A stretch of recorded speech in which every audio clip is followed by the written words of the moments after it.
楚风，小鲁班残血往你那跑去了，看我老亚瑟如何制裁他。宿舍内，楚风正在和同学双排玩游戏，眼见就要拿下小鲁班狗头，却在这时手机屏幕忽然黑了。什么情况？楚风有点懵，还不等反应过来的时候，屏幕上冒出了一个黑色漩涡，以肉眼可见的速度迅速扩大，就好似一张来自深渊的大口，想要将它给吞掉一样。楚风何从见过这种惊悚的场面，头皮一阵发麻，扔掉手机转身就跑，但还没跑出2步，就被一股无形之力拉入了漩涡当中，消失得无影无踪。也不知过了多久，当楚风悠悠转醒之际，却发现身处在了一个巨大且又神秘的宫殿当中。宫殿内人满为患，目中所及至少有数千人，一个个的都是一脸的迷茫和惊恐。这是什么地方？我为什么会出现在这里？谁他妈的搞的恶作剧？不知道我的身份是不是？赶紧把我放出去！咱们不会是穿越了吧？这也太刺激了！我好害怕，我想回家找妈妈。肃静！突兀，一个威严之音响彻在了众人耳边。这个声音好似带有莫大的魔力，一瞬间，整个宫殿彻底安静了下来。各位幸运儿，欢迎来到游戏求生世界，我是游戏组织者天道。这里充满了危险、刺激，你们将会在这里生活很长一段时间内。唯一需要做的是努力活下去。鉴于各位都是新手，讲解一下游戏规则。1. 本游戏只邀请年龄在18至30周岁的人参加，残疾和智障人士除外，这点就很人性化。2. 游戏开始之初会进行一次觉醒，觉醒什么职业，以后就要从事什么工作。3. 每人都拥有一个游戏面板，使用意念即可开启。4. 觉醒完职业，发放新手求生物资，安排工作地点。新手规则讲解完毕，现在开始觉醒。璎珞，宫殿上方绽放万千光束，洒落在了每个人身躯上。旋即，每个人的头顶上方相继出现了一块屏幕，屏幕上记录着觉醒的职业和工作单位。张强，觉醒职业清洁工，工作单位曙光城垃圾清理站。贾英俊，觉醒职业厨师，工作单位振华养猪场食堂。蒋大为，觉醒职业掏粪工，工作单位灵光城南城区掏粪分部。李振秋，觉醒职业烧火工，工作单位北凉城火葬场。钱锋，觉醒职业巨斧战士，工作单位103团探险小队。朱俊，觉醒职业肉盾猛士，工作单位炮灰营先锋队。冯新平，觉醒职业试药人，工作单位肢体修复和智力障碍研究所，简称残障机构。楚风，觉醒职业农夫，工作单位赤峰荒原无人区。农夫？楚风的眉头紧蹙起来。农夫顾名思义就是种地的，难道说以后都要靠种地为生？对于这个职业，楚风并不满意，甚至还有点排斥。不过转念一想，比起清洁工和掏粪工这些职业，农夫还是要稍微高大上一点。比上不足，比下有余。楚风自我安慰起来。觉醒完毕，各位选手进入工作地点。天道话音一落，众人消失在了宫殿内。经过一段短暂的传送，楚风出现在了一片荒原当中，脚底下是一片干涸的大地，周边荒草丛生，透着一种荒芜凄凉感。这里就是赤峰无人区。楚风虚眯着双目嘀咕了一声，忽然发现地上多了一个背包，打开一看，里面有5瓶矿泉水、5个面包、1把工兵铲、1本小册子、1张地图、2张羊皮纸和10几包种子。这些东西应该就是天道发放的求生物资了。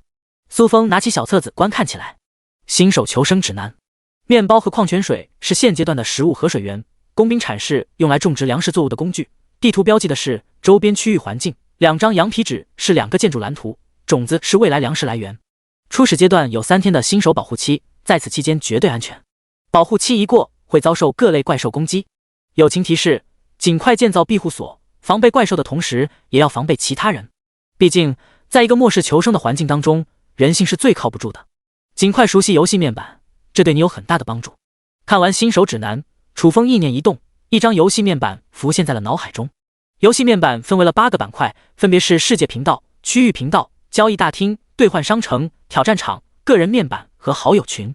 楚风首先点开了个人面板，姓名楚风，职业农夫，属性力量6，敏捷7，防御5，精神力7，宇宙温饱水平，天赋植物亲和，了解植物的生长周期和健康状态，经验0，猎杀一只1级怪兽获得1经验值，猎杀一只2级怪兽获得2经验值，以此类推。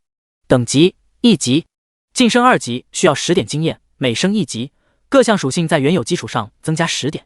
贡献点0，猎杀一只1级怪兽获得1贡献点，猎杀一只2级怪兽获得2贡献点，以此类推。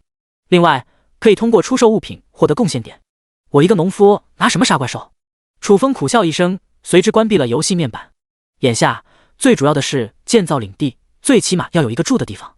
至于其他的板块，等有时间了再看也不迟。那么要如何建造住所？莫非跟建筑蓝图有关？想到这点，楚风从背包中拿出了一张羊皮纸，上面绘制着一个茅草屋图案。茅草屋建造蓝图，最低等的建筑物放置在地面上即可生成一座6平方米的茅草屋，可用来遮风挡雨。看完介绍，楚风目瞪口呆，一张羊皮纸就能生成一座茅草屋，这也太神奇了吧！不过转念一想，都穿越到游戏世界了，出现这种神奇的东西也很正常。随后，楚风将茅草屋蓝图放置在了地面上。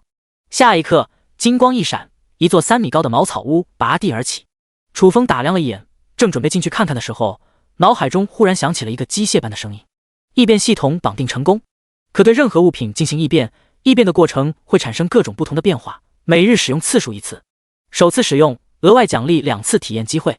第2章茅草屋异变末日堡垒系统。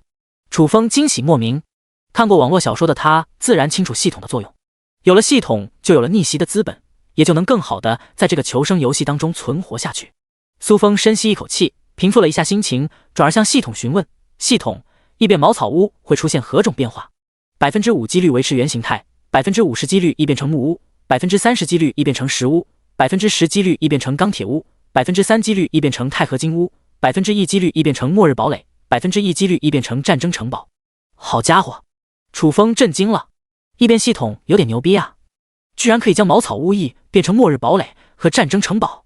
这若是能异变成其中一个，再也不用担心怪兽了。只不过要异变成末日堡垒和战争城堡的几率只有1%，难度实在太大。但异变成木屋的可能性还是很大的。虽然木屋远不如末日堡垒和战争城堡，却比茅草屋强了不少。想到这一点，楚风当机立断：系统，异变茅草屋。异变中，异变成功，茅草屋异变末日堡垒。系统音落，地面猛然一颤，紧接着一座黑色4方形小型城堡拔地而起。末日堡垒！楚风呆滞当场，万万没想到茅草屋居然异变成了末日堡垒，只有1%几率竟然也能成功，这也太幸运了。看来上天还是很眷顾我的。楚风感慨了一声，飘动着目光看向了末日堡垒。末日堡垒最顶级的防御建筑，面积20平方米，防御力无敌。楚风张大了嘴巴，末日堡垒的防御力无敌，这岂不是说不论遭遇何种怪兽，只要躲入末日堡垒当中就是安全的？牛逼啊！楚风神情一震，大步迈入了末日堡垒当中。末日堡垒内部空空如也，四周墙壁是用某种不知名的黑色金属材质打造而成，前后2面墙壁上各有一扇1米见方的窗户，阳光透过窗户照射进来，光线非常充足。楚风扫视了一眼，发现了一个问题：末日堡垒里的面积好像只有10平方米，另外的10平方米哪去了？咔嚓一声，就在楚风疑惑之际，墙壁下方的地面上开启了一个正方形洞口。莫非是地下室入口？楚风神情一动，快速的来到洞口观察。只见洞口下方竖立着一条斜向下的爬梯。楚风没有多想，沿着爬梯来到了底部。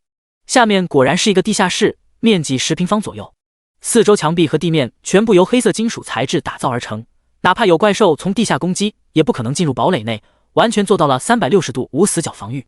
不错，楚风嘴角微微一撇，随之攀爬了上去。庇护所已经建造完成，下一步该研究异变其他东西了。接着，楚风拿出了一瓶矿泉水和一个面包。在末世环境中，除了要有一个安全的庇护所，食物和水同样是不可或缺的。还剩2次异变机会，首选的就是这2样。系统，异变这瓶矿泉水会产生什么变化？楚风问道。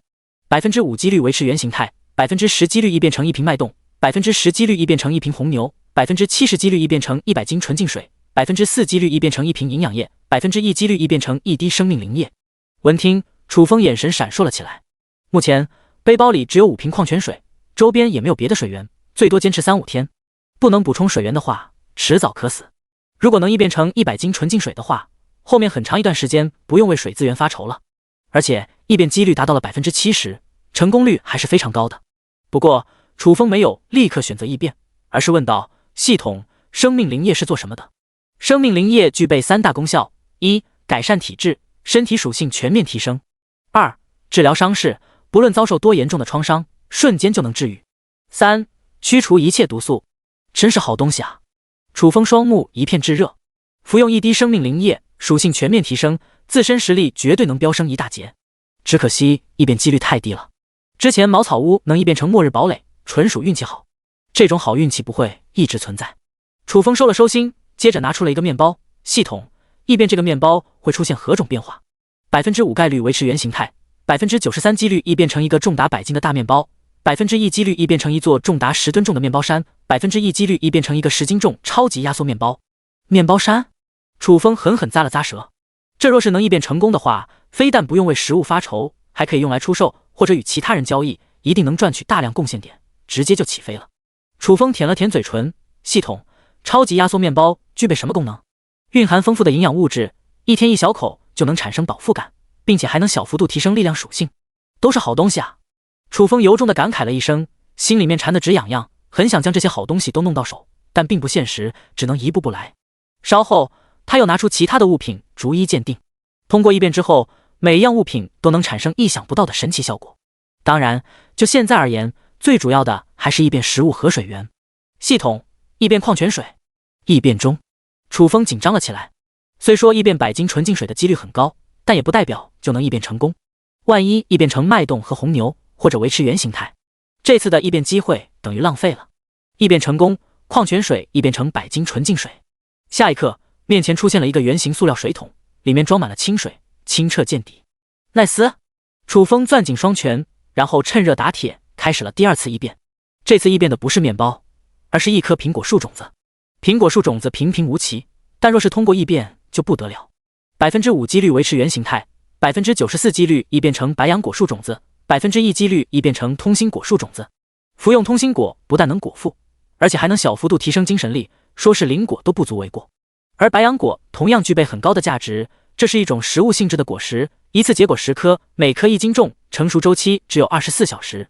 也就是说，现在种下的话，明天这个时候就能收获了。只要拥有白杨果树，就能源源不断的得到食物，比异变面包强多了。第3章，好悲壮的表白啊！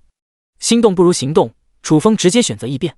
异变中，异变成功，苹果树种子异变成白杨果树种子。楚风嘴角微微一撇，拿着工兵铲来到了堡垒外，挖了一个小土坑，随之将白杨果树种子埋入其中，接着浇灌了一些纯净水。做完这一切，又拿出了另外一张羊皮纸，这是一张围墙蓝图，上面绘制着一个木栅栏图案。楚风将其放置在地面上，金光一闪过后，一排高约半米的木栅栏瞬间成型，绕着末日堡垒围成了一个大圈。木栅栏的防御力极低，最多只能抵挡1级怪兽攻击，但若是通过异变，有可能变成木墙、石墙、钢铁墙、高压电墙，甚至各种魔法墙和阵法墙。只可惜3次异变机会已经用完了，只能等明天再说了。建造好围墙，楚风开始动手种植各种粮食作物。种植的方法也简单，挖个坑，放入种子，埋点土，浇点水，一气呵成。忙活了2个小时，背包里的种子全部种下。看着自己的劳动成果，楚风心中涌上了一股成就感。用不了多久，满院子都是粮食，自己动手丰衣足食，能不能过上小康生活，全指望着这些粮食了。楚风轻吁一口气，转身回到了堡垒中。一切都已搞定，是时候研究一下游戏面板的其他板块了。楚风刚刚打开游戏面板，却见上方闪烁着一个红点。打开一看，是一条邀请信息，发出邀请的是他的好朋友朱俊。楚风没有丝毫的犹豫，直接点了同意。很快就被拉入了一个聊天群当中，总人数47人。这47人全都是他的高中同班同学，群主正是朱俊。朱俊，欢迎咱们高3、7班的大帅比楚风加入聊天群。林妙妙，撒花。楚风发送了一个微笑表情。鲁本家，楚风，你觉醒的是什么职业？楚风，农夫。寒冬，农夫好啊，只要安心种地就行了，也不用参与战斗，说不定以后还能成为地主呢，真是羡慕啊。林志强，农夫确实不错，我也是农夫，在一个大农场工作，每天8小时工作制，双休，悠哉悠哉的。秦升，楚风，你的工作单位在哪？楚风，赤峰荒原无人区。林志强，你可真够倒霉的，我为你默哀3秒。朱俊，赤峰无人区怎么了？很危险吗？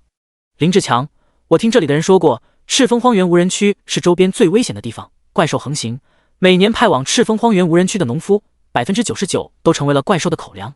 林妙妙，这么说的话，楚风很快就会被杀死了。林志强，虽然很残酷，但这就是现实。朱俊，楚风，你赶紧跑吧！来天望城，我罩着你。秦升，咱们都被天道安排好了工作单位，想逃跑哪有这么容易？还是认命吧。朱俊，天道，你这个刽子手！楚风一旦出现闪失，我跟你势不两立。张倩，楚风有句话藏在心里很久了，一直没有勇气说出来。既然你马上要死了，再不说就没机会了。楚风，我喜欢你，你是我心中永远的男神。谭冲，好悲壮的表白啊！林妙妙，我感动的泪流满面了。楚风，这个时候玩表白是不是有点不合时宜？楚风，大家不用为我担心，赤峰荒原无人区虽然危险，但我有信心活下去。有了末日堡垒，任何怪兽伤害不到他，还担心什么？沈浪，楚风，你心真大啊！秦升，你的颜值给你的自信吗？我承认你很帅，但这玩意在怪兽面前也不好使啊。楚风笑而不语，是末日堡垒给他的自信，是异变系统给他的自信。当然，这点没必要说出来。楚风转移了话题。对了，你们都觉醒了什么职业？在哪里工作？朱俊，我觉醒的是肉盾猛士，隶属天望城炮灰营先锋队。秦升，炮灰营不就是炮灰吗？你也挺惨的呀。朱俊，不能说炮灰吧，也就是工作性质有点危险而已。不过我的天赋是耐操，可以减伤 50% 的物理和魔法伤害，只要小心一点，问题不大。众人，牛逼！张倩，我觉醒了法师职业，天赋是雷电感应，现在正在魔法学院进修。众人，卧槽，大佬啊！法师在所有职业当中绝对能排入前列，雷电法师就更了不得了。秦升流下了羡慕的眼泪。张倩，楚风，等我成长起来就能保护你了，一定要努力活下去。楚风，后面其他人各自介绍了自己的职业和工作单位，但唯独有2人自始至终一言不发。朱俊好奇地问道：蒋大为、冯新平，你们2个怎么不说话？蒋大为，老子觉醒的是掏粪工，天天和粪池子打交道，你让我说什么？朱俊嘴角张大了。掏粪工？蒋大为真够悲催的。林妙妙，掏粪可不是一个好工作，臭气熏天，你能忍受得了？蒋大为叹了口气，职业已经定死了，不能忍受也等忍受。不过好在我觉醒了病除异味的天赋，倒也还行。朱俊，冯新平呢？冯新平，我是一名光荣的食药工，我的天赋是抗毒性，目前在残障机构工作，每天的任务就是吃各种药丸，那感觉很美妙，我都要飞起来了，嘿嘿嘿。众人，怎么感觉冯新平的状态不太对啊？是不是药丸吃多了，把人给吃成傻子了？林妙妙关心地问道。冯新平，你没事吧？冯新平，嘿嘿，你们猜我看到了谁？迪丽热巴穿着黑丝朝我走来了，她好性感，好妩媚啊！众人，完了，都出现幻觉了，冯新平没救了。众人齐齐默哀。闲聊了一会，楚风便关闭了好友群，接着开启了区域频道。他所在的区域是10086区，对标的是赤峰荒原无人区，总人数为500人，无一例外全都是农夫。此刻频道内一片抱怨声。操，老子可是富二代，家里资产过亿，怎么能干种地这种工作？天道，咱们商量一下，我给你100万，你放我出去吧。天道，我警告你，我可是练散打的，希望你不要不识好歹，尽快给我换个职业，否则我可要给你跪下了。从小到大，我连一盆花都没种过，居然让我开垦荒地，还有人性吗？不懂得怜香惜玉吗？我家祖上3代都是农民，到最后我也沦为了农民。天道，你真是一个畜生。第4章交易物品。看到这里，楚风无语地摇了摇头。事实已成定局，抱怨又有什么用？有时间还不如建造庇护所，种植粮食。楚风关闭区域频道，接着开启了兑换商城。庇护所已经有了，但其他物件一样都没有。就比如说床、褥子之类的，总不能躺在地上睡觉吧？那还不等生病？兑换商城里的物品琳琅满目，目不暇接，小到锅碗瓢盆，大到宇宙飞船，多到想象不到的地步。楚风看得直流口水，只可惜现在一个贡献点也没有，只有眼馋的份。又看了一会，楚风发现了一个很神奇的东西——转职宝石。使用转职宝石，有一定的概率获得一项新职业。楚风可不想一辈子当一个靠种地为生的农夫，如果能重新获得一个职业，比如说战斗类型的职业，那就最好不过了。但转职宝石太昂贵了，就算是最便宜的也要10万贡献点，对一个农夫而言，无异于天方夜谭。当然，楚风不是一般的农夫，他是拥有系统的农夫，只等着沉淀一段时间，将所有的作物都异变，到那时一定能获得海量的粮食，然后再兑换成贡献点，就可以购买转职宝石了。未来可期。楚风挑了挑眉，关闭兑换商城后，转而打开了交易大厅。交易大厅顾名思义就是一个以物换物的场所，拿出一件东西挂在交易框中，标记上要换取的物品即可。江艳艳出售一条黑丝，换取2瓶矿泉水；吕明生出售一个充气娃娃，换取10个面包和10瓶矿泉水。备注：充气娃娃没有使用过，以某阳性女明星为原型打造，还原度 99%。曹广出售草制品，换取任何食物。邹海平出售1块1公斤重心钥匙，换取1柄高品质兵器。楚风看了一圈，没发现有需要的东西，索性也开了一个兑换窗口，挂上了1瓶矿泉水和1个面包，要求兑换毛毯、地毯、防潮垫之类的物件。挂完东西，楚风正想关闭交易大厅，却在这时，屏幕上方闪烁起了一个红点，有人私信联系他。楚风想了一下，点开了私信。曹广，哥们，我没有防潮垫之类的东西，但我有一张草垫，只要1个面包就可以兑换，有没有兴趣？楚风，质量有保障吗？现阶段不能要求太高，1张草垫也可以，当然质量不能太差。曹广，放心好了，我拥有编制天赋，编制的草垫质量绝对杠杠的。楚风好奇地问道：你觉醒的是什么职业？曹广如实道：我觉醒的是流浪者职业，没有固定的工作地点，四海为家，到处流浪，目前正在赤峰荒原无人区。楚风眼神闪烁了一下，传闻赤峰荒原无人区怪兽横行，危机四伏，你怎么敢一个人在这里？曹广，我是被天道传送到这里来的，没有选择权。不过天道对我还不赖，让我觉醒了2个天赋，除了编织天赋还有感知天赋，只要遭遇危险都能提前预知，这个天赋很强大啊。楚风咂了咂舌，开口道：我同意和你交换了，什么时候给我草垫？曹广，等我5分钟，马上开工。5分钟一到，曹广编制好了草垫，双方顺利的完成了交易。这张草垫长2米，宽1米半，还挺厚实的，质量确实挺不错的。楚风将其铺在地上，躺在上面感受了一下，软软的，还有一种温暖的感觉，不比席梦思床垫差多少。不错。楚风嘴角微微一撇，接着打开了挑战场。挑战场比较特别，分为了2个挑战项目。1. 选手之间的对战，通过随机匹配的方式赢取对方的贡献点，每日挑战次数3次。2. 挑战各类怪兽，猎杀掉怪物获得贡献点奖励，每日挑战次数10次。楚风的心思转动了起来，挑战场是一个赚取贡献点的好地方啊。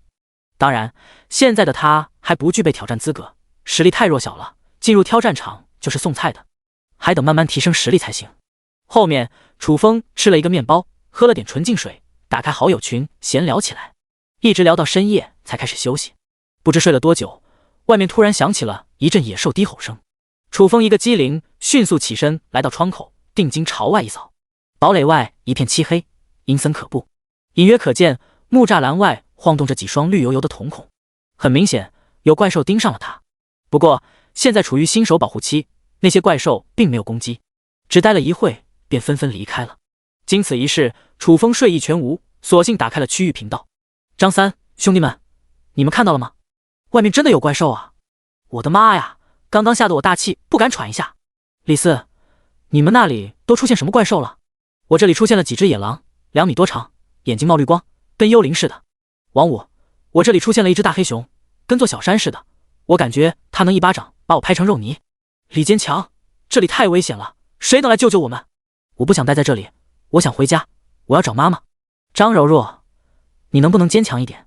情况就是这么个情况，天道那狗杂种是不会轻易放过咱们的，还是想着怎么把庇护所建造好吧。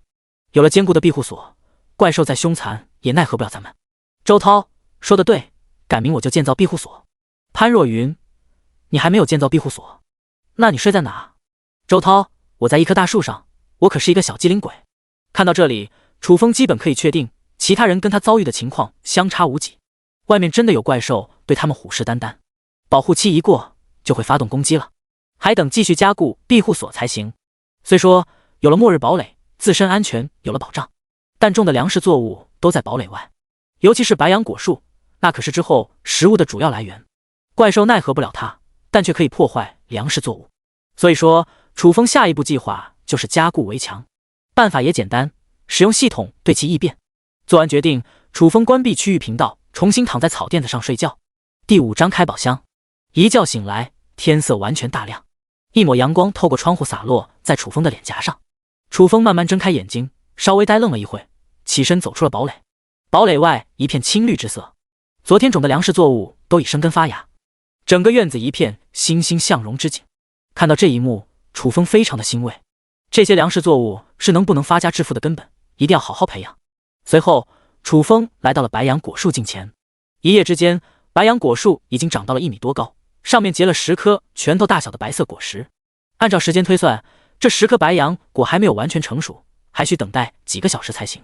楚风看了一眼，玄佑来到了木栅栏面前。今天的异变功能已经刷新了，可以对一件物品进行异变。昨晚已经做出了决定，先异变木栅栏。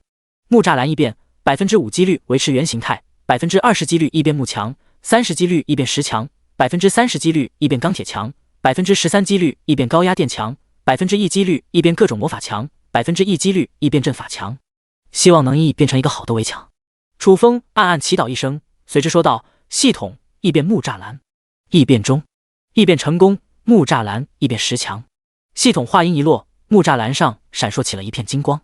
3秒过后，金光散去，木栅栏已经消失不见了踪影，取而代之的是一道高达10米的巨大石墙，就好似古代的城墙一般，雄伟厚重。石墙是由一块块青色巨石垒砌而成，表面平整光滑。不错，楚风嘴角微微上扬。高达10米的城墙，一般的怪兽根本攀登不了，安全性上再次得到了保障。楚风飘动着目光一扫，很快发现了一条阶梯，通过这条阶梯可以直达石墙顶端。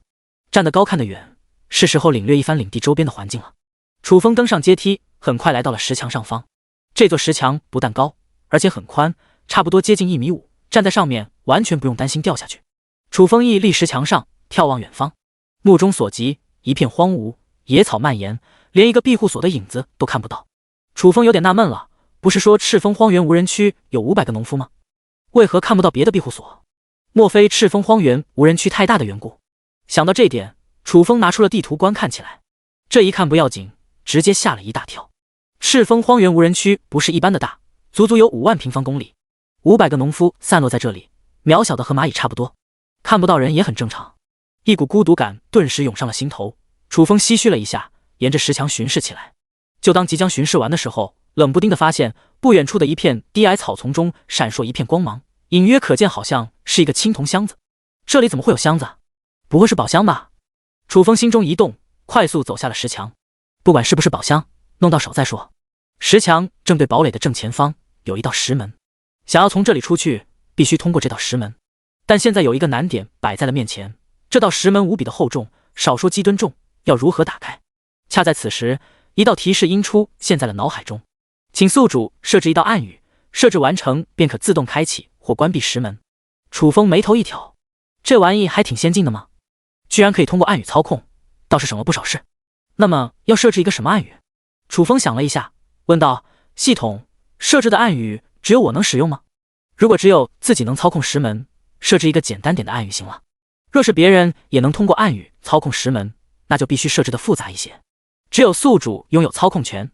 楚风心中一定，暗语设置为芝麻开门和芝麻关门。设置成功，楚风冲着石门喊道：芝麻开门。轰隆一声，巨大的石门缓缓打开，楚风一个箭步冲了出去，直奔着青铜箱子所在的方向而去。1分钟后，来到了青铜箱子近前。这个青铜箱子长30公分，宽20公分，表面雕刻着一些神秘古怪的图案。打量了一眼后，楚风抱起箱子往回跑。别看这个箱子挺大个，但一点重量都没有，轻飘飘的，也不知道是用什么材质做成的。芝麻关门，回到庇护所，楚风冲着石门喊了一声。等到石门关闭，一把将箱子放在了地面上。青铜箱子没有上锁，只要一拉就能打开。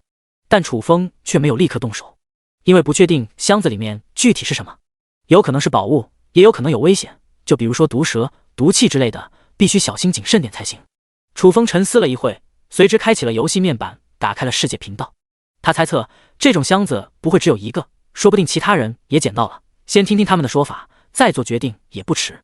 世界频道和区域频道一样，也是一个聊天室。只见上方显示的在线人数为1亿，每日发言次数为10次。楚风当场惊呆了，在线人数1亿，加上不在线的又该有多少人？原先以为只有几千人穿越到了这里，现在想想，搞不好全世界18至30周岁的人同时穿越了，越来越刺激了。楚风收了收心，观看起了聊天内容。果不其然，真的有不少人捡到了箱子。而且和他猜测的一样，有的箱子里有宝物，有的箱子特别危险，甚至有人开出了炸弹，直接就给炸残了。关闭世界频道，楚风注视着面前的青铜箱子，有的犯难了。不开箱子有点不甘心，开的话又会有危险，那要如何处置？突然一个念头闪过，楚风眼睛一亮，系统异变宝箱里的东西会出现何种变化，通过系统就能判断箱子里是何种物品，再决定开不开启。异变破风匕首 5% 几率维持原形态， 94% 几率异变神念之刃， 1% 几率异变斩天神刃。原来是一柄匕首。长发双目微微一闪，一把打开了宝箱。就在打开的同时，青铜宝箱化作点点星光，消失不见了踪影。与此同时，一柄青色匕首出现在了面前。第6章我看到迪丽热巴了。当楚风的目光注视在匕首上时，脑海中出现了相关介绍。破风匕首锋利无比，具备一定的破防能力，可用于近身搏杀。还不错。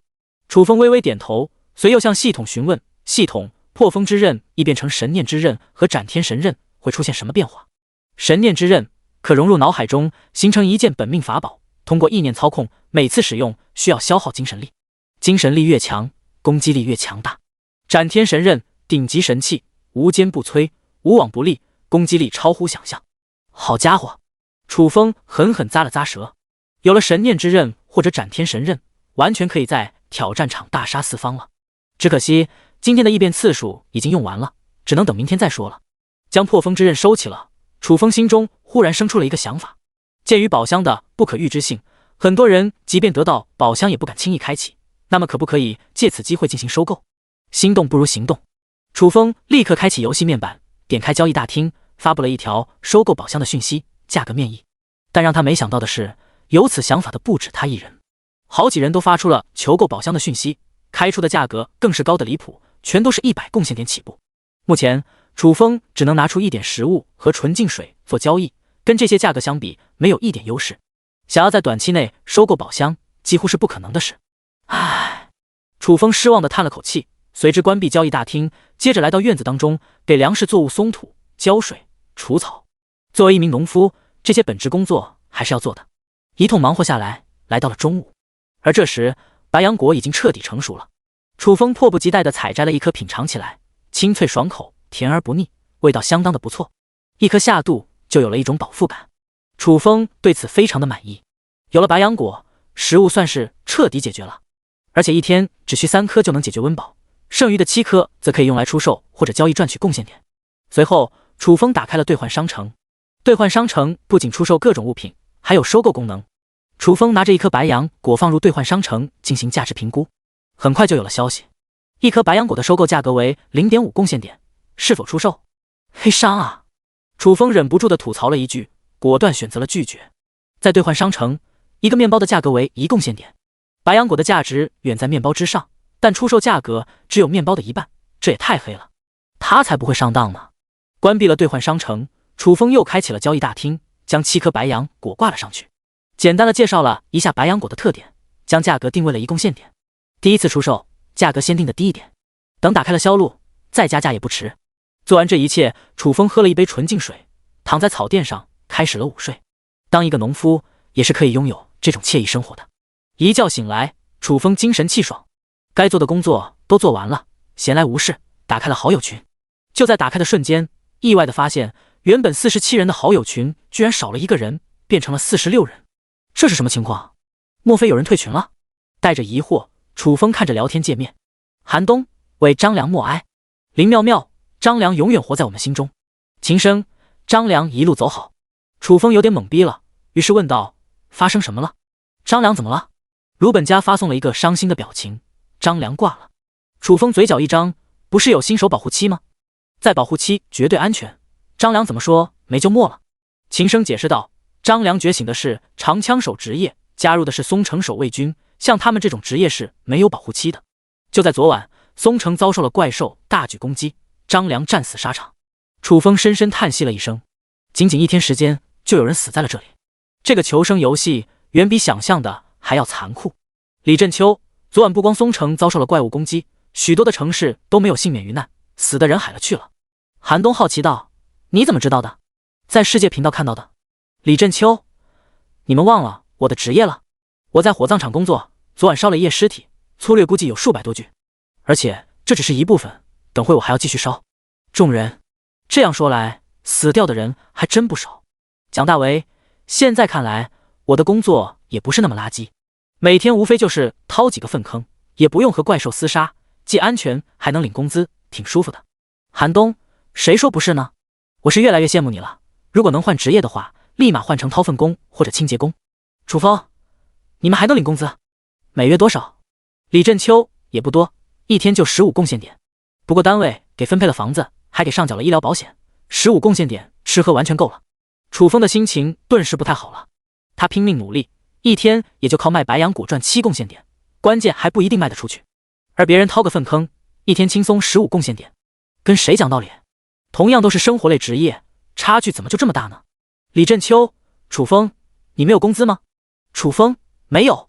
李振秋，那你够惨的，只能自给自足了。楚风，朱俊呢？平日里朱俊可是相当活跃的，今天怎么回事？迟迟没有露面，不会出意外了吧？朱俊刚刚下战场，受了点伤。秦升惊讶道：“你不是肉盾猛士吗？而且还觉醒了耐操天赋，你也能受伤？”朱俊，我确实很强，但不代表是无敌的。李振秋，你到底怎么伤的？朱俊，今天早上我们小队突袭了一个怪兽群，哥们身为炮灰营先锋，一马当先冲在了最前头，挡住了成吨伤害。但正所谓好虎架不住一群狼，我还是被怪兽给打伤了。好在有惊无险，最后成功完成了任务。林妙妙，你的工作属性也太危险了，工资一定很高吧？朱俊，勉强凑合，一天也就50贡献点。李振华，一天的工资是我的3倍多，羡慕了。秦升，人家朱俊工作那么危险，比你工资多不是很正常吗？有什么好羡慕的？朱俊，对了，你们猜我看到谁了？我看到迪丽热巴了。第7章第1届勇者大赛。韩东，真的假的？迪丽热巴可是我心中女神啊！你在什么地方看到的她？难道她也穿越了？朱俊，就在天望城医院，我在这里治疗。迪丽热巴觉醒的是医师职业，刚刚就是她给我治疗的。蒋大为，牛逼啊，兄弟！太羡慕你了。赶明等我赚够了贡献点，就来一次自残，专门去天望城医院找迪丽热巴治疗。秦升，不用玩得这么狠吧？林妙妙，没记错的话，曙光城距离天望城很遥远，你怎么过去？蒋大为，每座城市之间都有传送阵，只要购买1张门票就能传送过去。韩东来了兴致，多少贡献点1张门票？蒋大为，距离不同，门票钱也不一样。从我这里到天望城需要1万贡献点。众人全都呆住了。对于日工资只有10几贡献点的他们而言，1万贡献点就是一个天文数字，就算是不吃不喝，也要攒好几年才能凑够1万。冯新平，大家别听朱俊的，他在撒谎。朱俊，我怎么撒谎了？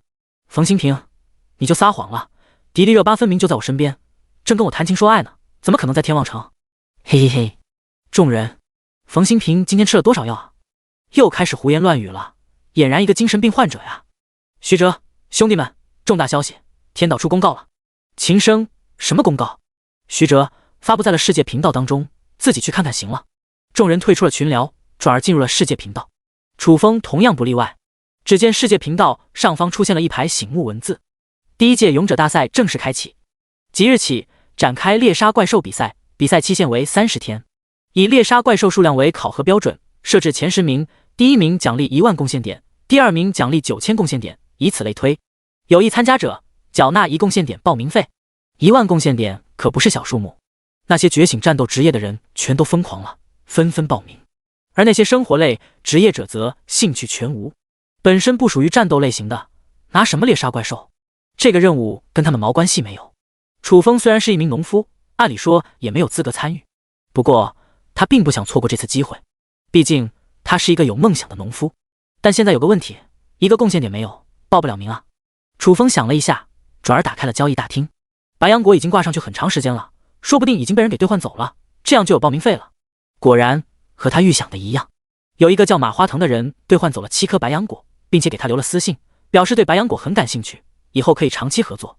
楚风没有立刻回信息，而是重新点开了世界频道，找到报名窗口，花费了1贡献点，成功报名。接下来就该研究如何猎杀怪兽了。猎杀怪兽的方式有2种，一是进入挑战场，2是猎杀庇护所周边的怪兽。不过在此之前，先要将实力提升上去。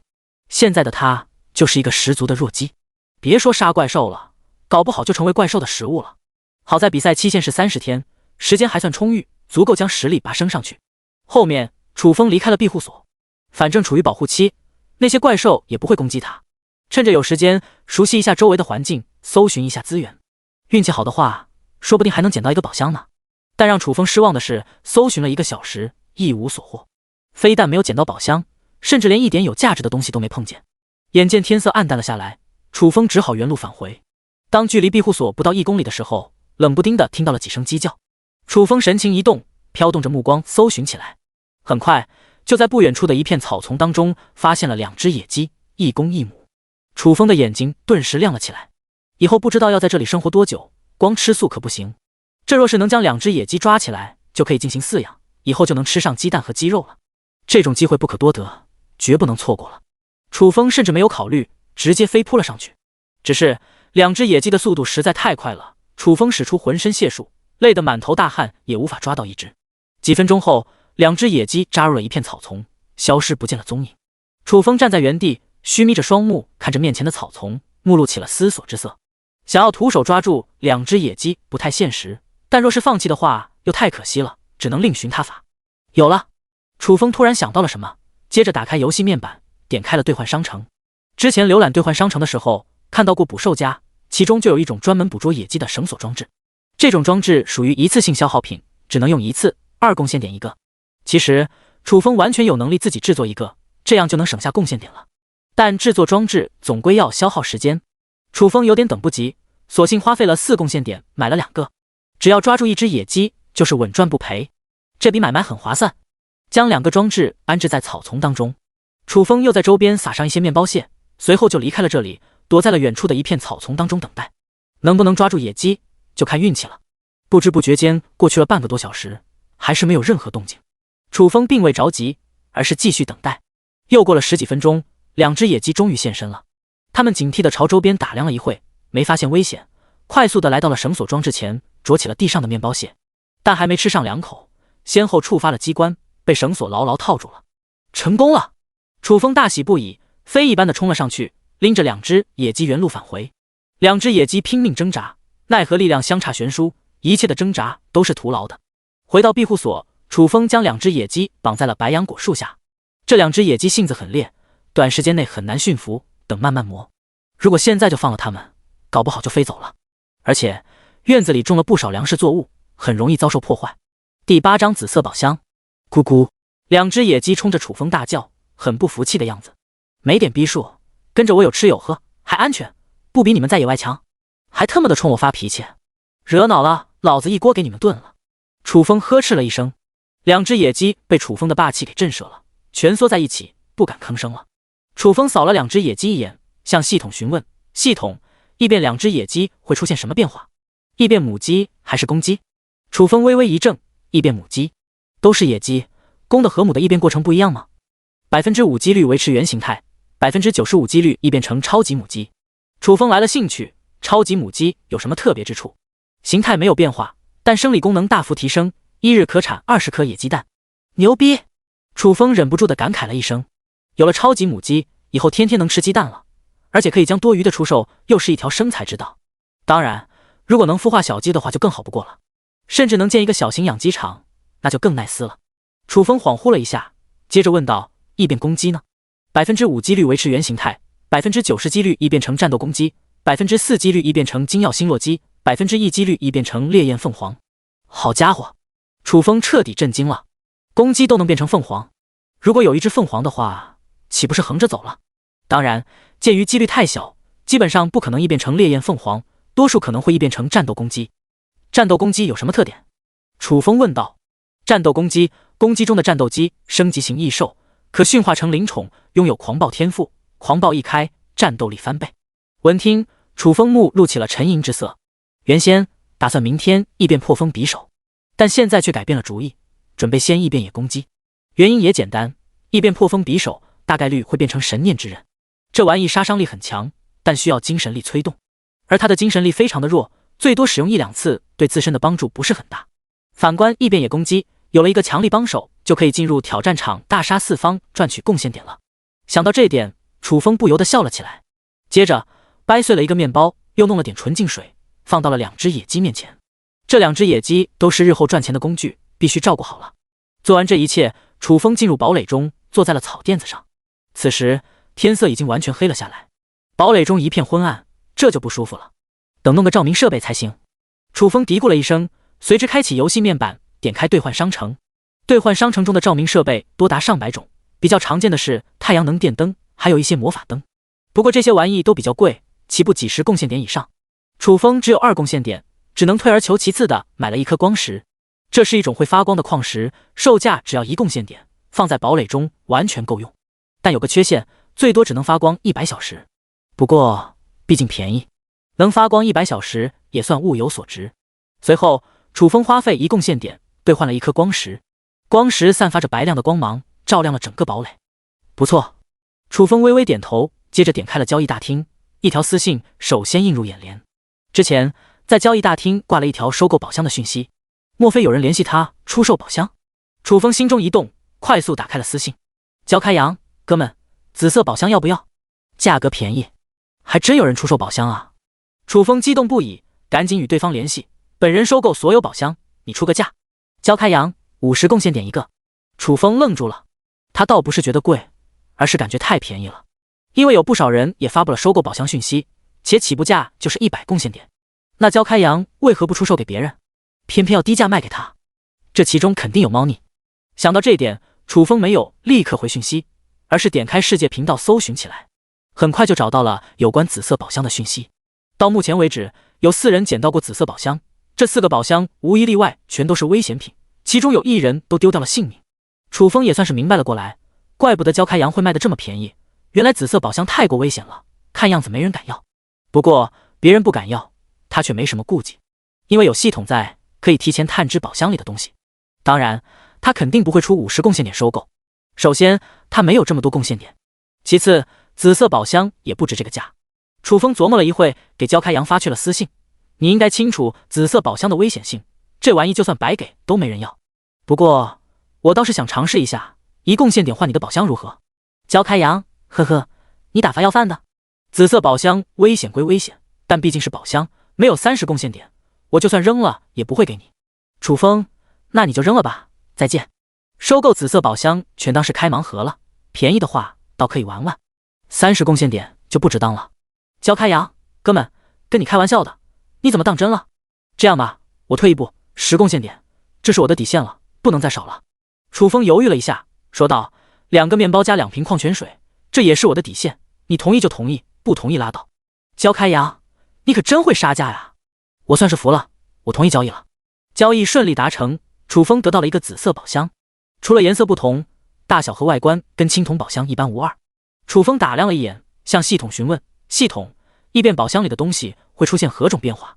异变毒素之时，5%几率维持原形态，80%几率异变成置换戒指，10%几率异变成银霜毒剑，5%几率异变成血红毒针。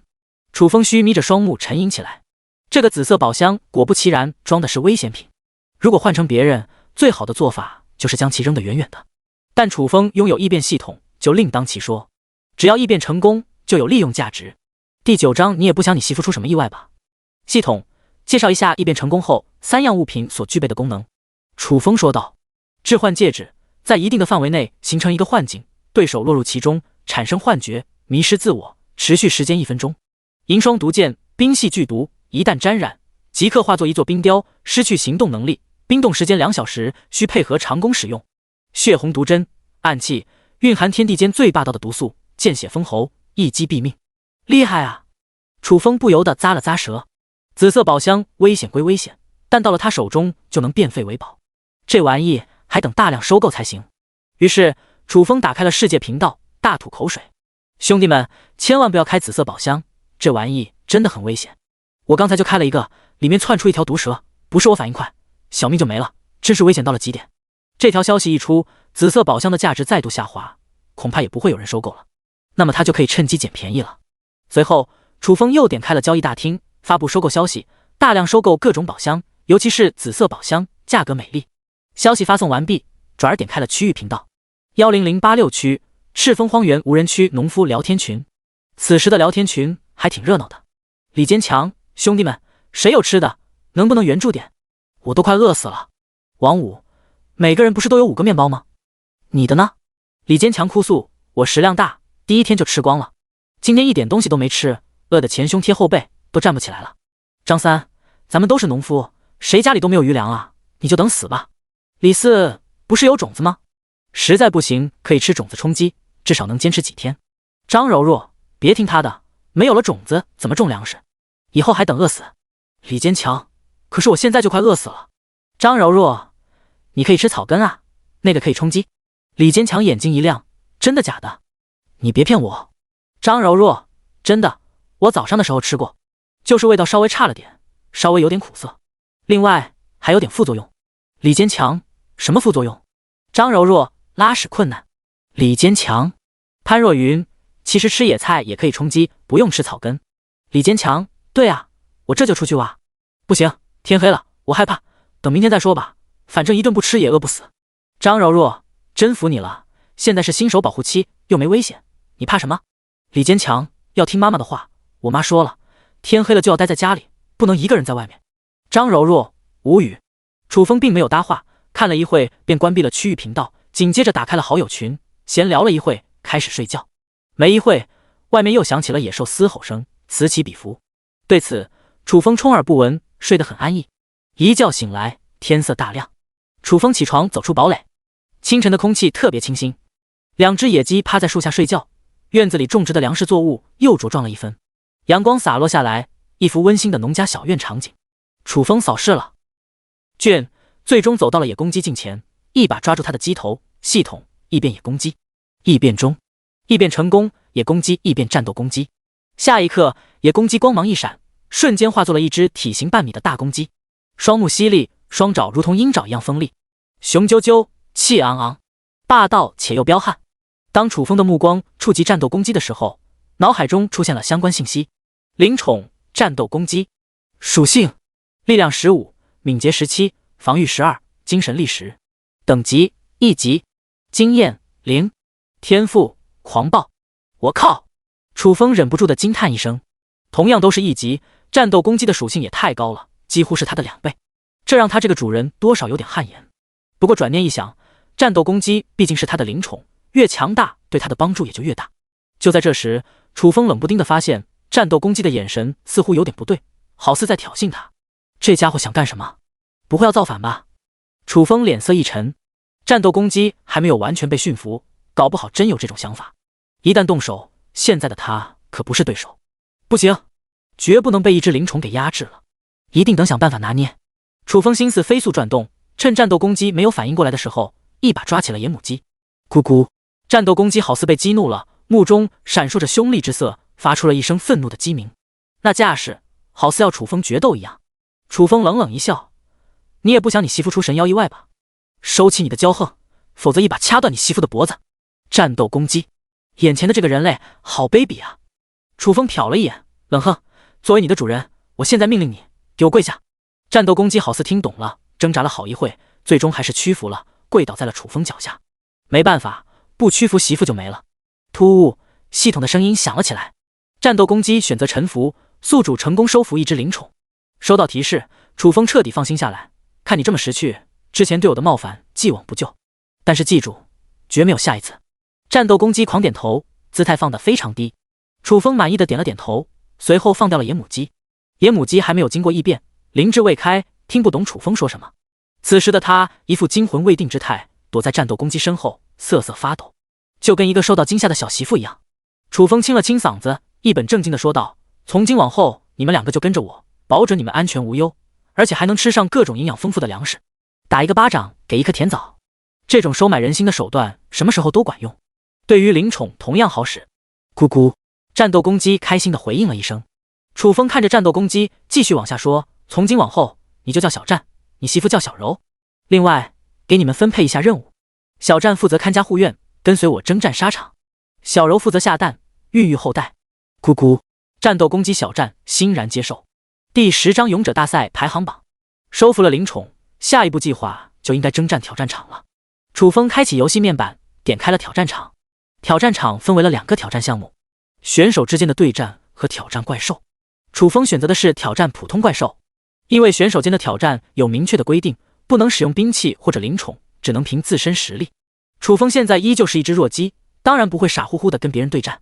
挑战怪兽则没有任何限制，不论使用什么都可以，到时候让小战出战就行了。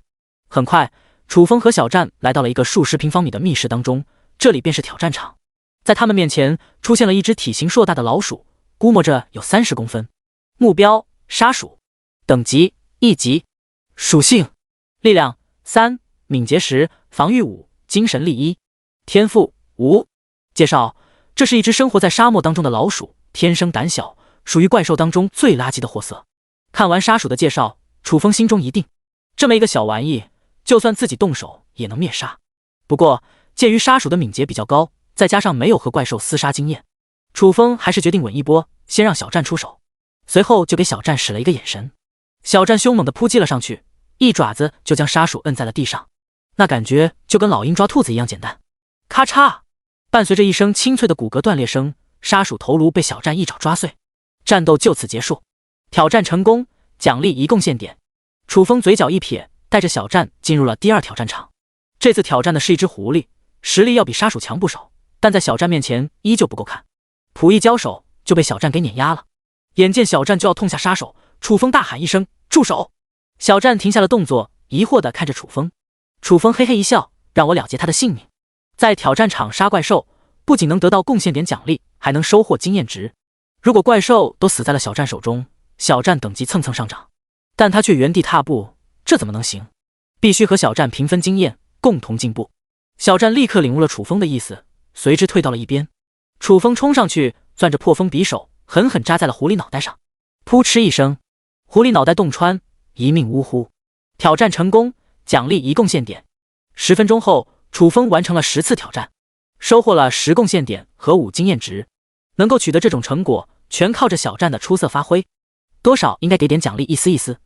于是楚风花费了1贡献点，购买了一根淀粉火腿肠，奖励给小战。咕咕，小战表达了感谢，然后一转头把火腿肠送给了小柔。真是一只疼媳妇的好公鸡。楚风被感动了，又买了一根蛋粉火腿肠给了小战。作为主人，不能厚此薄彼，这个举动彻底赢得了小战的心，也就是不会说话，否则一定会对楚风感恩戴德。接着楚风来到白杨果树下，采摘了10颗果实，因为多了2只灵宠，等于多了2张吃饭的嘴。尤其是小战，看他的体型，食量一定很大，所以就不能出售了，等留着当口粮。采摘完果实，楚风查看起了其他粮食作物的生长情况，状况都不错，非常的健康，但要成熟，来一波大丰收，还等过一段日子。后面楚风开始除草、松土，做起了农夫的本职工作，忙活了2个多小时，来到了中午。吃过午饭，楚风小睡一会，起床后开启了游戏面板，点开了好友群。朱俊，兄弟们，我今天猎杀了7只普通怪兽，加上昨天杀掉的3只，总共收获了10经验点，已经晋升2级了。牛逼不牛逼？蒋大为，你可能是咱们群里第一个晋升2级的职业者，属实牛逼，羡慕妒忌啊！我这辈子怕是晋升不到2级了。张强，你一个掏粪工，好好掏你的大便行了，哪来这么多感慨？蒋大为，你一个扫大街的，不比我强多少，轮得到你来嘲讽我？信不信老子一份勺扣你头上，呼你一脸屎！张强，你特么的真恶心！秦升，朱俊，你不是受伤了吗？怎么又去杀怪兽了？你们炮灰营这么狠毒的吗？朱俊，这还要感谢迪丽热巴，她拥有一种很强大的治愈天赋，只要伸手按在伤口上，立刻就复原了。蒋大为，能这么近距离的和迪丽热巴接触，你就算死了也值了。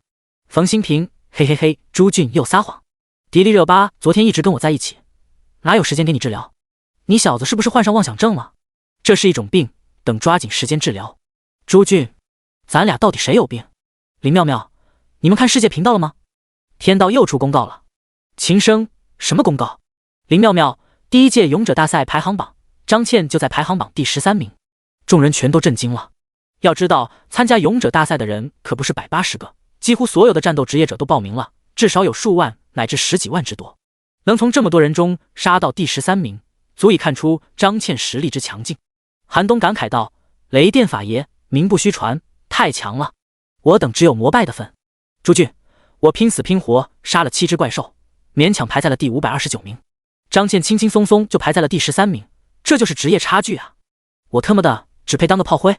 张倩其实也不轻松，多亏有魔法学院的人相助，否则只凭我一人根本杀不了那么多怪兽。寒冬，我擦！大佬现身了，膜拜！张倩，都是同学，别搞这一套。秦升，张倩，你杀了多少只怪兽？张倩，一共47只。朱俊，我靠，你是不是晋升3级了？张倩，晋升3级需要50经验值，我杀的47只怪兽都是1级怪兽，还不到升级标准。不过明天就能晋升3级了。秦升，杀了47只怪兽才排第13名，那第1名杀了多少只？张倩，第1名杀了87只怪兽。林妙妙，我刚刚发现了一件很奇怪的事，楚风居然也上榜了，他排在了第397名，比朱俊的名次还要高。众人，楚风不是农夫吗？农夫也有能力杀怪兽，而且还能上榜，这让他们这些战斗职业颜面何存？第11章给你异火。朱俊，你确定是楚风？是不是看错了？林妙妙，我确定是楚风，他杀了10只怪兽。朱俊，我尼玛，现在的农夫都这么生猛吗？秦升，没必要大惊小怪，穿越到这里的人多达数亿之多，搞不好就是重名了。寒冬，说的对，一定是重名了。其他人也都同意了这个说法。蒋大为，不是楚风就好，这样一来我心里平衡多了。楚风揉了揉鼻子，默不作声。一个个的都这么瞧不起他，不知道他是一个有理想、有抱负的农夫吗？冯新平，嘿嘿，你们继续，我不陪你们了，我出去和迪丽热巴散步了。众人，冯新平又开始神经病了。楚风，有件事我很好奇，这里的人都是咱们这些穿越者吗？秦升，据我了解，99.9%的人都是刚刚穿越过来的，剩下的0.1%则是原住民。楚风眼神闪烁了一下，这些原住民是不是很强大？秦升，确实很强大，但他们轻易不会出手，他们就像是导师一样，传授我们经验，教我们如何提升实力。朱俊，的确是这种情况，我们炮灰营的营长就从来不出手，只给我们下达命令。楚风，这么说来，参加勇者大赛的人也都是咱们这些穿越者了。咱们是一起穿越的，仅在这个世界里待了3天，排名第1的那个家伙为什么这么强大？秦升，我猜测他一定是觉醒了一个特别厉害的职业。张倩，排名第1的名叫石破天，听说觉醒的是神圣召唤师职业，能够召唤一只巨龙作战。众人，卧槽，在同级别当中，巨龙绝对是 bug 般的存在，没有任何怪兽是巨龙的对手，也怪不得石破天如此牛逼，完全因为有巨龙的存在。蒋大为心里不平衡了，操，凭什么我是掏粪工，他就能觉醒神圣召唤师？跟谁讲道理？寒冬，跟天道讲道理，你只要能拿下天道，就能呼风唤雨了，想觉醒什么职业都行。蒋大为，滚，老子一桶粪便泼死你！跟天道讲道理，天道还不玩死你？寒冬，你太粗鲁了。楚风想说点什么的时候，外面忽然传来了小战的叫声，好似在预警一样。楚风关闭游戏面板，走出堡垒。小战，怎么了？咕咕。小战转头看向了围墙石门，此刻正有人在外面敲打石门，隐隐的能听到一个女子呼救声。楚风蹙了蹙眉，快速攀登上了石墙，很快就发现石墙下站着一名衣衫褴褛的长发女子，正冲着石门大喊：“有人吗？救救我！”别喊了。楚风居高临下的看着对方，问道：“你是干嘛的？”长发女子抬头看着楚风，一副楚楚可怜的样子：“我是一名流浪者，之前遭受怪兽袭击，受了重伤，急需找个安全之所休养。你能帮帮我吗？让我进入你的庇护所，只要养好了伤，立刻就走。看你的样子也不像受伤啊。”楚风轻咦了一声。长发女子狼狈归狼狈，但身上一点外伤都没有，哪像受伤的样子。长发女子解释道：“我受了内伤，外表看不出来。”哦。楚风点了点头，报以歉意的微笑：“实在不好意思，我是想帮你的，但打不开石门，爱莫能助，你还是去别的地方吧。末世当中，人性是最靠不住的，在不清楚对方底细前，断不会将对方给放进来。”长发女子微微一怔，气闷道：“这里是你的庇护所，怎么可能打不开石门？你就是不想帮我，你的心也太狠毒了！你就眼睁睁地看着我死在外面，你的良心能过得去？”楚风倒也没怎么生气，而是淡淡道：“你应该知道，末世当中人心险恶，万一你对我图谋不轨怎么办？希望你能够理解。”长发女子赶忙说道：“我一个弱女子，怎么可能威胁到你？”楚风嗤之以鼻，一个弱女子能在赤峰荒原无人区生存2天，怕是早就被怪兽吃的骨头不剩了。另外，他还发现不远处的草丛中隐藏着一个身影，这个人很可能是长发女子的同伙，这就说明对方真的心怀鬼胎，目的就是骗她打开石门，然后趁机抢夺庇护所。不过楚风并没有点破，而是轻笑道：“你看似柔弱，但保不准身上藏着兵器呢。”“我没有。”长发女子当即说道：“不相信的话，你可以搜身。”楚风嘴角一撇：“搜身就不必了，太麻烦了。你完全可以证明给我看。”“怎么证明啊？”长发女子有点懵。楚风上下打量了对方一眼，把衣服一件件的脱下来。“你……”长发女子气得嘴角一颤：“你想趁机占我便宜？你不觉得这样做太卑鄙了吗？”楚风平静道：“我又没逼你。”长发女子咬了咬牙：“我照做的话，你能放我进去？只要能骗楚风打开石门，做出点牺牲，完全值得。”楚风模棱两可的说道：“这要看你的表现。”“我答应你了。”长发女子犹豫了一下，最终妥协了。随后一件件衣衫从身体上褪去，转眼间一丝不挂，一具雪白的胴体出现在了面前。不得不说，这具身体还是相当完美的。楚风定睛看了3秒，点评道：“身材不错。”长发女子一点不知道羞耻，抬头看着楚风，一脸媚态：“是不是看得血脉喷张了？要不然让我给你一火，我很有经验，一定会让你欲仙欲死。”楚风嘴角上划过一抹厌恶之色：“没这个必要，你可以离开了。”原本就没打算放对方进来，之所以这么做，纯粹为了戏耍对方，顺便过过眼瘾。“啊！”长发女子愣住了：“你怎么说话不算话？衣服都脱光了，到最后玩这一套？”楚风揉了揉鼻子：“你想多了，我又没答应要放你进来。”“你混蛋！”长发女子气得破口大骂，直到此刻才意识到被楚风给耍了。楚风不再理睬，转身走下了石墙。长发女子骂了一会，无奈地穿上衣服，走入了不远处的一片草丛当中。第12章危险的流浪者。草丛中趴着一个黄毛平头青年，一脸的阴沉。“卢磊，那小子太奸诈了，咱们的计划失败了。”长发女子趴在平头青年身边，气闷道。卢磊眼神闪烁了一下，这座庇护所坚不可摧，只要抢夺下来，再也不用东躲西藏，担心怪兽追杀了，咱们还等想办法才行。长发女子奇怪道：“别人的庇护所围墙多数是一些木栅栏，好一点的也就是木墙而已，这家伙的围墙为什么会是石墙，而且还这么的高大？”卢磊猜测应该是开宝箱开出来的高等级建筑蓝图。“也对。”长发女子若有所思地念叨一声，问道：“那咱们怎么抢夺他的庇护所？”卢磊思索一番，冷冷一笑：“那座石墙高达10米，表面平整光滑，徒手肯定爬不上去，但咱们可以借助工具，比如说制作一个梯子，还是你有办法？”长发女子眼睛一亮：“咱们什么时候行动？”卢磊淡淡道：“农夫有3天的新手保护期，在此期间不能强攻。不过今天就是最后一天了，咱们等明天动手也不迟。”“听你的。”长发女子点了点头。“咱们接下来做什么？”卢磊的眼神中弥漫上了一层炙热。“刚才你脱衣服的场景，看得我硬邦邦的，给我降降火。”“讨厌！”长发女子笑骂：“这都第几次了，你不能消停一会？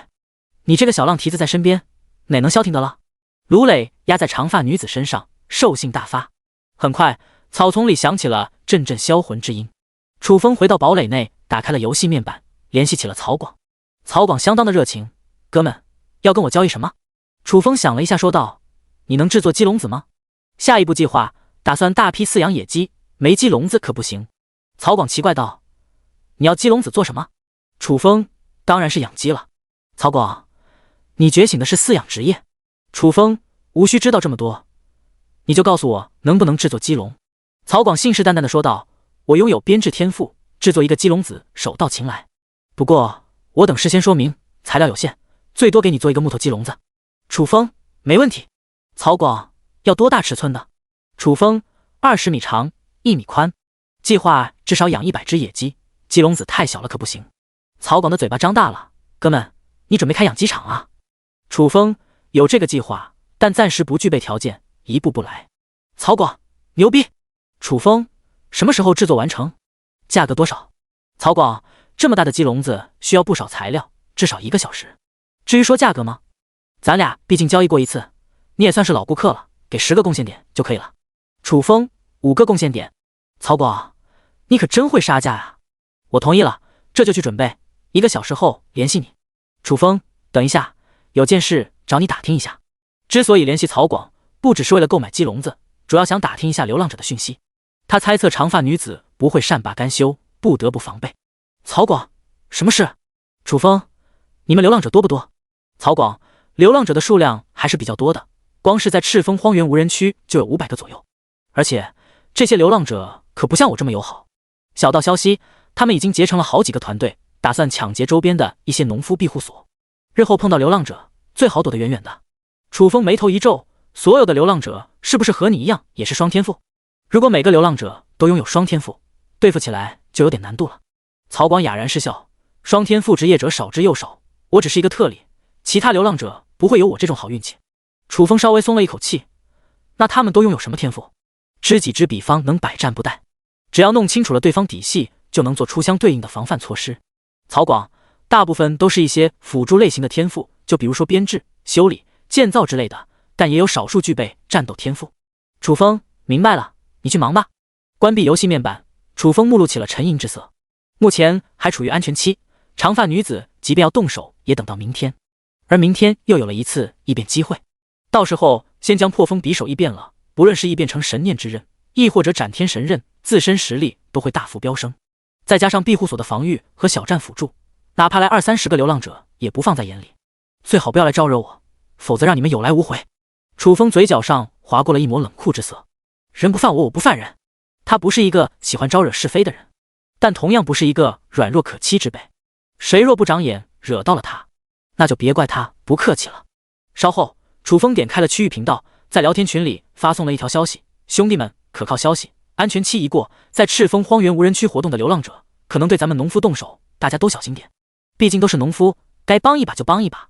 张三，卧槽，咱们农夫的处境也太悲惨了，既要防备怪兽，还等小心流浪者，这还怎么玩？李坚强，让他们来好了，老子现在穷得叮当响，一点食物都没有，他们能拿我怎么着？张柔弱，你终于坚强了一次，不容易啊。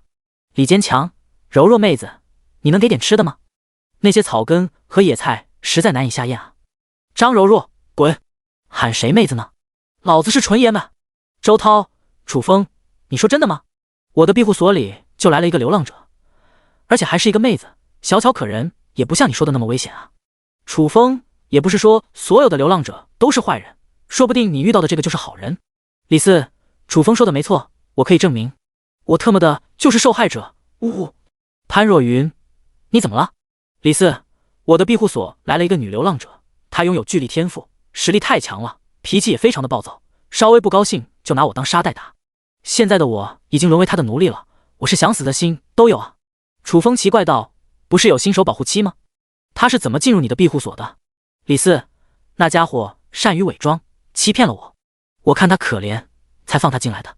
第13章第一桶金。周涛，谁叫你色迷心窍的？哪能见了个女人就随便带入庇护所的？你这不是自找的吗？众人，周涛不也收了一个女流浪者，不也是色迷心窍？怎么好意思说别人呢？张三提醒道，哥们，你的庇护所里好像也有个女流浪者吧？可等小心点。周涛，我家的女流浪者可是一个小萝莉，不会这么凶残吧？潘若云，这事其实也怪不得李四，反正他已经被女流浪者给盯上了，庇护所被霸占是早晚的事。李四，还是若云妹子理解我。张柔弱，李四，你有什么打算？就这么任凭对方拿捏？李四，我又打不过他，能有什么办法？李坚强，打不过可以跑啊，跑得远远的不就行了？李四，你可拉倒吧，庇护所外面都是怪兽，就我这样的弱鸡，一露面就成怪兽食物了。就这么着吧，好死不如赖活着。潘若云，好可怜啊。王五，为李四同志的悲惨遭遇默哀3秒。李四，你们也别幸灾乐祸，楚风不是说了吗？安全期一过，流浪者就会对农夫动手，到时候你们可能比我还惨。王五，不行，我等重新加固，一下围墙。张柔弱，我也去。顿时聊天室里冷清了下来，楚风也跟着退了出去，接着打开了兑换商城。庇护所目前只是一个空架子，很多东西都没有置办，当然鉴于现在的财力，多数东西都买不起，最多买点小玩意，就比如说牙膏、牙刷之类的，整天不刷牙可不行。浏览了1个小时，楚风最终花费了5贡献点，买了1盒牙膏、1根牙刷和1个牙缸，接着和曹广联系起来。经过1个小时的不间断努力，曹广已然制作好了鸡笼子。双方交易完毕，楚风将鸡笼子安置在了石墙一角，这个地方没有种植粮食作物，用来饲养家禽正合适。不得不说，曹广的制作手艺还是相当牛掰的。制作的鸡笼子既美观又结实，5个贡献点花得很值。楚风瞟了一眼鸡笼子，又将目光落在了小柔身上，鼓励道：“小柔，你等给我争口气，能不能快速发家致富，全靠你了。”小柔，时间缓缓流逝，不知不觉来到了晚上。楚风吃完饭，闲来无事，在群里和人聊天。突然间，庇护所外面响起了几声野兽嘶吼。楚风眼神闪烁了一下，起身走出了堡垒，朝着鸡笼子喊道：“小战！”鸡笼子安置好之后，小战和小柔就主动地搬入了新家。咕咕，小战小跑到了楚风面前：“跟我走。”楚风招呼一声，带着小战走上了石墙。此行的目标就是想看看外面的怪兽，如果有机会的话，可以趁机猎杀几只。很快，一人一鸡来到了石墙上方。与此同时，石墙下方响起了阵阵异响。楚风低头一看，3只浑身覆盖着一层红色皮毛的野猪聚集在了石墙下。石墙下生长一片青草，这3只野猪正在进食。玄红猪，楚风一眼就认出了3只野猪的来历，顿时激动了起来。玄红猪属于1级怪兽，相比于别的怪兽，它的肉是可以食用的，而且味道十分的鲜美。在兑换商城里，1斤玄红猪肉卖到了20贡献点1斤。下面这3只玄红猪加起来至少500斤，即便去掉内脏、皮毛、骨头，少说也能弄个200斤肉。这可是送上门的财富啊，必须拿下！小战，下去弄死这3只野猪！楚风吩咐一声。咕咕，小战目露凶厉，双翅展开，纵身跳下石墙，好似一只巨鹰扑击而下。下降的过程中，更是动用了狂暴天赋。3只玄红猪发现了危险，但为时已晚。咔嚓，伴随着一片骨裂声，3只玄红猪先后被小战的利爪洞穿了头颅，殒命当场。楚风大喜不已，飞快地冲下了石墙，打开石门，第一时间将3只玄红猪拖入了庇护所当中。小战，干得漂亮！等会给你加餐。楚风表扬了一句。咕咕，一听要加餐，小战兴奋了起来。楚风看向3只玄红猪，目露沉吟之色。3只野猪自己也吃不完，留1只就可以了，剩下的直接卖，调换成贡献点。现阶段大部分都是穷人，想要通过交易大厅将玄红猪整只卖出去几乎不可能，只能出售给兑换商城了。虽然赚的少，关键省事。楚风挑了2只体型相对较大的出售，总共售卖了1500贡献点，这已然是一笔不菲的收入了，也算是穿越到这里以来的第1桶金。楚风开心的不得了。咕咕，小战叫了一声，好似在提醒楚风应该给他加餐了。楚风微微一笑，马上给你买1只大鸡腿，不是，买2包火腿肠。吃水不忘挖井人，没有小战的话，不可能收获这么丰厚，必须给予奖励。随后，楚风花费20贡献点买了2包火腿肠，奖励给了小战和小柔。接着，对剩余的1只玄红猪开膛破肚。由于第一次做这种工作，没有经验，足足忙活了1个小时，总算是将玄红猪给分解了。做完这一切，外面又响起了野兽嘶吼声。楚风不禁反喜，再次带着小战来到了石墙上观望。这一次只出现了1只怪兽，是1只青鬃牛。青鬃牛也是1级怪兽，同样可以食用。不过楚风不打算弄死它，而是想着抓起来的当灵宠。之所以有这个想法，出于3方面考虑：一，青鬃牛算是一种比较温和的怪兽，驯服起来相对容易；二，在一个末世求生的环境中，单打独斗是不行，必须多找几个帮手。收服灵宠就是一种最简单的方式。3日后还会继续扩大庇护所，尤其是种植面积至少要上百亩，只凭他自己哪能忙活得过来？而若是多了只牛，就能大大加快种植速度。综合这3方面，最终才做出了这个决定。小战，下去将这只青鬃牛抓起来，记住了，千万别给弄死了。楚风吩咐一声。咕咕，小战大叫一声，飞扑而下。担心弄死了青鬃牛，并没有开启狂暴，足足缠斗了3分钟，才将青鬃牛给制服。第14章，随我出城大开杀戒。看着面前体壮膘肥的青鬃牛，楚风目露喜色，正想伸手摸摸牛头的时候，哞！青鬃牛愤怒地吼了一声，看似很不服气的样子。看样子你还没有认清现实啊！楚风悠悠叹息一声，转而给小战使了个眼色，给他上一课，教教他怎么做牛。小战飞扑上去，给了青鬃牛一顿大逼兜，打得青鬃牛惨叫连连。见火候差不多了，楚风出言制止：“小战，停下吧！青鬃牛可是日后种地的主力，别再给打残废了。”小战随之停下了动作，而这时的青鬃牛已经被打趴在了地上，瑟瑟发抖。楚风走上前去，伸手按在了牛头上。青鬃牛好似被打怕了，接受了现实，不再反抗。早这么识趣，就不用遭受皮肉之苦了。你的牛脾气就等收敛。楚风轻笑一声，暗暗联系系统，系统，异变青鬃牛会产生何种变化？5%几率维持原形态，10%几率异变成耕地牛，10%几率异变成狂战牛，74%几率异变成牛魔，1%几率异变成上古神兽灭神牛。楚风眼神闪烁了一下，牛魔有什么特点？这4种异变形态，灭神牛肯定更加的强大，但异变几率太小了，而牛魔的异变几率高达74%。如果要异变的话，基本上会变成牛魔。只要弄清楚牛魔的情况就可以了。牛魔，战斗型牛种，皮糙肉厚，力大无穷，会口吐人而言。另外拥有战争践踏和野蛮冲撞2个天赋。好强！楚风神情一震，拥有一只牛魔灵宠，整体实力必将飙升一大截。只不过暂时不会异变青鬃牛，因为要收服一只灵宠可不是一件简单的事。之前能成功收服小战，一则小战本身的实力不算特别强大，二则拿捏了小战的软肋，用小柔做要挟。但要收服一只强大的牛魔，难度成倍增加，必须拥有了压制牛魔的实力才能尝试。小战，看好青鬃牛，别让它破坏了这里的粮食作物。楚风叮嘱一声。咕咕，小战点了点头，接着转向了青鬃牛，目中闪烁着凶厉之色。青鬃牛吓得浑身一颤，连与小战对视的勇气都没有。楚风拖着猪肉进入了堡垒当中，就在进入的一刹那，突发奇想，系统，异变我自己会出现何种变化？99%几率维持原形态，1%几率异变成宇宙第一大帅比。楚风嘴角一张，那就算了吧。如果能提升实力的话，倒是可以选择异变，但若只提升颜值，就没必要浪费一次异变机会了。毕竟他的颜值完全称得上惊天地泣鬼神，在帅哥当中足以名列前茅。当然，跟各位读者相比，还是要稍逊一筹的。后面，楚风将玄红猪肉分成了50块，每一块大约1斤重。做完这一切，拿出了30块挂在了交易大厅当中，每一块售价10贡献点，比兑换商城便宜了一半。这玩意有保质期的，不存放在冰箱里，2-3天就变质了，所以只能便宜处理掉。至于剩下的，打算明天做成熏肉。做完这一切，楚风又点开了世界频道。此时的世界频道热闹非凡，好像发生了什么大事。楚风观察了一会，很快就明白是怎么回事了。原来有人正在出售一个黄金宝箱，和一般的出售方式不同，他采取的是竞拍模式，价高者得之。对黄金宝箱感兴趣的人不在少数。此时的价格已经被抬到了230贡献点，并且还在缓慢上涨。按理说，一个黄金宝箱的价格远不止这点，主要是因为刚刚穿越到此，积累的贡献点有限，这才导致价格迟迟抬不上去。这若是再过一段时间，黄金宝箱的价格至少翻好几倍。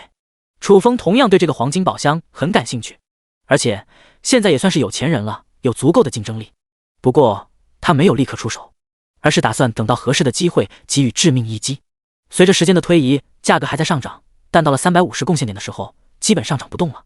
见火候差不多了，楚风开始了出价，一出手就是400贡献点。这个价格一出，击溃了很多人的心理承受价位。一时间，整个世界频道都冷清了下来。当然，也不是所有人都选择了放弃。有个叫汤显祖的家伙，硬着头皮出价420贡献点。楚风甚至不带犹豫的再次抬高到了450贡献点，将势在必得、财大气粗的一面演绎得淋漓尽致。最终凭借这个价格，顺利竞拍下了黄金宝箱。交易完成，楚风看着面前的黄金宝箱，笑得合不拢嘴。黄金宝箱的价值绝对在青铜宝箱之上，用450现点就能兑换到手，等于捡了一个大便宜。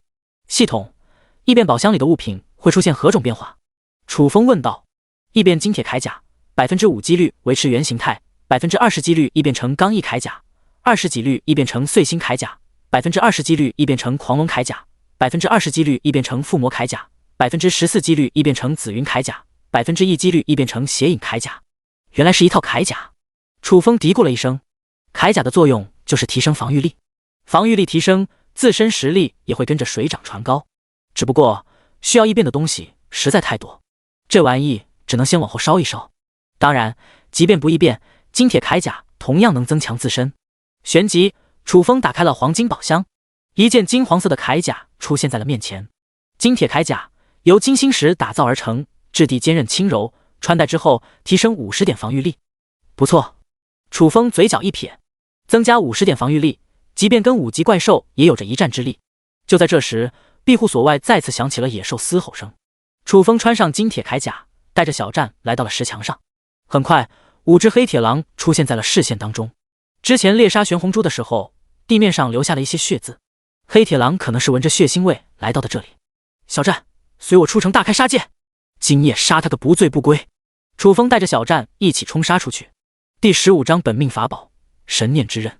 石门打开的瞬间，3只黑铁狼飞扑过来。楚风仗着有金铁铠甲护身，无所畏惧，勇猛地和一黑铁狼厮杀在一起。嗖！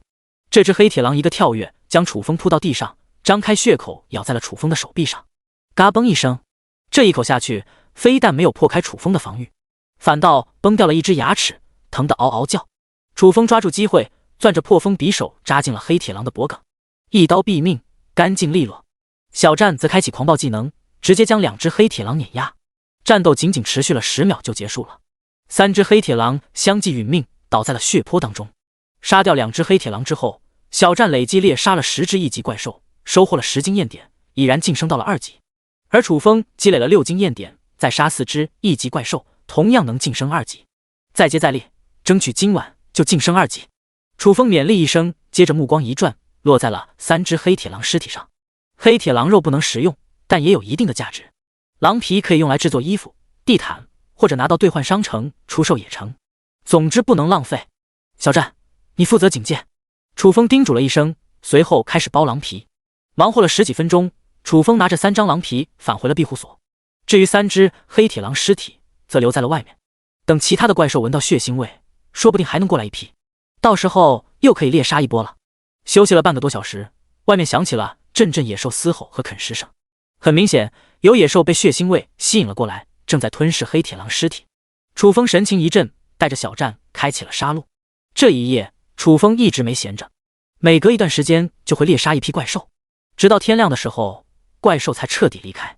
经过一夜屠杀，一人一鸡，总共猎杀了40只怪兽。只可惜这些怪兽没有任何价值，不得不说是一件很惋惜的事情。天亮之后，楚风和小战轮流休息。今天是第4天，新手保护期到时，那些处心积虑的流浪者说不定就会发动攻击，不得不防备。睡到中午，楚风和小战全都恢复了状态。不过这期间，流浪者并没有出现，楚风也没放在心上。对方赶来，一网打尽；不来也无所谓。稍后，他研究起了异变之事。异变次数已经刷新了，可以对一件物品进行异变。只是需要异变的物品有点多，到底先异变哪一件？楚风思来想去，最终做出了决定：系统异变破风匕首。异变中，异变成功，破风匕首异变神念之刃。金光一闪，手里的破风匕首变成了一柄晶莹透亮的白色匕首，进入了楚风的脑海当中。至此，神念之刃就成为了楚风的第1件本命法宝。异变完成，楚风转而开始烤肉，但在烤肉之前，先等置半上烧烤设备才行。楚风也算是财大气粗，直接花费了50贡献点购买了一堆木炭、几瓶调料和一个简易烧烤架。一切准备妥当，烤肉开始。新鲜的食材往往采用的是最简单的烹饪方式。楚风将玄红猪肉切成薄片，只撒上了一点盐。莫一会的功夫，浓郁的肉香味就溢散开来。咕咕，小战和小柔闻到肉香，忍不住的凑了上来。你们也想吃？楚风目瞪口呆。咕咕，小战拼命点头，馋的都要流口水了。行，等会烤熟了都有份。楚风哑然失笑。小战开心的蹦了起来。哞！这时青鬃牛也闻着味走了过来。楚风有点懵，鸡是杂食动物，吃点肉倒也说得过去。牛不是素食动物吗？不是应该吃草的吗？怎么也凑了上来？你也要吃肉？楚风试探了一声。哞！青鬃牛好似听懂了，回应了一声。行，等会你也有份。楚风微微一笑，下一步就要给青鬃牛异变，收为灵宠，提前给点甜头，拉近关系，到时候驯服起来也能简单点。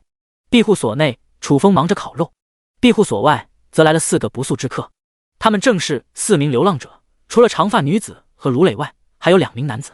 这2人一个身材壮硕，满脸横肉，另外一个脸型瘦长，肤色黝黑。当2人看到面前高达10米的石墙时，都震惊了。黝黑男子咽了口唾沫，还真有这么坚固的围墙啊！这家伙怎么做到的？卢磊眼神中闪烁着寒光，别管他怎么做到的，这地方你们满不满意？想不想占为己有？当然想了。壮硕男子咧嘴一笑，有了这么好的一个庇护所，等于有了根基，再也不用四处流浪了。既然咱们想法一致，抓紧时间动手吧。卢磊提醒道。等一下。黝黑男子忽然打断一声。怎么了？卢磊三人齐齐看向了黝黑男子。黝黑男子伸手指向了石墙的某一个位置，地上躺着数十具怪兽尸体，血水洒满了一地，场面极度血腥。这么多怪兽？卢磊三人脸色一变。死掉的怪兽多达40只，谁有这个能力杀掉这么多怪兽？不会是庇护所里的主人干的吧？想到这点，四人心中猛地一颤。一己之力猎杀40只怪兽，这种实力绝不是他们所能招惹得起的。那么还要抢夺这座庇护所吗？一时间，四人有点拿不定主意了。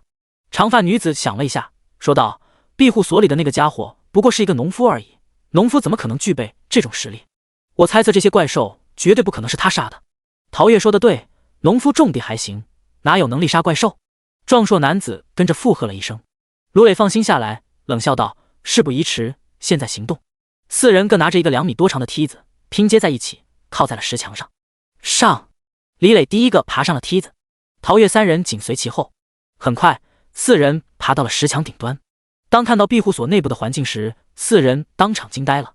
满院子都是粮食作物，还有2只野鸡和1只大野牛。更离谱的是，庇护所的主人居然在烤肉。第16章对待敌人的仁慈就是对待自己的残忍。黝黑男子咽了口唾沫，我没看花眼吧？这家伙在烤肉。赤峰荒原无人区的人，哪个不处在饥寒交迫当中？能吃上一个面包就相当不错了，吃烤肉更是连想都不敢想的事，简直太奢侈了。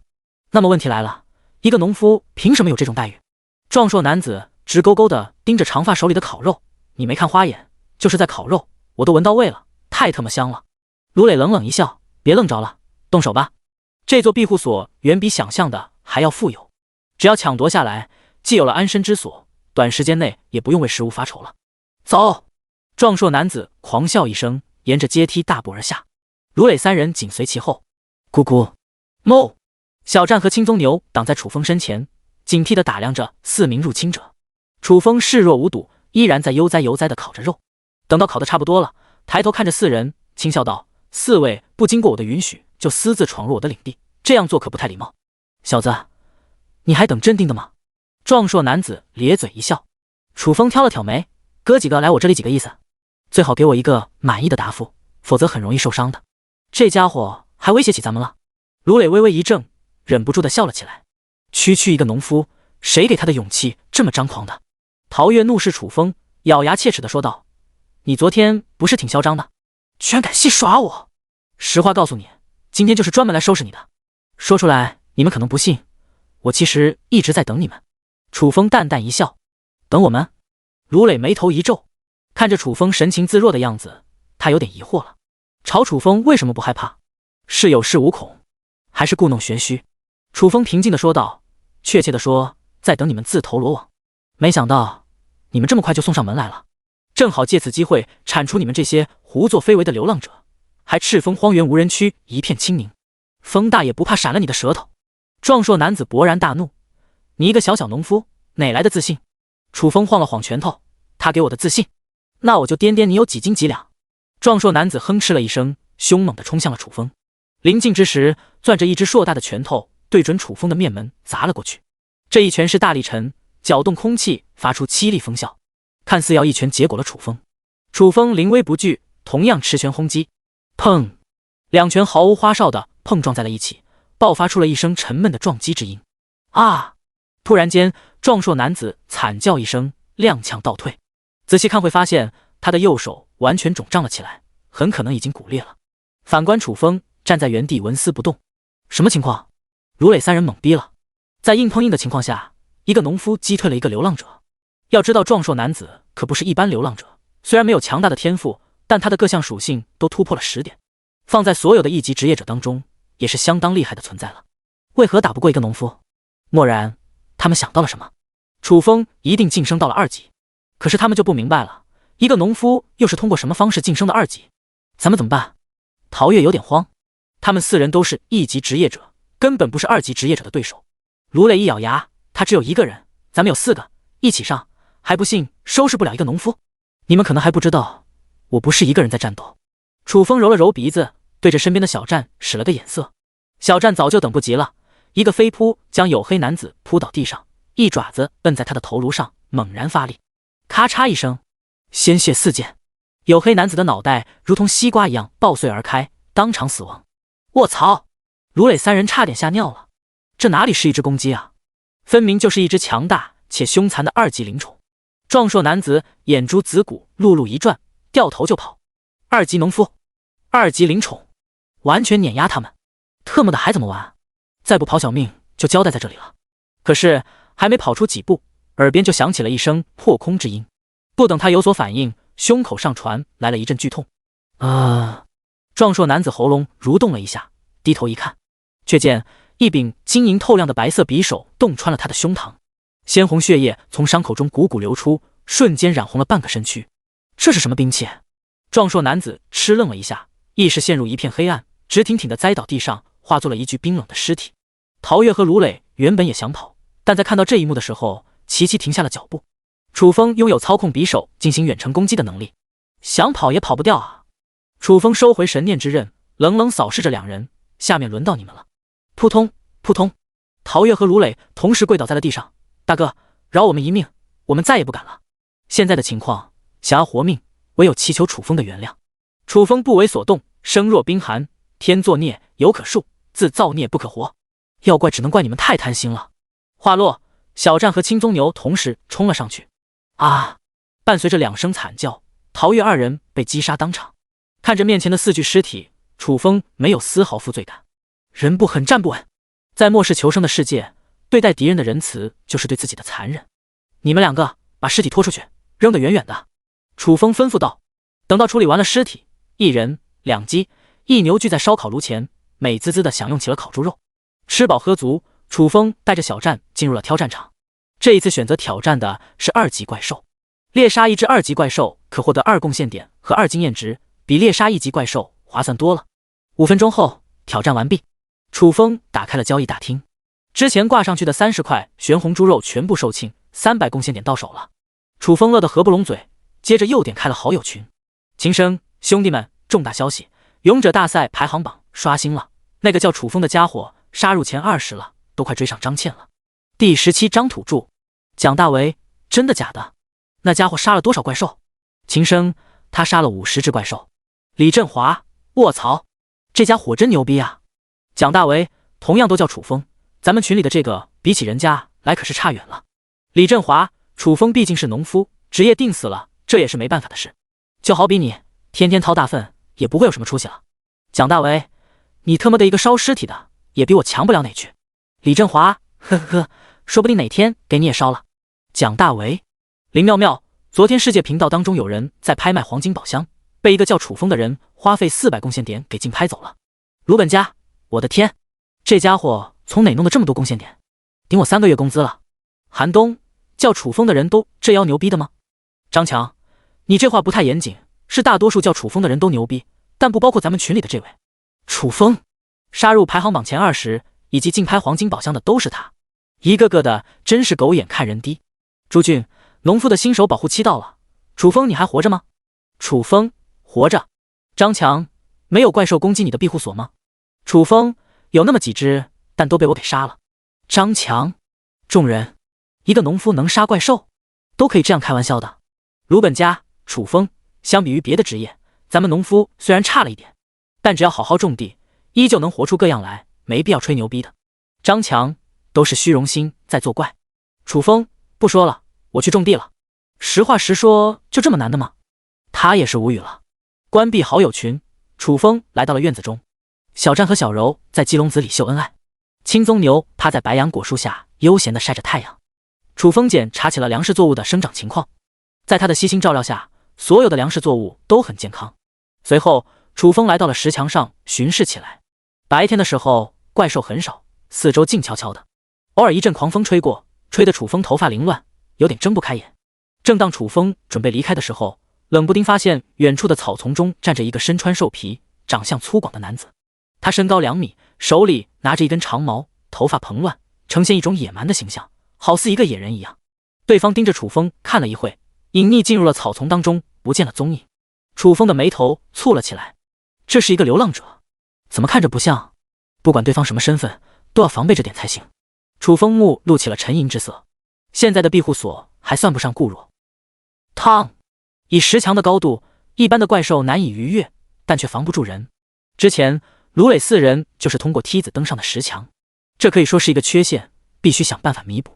想到这点，楚风向系统询问：系统还能继续异变10强吗？继续异变的话，有可能变成魔法强或者阵法强，那就真的没有后顾之忧了。任何物品只有一次异变机会。好吧，楚风失望地叹息一声，既然无法异变，只能想其他办法了。稍后，楚风打开了兑换商城，花费100贡献点购买了一些铁丝网，安装在了10强上方。有了铁丝网阻挡，想要轻易进入庇护所就不是一件简单的事了。当然，想要将庇护所打造成一个无法逾越的堡垒，只安装一些铁丝网是远远不够的，最好是安装一些远程攻击机械，比如说箭塔、弩车等。兑换商城就有这种攻击型建筑蓝图，价格虽说不便宜，但以楚风现在的资产，买上几个还是不成问题的。关键是这些建筑都需要有人操控，楚风身边只有小战和青棕牛2个帮手，让一只鸡和1头牛操控这玩意，有点为难他们了。这件事还等从长计议。回到堡垒，楚风补了一个午觉，一觉醒来神清气爽，接着打开了赤峰荒原无人区农夫聊天群，没有安全机制保护，也不知道其他的农夫情况如何了。此时的群里一片哀嚎：张三，兄弟们，太凶险了！我的庇护所遭遇了一群怪兽攻击，木栅栏破损的不成样子，怕是坚持不了几天就完全损坏了。我接下来该怎么办？在线等，挺急的。王五，我的情况也好不到哪里去，木栅栏被一只大野牛撞开了一个大洞，不及时修补好的话，等晚上怪兽集体出动，我就嘎了。张柔弱，咱们的情况虽然不妙，但比起那些死去的农夫，也算值得庆幸了。李四，死了很多农夫吗？你怎么知道的？张柔弱，看看聊天室里的人数，不就能确定了？之前总共500人，今天只剩下了387个，少的那100多人哪去了？肯定是死掉了。李四，我的妈呀，不到1天时间就死了100多人，咱们农夫还有活路可言吗？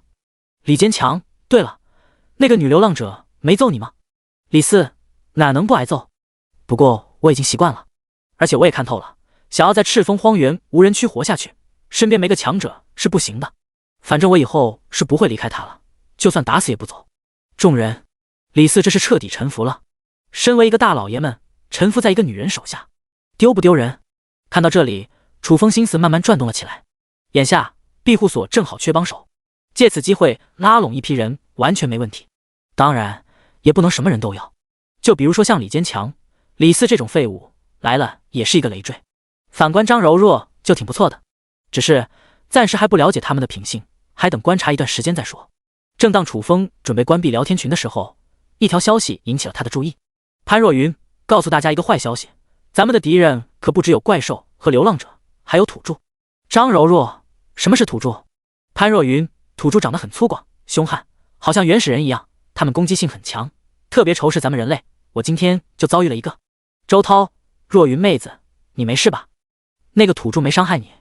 潘若云，我在庇护所周边布置了陷阱，将那个土著给反杀了，否则真就危险了。第18章怎么可能有这么生猛的农夫？楚风猛然想到，今天就看到了一个身穿兽皮、形貌粗犷的男子，差不多就是一个土著了。那么问题来了，这些土著从哪冒出来的？难道是这里的原住民？周涛，若云妹子，那些陷阱是你制作的，还是从兑换商城购买的？潘若云，是我自己制作的。李坚强惊叹，连陷阱都会做，你可真厉害。潘若云，我拥有制作陷阱天赋，就是利用天赋才做成的陷阱，没你想的那么厉害。楚风的心思转动了起来，如果能在庇护所周边布置上陷阱，又多了一份安全感。潘若云也算是一个人才，抽空找他单独谈谈，看看能不能招入麾下。李坚强奇怪道，你不也是农夫？农夫不是只有植物亲和一个天赋吗？潘若云轻笑，我运气好，拥有2个天赋。李坚强，羡慕死我了，我为什么没有2个天赋？同样都是农夫，差距怎么这么大呢？张三，可能跟人品有关。李坚强，这跟人品有毛关系？张柔弱，潘若云，你知道这些土著的来历吗？潘若云，暂时还不清楚。王五，我知道点消息。众人，什么消息？王五，据说这些土著是一夜之间冒出来的，就跟咱们的情况一样，应该是被天道强行传送过来的。张柔弱，天道这么做的目的是什么？王五，这就不清楚了，但有一点可以肯定，对咱们来说肯定不是好事。从我同学口中得知，土著的数量极多，都是以部落的形式出现的。张柔若试探道：一个部落有多少土著？王五，每个部落有大小之分，小的部落几百土著，大的几千。至于说还有没有更大的，暂时就不清楚了。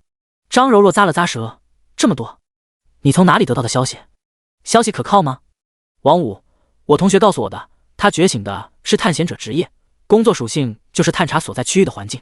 据他所说，已经发现了10几个土著部落，其中在咱们赤峰荒原无人区就有2个，一个100人部落，另一个达到了1000人。李坚强，卧槽，咱们怎么办？是不是应该马上搬家？张柔若叹了口气，周边到处都是怪兽，还有流浪者虎视眈眈，咱们能去哪？李坚强，这么说只能等死了。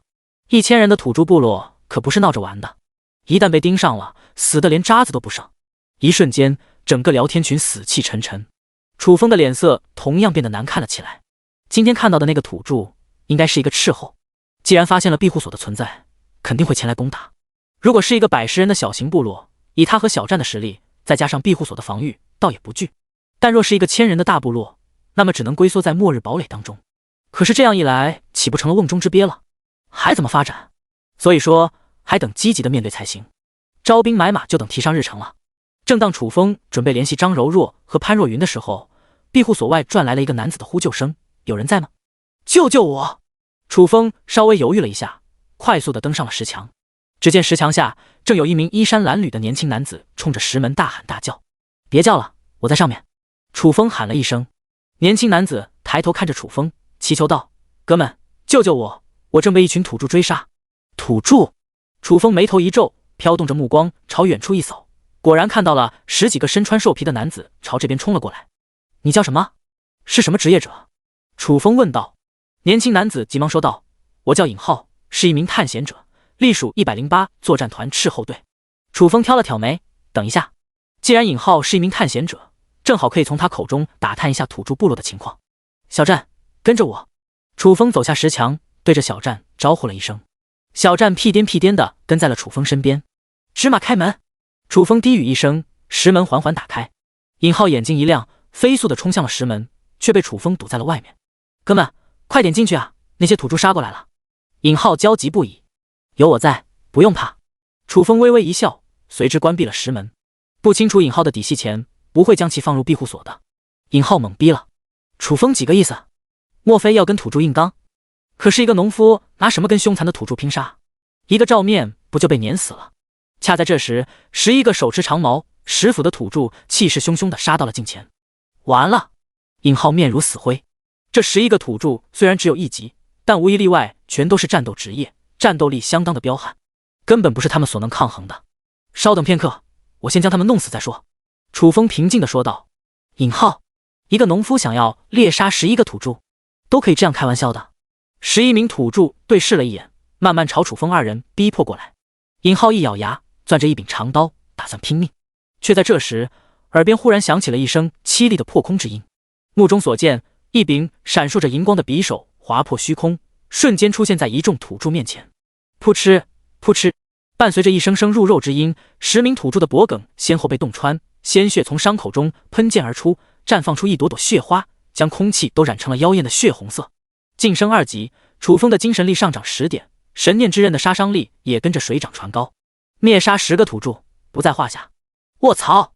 尹浩彻底被眼前的一幕给震惊了，一个农夫居然瞬间秒杀了10个土著，怎么可能有这么生猛的农夫？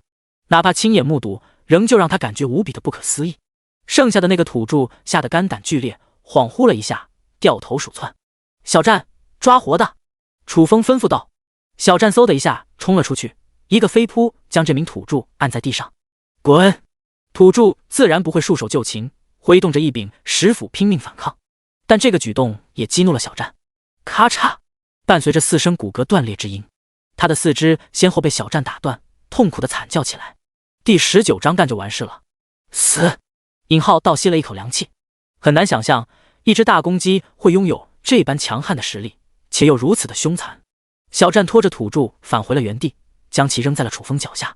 楚风扫视着土著，冷声问道：“说一下你的来历。”之所以留对方一条性命，为的就是拷问一番弄清楚土著一方的动态。人类，你死了这条心吧，休想从我口中得到一点消息。土著怒视楚风，咬牙切齿地低吼一声。尹浩提醒道：“哥们，别浪费时间了。这些土著嘴硬得很，之前我们也抓了几个，各种手段都用了，却没有得到一点有用的消息，那就没必要留他性命了。”楚风眼神一沉，抬脚踹在了土著的脑袋上，砰！土著脑袋碎裂，当场殒命。尹浩不由得咂了咂舌，这一人一击都相当的凶残啊！哥们，多谢救命之恩。尹浩面向楚风表达了谢意，举手之劳而已。楚风不以为意的摆了摆手，转而问道：“跟我说一下土著的情况吧。”尹浩缓缓说道：“情况不容乐观，目前出现在赤峰荒原无人区的土著部落多达10个，总人数加起来超过了1万之多。”这么多？楚风的脸色凝重了起来。1万名土著足以横扫整个赤峰荒原无人区，情况远比想象的还要严重。尹浩宽慰道：“土著部落多归多，但他们并非铁板一块，彼此间也存在着竞争。之前我就遇到过2土著部落为了抢夺地盘厮杀在了一起，这确实算一个好消息。”楚风若有所思地念叨一声，接着问道：“在我的附近有没有土著部落？”“有一个。”尹浩当即说道：“距离此地100公里远的地方有一个300人的土著部落，刚才追杀我的那10个土著就是来自这个部落。”楚风眼神闪烁了一下，具体在什么位置？一个300人的土著部落足以威胁他的安全了，必须防备着点。你有地图吗？尹浩问道。有。楚风拿出了地图，摆放在了面前。尹浩定睛打量了一眼，伸手指在了某一个位置上，这里有一个湖泊，土著部落就坐落在这个湖泊旁边，还挺会选地方的。楚风嘀咕了一声，靠近湖泊，水源的问题就解决了，而且可以捕捞湖泊里的鱼当食物。有了足够的水源和食物，这个土著部落会越来越强大。哥们，你的庇护所离土著部落太近了，而且你杀了这么多土著，他们一定不会放过你的。我建议你最好还是撤离这里吧。尹浩好心提醒。楚风实力很强，庇护所也很坚固，但也绝对挡不住一个土著部落的冲击。留在这里只有死路一条。楚风苦笑道：“现在的赤峰荒原无人区有安全的地方吗？与其去别的地方，还不如留在这里。他的根基就在这里，一旦离开，就等从头再来。这对于他而言是无法接受的。”这倒也是。尹浩点了点头。楚风问道：“你们108团的职责是什么？就没想着对付这些土著？”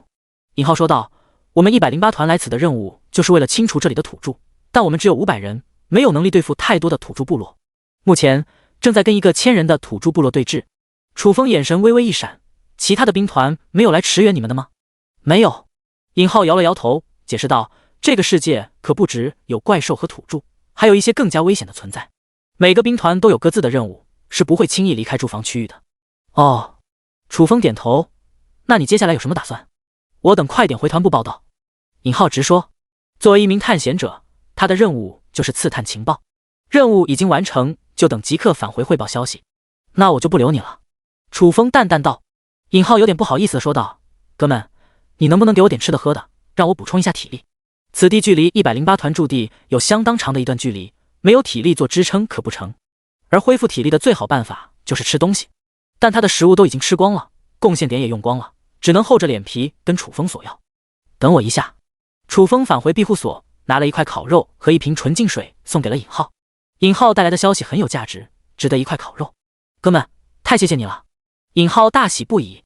在这个末世求生的世界里，食物非常珍贵，尤其是烤肉更是十分的少见。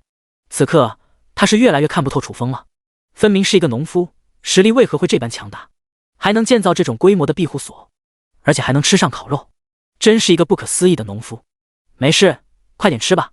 楚风淡淡一笑。尹浩不再多说，拿起烤肉狼吞虎咽。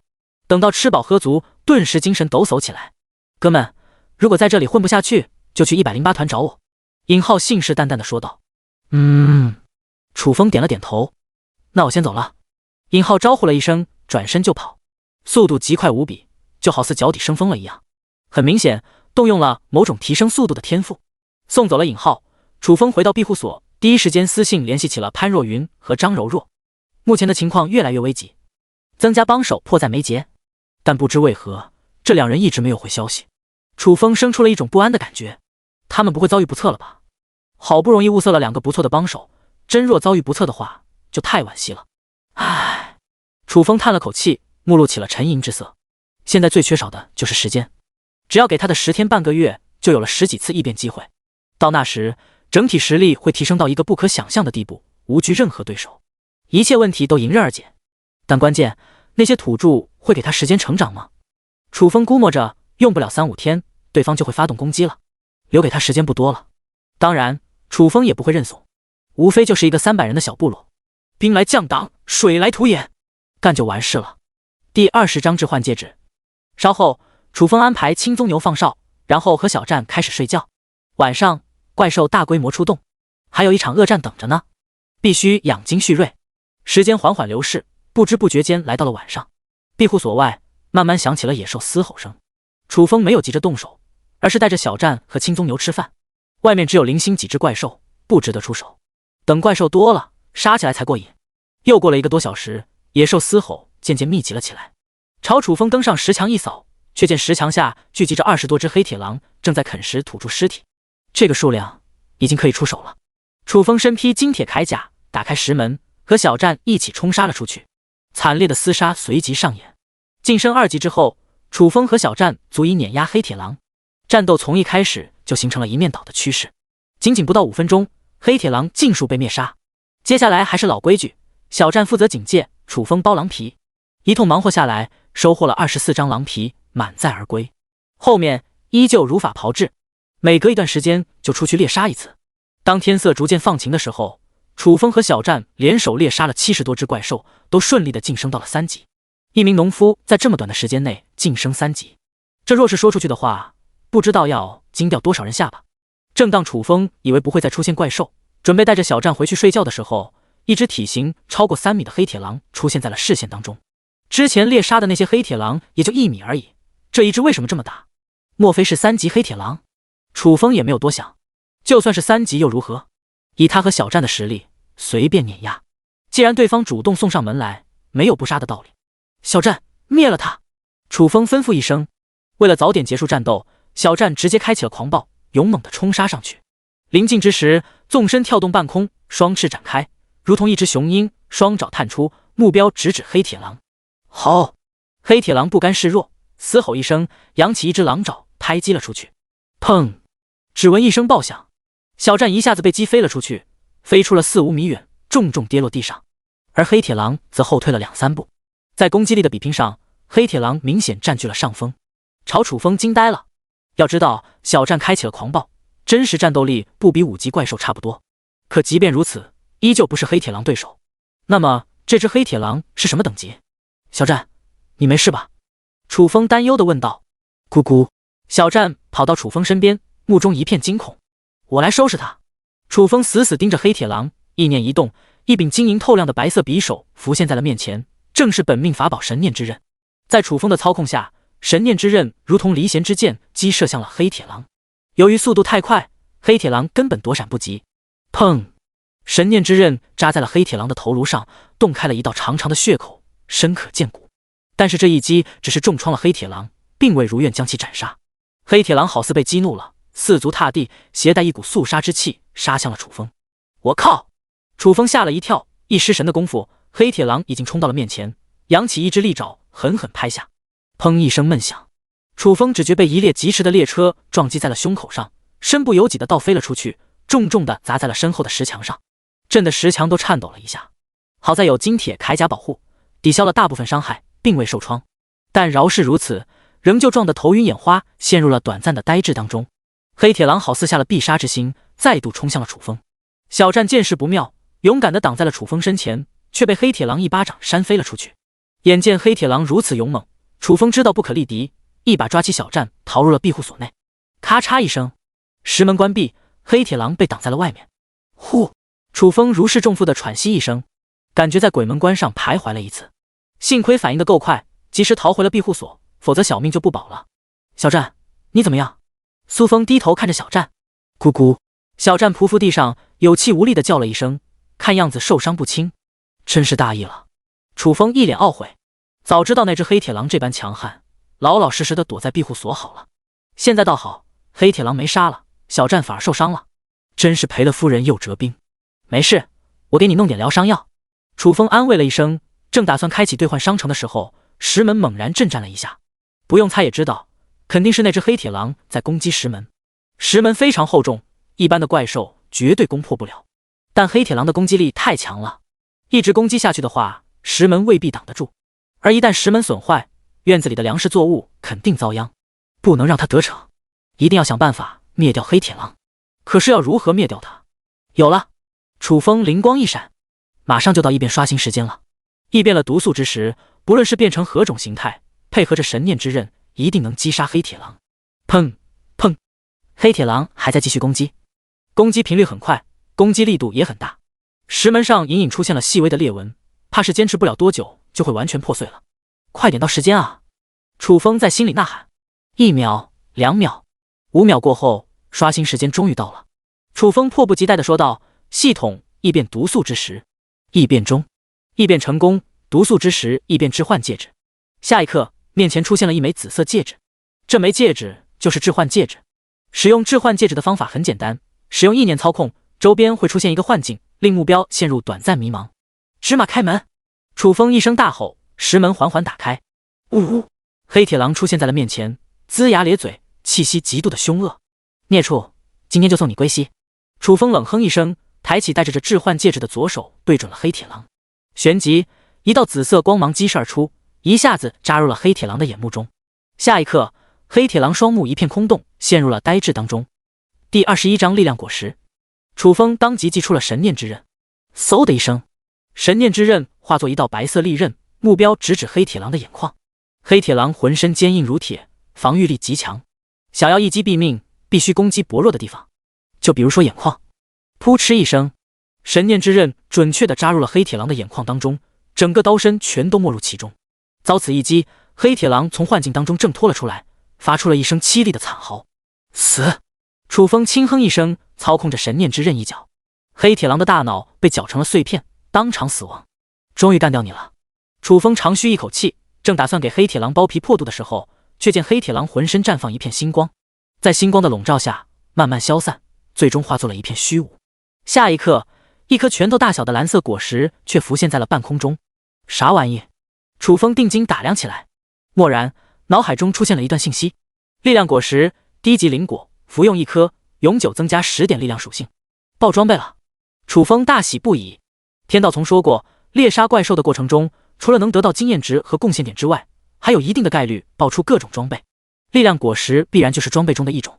虽然力量果实提升幅度不算大，但别忘了，楚风拥有异变系统，经过异变，说不定能变成特别强大的果实。楚风一把抓起力量果实，向系统询问：系统，异变这颗果实会出现何种变化？5%几率维持原形态，94%几率异变成超凡果实，1%几率异变成恶魔果实。楚风眉头一挑，说一下这2种果实的特点。超凡果实，力量属性增幅果实，服用1颗，力量属性永久增长100点。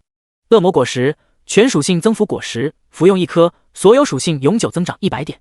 楚风顿时激动了起来，恶魔果实太强了，全属性永久增长100点，简直可以用恐怖来形容。如果能得到这样一颗果实，什么怪兽，什么土著，统统不用放在眼里，来多少杀多少。只不过异变恶魔果实的几率太低了，几乎不可能异变成功。但能得到超凡果实也不错，力量属性增幅100点，堪比10级职业者的力量了。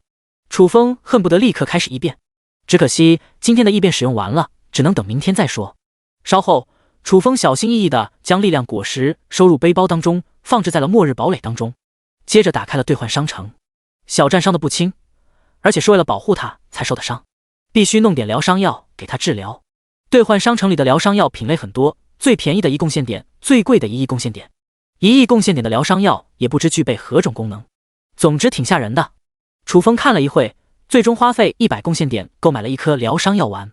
这颗药丸名叫运灵丹，只要不是特别严重的伤，服用1颗就能在3个小时内复原。楚风给小战喂服了运灵丹，然后安排青棕牛警戒，接着返回堡垒补觉。这一觉足足睡了5个小时，睡醒之后已经来到了下午。楚风起来之后，第一时间观察了小战的状况。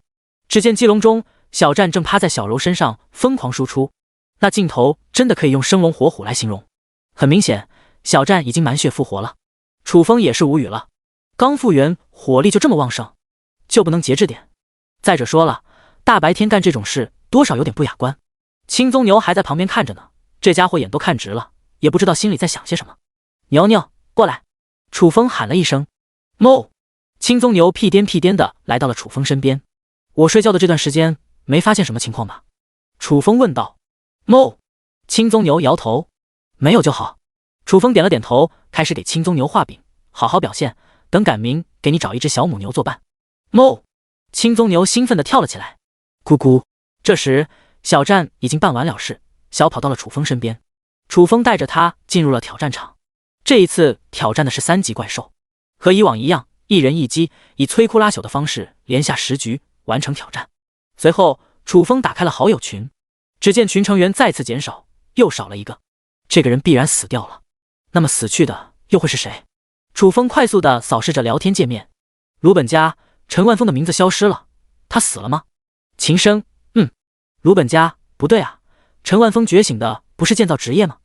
他一个建造工人还能遇到危险？寒冬，陈万峰是一名建筑工人不假，但他隶属第76建造兵团，经常在野外作业，搞不好就是在野外作业的时候遭受怪兽偷袭而死。林妙妙，这才几天时间就死掉2人了，咱们还能活到最后吗？蒋大为，谁知道呢？总之活一天是一天。哥们现在天天一顿小酒，别提有多滋润了，赚的贡献点1分不留。我劝你们都跟我学，别等死了以后贡献点没花了，那就悲催了。张强，还是掏粪工活得透彻呀。蒋大为，滚蛋！有你这个清洁工说话的份。张强，你特么的一个掏粪工还搞职业歧视，你哪来的优越感？冯新平，我觉得蒋大为说的不对，每个人的情况不同，就比如我就应该多赚点贡献点，因为我马上就要和迪丽热巴结婚了。对于冯新平的精神病发言，众人直接选择了无视。楚风看了一会便关闭了好友群。就在这时，私信图标闪烁了起来，发送消息的是张柔若。楚风快速点开，张柔若，楚风，找我什么事？楚风，你那边什么情况？还能混得下去吗？张柔若，还行，我跟潘若云几名农夫聚在了一起，抱团取暖。108作战兵团也驻扎在了不远处，现阶段不会有什么危险，你可以考虑来我们这里。楚风微微一怔，原本想邀请张柔若加入自己的庇护所，不曾想对方先开口邀请了。楚风笑道，我这里也可以，围墙高大坚固，比你们的庇护所安全多了，谢谢你。好意了。第22章吞噬超凡果实，力量属性增长100点。张柔若只当楚风在开玩笑，一个人的力量终究有限，又能建造出多么坚固的庇护所？楚风，108作战兵团不会永远驻扎在赤峰荒芜无人区，一旦撤走，你们就危险了。真到了那时候，就来找我，我罩着你们。张柔若嘴角一张，楚风，记住了，我没跟你开玩笑。张柔若，好吧，真到了那一天，一定联系你。和张柔若聊完，楚风来到了院子里，做起了农夫的本职工作，除草、松土。在他的悉心照料下，粮食作物茁壮成长，再过个10天半个月就能丰收了。一通忙活下来，楚风登上10强巡视，周边一片安静，没有任何风吹草动，这对楚风而言也算是一件好事。毕竟他现在最缺少的就是时间，没有外敌入侵，最好不过。视察完毕，楚风返回了堡垒内，躺在草垫上闲来无事，打开了世界频道。此时的世界频道依旧很热闹，一条条发言不停滚动。突然间，楚风发现了一条很有意思的消息，居然有人在收购土著，而且价格还不便宜。男土著50贡献点一个，女土著200贡献点一个。土著脾气暴躁，极其野蛮，很难跟人类相处，收购他们能做什么？另外，女土著为什么比男土著贵这么多？楚风想了一会也没想明白，索性不再多想，接着继续往下看。很快又有一条发言引起了他的注意。发言的人名叫蒋天风，据他所说，各地陆陆续续的出现了 BOSS 级怪兽，这些怪兽实力强悍，普遍拥有天赋，战斗力远超普通怪兽。猎杀掉之后100%爆装备。楚风心中猛然一动，之前猎杀掉那只黑铁狼就爆出了一颗力量果实，如此说来，那只黑铁狼就应该是一只 BOSS 级怪兽了。如果能多遇到几只就好了。楚风心中生出了这种想法。BOSS 级怪兽危险归危险，但猎杀掉就能爆装备，多杀几只搞不好就起飞了。不过据蒋天风所说，目前出现的 BOSS 级怪兽极其稀少，短时间内怕是很难遇到了，不得不说是一件很遗憾的事情。观看了一会，楚风关闭了世界频道，转而开始休息。到了晚上，带着小战一起猎杀怪兽。和前2天相比，今晚的怪兽有点少。一直到天亮，总共才杀了30只。对于这个结果，楚风相当的不满意，却也无可奈何。战斗结束，楚风一边吃早餐，一边等待着，一边刷新时间。小战则趁机找小柔打扑克。青宗牛默默地站在旁边欣赏，看得津津有味。通过这些天的观察，楚风发现青宗牛是一只很不正经的牛。人家夫妻俩做点房事，你一只牛总是盯着看，礼貌吗？异变时间一到，楚风迫不及待地联系系统，异变力量果实，异变中，异变成功，力量果实异变成超凡果实。楚风没有片刻犹豫，拿着超凡果实大口朵颐，一颗下肚，浑身充满了一种无可名状的力量感。楚风神情一震，猛然攥紧了双手，清楚地感觉到一股无形巨力在指尖流淌，太强了！楚风难掩兴奋，力量属性增长100点，现在的他一拳之力足以开山裂石。此刻很想找一个对手验证一下实力。楚风飘动着目光看向了青宗牛，要不然和青宗牛过2招。某，眼见楚风眼神不善，青宗牛吓得浑身一颤。算了，楚风放弃了这个打算。青宗牛是一只1级怪兽，实力弱的一批，一拳下去怕是要打成肉泥。后面还打算异变青宗牛收为灵宠呢，可不能打死了。牛负责警戒，我去休息一会。楚风吩咐道。某，青宗牛忙不迭地回应一声。一觉醒来已经是中午了，这期间一直很平静。楚风有点纳闷了，都过去2天了，土著部落为什么还没有来找他报仇？如果换做以前，还是比较担心土著攻击的，但现在则有些期待了起来。原因也简单，现在的他实力飙升到了一个前所未有的高度，即便单挑一个300人的土著部落也不在话下。还有一点，土著是能卖钱的，抓个180个一卖，又将是一笔不菲的收入。只可惜土著迟迟没有出现，赚钱大计暂时只能搁浅。吃过午饭，楚风带着小战进入了挑战场。这一次挑战的是5级怪兽。目前5级怪兽是挑战场等级最高的怪兽了。第一场对战的是一只黑岩熊，目标黑岩熊，等级5级，属性力量57，敏捷51，防御60，精神力50，天赋5。黑岩熊各项属性都很高，哪怕没有天赋，在5级当中也算是相当厉害的怪兽了。担心楚风出现闪失，小战主动请缨。虽然他只有3级，比黑岩熊低了2个等级，但若是开启狂暴，还是有一拼之力的。小战，边上等着，看我表演就完事了。楚风淡淡一笑。咕咕，小战还是有些担心。楚风不再多说，勇猛地冲杀上去。好！黑岩熊风怒咆哮。等到楚风冲到近前，扬起一只蒲扇大小的熊掌，当空拍下，凄厉的恶风骤起，直扑楚风面门。楚风凛然不惧，凌空一拳砸出，砰！一拳一掌毫无花哨地碰撞在了一起，只闻一声炸响，熊掌轰然爆碎。目睹此景，小战瞪大了眼珠子，一拳轰爆了黑岩熊的熊掌。主人什么时候变得这么生猛了？简直难以置信。一击得手，楚风并未善罢甘休，欺身而进，一拳砸在了黑岩熊下巴上。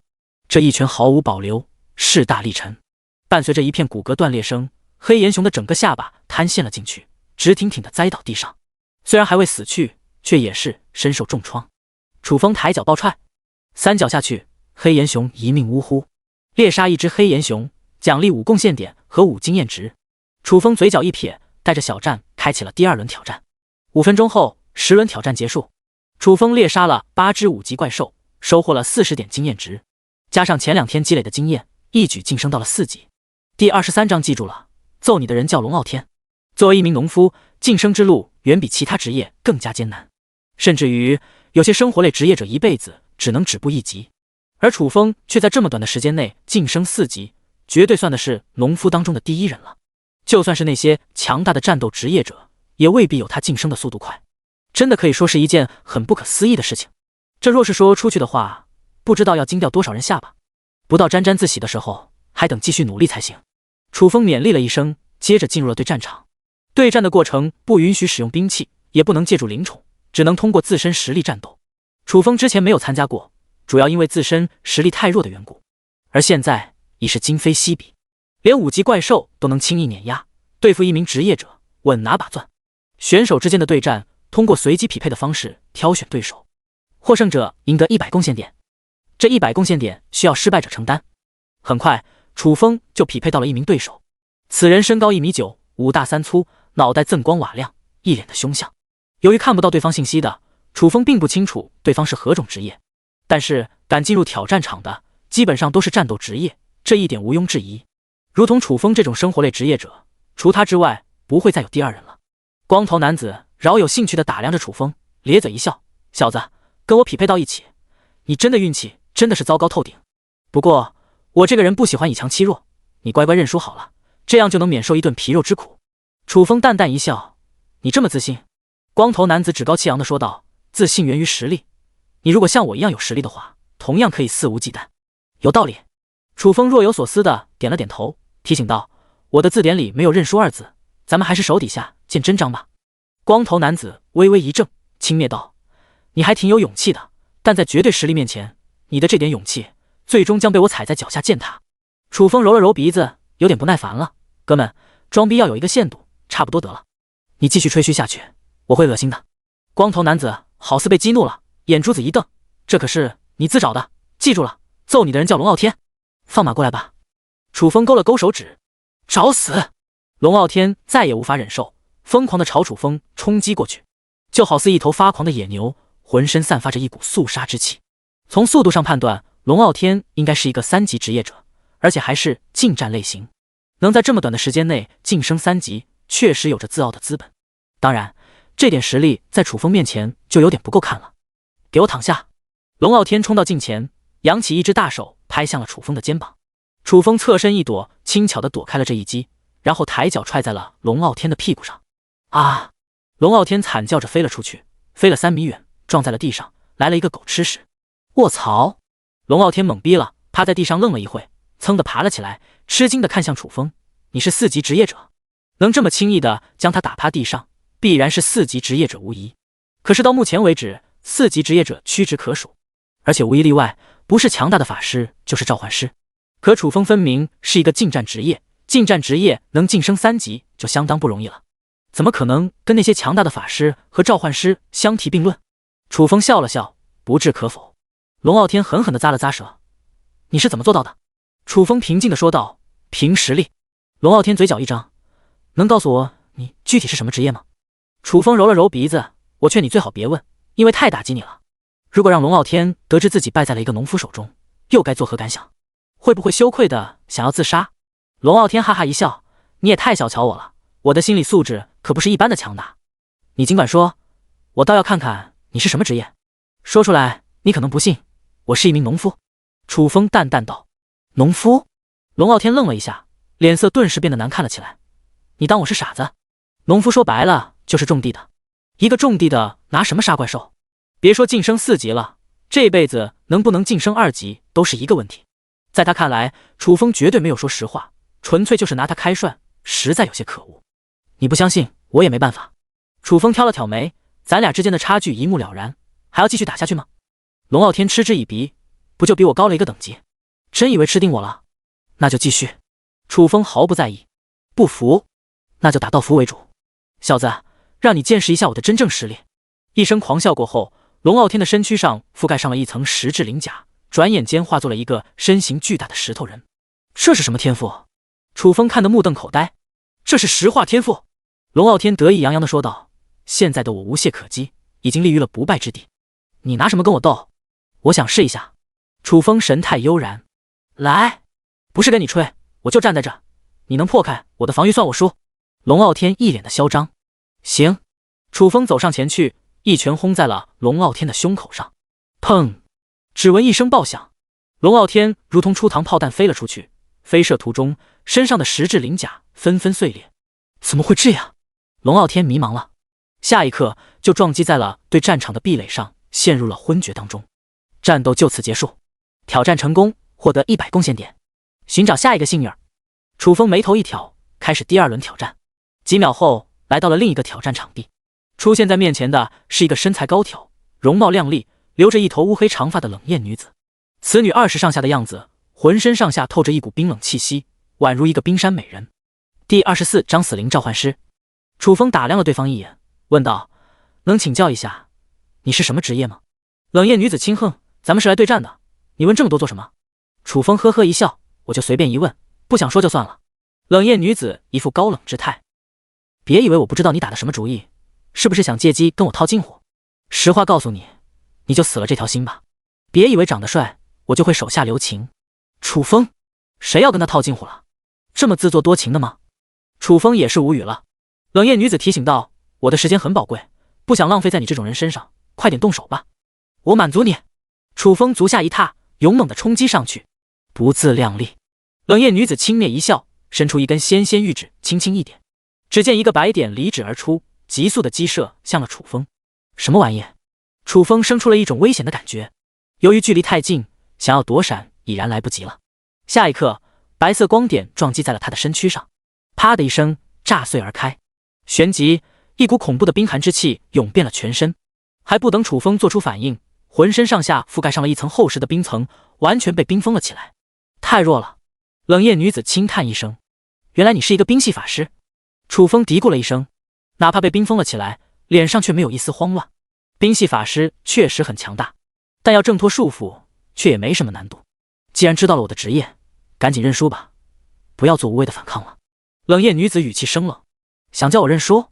你多少有点天真了。”楚风嗤之以鼻。冷艳女子眉黛微微一蹙：“机会已经给你了，但你没把握住，那就怪不了我了。”璎珞再次抬起了玉手，但就在准备释放术法的时候，耳边却响起了一阵清脆的破裂声。目中所见，楚风双臂一撑，附着在身上的冰层竟然硬生生的被撑碎了，冰碴子哗啦啦掉了一地。这冷艳女子惊得目瞪口呆，思绪都有点停滞了。要知道，她可是一位4级冰系法师，释放的冰封术法何其强大，就算是一位5级职业者也未必能够挣脱，但是却被眼前的这个男子轻松撑碎，这需要何等强大的力量？对方又是什么等级的职业者？简直就是一个怪物。不过如此。楚风拍掉身上残留的冰屑，一步步朝冷艳女子逼迫过去。冷艳女子心中一颤，急声道：“我认输。”连冰封法术都奈何不了楚风，由此可见楚风的实力有多么的强劲了。继续下去，吃亏的肯定是自己。对战场有明确的规定，一方认输就不能继续动手了。挑战就此结束，获胜者楚风，赢得了对方100贡献点。接着，楚风马不停蹄地开始了第3场对战。经过一段短暂的匹配，面前出现了一个骨瘦嶙峋的年轻男子，他的颧骨很高，眼窝深陷，皮肤也有些暗黄，一副长期营养不良和重病缠身的样子。哥们，看你状态不太对，是不是生病了？真的有能力跟我对战吗？楚风问道。谢谢你的关心。瘦削男子平静地说道，我一直都是这个状态，没问题的。既然没问题，咱们动手吧。楚风提醒一声。瘦削男子神态自若，随时恭候。楚风不再多说，一个箭步冲射上去，气势挺凶猛的，但在我面前就不够看了。瘦削男子嘴角一撇，面前忽然绽放2团荧光，一凝之后化作了2只人形骷髅，一只骷髅手持古刀，另一只骷髅攥着一柄骨质大斧。什么玩意？楚风顿时停下了脚步，警惕地打量起了2只骷髅。我是一名死灵召唤师，这2只骷髅就是我的召唤物。虽然是最低等的死灵生物，但战斗力却极其强悍，你可要小心点。瘦削男子呵呵一笑，原来是召唤物。楚风有点不屑了。瘦削男子最多也就是一个4级召唤师，召唤出的2只人形骷髅也是4级，在同等级当中，他就是无敌的存在。区区2只骷髅根本不放在眼里。瘦削男子轻疑道：“你一点不害怕？最近几天参加过很多次挑战，不论是谁，在看到2只人形骷髅的时候，都会心生惧意。为何眼前的这名男子没有任何慌乱？”楚风淡淡道：“实力决定一切，只要实力够强大，心生畏惧的只能是你的对手。”瘦削男子愣了一下，哑然失笑：“有道理，那就让我见识一下你到底有多强。”璎珞，2只人形骷髅一左一右扑向了楚风。唰！左边的人形骷髅绿先冲到了楚风近前，手持古刀当空斩下，刀速极快，搅动空气，发出凄厉风啸。楚风不退反进，在古刀还没有完全下落之际，一把抓住人形骷髅持刀的手腕，猛然发力，咔嚓一声，人形骷髅的手腕崩碎，古刀从手中脱离。这瘦削男子眼皮猛地一挑。也在这时，另一只人形骷髅杀了过来，骨质大斧凌空扫来，在空中划出了一道白色弧线。楚风轻哼一声，掐住人形骷髅的脖颈挡在身前。砰！骨质大斧重重劈在了人形骷髅的腰间，差点将其一分为二。挡下这一击，楚风一个闪身来到了第2只人形骷髅面前，攥着拳头轰然砸出。这一拳正中人形骷髅胸膛，狂暴的劲力透射而出，宛如开闸洪水，汹涌澎湃。只闻一声炸响，人形骷髅四分五裂。卧槽！瘦削男子差点惊掉了下巴，眼神中弥漫上了一层深度惊恐。人形骷髅虽然是最低等的死灵召唤物，但防御力还是很强劲的，即便使用兵器也很难破开他的防御，但却被眼前的这名男子一拳轰成渣子，这是何等强劲的攻击力！直到此刻，他才意识到楚风岂止是有实力，简直强得离谱。干掉2只人形骷髅，楚风目光一转，落在了瘦削男子身上。还要继续吗？第25章，没必要跟一个精神病患者一般计较。不打了。瘦削男子摇头，看其样子还没有从惊骇当中回过神来。作为一名死灵召唤师，自身是没有任何战斗力的，只能靠召唤物作战。但召唤死灵生物需要消耗精神力，以他现在的精神力储备，一次最多召唤2只死灵生物，而这2只死灵生物已经被楚风打爆了。失去了召唤物，还拿什么跟楚风斗？那你就认输吧。楚风提醒一声，按规定，只有对方认输或是将其打出挑战场，才算赢下这场对战。先等一会，我有事要询问。瘦削男子忙说道。一旦认输，立刻就被传送出去了，也就没机会询问了。什么事？楚风挑了挑眉。瘦削男子当即说道：阁下觉醒的什么职业？是不是铁拳力士？铁拳力士一般都拥有提升力量的天赋。楚风刚才那一拳只能用炸裂来形容，非常符合铁拳力士的特点。不是。楚风直接否定。瘦削男子奇怪道：那你是什么职业？楚风揉了揉鼻子：我是一名农夫。哥们，不想说就算了，没必要戏弄我。瘦削男子有点生气了，一个农夫能一拳轰爆1只4级死灵生物，他若是相信的话，就成傻子了。唉，楚风无奈的叹息一声。实话实说，就这么难的吗？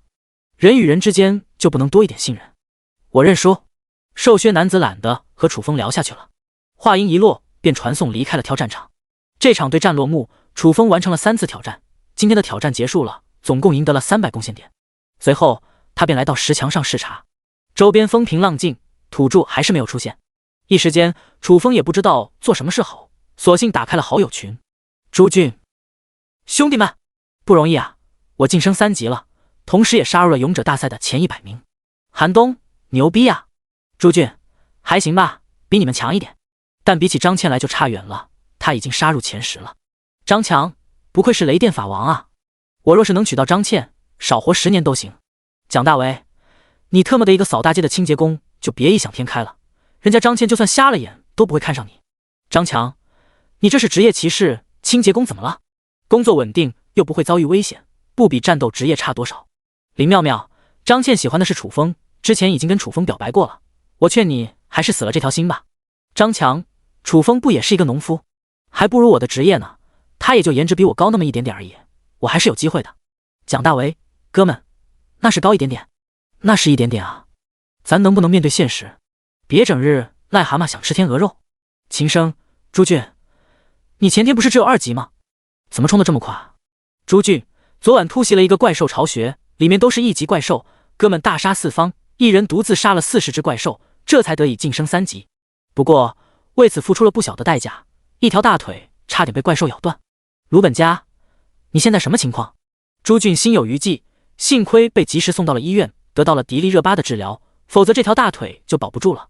冯新平，朱俊，你放屁！我警告你，别整天把我媳妇挂在嘴边。朱俊，收到。冯新平现在的症状非常严重，本着人道主义精神，没必要跟一个精神病患者一般计较。楚风看了一会，便关闭了好友群，转而打开了交易商城。最近几天弄了不少狼皮，这玩意太多了也没有，不如换成贡献点。楚风留下了3张狼皮，剩余的全部出售给了交易商城。接着又购买了1张大床和1套被褥。之前因为太穷了，只能睡在草垫上凑合，而现在积累了足够多的贡献点，也该好好享受一下了。布置好床铺，楚风将多余的草垫子铺在了鸡笼子当中，也算是给小战夫妻2个升级了住所。咕咕，小战和小柔开心的不得了。哞，青鬃牛提出了抗议。自从被楚风抓来之后，充当起了守卫的工作，天天站岗放哨，任劳任怨。关键是连个窝都没有，整天只能趴在地上，跟小战2口子的待遇相差太远。同样都是灵宠，差距也太大了，简直不拿他当牛看。楚风也觉得这样厚此薄彼有点不合适，于是安慰道：别着急，等会也给你造个窝。哞，青棕牛兴奋地叫了起来。楚风随之联系起来曹广，老曹定制一个牛棚和一个大一点的草垫子。其实兑换商城里就出售牛棚，关键是价格有点小贵，而且质量肯定不如曹广制作的好。曹广，你先等一下，等我安全了再给你做。楚风，怎么了？遭遇怪兽了？曹广，不是怪兽，是土著。特么的，他们追了我10里地了，真是阴魂不散。楚风，你运气真好，我怎么就碰不到土著？捕捉土著可以换贡献点，价格还不低。这2天一直盼着土著快点出现，可惜一直未能如偿所愿。曹广，土著比怪兽还要凶残，躲都躲不及，谁愿意碰到？楚风真会说笑。曹广，先不说了，我等跑路了，等摆脱了追杀联系你。关闭私聊，楚风躺在大床上美滋滋的休息起来。也不知睡了多久，外面忽然响起了青棕牛的叫声，叫声很急促，明显是一种预警讯号。楚风神情一动，不会是土著杀过来了吧？这是准备给他送贡献点啊！楚风兴奋地冲了出去。牛，是不是发现了什么？哞！青棕牛转头看向了庇护所外面。楚风立刻冲上了石墙，定睛朝外一扫，却见石墙下的一片空地上正有一条大黑狗和一只体型硕大的棕熊在对峙。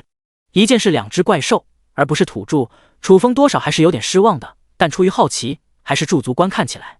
大黑狗和棕熊对峙了一会，随之展开了厮杀。大黑狗是一只1级怪兽，大棕熊是2级怪兽。按理说1级怪兽是绝对打不过2级怪兽的，但那只大黑狗却十分的机灵，凭借敏捷上的优势，闪展腾挪，绕着大棕熊不停地转圈，抽冷子还会咬上一口。一番折腾下来，大棕熊非但没有奈何得了大黑狗，反倒是伤痕累累，尤其是一条大腿被咬开了一个血洞，鲜血汩汩而流。第26章牛魔。好！大棕熊暴怒不已，挥动着熊掌不停拍击，每一击都是势大力沉，看似要将大黑狗碎尸万段。奈何大黑狗实在灵巧，自始至终连狗毛都没有碰到。如此3番5次下来，大棕熊消耗极大，再加上伤口不停流血，气息越来越微弱。大棕熊意识到了危险，这样一直消耗下去，迟早要完。可是每当他转身准备跑路，大黑狗就会抓住机会飞扑上来。无奈大棕熊只能继续和大黑狗作战。好聪明的狗子啊！楚风看得啧啧称奇。大黑狗的战斗力很一般，关键战术运用得当，很明显这是一只智商很高的狗子。楚风生出了爱才之心，如果能将其收为灵宠就好了。又过了5分钟，大棕熊终于被耗空了气力，不甘地倒在了地上，有气无力地喘着粗气。大黑狗一口咬在了大棕熊的脖颈上，给予了致命一击。一场惊心动魄的战斗到此结束。小黑，想不想跟着我？楚风冲着大黑狗喊道，跟着我给你一个安全的家，而且每天都有肉吃，比在外面强多了，你好好考虑一下。大黑狗抬头看了楚风一眼，眼神微微闪动了一下，然后拖着大棕熊的尸体进入了远处的草丛。我等着你，什么时候来都可以。楚风并未放弃，又冲着大黑狗喊了一声。不知为何，总感觉这只大黑狗很亲切，而且相信总有一天大黑狗会心甘情愿地跟随在他左右。目送大黑狗离开，楚风走下石墙，返回堡垒内，重新躺在了大床上，接着打开了游戏面板，联系起了曹广。已经过去好几个小时了，曹广应该摆脱追击了吧？楚风，老曹，怎么样？安全了吗？曹广，暂时安全了。楚风，有时间制作东西了吗？曹广，正在准备材料，马上就可以动工了。楚风，价格多少？曹广，你也算老顾客了，我给你个优惠价，总共15贡献点。楚风，行，15贡献点买一个牛棚和一张草垫，确实很优惠。曹广，欧了，等我20分钟。20分钟一到，曹广制造好了草垫和牛棚，双方顺利地完成了交易。就在这时，曹广又说话了：楚风，我这里有一个好玩意，有没有兴趣收购？楚风，什么东西？曹广，一块不知名的石头，是我从一个土著部落里偷出来的，就是为了这块石头，对方追了我50里地。楚风心中一动，为了一块石头，土著追了曹广这么远，如此看来，这块石头一定不简单了。不过没有接触过这块石头之前，也不好判断它的价值。楚风，老曹，你如果相信我的话，先把石头给我看一眼，确定了它的价值，再给你出价。曹广犹豫了一下，答应道：行。很快，楚风收到了这颗石头，差不多拳头大小，表面散发着点点星光，宛如宝石一样，多看几眼，甚至会产生一种眩晕感。果然不简单。楚风念叨了一声，接着联系系统，一边这颗石头会产生何种变化，一边祈祷之时， 5%几率维持原形态，94%几率异变成誓言石，1%几率异变成神奇之石。这3种石头都具备什么特点？祈祷之石，土著族用来祈祷，祈求好运降临，属于一种象征性物品。誓言石蕴含天地间规则之力，对其发誓永远不会背叛，一旦生出2星，将被规则之力绞杀，使用次数为10次。神奇之石，土著族巫师专用圣器，可召唤出一只莽荒神兽。听完介绍，楚风目露起了沉吟之色。这3种石头，神奇之石无疑是最强大的，可惜只有巫师才能使用。不过誓言石也不错，以后找帮手的话，可以让他们对着誓言石立下誓言，这样就没有后顾之忧了。想到这点，楚风联系了曹广。这颗石头价值还可以，但对其他人没有任何用途，因为它是一颗祈祷之石，只有土著用得上。不过我倒是有点兴趣，想要收藏起来。这样吧，给你100贡献点收购。祈祷之石屁用没有，连1个贡献点都不值。但若是通过异变变成誓言石，那价值就不得了，给出100贡献点也算物有所值。曹广，成交。楚风付完贡献点，接着走出堡垒，将牛棚安置在了一个角落当中。哞！看到楚风真的给自己安置了新家，青鬃牛兴奋得不得了。为了表达谢意，用牛头轻轻蹭了蹭楚风。楚风在牛棚里铺上草垫，伸手抚摸着青鬃牛。牛，你最近表现得不错，赶明让你变得更强大。现在的他已经有了足够强的实力，即便青鬃牛亦变成了牛魔，也有足够的实力压制，所以打算明天就给青鬃牛异变。哞！青鬃牛歪着头看着楚风，有点没听明白。楚风拍了拍牛头，意味深长地说道：明天你就知道了。晚上屠杀再次上演，嫌怪兽的数量太少，杀得不过瘾，楚风带着小战在庇护所周边四处搜寻，一度杀出了10里地。这一夜收获颇丰，总共猎杀了100只怪兽，小战成功晋升了4级，而楚风距离5级也只差了100经验值。战斗结束，开始补觉。一觉醒来，楚风神清气爽，先是登上石墙视察了一番，确定没神问题，便走下石墙，来到了牛棚前。青鬃牛正滋润地趴在草垫上，看到楚风过来后，赶忙起身。楚风伸手按在牛头上，系统异变青鬃牛。异变中，异变成功，青鬃牛异变成牛魔。下一刻，青鬃牛身上绽放出了一片光芒。等到光芒散尽，一个身高2米、顶着2只犄角、宛如牛魔王一样的家伙出现在了面前。与此同时，楚风的脑海中出现了牛魔的信息介绍：灵宠牛魔，等级1级，属性力量21，敏捷18，防御25，精神力12，天赋战争践踏，野蛮冲撞。好家伙！楚风狠狠地咂了咂舌，牛魔太强了，1级就堪比2级怪兽的属性了，而且还拥有2个天赋，综合实力比之3级怪兽还要强大。第27章单挑牛魔。牛，感觉如何？楚风打量了一眼，轻笑道。牛魔活动了一番，咧嘴一笑，不错，感觉很棒，是你把我变成这样的？是我。楚风点了点头，提醒道，以后记住了，在我面前要放尊重一些，跟我对话的时候必须喊一声主人或者老大。牛魔摸着下巴，饶有兴趣地看着楚风，看在你对我不错的份上，我可以叫你一声老大，但有一个前提，咱俩之间是出于平等关系的，你必须给予我足够的尊重。呵呵。楚风轻笑，你想要什么样的尊重？异变之后，牛魔明显有点膨胀了，居然跟他讲起条件来了，分不清谁是大小王。楚风可不会惯他毛病，今天就给他治一治。牛魔大大咧咧地说道，就比如说，你以后吩咐我做事必须经过我的同意才行，我如果不愿意的话，你不能强迫我。我如果不同意呢？楚风轻蔑一笑，你不同意也等同意，大不了咱们一拍两散。牛魔一副吃定楚风的样子。楚风虚眯起了双目，天晴了，雨停了，你是不是觉得自己行了？忘记我以前怎么修理你的？牛魔不屑道，以前的我太弱小了，只能忍气吞声，但现在的我已经今非昔比，你还想像以前一样拿捏我，恐怕不行了。话落，牛魔摆起了 pose， 秀起了肌肉，强悍的体魄展现得淋漓尽致，好似在跟楚风示威。楚风揉了揉鼻子，多说无益，要不咱俩练练？练练就练练，以为我怕了你不成？牛魔战意昂扬，行，咱们出去练练。楚风招呼了一声，庇护所里都是粮食作物，可不能在这里动手。很快，一人一牛来到了庇护所外面，小战和小柔也跟着出来看热闹。咕咕，小战大叫一声，好似在警告牛魔，也好似在给楚风加油鼓劲。可以动手了吗？牛魔摩拳擦掌，一副急不可耐之态。来吧。楚风自始至终一副淡定之色。牛魔二话不说，抬起一只大脚，猛地踹在了地面上。轰的一声，地面猛地一颤，下一刻，一圈银色光晕荡漾而出，宛如一道道银色涟漪。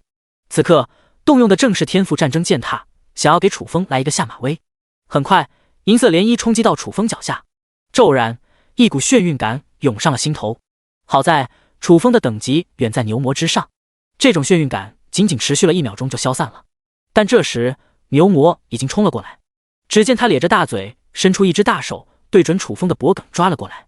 楚风侧身一躲，躲开一抓的同时，一手攥住了牛魔的手腕，另一只手搭在了牛魔腰间。你反应还挺快的吗？牛魔毫不在意，正准备反击的时候，突感一股无形巨力袭遍了全身，不等他有所反应，就被楚风一下子举到了半空中。卧槽！牛魔惊恐不已，重达300多斤的他，就这么简单的被楚风举到了半空中。楚风的力量该多大？这也太夸张了！就在这时，楚风猛然发力，重重的将牛魔砸了地面上。轰的一声，牛魔半个身子都嵌入了泥土当中，一双牛眼瞪得滚圆，脸上写满了茫然和生无可恋。原本还想借机跟楚风刚一刚，提升一下地位，不曾想一交手就被碾压了。偷鸡不成蚀把米，早知今日何必当初。牛魔悔的肠子都青了。咕咕！眼见楚风如此神勇，小战和小柔兴奋地叫了起来。哒哒！楚风迈步走到牛魔面前，居高临下地看着他，声音冰冷：服不服？服了。牛魔声音颤抖：老大，我以后都听你的，你让我干什么就干什么，绝无二话。见识了楚风的强悍实力，完全被震慑了。牛魔选择臣服，宿主获得一只灵宠。楚风嘴角微微上扬，接着一把拉起了牛魔。牛牛，既然你选择跟着我，我是不会亏待你的。另外，给你安排一下工作，你的任务就是看家护院。看家护院不是狗的任务吗？我是一头牛啊！牛魔小声嘀咕，看上去有点不太情愿。你说什么？楚风眼珠子一瞪，不怒自威。我说保证完成任务。牛魔挺直了腰板，敬了一个礼。回去吧。楚风微微一笑，径直走入了石门内，3只灵宠紧随其后。石门关闭之后，牛魔舔着脸凑到了楚风面前。老大，跟你商量个事。什么？楚风转头看向了牛魔。牛魔憨憨一笑，能不能给我换一个名字？牛牛太娘气了，不符合我霸气的形象。不行。楚风断然拒绝。为什么？牛魔有点不太理解了。换个名字而已，没什么难度吧？楚风平静地说道。没什么原因，就是叫起来比较顺口。牛魔。后面楚风开始打理粮食作物，所有的粮食作物长势都不错，离着成熟期也越来越近了，差不多4-5天就能收割一批了。忙活了2个小时，农夫的本职工作结束，楚风正打算休息一下的时候，外面忽然响起了一阵嘈杂之音。老大！牛魔从石墙上一蹦而下，那庞大的身躯压得地面微微一颤。你不会走阶梯啊？毛手毛脚的成何体统？楚风白了一眼。下一次一定注意。牛魔讪讪一笑。外面怎么？楚风问道。土著杀过来了。牛魔赶忙说道。楚风眼睛一亮，来了多少？盼星星盼月亮，终于盼来了土著。我刚才数了一下，有点数不过来，差不多30个。牛魔不好意思地说道。要他干架没问题，但数数就有点难为他了，实在是脑子有点不太灵光。才30个？楚风失望地叹息一声。一个土著能卖50贡献点，30个土著也才1500贡献点而已，远远达不到他的预期。外面站着30个身穿兽皮的土著，正在饶有兴趣地打量着楚风的庇护所。其中一个满脸横肉的土著看了一眼，眼神变得炙热了起来。这个庇护所确实不错，今天就将其拿下。第28章出售土著。咔嚓，石门缓缓打开，楚风带着小战和牛魔迈步而出。还敢开城门？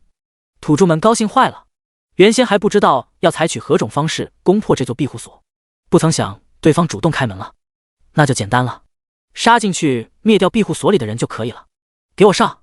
领头的土著大吼一声，30名手持兵器的土著气势汹汹地扑向了楚风。记住了，抓活的一个都不能杀死。楚风叮嘱一声，只有活着的土著才有价值，死的土著一文不值。收到。牛魔迫不及待地冲了上去。当两者相距3米的时候，咆哮一声，尝尝牛牛脚上的滋味如何？璎珞，浑身弥漫上了一层血光，好似化作了一列奔驰的列车，所过之处10几名土著被撞飞到了半空中，一片骨骼断裂声和惨叫此起彼伏。此际动用的正是第2天赋野蛮冲撞。你妹的！楚风心里那个气啊！牛魔虽然没有杀死土著，却将其打成了重伤。这若是出售的话，价格肯定大打折扣。小战也在这时冲了上去，他的智商明显在牛魔之上，严格执行楚风的命令，将一名土著打晕，并未伤及他们的性命，同样没有造成多大创伤。不到1分钟，战斗就结束了。30名土著横七竖八地躺在地上。老大，我表现得任何？牛魔跑到楚风身边邀功，不是让你别杀他们吗？楚风没好气地说道。我也没杀呀，就是把他们打成了重伤而已。牛魔一脸的委屈巴巴。算了。楚风无奈地叹了口气，智商是硬伤，跟牛魔这种反应迟钝的家伙解释不通。随后，楚风来到了那名领头的土著面前，冷声质问：你来自哪个部落？人类，你休想从我口中得到一点消息。土著目中流露着惶恐，但还是咬着牙说道。尹浩说过，土著的嘴都很硬，即便是通过暴力手段，也很难让其开口。不过，楚风却有办法。只见他拿出祈祷之石，放在土著面前晃了晃。你应该认识这东西吧？祈祷之石。土著激动不已，但很快就变得愤怒了起来。原来是你偷走了我们部落的祈祷之石。祈祷之石对于土著部落有着非凡的象征意义，属于一种信仰，也是一种精神寄托。一旦丢失，将造成极大的影响，甚至于部落自此之后将会走向衰落，直至灭亡。前些天，他们部落的祈祷之石就被一名人类给偷走了，多数就是眼前的这一人类干的。土著威胁道：人类，奉劝你一句，最好将祈祷之石还给我们，否则你一定会遭受灭顶之灾。看样子你还没有认清现在的形势啊。楚风轻叹一声，甩手就是一记嘴巴子，打得土著满嘴喷血，牙齿都掉落了2颗。呜呜！土著怒火中烧，死死盯着楚风。再特么的用这种眼神看我，我就把祈祷之石捏碎。楚风冷冷道：别，有话好说。土著害怕了，祈祷之石一旦被毁，他们部落就彻底完蛋了。拿捏了对方的软肋，楚风开始审问：你们部落有多少人？领地建造在何处？土著如实道：我们部落总共350人，领地在一个湖泊附近。楚风眼神微微一闪，回去告诉你们土著首领，想要祈祷之石的话，就带着有价值的东西来交换。土著是人类的大敌，祈祷之石肯定不会给对方。之所以这么说，为的就是骗取对方的东西，顺便多抓几个土著卖钱。你说真的？土著有点激动了，只要能拿回祈祷之石，付出点代价也无所谓。当然也不会轻易饶恕楚风，只等着祈祷之石到手，就会平推了楚风的庇护所。楚风点了点头。我的这些族人呢？土著再次问道。楚风眉头一挑，我会暂时留他们一条性命，等你们拿东西来赎人。记住了，一定要快，我的耐心是有限的。明天这个时候我就带人来。土著忙说道。你可以走了。楚风挥了挥手。等到这名土著离开，楚风吩咐小战和牛魔将剩余的土著全部拖入了庇护所内，接着打开游戏面板，联系起了那个收购土著的人。楚风，哥们，听说你收购土著，还要吗？胡海哥，要，大量收购。楚风心中一喜，还是原来的价格吗？胡海哥，对，男土著50贡献点一个，女土著200贡献点一个。楚风，受伤的要不要？胡海哥，受伤的也要，但价格要便宜许多，尤其是受重伤的，最多10贡献点一个。楚风，行吧，我这里有15个健康土著和14个受重伤的土著，全部出售给你。胡海哥，居然能抓到这么多土著，哥们牛逼啊！土著极其凶悍，战斗力也相当不俗，一个人能抓到这么多土著，这个叫楚风的家伙不简单啊！楚风，运气好而已，咱们怎么交易？胡海哥，挂到交易大厅就行了。很快，双方完成了交易。楚风收获了890贡献点，也算是小赚了一笔。胡海哥，哥们，以后抓到了土著记得联系我，有多少要多少。楚风好奇道：你收购土著做什么？胡海哥，我是一个中介，收购土著转卖给一些矿场，这些矿场需要大量的矿工。原来如此。楚风恍悟一声，这些被卖去矿场的土著等于沦落成了奴隶，不需要支付工资，比招收工人划算多了。可是有一点是他不太明白的，于是说道：土著的脾气都很暴躁，他们能心甘情愿的当矿工。胡海哥，那些矿场主肯定有办法拿捏土著，至于是什么办法就不清楚了。楚风点了点头。还有一个问题，女土著为什么比男土著贵那么多？按理说男土著的力量普遍在女土著之上，更适合当矿工才对。胡海哥意味深长地说道：女土著不是用来当矿工的，而是有别的用场，等你抓到了就知道了。第29章各地出现巨型怪兽，别的用处又能用来做什么？楚风泛起了嘀咕。不过这事也没必要深究。对他而言，只要能卖贡献点就可以了。后面，楚风关闭游戏面板，带着牛魔进入了挑战场。牛魔强归强，但等级太低了，这就大大制约了他的战斗力。所以，打算尽快将牛魔的等级提升上去。挑战场就是一个快速提升等级的好场所。这一次，楚风依旧选择挑战5级怪兽。10场挑战下来，牛魔顺利晋升2级，离着晋升3级也仅仅差了10贡献点而已。接着，楚风单挑进入了对战场，赢下一场对战就能获得100贡献点，这种好机会绝对不能错过了。随机匹配对手，匹配中，足足过了1分钟，楚风才匹配到了第一个对手。让他没想到的是，第一个对手居然是老熟人龙傲天。卧槽，怎么又是你？龙傲天都快哭了。昨天匹配到了楚风，被其一段暴虐，今天怎么又匹配到了？运气也太背了，这不是傲天兄弟吗？好巧啊！楚风打趣了一声。龙傲天苦着一张脸，操，你这个毒瘤，希望以后在对战场再也别碰到你了。楚风的实力远远的超越了其他人，来对战场挑战无异于降维打击，谁碰上了谁倒霉。楚风揉了揉鼻子，你对我的怨气很重啊，其实完全没有必要，因为咱们是随机匹配的，这也怪不了我。做好准备吧，我可要动手了。老子认输！龙傲天当机立断，跟楚风对战就等挨一顿胖揍，他才没这么傻呢。龙傲天主动认输，对战结束，楚风赢得了对方100贡献点，接着开启了第2场对战。但没想到的是，这一次的匹配时间更加的漫长，足足匹配了5分钟，还没有匹配到对手。楚风有些纳闷了，昨天匹配的速度很快，没一会功夫就匹配到了对手，今天怎么回事？难道没人来参加对战？其实他有所不知，参加对战的人少之又少。之所以少，原因也简单：一，赌注太高了，100贡献点不是小数目，很多人都舍不得；二，受伤概率太大了。正是出于这2方面的考虑，参加对战的人无一例外都是实力强劲之辈。但是这种强者本来就不多，除掉一些不喜欢参加对战的，那就更少了。楚风昨天匹配的快，是因为第一次参加，匹配机制给他的便利，但今天是第2次了，没有了这种便利，匹配起来自然就慢了许多。又等了5分钟，还是没有匹配到人，楚风只能无奈放弃。牛牛，小战！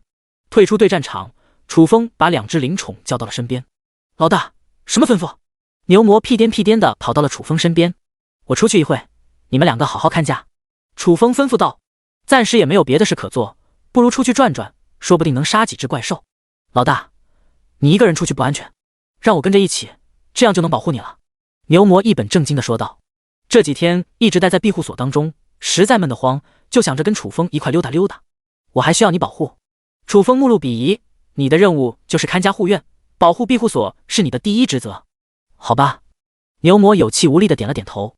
楚风不再多说，径直走出了庇护所。自从穿越到赤峰荒原无人区，也就捡宝箱的时候出来过一次，但也就在附近稍微远点的地方一次没去过。以前因为太弱的缘故，担心遭遇危险，不敢离开太远，而现在就没有这种顾忌了，因而打算走得远点，将周边区域都熟悉一下。楚风沿着一个方向一路前行，不知不觉间走出了20多里地。当穿过一片茂密的杂草丛，前方忽然出现了一条泛黄的小溪流。看到这条小溪的时候，楚风的眉头不由得蹙了起来，接着拿出地图对比了一下，地图上也没有标记这条小溪啊，它是从哪来的？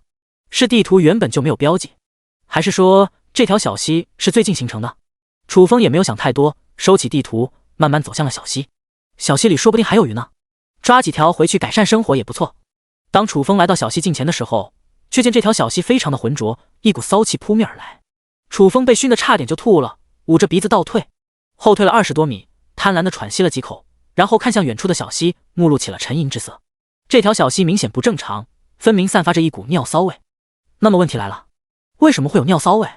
不会是怪兽撒的一泼尿吧？生出这个念头，楚风吓了一跳。一泼尿形成了一条小溪，这等多大的怪兽？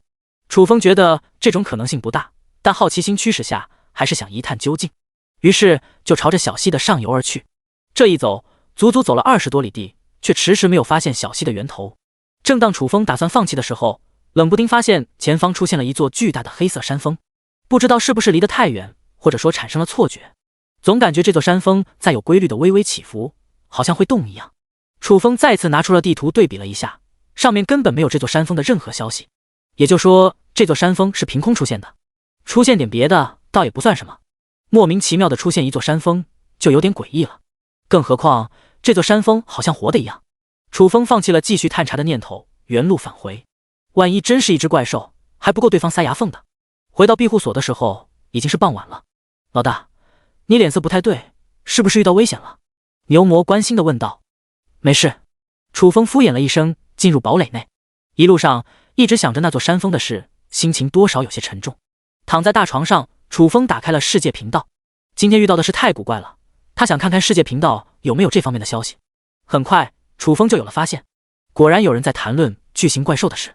据目击者称，他在青红平原发现了一只体长超过100米的巨型蜥蜴。这家伙打了一个喷嚏，就引起了一场沙尘暴。第30章远古巨兽。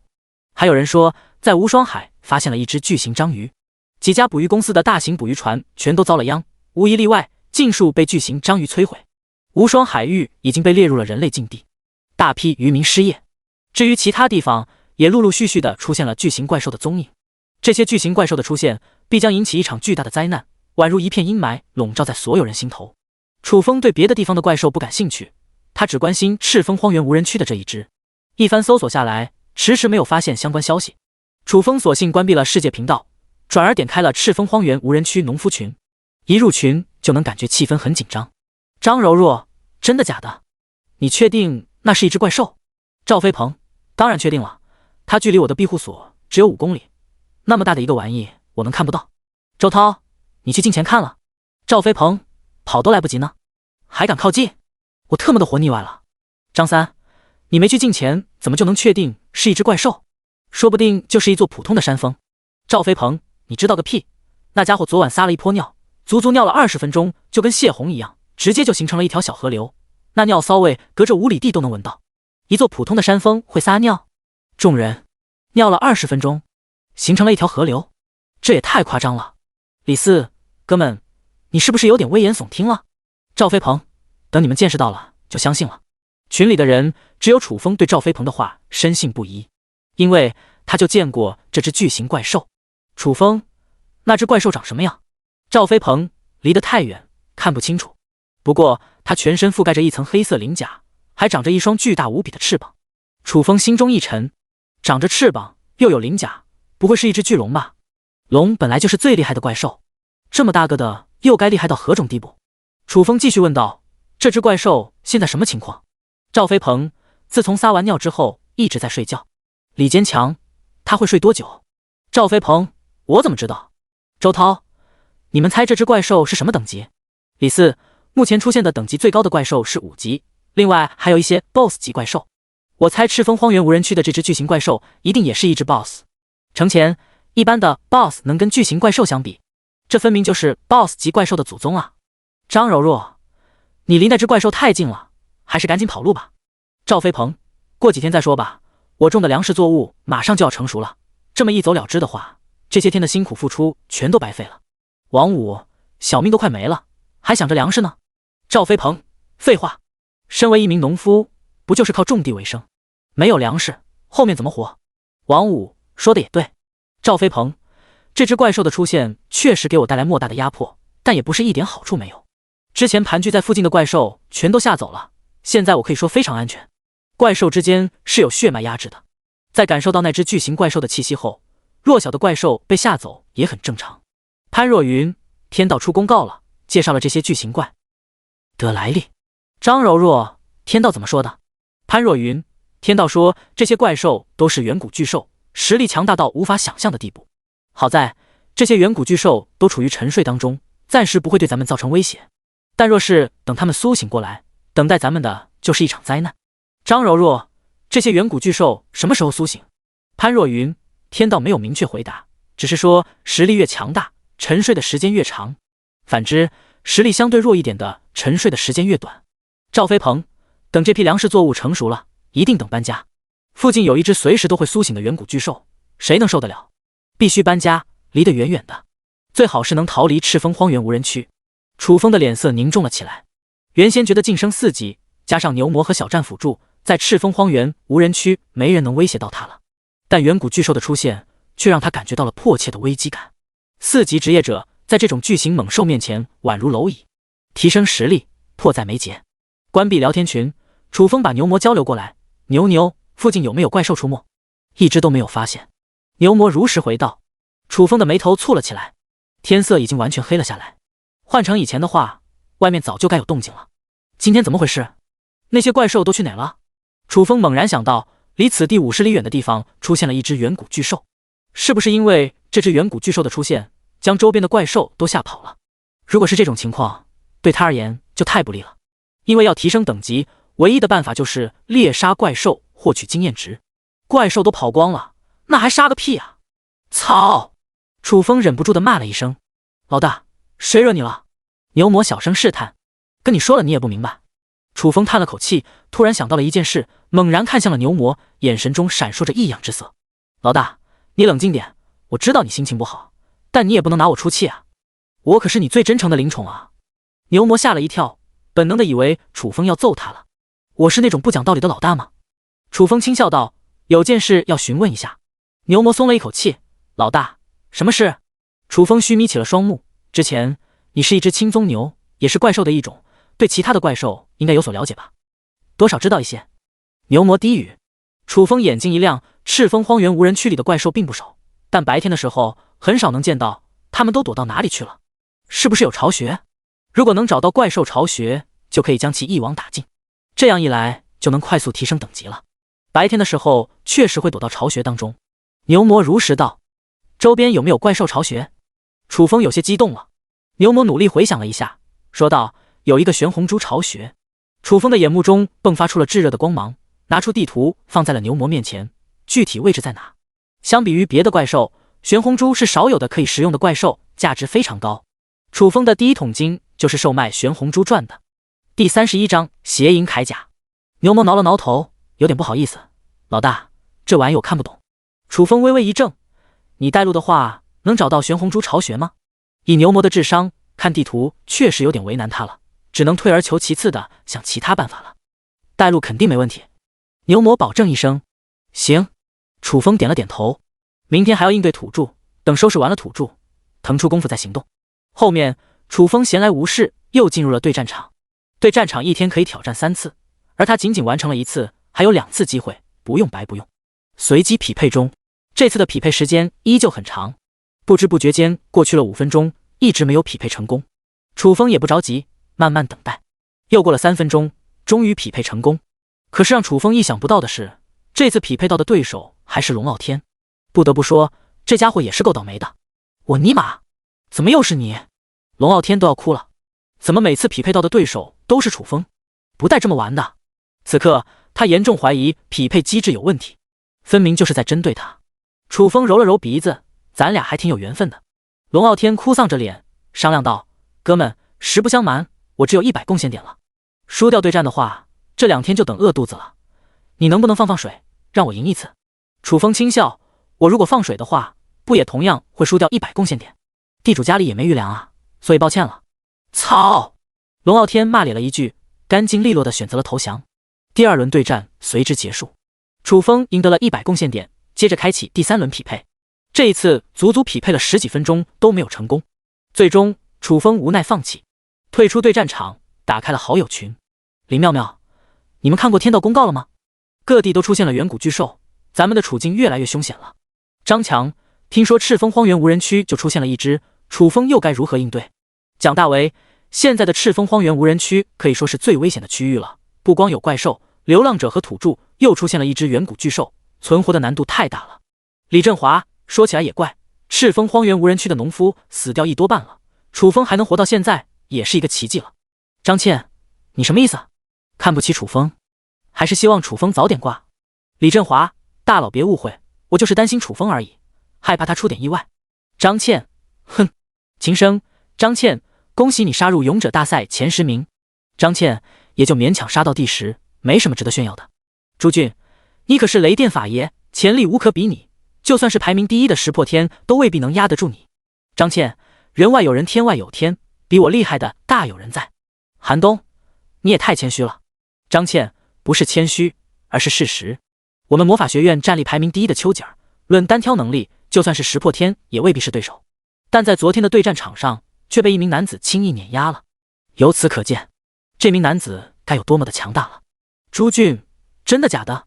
丘吉尔可是一位强大的4级兵系法师，在勇者大赛排行榜上名列第2，居然被人碾压了。张倩，我和丘吉尔是一个学院的，而且还是好朋友，他是不会骗我的。从他口中得知，那名男子极其英俊，并且拥有一身怪力，连丘吉尔的冰封术法都可以撑碎。秦升，我靠！凭借肉身之力撑碎冰封术法，简直强得有点离谱。楚风挑了挑眉，昨天他就在对战场碾压了一个4级兵系法师，说的这个人不就是他吗？林妙妙，那个叫楚风的家伙也很猛，已经杀到了勇者大赛排行榜的第7名，比张倩还高了3个名次。沈浪，你们猜这个叫楚风的家伙到底觉醒了什么职业？蒋大为，具体是什么职业不清楚，但肯定不是农夫。张强，你说的不是废话吗？农夫如果能这么生猛，我特么的倒立吃屎。李振华，一个扫大街的，一个掏粪的，你们哪来的优越感，瞧不起农夫的？农夫怎么了？咱们群里的楚风不也是农夫？不是照样有张倩这种貌若天仙的雷电法爷青睐？你们能比得过楚风吗？蒋大为很不服气，还不是因为楚风长得帅？秦升，长得帅的多了去了，为什么张倩只对楚风有意思？我觉得主要是楚风具备人格魅力。楚风，我赞同这个观点。众人，原来你小子一直在窥屏啊！退出好友群，楚风登上10强视察，周边寂静无声，连一只怪兽的影子都看不到。今夜怕是要一无所获了。楚风叹息一声，缓缓走下10强。既然没有怪兽可杀，那只能选择休息。只不过这几天杀习惯了，突然闲下来有点不太适应，一直辗转反侧到深夜才有了一点睡意。第2日天蒙蒙亮，楚风起床，洗刷完毕，吃完早饭，来到院子里劳动，忙活了1个小时，一遍刷新时间到了。楚风目露起了沉吟之色，需要异变的东西很多，先异变哪一样？异变小柔的话，大概率会异变成一只超级母鸡，一天下20颗鸡蛋就可以展开饲养计划了。异变金铁铠甲会变成更为强大的铠甲，有助于提升自身防御力，也是一个不错的选择。思索再三，楚风最终决定先以提升实力为主。系统异变金铁铠甲，异变中，异变成功，金铁铠甲异变成血影铠甲。血影铠甲佩戴之后，自动隐匿身躯当中，增幅100点防御属性，具备隐身功能，持续时间10秒，融入影子当中，隐身时间翻倍。遭遇致命危险，自动出现一个暗影分身守护。暗影分身不具备攻击力，但拥有本体1倍的防御力。我靠！楚风当场震惊了。要知道血影铠甲的异变成功率只有 1%， 万没想到居然异变成功了。而且血影铠甲太强大了，此铠甲在身，自身实力提升了1大截，哪怕面对10级怪兽都有了一战之力。第32章大战土著。老大，有动静。负责警戒的牛魔忽然提醒道，远处来了不少土著。来了多少？楚风眼睛亮了起来。土著来此必然是为了祈祷之时，会不会倾巢而出？全部拿下又能卖多少贡献点？人数有点多，一时半会数不过来。牛魔小声道。楚风无语的摇了摇头，带着牛魔和小战来到了10强上。远处漫无边际的荒草丛中出现了一道道身影，粗略估计100人左右，全都是土著。他们不光手持着兵器，还携带着10几个长梯子，另外还推着一辆投石车，看样子准备对庇护所发动强攻。楚风有点疑惑了，按理说对方应该清楚他的实力才对，只派了这么点人就想攻打庇护所，莫非这些土著当中有强者？很快土著气势汹汹地杀到了近前，双方互相打量了一眼，一名手持木杖面色冷酷的土著排众而出，仰头看着10强上的楚风，扬声道，人类，祈祷之石在你手中。楚风也不多说，拿出祈祷之石晃了晃。冷酷土著眼睛一亮，人类，我来交换祈祷之石了。楚风瞟了对方一眼，淡淡道，你拿什么交换？冷酷土著给身后的一名土著使了一个眼色，这名土著拎着一个兽皮布袋走上前来，举到半空中慢慢打开，一块块散发着淡淡白光的晶石出现在了视线当中。布袋里有100颗能量石，你可满意？冷酷土著缓缓说道。能量石？楚风眼睛微微一闪。能量石属于一种通用能源，用途非常的广泛，可用来发电、布置阵法、设置机关等，同样也是基地车和傀儡的能量来源。在兑换商城，一颗能量石的售价高达100贡献点，100颗能量石就是1万贡献点。土著为了换回能量石，也算是下了血本了。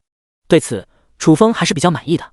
当然，满意归满意，祈祷之石是不会给对方的，毕竟双方处于敌对关系，可谓各怀鬼胎。即便完成了交易，对方也不会善罢甘休，否则的话，不会搬着梯子推着投石车来了。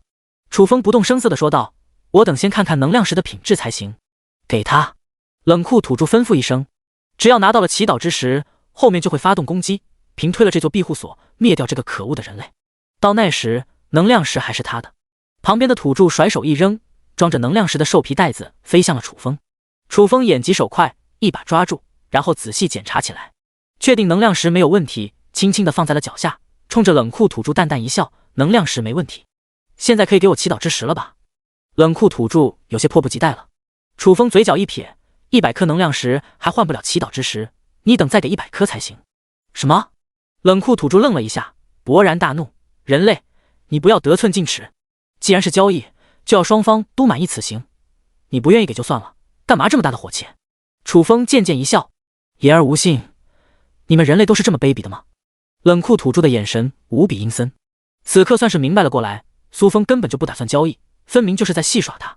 而且他敢肯定，即便再拿出100颗能量石，楚风还会继续耍无赖。其心可诛！楚风不屑道：“彼此，我即便跟你完成了交易，你也不会放过我吧？”冷酷土著呵呵一笑：“看样子你是真想找死了。来吧，我等着你。”楚风凛然不惧，上！冷酷土著大手一挥，呼啦一声，身后的土著抬着梯子疯狂地冲向了庇护所。牛，记住了，等会下手的时候有点分寸，只要打晕就够了，千万别打成重伤或者给弄死了。楚风叮嘱一声：“老大，尽管放心。”牛魔保证一声，摩拳擦掌，跃跃欲试。很快，土著大军冲到了石墙近前，5把长梯架在石墙上，直达石墙顶端。土著们争先恐后地沿着长梯攀登，只是石墙上早已安装了铁丝网，土著想要登上石墙却也不是一件简单的事情。正当土著在破碎铁丝网的时候，牛魔出手了，就跟抓小鸡一样，一把掐住一个，一巴掌扇晕，扔到脚下。没一会的功夫，弄晕了10几个。楚风没有参与战斗，而是偷摸地下了石墙，来到了庇护所外面。对方眼见无法攻破石墙，已经开始使用投石机了，上面装了一块巨大的石块，少说300斤重。这若是落入庇护所内，不知要损坏多少粮食作物，必须阻止。楚风一个箭步冲上前去，一脚踹碎了这架投石机。土著们一见楚风杀出了庇护所，纷纷停下了攀登石墙，转而朝楚风围杀过来。老大，我来了！牛魔咆哮一声，纵身跳下了石墙。虽说他的身体素质极其强悍，但毕竟10米的高度，落地之后一个拿捏不稳，直接滚了出去。这一滚不要紧，撞翻了10几个土著，有点甚至被撞断了腿，躺在地上凄厉惨嚎。相比于牛魔的狼狈，小战就要优雅多了。双翅展开，轻松降落，激烈的战斗在此刻上演。土著凭借人数上的优势，将楚风和2只灵宠团团包围。只不过他们的等级太低了，除了少数几个2级，多数都是1级。在楚风这个猛人和2只强悍的灵宠面前，不堪一击。冷酷土著站在远处冷眼旁观，眼见着一名名土著被打翻地上，却始终没有出手的意思。3分钟后，战斗结束，地上横七竖八躺了一片土著，全都陷入了昏厥当中。楚风目光一转，落在了冷酷土著身上：“只剩下你一个了，你的处境不太妙啊。”“那可不见得。”冷酷土著神态悠然：“人类，你应该是一名4级职业者吧？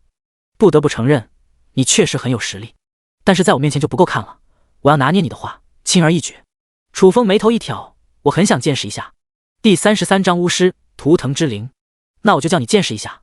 冷酷土著阴沉一笑，攥着木杖高举头顶，骤然一片金光从木杖中激射而出，悬浮在头顶上，化作了一幅图画。图画里星光闪耀，隐约可见一条双头怪蛇匍匐其中。冷酷土著盯着图画里的双头蛇，神色肃穆，喃喃道：“图腾之灵，圣兽经验蛇现身。”经验蛇好似受到了召唤，缓缓睁开双目。“圣兽大人，这名卑贱的人类正在屠杀你的子民。”冷酷土著伸手一指楚风，经验蛇的2只舌头同时看向了楚风，其中一只舌头的眼目中弥漫着一层嗜血之色，另外一只则散发着森冷寒光。“人类，你该死！”经验蛇口吐人言，快速地从图画里钻了出来。下一刻，一只体长超过20米、粗如水桶、浑身覆盖着一层金色鳞甲的巨型双头蛇出现在了面前。吼！经验蛇冲着风低吼了一声，2股腥风扑面来，吹得楚风衣衫飒飒作响。“你装你妹啊！”牛魔冲上前来，甩手给了经验蛇一个大逼兜。经验蛇一下子给打懵了，堂堂图腾圣灵居然被一只低贱的变异牛打了耳光。奇耻大辱啊！混账东西！冷酷土著目眦欲裂，居然敢羞辱圣兽大人，你罪该万死！去你妈蛋！这里有你装逼的份！牛哥今天先弄死你！牛魔啐了口唾沫，足下一踏，凶猛地冲向了冷酷土著。大人救我！冷酷土著吓得肝胆俱裂。他只是一名巫师，最大的能力就是召唤图腾之灵作战，本身没有任何作战能力。这若是被牛魔近身，必死无疑。找死！金焰蛇彻底被激怒了，甩动粗壮的尾巴一扫，击打在了牛魔的身躯上。砰！只闻一声闷响，牛魔如炮弹一样飞射了出去，足足飞出了10几米远，重重砸在了地上。咕咕！小战吓得浑身一颤。楚风的脸色微微一凝，能这么轻易的将牛魔打飞出去，一般的怪兽绝对做不到。眼前的这只双头蛇至少是5级怪兽，而且还是堪比 BOSS 级的怪兽，不自量力！冷酷土著得意洋洋的大笑起来。人类，乖乖交出祈祷之时，可以留你一具全尸，否则必将你挫骨扬灰。你对我的实力一无所知。楚风轻蔑一笑，一步步朝金焰蛇逼迫过去。看其样子，根本没把金焰蛇放在眼里。金焰蛇感觉受到了轻视，眼神中的杀意越来越浓烈。蓦然，张开血盆大口对准楚风扑咬过去，那感觉要一口将楚风吞掉一样。楚风不慌不忙，轻轻抬起左手，一片紫光激射而出，扎入了金焰蛇的眼目当中。下一刻，金焰蛇目中的凶厉之色褪去，逐渐化为了茫然、呆滞，好似化作了一座石雕。什么情况？冷酷土著懵逼了，金焰蛇怎么不动了？楚风使用了何种手段？就在这时，一声破空之音激荡而起，目中所见，一柄银色匕首划破虚空，先后扎入了金焰蛇的2只舌头当中。砰砰2声炸响，2只舌头相继炸裂，喷溅出大片血花，浓稠的血液连成一片，好似2个喷涌的血色喷泉。图腾之灵也不过如此。楚风面向冷酷土著，讥讽道：“你太天真了，也太小看图腾之灵的强大了。”冷酷土著咧嘴一笑：“楚风眉头一皱，金焰蛇的2个舌头都被神念之刃击碎了，难道说还没有死掉？想到这点，楚风转头一扫，却见金焰蛇不知何时又长出了2个舌头，此刻正吐着血红色的蛇信子，用一种玩味的眼神打量着他。楚风愣住了，怎么又长出舌头了？莫非金焰蛇拥有复生天赋？那岂不成了杀不死的存在了？就在楚风愣神的功夫，金焰蛇发动了攻击，甩动着粗壮的尾巴扫向楚风。感觉到一股恶风席卷而来，楚风轻哼一声，单手朝前一拍，砰！金焰蛇的尾巴重重撞击在了楚风的手掌上。一击过后，楚风微微晃动了一下身躯，而金焰蛇的长尾巴则被击飞了出去。冷酷土著张大了嘴巴，目中一片惊骇和难以置信之色。金焰蛇的这一击何其凶猛，楚风竟然单手扛住了，而且毫发无伤，这需要何等强悍的力量和防御力？一个4级职业者又怎么可能强悍到这种地步？金焰蛇吃惊地看着楚风，一时间有些不知所措。不陪你们玩了。楚风眼神一沉，忽然间消失在了原地。此刻动用的正是血影铠甲的隐身能力。金焰蛇拥有复生天赋，短时间内很难将其杀死。与其把时间浪费在金焰蛇身上，不如直接对冷酷土著下手。擒贼先擒王，拿下冷酷土著，金焰蛇不攻自灭。人呢？冷酷土著瞪大了眼珠子，扫寻了一圈，却始终无法发现楚风的踪影。这一刻，甚至以为见鬼了。别看了，在你身后呢。突兀，一声戏谑之音响彻在了耳边。冷酷土著一个机灵，快速转身。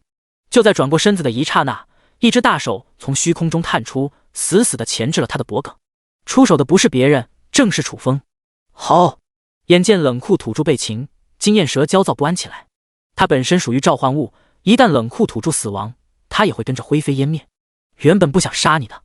楚风叹了口气，一把掐断了冷酷土著的脖颈。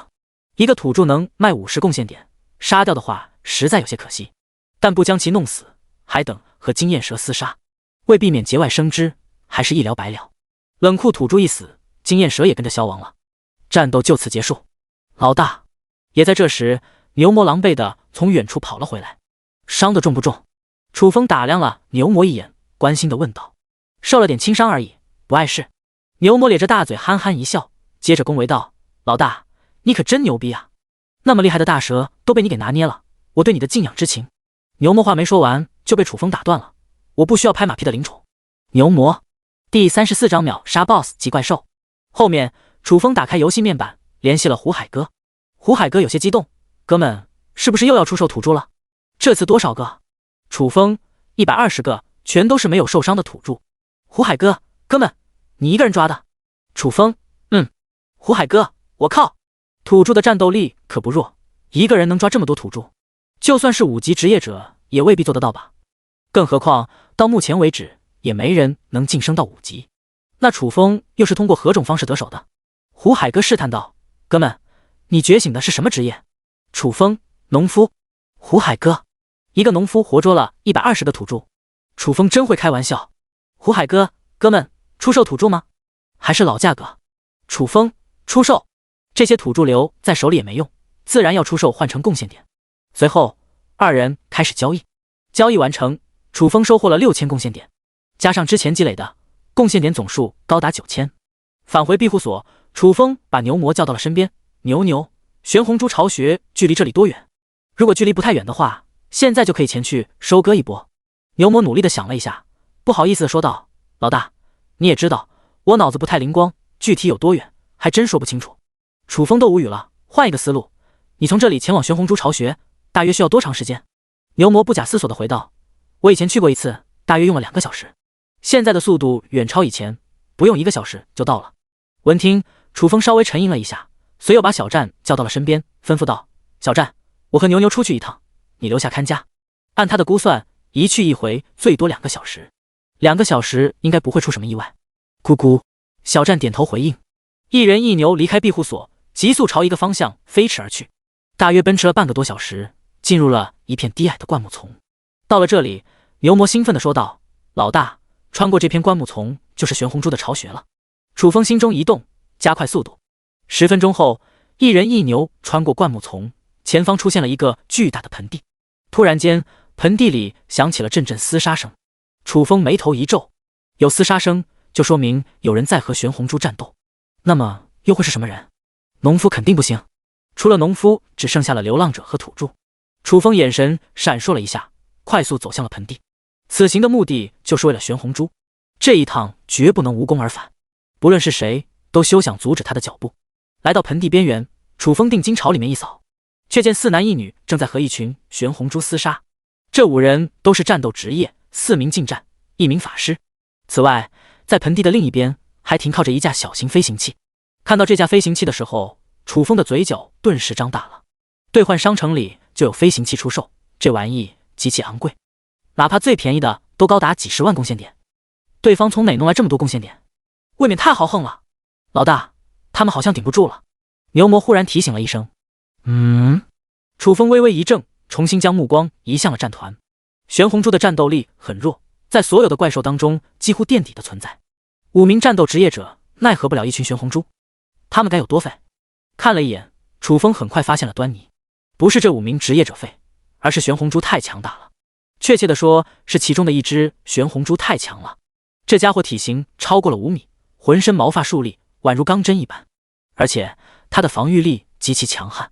5名职业者轮番攻击，非但没能破开玄红珠防御，反而被压得节节败退。不会是 BOSS 级怪兽吧？楚风眼睛一亮，那5人都是4级职业者，联手之下，就算是5级怪兽也不会是对手，也只有 BOSS 级怪兽才能具备这种超强战斗力。运气不错。楚风嘴角一撇，大步走下盆地。猎杀 BOSS 级怪兽就能爆装备，既然遇到了，就没有错过的道理。你们5个退下！楚风走上前去，喊了一声。楚风的突然出现，令5名职业者和玄红珠都愣住了。哥们，你什么意思啊？一名手持长剑的男职业者茫然道。从使用的兵器不难判断，他是一名剑士。楚风淡淡一笑，这里的玄红珠都交给我了。啊！男剑士目瞪口呆。楚风打算一个人对付所有的玄红珠，哪来的这种勇气？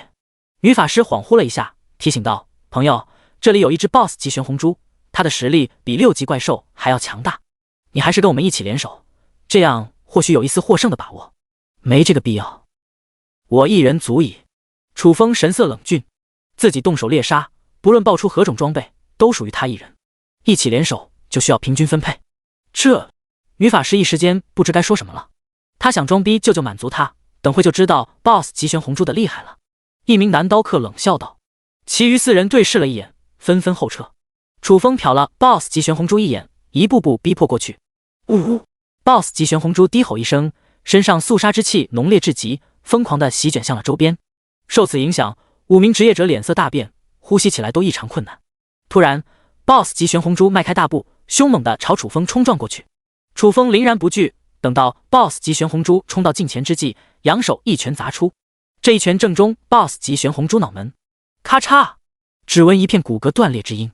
BOSS 级玄红珠整个头颅都变形了，直挺挺地倒在了地上，气息全无。5名职业者呆愣当场，思绪都停滞了。一拳秒杀了一只 BOSS 级怪兽，这是真实的，哪怕是亲眼所见，仍旧感觉无比的不可思议。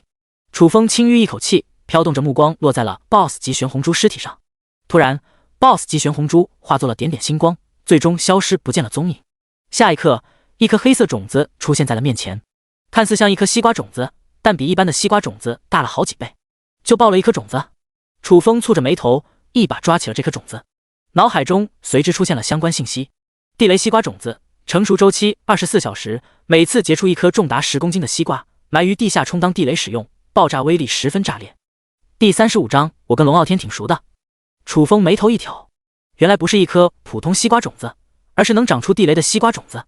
这玩意非常具有实用性，埋在庇护所周边，既可以防止偷袭，又能有效的杀伤敌人，而且24小时就能结出一颗果实。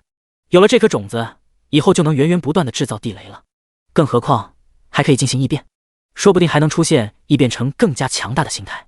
不过现在不是研究的时候，周边还有几十只玄红珠呢，先猎杀完再说。牛牛，弄死他们！楚风下达了命令。尝尝牛角上的滋味如何？牛魔早就等不及了，一出手就是大招野蛮冲撞，一瞬间10几只玄红珠惨死在了牛角下。卧槽！5名职业者看得心惊肉跳，这是一只什么牛？战斗力强也就罢了，关键还会说话，简直成精了。在楚风和牛魔的联手下，剩余的玄红珠很快就被屠戮一空了。这时5名职业者来到楚风身边，纷纷恭维道：哥们，牛逼啊！我们从来没有见过你这么强大的职业者，就算是勇者大赛排名第1的石破天也远不如你。石破天是一名神圣召唤师，可以召唤巨龙作战。不过石破天只有4级，召唤出来的巨龙也是4级。4级的巨龙即便能杀掉 BOSS 级玄红珠，但绝对做不到像楚风这般一击秒杀。通过这点不难判断，楚风的实力完全凌驾石破天之上。一般般了。楚风轻笑一声，接着转移了话题：你们杀掉的玄红珠归你们，我杀掉的归我，没问题吧？没问题。5名职业者没有任何意见。先不说楚风的分配方式原本就很公平，就算不公平，抢走了他们的玄红珠也不敢二话。毕竟楚风的实力摆在这，即便他们5人联手，也不会是楚风的一合之敌。咱们先处理掉玄红珠再说。楚风说完，随后开启兑换商城。这次总共猎杀了24玄红珠，留下2只回去加餐，剩余的全部出售给了兑换商城，总共卖了4500贡献点，又是一笔不菲的收入。5名职业者同样在处理玄红珠尸体，不过他们猎杀的少，一共才杀掉了7只，并没有像楚风一样售卖给兑换商城，而是全部拖进了飞行器当中。等到双方忙完了，楚风好奇地问道：几位，你们的飞行器是从兑换商城里购买的？女法师哑然失笑：一架飞行器高达几10万贡献点，我们哪能买得起？我们只是运气好，之前捡到了一个宝箱，开出了这架飞行器。你们的运气不是一般的好啊！楚风感慨了一声。目前他开过了3个宝箱，但没一个能与飞行器的价值相比的。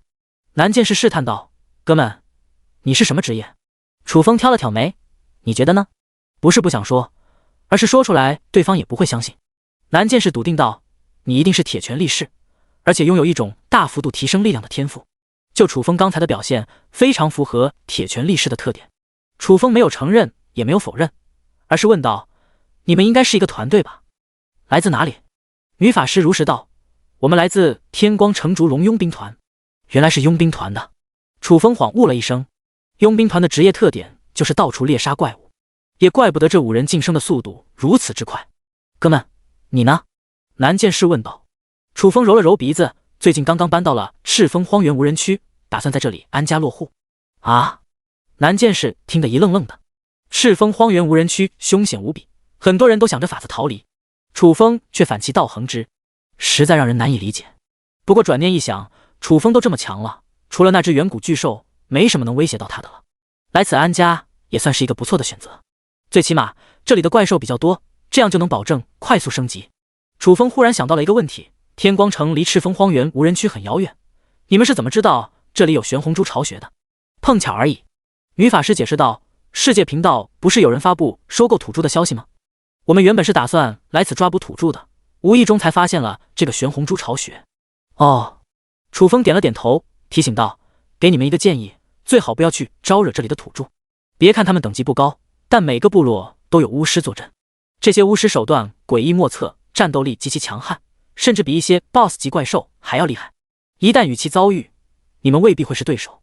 赤峰荒原无人区里的土著已经被他列为了抓捕对象，如果被别人抓走了，还怎么赚贡献点？当然，巫师确实厉害，这一点倒也没有危言耸听。闻听5名职业者脸色都是一变，巫师的强大他们也有过耳闻，若是遭遇了，搞不好真有危险。多谢提醒。南剑士感激了一声，接着问道，哥们，你怎么称呼？是不是叫龙傲天？以楚风的实力，必然能在勇者大赛排行榜上名列前茅。目前排名第1的是石破天，排名第2的是丘吉尔，排名第3的就是龙傲天。传闻龙傲天就是一个铁拳力士，这才误以为楚风就是龙傲天。楚风嘴角一张，我不是龙傲天，不过跟龙傲天挺熟的，之前在对战场和龙傲天匹配了3次，确实挺熟的。不是龙傲天？南剑士嘀咕了一声，我只是一个无名之辈而已。楚风轻笑，我还有事，先走了。话落，带着牛魔离开了这里。看着楚风离去的身影，南剑士对楚风的身份越来越好奇了。你们猜他到底叫什么？女法师若有所思地说道，肯定是排行榜上的，排除那几个认识的之外，没剩几个了。算了，不用猜了，此人如此妖孽，用不了多久就能拿下排行榜第1名，到那时不就知道他叫什么了？一名男刀客呵呵一笑。第36章，我的地盘我做主。返回途中，牛魔哼着小曲，心情特别的愉悦。楚风有点奇怪了，牛牛，你高兴个什么劲？是不是因为晋升3级了？牛魔咧嘴一笑，老大，晋升等级只是一方面，最主要的原因是弄了2只玄红珠，咱们又可以吃烤肉了。楚风无语的摇了摇头，吃点烤肉就高兴成这个样子了，也就这点出息了。一人一牛奔行了20多分钟，就在路过一片草丛的时候，隐约听到里面响起了轻微的呻吟声，好似是野兽发出的痛苦哀鸣。楚风来了精神，径直走入了草丛当中。草丛里很可能藏着一只受伤的怪兽，既然遇上了，断然没有放过的道理。前行了10几米，草丛当中出现了一道黑色的身影，赫然是一只黑色皮毛的大狗。是你？楚风微微一怔，这只大黑狗正是昨天看到的那一只。不过此时的大黑狗情况很不妙，浑身伤口密布，最严重的一处骨头都露了出来，此刻正奄奄一息地趴在地上痛苦呻吟。如果不及时治疗的话，必死无疑。楚风没有丝毫的犹豫，开启兑换商城，购买了1颗疗伤丹药，然后给大黑狗喂服了下去。当时看到大黑狗的第一眼，就有了收服它的打算，可不会眼睁睁地看着大黑狗死在面前。汪！疗伤药很快发挥了功效，大黑狗恢复了一丝精神，冲着楚风叫了一声。这一声并没有恶意，更多的是感谢。咱俩挺有缘的，不用谢。楚风呵呵一笑。牛魔惊奇道，老大，你真是多才多艺，居然可以跟狗交流，难道还懂得狗语？楚风的脸色顿时漆黑了下来，怎么感觉牛魔在骂人？特么的，会说就说2句，不会说就不能闭上嘴。楚风瞪了牛魔一眼，你不会聊天，以后别跟我说话了。牛魔，他又说错什么话了？楚风转而面向大黑狗，你现在伤得很重，留在野外很危险，要不跟我回庇护所吧？大黑狗显然听懂了楚风的意思，犹豫了一下，最终还是摇了摇头。唉，楚风叹息了一声，接连被大黑狗拒绝了2次，确实有点失望。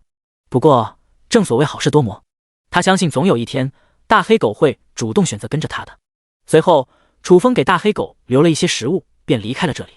牛魔有些不太理解了，老大，那只大黑狗分明是一只怪兽，你为什么不杀它，反而对它那么好？楚风平静地说道，因为我想收它为灵宠。既然要收为灵宠，直接抓回去不就行了？干嘛这么费劲？牛魔提出了疑问。楚风淡淡一笑，要收为灵宠，使用暴力手段不是上策，最好是让对方心甘情愿地跟着我。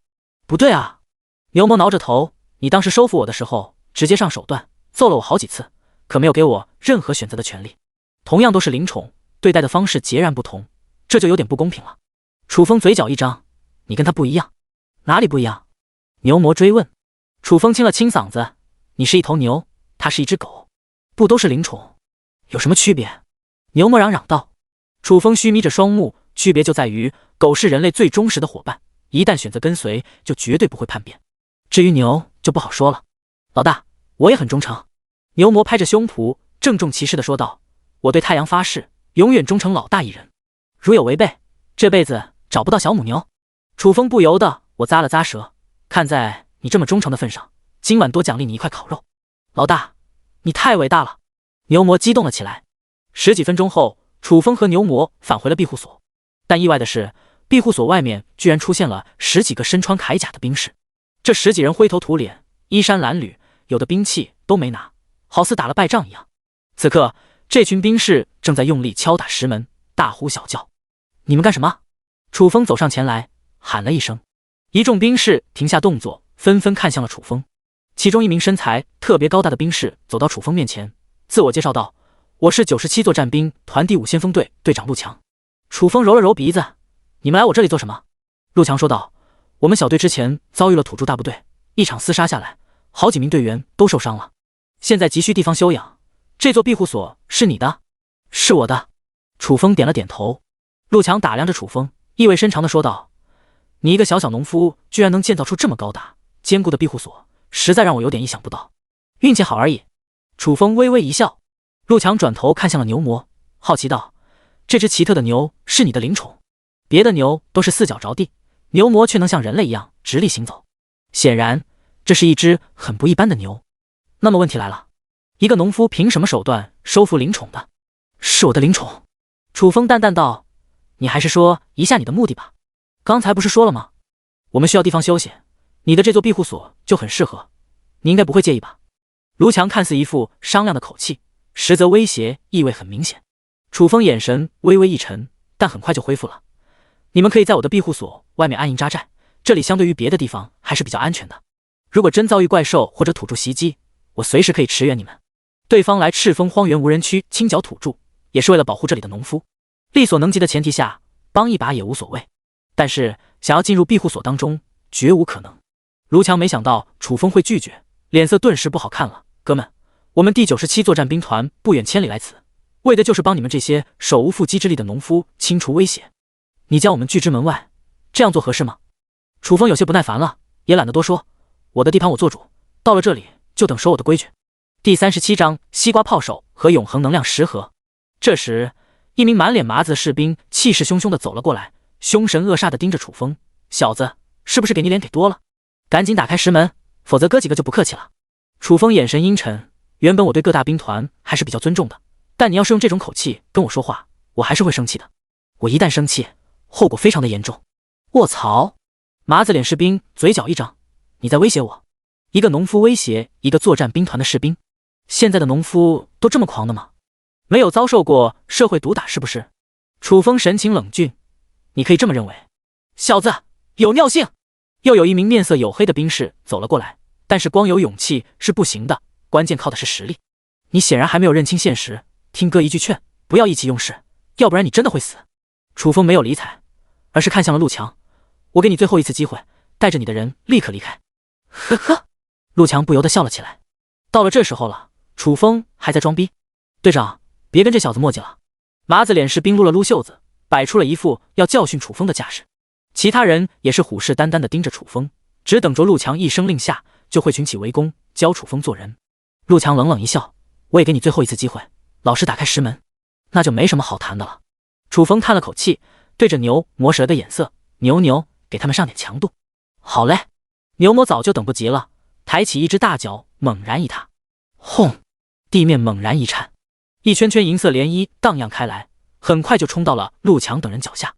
陆强等人顿觉头晕目眩，左右摇摆起来，好似喝醉了一样。叫你他妈的威胁我老大！牛魔冲到麻子脸面前，甩手就是一记大逼兜，狠狠扇在了麻子脸士兵的脑门上。这一巴掌是大力沉，直接把麻子脸士兵打倒地上，昏厥了过去。还有你！牛魔飞起一脚，黝黑士兵惨叫一声飞射了出去。轮到你了！牛魔一拳砸出，正中陆强胸口。噗嗤！陆强喷出一口雪花，倒飞出去。解决掉3人，其他的士兵已经从眩晕当中清醒了过来。不过看到牛魔如此强大凶残，一众士兵目露惊恐，全都吓呆当场，没有一个敢上前与之抗衡的。一群孬种！牛魔放肆大笑：“哥们，我们错了，这就离开这里，放过我们吧。”陆强重重咳嗽了一声，卑微地向楚风求饶。眼前的这只野牛太恐怖了，即便所有人加在一起也不会是对手。想要活命，只能祈求楚风的原谅。楚风眼神阴沉，心中已然生出了杀意。双方已经结下了梁子，放任对方离开，搞不好就会带人来报复。最好的办法就是一网打尽，永绝后患。但对方毕竟是97兵团的人，保不住已经联系上层，说明了这里的情况。一旦动手，等于和97兵团结成了死仇，再也没有回旋余地了。分析了一番利害关系，楚风最终收敛了杀意，挥了挥手：“滚吧！”陆强等人如临大赦，落荒而逃，一口气跑出2里地。有黑兵士不甘心地说道：“队长，咱们从来没有吃过这么大的亏，你能忍？”卢强咬牙切齿：“当然忍不了，不过那家伙的灵宠太厉害了，战斗力堪比4级职业者，想要找回场子，还需兵团长出手才行。”麻子脸兵士不确定地说道：“兵团长能为咱们出头？97作战兵团长名叫秦叶轩，实力无可匹敌，拿捏一只灵宠手到擒来。关键是自从加入97兵团以来，从未见过秦叶轩出手。”卢强沉声道：“此事关系到97兵团的脸面，不找回场子，颜面何存？想必兵团长一定会破例出手。”也对，麻子脸兵士眼睛一亮。回到庇护所，楚风第一时间拿出了地雷西瓜种子系统，一边这颗种子会出现何种变化，一边地雷西瓜种子 5% 几率维持原形态， 94% 几率易变成西瓜炮手， 1% 几率易变成核爆西瓜炸弹。核爆炸弹？楚风狠狠地咂了咂舌，这玩意不会真的跟核弹一样吧？核弹的威力可不是盖的，灭杀远古巨兽也不在话下。不过这玩意的杀伤范围太大了，一旦使用就是一个同归于尽的下场，而且异变几率太低了，几乎不太可能异变成功，反倒是异变成西瓜炮手的几率极大。楚风眼神闪烁了一下，系统讲解一下西瓜炮手的能力。西瓜炮手，升级型远程攻击植物，每20秒激发一颗炮弹西瓜，最远射程200米，爆炸杀伤面积10平方米。这是个好东西啊！楚风心中一动，这若是异变成西瓜炮手，往石墙上1摆，等于拥有了一座无限火力的大炮，想想就是一件很美妙的事。楚风决定了，等明天刷新时间一到，就展开异变。接着又拿出了能量石系统，异变能量石会产生何种变化？ 5% 几率维持原形态， 50% 几率异变成大号能量石， 30% 几率异变成特大号能量石， 14% 异变成超大号能量石， 1% 几率异变成永恒能量石。闻听，楚风目露起了沉吟之色。大号能量石和超大号能量石无非就是体积变大，这点很好理解。那么永恒能量石呢？这个念头一出，系统就给出了解释。永恒能量石蕴含无穷无尽能量，永远耗之不尽。好家伙，楚风震惊了。原先打算将能量石出售换成贡献点，但现在却改变了主意。总共100颗能量石，全部异变的话，就概率而言，应该能异变成一颗永恒能量石。有了永恒能量石，以后再也不必为能源发愁了。这对于一个庇护所的发展能起到至关重要的作用。将能量石收好，楚风单独进入了挑战场，还差50点经验就能晋升5级了，所以并没有带上2只灵宠。这次依旧挑战的是5级怪兽。对于现在的楚风而言，猎杀5级怪兽就跟玩似的，不到5分钟就完成了10轮挑战。楚风也顺利的晋升到了5级。第38章神奇的演者，诡异的天赋。挑战完毕，楚风没有立刻退出，而是进入了对战场。每天有3次对战的机会，获胜1次赢得100贡献点，这种机会不能错过了。匹配中，后面就是漫长的等待时间。足足等了7、8分钟，终于匹配成功了。出现在面前的是一个身材壮硕的大光头。楚风、龙傲天，还真是有缘分啊！匹配来匹配去，最终匹配到一起的还是老熟人。龙傲天快哭了，大哥，你以前不是早上参加挑战的吗？今天怎么换时间了？之前连续2天遭遇楚风，每次都是在早上，为了避开楚风，特意选择在了下午。哪能想到又跟楚风碰面了，真特么的倒霉透顶。楚风揉了揉鼻子，今天上午有点事，耽搁了。上午先跟土著大战一场，后面又去往了玄红猪老巢，这才将挑战的时间推迟到了下午。龙傲天哭丧着一张脸，哥，你放过我吧，你以后能不能找个固定的时间挑战，我好提前避开你。楚风轻笑，我以后尽量在上午参加挑战。薅羊毛只逮着一个人薅，确实有点说不过去。咱说定了。龙傲天长吁了一口气，随之选择了认输。赢下这场对战，楚风开始了第2轮匹配，依旧是漫长的等待。楚风也不着急，反正也没事，慢慢匹配呗，总有匹配成功的时候。10分钟过后，匹配成功，出现在面前的是一个长相俊俏的年轻男子。双方互相打量了一眼，年轻男子率先开口：“我叫杨奇，哥们怎么称呼？”楚风。楚风淡淡道：“楚风。”杨奇嘀咕了一声，脸色突的一变：“勇者大赛排行第4的家伙就叫楚风，你不会就是他吧？都排第4了。”楚风眉头一挑，不出意外的话，应该就是我吧。这几天并未关注排行榜，所以也不知道排在了第几位。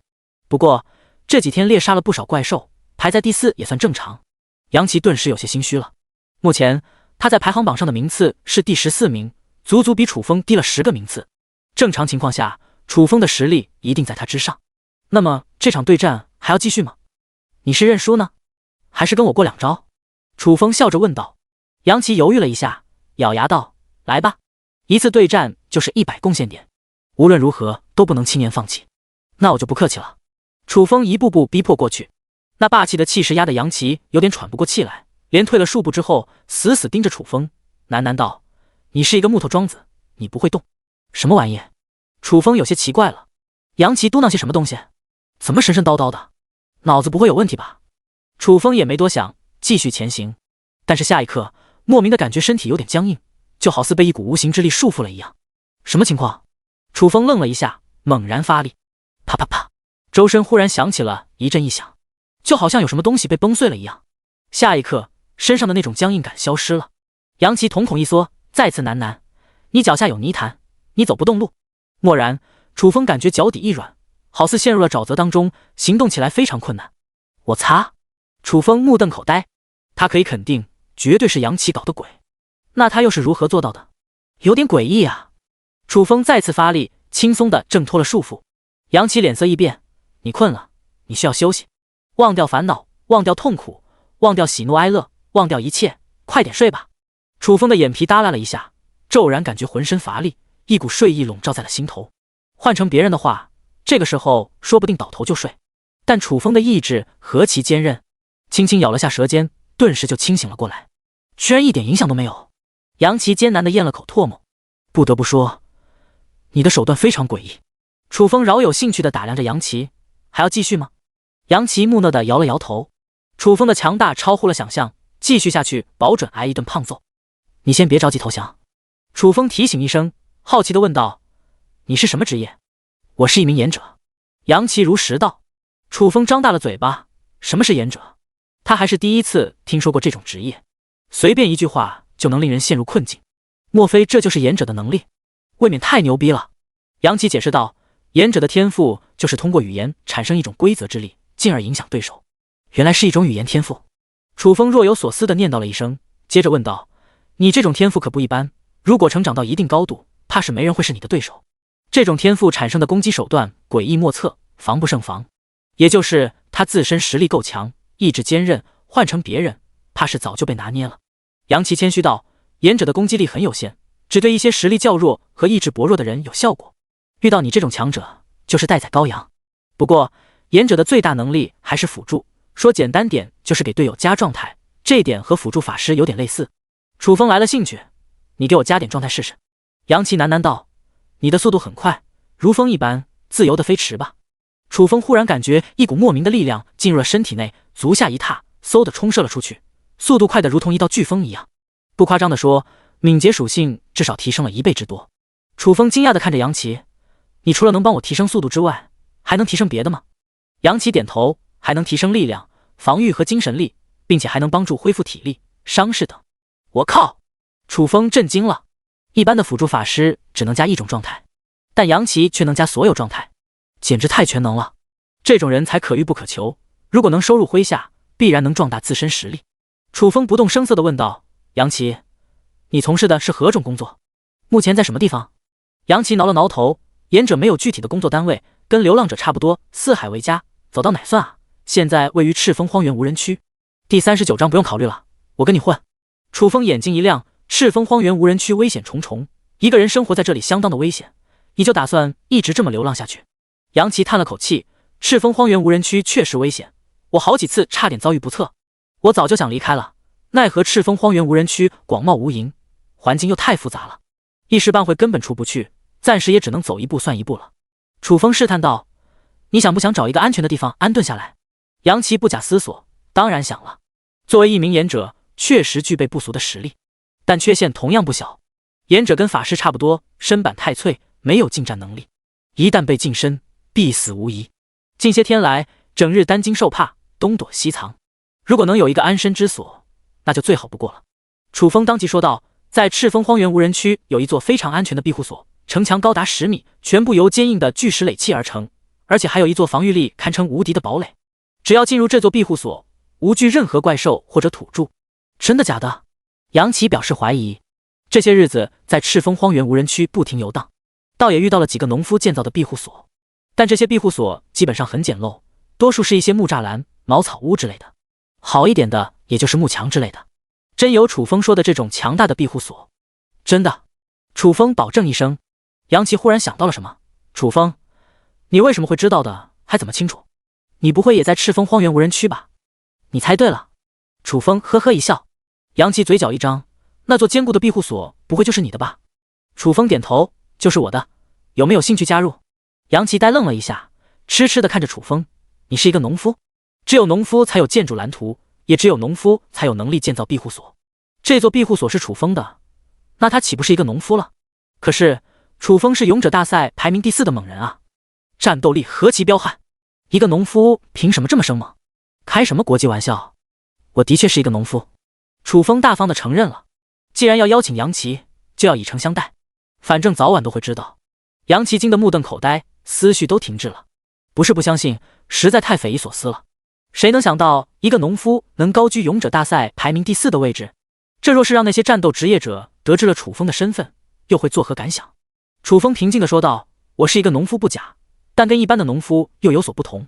另外，我刚才展示的实力只是冰山一角，不夸张地说，除了这里的原住民以外，没人是我的对手。你只要跟着我，只有好处没有坏处，希望你能好好考虑一下。不用考虑了，我跟你混。杨奇当即表态。大树底下好乘凉，尤其是在这种危险的环境中，谁不想着傍上一条大腿？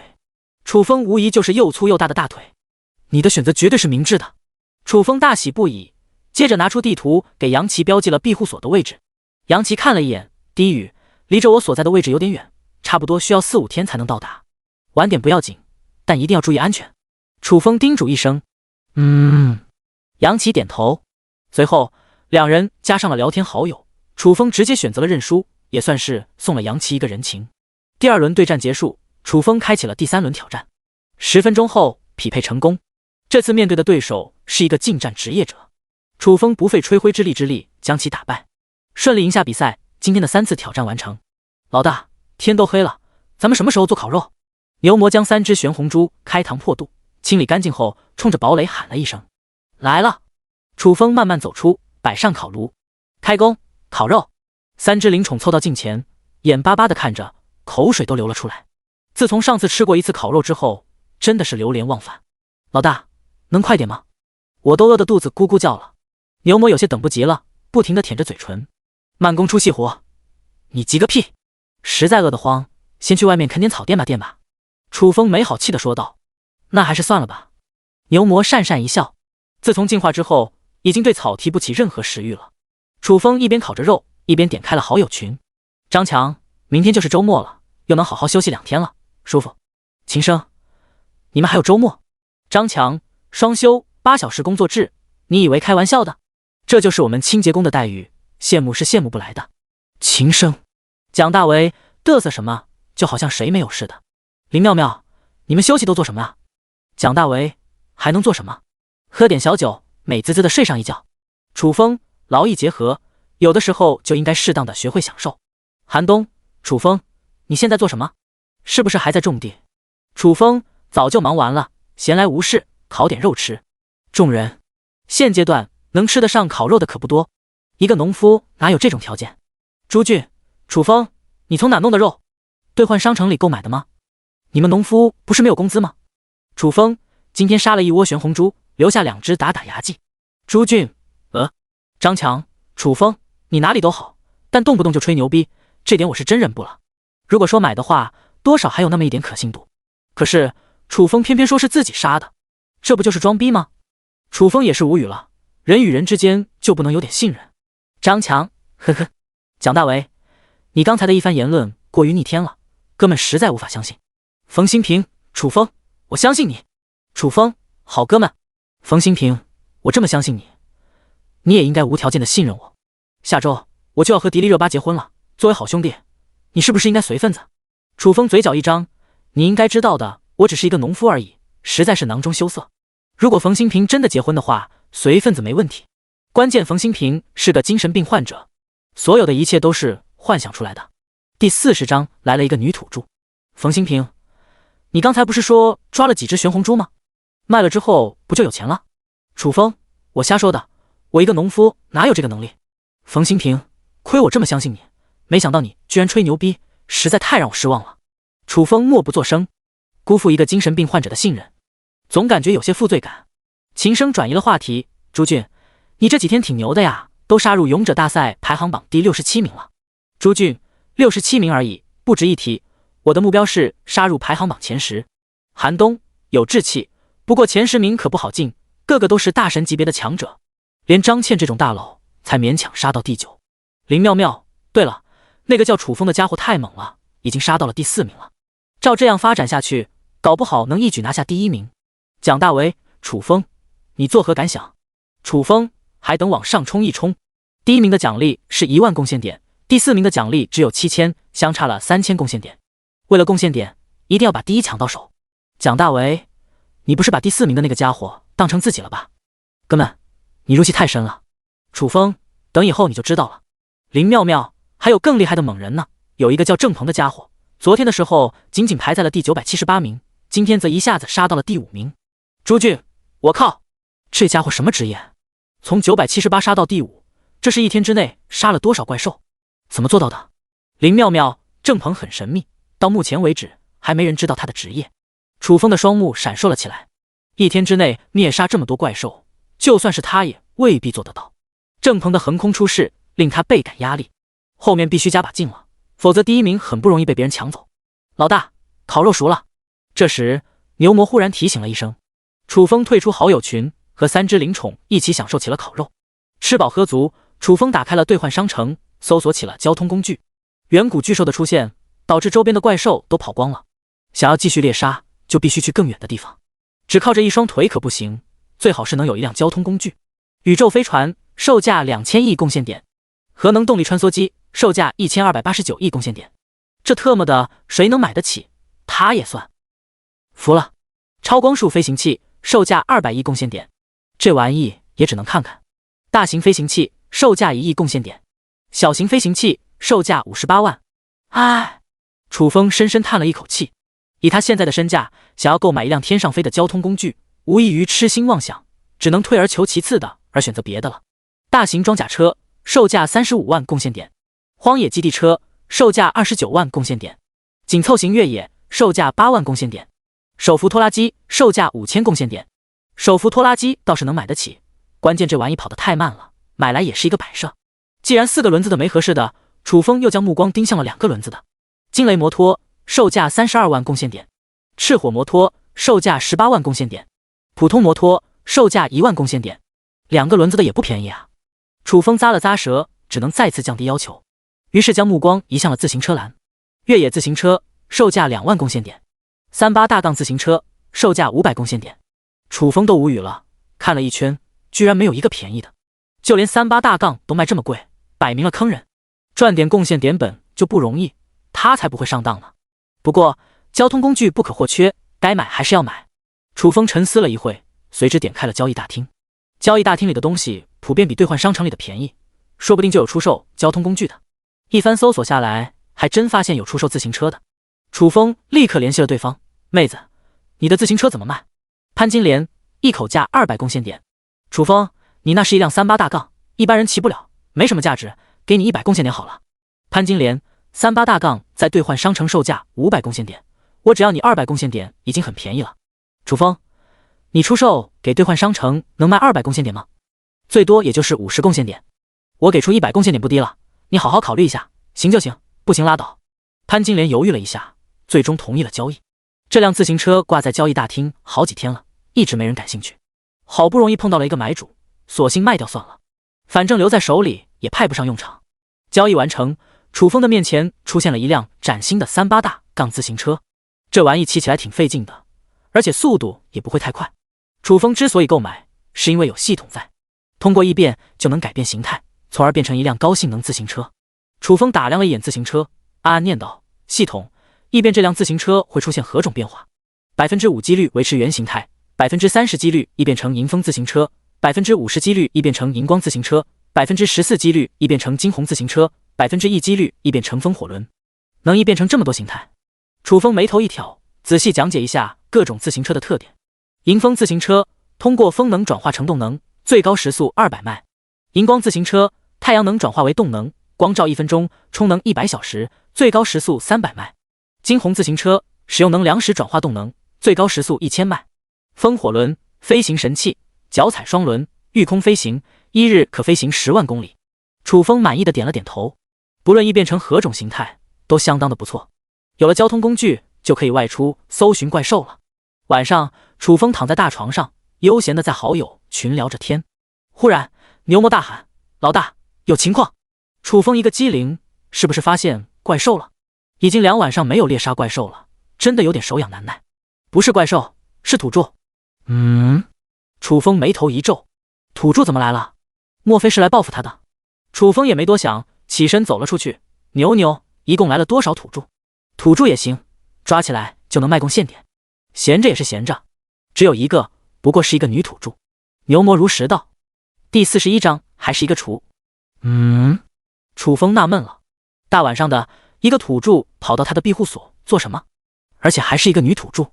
牛魔提醒道：“老大，看他的样子，好像是来求助的。”楚风愣住了，土著求助人类，不知道两者之间势如水火，有点古怪啊。楚风嘀咕了一声，带着牛魔登上了石墙。只见庇护所外果然站着一个女土著，她身材婀娜，披头乱发，上身穿一件抹胸兽皮，裸露的肌肤在月光的映衬下散发着雪白的光泽。你来我的庇护所做什么？楚风喊了一声。女土著抬头看向楚风，用祈求的语气说道：“救救我！”楚风呵呵一笑：“你脑子没问题吧？咱们可是敌对的关系，你求敌人救你。”女土著一咬牙：“你只要救我，我发誓效忠你，做你的仆人。”楚风眼神闪烁了一下：“你遭遇什么危险了？谁要杀你？”土著是人类大敌，他才不放心将一个土著留在身边当仆人。不过抓起来卖钱也不错，一个女土著高达200贡献点呢，这也算是一笔不菲的收入了。女土著还没来得及开口，远处出现了10几个晃动的身影，赫然是10几个男土著。当10几个男土著出现的一刻，女土著明显惊慌了起来。楚风微微一怔，土著追杀土著，他们不是一伙的吗？这是玩哪出？很快，楚风就想到了什么。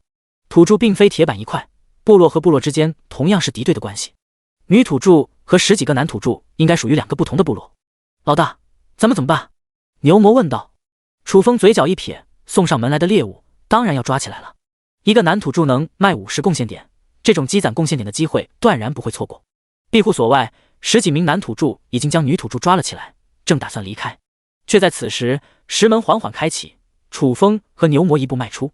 牛，动手吧！楚风提醒一声，牛魔勇猛地冲击了上去，和10几名男土著厮杀在了一起。晋升3级后，牛魔的实力比之4级职业者还要强大，区10几个1级土著哪能是对手？短短10几秒功夫就全被打晕撂倒地上。至于那个女土著，则没有对他动手。老大，搞定！牛魔咧嘴一笑。楚风走上前来，打量起了女土著。之前在石墙上离得远，看不清楚女土著的样貌，现在却看得一清二楚。女土著皮肤白皙，五官精致，完美无限，宛如一个不食人间烟火的仙子。楚风有点犯嘀咕了，男土著个个丑陋粗犷，女土著为什么这么漂亮？楚风也没多想，打开游戏面板，联系起了胡海哥，将所有的男土著全部售卖了出去，很快就剩下了女土著。楚风没有急着出售，因为还有很多事要询问。胡海哥，哥们，你抓了不少男土著，难道就没抓到一个女土著吗？这些天女土著的价格大涨，已经涨到了500贡献点一个。楚风奇怪道，能跟我说一下吗？女土著为什么这么贵？胡海哥嘿嘿一笑，女土著个个貌美如花，购买女土著的都是一些特殊场所，专门为男人提供服务的，你懂的。作为一个男人，楚风哪能听不明白？楚风转头看向了女土著，就这小模样，500贡献点绝对值。女土著好似意识到了什么，顿时惶恐了起来，求求你别卖我。楚风揉了揉鼻子，我可不是什么慈善家，你必须给我带来相应的价值才行。女土著忙说，我会洗衣服、做饭、打扫卫生，种地也行。楚风摇了摇头，这些远远不够。女土著一咬牙，我是一名巫师，我可以帮助你作战。巫师？楚风神情一滞，之前就跟一名巫师交过手，清楚的知道巫师的强大。如果有一名巫师属下的话，倒也不错。不过有些事必须弄清楚了才行。楚风说道，既然你是一名巫师，还会惧怕10几个1级土著？杀了他们不就完事了？女土著解释道，巫师最大的依仗是召唤图腾之灵作战，但是召唤图腾之灵需要消耗大量精神力。之前连番大战，我的精神力早已耗空，这才会被他们追杀至此。原来如此。楚风恍悟了一声，接着问道，我们人类和你们土著也是敌人，你为什么求我帮助？女土著无奈道，找你也是病急乱投医，因为我的部落被灭族了，赤峰荒原无人区没有了我的立足之地，想要报仇雪恨，必须想办法活下来。灭族？楚风有些不太理解了，传闻各个土著部落为了争抢地盘，经常会起摩擦，但还上升不到灭族的地步吧？女土著咬牙切齿地说道，对方主要为了抓我。楚风猜测道，因为你是巫师的缘故。巫师对于一个部落的重要性不言而喻，多一名巫师，部落的整体实力就会上升一大截。女土著摇了摇头，我除了拥有沟通图腾之灵的天赋外，还有双修天赋，对方正是看中了这个天赋，才不择手段的要将我抓起来。双修天赋是什么天赋？楚风微微一怔，不会是男女之间做那种事的天赋吧？女土著轻咬薄唇，脸上浮现了一抹羞涩，低头轻语，简单的说，就是做那种事的时候，可以帮助对方提升属性。我擦！楚风目瞪口呆，合着真是这种天赋啊！楚风顿时来了兴趣，一次能提升多少属性？女土著轻声呢喃，我也不清楚，因为我从来没有做过。还是一个厨？楚风的眼睛亮了起来，一本正经的说道，你也算是一个可怜人，我很同情你的遭遇，就不出售你了，打算把你留在身边。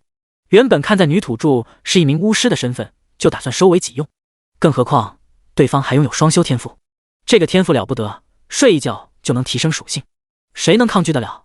尤其对方还是一个大美女。谢谢。女土著大喜不已。第42章等晚上的时候你就知道了。楚风轻咳一声，收留归收留，但你以后要听我的命令。当然，只要跟了我，我会想办法帮你复仇的。好。女土著没有丝毫的犹豫。楚风满意的点了点头，我叫楚风，你叫什么？林焕瑶。女土著低语。随后楚风带着林焕瑶进入了庇护所。天色已晚，今天就到此为止，你暂时睡在牛棚里，没问题吧？林焕瑶毕竟是一名土著，以防万一，不敢将她带入堡垒内。没问题。林焕瑶毫不在意，在部落当中住的也是茅草屋，不比牛棚强多少。牛魔有点不乐意了，老大，我住哪啊？牛棚被林焕瑶抢走了，那他岂不是又要睡地面上了？他可是最忠诚的灵宠啊，老大怎么能这么对待他？楚风拉着牛魔走到一边，小声叮嘱，今晚你就别睡了，给我盯着林焕瑶，等明天的时候，牛棚还是你的。哦，行吧。牛魔点了点头。楚风不再多说，径直朝堡垒走去。能给我点吃的吗？林焕瑶忽然开口。初来乍到就索要食物，多少有点难以启齿，但是没办法，实在是饿得饥肠辘辘。楚风拿了一块烤肉和一瓶纯净水递给了林焕瑶。谢谢。林焕瑶感激一声，接着狼吞虎咽起来。楚风微微一笑，转身进入了堡垒，随后拿出了祈祷之石。异变祈祷之石有极大的概率变成誓言石，有了誓言石就能约束林焕瑶了，也就没有后顾之忧了。后面就可以把林焕瑶带入堡垒内，进行下一步计划了。楚风嘴角微微一撇，随之点开了农夫聊天群。张三，兄弟们，你们今天过得怎么样？有没有被打劫？李坚强，草特么的！今天遭遇了一群兵痞，庇护所里的食物全部抢走了。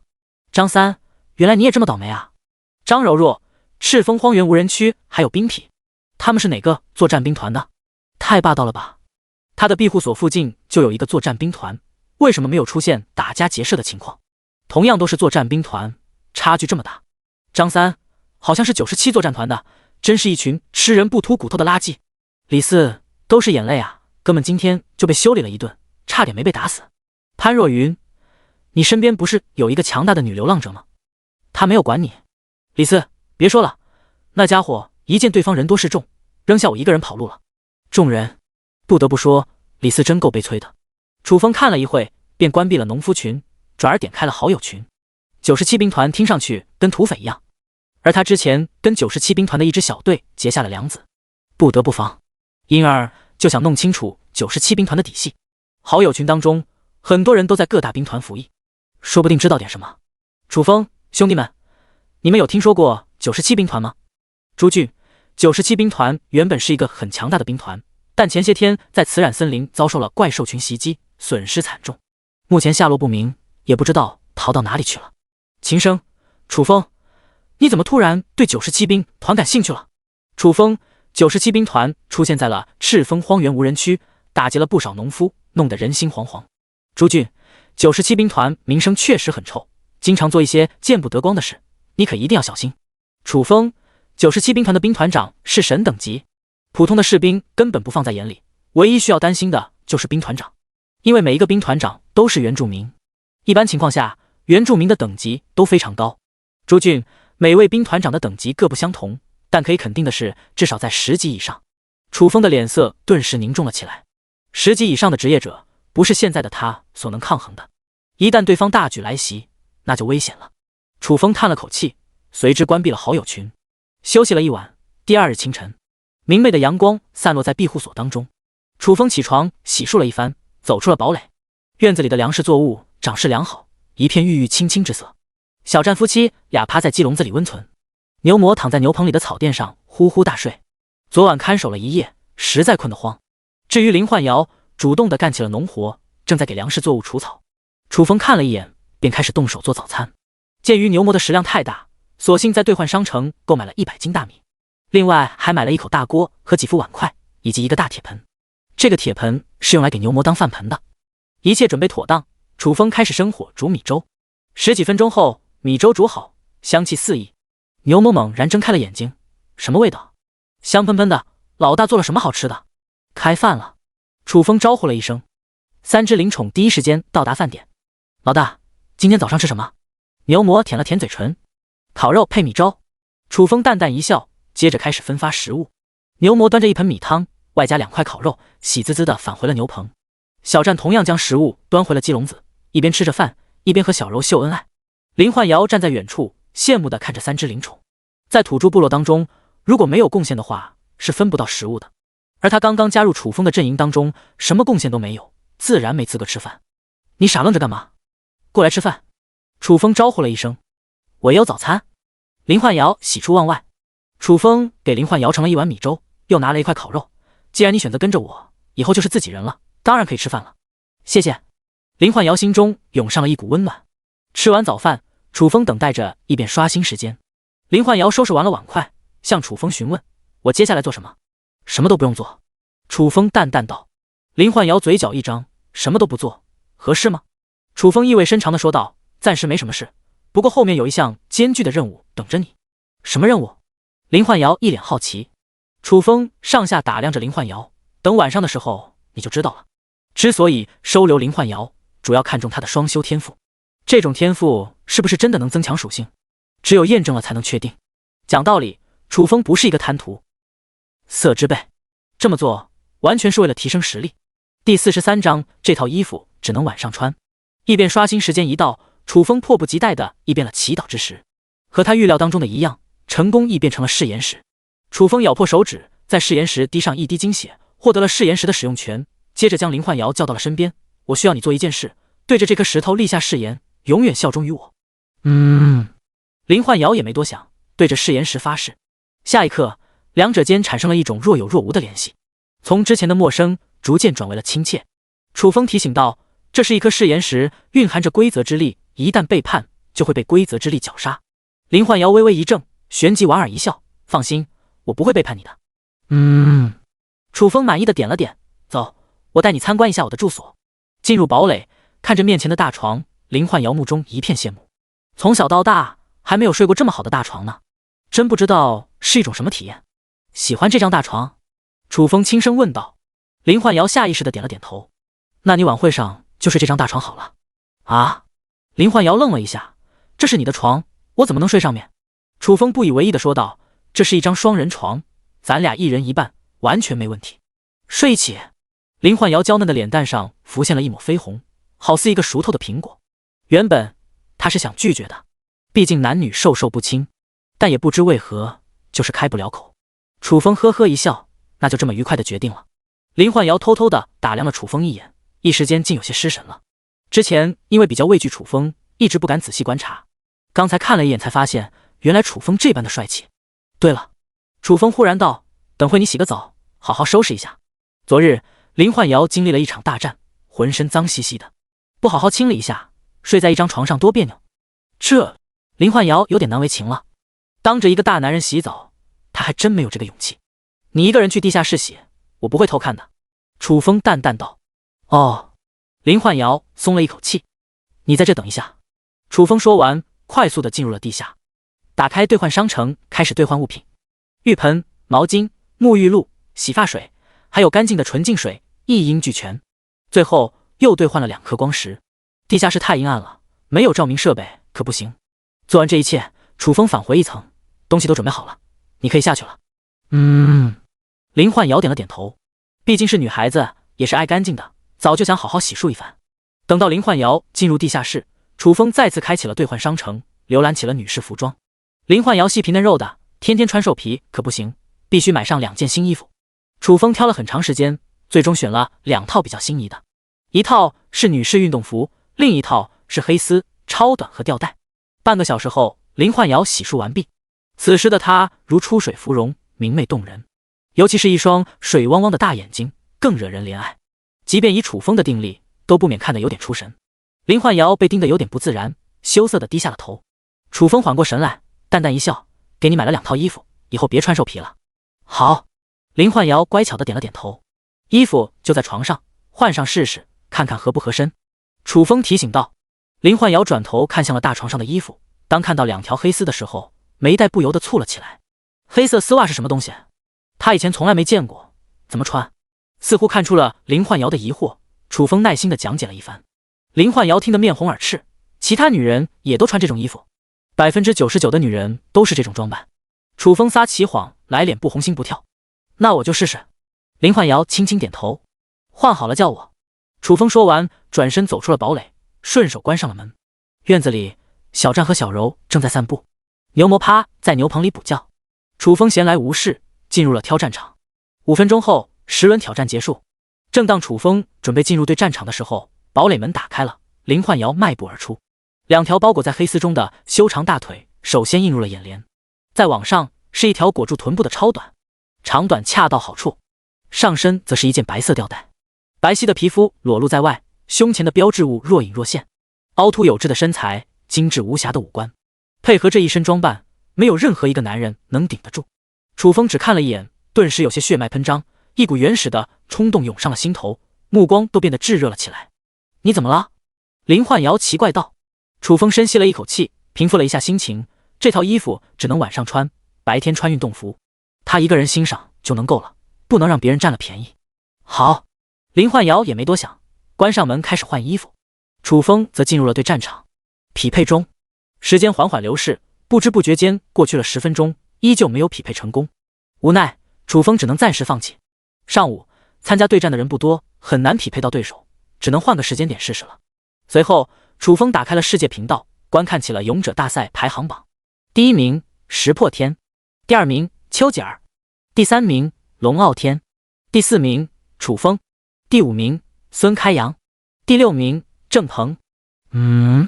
看到郑鹏的名字，楚风不由得一怔。前天郑鹏从900多名一路杀到了第5名，原先还以为他会继续高歌猛进，冲击第1名呢，不曾想非但没有杀上去，反而掉了一个名次。这是什么情况？后劲不足，还是受伤了？暂时只能休养生息。楚风也没多想，继续向下看去。第6名朱倩儿，第7名尤大勇，第8名张倩，第9名王强，第10名范西关。张倩又晋升了一个名次，真够厉害的。楚风暗暗感慨一声，张倩不愧是雷电法爷，果真有实力。看完了排行榜，楚风浏览起了世界频道聊天室。忽然，一条信息引起了他的注意。第44章图腾之灵，玄阳鼠。有一个叫苏浩的人说，在赤峰荒原无人区的一片茂密丛林中发现了一株青云树。青玉树的枝叶可以用来治疗伤势，算是一种顶级的疗伤圣药。不过，青云山的周围有一个强大的防御阵法，寻常手段很难将其破开。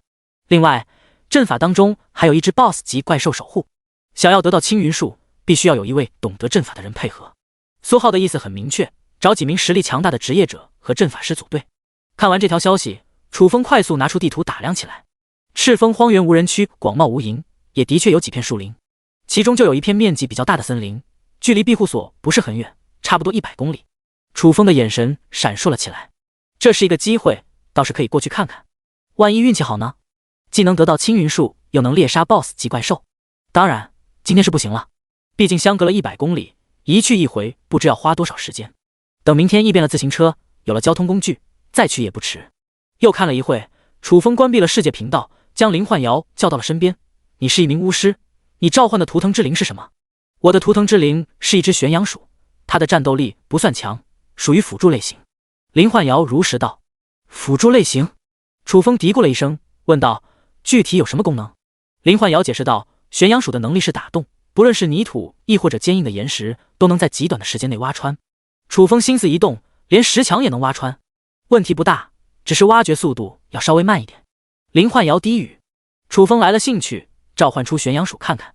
林焕瑶默默念叨一声，忽然头顶上方绽放出了一片金光，一凝之后化作了一幅巨大的图画。只见图画当中匍匐着一只雪白色的老鼠，此刻正在安逸的睡着觉。小白，出来！林焕瑶冲着玄阳鼠喊了一声。玄阳鼠似有所觉，缓缓睁开眼睛，打了一个哈欠，从图画里钻了出来。下一刻，一只体长1米、浑身覆盖着一层雪白色皮肤的大老鼠出现在了面前。原本正在睡觉的牛魔感觉到了玄阳鼠的气息，蹭的一下窜了起来，小跑到楚风身边。老大，是不是有怪兽杀进来了？楚风哑然失笑，这只老鼠是咱们的朋友，不用担心，你继续回去睡。哦。牛魔挠了挠头，返回牛棚，倒头就睡。楚风目光一转，落在了玄阳鼠身上。大老鼠，听说你会打洞？哪只老鼠不会打洞？你问的不是废话吗？玄阳鼠撅着嘴，口吐人言。楚风，玄阳鼠能口吐人言也就算了，脾气还不小啊。很明显，这是一只有个性的老鼠。林焕瑶瞪了玄阳鼠一眼，小白，楚风是我的恩人，不许用这种口气跟他说话。玄阳鼠委屈巴巴，林焕瑶，你变了，居然为了一个男人呵斥我，你是不是跟他有一腿？胡说八道什么？小心我揍你！林焕瑶羞愤不已。楚风倒没怎么在意，微微一笑，没必要跟一只老鼠一般见识。玄阳鼠目中闪烁着不悦之色，人类，你能不能对我尊重点？别总是老鼠挂在嘴边。我有名字的，我叫小白。楚风点头，我知道了，小白鼠。玄阳鼠。楚风，没事的话，我就把小白收回去了。林焕瑶说道。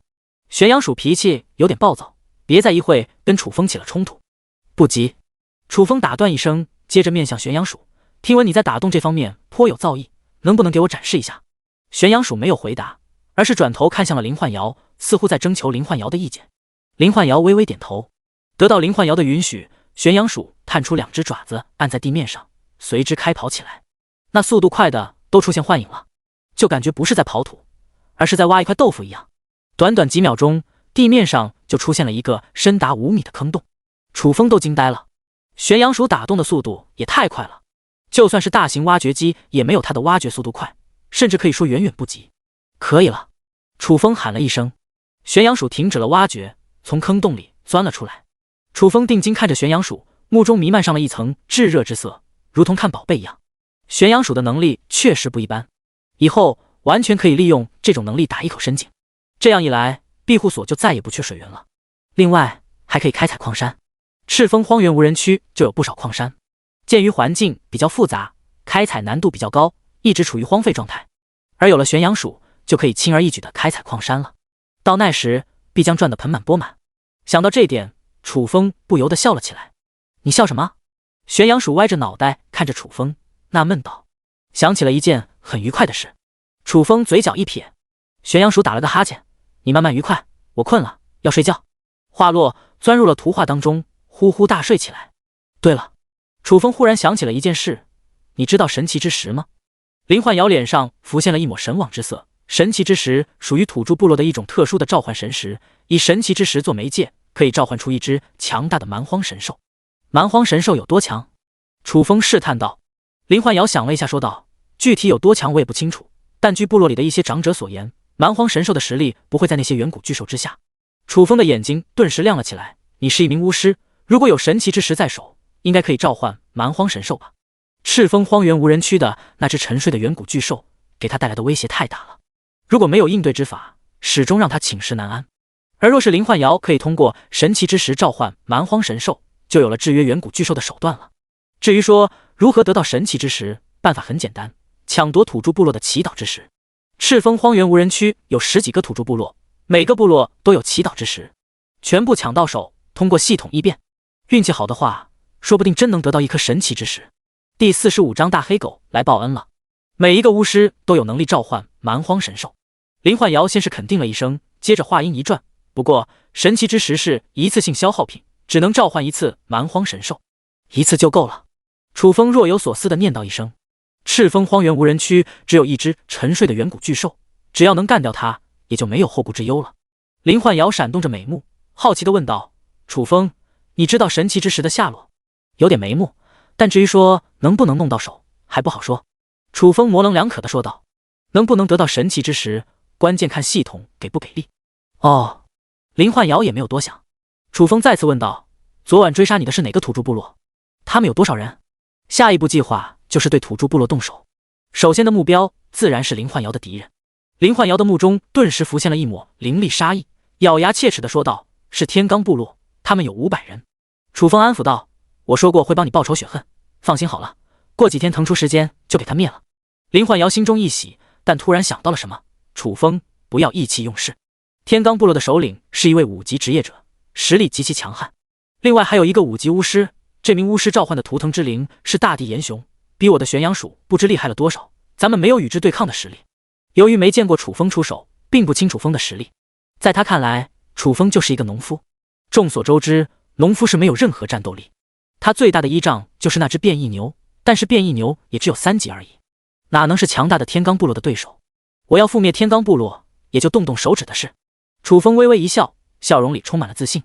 林焕瑶，这一刻他有些迷茫了，一个农夫居然不把天罡部落放在眼里，哪来的底气？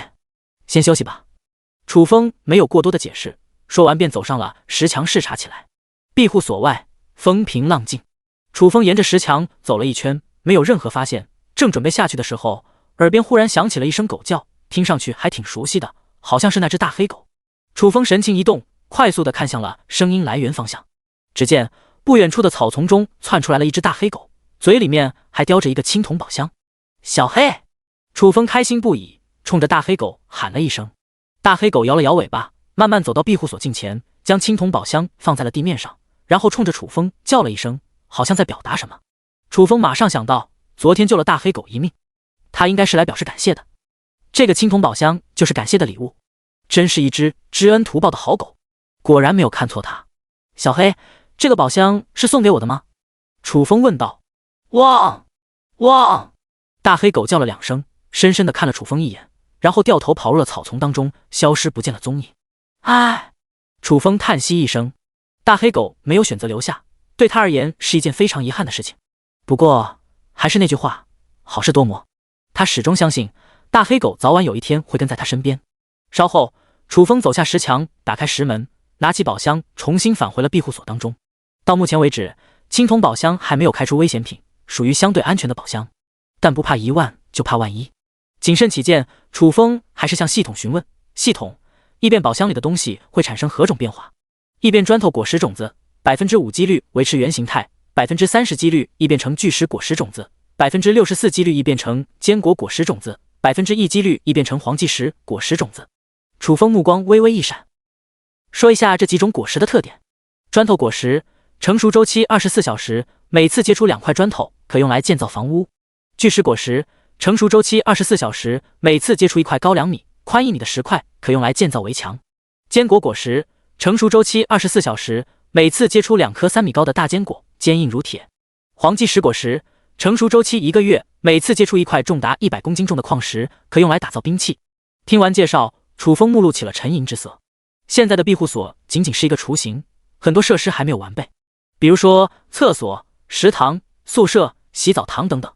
随着加入的人越来越多，这些设施缺一不可。另外，还要留出地方种植粮食作物。如此一来，庇护所的面积就不太够用了。扩充庇护所势在必行。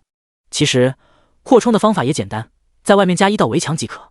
当然，围墙必须坚固，像木栅栏、木墙之类的，防御力太低了，肯定不行。砖头果实就能派上用场了。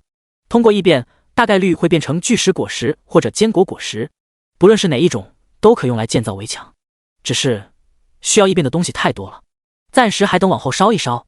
随后，楚风打开宝箱，拿出砖头果实种子打量起来。这颗种子巴掌大小，表面呈深红色，从形态上看，的确有点像砖头。将其装入背包，楚风打开了游戏面板，忽然发现私信图标亮了起来。点开一看，发送私信的是杨琪。楚风，我遇到了点麻烦，暂时无法前往你的庇护所了。楚风眉头一皱，怎么了？杨琪是他最看重的人才，可千万不能出事。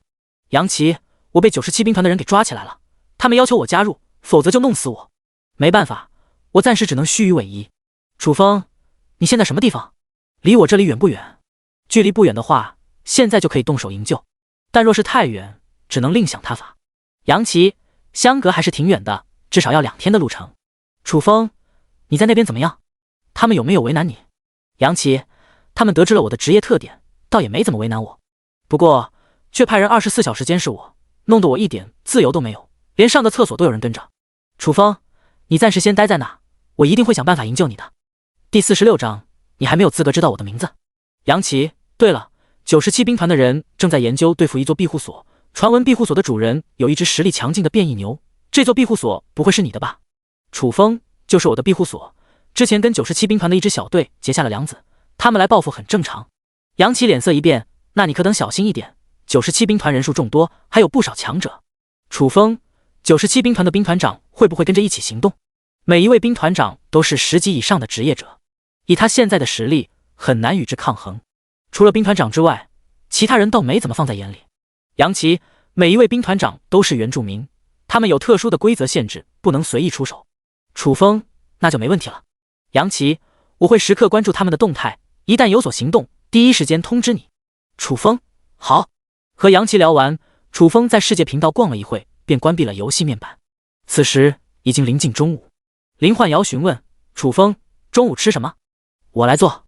楚风定睛看着林焕瑶，你会做饭？林焕瑶点了点头，我虽然是一名巫师，但在部落的时候经常做一些力所能及的事，做饭就是其中之一，能里能外，还挺全面的。楚风挑了挑眉，也没有太多的食材，无非就是一点烤肉和大米，外加几个鸡蛋，你看着做吧。随后林焕瑶便开始忙碌起来。1个小时后，午饭做好了，烤肉1锅米饭，外加1盆野菜鸡蛋汤。鸡蛋是小揉下的，野菜则是在庇护所外面挖的。野菜鸡蛋汤食材简单，但味道非常的鲜美。楚风足足喝了3大碗，意犹未尽。这也算是穿越到这里吃过的最丰盛的一顿饭了。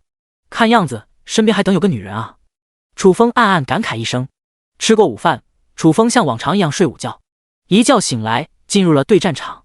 匹配中，这次匹配的时间比较短，不到1分钟就能匹配到了对手。但令楚风没想到的是，匹配的还是老熟人龙傲天。龙傲天呆愣地看了楚风一眼，嘴角一颤，你不是说上午参加对战的吗？楚风揉了揉鼻子，上午的时候没有匹配到对手，只能换个时间点试试。不过话说回来了，咱俩还真是挺有缘分的。缘分你妹啊！龙傲天的脸色难看的要滴出水来，你太卑鄙了，我鄙视你。在他看来，楚风就是故意选择下午对战，目的就是赢取他的贡献点。薅羊毛只逮着他一个人薅，做事也太绝了。楚风叹了口气，你对我可能有什么误解？龙傲天轻哼，对战场就是被你这种人能搞得乌烟瘴气，只要有你在，谁还敢来参加对战？楚风都被逗乐了，你自己实力不济，却不想着提升自己，而是在这里怨天尤人，只能说活该。若就是原罪，谁叫你这么废物的？龙傲天被训斥得面红耳赤，偏偏又无法反驳，因为楚风说的就是事实。回去好好反思一下。楚风一个箭步冲到龙傲天面前，扬手一记重拳。啊！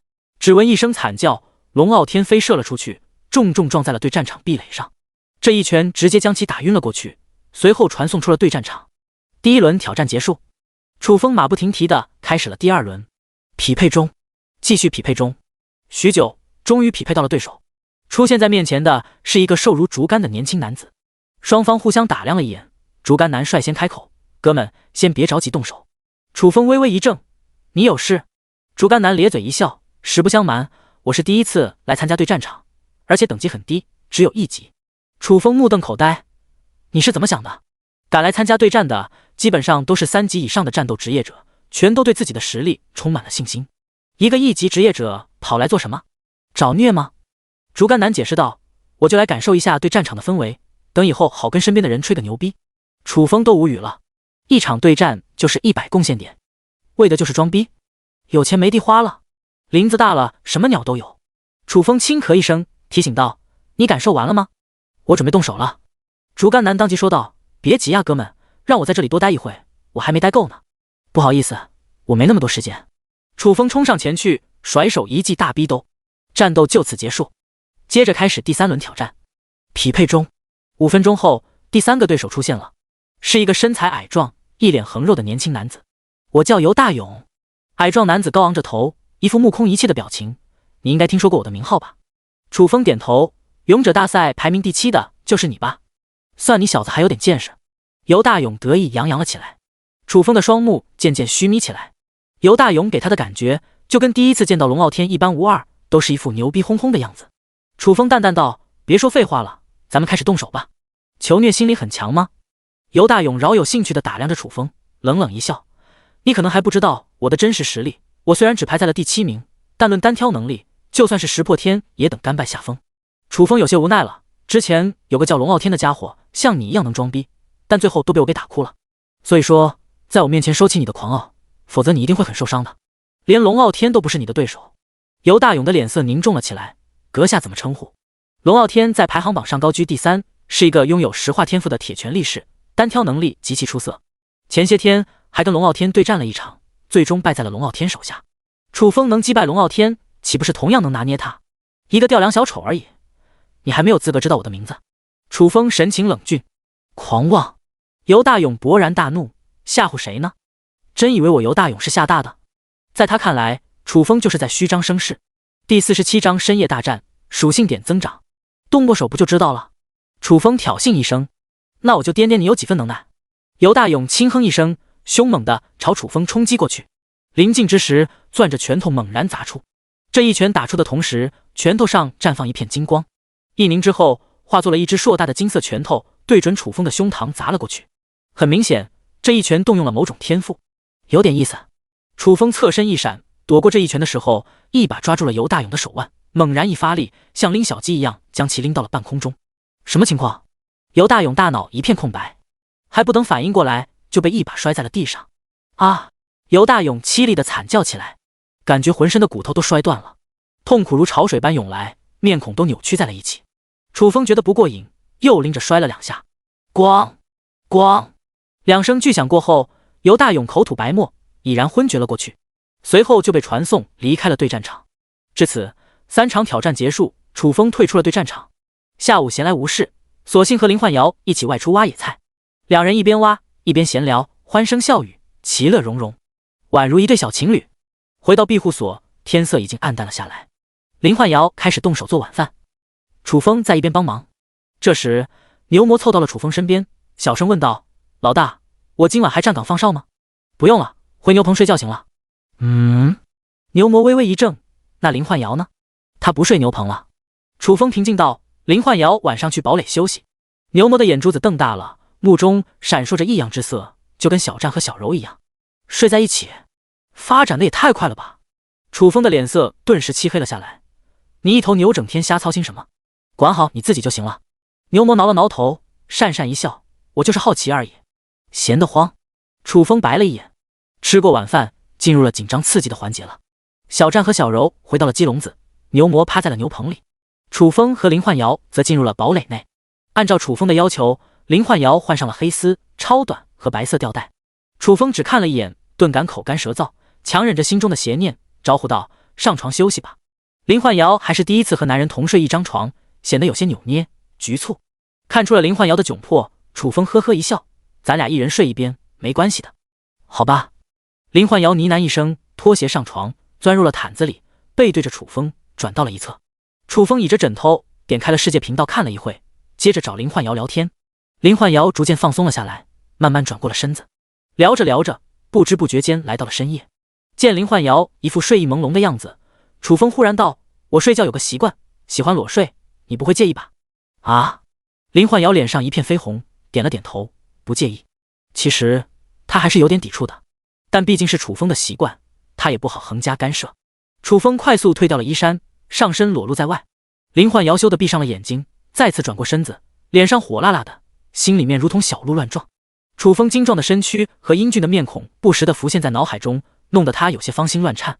楚风目不转睛地盯着林焕瑶看了一会，再也无法压制心中的邪念：“林焕瑶，我有点冷。”林焕瑶只当楚风真的冷，便说道：“我把毯子给你。”“给我毯子？你干什么？”“我抗冻，没关系的。”楚风义正言辞：“我不是那种自私的人。”“那怎么办？”林焕瑶有点不知所措。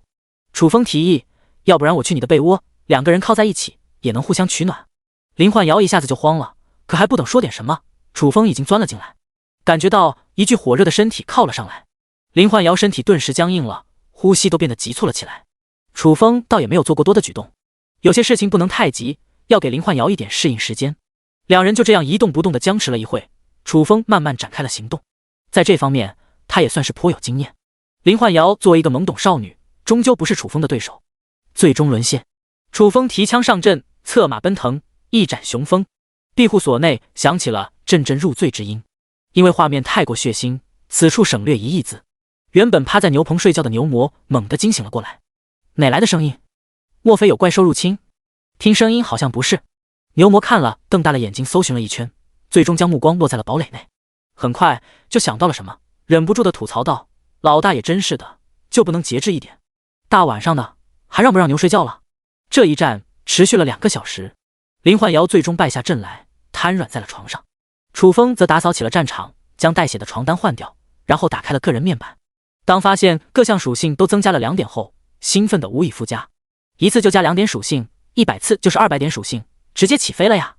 想到这点，楚风某个部位支棱起来，再次投入了战斗当中。听到动静，牛魔深深感慨：老大不愧是老大，实在太生猛了。当天色渐渐放亮之际，楚风和林焕瑶的旷世大战终于结束了。昨夜激战3轮，各项属性增长了7点，看上去不算多，但别忘了，这只是一晚。长此以往坚持下去，又能提升多少？绝对能到达一个不可想象的地步。折腾了一夜，林焕瑶身疲力竭，还处于睡梦当中。楚风捋了捋林焕瑶凌乱的长发，随之起身穿衣服。穿好衣服，坐在床上缓了一会，这才走出了堡垒。晋升5级之后，身体素质极其的强悍，但是一晚上连续大战5个小时，多少还是有点吃不消。清晨的阳光洒落，院落当中一片郁郁葱葱。楚风扫了一眼，当看到牛魔还趴在牛棚睡大觉的时候，眼神一沉：“牛，太阳都晒屁股了，你怎么还在睡觉？第48章也不撒泼尿，照你什么德行？”牛魔一个机灵，从地上爬了起来，抱怨道：“老大，这也怪不了我，你昨晚太能折腾了，弄得我是心乱如麻，一宿没睡好。”操！楚风没好气地说道：“你一头牛整天胡思乱想些什么？你不会堵上耳朵呀？”牛魔，难道又是他的错？这也太欺负牛了。楚风接着说道：“你看看小战，人家精神抖擞，怎么没像你一样无精打采？就你整天事多。”牛魔小声嘀咕：“你们都有媳妇，就我孤家寡人一个，饱汉不知饿汉饥，谁能理解我？你嘀咕啥呢？”楚风眼珠子一瞪，牛魔浑身一颤：“我是说，下次再发生这种事，我一定堵上耳朵。”楚风不再理睬，径直走上了石墙，视察了一圈，没什么发现，便开始做早餐。忽然，堡垒大门打开了，林焕瑶带着一脸娇羞和疲惫走了出来。“楚风，我来做早餐吧。”“不用了，你昨晚太累了，先回去休息，等做好了叫你。”楚风微微一笑，昨晚纵横驰骋，彻底放飞了自我，可是把林焕瑶折腾得够呛，必须让林焕瑶好好休息，养足状态，因为晚上还有一场恶战。林焕瑶像个害羞的小媳妇，点了点头，重新返回了堡垒。躺在床上回想昨晚的事，脸上不由得浮现了一抹绯红。等做好了早饭，楚风招呼了一声：“焕瑶，出来吃饭。”有了肌肤之亲，称呼也变得亲切了起来。林焕瑶洗漱完毕，推门而出。休息了一段时间，恢复了一些状态，脸上的疲惫之色已然消失，变得愈得有魅力了。大嫂好！牛魔主动跟林焕瑶打了声招呼。林焕瑶成了楚风的女人，从今往后就是他的第二个主人了，必须巴结好。别瞎说。林焕瑶低下了头，第一次被人这么称呼，不免有些羞涩。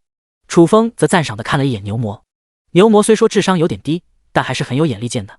吃完早饭，楚风检查起了粮食作物的生长状况。目前来说，一切良好，离着收获最多也就2-3天。这也是来到这里的第一次丰收，心里面充满了期待。检查完毕，楚风回到了堡垒内补觉。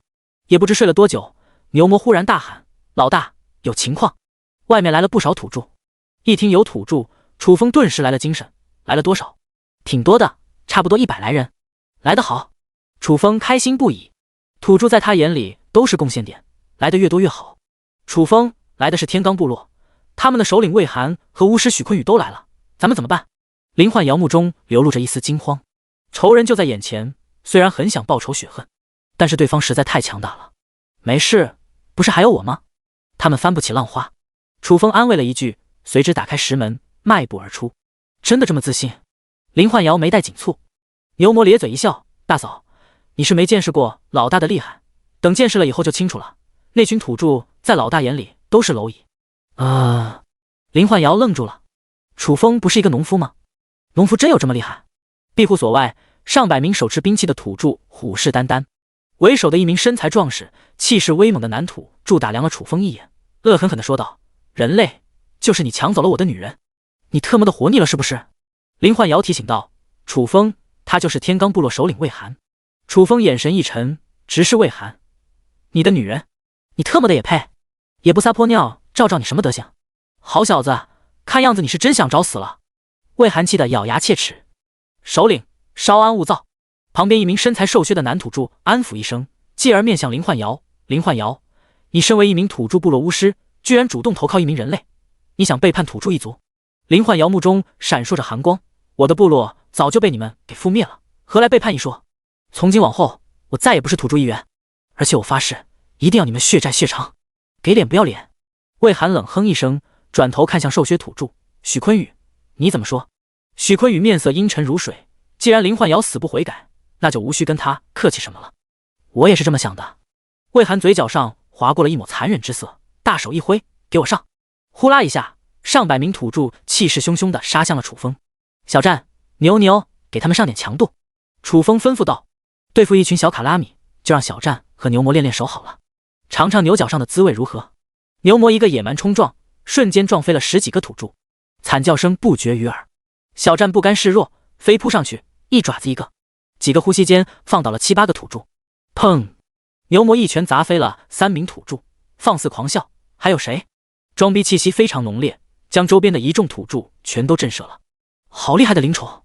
许坤宇脸色微微一凝，提醒道：“首领，这样下去，我们的族人损失太惨重了。在场的这些土著多数只有1级，厉害一点的也才2级，根本不是大公鸡和变异牛的一合之敌。照这样下去，怕是要全军覆灭了。我来收拾他。”魏寒拎着一柄石锤走了上去，眼见首领上阵，一众土著全都退到了一边。牛魔死死盯着魏寒：“早就看你不顺眼了，来吧，看我老牛如何教你做人。”林焕瑶有点担心，楚风、魏寒是一个5级铁锤力士，并且拥有巨力天赋，牛魔打不过他的。没事。楚风淡淡一笑，牛魔皮糙肉厚，抗击打能力极强，即便不是对手，也不会有生命之危。难得碰到一个像样的对手，借此机会历练一下牛魔也不错。大言不惭！魏寒彻底被激怒了，冲上前去，拎着石锤一顿狂轰乱砸。因为比牛魔高了2个等级，再加上巨力天赋的加持，没交手几下就打得牛魔节节败退。牛，退下！楚风喊了一声。牛魔虽心有不甘，却也不敢违抗楚风的命令，一咬牙退到了楚风身边。我来陪你玩玩。楚风慢慢朝魏寒逼迫过去，一瞬间气息变得无比的凌厉。魏寒眼皮一跳，心中莫名的涌上了一股危险的感觉。第49章手刃仇敌。什么情况？魏寒有点懵，眼前的这名年轻男子不是一个农夫吗？农夫为什么给他带来了这么强大的压迫感？魏寒也来不及多想，因为楚风已经逼迫到了近前。去死！只闻一声咆哮，魏寒双手攥着石锤当空砸下，这一击力大无穷，有十足的信心将楚风砸成肉酱。楚风小心！林焕瑶吓得花容失色。楚风脸上平静如水，没有一丝波动。当一片阴影笼罩过来的时候，随手一拳打出。这个举动惊呆在了在场的所有人，竟然用拳头硬刚实锤，这不是以卵击石吗？砰！下一刻，两者激烈的碰撞在了一起，伴随着一声炸响，石锤崩碎而开，化作漫天碎石，击射向了四周。目睹此景，所有人都呆滞了。楚风居然一拳轰爆了石锤，他的力量和防御力该有多强大？这是一个农夫该有的实力，哪怕是亲眼所见，仍旧让他们感觉阵阵恍惚。老大，牛逼！牛魔兴奋地攥紧了双拳。林焕瑶张大了嘴角，痴痴地看着楚风，喃喃自语：这么强？你……魏寒目中一片惊悚，嘴角哆嗦的说不出话来。不过如此。楚风讥讽一声，一个箭步冲上前去，在魏寒没有反应过来之际，一拳轰在了他的下巴上。咔嚓！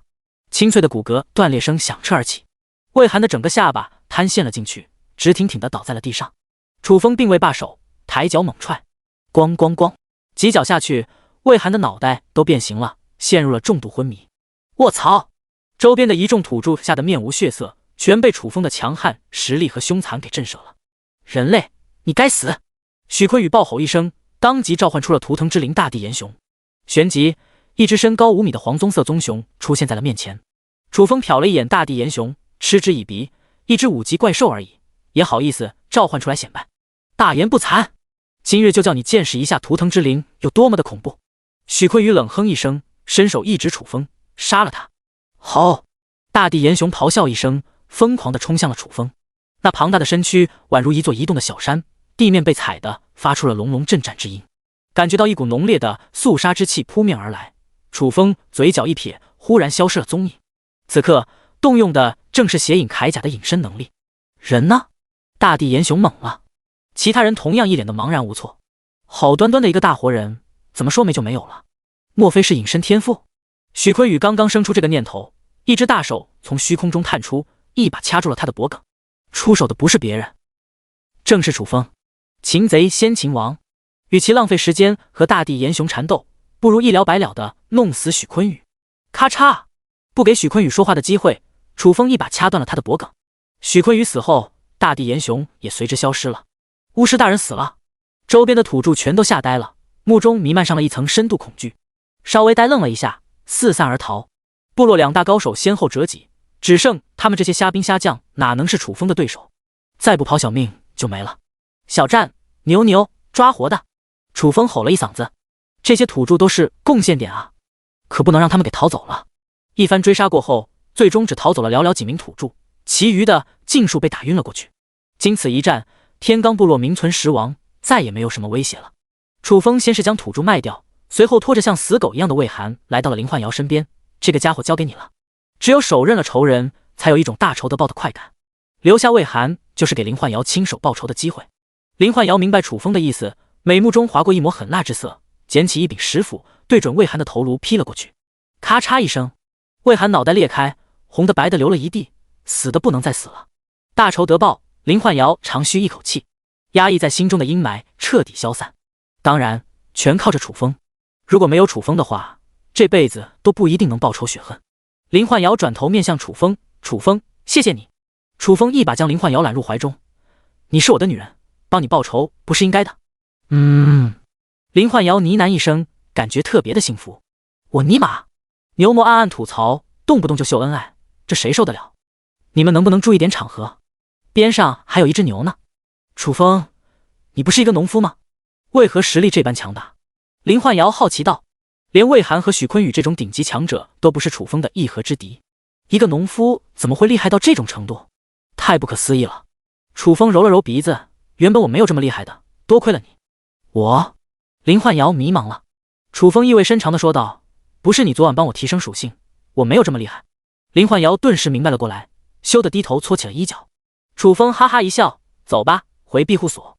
返回庇护所，林焕瑶做起了午饭，楚风则伸手按在了38大杠自行车上，异变时间早就刷新了，是时候异变自行车了。异变中，异变成功，38大杠自行车异变成荧光自行车。下一刻，一辆崭新的山地自行车出现在了面前。对此，楚风还是比较满意的。荧光自行车靠光照充能，光照1分钟，充能100小时，续航能力极佳，而且时速也很快，最高时速可达300迈。有了这个交通工具，就可以去更远的地方猎杀怪兽了。吃过午饭，楚风跟林焕瑶交代了一声，骑上自行车离开了庇护所。此行的目的就是前往100公里远的那片森林，搜寻青云树和那只 BOSS 级怪兽。楚风踩着脚踏板骑了1分钟，荧光自行车充能完毕，有了能源就无需脚蹬了，只要扭动车把手就可以自行飞驰。这点和电动车有点类似。楚风攥着车把手轻轻一扭，荧光自行车嗖的一下冲了出去，风驰电掣，速度快得不得了。只不过荒原当中地形复杂，地面崎岖，为避免出现车祸，楚风不敢开启最高时速，只能将速度维持在100迈左右。第50章被一群猴子给围殴了。飞驰了将近1个小时，前方出现了一片广袤无垠的森林，这片树林便是此行的目的地。楚风站在森林边缘打量了一眼，忽然间一道黑影从眼前闪过，仔细一看，原来是一只长臂猿。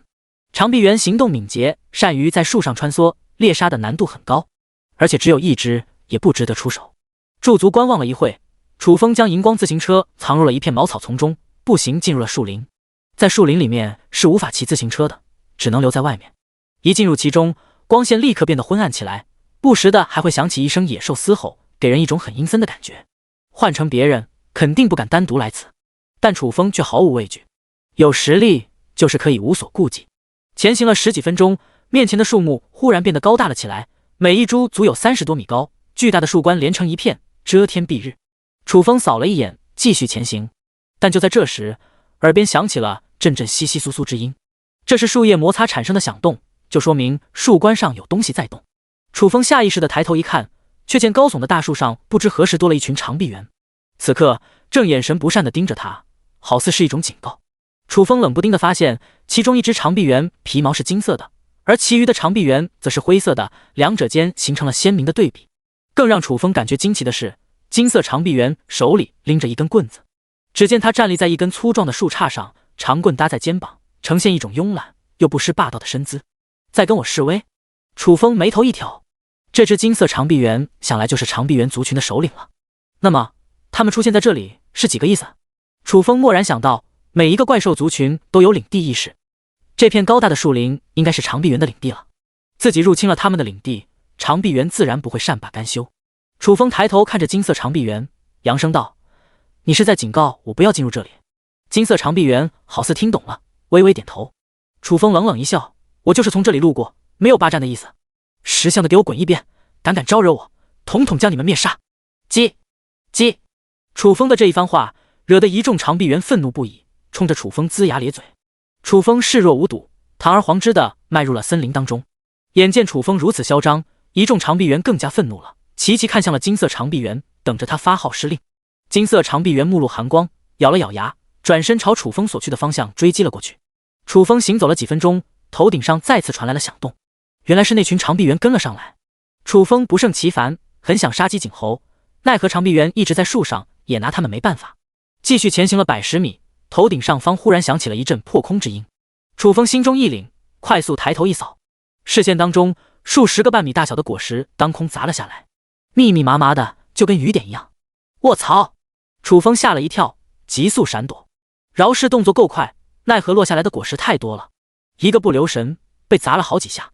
虽然有邪影铠甲护体，防御力强悍无比，但那些果实个头太大了，比菠萝蜜还要大1倍，一个估计110斤重，再加上从那么高的地方坠落，冲击力还是很强的。楚风疼得龇牙咧嘴。哥哥！看着楚风狼狈的样子，金色长臂猿开怀大笑，接着指挥其他长臂猿继续对楚风发动攻击。嗖嗖，一时间又有上百颗果实从天而降。你妹的！楚风心里那个气啊，这群猴子打算弄死他。面对这么多从天而降的巨型果实，楚风也没有别的应对之法，只能再次逃窜。长臂猿不依不饶，穷追不舍，楚风被追得苦不堪言。堂堂5级职业者，竟然被一群1级怪兽搞得这么狼狈，丢人丢到姥姥家了。砰！又有一颗巨型果实不偏不倚地砸在了楚风的头颅上。遭受这一击，楚风头上起了一个大包，脑袋都昏沉了起来。就在恍惚间，一道阴影从天而降，赫然是一张由藤蔓编织而成的大网。我擦！楚风懵逼了，这群猴子成精了，居然学会编织大网了！呼啦一下，藤蔓大网当头落下，将楚风罩了一个结结实实。楚风也不是吃素的，当然不会坐以待毙，双手攥着大网猛然一扯，嘎吱，藤蔓大网发出了轻微的撕裂声，竟然没有被一下扯断。究竟是用什么材质做成的？未免太结实了！眼见楚风被控制了，金色长臂猿兴奋了起来，攥着长棍对着楚风一点。周边的长臂猿高举巨型果树，纷纷扔了下去。这若是被这么多的巨型果实砸中，就算是有邪影铠甲护身也扛不住啊！楚风没有丝毫的迟疑，当即召唤出了神念之刃。只见一道银光闪过，笼罩在身上的藤蔓大网瞬间撕碎。楚风足下一踏，第一时间冲了出去。砰砰！也在这时，身后响起了一阵撞击之音，巨型果树坠落地面，砸出了一个个深坑，周边都蔓延出了裂纹。好险！楚风抹了一把冷汗，就差那么一点，稍微反应不及就被砸死了。你特么的真想找死啊！楚风猛然抬头看向了金色长臂猿，目中杀意森然。这片树林面积很大，短时间肯定逃不出去，这期间还会继续遭受长臂猿攻击。想要一劳永逸地解决这个问题，只有一个办法，灭掉长臂猿。金色长臂猿挑衅地看着楚风，随后做了一个抹脖子的动作。狂！太狂了！呵呵！楚风冷笑一声，忽然间消失在了原地。长臂猿全都愣住了，瞪大了眼珠子四处搜寻，却始终无法发现楚风的踪影。就在一众长臂猿迷茫之际，某一棵大树后面，楚风慢慢显露出了真身。旋即抬起佩戴置换戒指的左手，一道紫光激射而出，瞬间穿过了30多米的距离，扎入了金色长臂猿的眼目当中。第51章，给他上点强度。金色长臂猿顿感头晕目眩，痛苦的呻吟一声，足下一个不稳，径直跌落下去。事出突然，周边的长臂猿反应不及，想要拉住金色长臂猿已然来不及了。砰！金色长臂猿高速坠落，重重砸在了地面上，砸出了一个深坑，四仰八叉的趴在了里面。不过这家伙还挺耐操的，非但没有摔死，挣扎了几下，竟然慢慢爬了起来。也在这时，其他的长臂猿纷纷从树上窜了下来，但是楚风却先他们一步冲到了金色长臂猿近前，一把掐住脖颈，将其拎到了半空中。长臂猿将楚风团团包围，个个怒目圆睁，从表情上看，恨不得将楚风大卸8块。奈何金色长臂猿的小命攥在楚风手里，投鼠忌器之下，不敢有丝毫妄动。区区一群猴子，还想跟我斗？你们配吗？楚风讥讽一声，转而面向金色长臂猿，叫你的属下滚开，滚得远远的，否则扭断你的脖子。金色长臂猿目露惊恐，冲着周边的长臂猿叫了一声。一众长臂猿对视了一眼，转身爬到了树上，转眼间消失不见了踪影。算你识趣。楚风冷哼一声，暗暗联系了系统，异变这只猴子会出现何种变化。金色长臂猿非常的机灵，跟其他的长臂猿明显不太一样。如果能异变成一只强大的怪兽，倒是可以考虑收为灵宠。5%几率维持原形态，10%几率异变成狂暴猿猴，75%几率异变成血迷沙将，9.9%几率异变成金刚，0.1%几率异变成斗战胜佛。还能异变成斗战胜佛？楚风听得目瞪口呆。斗战胜佛不是孙悟空吗？真若是有这么一只灵宠的话，岂不是无敌了？只不过异变几率太低了，几乎不可能。最大的可能就是异变成血迷沙将。楚风说道：系统介绍一下血迷沙将。血迷沙将拥有一丝上古妖神血脉，属于战斗妖猴一类，可口吐人言，无惧生死，战斗勇猛无敌，并拥有自愈和火眼金睛2项天赋。好强！楚风有点小激动了。血迷沙将的成长度远高牛魔，必须收为灵宠。不过这样一来，今天就不能继续搜寻灵材，因为要收服一只灵宠并不是一件简单的事，需要带回庇护所慢慢征服。想到这点，楚风果断掉头，走出树林，骑上自行车，火速返回庇护所。担心金色长臂猿跑掉，一手攥着车把，一手掐着金色长臂猿脖子。单手骑车还是比较考验技术的，好在楚风的技术很到位，但也没受什么影响。但是金色长臂猿就有点难受了。就在楚风离开不久，一架小型飞行器飞了过来。飞行器上总共5个人，正是上次在玄红珠巢穴和楚风有过一面之缘的烛龙佣兵团5人。女法师看着楚风的背影，轻疑道：我怎么看他这么眼熟？不会是上次遇到的那名强者吧？南剑士跟着说道：应该就是他，那家伙实力强绝，得知这里有一株青云树，自然不会错过这种机会。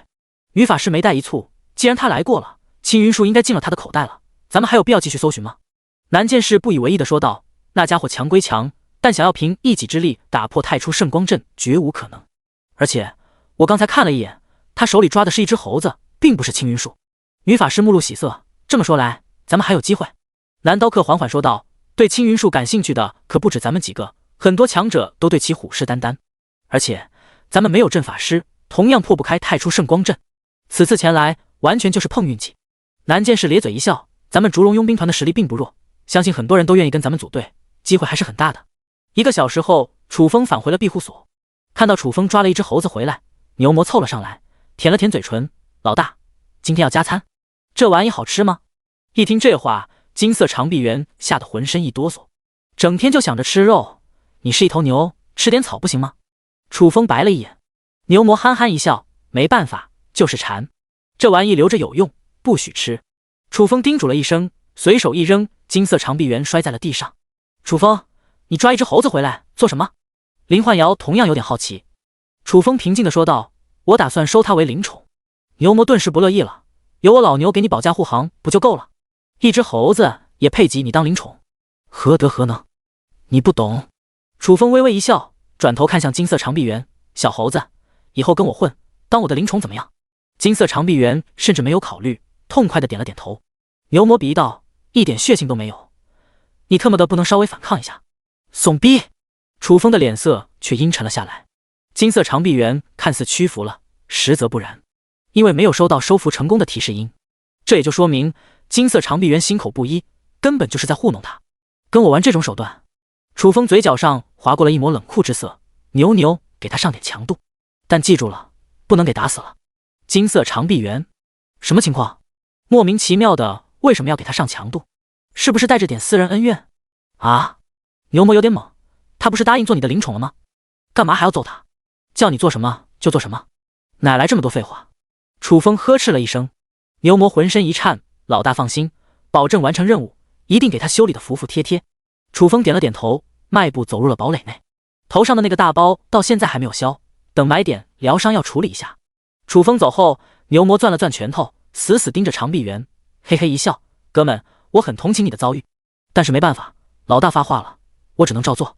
咕咚，金色长臂猿艰难地咽了口唾沫，不停地朝后挪动着身子。此时的牛魔在他眼里就是一个凶残的刽子手，马上就要对他动用刑罚了。第52章，恭喜你选择了一位英明神武的主人。眼见金色长臂猿吓破了胆，牛魔有点于心不忍，安慰道，想要成为老大的灵宠，就必须挨一顿揍，这是一条必经之路，谁都免除不了。想当年，牛哥我也是这么过来的。金色长臂猿愣住了，牛魔也挨过揍？既然两者同病相怜，那牛魔为什么给楚风当打手？这不是助纣为虐吗？坚持住，忍一忍就过去了。牛魔提醒了一声，在金色长臂猿惊恐的目光中抬起了大脚，惨绝人寰的惨叫声回荡在了庇护所当中，经久不息。林焕瑶看得直咂舌，牛魔太残暴了，大脚丫子不要命的招呼，这样下去不会把金色长臂猿给打死吧？碍于是楚风的命令，他也不好说什么，只能默默地转过了身子。堡垒内，楚风打开兑换商城，购买了一瓶治疗外伤的药膏，抹在了头皮上，还别说，挺有效果的。没一会的功夫，头上的大包就消了，接着便进入了挑战场。20分钟后，挑战完成，楚风走出了堡垒。此刻，牛魔还在施暴，打得金色长臂猿死去活来，也就不会说话，否则早就求爷爷告奶奶了。看着金色长臂猿悲催的样子，楚风气消了大半，牛，差不多得了，叫你上点强度。你这强度上的忒大了点，是不是有什么私人恩怨夹杂在里面？牛魔，不是你让我这么干的吗？怎么又埋怨起我来了？楚风挥了挥手，示意牛魔退下。牛魔转身回到了牛棚，趴在草垫上大口喘息。打了这么长时间，可是把他累得够呛。楚风走到金色长臂猿面前，淡淡道：“感觉如何？”呜呜，金色长臂猿哭了，流下了生无可恋的眼泪。牛也真是的，都给打哭了，下手没轻没重的。楚风摇了摇头，轻笑道：“我再问你一遍，愿不愿意跟着我当我的灵宠？”金色长臂猿忙不得的点头。楚风静等了一会，没有收到提示音，脸色顿时阴沉了下来。看样子你是真的跟我杠上了，牛，给他狠狠的上强度。啊！牛魔懵了，不是刚打完吗？又要开始了，是不是太残忍了？打了那么长时间，他的双手都打酸了，不能这么虐待牛啊！叽！金色长臂猿拼命大叫，看样子真是害怕了。楚风眼神冰冷，我的耐心是有限的，给你最后一次机会，还不愿意臣服的话，只能把你给炖了。这样说只是吓唬金色长臂猿而已，他才舍不得杀呢。实在不行，使用誓言石强行收服。只不过誓言石只有10次使用次数，而他不想浪费，这才会选择使用暴力手段。金色长臂猿匍匐在了楚风脚下，用实际行动表明了态度。长臂猿选择臣服，恭喜宿主获得一只灵宠。收到提示，楚风喜笑颜开，一把拉起了金色长臂猿。从今天起，你就是我们当中的一员了，欢迎加入。啪啪，牛魔拍着手走到金色长臂猿面前，恭喜你选择了一位英明神武的主人，从今往后咱俩就是兄弟了，一定要竭尽全力辅佐老大。金色长臂猿刚暴虐了他一顿，转眼开始称兄道弟了，怎么这么不要脸？楚风则咂了咂舌，牛魔这个马屁拍的多少让他感觉有点汗颜。楚风，咱们晚上还吃米粥吗？这时林焕瑶走上前来询问。天色已经暗淡了下来，该准备晚饭了，咱们今晚涮火锅。楚风微微一笑，收服了金色长臂猿，心情大好，再加上最近赚了不少贡献点，应该好好庆祝一下。老大，什么是火锅？牛魔顿时来了精神，等会就知道了。楚风轻笑一声，随之打开了兑换商城，开始购买东西。原本打算买点牛肉，但考虑到牛魔也是一头牛，于是便换成了羊肉。一切准备妥当，众成员围坐在火锅炉前。由于没吃过火锅，林焕瑶和4只灵宠齐齐看向了楚风。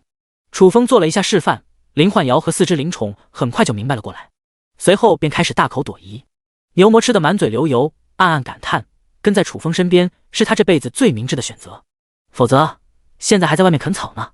金色长臂猿好似对肉食不太感兴趣，只吃了一点点蔬菜。楚风伸手一指白杨果，不合胃口的话就去吃那些果子。金色长臂猿早就对白杨果垂涎欲滴了，得到指示，快速的跑到了白杨果树前，摘下一颗果实，大口啃了起来。这家伙真没口福。牛魔嘿嘿一笑，这么好的羊肉不吃，偏偏喜欢吃果子，也不知金色长臂猿怎么想的。不过这样也好，他又能多吃一点了。1个小时后，一顿火锅盛宴结束。楚风把金色长臂猿叫到了身边，今晚你和牛牛凑合一晚，等明天再给你安排住所。鸡。金色长臂猿点头回应，对他而言，只要有睡的地方就可以了，睡在哪里都一样。等到楚风和林焕瑶进入堡垒，牛魔拿了一把干枯茅草塞到了金色长臂猿手中，给。金色长臂猿茫然了，他不是食草动物，牛魔给他草做什么？牛魔意味深长地说道，用这个堵上耳朵。金色长臂猿傻傻地看着牛魔，更加的懵逼了，睡个觉还要堵上耳朵？牛魔低语，老大和大嫂晚上要办事，声音太销魂了，难以入眠，睡不好第2天就没精神，老大肯定会骂的。金色长臂猿听得云里雾里，根本不知道牛魔在表达什么，但还是按照牛魔的要求做了。牛魔同样用草堵上了耳朵，然后趴在了草垫上，特意朝一边挪了挪，给金色长臂猿腾出了一块地方。堡垒内，林焕瑶羞涩地说道，楚风，今晚上不能换丝袜了。为何？楚风微微一怔。林焕瑶低着头，细若蚊蝇，你给扯坏了。昨晚楚风极度疯狂，不光扯坏了丝袜，甚至连超短和吊带也遭了殃。楚风揉了揉鼻子，那就不换了，反正等会就要睡觉了，也省事了。第53章声音传递不出去，你就不用压抑自己了。林焕瑶明白楚风的意思，脸上羞红一片，像个熟透的红苹果。看着林焕瑶这副娇羞的模样，楚风强忍着要将其就地正法的冲动，打开兑换商城购买了一些隔音板。以后每晚都会和林焕瑶做运动，这若是让别人听到，确实影响不太好，但若是装上隔音板，就没有这种顾忌了。楚风，你做什么？林焕瑶好奇地问道。楚风淡淡一笑，装上隔音板，声音就传递不出去了，这样你就不用压抑自己了。你……林焕瑶羞得不知错所措，索性钻入了毛毯里，连头都埋了起来。一通忙活下来，隔音板全部就位，大功告成。楚风上床休息，看着藏在毛毯里的林焕瑶，楚风并未着急行动，而是打开游戏面板联系起了杨琪。楚风，杨琪，这几天怎么样？杨琪，还行，我已经取得了他们的信任了，恢复了自由。楚风，97兵团什么时候对我动手？杨琪，很快，差不多就这几天，到时候我也会去。楚风，你能来就最好不过了，这样一来省得去营救了。杨琪，到时候咱俩配合一下，狠狠地戏耍他们。楚风，没问题。和杨琪聊了一会，楚风打开了世界频道，观看起了勇者大赛排行榜。由于这几天猎杀的怪兽比较少，他的名次已经滑落到了第5名。取而代之的是张倩。这小妮子真够猛的。楚风感慨了一声，接着点开了好友群，跟朱俊等人闲聊了一会，便关闭了游戏面板。时间差不多了，该步入正题了。楚风脱掉衣衫，钻入了林焕瑶的被窝里。因为审核的缘故，此处省略9000万字，懂得都懂。两人很快进入了忘我之境。因为明日还要搜寻青云术，必须保持状态，因而楚风还是比较克制的，仅仅战斗了2次。虽说次数不多，但仍旧持续了4个小时。战斗结束，林焕瑶香汗淋漓，已然昏睡了过去。翌日清晨，阳光散落在庇护所内，院落中一片温馨场景。小战领着媳妇散步，牛魔正在跟金色长臂猿吹牛逼。忽然，堡垒大门敞开，楚风迈步而出。老大！牛魔和金色长臂猿凑了上来。楚风打量了2只灵宠一眼，笑着说道：“今天的状态不错，精神奕奕的。”牛魔咧嘴一笑：“我可是一个小机灵鬼，昨晚上的时候用草堵上了耳朵，睡得可香了。”楚风蹙起了眉头：“闲着没事，你堵耳朵做什么？”牛魔嘿嘿一笑：“你跟大嫂晚上不是办事吗？我堵上耳朵就什么都听不到了。”楚风的脸色顿时漆黑了下来：“早就跟你说了，你不会聊天，以后别跟我说话了。”牛魔，他又说错什么了？楚风不再理睬，转而面向金色长臂猿：“小猴子，你一直生活在那片树林里，有没有发现里面有一株青云树？在青云树所在的地方，还有一只 BOSS 级怪兽镇守。”叽叽，金色长臂猿点头。楚风眼睛一亮：“你应该记着路吧？带我去寻找没问题吧？”金色长臂猿再次点头：“好，等会咱们就出发。”楚风高兴不已，有金色长臂猿带路，就不用盲目的四处搜寻了，能节省不少时间。吃过早饭，楚风并没有着急行动，而是等待着异变刷新时间。接下来他打算异变背包。异变背包有 99% 的几率变成空间背包，拥有10立方米的空间面积。之所以异变背包，主要为了后面的行动做准备。据说青云树高约5米，想要将这么一棵大树带回庇护所，可不是一件容易的事情。而若是有了空间背包，就游刃有余了。等待了10几分钟，刷新时间一到，楚风迫不及待地联系起了系统。系统异变背包，异变中，异变成功，普通背包异变成空间背包。小猴子，出发！楚风背上空间背包，骑上自行车，带着金色长臂猿风驰电掣而去。不到1个小时，就来到了树林边缘。楚风打开背包，将荧光自行车收入其中。金色长臂猿看得一愣愣的，一个小小背包能装得下这么大一个物件，这也太神奇了。楚风飘动着目光朝周边扫了一眼，没发现什么危险，吩咐道：“小猴子，带路。”金色长臂猿径直朝一个方向走去，楚风紧随其后。前行了10几里地，前方出现了一片低矮的灌木丛。到了这里，金色长臂猿叽叽叫了一声。楚风心中一动：“你是说青云树就在这片灌木丛当中？”金色长臂猿点头：“走，加快速度。”楚风兴奋了起来。穿过灌木丛，一片绿色草地呈现在了面前。草地中心位置生长着一棵5米高的大树，从外观上看和普通的树木没有太大区别，但茂密的树冠上不时的会闪烁点点星光，美轮美奂，显得很不平凡。楚风猜测这棵大树应该就是青云树了。此外，在青云树下还匍匐着一只3米长、浑身覆盖着一层黑色皮毛的怪兽。由于离得比较远，看不清楚是一只什么怪兽。还有，绿草地边缘矗立着一层银色光幕，好似一个银色的大罩子，将整片草地倒扣其中，完全保护了起来。这个大罩子显然是一个防御阵法，想要进入草地当中，首先要破开这个阵法才行。楚风没有急着行动，而是站在原地默默观望起来，因为来到此地的不止他一人。此刻，阵法外聚集着10几号人，正在轮番轰击阵法。奈何阵法的防御太强了，10几号人联手轰击了20分钟，竟然没有一点效果。最终有一半人选择了离开，另一半则留了下来，聚在一起商议对策。其中就包括了烛龙佣兵团5人。看了一会，楚风慢步走了上去，笑着说道：“各位，好巧，咱们又见面了。”一见来人是楚风，烛龙佣兵团5人热情地和楚风打起了招呼。旁边一个身材肥胖的年轻男子轻轻碰了碰女法师胳膊：“袁倩，这家伙谁啊？”袁倩小声道：“我也不知道他叫什么，不过他很强。”肥胖男子嘴角上划过了一抹不屑之色，冲着楚风喊道：“小子，听说你挺厉害的，第54章你是道歉呢，还是尝尝我的拳头有多硬？”楚风瞟了对方一眼，淡淡道：“虚名而已，不足挂齿，算你有自知之明。”肥胖男子咧嘴一笑：“你也是冲着青云树来的？”“对。”楚风点了点头：“有何指教？”总感觉对方的眼神有点不太友善。不会想要针对他吧？肥胖男子直说，你是来找我们组队的吧？看在袁倩的面子上，倒是可以让你加入。不过有言在先，你是后来的，即便打破了阵法，分东西的时候也应该分得最少。你说的算。楚风眉头一皱，肥胖男子冷冷一笑，这个世界是靠实力说话的，谁的实力强，谁就有话语权。这么说，你觉得自己很强了？楚风眼神微微一沉，我叫范西关，勇者大赛排名第10，你觉得我强不强？肥胖男子得意洋洋地说道。能杀入勇者大赛前10，确实有炫耀的资格，但是在楚风面前就不够看了。先不说楚风的排名原本就比范西关高，而且他的实力也不是排名从体现的。不夸张地说，就算是排行榜的9人加在一起，也不会是他的对手。就范西关这样的，也好意在他面前装逼，跳梁小丑一个。楚风嗤之以鼻，你要是第1名，吹嘘2句也就罢了，第10名不就是垫底的货色？怎么好意思拿出来显摆的？范西关张大了嘴巴，你什么意思？瞧不起我？楚风耸了耸肩，你愿意怎么想就怎么想，没时间陪你废话。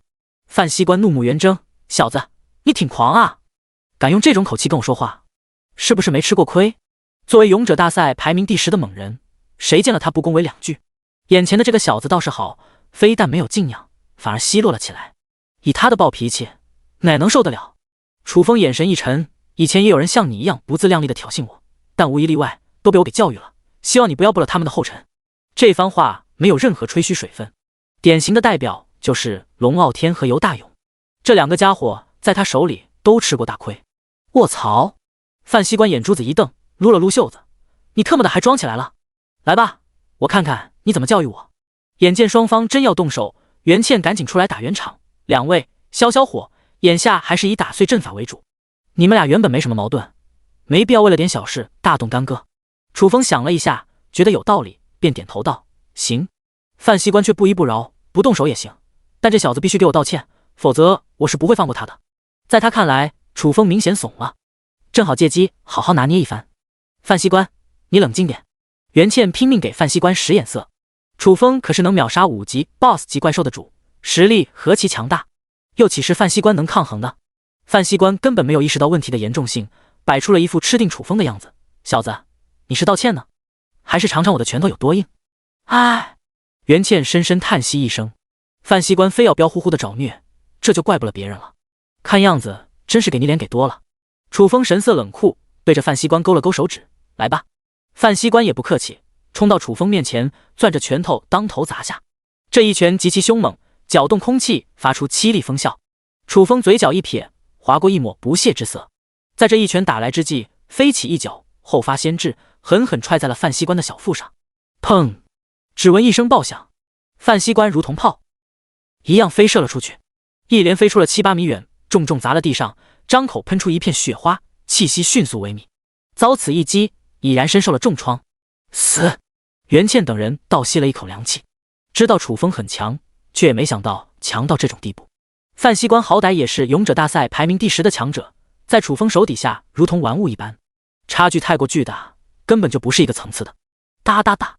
楚风迈步走到了范西关面前，居高临下的俯视着他，戏谑道：早就跟你说了，不要来招惹我，你为什么就不听呢？范西关嘴角一哆嗦，哥，我错了，我再也不装逼了，你高抬贵手，饶我这一次吧。害怕楚风继续施暴，只能向楚风求饶。范介！楚风轻哼了一声，转而面向袁倩，这个阵法有什么来头吗？袁倩缓过神来，介绍道：这个阵法名叫太初圣光阵，属于顶级的防御阵法。我来试试。楚风深吸了一口气，攥着拳头猛然击打在了阵法壁垒上。砰的一声，阵法纹丝不动。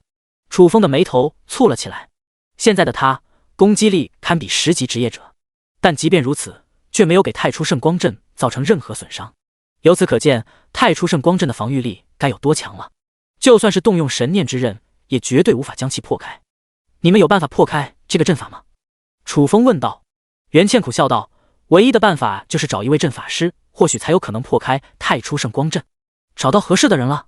袁倩摇头，阵法师极其稀有，这2天我们一直在寻找，始终没有找到合适的人选。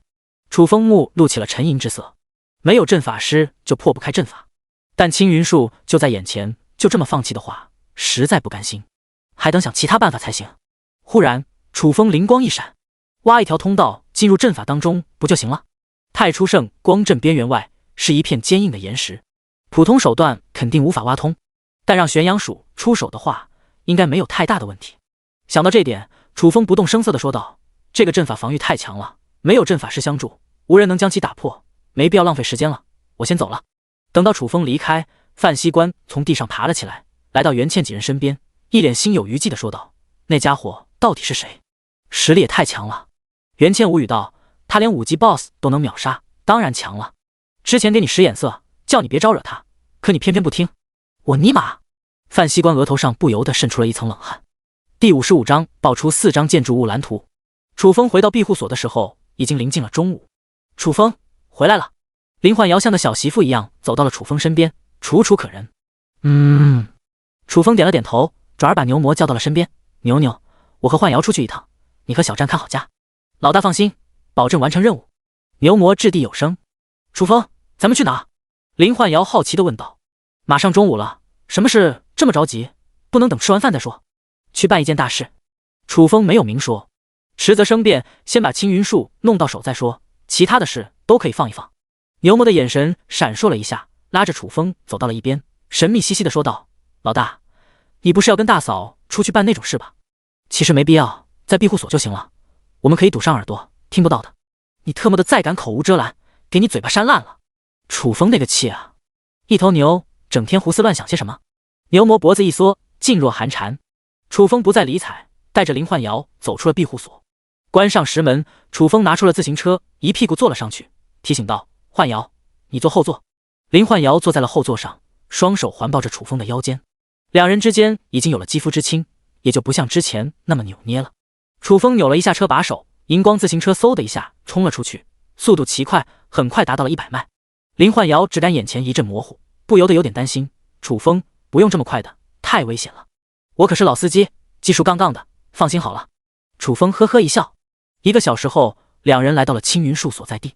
此时周边一个人影也没有，想来袁倩等人已经离开了。楚风，咱们来这里做什么？林焕瑶奇怪道。楚风伸手朝前一指，看到那棵大树了吧？那是一株灵植，来此的目的就是为了它。不过这株灵植被一个阵法保护了起来，需要你帮忙。我能帮什么忙？林焕瑶一脸茫然。楚风直说召唤出玄阳鼠，在地上打个洞钻进去。哦，林焕瑶反应过来，快速地召唤出了玄阳鼠。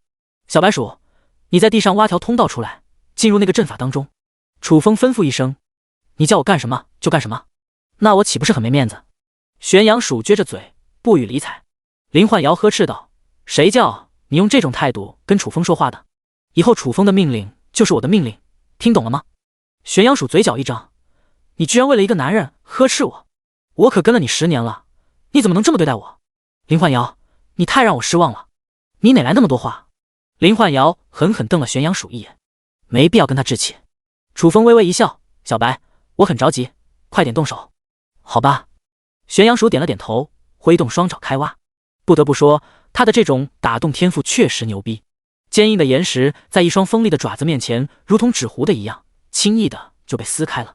按照这种速度挖掘下去，用不了多长就能打通一条通道了。小白，加油！楚风兴奋了起来。过了5分钟，玄阳鼠从通道里爬了出来，冲着楚风喊了一声：“搞定！”楚风眼睛一亮，叮嘱道：“焕瑶，你在外面等着。阵法里有一只 BOSS 级凶兽，可不敢让林焕瑶跟着去冒险。”进入通道，楚风一路爬行，很快就来到了通道的另一头，一跃而上。原本匍匐在地上睡觉的 BOSS 级妖兽似有所觉，缓缓睁开了眼。当看到一个人类出现在了阵法内，脸上弥漫上了一层迷茫。此地有阵法守护，这名人类是如何进来的？BOSS 级妖兽也没多想，猛然起身，慢慢朝楚风逼迫过去。这里是他的领地，不论是谁敢进入这里，下场只有一个，那就是死。BOSS 级怪兽形如一只黑色豹子，身形矫健，浑身荡漾着凝如实质的杀气，一双猩红血目中充斥着嗜血之色。杀气挺重的吗？楚风挑了挑眉，站在原地纹丝不动，等着 BOSS 级怪兽主动送上门。当两者相距3米的时候， BOSS 级怪兽四足一踏，好似化作了一道黑色闪电，凶猛地扑向了楚风。由于速度太快，楚风根本反应不及。小心！林焕瑶担心不已。刺啦一声，一道寒光划过，楚风胸前的衣衫划开了3道裂口，裸露的皮肤上出现了3道浅浅的划痕，差一点就破皮了。没事，林焕瑶呆住了。遭受 BOSS 级怪兽强力一击，竟然毫发无伤。楚风的防御力也太强了。玄阳鼠咽了口唾沫，林焕瑶，你男人太猛了。楚风低头看了一眼胸前，由衷的感慨道：真厉害啊！要知道，他的身体内融合了血影铠甲，增幅100防御力，一般的攻击直接就无视了。而眼前的这只 BOSS 级怪兽，竟然可以在他的皮肤上留下3道划痕。由此可见，这只 BOSS 级怪兽的攻击力有多么的犀利了。BOSS 级怪兽直接傻眼了，刚才那一击连天赋破风都动用了，别说是一具肉身，就算是一块坚硬的石头也能撕烂。那位河连楚风的皮毛都没有伤解，这一刻一度怀疑是不是出现幻觉了。小豹子，下面轮到我攻击了。楚风冷冷一笑，抬起左手对准了 BOSS 级怪兽。BOSS 级怪兽意识到了危险，正想闪避的时候，一片紫光激射了过来，瞬间没入了眼目当中。旋即，一股茫然空洞的感觉涌上了心头，如同雕塑般呆滞在了原地。嗖！也在这时，一柄异色匕首刺穿了空气，扎入了 BOSS 级怪兽的眼眶当中。吼！遭此一击， BOSS 级怪兽痛苦的惨叫起来，但也仅仅叫了一声，就被神念之刃绞碎了大脑，沦为了一具冰冷的尸体。一片金光绽放， BOSS 级怪兽的尸体消失不见了踪影。下一刻，4张羊皮纸漂浮在了半空中，赫然是4张建筑物蓝图。爆装备了！楚风激动不已，走上前去，一把抓起了4张羊皮纸。第56章无双剑塔。这4张蓝图属于同一种建筑物——剑塔。剑塔，远程攻击型建筑物，最高射程500米，具备不俗的杀伤力。还行。楚风微微点头。剑塔在兑换商城里的售价高达1万贡献点，4个剑塔就是4万贡献点，也算是一笔不菲的收入了。将4个剑塔安置在庇护所当中，就拥有了强大的远程输出火力。楚风眼神微微一闪，系统异变剑塔会出现何种变化？5%几率维持原形态，80%几率异变成无双剑塔，5%几率异变成七曜剑塔，3%几率异变成风雷剑塔，1.9%几率异变成红莲剑塔，0.1%几率异变成灭神剑塔。这么多形态，楚风挑了挑眉，介绍一下无双剑塔的特点。无双剑塔的异变率高达 80%， 选择异变的话，基本上会变成这种形态。无双剑塔，升级型剑塔，通过猎杀怪兽升级，安装能量石和箭矢，自动锁定目标攻击，攻击频率1秒1支箭矢，最大射程300米。楚风的眼睛顿时亮了起来。无双剑塔不简单啊，既可以升级，又无需操控，而且攻击频率极快。4座无双剑塔100，就算是一个怪兽群也难以越雷池一步。楚风对无双剑塔非常满意，后面就打算逐一异变。将4张剑塔蓝图收入空间背包，楚风飘动着目光落在了青云树上。只见青云树上朦胧着一片星光，散发着淡淡的生命气息。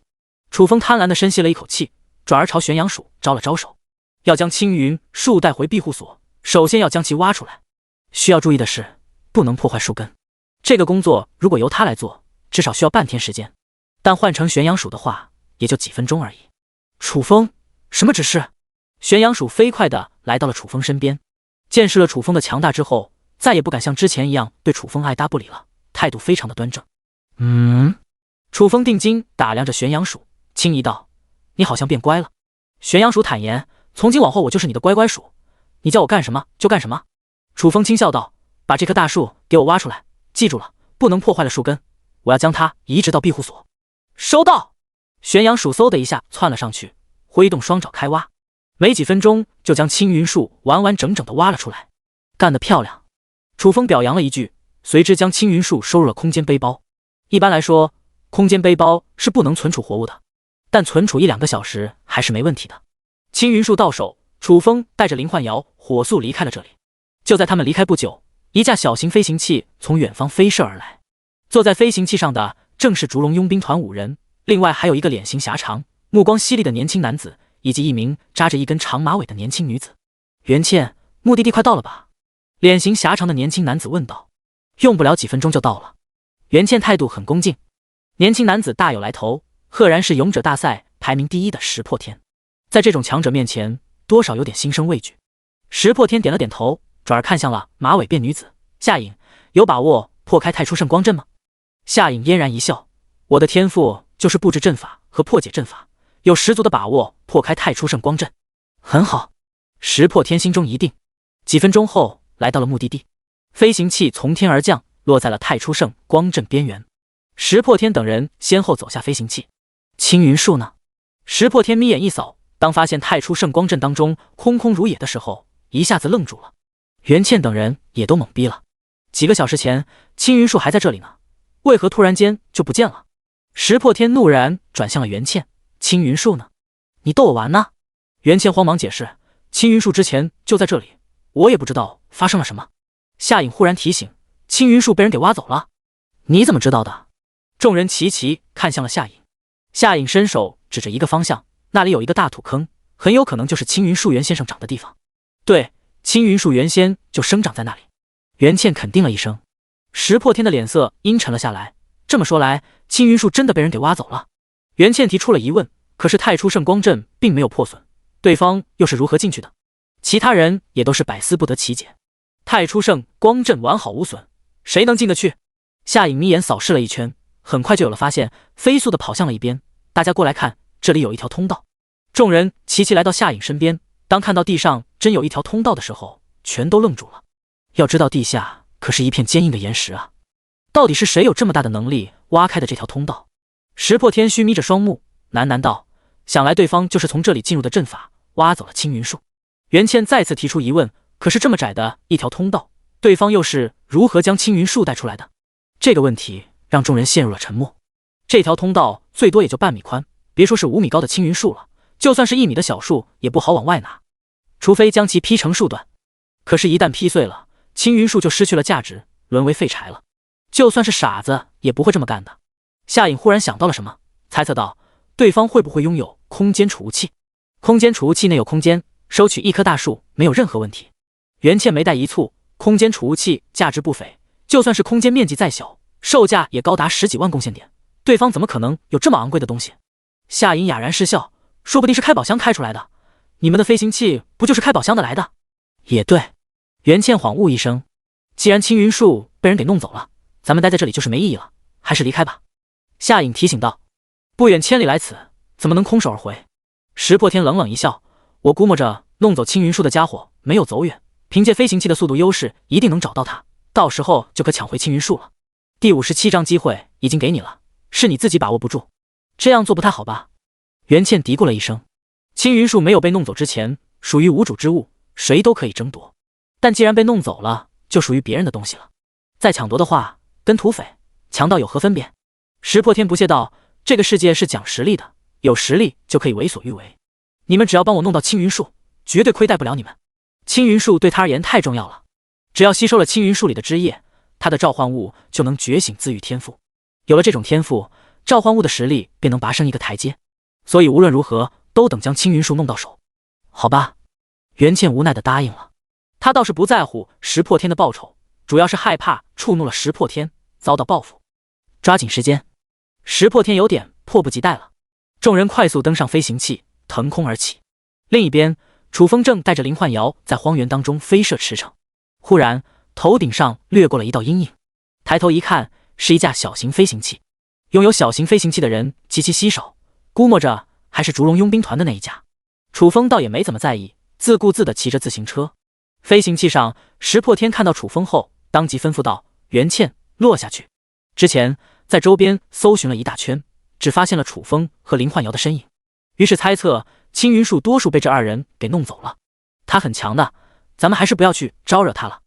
袁倩提醒道。下面骑自行车的人正是楚风。楚风的强大只能用恐怖来形容。石破天虽然高居勇者大赛第1名，但也未必是楚风的对手。一旦动起手来，搞不好就被楚风给灭杀了。少废话，你只管照做就行。石破天轻哼一声，除了那些神秘的原住民，谁还能有他这个勇者大赛排名第1的猛人强？唉，袁倩叹了口气，只能照做。楚风，那架飞行器朝咱们飞过来了。林幻瑶提醒道。没事，飞行器上的人我都认识。楚风淡淡一笑。下一刻，飞行器从天而降，落在了楚风的前方，掀起了一阵尘土，漫天飞扬。咔嚓一声，舱门打开，袁倩等人依次走了出来。几位，咱们又见面了，找我有事？楚风笑着招呼了一声。袁倩有点尴尬，不是我们找你，是他。石破天迈步而出，定睛打量了楚风一眼。你之前去过青云树所在地吧？青云树是不是被你给弄走了？没有。楚风摇了摇头，青云树就在空间背包里，不过他是不会承认的。没有。石破天眼神闪烁了一下，周边除了你们两个也没别人了，不是你们又会是谁？你几个意思？话出道来吧。楚风虚眯起来双目，听对方的意思，莫非是来抢夺青云树的？这么猖狂的吗？老老实实交出青云树，什么都好说，否则的话……石破天嘴角上划过了一抹冷酷之色，摆出了一副吃定楚风的模样。你在威胁我？楚风的语气冰冷。你可以这么认为。石破天不置可否。楚风转头看向了袁倩等人，你们跟他一伙的，之前好歹帮助过对方，如果他们伙同其他人来对付自己，无异于以德报怨。楚风生平最厌恶的就是这种人。袁倩慌忙解释，你别误会，我们也是被逼无奈，是他胁迫我们的。此刻清楚地觉察出了楚风的杀意，这若是解释不清的话，搞不好就会遭受楚风的怒火。楚风的脸色舒缓了一丝，既然跟你们没关系，立刻离开这里。好，我们这就走。袁倩点了点头，正欲离开之际，石破天冷哼一声，你们几个老老实实待在这，敢动一步，灭了你们。袁倩如果开走了飞行器，那他怎么离开赤峰荒原无人区？所以肯定不能让他们走。袁倩顿时犯难了，两边都是得罪不起的人，真的是进退两难。楚风盯着石破天，我不管你是谁，但你最好不要招惹我，趁我还能把持得住，赶紧离开这里，要不然你真的会有生命危险。哈哈！石破天不怒反笑，你当我是小人物？就凭你还想吓唬我？楚风眼神冰冷，机会已经给你了，是你自己把握不住，那就怨不了别人了。够狂！石破天咧嘴一笑，今天我就教教你如何做人。璎珞面前绽放出了一片黑光，一凝之后化作了一只黑色巨龙。这只黑龙体长10米，四肢粗壮，身体庞大，身躯上覆盖着一片片乌黑发亮的鳞甲，闪烁着深邃的光芒。这些鳞甲相互连接，形成了一件坚不可摧的护甲。巨龙眼神犀利，犹如利剑出鞘，透露着强烈的穿透力，目中闪耀着红色光芒，仿佛地狱的火焰，令人不敢直视。龙形态召唤物，你是神圣召唤师石破天。楚风失声道，能够召唤巨龙的职业只有神圣召唤师。据他所知，神圣召唤师目前只出现了一个，就是勇者大赛排名第1的石破天。我就是石破天。石破天趾高气扬地说道，既然知道了我的身份，还不老老实实的把青云树交出来？楚风嗤之以鼻，你想多了，区区一个神圣召唤师，在我眼里和蝼蚁没有任何分别，我要杀你也就动动手指的事。夏颖连石破天都不放在眼里，眼前的这个年轻帅气的男子到底什么来头？你他妈的真能装啊！石破天气的嘴都歪了，原本想留你一条性命，既然你不识好歹，只能灭了你了。少他妈废话，来吧！楚风不屑一顾，干掉他！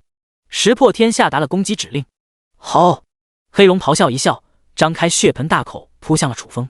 感觉到一股腥风扑面而来，楚风足下一踏，闪身躲开黑龙扑咬，紧接着纵身一跳，踩着黑龙的一条前肢，跳动了黑龙头顶上方，攥着拳头猛然一砸，砰！咔嚓！这一拳正中黑龙头颅中心，爆发出了一声炸雷般的爆响，并夹杂着一片骨骼碎裂之音。第58章战争古树。遭此一击，黑龙七窍流血，庞大的身躯猛然颤抖，然后直挺挺地砸在了地上，压得地面嘎吱作响。这一拳虽然没有一击毙命，却已然将黑龙重创击晕了过去。这……袁倩等人惊得目瞪口呆。虽然早就见识过楚风的彪悍，但仍旧被眼前的这一幕给震撼了。夏颖艰难地咽了口唾沫，从表情上看，完全吓傻了。一拳碾压一只巨龙，这是何等强悍的实力！此刻甚至怀疑楚风是不是一个原住民，因为只有原住民才有这种超凡脱俗的实力。这怎么可能？石破天张大了嘴巴，目中一片惊悚，后背冷汗直冒，连衣衫都打湿了。引以为傲的巨龙竟然被一拳 KO， 这是真实的吗？怎么感觉像做梦一样？楚风站在黑龙身躯上，身姿英武，好似一位屹立于天地间的战神一般。林焕瑶都看得痴迷了。猛然间，楚风目光一转，锁定了石破天，毫不掩饰心中杀意。人不狠战不稳，对待敌人的仁慈就是对自己的残忍。石破天必须死，别杀我！意识到楚风动了杀心，石破天差点吓尿了，颤声求饶。楚风不为所动，一个箭步冲到石破天面前，扬手一拳轰在了他的面门上。伴随着一片毛骨悚然的骨骼断裂声，石破天被砸得血肉模糊，整个脑袋都能变形了，几乎变成了一张肉饼，死的不能再死。死！袁倩等人倒吸凉气，内心剧颤，完全被楚风的凶残给震慑了，大气不敢喘一下。今天的事不要宣扬出去。楚风冷声道：“木秀于林风必摧之，过于优秀很容易招来嫉妒和不必要的麻烦，莫必要太招摇了。”明白，我们保证不会乱说。袁倩等人纷纷表态。楚风挥了挥手：“你们可以走了。”袁倩等人如临大赦，快速上了飞行器，第一时间飞离此地。夏颖拍了拍胸脯：“刚才真是吓死我了。”其他人也是一脸的心有余悸，刚才的那一幕实在是太惊悚了。夏颖试探道：“袁倩，那家伙叫什么？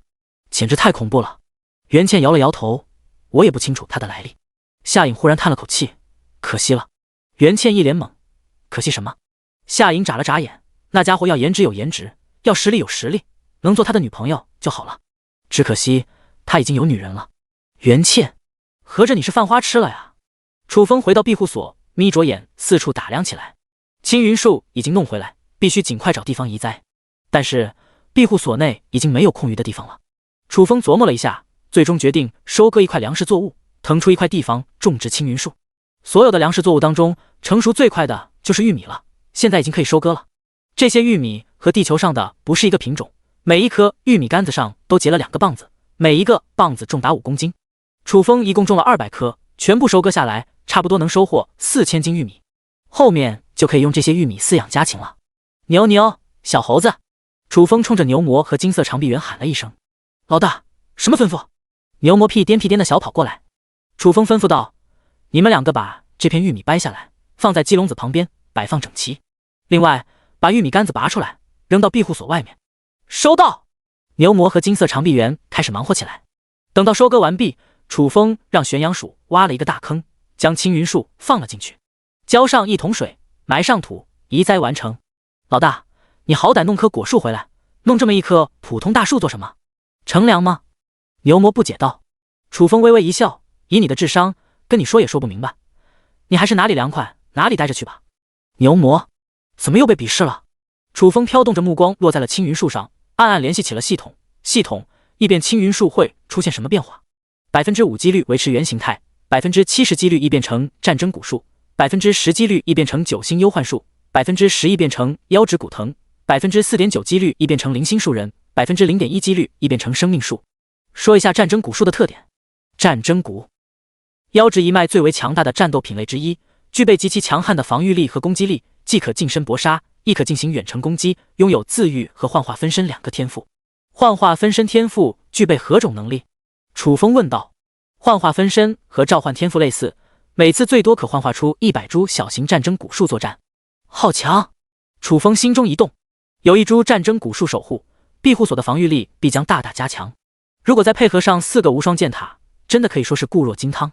楚风的嘴角不由得上扬了起来。老大，有件事需要提醒你一下。牛魔凑了上来，舔着笑脸说道。什么？楚风微微一怔。牛魔小声道：“咱们还没吃午饭呢。”不提不要紧，一提起来，楚风立马感觉到饿了，于是支上了大铁锅，简单的煮了一锅米饭。吃饱喝足，楚风打开了世界频道。此时的世界频道就好似发生了什么大事一样，完全乱成了一锅粥。看了一会，楚风明白了过来，原来是勇者大赛排行榜出现了变故。原本排名第1的石破天已经消失不见了踪影，名字没有了，也就代表人也没了。要知道，石破天可不是一般人，而是一个能召唤巨龙的神圣召唤师。自从勇者大赛开始以来，一直霸榜第1，只从这点不难判断他的实力有多么的强悍。可是这么厉害的人物怎么会莫名其妙的死掉了呢？又有谁能杀得了他？有人猜测石破天死在了远古巨兽手中，也有人觉得石破天是被原住民给杀死的，甚至有人怀疑是天道暗中出手制裁了石破天。总之，各种言论铺天盖地。作为始作俑者的楚风只是笑了笑，随后关闭世界频道，联系起了曹广。老曹，有空吗？定制一座茅草屋。这座茅草屋是用来给金色长臂猿当住所的。曹广，不行啊，哥们现在有苦难言，我特么的被97兵团的人给征用了。第59章，你一直都这么勇敢吗？楚风，啊，97兵团的人为什么抓你？曹广做个鸡笼子，编织草垫没问题，但自身没有任何战斗力，抓起来又能做什么？楚风突然想到，曹广除了编织天赋，还有感知天赋。莫非97兵团看中了这点的缘故？曹广，我是被97兵团的一支小队给征用的，他们最近在筹划攻打一座庇护所，但两地间相隔遥远，抓我的目的就是为了在路途当中建造住所，供他们晚上休息。楚风眼神闪烁了一下，这支小队当中有没有一个叫杨奇的？杨奇也会跟随一起来攻打庇护所，那么曹广和杨奇会不会在一个小队当中？曹广惊讶道：的确有一个叫杨奇的，你怎么知道的？楚风呵呵一笑：老曹，你运气真好。曹广，他都被抓起来了，沦为了工具人，这叫运气好。曹广，楚风，咱们也算是朋友了，你就别奚落我了。楚风，我可没有奚落你。曹广，那你什么意思？楚风，他们攻打的这座庇护所就是我的，而我有十足的把握将他们全灭，你跟着一起来的话，不就有救了？曹广，楚风这样牛逼的吗？竟然可以团灭一支兵团小队，他怎么就那么不幸呢？楚风，你或许不会相信，没关系，你可以找杨奇问一下，他也是我的朋友，很清楚我的实力。曹广眼睛一亮，等有机会就去问问。楚风叮嘱，记住了，不能让97兵团的人知道了，一定保密，否则我就救不了你们了。曹广，放心，我有数。关闭聊天，楚风嘴角上撇出了一道弧度。曹广的感知天赋相当了不得，绝对算得上一个人才。将其收入麾下，等于拥有了一个监控雷达，庇护所的安全就更有保障了。接着，楚风联系起了杨奇，这2天怎么样？杨奇，还行，他们已经对我放下了戒备。楚风，听说97兵团已经开始筹备了，马上就会来攻打我的庇护所了。杨奇，我正想跟你说这件事呢，你从哪得知的消息？楚风，曹广告诉我的，他也算是我的一个朋友。杨奇，你朋友还挺多的。楚风，曹广对我挺重要的，有能力的话就保护一下他，别让他出什么闪失。杨奇，一定尽力而为。楚风，保持联系。后面，楚风带着金色长臂猿进入了挑战场。金色长臂猿只有1级，即便能异变成血迷沙浆，但碍于等级太低了，也派不上多大用场，所以必须尽快即将他的等级拔升上去。10场挑战下来，金色长臂猿成功晋升2级。接着，楚风单独进入了对战场，完成3场对战，骑上心爱的自行车离开了庇护所。此去的目的地就是天罡部落。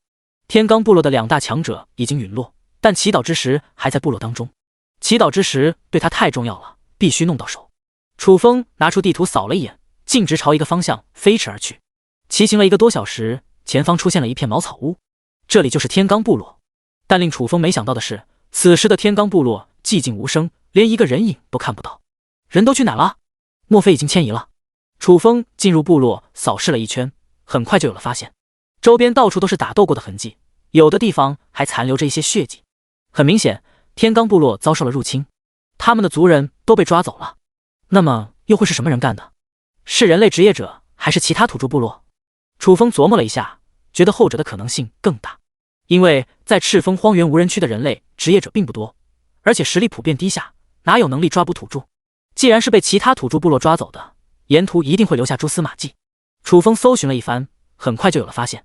在东面的一片草丛中，有明显的踩踏痕迹，那些被踩断的茅草根茎还很新鲜，这就说明他们没走多长时间。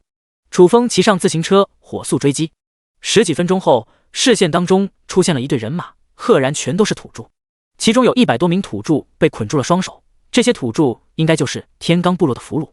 另外还有数十名手持兵器的土著负责押送，接近200个土著，全部抓起来至少能卖1万贡献点，发财致富的机会就摆在了面前。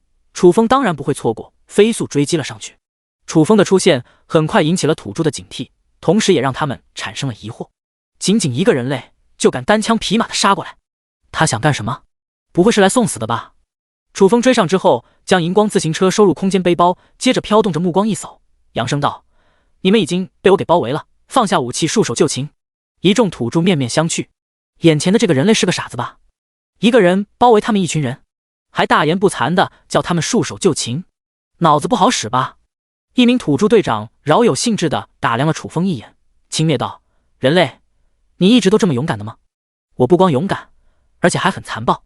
楚风嘴角一撇，我给你们3秒钟时间，选择投降，便饶你们一命，否则我就要大开杀戒了。哈哈！土著队长不怒反笑：人类，你可真能吹牛逼啊！我就站在这里，你杀一个我看看，我满足你。楚风冷哼一声，唰！只闻一声破空之音，虚空中绽放一片银光，银光中裹着一柄银色匕首，好似化作了一道银色闪电，瞬间出现在了土著队长面前。噗嗤！血花四溅中，土著队长人头落地，那双眼金瞪的滚圆，即便到死也不清楚是怎么死的。无头尸体摇晃了2下，重重地砸在了人头一侧，血水沿着脖颈喷涌而出，喷溅在头颅上，鲜血淋漓的头颅呈现在面前，特别的狰狞。死！目睹此景，周边响起了一片倒吸冷气之音，一众土著吓得肝胆俱裂，心脏都停止了跳动，看向楚风的眼神更是充满了深度惊悚。要知道，土著队长可是一名4级职业者，这种强者在楚风面前连一点反抗的余地都没有就被秒杀了。由此可见，楚风有多么的强大了。面对这种凶残的猛人，能不害怕吗？第60章第2颗祈祷之石。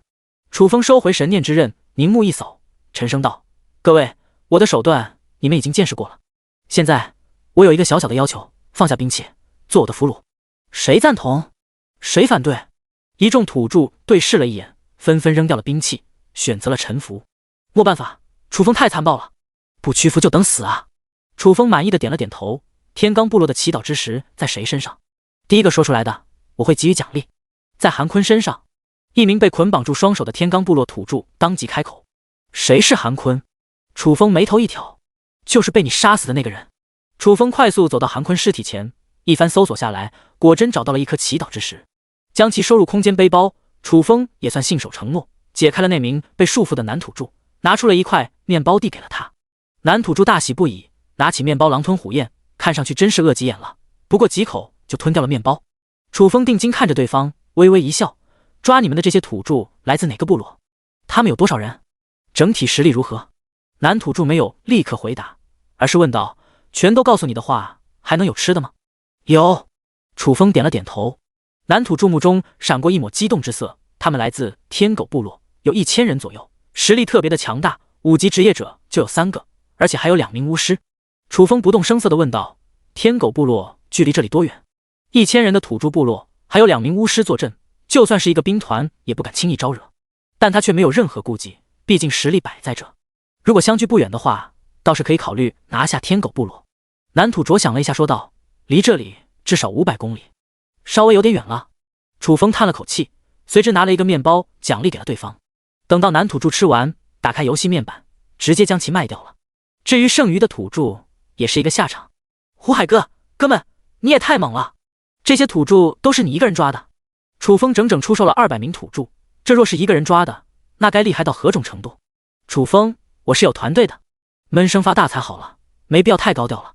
胡海哥释然了。哦，楚风，下次联系。胡海哥 ，OK。关闭游戏面板，楚风再次拿出了地图，看了一眼，最终将目光锁定在了一个湖泊上。这个湖泊周边同样有一个土著部落，不过这是一个小部落，总人数也就300来人，上次还被他抓走了一批。目前剩下的土著最多110号人。楚风的目的不光是抓土著，还想着在湖泊里弄点鱼，改善一下生活。随后便朝目的地进发。1个多小时，前方出现了一个面积巨大的湖泊，湖面上波光粼粼，在阳光的照耀下散发着奇异的光彩。这是一个好地方啊！楚风感慨了一声。如果将庇护所建在这里，就有了充足的水源和源源不断的鱼类资源。只可惜当时没有这种远见。楚风飘动着目光一扫，很快发现了不远处矗立着几座茅草屋，看上去破损的不成样子，只剩下了一个框架子，而且一个土著也没有，估计不是迁移了，就是被其他土著部落给抓走了。没有土著，只能退而求其次的抓鱼了。楚风来到湖泊前，驻足观望了一会，随之打开了兑换商城。要抓鱼就等有工具。楚风兑换了1根鱼竿和几个地笼，先在地笼里装上饵料，将其分别扔进湖泊里。地笼好比一个诱饵陷阱，水里的鱼虾闻到饵料味就会自动钻入的笼当中，只要耐心等待一段时间就行了。放好的笼，楚风找了一个合适的位置，专心钓鱼。刚刚把鱼钩抛下去，没过一会就有了动静。只见鱼漂一上一下，明显有鱼在吃食了。楚风没有着急起钩，目不转睛地盯着鱼漂。等到鱼漂全部沉入水下，猛然向上一提，挺有分量的，差不多等于半斤重。扑棱扑棱，湖面上泛起了一片水花。紧接着，一条巴掌大小的大板鲫被拎拉上来。不错，楚风眉头一挑，取下大板鲫，接着继续开钓。也不知道是运气好，还是资源太过丰富。后面的时间，楚风真是掉疯了。鲫鱼、鲤鱼、草鱼、黑鱼一条接着一条，短短半个小时就钓了70-80条，差不多200来斤重。这对于一个钓鱼者而言，别提有多么的欢乐了。很快，楚风再次抛下了鱼钩，忽然间，鱼飘猛地沉入了水底，力度非常的大。大家伙！楚风眼睛一亮，双手攥着鱼竿，使劲一提，居然拉不动。这时，水底下传来了一股巨力，拉得鱼线绷紧，鱼竿也弯曲了起来。仅仅坚持了1秒钟，只闻砰的一声，鱼竿生生折断。我擦！楚风呆愣在了原地。刚才到底是一条什么鱼？估计至少50-60斤重，没能将其弄上来，的确挺遗憾的。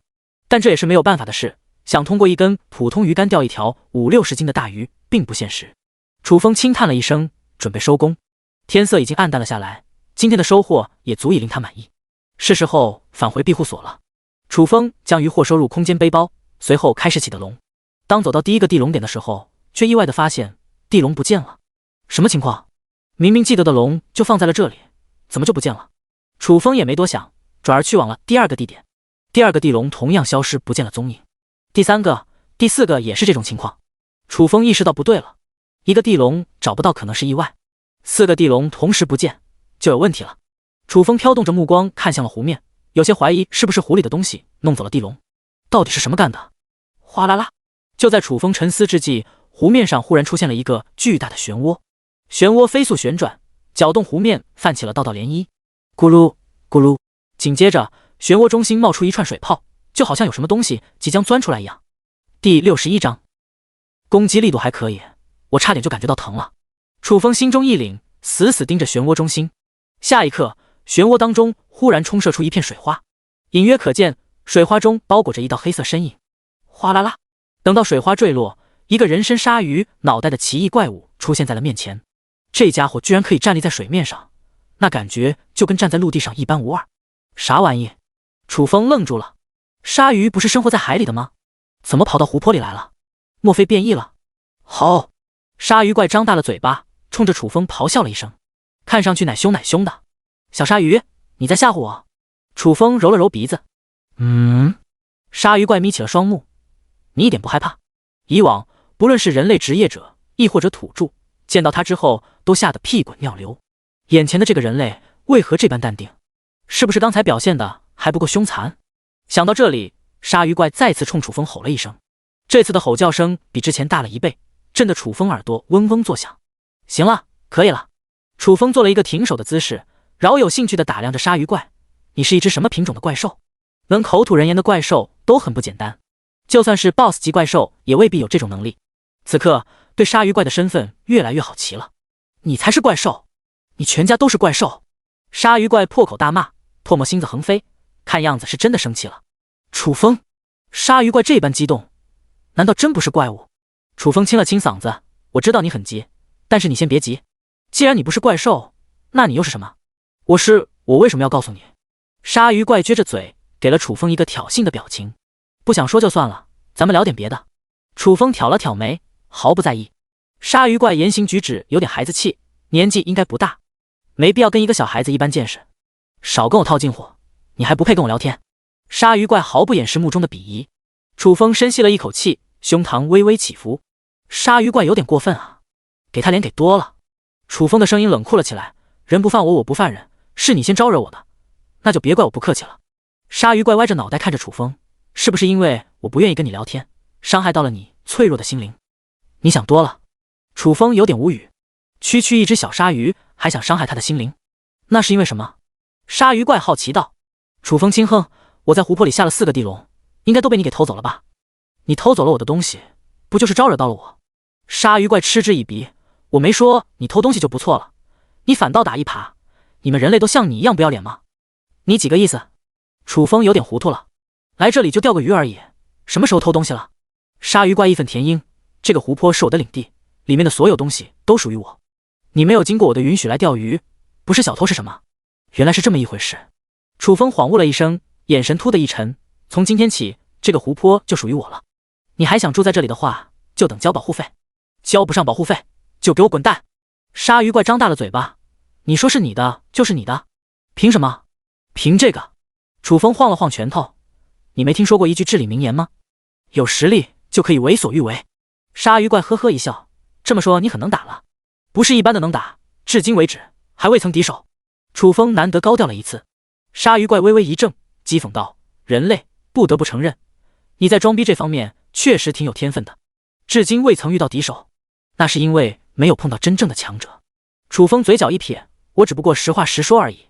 自从穿越到这里，觉醒了职业，确实没有碰到过对手。鲨鱼怪呵呵一笑，人类，给你一个忠告，千万不要坐井观天。你知道这个世界有多少强者吗？跟他们相比，你渺小的如同一粒尘埃。总有一天，我会凌驾这个世界之巅。楚风神情冷峻，双目犀利，真不知道你哪来的底气？你连我都打不过，还妄想凌驾世界之巅？别痴心妄想了。鲨鱼怪摇头叹息，不是瞧不起你，就你这样的，我随便碾压。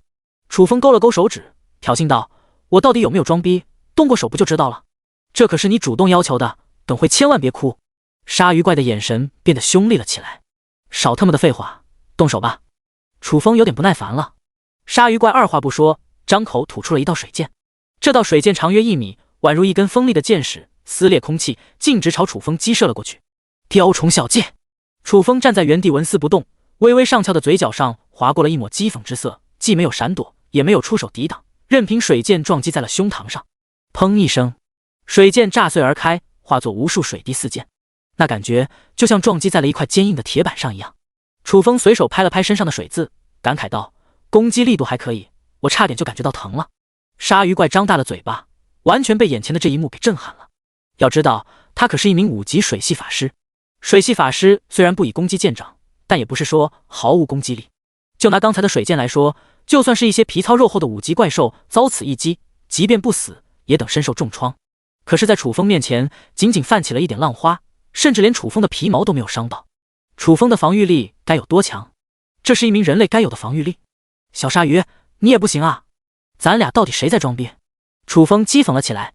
鲨鱼怪咬了咬牙，一脸的不服气：人类，你是不是觉得吃定我了？事实不就摆在了面前？楚风笑了笑，不置可否。刚才只是热身，我连1/10的实力都没有发挥，等会就叫你见识一下我有多么的恐怖。鲨鱼怪生气了。第62章，我老大是一只美人鱼。来，继续。楚风战意昂扬，还没有和水系法师战斗过呢，正好借此你机会增加一些战斗经验。别得意，马上教你做人。鲨鱼怪咬了咬牙，默默念叨了一声。突兀，脚底下的湖面剧烈的翻滚起来，如同沸腾了一样。下一刻，一片湖水冲天起，冲到半空中，凝为了一条粗如水桶般的水龙。那巨大的身形盘旋在半空中，张牙舞爪，浑身散发着凝为实质的肃杀之气，给人一种十分凶恶可怖的感觉。人类，见识一下我的最强一击吧！鲨鱼怪咧嘴一笑。吼！水龙发出了一声震耳欲聋的吼叫，空中一个蜿蜒，呼啸着朝楚风碾压过去。当一片阴影笼罩过来的时候，楚风扬手一拳砸出，这一拳快若闪电，正中水龙头颅。砰的一声炸响，水龙四分五裂，化作无数水滴四溅，好似下了一场暴雨。这鲨鱼怪嘴角一哆嗦，整个人都麻了。引以为傲的最强攻击，在楚风面前竟然如此的不堪一击。楚风的强大深深的震慑了他。小鲨鱼，你还有什么手段，尽管使出来吧。楚风呵呵一笑。鲨鱼怪咽了口唾沫，强装镇定：人类，你的实力初步得到了我的认可，今天到此为止，咱俩就算平手了。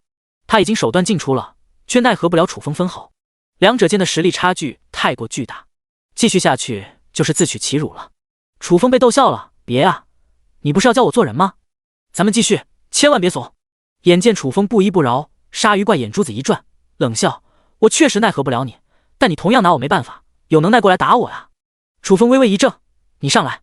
一旦进入湖泊当中，实力大幅削弱，别说拿捏鲨鱼怪了，搞不好就被淹死了。他才不会这么傻呢。鲨鱼怪鄙夷道：说来说去，你还是怂了。楚风嗤之以鼻：你上来，我一根手指头碾死你。鲨鱼怪吐了吐舌头，扮了一个鬼脸：我就不上去，我气死你！你能奈我何？看着鲨鱼怪一副欠扁的样子，楚风深吸了一口气，眼神逐渐冷酷：你是不是真以为我拿捏不了你？这不是事实，你连下来的勇气都没有，就别在这大言不惭了。鲨鱼怪讥讽道：那我就叫你见识一下。楚风突然抬起了左手，旋即一道紫光激射而出，瞬间扎入了鲨鱼怪的眼目当中。啊！鲨鱼怪痛苦的哀嚎一声，顿时陷入了呆滞当中。楚风没有贸然下水，而是召唤出神念之刃，架在了鲨鱼怪的脖颈上。鲨鱼怪感觉到了一股凌厉杀意，浑身一颤，清醒了过来。当看到一柄银色匕首顶在脖子上时，吓得赶紧求饶：“哥，千万不要冲动，咱们有话好好说。”楚风声音冰冷：“你的小命已经攥在了我的手里，只要我意念一动，你的我脑袋就分家了。哥，你别跟我一只小鲨鱼一般见识，你就当放个屁放了我吧。”鲨鱼怪都要吓尿了。楚风眼神闪烁了一下：“你先上来，咱们慢慢谈。”鲨鱼怪试探道：“我上去，你就不杀我了？少跟我谈条件，我的忍耐是有限度的。”楚风眼珠子一瞪，不怒自威。鲨鱼怪犹豫了一下，最终屈服了，慢慢的来到了岸边。没办法，小命攥在楚风手里，不服从就等死。楚风收起神念之刃，一把掐住了鲨鱼怪的脖颈，狂，接着给我狂！呜呜！鲨鱼怪被掐得双眼翻白，眼泪都流了下来。楚风并不想杀他，只是想给点教训而已。见火候差不多了，便松开了手。鲨鱼怪瘫软在地上，大口喘着粗气。楚风虚眯着双目，逼视鲨鱼怪：“问你几个问题，你一定要老实回答，否则的话，我就会给你上强度。”“哥，你尽管问，我绝对知无不言。”鲨鱼怪忙不得的保证道。楚风满意的点了点头：“先说一下你的身份。”“我是一名海族人。”鲨鱼怪如实道。楚风眉头一皱：“我怎么从来没有听说过？”鲨鱼怪缓缓说道：“这个世界上存在着数以万计的种族，人族和海族就是其中之一。”楚风问道：“你是怎么来到这里的？”“被一个自称天道的家伙强行传送过来的。”鲨鱼怪无奈道：“你也是传送来的？”楚风嘀咕了一声，心中不由得沉重了起来。天道会不会把所有的种族都传送过来？以天道的尿性，还真能做得出来。到那时，天下岂不是大乱了？各种妖魔鬼怪都蹦出来了，还有生存空间吗？但这种事也不是他能左右的，过多的担心只会徒增烦恼。对他而言，最主要的就是提升实力。哥，该说的我都说了，你能放了我吗？鲨鱼怪瞟了楚风一眼，乞求道。先不着急。楚风微微一笑，伸手按在了鲨鱼怪光秃秃的脑袋上，不动声色地联系起了系统。系统，异变这只小鲨鱼会出现何种变化？99%几率维持原形态，0.9%几率异变成深渊巨齿鲨，0.1%几率异变成海洋霸主。闻听，楚风大失所望。异变鲨鱼怪虽然能改变形态，但几率太低了。楚风叹了口气，定睛看着鲨鱼怪：“小鲨鱼，愿不愿意跟着我混？”鲨鱼怪的战斗力其实还是很强的，尤其是在水里，很少有人能奈何得了它。而且，只要收服了小鲨鱼，等于掌控这座湖泊的所有权。到那时，就能源源不断地获得鱼类资源了。鲨鱼怪明白楚风的意思，有点为难地说道：“哥，说心里话，能跟着你这种强者混，也是一个不错的选择。但是我有苦衷，不能答应你。”“你有什么苦衷？”楚风追问。鲨鱼怪解释道：“因为我有老大，他是一只美人鱼，这家伙脾气特别的暴躁，实力更是恐怖。一旦让他知道我跟了你，他不光会杀了我，连你也不会放过。你还有老大？”楚风挑了挑眉：“你老大在哪？”“也在这座湖泊里。”第63章空间法师。鲨鱼怪摇了摇头：“我老大不在这里，他去往了死亡之海，过些天才能返回来。”楚风眼神闪烁了一下：“你老大有多强？比我还厉害？”鲨鱼怪目中弥漫上了一层恐惧：“你虽然也是一等一的强者，但跟我老大相比的话，应该还差点意思，因为他是一名空间法师。”楚风倒吸了一口凉气。空间法师属于稀有职业，而且在稀有职业当中绝对是名列前茅的。以他现在的实力，面对一名空间法师，还真未必能讨得了便宜。楚风沉思了一下，问道：“你说的是实话？没有骗我？”“我真没有骗你，我对海洋之神发誓，如果有半句谎话，小鸡鸡短10寸。”鲨鱼怪保证道。楚风不由得咂了咂舌，拿自己的小鸡鸡发誓，鲨鱼怪也算是豁出去了。这就说明他说的可信度还是很高的。如此一来，收服鲨鱼怪的计划暂时就要搁浅了，因为收服了鲨鱼怪，等于得罪了一个强大的空间法师，不是明智之举。既然你有苦衷，那我就不为难你了。”楚风淡淡道。“哥，多谢你的理解。”鲨鱼怪感激一声。楚风微微一笑：“相见便是缘分，你小子还挺对我的胃口的，跟我做朋友没问题吧？”“当然没问题了。”鲨鱼怪不假思索。楚风点了点头：“那我下次来的话，你能给我抓点鱼虾之类的吗？”鲨鱼怪拍着胸脯：“大哥，只要湖泊里有的，你想要什么我就给你抓什么。”“行，有空再来找你玩。”楚风说完，骑上自行车潇洒而去。回到庇护所的时候，天色已经黑了下来。楚风怎么这么晚才回来？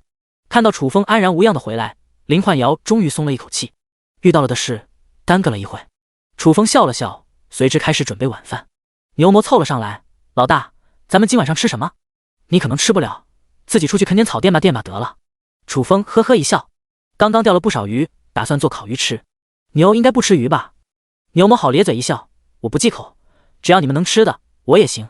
楚风揉了揉鼻子，烤鱼能吃，没问题，只要不吃草就行了。楚风，这特么的还是一头牛吗？楚风无语的摇了摇头，接着打开空间背包，拿出了几条大黑鱼清理起来。清理完毕，放在了烤炉上。没一会的功夫，鱼香味溢散了出来，牛魔馋得直流口水。金色长臂猿也是一副馋相。楚风怔怔地看着金色长臂猿，你也要吃？上次吃火锅的时候，金色长臂猿好像对肉食不太感兴趣，今天是怎么了？鸡。金色长臂猿点了点头，目不转睛地盯着烤鱼，一副迫不及待的表情。那就一起吃。楚风倒也没怎么在乎，反正钓的鱼多，可以放开肚子吃。丰盛的烤鱼宴结束，小战和小柔返回了鸡笼子，牛魔趴在了牛棚里，金色长臂猿则爬上了青云树。庇护所内逐渐安静了下来。楚风躺在大床上，打开了好友群。朱俊，我得到了准确消息，石破天确实死掉了，而且是死在了赤峰荒原无人区。秦生，真的假的？赤峰荒原无人区这么凶险的吗？林妙妙，石破天不是冰封城守卫军团的人吗？他怎么去赤峰荒原无人区了？朱俊，赤峰荒原无人区不是出现了一株青云树吗？石破天是奔着青云树去的。寒冬，石破天被谁给杀死的？朱俊，肯定是被那些争夺青云树的人给杀死的，至于死在了谁手里就不得而知了。张强，楚风不就在赤峰荒原无人区吗？知不知道点内幕？蒋大为，你可拉倒吧，你问谁不好，偏偏问楚风。楚风就是个农夫而已，这种事是他能参与的，他能知道什么？张强说的也是。李振华，现在的赤峰荒原无人区真的可谓是凶险到了极点，不论是农夫役或者流浪者的日子都不好过，几乎天天都死人。楚风，你现在的情况怎么样？能吃得上饭吗？楚风，上顿烤肉，下顿烤鱼，偶尔喝点鸡蛋野菜汤，营养还算均衡，凑合吧。众人，一个农夫能过得这么逍遥自在，谁信呢？张强，楚风，听哥们一句劝，不要你整天吹牛逼了，这样下去你就成为第二个冯新平了。冯新平是一个精神病患者，楚风整天胡说八道，这是精神分裂的前兆啊。冯新平，不是谁都能像我一样优秀的。楚风，蒋大为，冯新平，你哪点优秀了？冯新平，这还看不出来？我如果不优秀的话，迪丽热巴会选择跟我在一起。众人全都无语了。实锤了，冯新平绝对是精神病晚期患者，可以放弃治疗了。关闭好友群，楚风飘动着目光落在了林焕瑶玲珑身躯上，眼神逐渐炙热起来。林焕瑶明白楚风又要开始折腾他了，怯生生地说道：楚风，你温柔一点。楚风每一次都特别的疯狂，甚至让他产生了窒息感，实在有些忍受不了。楚风爱怜地捋了捋林焕瑶的长发，放心，我会很温柔的。另外，今天教你几个新的姿势。林焕瑶羞涩地闭上了眼睛，任凭楚风处置。一场疾风骤雨般的战斗上演了。翌日清晨，今天的天色有些阴沉，也不知道会不会下雨。楚风起床之后，像往常一样来到石墙上视察了一圈，风平浪静，一切安稳。吃过早饭，等到异变刷新时间一到，楚风将金色长臂猿叫到了身边。接下来我会对你进行一次改造，从此之后你将变得无比强大，兴不兴奋？金色长臂猿茫然地看着楚风，显然没有明白楚风的意思。你马上就能感受到了。楚风伸手拍了拍金色长臂猿脑袋，暗暗联系系统，系统异变这只猴子。异变中，异变成功，长臂猿异变成血迷杀将。下一刻，金色长臂猿身上绽放出了一片刺目金光。第64章以后见了我，要尊称一声牛哥。持续了3秒，金光渐渐消散。楚风瞪大眼睛一看，却见一只1米多高的金丝猴出现在了面前。可爱倒是挺可爱的，但好似不太符合血迷杀将的风采啊。这么个小不点能有战斗力？打量了一眼，楚风问道：你感觉如何？老大，我感觉浑身充满了爆炸性力量，一拳都可以打死一头牛。血迷杀将兴奋地说道。是吗？楚风有点怀疑。牛魔大步走了过来，死死盯着血迷杀将，眼神不善。你刚才说什么？一拳能打死一头牛？当我不存在啊？血迷杀将挠了挠头，我就是打个比喻而已，没真想打死你，就凭你，没见过牛哥的厉害是不是？牛魔目露鄙夷，血迷杀将撅着嘴，一脸的不服气。牛魔轻哼一声，老气横秋的训斥道：“年轻人，奉劝你一句，不要以为有点实力就可以嘚瑟了。这个世界上比你厉害的比比皆是，以后说话低调点，否则很容易吃亏。人家又没得罪你，你找他麻烦做什么？”楚风有些看不过去了。牛魔讪讪一笑：“老大，这小猴子有点狂，我替你教育教育他。”“我还用你替我教育？”楚风白了一眼，转而面向血迷杀将：“按规矩，跟了我之后就要给你起一个名字，从今往后你就叫悟空。”血迷杀将抬头看着楚风：“老大，这个名字有什么含义吗？”楚风神色肃然：“悟空乃是万妖之祖，天地间最为强大的妖猴，不是什么猴子都能配得上这个名字。你一定要奋发图强，力争上游，绝不能辱没了这个名号。老大放心，不会让你失望的。”悟空挺直了腰板，眼神犀利。牛魔心里不平衡了：“老大，我也要换个名字。同样都是灵宠，凭什么一只猴子就能有这么霸道的名号，而他就等叫牛牛？这也太不公平了。”楚风微微一笑：“那以后叫你牛老二。”牛魔，牛老二这名字也太粗俗了，还不如牛牛呢。楚风瞟了牛魔一眼：“我觉得还是叫牛牛吧。”“好吧。”牛魔无力的叹息一声。“悟空，你那个火眼金睛天赋是做什么的？”楚风好奇道。悟空有自愈和火眼金睛两个天赋，自愈天赋很好理解，那火眼金睛呢？悟空解释道：“说简单点，就是一种铜烛，可以看穿一切伪装。”楚风眼神闪烁了一下：“如果是隐身呢？能不能看穿？”“没问题。”悟空信心十足地说道。“咱们来验证一下。”楚风发动了邪影铠甲的隐身能力，瞬间消失不见了踪影。“啊！”悟空惊呆了，老大还会隐身，能力这么全面。稍微愣了一下，悟空开启了火眼金睛，两只眼睛当中同时出现了一个金色漩涡，金色漩涡缓缓旋转，一圈圈的金色光晕溢散而出，如同涟漪一样朝外荡漾。突然间，悟空锁定了一个位置：“老大，发现你了，真厉害啊！”楚风现出了真身，暗暗感慨了一声：“一个辅助天赋而已，有什么了不起的？”牛魔嘀咕一声：“这个天赋可不简单。”楚风呵呵一笑：“火眼金睛是辅助天赋不假，但关键时刻却能派上大用。比如面对隐身或者伪装天赋的敌人，这种敌人藏于暗处，善于偷袭，非常难缠，一个不小心就会遭其毒手。但若有了火眼金睛，就能一眼看穿，令其无所遁形。再不简单也是辅助天赋，还能有我的战争践踏和野蛮冲撞厉害。”牛魔不屑一顾。楚风懒得解释，牛魔智商太低了，解释也解释不通。后面楚风和林幻瑶一起做起了早餐，牛魔则把悟空叫到了一边：“小猴子，知道这里的规矩吗？”“我不叫小猴子，我叫悟空。”悟空纠正道。“小猴子我叫着顺口，以后就叫你小猴子。”牛魔不以为意地说道。“我叫悟空。”悟空重复了一遍。“真是个犟种。”牛魔吐槽了一声，无奈道：“那我就叫你悟空，这总行了吧？”“好。”悟空开心地笑了。“下面我来给你讲一下这里的规矩。”牛魔清了清嗓子，一本正经地说道：“咱们庇护所是要论资排辈的，我加入的比你早，以后见了我要尊称一声牛哥，听懂了吗？”“不懂。”悟空摇了摇头。“有什么地方不明白？”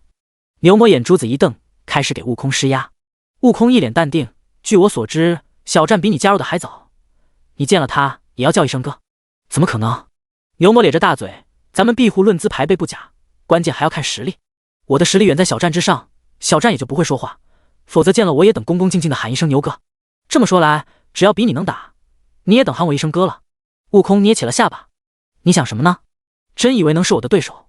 牛魔嗤之以鼻：“我觉得行。”悟空眼神坚定。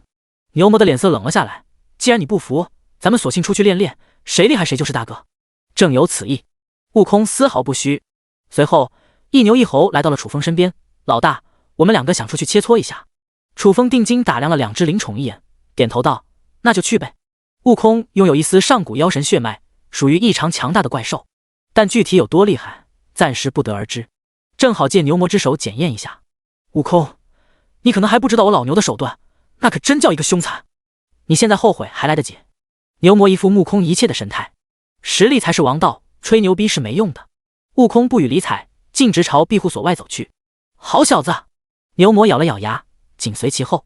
林幻瑶瞟了一眼悟空，好奇道：“小猴子怎么突然变得这么小了？以前的悟空身高1.7米左右，而现在只有1米，一下子缩小了70公分，变化太大了，不过看上去挺可爱的。他刚刚进化了，虽然变小了，但比以前厉害多了。楚风轻笑道：“第65章，你最忠诚的灵宠快要被打死了。”林焕瑶美目闪动了一下，有些担忧的说道：“小猴子只有2级，牛牛则是3级，能是对手吗？别看牛魔平日里一副憨态可掬的样子，一旦动起手来，俨然一个残暴屠夫。别再把小猴子给打死了。”楚风哑然失笑：“不会有问题的。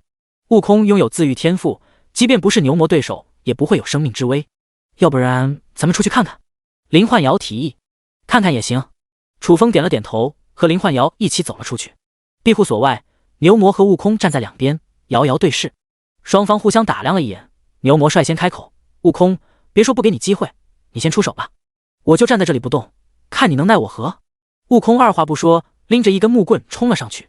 岂料刚冲出了2-3步，牛魔便抬起了大脚，猛然一踏，轰的一声，地面震颤，一圈圈光晕荡漾开来，瞬间来到了悟空脚下。此际动用的正是天赋战争践踏。悟空猝不及防，顿感头晕目眩。尝尝牛角上的滋味如何？牛魔狂笑一声，好似化身了一列疾驰的列车，凶猛地撞向了悟空。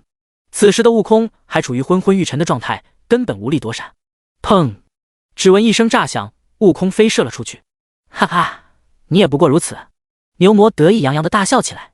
楚风、林焕瑶，说好的让悟空先动手，牛魔却突然发难，这也太卑鄙了。有这么一只灵宠，真的感觉有些汗颜。楚风咂了咂舌，哒哒哒。悟空起身之后，迈着沉重的步伐返回了原地。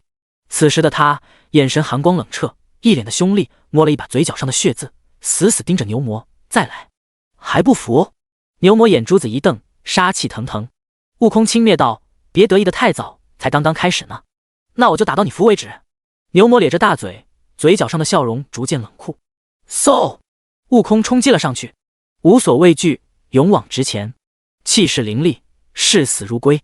牛魔轻哼一声，抬脚一踏，再次使用了战争践踏。吃一堑长一智，悟空相当的聪明，纵身一跃，轻松地躲开了战争践踏冲击。落地之后，再度朝牛魔发动了冲击。好小子！牛魔没想到悟空会来这么一手，目中闪过一丝慌乱，但很快被一抹狠辣所取代。当悟空冲到近前的时候，攥着硕大的拳头当空砸出，凌厉的拳风呼啸在了耳边。悟空没有选择硬刚，而是轻巧的就地一滚，起身之际已然来到了牛魔背后，毫不拖泥带水，攥着木棍对准牛魔的头颅狠狠砸下。牛魔反应不及，被一棍砸中，顿感大脑昏沉，脚底下都踉跄了起来。悟空抓住机会，攥着木棍不要命地往牛魔脑袋上招呼。砰砰，连续5下重击，牛魔惨叫一声，直挺挺地栽倒了地上。小猴子这么厉害？林焕瑶看得一愣愣的。2级碾压3级，悟空的战斗力不一般啊。楚风的眼睛则亮了起来，紧紧盯着悟空手里的棍子。这根棍子还是悟空原先的那一根。当时抓捕悟空的时候，这家伙一直死死抓着这根棍子不松手。原先以为是一根普通的木棍，也没怎么在意。但现在呢，看来这根木棍有点不简单。牛魔皮糙肉厚，防御力极强，尤其是头颅硬得像石头一样。普通的木棍敲击在牛魔头颅上，早就崩碎了。但悟空的这根棍子却完好无损。那么到底是用什么材质做的？楚风打算等会研究一下。悟空飞扑到了牛魔身上，将其死死压住，攥着拳头左右开弓，全部往牛魔的脸上招呼，拳拳到肉，打得牛魔一点脾气没有。砰砰，连续几拳下去，牛魔有点扛不住了，大声求饶：“猴哥，我错了，别打了。”悟空置若罔闻，继续施暴。又是几拳下去，牛魔的脸都肿了起来，大声呼喊：“老大，救我！你最忠诚的灵宠快要被打死了。”悟空停下了动作，转头看向了楚风。牛魔的话可以当放屁，但楚风的命令不得不遵从。楚风好似没有听到一样，遥望着远方，一副思考人生的神态。牛魔整天牛逼哄哄的，这样发展下去苗头可不好，是时候让他吃点亏收敛一下了。悟空立刻领会了楚风的意思，顿时加大了力道。呜呜，牛魔的声音都哽咽了。就这一会的功夫，遭受了成吨暴击，感觉骨头都要被打断了。见火候差不多了，楚风出言打断：“悟空，停手吧。”悟空停下动作，定睛看着牛魔，关心地问道：“你没事吧？”牛魔把他打成了这个逼样，问他有没有事，说的是人话。牛牛，你先回去休养。楚风吩咐了一声。牛魔爬起来，亦步亦趋地走入了庇护所。楚风随之把悟空叫到了身边，看看你的棍子。悟空双手递上，楚风拿在手里打量了一会，暗暗联系系统，异变这根棍子会出现何种变化？异变紫霄树根，5%几率维持原形态，94.9%几率异变成盘龙棍，0.1%几率异变成金箍棒。楚风眼神闪烁了一下，说一下盘龙棍的特点：盘龙棍重达120公斤，质地坚韧，使用之际有极大的概率触发暴击或者眩晕技能。还不错。楚风微微点头，有了盘龙棍，悟空的战斗力绝对能飙升一大截。只是需要异变的东西太多了，还等往后烧一烧。过几天把这根棍子变成更厉害的兵器。楚风把棍子还给悟空，意味深长地说道：“多谢老大。”悟空大喜，别人这么说压根不会相信，但从楚风嘴里说出来的就另当其说了。楚风在他眼里就是一个无所不能的神明，将他这个普通的长臂猿变成现在这种强大的形态，也只有神才能做得到。咱们回去。楚风招呼一声，带着悟空返回了庇护所。牛棚里，牛魔正趴在草垫上独自忧伤，败给悟空对他的打击有点大。第66章勇者大赛最新排名。做完早饭，楚风冲着牛魔喊道：“牛，吃饭了。”牛魔噌地爬了起来，一脸精神奕奕的小跑到了楚风身边。楚风嘴角不由得张大了：“你刚才不是挺抑郁的吗？一会的功夫就恢复了。”牛魔神色肃穆，败给悟空确实让我有点挂不住脸，但我不是一般的牛，不会就此认输，从哪跌倒的就从哪里爬起来。后面我一定会加倍努力，总有一天会超越悟空。但在此之前，必须先填饱肚子此行。楚风无语的摇了摇头。牛魔说了这么一大堆，听上去挺有血性，挺有志气的，但无非就是为了吃饭而已。那你就多吃一点。林焕瑶被牛魔给逗笑了。谢谢大嫂。牛魔高兴坏了。吃过早饭，楚风朝着悟空招呼了一声：“跟我出去一趟。”牛魔凑了上来：“老大，你们出去做什么？”“杀怪兽。”楚风不假思索。勇者大赛过去了将近一半时间，而他现在仅仅排在了第4名。想要拿到第1，就必须多猎杀怪兽。牛魔不乐意了：“为什么不带着我？有了新欢就忘了旧爱，厚此薄彼。”“老大，我对你太失望了。”楚风揉了揉鼻子：“不是不带你，而是带不了。”“为何？”牛魔一脸茫然。楚风指了指荧光自行车：“你300斤的体重，加上我的话就是400多斤，你觉得这玩意能撑得住？”牛魔顿时不说话了：“老老实实的给我看家。”楚风叮嘱了一声，带着悟空飞驰而去。庇护所周边几乎看不到怪兽踪影，想要猎杀只能去更远的地方。骑行了1个多小时，前方的一片草原上出现了一群怪兽，数量在100只左右。楚风定睛一扫，顿时兴奋了起来。这群怪兽赫然是一群黄沙羊，是少数几种可以食用的怪兽。全部拿下，很长一段时间不用为食物发愁了。悟空，跟我上，一只不能放过。楚风冲了上去。黄沙羊只是1级怪兽，战斗力极其孱弱，在楚风和悟空面前完全就是待宰羔羊。不到10分钟，100多只黄沙羊尽数被屠戮。楚风打开空间背包，一只接着一只的往里面装。只可惜空间背包只有10立方米的空间面积，根本装不了这么多。无奈只能将多余的黄沙羊出售给了兑换商城。猎杀完黄沙羊，悟空成功的晋升到了3级，战斗力进一步提升。楚风没有浪费时间，带着悟空迅速转移，寻找下一个目标。当天色渐渐暗淡下来的时候，楚风返回了庇护所当中。今天的收获还是相当丰厚的，足足猎杀了480只怪兽，不仅收获了大量的贡献点，还有经验值。楚风成功晋升到了6级，悟空也获益匪浅，已经晋升到4级了，比牛魔还高一个等级。老大，收获如何？咱们今晚吃什么？牛魔舔着一张笑脸走了过来。对他而言，每天最关心的就是吃饭。楚风打开空间背包，拿出了2只黄沙羊，今晚加餐吃烤全羊。太棒了！牛魔高兴地跳了起来。晚餐结束，楚风打开了游戏面板，观看起了勇者大赛排行榜。今天杀了400多只怪兽，排名绝对能提升。至于说能上升几名，暂时还不得而知。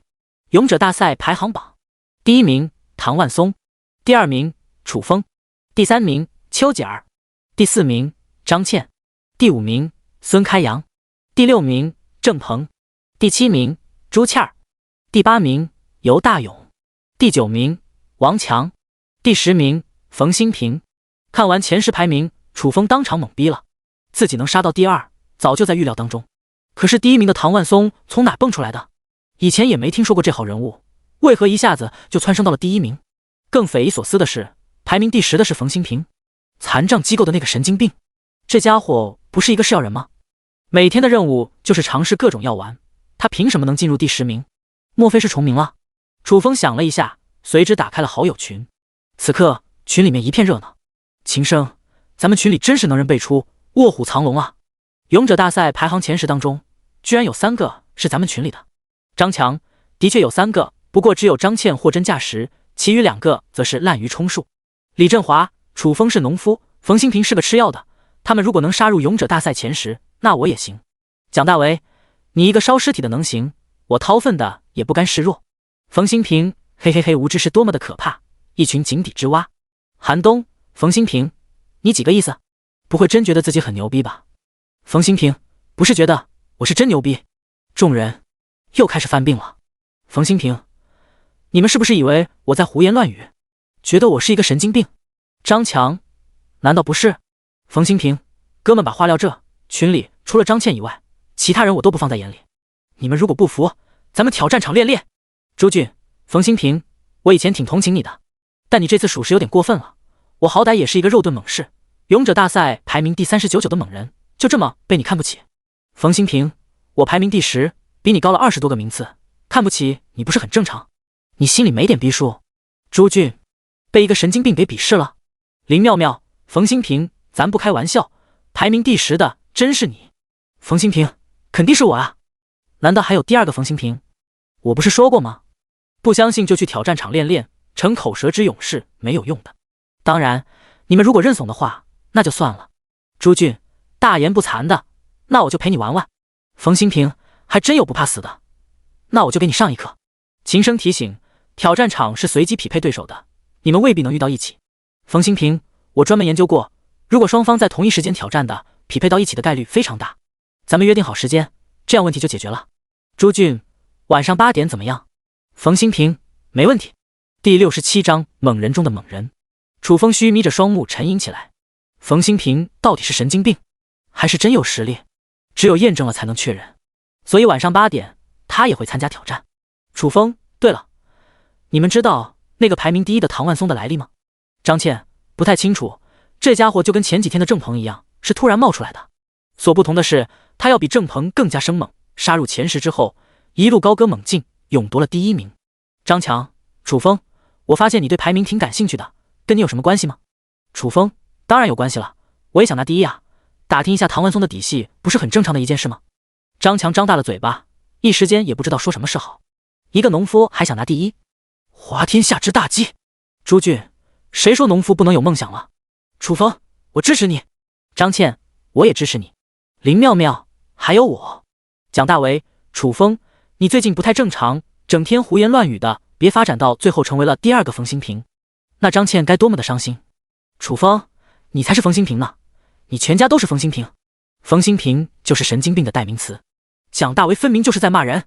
蒋大为，冯新平，二位，我还在群里呢，你们当着我的面说3道4，有考虑过我的感受吗？还有，你们2个才是神经病，全家都是神经病。楚风，蒋大为，关闭好友群。楚风点开了世界频道，刚看了2眼，私信图标亮了起来，发来私信的是杨琪。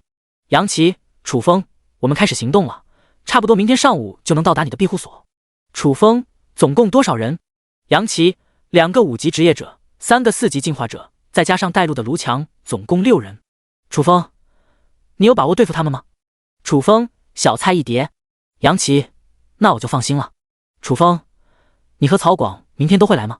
杨琪，对，我们跟着一起。楚风咧嘴一笑，时刻保持联系。和杨琪聊完，楚风浏览起了世界频道。忽然，一条信息引起了他的注意。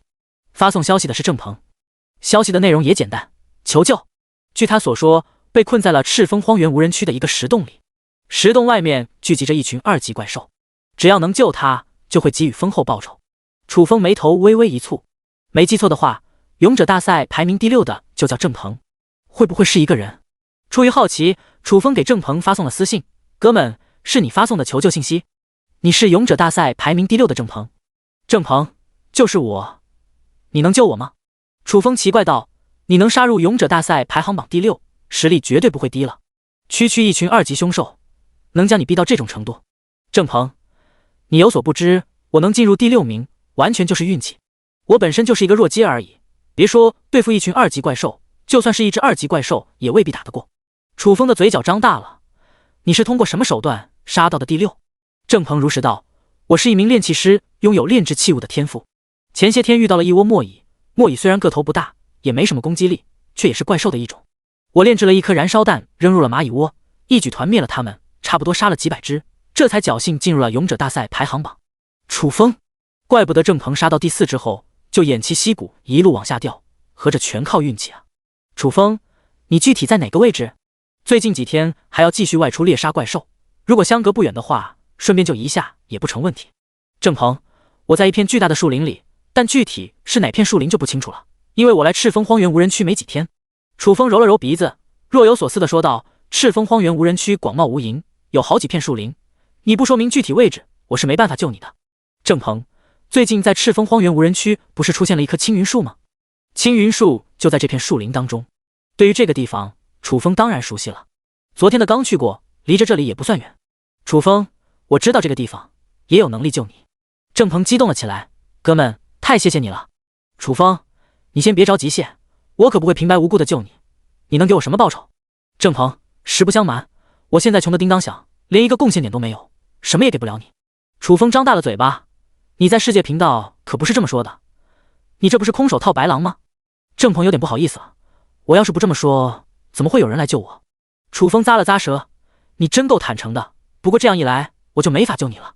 郑鹏，别呀哥们，我虽然穷，但我能赚钱啊，我是一名炼器师，搞点钱还是很容易的，到时候一定加倍给你。楚风心思一动，你都能炼制什么？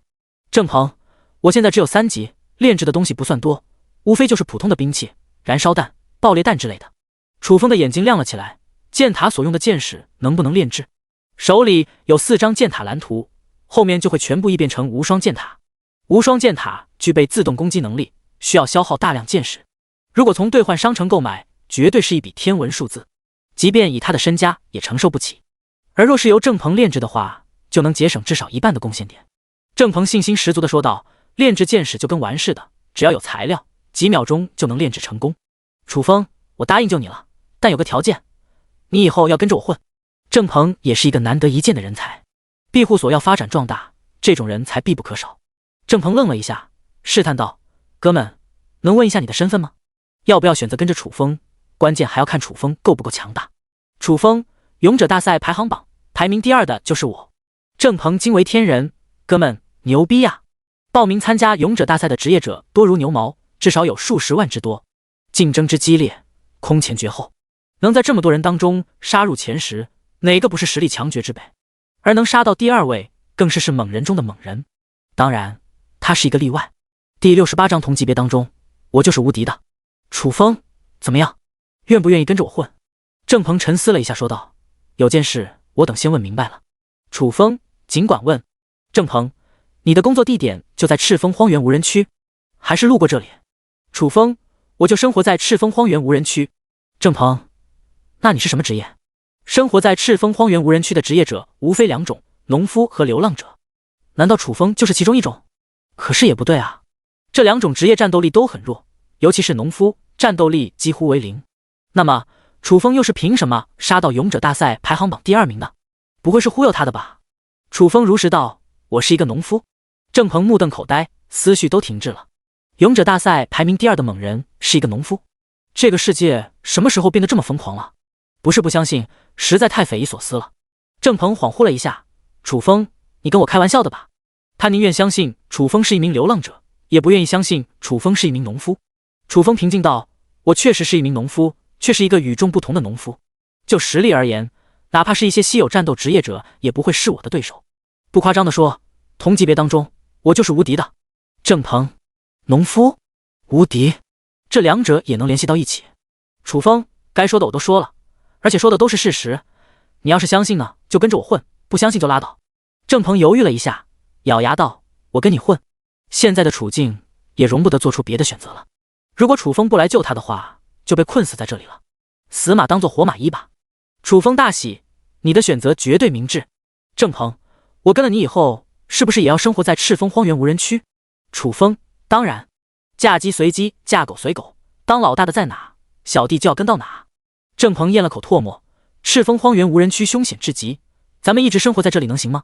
楚风，我建造了一座庇护所，防御力堪称顶级，待在我的庇护所里比城市里还要安全。郑鹏，真的？楚风，等你见识了就知道了。郑鹏，那你什么时候来救我？楚风，不出意外的话，明天下午。上午还要对付97兵团小队，腾不出时间，只能选在下午了。郑鹏，楚风，你可一定要来啊，我等着你。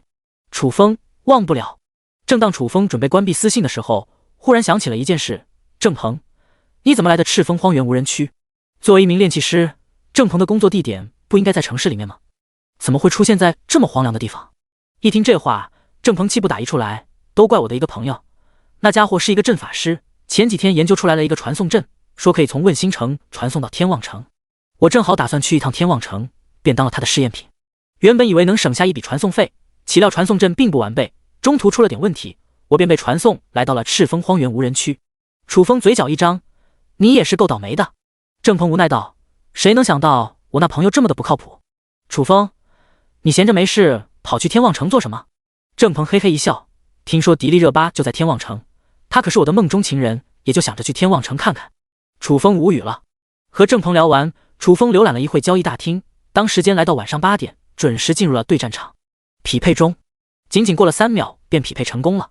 出现在面前的是一个身材微胖、憨态可掬的年轻小伙。看清对方的样貌，楚风嘴角一张，这不是他的好哥们朱俊吗？朱俊同样认出了楚风，稍微愣了一下，大步走了上来，直接给了楚风一个拥抱。楚风，想死我了。好巧啊，没想到咱们会在这里碰面。楚风呵呵一笑。朱俊奇怪道，你来对战场做什么？对战场是猛人的战场，也是强者的舞台，即便以他的实力也不敢轻易来参加，更何况一个农夫。楚风揉了揉鼻子，冯新平不是要来对战场吗？我就想着来找他切磋一下。朱俊语重心长地说道，以后千万别来对战场了，你是不知道这里有多么的残酷，幸亏遇到的是我，如果遇到别人，搞不好就被打残了。楚风微微一怔，自从参加对战以来，连战连捷，未曾遇到过对手，甚至还打哭了好几人。朱俊显然不知道他的深浅。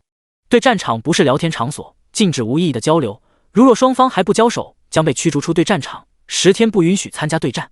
突兀，天道的声音响彻在了耳边。操，连叙旧的机会都不给。朱俊吐槽了一句，既然天道有要求，咱们就到此为止吧。楚风微微一笑，正打算认输的时候，朱俊抢先说道，我认输。楚风身为一个农夫，连工资都没有，赚点贡献点不容易，100贡献点可能是楚风的全部身家了。作为楚风最好的朋友，不能让他大出血。朱俊话音一落，两人便被传送出了对战场。楚风没有立即开启第2轮对战，而是点开了好友群。朱俊，冯新平，你参加对战了吗？冯新平，当然了，刚刚结束战斗。朱俊，那我为什么没有匹配到你？冯新平，咱俩虽然是同一时间参加的对战，但也不能保证100%匹配成功。朱俊，你刚才匹配到的对手是谁？他有些怀疑，冯新平压根就没有参加对战。冯新平，排行榜第8的尤大勇，这家伙有点实力，我足足花了20秒才将其击败。朱俊，众人，这个牛逼吹得不一般，十分的响当当。冯新平，你们是不是觉得我在吹嘘？没关系，咱们再来一次不就行了？朱俊，来就来，现在就能进入对战场。楚风也在同一时间加入其中。匹配中，5秒过后，匹配成功。出现在面前的是一个戴着一副黑框眼镜，留着一头微黄发，文质彬彬的年轻男子。冯新平，楚风笑着招呼了一声。啊！冯新平张大了嘴巴。楚风，谁叫你来参加对战的？你不知这里很危险吗？你是不是神经病？第69章我也很能打。楚风轻笑，神经病是你的代名词，别安在我身上，我担当不起。冯新平愣了一下，摇头道，行了，我也不跟你打嘴炮了，也不想伤害你，赶紧认输吧。楚风眉头一挑，还没打呢，为什么要认输？冯新平怔怔地看着楚风，你不是一个农夫吗？拿什么跟我打？实话告诉你，哥们一旦暴躁起来，谁都拦不住，只能用一个凶残来形容。你确定要跟我打？楚风笑道，我确定乃至10分的肯定，另外提醒一下，我也很能打，所以等会千万不要有什么顾忌，全力以赴就可以了。冯新平咽了口唾沫，楚风，你怎么还装起来了？装逼是要有实力的，你懂吗？楚风有些不耐了，你们神经病都这么啰嗦的吗？楚风，冯兴平勃然大怒，我最讨厌别人叫我神经病了，千万不要激怒我，否则你的下场一定很惨。楚风嘴角一撇，神经病啊！冯兴平再也忍受不住，仰头长啸一声，状若疯狂。楚风看得一愣愣的，心想冯兴平不会真的疯了吧？楚风，接受我的怒火吧。冯兴平冷冷一笑，掏出一颗红色药丸，张口吞服。下一刻，身躯上升腾起了一股热浪，皮肤逐渐转化为了血红色，气息也变得无比暴躁，好似化作了一只洪荒猛兽，眼神中布满了血丝，闪烁着嗜血的色彩。楚风虚眯了双目，冯兴平吃的是一颗什么药丸？怎么突然间就变得狂暴了起来？楚风，看招！冯兴平低吼一声，冲到楚风面前，攥着一只血红色的拳头猛然轰出。这一拳打出的同时，周边温度迅速飙升，好似燃烧了一样，还挺霸道的。楚风点评了一句，旋即一拳砸出，砰！两拳激烈碰撞，爆发出了一声沉闷的撞击之音。冯兴平突感一股无形巨力席卷过来，感觉拳头都要被砸断了，惨叫一声朝后飞射，落地之后又连滚了4-5圈才停下。楚风并未展开追击，而是静静地站在原地看着冯兴平，毕竟是同学，给点教训行了，没必要痛下杀手。冯兴平躺在地上缓了一会，抬头看着楚风，目中一片震惊和难以置信之色，一拳就将他打成了这个逼样，这是一个农夫该有的实力。此刻他严重怀疑楚风隐瞒了职业，楚风压根不是一个农夫，而是一个强大的战斗职业者，否则的话怎么可能具备这么炸裂的战斗力？你没事吧？楚风轻声道。扛得住。冯兴平慢慢起身，来到楚风身边，脸上的震撼之色还没有消散。楚风，你真的是一个农夫？如假包换。楚风肯定道。冯兴平狠狠地咂了咂舌，猛然间想到了一件事，勇者大赛排行榜排第2名的应该就是你吧？能这般轻易地将他碾压，楚风的实力之强可见一斑，完全有资格杀入勇者大赛前10排名。而在前10排名当中就有一个叫楚风的，很明显就是一个人。楚风笑了笑，不置可否。我的天！冯兴平心里翻起了惊涛骇浪，在此之前谁能想到排名第2的是一个农夫？这若是宣扬出去，不知道要惊掉多少人的下巴。楚风忽然说道，你刚才服用了一颗药丸，就是凭借那颗药丸提升的实力？对。冯兴平点头道，那颗药丸叫烈燃丹，服用之后可以衍生出气血之力，从而大幅度提升各项属性，不过持续的时间不能太长，而且还有点副作用，会失去一部分理智。楚风心思一动，烈燃丹是你们残障机构研究出来的？什么人都可以吃吗？冯兴平服用了烈燃丹，战斗力比一般的5级职业者还要强，面对这种能大幅提升战力的好东西，不心动是假的。冯兴平直说，烈燃丹确实是我们残障机构最新研制出来的丹药，目前还处于试验阶段，副作用很大，也只有我这种具备特殊体质的是药人才敢吃。唉，楚风失望地叹了口气。冯兴平定睛看着楚风，楚风，现在的我可能不是你的对手，但以后就未必了。等我们残障机构研究出更为强大的药剂，我还会找你挑战的。加油！楚风勉励了一声。结束对战，楚风进入了好友群。朱俊骂骂咧咧，冯兴平，你妹的！你参加对战了吗？你是不是玩我？冯兴平，当然参加了，刚才还跟楚风匹配到一起了。秦升，排行榜第2的楚风。冯兴平，就是他。韩东，战况如何？冯兴平，楚风太强了，一拳就把我给碾压了。朱俊，切，这都是你的一面之词，谁信呢？搞不好你小子根本没参加对战，就是在糊弄人的。冯兴平有点急了，楚风可以给我作证。楚风，对，我可以证明冯兴平说的都是真的。秦升，等一下，楚风给你作证的话，岂不是说你们2个刚才匹配在了一起？冯兴平，我不是说过吗？匹配到的对手就是楚风。秦升纠正道，你说的是排行榜第2的楚风。冯兴平嘿嘿一笑，有没有可能他们是一个人呢？秦升，众人，一个人？开什么国际玩笑？一个农夫也能杀到第2，就算打死他们也不会相信的。在他们看来，楚风和冯兴平就是在演双簧而已。楚风默默地叹息一声，随之关闭了好友群。后面开始了每天的必修课和林焕瑶做运动。经过楚风这几天的调教，林焕瑶逐渐放开了，已经可以在上面了。战斗很激烈，也很美妙。2个小时后，第1轮结束，林焕瑶累得气喘吁吁，香汗淋漓。楚风稍微休息了一会，再次变得生龙活虎。第2轮战斗打响，林焕瑶很快败下阵来，彻底沦陷。2轮厮杀过后，楚风消停了下来。明天还要迎战97兵团的人，多少等保持点状态，不能太疯狂了。第70章，你这是找死的节奏啊！翌日清晨，阳光洒下，今天的天气不错，楚风的心情同样不错。这几天每晚和林焕瑶做运动，属性点飞速上涨，比之前增长了20点。照这样下去，很快就无敌了。吃过早饭，楚风登上了10强，周边风平浪静。当然，这只是暂时的。刚刚和杨琪联系过来，用不了多长时间，97兵团的那支小队就杀过来了。老大，今天什么任务？牛魔走到了楚风身边，等会有一场大战，做好战斗准备。楚风目视远方，淡淡道：太好了。牛魔兴奋了起来，昨天被悟空暴虐了一顿，别提多憋屈了，正好可以拿敌人撒气。时间缓缓流逝，不知不觉间过去了20分钟。忽然间，远处出现了8名男子，正以极快的速度冲了过来。当来到庇护所近前的时候，都被眼前高大的石墙给震撼了。杨琪不动声色地朝石墙上一扫，看到楚风站在石墙上，心中一定。曹广同样在偷偷打量。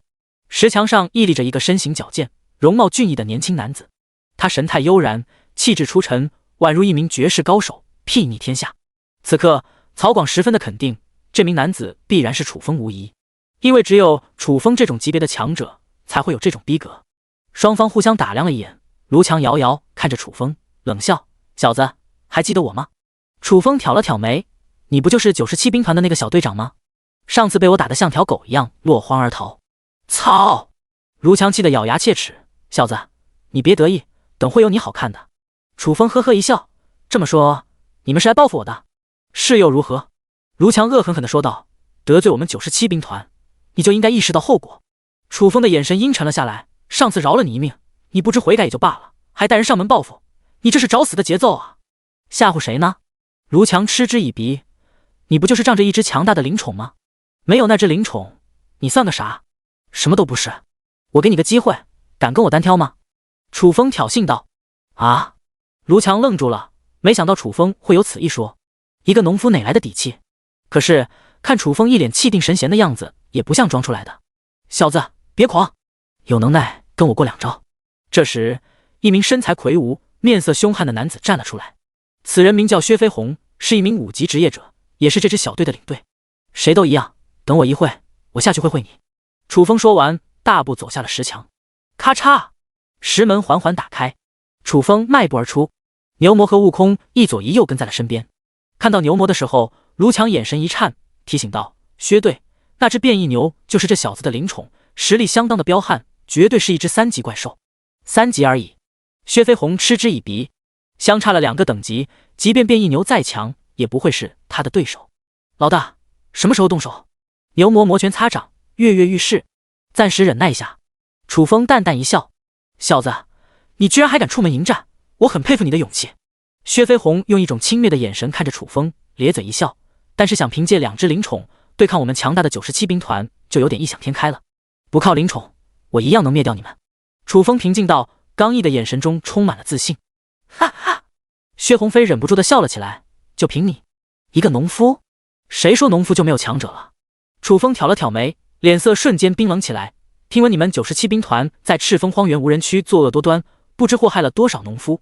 作为农夫老大，今天我就制裁了你们，铲除你们这些毒瘤，还赤峰荒原无人区一片朗朗乾坤。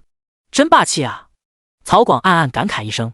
面对这么多强者，换成别人早就吓破胆了。楚风却无所畏惧，不愧是勇者大赛排名第2的猛人。你还想制裁我？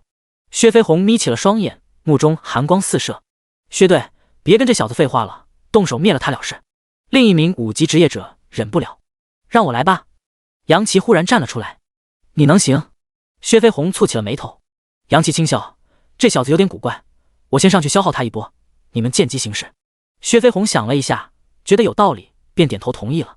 杨琪大步走上前去，直视楚风：小子，我早就看你不顺眼了，今天就给你上一课。其实没有这个必要的。楚风揉了揉鼻子，之前说好的要配合杨琪演出一场戏，狠狠戏耍对方，但楚风觉得有点麻烦，因为以他现在的实力，还不是随便碾压。傻逼玩意！牛魔啐了口唾沫，转头看向楚风：老大，让我给他上点强度。他是自己人。楚风低语：牛魔，自己人？玩的哪一出？以他的智商，根本搞不清楚是怎么回事。你是世间最无敌的战神，展示你的雄风，毁灭掉你的敌人，勇敢的战斗吧。杨奇喃喃道。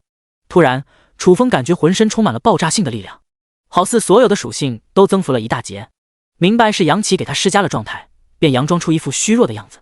他中招了，赶紧上！杨奇冲着薛飞鸿喊道。上！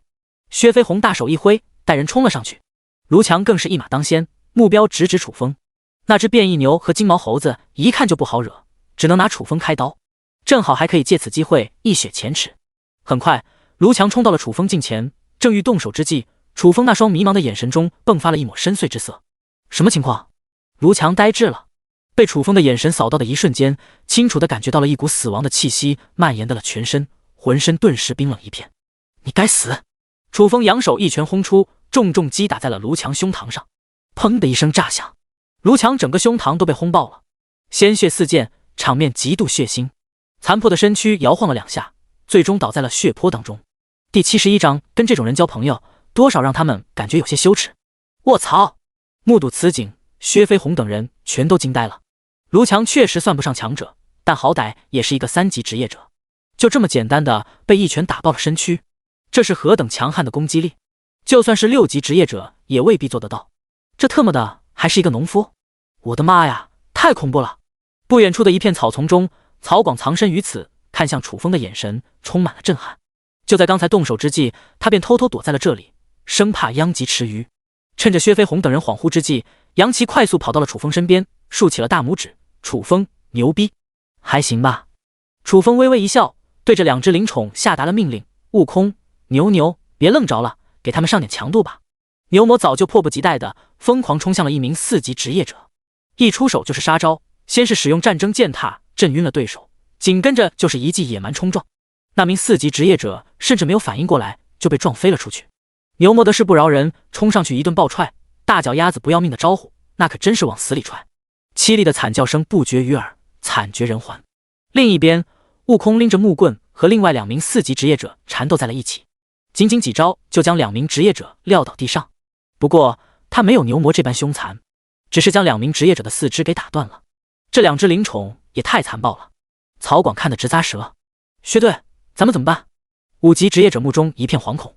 楚风实力强绝，又有2只强大的灵宠辅助，现在的形势太凶险了。哥们，能放我们一马吗？薛飞鸿商量道。见识了楚风的实力后，清楚的知道楚风有多么的可怕，硬刚肯定是不行的，想要活命，只能祈求楚风原谅。不作死就不会死，是你们主动招惹我的，今天就留在这里吧。楚风声若冰寒，以97兵团的尿性，即便放了他们，后面还会找机会报复。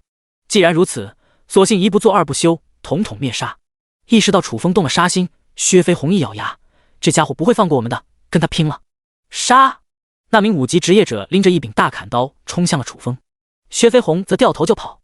这杨奇和曹广看得一愣愣的。薛飞鸿刚刚还一副视死如归的架势，一转眼就开始卖队友，什么玩意？这就是人性啊！楚风感慨了一声，抬脚飞踢，增幅了状态，属性飙升，出脚速度快若闪电。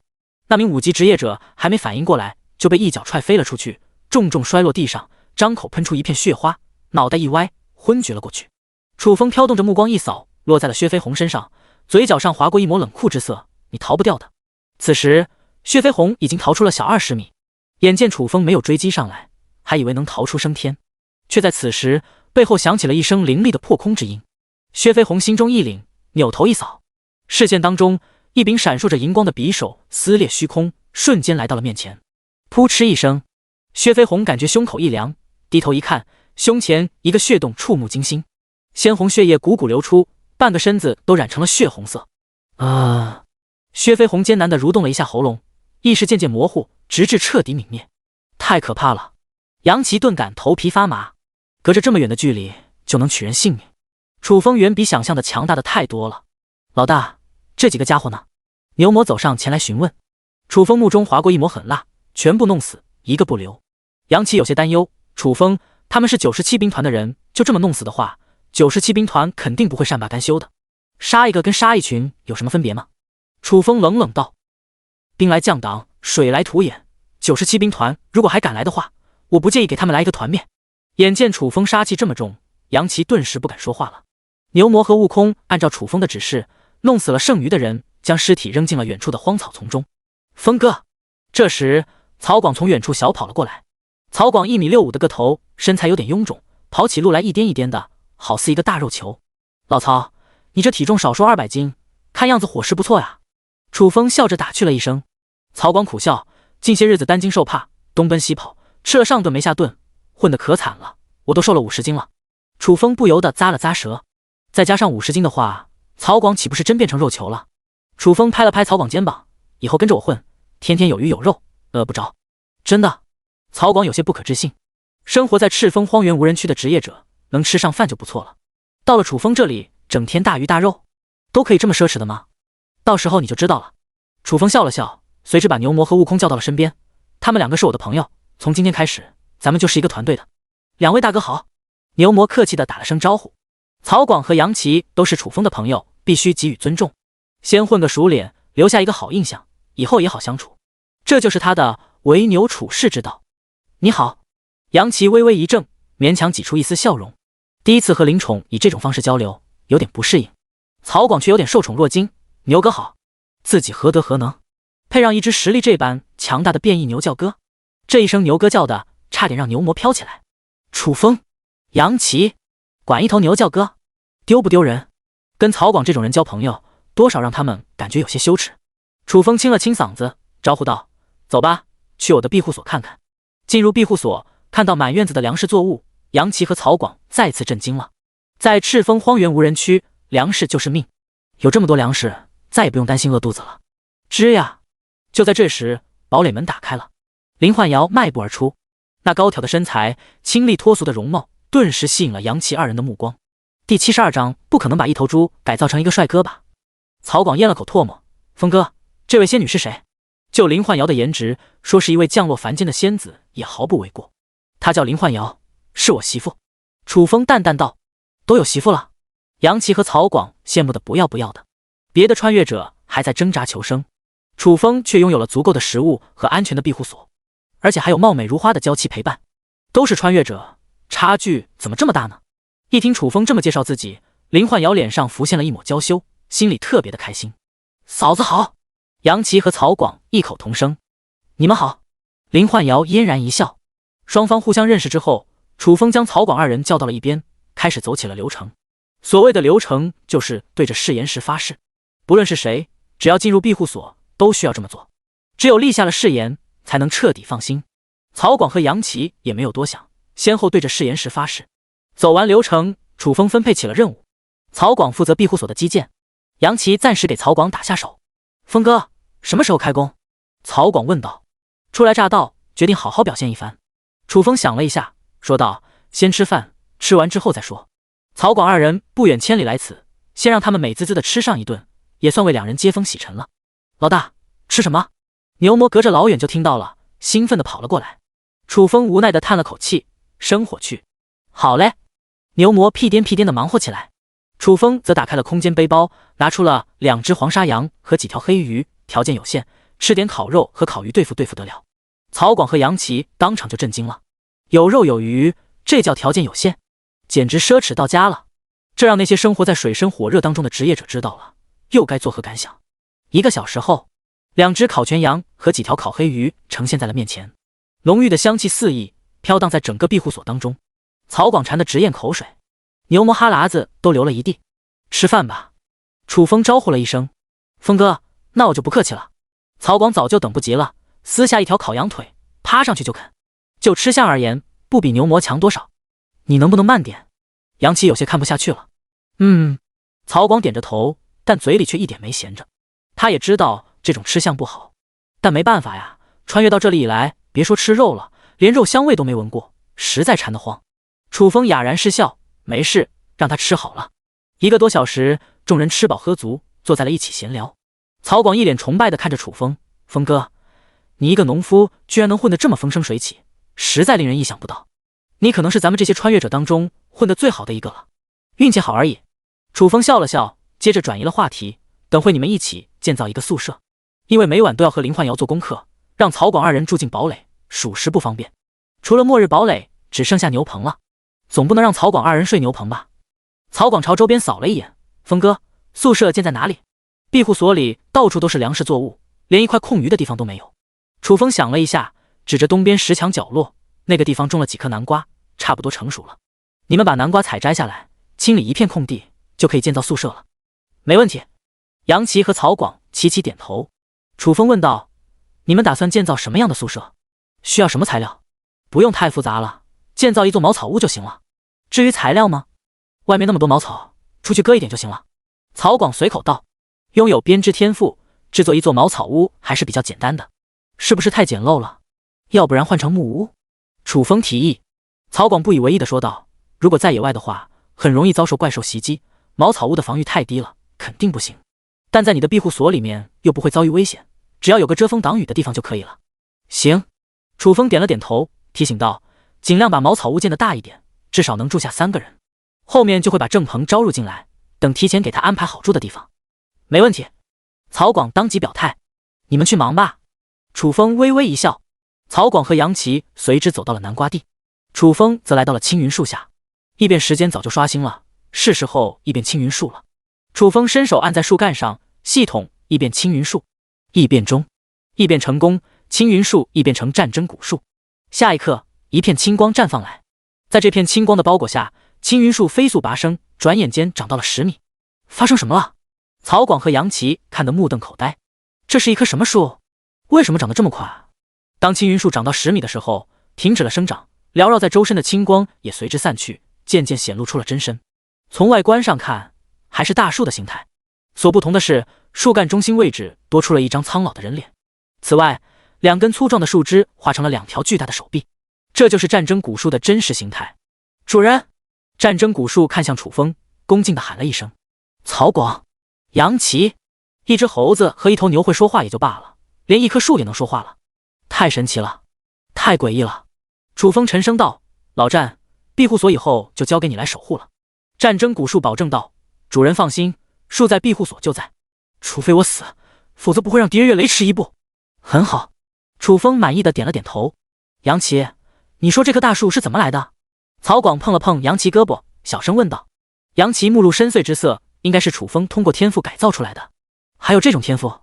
世界之大无奇不有，拥有一种很特殊的天赋不是很正常吗？楚风太牛逼了。杨琪感慨，岂止是牛逼，简直牛逼到了极致。在我心中，楚风就是一个神。我也这么觉得。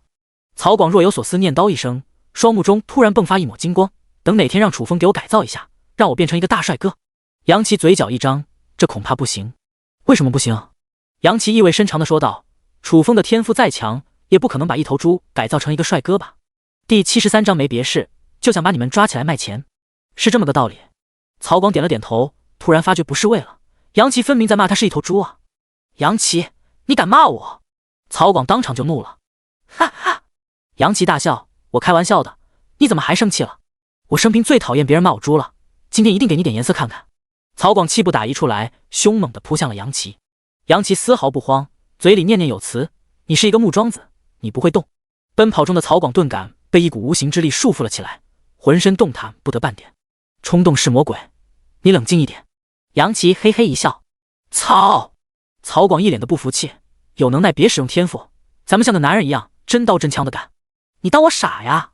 杨琪白了一眼，不使用天赋，他就是一个弱鸡，怎么可能打得过曹广这种大胖子？不同意就算了，那你放了我吧。曹广无奈道。放了你不准动手了。杨琪提醒了一声。曹广撅着嘴，你以后也不能骂我。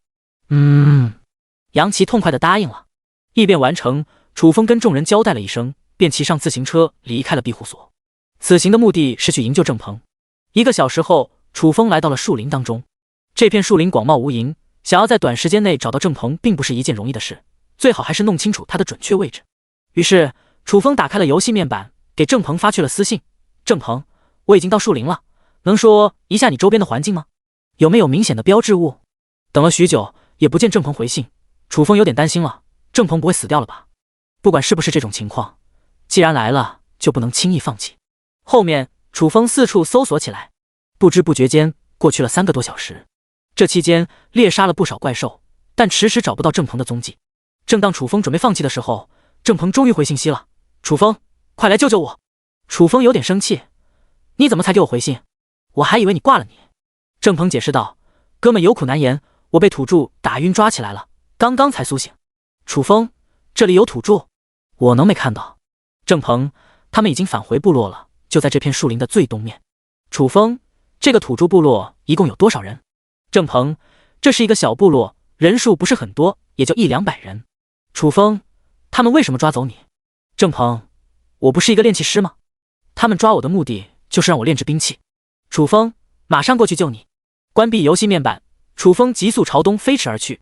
半个多小时，穿越出了树林，只见前方的一片空地上矗立着数十个茅草屋，茅草屋外还围了一圈木栅栏，几名手持兵器的土著站在木栅栏外放哨。想来郑鹏就被抓来了这里。楚风扫了一眼，堂而皇之的走了过去。对付一个100-200人的土著部落，没必要遮遮掩掩，直接干就完事了。楚风的出现很快引起了守卫土著的注意，气势汹汹地冲杀上去，但刚刚近身就被楚风全部撂倒，昏厥了过去。有人类入侵，土著部落顿时慌乱了起来，一名名土著纷纷从茅草屋当中冲了出来。其中的一个茅草屋当中被五花大绑的郑鹏听到外面的动静，激动的在心中呐喊：楚风终于来了，他来救我了！砰！楚风一脚踹碎木栅栏，迈着六亲不认的步伐走了上去，是一众土著为无物。一众土著都愣住了，一个人就敢来闹事，未免太嚣张了吧？真以为他们部落是泥捏的？一众土著死死盯着楚风，眼神中充满了杀意，但却没有妄动，因为首领还没有发话呢。要不要灭掉这名人类，还要看首领的意思。这时，一名面色干枯的老土著排众而出，扫了楚风一眼，冷冷道：人类，你来这里做什么？楚风淡淡道：没别的事，就是想把你们抓起来卖钱。来此主要为了救郑鹏，另外把祈祷之石弄到手，抓人卖钱，顺手而为。当然，这点没必要告诉对方。老土著张大了嘴巴：你认真的？见过狂的，没见过这么狂的。他们部落即便再小，也有100多名猛士，再加上他这个巫师坐镇，战斗力还是非常恐怖的。眼前的这名人类单枪匹马就敢过来抓人，不会是疯了吧？当然是认真的，否则的话我大老远过来做什么？楚风神色平静地说道：好小子！老土这额头上青筋暴突，咬了咬牙，大手一挥，灭了他！杀！一众土著呼啸着朝楚风碾压了过去，石斧、长矛、木棒，各种兵器不要命的往楚风身上招呼。楚风都懒得闪避，任凭各种兵器击打在了身躯上。砰！一柄石斧劈在了后背上，崩成了碎片。咔嚓！一柄长矛戳在了胸口上，断成了2截。哗！一根木棒敲击在楚风头颅上，震碎成了一片木屑。这老土这眼皮剧烈的跳动，差点惊掉了下巴。这么多兵器落在楚风身上，就好似在给楚风挠痒痒一样。这是何等强悍的防御力！这还是人吗？简直就是一个怪物！也在这时，郑鹏从茅草屋中蠕动了出来，恰好目睹了此景，当场就呆滞了。砰！楚风开始了反击，一拳一个，毫不拖泥带水。转眼间，周边倒下了一大片土著。住手！老土著忽然吼了一嗓子，剩余的土著纷纷后撤，退到了老土著身边。此时的他们个个惊恐莫名，完全被楚风的强大给震慑了。人类，我给你报仇，放过我们！老土著商量道。楚风实在太强了，即便是他亲自出手，也不会是对手。想要保住部落，只能委曲求全的跟楚风做交易。楚风来了兴趣，你能给我什么？200颗能量石，这是我们部落的全部身家了，全部给你。老土著当即说道。楚风捏了捏下巴，嘴角上勾起一抹弧度。能量石我要了，至于你们吗？还是要抓起来卖钱？第74章，我这个第6名其实有水分的。你！老土浊气的嘴角一哆嗦。楚风不再啰嗦，飞速了冲了上去。剩余的土著虽然忌惮楚风，却没有一个逃跑的，死死的挡在老土著身前保护。只可惜实力太弱，先后被楚风打晕了过去。欺人太甚！老土著怒不可遏，咆哮一声后，召唤出了图腾之灵白焰飞星虎。白焰飞星虎是一只5级怪兽，实力极其强悍，但在楚风面前就不够看了。不过2招就被锤爆了头颅。白焰飞星虎一死，老土著就沦为了待宰羔羊，被楚风一巴掌扇晕了过去。至此，战斗结束。楚风，你是楚风吗？郑鹏大声呼喊。是我。楚风笑着走上前去，给郑鹏松开了绳子。楚风，谢谢你来救我，没有你的话我就毁了，真的不知道该说什么是好。什么都不用说，记在心里就行了。楚风挑了挑眉。郑鹏愣住了。先等一会。楚风说完，走到了老土著身边，一番搜索，找到了一个兽皮袋子。里面装了1颗祈祷之石以及200颗能量石，收获不错。楚风嘴角一撇，随之开启了游戏面板，联系起来了胡海哥。胡海哥，哥们，是不是又抓到土著了？你们团队效率挺高的，这次抓了多少？楚风，还行吧，勉勉强强抓了100来。哥，胡海哥，牛逼。楚风，还是原先的价格吗？胡海哥，男土著还是原先的价格，女土著则涨到了1000贡献点。可惜了。楚风暗道一声，抓了这么多土著，竟然没有一个女土著，不得不说是一件很遗憾的事情。稍后，楚风将所有的土著都出售给了胡海哥，完成交易，朝郑鹏招了招手：“郑鹏，走吧。”天色已经暗淡了下来，等抓紧时间返回庇护所。楚风，能不能先给我点吃的？郑鹏有点不好意思地说道：“已经3天没吃东西了，实在饿得不行，别说赶路了，就是躺在地上都有些晕乎。”给。楚风拿出了1块烤肉和1瓶矿泉水，递给了郑鹏。谢谢。郑鹏感谢了一声，接着开始狼吞虎咽。1块烤肉下肚，郑鹏恢复了精神，楚风便带着他原路返回。穿出树林，楚风打开空间背包，拿出了自行车，招呼道：“郑鹏，你坐大梁上。”郑鹏有点懵，坐后座上不是更好？楚风揉了揉鼻子，我有洁癖，后座是林焕瑶的专属位置，不想让别人沾染。啥意思啊？郑鹏有点没听明白。别问那么多，快点上来。楚风催促了一声。好吧。郑鹏无奈地坐到了大梁上。楚风一扭车把手，荧光自行车嗖地冲了出去，风驰电掣，直接干到了200迈。天已经黑了下来，着急回去，所以速度相比以前快了不少。不过这样一来，郑鹏就有点惨了，因为路面崎岖不平，坐在大梁上不停地颠簸，感觉屁股都要裂开了，疼得大呼小叫。你鬼叫什么？楚风蹙起了眉头。荒郊野外，鬼哭狼嚎，实在有些瘆人。郑鹏都快哭了，我也不想叫啊，关键你骑得太快了，颠得我屁股疼。弄清楚原因，楚风安慰道：“坚持一下，马上就到庇护所了。”郑鹏问道：“还有多长时间？”楚风估计了一下，差不多半个小时吧。郑鹏：“还有半个小时路程，这不废了吗？”郑鹏商量道：“楚风，要不然我骑一会，你坐回大梁。”不行。楚风断然拒绝。为何？郑鹏不解。楚风平静道：“我有洁癖。”郑鹏此刻想死的心都有了。半个小时后，楚风回到了庇护所。郑鹏到了。遭受半个小时的折磨，郑鹏苦不堪言，声音哽咽：“你知道我这一路是怎么挺过来的吗？哥们差点就死在半路上了。没你说的这么凶险吧？”楚风咂了咂舌：“你是不知道那个滋味。”郑鹏开始大吐口水，但还没说完就被楚风打断了：“先别感慨了，咱们进去再说。”好吧。郑鹏点了点头。楚风打开石门，率先进入了庇护所。郑鹏双手捂着屁股，亦步亦趋地跟在了后面。曹广等人齐齐迎了上来，当看到楚风身边跟着一名陌生男子的时候，好奇地问道：“楚风，这哥们是谁？”他叫郑鹏，从今往后就是咱们团队当中的一员了。楚风介绍道。郑鹏。曹广目露沉阴之色，这个名字怎么有点耳熟？杨琪忽然想到了什么，勇者大赛排名第6的就叫郑鹏，不会就是你吧？郑鹏眼神有点躲闪，可能就是我。他这个第6名全凭运气混上去的，跟其他人没有可比性，说出来多少有点丢人。曹广肃然起敬：“大佬牛逼！”郑鹏尴尬了，别用这种崇拜的眼神看着我，我这个第6名其实有水分的，没你想的那么厉害。曹广只当郑鹏谦虚，不以为然地说道：“就算再有水分，那也是第6名，比杨琪还要厉害。”确实比我厉害。杨琪点了点头。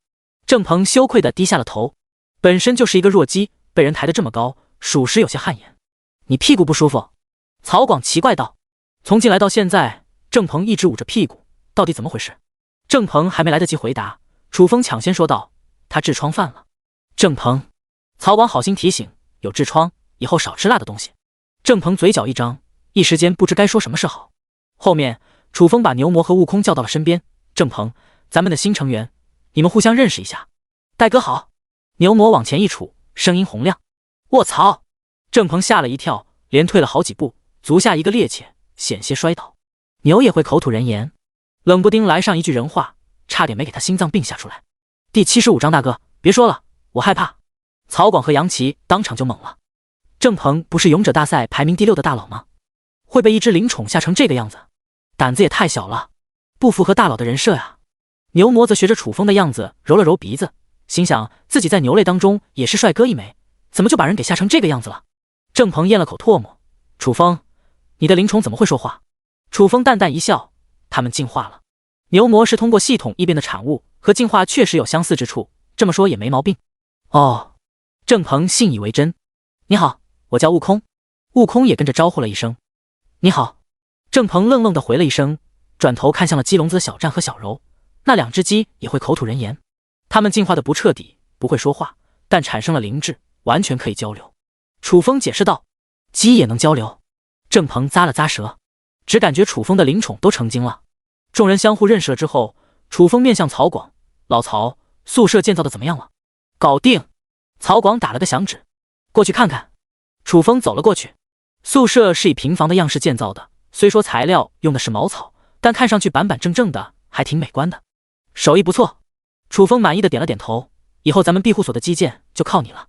曹广做事还是比较细致认真的，把这个任务交给他也放心，保证完成任务。曹广挺直了腰板。楚风，天色不早了，该吃饭了吧？林焕瑶提醒一声。走，先吃饭。楚风点了点头。随后众人来到了一张木头圆桌前，圆桌四周还摆放了几把木凳子。楚风奇怪道：哪来的桌子和凳子？杨琪说道：我在兑换商城买了一些木头，曹广做的。你们想的挺周全的。楚风给予了肯定。以前吃饭的时候都站着或者蹲着吃，确实挺难受的，有了饭桌和凳子，舒服多了。咱们开饭。杨琪将饭菜端上了桌，一大盆南瓜汤，一大盘炒土豆丝，一盆米饭，一条炖黑鱼，一锅悬红猪排骨，另外还煮了几个鸡蛋。我不是做梦吧？看着眼前丰盛的晚餐，郑鹏直咽口水，一度怀疑是不是穿越回到了地球。楚风愣了一下，问道：谁做的？林焕瑶倒是会做饭，但只能做点简单的，比如说烤点肉，煮点汤之类，土豆丝肯定是不会炒的，都是我的做的。杨琪嘿嘿一笑。你还会做饭？楚风惊讶道。杨琪呵呵一笑，哥们可是蓝翔毕业的，学的就是厨师专业。楚风眼睛一亮，这个专业太好了，咱们庇护所以后的一日三餐就交给你了。杨琪微微一怔，我来做饭倒也不算什么，关键咱们庇护所这么多人，还有好几只灵宠，我怕一个人忙不过来，我可以打下手。郑鹏主动请缨，既然加入了这个团队，就要做一些力所能及的事，什么都不干可不行。这一点觉悟他还是有的。你有更重要的任务。楚风摇了摇头，之所以招收郑鹏，是让他来炼制剑矢和其他器物的，打下手做饭就有点大材小用了。我的任务是什么？郑鹏定睛看向楚风，后面我会告诉你的。楚风敷衍了一声，转而对着杨琪说道：让牛魔和悟空给你打下手，他们两个干点糙活还是没问题的。听你的。杨琪点了点头，接着提醒道：快点吃饭吧，尝尝我的手艺如何。楚风夹了一筷子土豆丝品尝起来，色香味俱全，跟饭店里做的一个味道。好吃，不愧是蓝翔技校出来的厨师，你这手艺没得说。楚风给出了评价。林焕瑶也夹了一筷子，细细品尝，真的很好吃。得到楚风和林焕瑶的认可，杨琪嘴角上勾起了一抹弧度。其他人也在这时品尝起来，吃完之后都对杨琪的厨艺赞不绝口。哥们会的多了，这几个菜根本体现不了我的水平，等有机会了做几个拿手菜，让你们见识一下我的真正厨艺。杨琪有些飘飘然了。你还会做什么？牛魔来了精神。杨琪缓缓说道：牛肉丸子、葱爆牛肉、牛肉板面、红烧牛肉、木炭烧烤、汉堡牛肉饼、麻辣牛肉。大哥，停！别说了，我害怕。牛魔赶紧打断。杨琪一口气说了10几个菜，个个不离牛肉。想干什么？是不是对他有想法？打算做全牛宴？心思也太歹毒了。杨琪立刻意识到牛魔也是一头牛，当着一头牛说这些菜名的确不合适，于是改口：刚才说的那些我都不擅长，我最擅长的是做别的菜，你别当真。牛魔拍了拍胸口，一脸心有余悸：大哥，你以后别开这种玩笑了，吓死宝宝了。知道了。杨琪都被逗乐了。后面众人一边吃一边闲聊，欢声笑语，其乐融融。吃了一会，杨琪发现郑鹏一直站着，便提醒道：郑鹏，你旁边不是有个凳子吗？为什么不坐着？别人都坐着，只有郑鹏一个人站着，不知道还以为被孤立了呢。那个，我不是有痔疮吗？站着舒服点。郑鹏找了个借口，他也想坐着吃饭，关键是不敢坐，屁股都磨秃噜皮了，一坐就疼得要命。原来是这么回事。杨琪信以为真。曹广提醒道：不是跟你说了吗？有痔疮不能吃辣，排骨里面就加了辣椒，别吃了，等你好了再吃。牛魔一把拿走了郑鹏手里的碗，碗里面装的全都是排骨。郑鹏，你们真是一群好队友啊！我特么的谢谢你们啊！牛，把碗还给郑鹏。楚风呵斥了一声。郑鹏根本没有得痔疮，吃点辣椒完全没问题。楚风下命令了，牛魔不敢不从，重新把碗放回了郑鹏手里。郑鹏感动了，心想还是楚风够意思啊。曹广不解道：郑鹏不是不能吃辣吗？楚风平静地说道：偶尔吃一次不影响，再者他碗里的排骨都动过筷子了，留给谁吃？不吃的话岂不是浪费了？郑鹏第76章先定一个小目标，炼制1万支剑士。吃饱喝足，楚风把郑鹏叫到了一边，拿出誓言时让郑鹏走了一遍流程。郑鹏立下誓言，算是真正成为了团队一员。随后众人散去，曹广3人进入了茅草屋宿舍，小战和小柔返回了鸡笼子，牛魔趴在牛棚，悟空爬上了战争古树，楚风和林焕瑶则手牵手走入了堡垒内。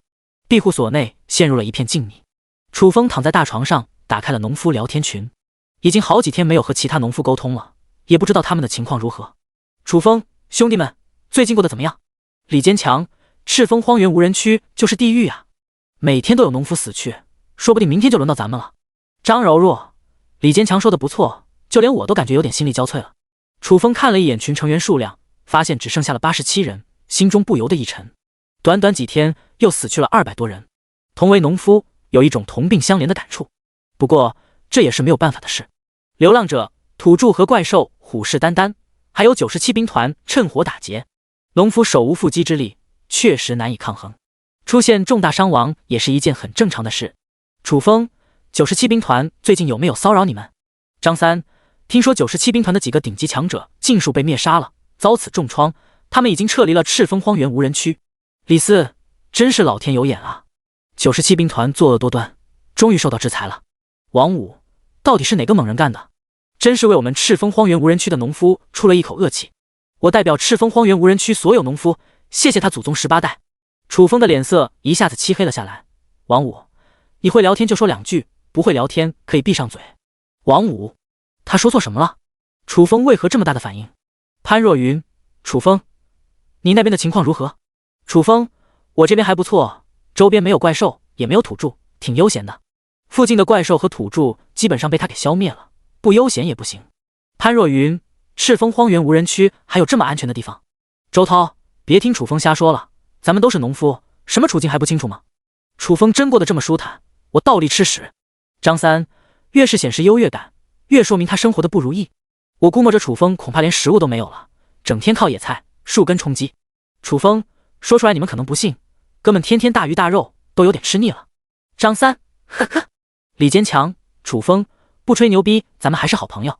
张柔弱，兄弟们，赤峰荒原无人区的情况是越来越凶险了，你们有什么打算？李四，老老实实待在庇护所，过一天算一天，这就是咱们农夫的命。李坚强，我这边情况不太妙，打算跑路了，有没有一起的？王五，你的庇护所边上不是驻守了108兵团吗？有他们保护，干嘛要跑路？李坚强，108团最近跟土著部落大战了几场，连战连败，损失太过惨重，这样下去怕是要全军覆灭，估计他们很快就会撤离。108团一走，我岂不是就成待宰羔羊了？楚风，我建议你先别走，过不了几天，赤峰荒原无人区就一片太平了。接下来就会对赤峰荒原无人区的怪兽和土著进行清剿，以他的实力，完全可以做到一网打尽。到那时，赤峰荒原无人区就不存在危险了。张三，你怎么知道的？楚风，我有一种预感，我的预感一向很灵。张三，切！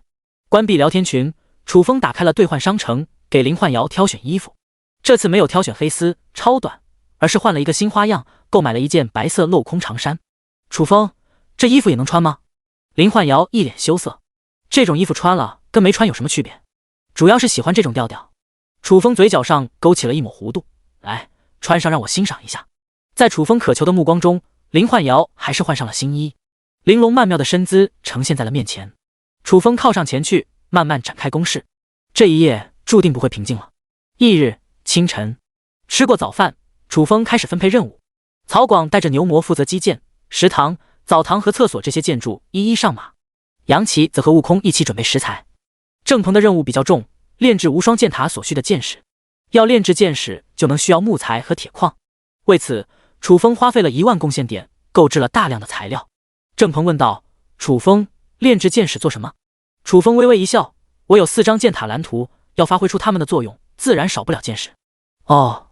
郑鹏恍悟了一声，接着问道：“那要炼制多少？”楚风目中闪烁着深邃之色，先定一个小目标，炼制1万只。无双剑塔可以自动攻击，每秒能击射1只剑矢，必须储藏大量的剑矢，才能体现出它的威力。1万只，郑鹏的嘴巴张大了。4座剑塔而已，要这么多剑矢做什么？能用得完？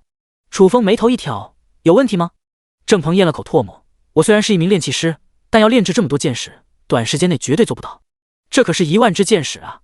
别说他了，就算生产队的驴都等摇头。楚风笑道：“又没说让你一下子炼制出来，你尽力而为，能炼制多少算多少，时间有的是。”这就好。郑鹏松了一口气：“来吧，给我展示一下你的能力。”楚风提醒道。郑鹏拿起了一根木材和一块铁矿，将两者放在了一起。突兀，手心当中绽放出了一团白光，在这团白光的沐浴下，木材和铁矿好似融化了一样，慢慢融合在了一起。10秒后，神奇的一幕出现了，木材和铁矿消失不见了踪影，取而代之的是一支3米长的大号剑矢，剑身笔直光滑，剑头锋利，寒光四射，品质极佳。人才啊！楚风看得啧啧称奇，如果换成他来制作这样一支剑矢，至少要好几个小时。郑鹏拿在手里一摸，10秒钟搞定。这就是炼器师的天赋，今天也算是见识了。第77章邪恶的美女蛇。楚风，我炼制的剑矢怎么样？符合你的要求吗？郑鹏问道。很不错。楚风给予了肯定。得到楚风的认可，郑鹏干劲十足，接着继续炼制。没一会的功夫就炼制了10支剑矢。到了这时，郑鹏有点疲惫了，坐在地上休息起来。楚风则走到了一边，拿出一张剑塔蓝图，联系了系统。系统异变剑塔蓝图，剑矢已经有了，是时候验证一下无双剑塔的威力了。异变中，异变成功，普通剑塔异变成无双剑塔。楚风来到石墙上，找了一个位置，放下了无双剑塔蓝图。一片光芒冲天起，下一刻，一座高约3米的剑塔矗立在了面前。楚风眯眼打量起来，只见剑塔的顶端安置着一架巨型弓弩，在弓弩的下方有一个剑槽，这个剑槽是用来储备剑矢的，大约可以储存300支。此外，剑槽旁边还有一个半米见方的木盒子，作用是装配能量石。楚风将10支剑矢放入剑槽，又在木盒子当中装上了2颗能量石。做完这一切，对着无双剑塔下达了指令，目标前方50米的大石头，10发连击，攻击！咔咔，伴随着一阵齿轮转动之音，剑槽缓缓打开。紧接着，一支剑矢自动填充在了弓弩上。嗖！只闻一声破空之音，剑矢激射而出，瞬间跨越50米的距离，准确地击中了那块大石头。砰的一声炸响，大石头上溅起了一片火星，表面上出现了一片裂纹。嗖嗖，剩余的9支剑矢依次激发，先后撞击在了大石头，连续9声爆响，大石头4分5裂。不错，楚风满意的点了点头。无双剑塔的攻击力还是很强的，猎杀2级怪兽不成问题，而且上升空间很大，因为它是升级型剑塔，同样可以通过猎杀怪兽提升等级，等级越高，攻击力也就越强大。楚风，你从哪弄的这座剑塔？怎么跟兑换商城里的不一样？郑鹏惊讶不已。兑换商城当中有10几种类型的剑塔，但都需要人工操作。反观楚风的这座剑塔，居然可以自动攻击，而且攻击频率极快，这也太神奇了。楚风呵呵一笑，这座剑塔不是从兑换商城购买的，而是猎杀 BOSS 级怪兽爆出来的。哦，郑鹏释然了。传闻猎杀 BOSS 级怪兽就能爆出各种装备，爆出一座神奇的剑塔也算正常。验证完了无双剑塔的威力，楚风走下了石墙，跟众人交代了一声，便骑上心爱的自行车离开了庇护所。这次出去的目的依旧是猎杀怪兽，争取用最短的时间超越唐万松，拿下第1名。楚风径直朝着一个方向飞驰而去，骑行了2个多小时，一片广袤无垠的山脉横亘在了面前。一般来说，山脉当中多数会有怪兽，运气好的话，说不定还能碰到一个怪兽巢穴。楚风将荧光自行车收入空间背包，迈入其中。山脉里面树木茂密，杂草丛生，道路崎岖，行走起来非常困难。楚风前行了一会，忽然闻到了一股血腥之气，浓烈刺鼻。有血腥的地方就有杀戮，杀戮的来源必然是怪兽。楚风兴奋了起来，快速朝血腥之气所在的地方飞驰。穿过一片树林，前方出现了一片空地，空地上横七竖八躺着几十具尸体，不光有怪兽的，还有人类的，血水流淌的满地都是，场面十分惊悚血腥。起初的时候，楚风以为双方是火拼致死，但观察了一会，否定了这个想法。因为不论是怪兽亦或者人类，他们的胸前都撕开了一个血洞，心脏不翼而飞，这就说明他们是被同一个敌人杀掉的，更确切的说，是死在了一个喜欢吃心脏的不知名生物手中。想到这一点，楚风的头皮有点发麻了。如果换成别人，这时候肯定会选择逃离，但楚风却艺高人胆大，他想留下来一探究竟。这么诡异的生物，说不定是一只 BOSS 级怪兽，猎杀掉就能爆装备了。随后，楚风四处搜寻，不时的就能看到一些怪兽尸体，无一例外，全都被洞穿了胸膛，失去了心脏。忽然间，前方传来了一声人类惨叫，楚风心神一动，蹑手蹑脚的朝惨叫来源方向潜伏过去。前行了几十米，前方再一次出现了一片空地，只见空地上站着2名人类职业者，身上穿着铠甲，应该是2名兵团士兵。不过这2人的状态不太对劲，好像是2根木桩子一样，处在原地一动不动。此外，在这2名士兵对面还站着一个身材佝偻、身穿兽皮的老者，从穿着上不难判断，绝对是一名土著。嘶！突然间，一个上半身成人形态，下半身拖着一条长长蛇尾的奇异生物从土著身后窜了出来，赫然是一条美女蛇。她拥有一张冷艳精致的面孔，身材曼妙丰满，长长的蓝色尾巴蜿蜒摇曳，甫一出现，好似化作了一道闪电，瞬间出现在了一名士兵近前。噗嗤一声，一只白皙玉手插入了士兵胸膛，血花喷溅而出，一颗血淋淋的心脏跳动在手掌中。美女蛇舔了舔嘴唇，张口吞掉心脏，美滋滋的享受起来。卧槽！楚风见过不少惊悚的场面，但眼前的这一幕仍旧让他感觉有些头皮炸裂。此刻也算明白了过来，之前见到的那些怪物和人类尸体，全都是命丧这只美女蛇之手。这只美女蛇也不是 BOSS 级怪兽，而是佝偻土著的图腾之灵。图腾之灵他也见过几只，但像美女蛇这么邪恶的，还是第一次遇见。美女蛇享受完了心脏，又将目光移到了第2名士兵身上，正欲动手之际，耳边响起了一声暴戾之音：“你该死！”美女蛇和佝偻土著微微一怔，齐齐朝一个方向看去。视线当中，楚风大步走来，浑身荡漾着一股凝为实质的杀气。土著本来就是人类的敌人，而这个土著巫师的图腾之灵又这般邪恶，必须铲除这个祸害。第78章，原来赚钱真的可以这么容易，居然有猎物主动送上门了，动手吧！佝偻土著嘴角上划过一抹残忍之色。美女蛇定睛打量着楚风，邪魅一笑。不得不说，她长得确实挺带劲的，笑起来美艳至极。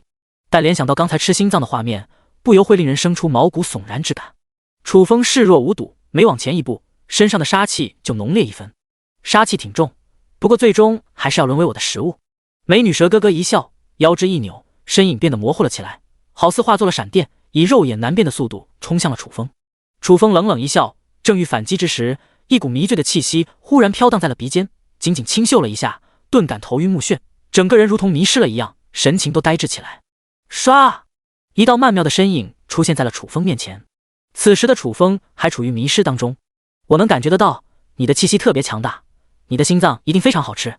美女蛇贪婪地看着楚风，伸出一只白皙的纤纤玉手插向了楚风胸膛。砰！玉手插在楚风的胸膛上，非但没有插入分毫，反而戳的手指差点断裂。那感觉不像插在一具肉躯上，更像是插在一块坚硬的铁板上。怎么回事？美女蛇呆住了。佝偻土著同样惊得目瞪口呆。要知道，美女蛇的双手如同2把锋利的尖刀，连一些以防御力著称的怪兽都能轻易洞穿，为何拿眼前的这名人类毫无办法？遭此一击，楚风清醒了过来，眼神中闪烁着森冷寒光。想杀我，你还嫩了点。被楚风的眼神扫到，美女蛇突感浑身冰冷一片，吓得连退了数米。不得不说，你的天赋确实很强大，但在我面前就不好使了。楚风讥讽了一声。美女蛇刚刚动用了某种特别强大的幻术天赋，这种天赋和置换戒指的能力一般无二，这才会令她陷入迷失当中。也幸亏她的防御属性更高，再加上融合了邪影铠甲，才能无视对方的攻击。换成别人的话，不知要死多少次了。楚风虚眯着双目，锁定美女蛇，缓缓抬起了左手，来往而不往非礼。你也见识一下我的能力。一片紫光从左手中激射而出，瞬间扎入了美女蛇的双目当中，一股迷茫空洞的感觉涌上心头，美女蛇神色木讷的呆愣原地。你可以死了。楚风轻哼一声，面前绽放一片银光，一柄银色匕首从中激射而出，目标直指美女蛇。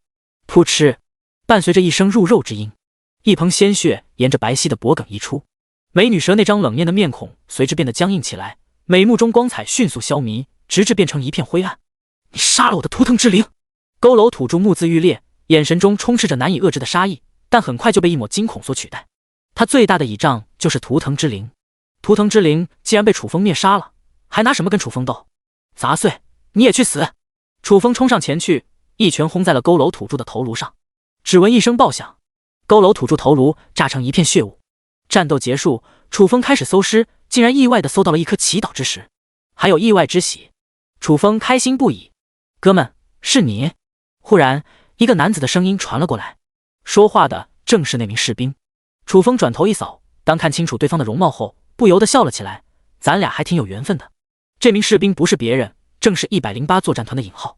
前些日子，这家伙被一群土著追杀，逃到了庇护所，还是他出手相救的。没想到在这里又遇到了，你可正是我的救星啊！尹浩感慨了一声。加上这一次，楚风已经救过他2次了。尹浩忽然想到了什么，脸色陡然一变。之前遭受了一名土著巫师追杀，他是一名5级巫师，图腾之灵更是强大至极。楚风又是如何从这名巫师手中救下的他？想到这点，尹浩快速朝周边扫视。当看到美女蛇和佝偻土著的尸体时，一下子愣住了，痴痴地看着楚风。你杀的？楚风点了点头。尹浩张大了嘴巴，内心翻起了惊涛骇浪。楚风确实很强，上一次就见识过了。可是当时的楚风好像只有2级，这才过了几天时间，就拥有了灭杀5级土著的实力了。更关键的是，楚风不是一个农夫吗？农夫怎么会拥有这般炸裂的实力？简直匪夷所思。尹浩艰难地咽了口唾沫。楚风，你一个农夫为什么这么强？楚风反问，谁规定农夫不能有强者了？尹浩愣住了。每个职业都有各自的职业特点，就拿农夫来说，就是种地的。一个种地的实力远超战斗职业者，这就有点离谱了。楚风转移了话题，你怎么会出现在这里？又怎么会遭遇了土著巫师？尹浩解释道，之前我们兵团和一个土著部落来了一场大战，奈何对方实力太强，我们兵团被打散了。我在逃跑途中被这名土著巫师给盯上了。楚风眼神闪烁了一下，这么说来，周围还有不少土著了。原本是来猎杀怪兽的，但既然遇到了土著大部队，索性先对付土著。周围的土著绝对不少。尹浩肯定了一声，走吧，哥们带你去抓土著。楚风微微一笑。尹浩吓了一跳，那个土著部落总共有1000人，而且还有好几个5级的，实力太强了，咱们还是不要冒险吧。哥们最近有点缺钱，而土著是能卖贡献点的，这一票必须干。楚风沉声道。购买炼制剑矢的材料足足花了1万贡献点，实在让他有些肉疼，必须找不回来。尹浩无语了，别人见了土著恨不得逃得远远的，楚风倒是好，居然要抓土著卖钱，也是没谁了。后面2人四处搜寻，途中遭遇了不少土著小队，全被楚风以雷霆手段拿下。短短的1个多小时就抓捕了100多名土著，总共卖了500多贡献点。尹浩羡慕的不要不要的，暗暗感慨，原来赚钱真的可以这么容易。第79章，诸位莫慌，我老大在此。不知不觉间，楚风和尹浩走到了山脉边缘，在山脉当中搜索了一大圈，里面的土著基本上都被抓光了，只能换个地方了。正当2人往外走的时候，前方出现了一支土著队伍，差不多100多人。楚风顿时兴奋了起来，尹浩却脸色一变，提醒道，楚风，这支土著队伍很强的，之前我们小队在他们手中吃了大亏，咱们还是不要冒险了。他们的最强者是什么等级？有没有10级？楚风问道。以他现在的实力，也就10级以上才能造成一些威胁。那倒没有，不过有2个5级土著，4级土著也有10几个。尹浩如实道。那还担心什么？楚风轻笑一声。尹浩听楚风的口气，只有10级土著才能跟他掰掰手腕，10级以下都不放在眼里。真有这么强？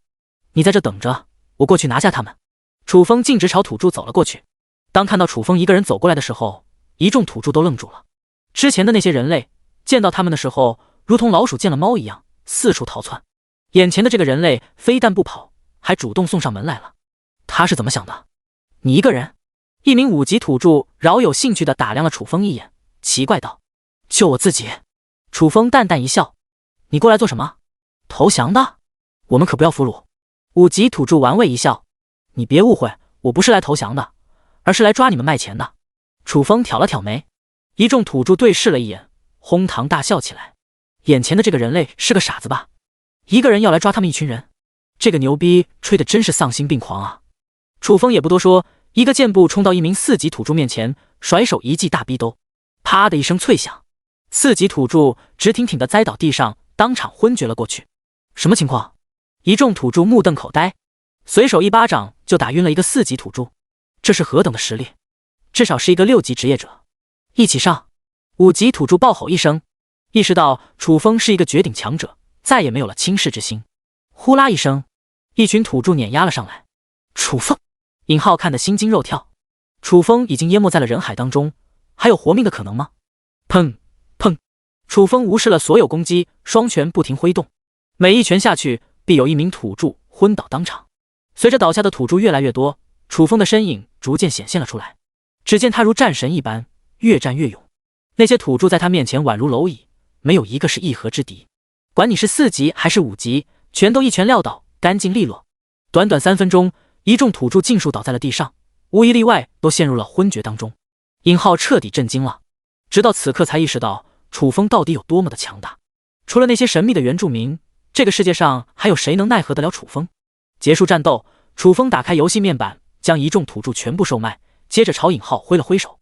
尹浩屁颠屁颠的小跑过来，一脸震惊的看着楚风，恭维道：“楚风，你是我有史以来见过的最强大的职业者，请收下我的膝盖。”在他心中，楚风就是神一样的存在，忍不住的生出了想要跪倒地上顶礼膜拜的感触。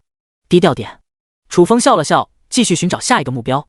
走了一会，楚风问道：“尹浩，你接下来有什么打算？”尹浩神情暗淡的叹了口气：“我也不知道。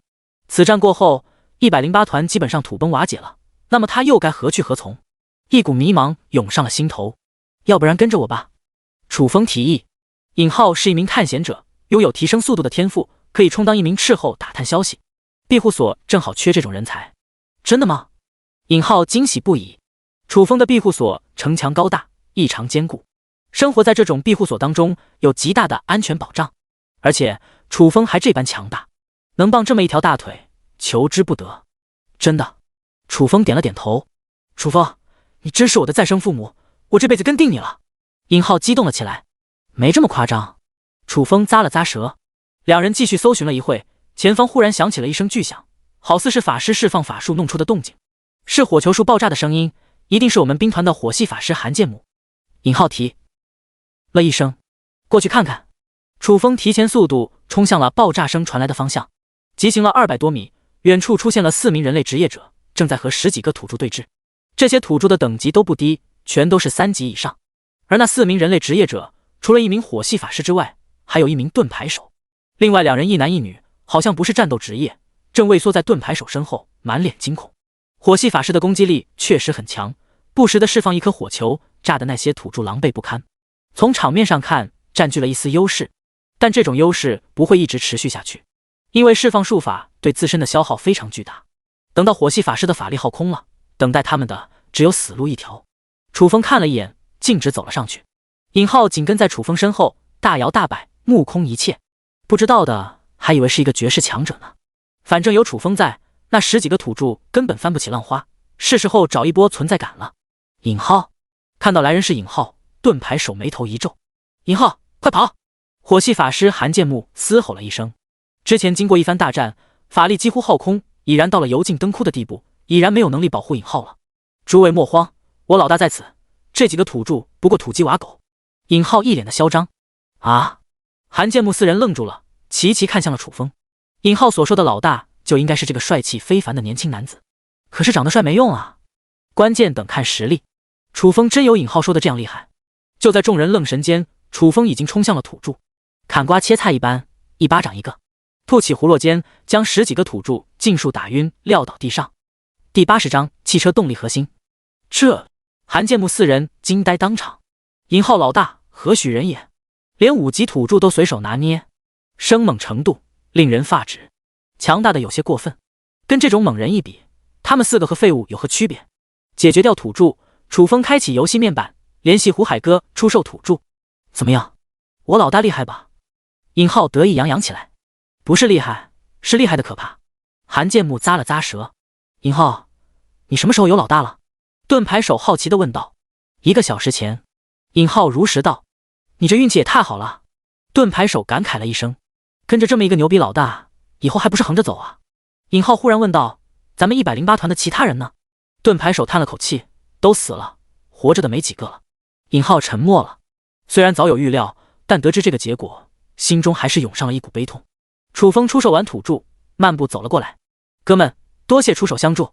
韩建木4人纷纷向楚风表达了谢意。举手之劳而已。楚风微微一笑。突然，尹浩将楚风拉到了一边。老大，你能不能收留他们4个？108团不复存在，韩建木4人只能孤军作战。身处赤峰荒原无人区，没有一个安全的落脚点，早晚会死于非命。同属108团一员，实在不忍心看到他们落得这样一个下场。楚风沉吟了一下，说道：说一下他们的情况。收留这4人也不是不行，但必须要有一技之长。就比如说曹广、杨奇和郑鹏，每个人都能在各自的岗位上体现出价值，没有价值和废物无异。尹浩当即说道：韩建木是一个4级火系法师，拿盾牌的大高个叫张冲，他是一个盾牌手。另外那2人我并不认识。韩建木和张冲收下了。楚风点了点头。庇护所内除了他之外，其他人的战斗力都很弱，有了一位火系法师的加入，正好可以弥补这点。至于张冲吗？虽然没有太多亮眼的地方，但毕竟是一个防御型战士，关键时候也能派上大用。老大，太谢谢你了。尹浩激动了起来。楚风笑了笑，随之返回了原地，飘动着目光落在了一男一女身上。女子身高1.5米多一点，留着一头短发，娇小可人。男子浓眉大眼，皮肤黝黑，透着一股阳刚气。打量了一眼，楚风问道：二位怎么称呼？是什么职业？黝黑男子开口道：我叫张柔若，他叫潘若云，我们是2名农夫。是你们？楚风目瞪口呆。如果是别的农夫，就没必要收留了，但张柔若和潘若云就不同了，因为他早就想招揽2人了。你认识我们？张柔若轻疑一声。楚风轻笑：咱们是第一次见面，不过之前经常一起聊天。张柔若和潘若云都懵了，他们都是农夫，聊天最多的地方就是农夫聊天群，莫非楚风也是农夫中的一员？这怎么可能？哪有这么生猛的农夫？不用猜了，我也是一个农夫，我叫楚风。楚风淡淡一笑。啊！张柔若和潘若云张大了嘴巴，久久说不出话来。群里确实有个叫楚风的，而且跟他们的关系还挺不错的。真是眼前的这个猛人，一个农夫真的可以强大到这种地步？不是他们不相信，实在太不可思议了。他是一个农夫？张冲和韩建木听得一愣愣的。一个农夫眨眼间碾压了10几个强大的土著，这是真实的？这个世界什么时候变得这么疯狂了？韩建木碰了碰尹浩胳膊，小声问道：楚风真的是农夫？尹浩点头，如假包换。韩建木思绪停滞了。4位，你们接下来有什么打算？楚风不动声色地问道。张柔若4人对视了一眼，都有些茫然。108兵团覆灭了，庇护所也被摧毁了，还真不知道以后该怎么办。楚风提议：你们4个去我的庇护所吧。张柔若4人甚至都没有考虑，当即就同意了。现在的情况也不知何去何从，能跟在楚风这种强者身边，算是最好的选择了。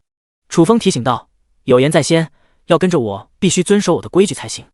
没问题。韩建木4人纷纷表态。尹浩试探道：老大，你的规矩是什么？这点必须问清楚了，别等以后犯错了被赶出去。楚风目露深邃之色：我的规矩就是规矩。尹浩说了跟没说有什么区别？当老大的都这么深奥的吗？走吧，跟我回庇护所。楚风招呼了一声。由于人数太多，荧光自行车根本拉不了，只能步行了。此地相距庇护所200里路，必须尽快动身，否则天黑了也回不去。返回途中，楚风联系了曹广，安排他加盖了几座宿舍，又多了5个人，原先的宿舍根本住不下。步行了5个多小时，众人累得气喘吁吁。韩建木忍不住地问道：楚风，离你的庇护所还有多远？楚风估算了一下，差不多还有30里的。韩建木咂了咂舌：要不你们先走，我缓一缓再说。法师的身体素质本身就很弱，走了这么长时间，脚底都磨出了血泡，2条腿都不听使唤了，实在走不动了。潘若云和张柔若同样是这种情况，他们本身只有1级，身体素质还不如韩建木呢，能走到这里全是咬牙硬挺。有一辆汽车就好了。楚风嘀咕了一声。荧光自行车是不错，机动能力强，续航持久，速度也快，关键最多只能拉2个人，这点远远不如汽车方便。只不过汽车的售价太昂贵了，动辄就是10几万贡献点起步，根本买不起。闻听，韩建木眼睛一亮，要不然买一辆车吧，那玩意太贵了。楚风苦笑，韩建木不以为意地说道：“买一辆便宜的不就行了？就比如说手扶拖拉机，那玩意才5000贡献点，5000贡献点可不是小数目，谁能拿得出来？”尹浩无语地摇了摇头：“我可以。”韩建木说着话，从口袋里掏出了一颗闪闪发光的晶石，这是一颗汽车动力核心，出售给兑换商城的话，可以卖1万贡献点，买一辆手扶拖拉机完全够用。第81章，谁会开手扶拖拉机？楚风好奇地问道：“这玩意是做什么的？”浏览兑换商城的时候也没发现有这东西。韩建木解释道：“这是之前猎杀一只 BOSS 级怪兽爆出来的装备，安装在汽车上，能大幅度提升汽车性能。拿来我看看。”楚风来了兴趣，给。韩建木将汽车动力核心递给了楚风。汽车动力核心从外形上看和能量石有几分相似。楚风打量了一眼，联系起了系统。系统异变汽车动力核心会产生何种变化？10%几率维持原形态，10%几率异变成电动车，10%几率异变成推土机，10%几率异变成挖掘机，异变成10%几率异变成基地车，10%几率异变成装甲车，10%几率异变成公交车，10几率异变成摩托车，10%几率异变成50面包车，10%几率异变成智能战车。楚风暗道，介绍一下智能战车的特点。智能战车听上去有点高大上，那么它都具备何种功能？智能战车属于全宇宙最全面、最先进的一款进化型战车，这样牛逼的吗？楚风神情一动，能不能详细的讲解一下？请宿主自行研究。楚风微微一怔，系统越是这么说，越对智能战车感兴趣。只可惜异变几率只有10%，也不知道能不能异变成功。不过哪怕是异变成别的形态也不亏。楚风恍惚了一下，说道：“这颗汽车动力核心对我有大用，我要了，等会给你贡献点。我的人都是你的，东西自然也是你的。你喜欢的话就拿去好了，还给什么贡献点？太见外了。”韩建木大大咧咧地说道。楚风，这话怎么听着有点别扭？如果是潘若云这么说的话，倒也没毛病，但出自韩建木之口，让他不由得冒出了一身鸡皮疙瘩。楚风轻咳一声：“我知道你想要表达什么，但这种肉麻的话以后尽量少说。”韩建木，楚风收起汽车动力核心，转而开启了兑换商城，花费了5000贡献点购买了一辆手扶拖拉机。咱们有车了，不用走路了，太好了！众人全都兴奋了起来。楚风问道：“你们谁会开手扶拖拉机？开汽车倒是没问题，但从来没有接触过手扶拖拉机，实在拿捏不了。”一听这话，众人大眼瞪小眼。楚风懵逼了：“你们别告诉我都不会，这特么的，如果没人会开的话，那就尴尬了。这5000贡献点岂不是打水漂了？”尹浩揉了揉鼻子：“别说开了，这玩意我都是第一次见。”韩建木跟着说道：“我就听说过名字而已。张冲，我以前连名字都没听过。”楚风嘴角一张，转头看向了张柔若，只剩张柔若一个人，希望全寄托在他身上了。张柔若捏着下巴打量着手扶拖拉机，在一众目光期待中缓缓说道：“这玩意看上去跟汽车不太一样。”众人石化了：“合着你也不会啊？”楚风猛然看向了韩建木，气闷道：“你不会开干嘛怂恿着买？”韩建木挠了挠头：“我还以为你们会开。”楚风一拍额头，感觉头有点晕。完了，又等走路了。张柔若一脸生无可恋的叹息一声：“让我来吧。”忽然一个柔弱的声音响了起来：“你！”众人齐齐看向潘若云，他们这帮大老爷们都驾驭不了手扶拖拉机，潘若云一个小萝莉就可以了。潘若云淡定道：“我家是农村的，家里就有一辆手扶拖拉机，以前开过几次。”潘若云，你可真是我们的救星啊！韩建木激动了起来。尹浩问道：“既然你会开，为什么不早点说？”潘若云悠悠道：“一个女孩子家开这种车是很影响形象的，奈何你们都不会，只能我出马了。”尹浩，楚风提醒潘若云抓紧时间开车吧。潘若云开不了，啥意思啊？众人懵逼了，一会说会开，一会开不了，闹呢。潘若云淡淡：“开车之前必须先启动，我力气太小了，启动不了。”尹浩不以为意的说道：“插上钥匙点火不就能启动了？你来。”潘若云将车钥匙递给了尹浩，看着手里30多厘米长的摇把子，尹浩嘴角张大了：“这特么的是车钥匙？这不是扳手吗？”其他人也是看得一愣愣的。楚风揉了揉鼻子：“潘若云，大家伙都没有接触过手扶拖拉机，你讲解一下如何启动。”潘若云走到车前，将摇把子插入一个卡槽，启动的方式很简单，用力转动摇把就可以了。让我来。张冲在手掌上啐了口唾沫，搓了几下，然后一把攥住摇把子，猛地摇动起来。随着转速越来越快，手扶拖拉机渐渐发出了轰鸣，马上就能启动了，千万不要停，再快点！潘若云大声提醒。张冲使出了吃奶的劲，攥着摇把子疯狂摇动，都摇出幻影来了。腾腾腾，伴随着一声巨大的轰鸣，车头前的排气筒冒出了浓浓黑烟，整个车身也随之剧烈抖动起来。成功了！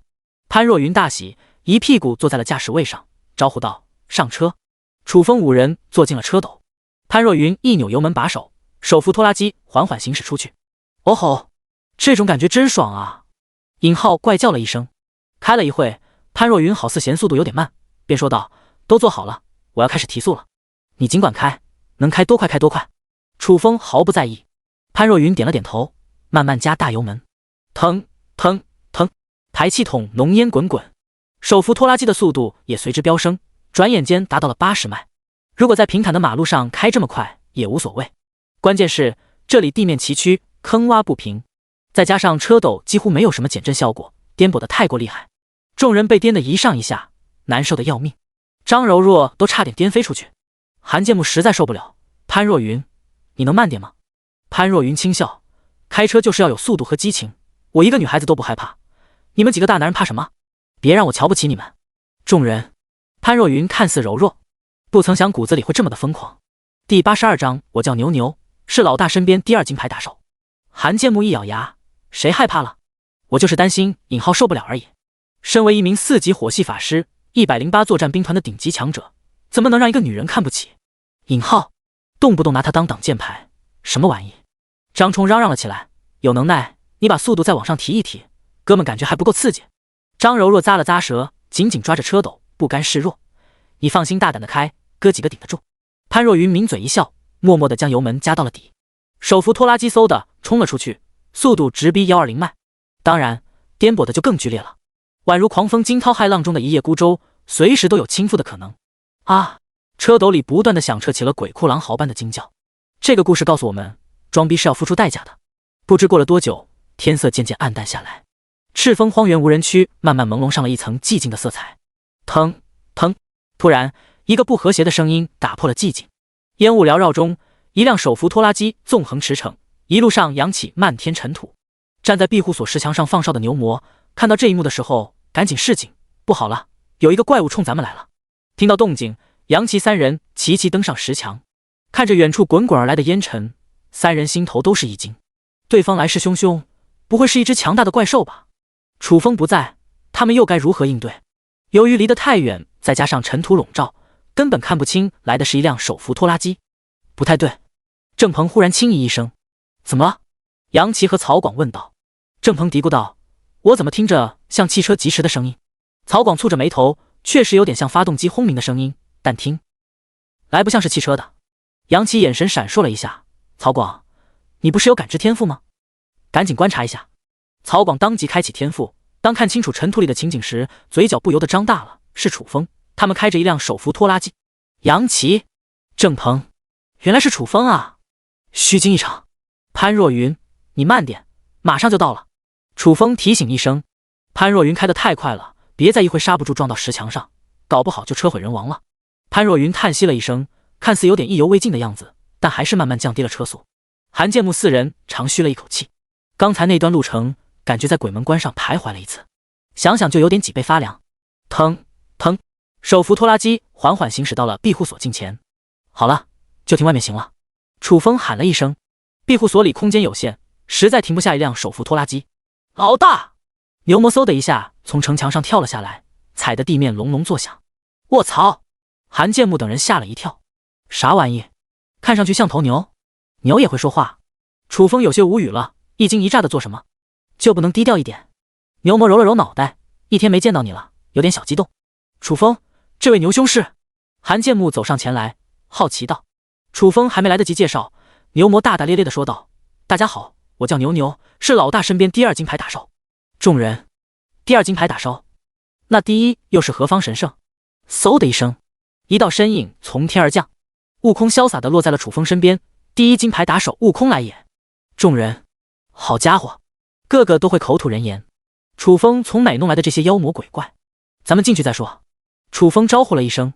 进入庇护所，楚风给双方做了一番介绍。等到互相认识了，便让韩建木等人熟悉一下环境。众人四处转悠，每到一处就会停下来观望一会，看得啧啧称奇。张柔若来到战争古树前，伸手摸着树干。10米高的大树倒也不稀奇，但不知为何，总感觉眼前的这棵和以前看到的不太一样。小子，你这样摸来摸去的，是不是对我有想法？忽然，一个苍老的声音响彻在了耳边。谁在说话？张柔若一个机灵，下意识的抬头一扫，却见一张苍老的人脸出现在了树干上。啊！张柔若何从见过这种场面，顿感头皮一阵发麻，惊叫一声跌倒地上。怎么了？韩建木等人齐齐围了上来。你们看！张柔若颤抖地朝上一指，众人顺势一扫，一张巨大的人脸出现在了视线当中。你们好！战争古树咧嘴一笑，众人呼吸一致。一只猴子和一头牛会说话也就罢了，一棵大树也能口吐人言，合着庇护所里的东西都成精了。它是一棵战争古树，也是咱们团队中的一员。楚风走上前来，笑着介绍了一番。韩建木感慨道：这也太神奇了。不用惊讶，神奇的还在后面呢。楚风意味深长地说道：拥有异变系统，各种稀奇古怪的玩意都会相继冒出来，眼前看到的这些不过是冰山一角而已。楚风，饭好了！杨奇喊了一嗓子。楚风带着众人来到了饭桌前，看着桌子上摆放的各种美食，韩建木等人都惊呆了。在赤峰荒原无人区这种地方，还能吃上这么丰富的饭菜，不是做梦吧？呜呜！张柔若泪目了。尹浩感慨，有生之年能吃上这么一顿饭，死了也值了。杨奇都无语了，一顿家常便饭而已，你们不用这么大反应吧？啊！韩建木等人都惊了。这一桌子菜有鱼有肉，荤素搭配，都这么奢侈了，仅仅是一顿家常便饭，我们天天吃这个，不就是家常便饭？杨奇呵呵一笑。好了，先吃饭吧。楚风提醒一声。或许是太久没吃肉的缘故，韩建木等人个个狼吞虎咽，吃的是满嘴流油，就吃相而已，跟牛魔都不相上下。1个小时后，众人吃饱喝足，楚风将新来的成员叫到了一边，开始走流程，对着誓言石立下誓言。搞定之后，开始分配工作。第83章超能拖拉机。张柔若身为一名地地道道的农夫，负责庇护所的种植工作。潘若云也是一名农夫，却拥有制造陷阱的天赋。现阶段的任务是制造各种陷阱，加强庇护所的防御。韩建木和张冲都是战斗职业，充当守卫。尹浩还是干伺候的老本行。分配完毕，曹广带着5人去往了茅草屋宿舍。楚风把郑鹏叫了过来，今天炼制了多少箭矢？总共炼制了200支，这已经是我的极限了。郑鹏如实道：辛苦了，回去休息吧。楚风拍了拍郑鹏肩膀。赤峰荒原无人区农夫聊天群。张柔若，兄弟们，你们今天过得好吗？张三，好个屁！我的粮食都被抢光了，天天吃草根，好几天都拉不出屎来。李四，过一天算一天，能活着就不错了。周涛，张柔若，你好像挺有精神的，是不是遇到什么好事了？张柔若，那是当然，哥们刚才大鱼大肉海吃了一顿，差点没给撑死。李坚强，都是赤峰荒原无人区的农夫，知根知底，你就别吹牛逼了。现在的形势，能吃上一顿饱饭就不错了，还特么的大鱼大肉，谁信呢？张柔若，谁吹牛逼了？我不光吃了烤肉和炖鱼，还有红烧土豆、南瓜汤等好几个菜呢，而且以后天天吃这个。王五，这家伙一定饿疯了，都开始胡言乱语了。张柔若，你们不信可以问潘若云。潘若云，我可以证明，因为我和张柔若在一起吃的是一样的东西。张三，真的假的？你们2个不会唱双簧吧？潘若云，有这个必要。李四，你们从哪弄来的这么多好吃的？张柔若，我们当然没这个本事了，但楚风有啊，我们现在都跟着楚风混。李坚强，楚风这妖牛逼。张柔若，岂止是牛逼，简直牛逼到了极致。你们是不知道，楚风的庇护所城墙高大坚固，里面全都是各种粮食作物，看的是眼花缭乱。楚风，低调点。李坚强，楚风，你的庇护所在什么位置？我能加入吗？李四，还有我也想跟着你混。楚风，还是算了吧。李坚强，为什么？楚风，有些话不太好说出来，怕伤害你们的自尊心。李四，没关系的，我的心理素质很强大，你尽管说。楚风，我的庇护所不要废物。李坚强，李四，关闭农夫聊天群。楚风目光灼灼地看向了林焕瑶。楚风，庇护所里人太多了，咱们是不是消停一下，让人听到了影响不好？林焕瑶怯生生地呢喃道。楚风嘴角上勾起了一抹坏坏的弧度，隔音板都装上了，没人听得到。林焕瑶羞涩地低下了头，任凭楚风处置。翌日清晨，缕缕阳光洒落在庇护所当中，温馨寂静。嘎吱一声，忽然茅草屋的一扇房门打开，郑鹏从里面冲了出来，一口气冲到了石墙上，解开裤腰带，开始放水。楚风刚刚走出堡垒，恰好目睹了此景，脸色顿时一沉。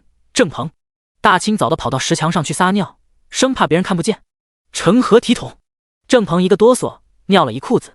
快速解决完毕，郑鹏小跑到楚风身边：“风哥，我也没办法呀，咱们庇护所又没有厕所，实在憋不住了。是我考虑不周了。”楚风的脸色缓和了一丝，庇护所这么多人，没有厕所确实不方便，总不能都像郑鹏一样站在石墙上撒尿吧？更何况还有女孩子呢。建造厕所必须提上日程，今天就等完成。稍后，楚风找到了曹广，安排他建造厕所，韩建木和张冲搭下手。楚风，我今天的任务是什么？潘若云询问。楚风的庇护所不养闲人，想要留在这里就等体现出价值。楚风想了一下说道：“你都会制作什么类型的陷阱？”潘若云直说：“目前只会4种：地刺陷阱、沼泽陷阱、毒气陷阱和预警陷阱。”楚风想了一下说道：“今天的任务就是制作预警陷阱，需要什么材料跟我说。预警陷阱的功能是一旦触发就会响起警报，不论什么时候，安全永远是第一位。”潘若云随之说出了所需材料。楚风打开兑换商城，一一购买。这时张柔若走了过来：“楚风，我的任务呢？”楚风指了指周边，看看这些粮食作物，哪块成熟了就收割哪块。好。张柔若点了点头。吃过早饭，等到异变刷新时间一到，楚风联系系统异变砖头果实种子。现在的庇护所兵强马壮，是时候扩充庇护所了。扩充的方式很简单，在庇护所周边建造一座围墙即可。砖头果实这个时候就能派上用场了。异变中，异变成功，砖头果实种子异变成坚果果实种子。楚风随之找了一个地方种下了坚果果实种子。坚果果实的成熟周期为24小时，每次结果2颗，明天的这个时候就能收获了。异变完成，楚风跟众人交代了一声，便离开了庇护所。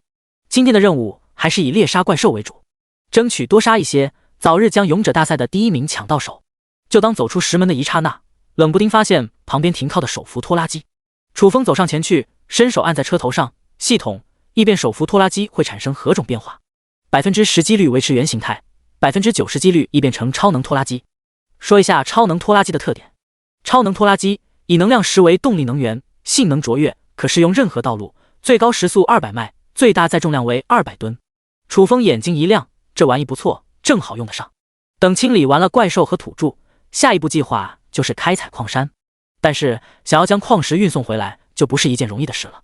一则路途太远，二则没有装载工具。而若是有了超能拖拉机，一切问题就迎刃而解了。楚风看了一眼手扶拖拉机，骑上自行车远去。1个小时后，来到了一片丘陵前。这片丘陵面积很大，远远望去，宛如一片汹涌起伏的波涛。楚风之前没有来过这里，一而就想着来碰碰运气，看看能不能找到怪兽。汪！忽然一声狗叫传进了耳朵里。第84章联手大黑狗屠戮蜘蛛怪。楚风微微一怔，听上去有点像大黑狗的声音，难道他就在这里？楚风转头一扫，只见远方飞驰过来一道黑色身影，正是大黑狗。从体型上看，比之前大了一圈，气息也比以前凌厉了许多。可以肯定的是，大黑狗绝对晋升等级了，而且晋升的不少，差不多4级了。小黑，楚风招了招手，这么多天没有看到大黑狗了，心里面特别的想念。汪！汪！大黑狗跑到楚风近前，摇了摇尾巴，看似一副亲切的样子。给！楚风拿出一大块烤肉，扔给了大黑狗。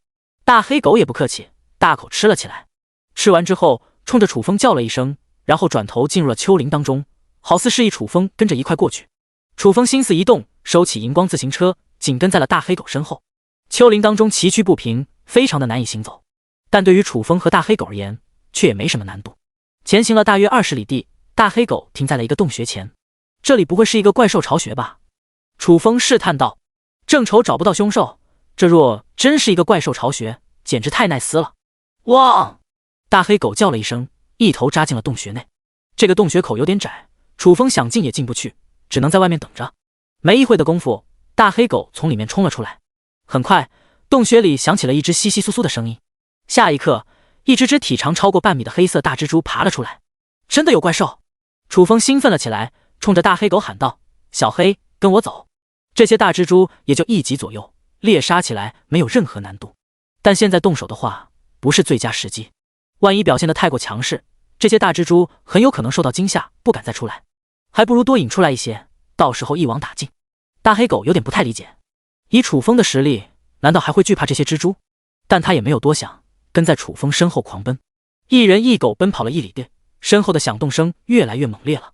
楚风转头一扫，视线当中密密麻麻的全都是大蜘蛛的身影，粗略估计至少1000只，宛如一片黑色的海浪席卷而来。可以动手了。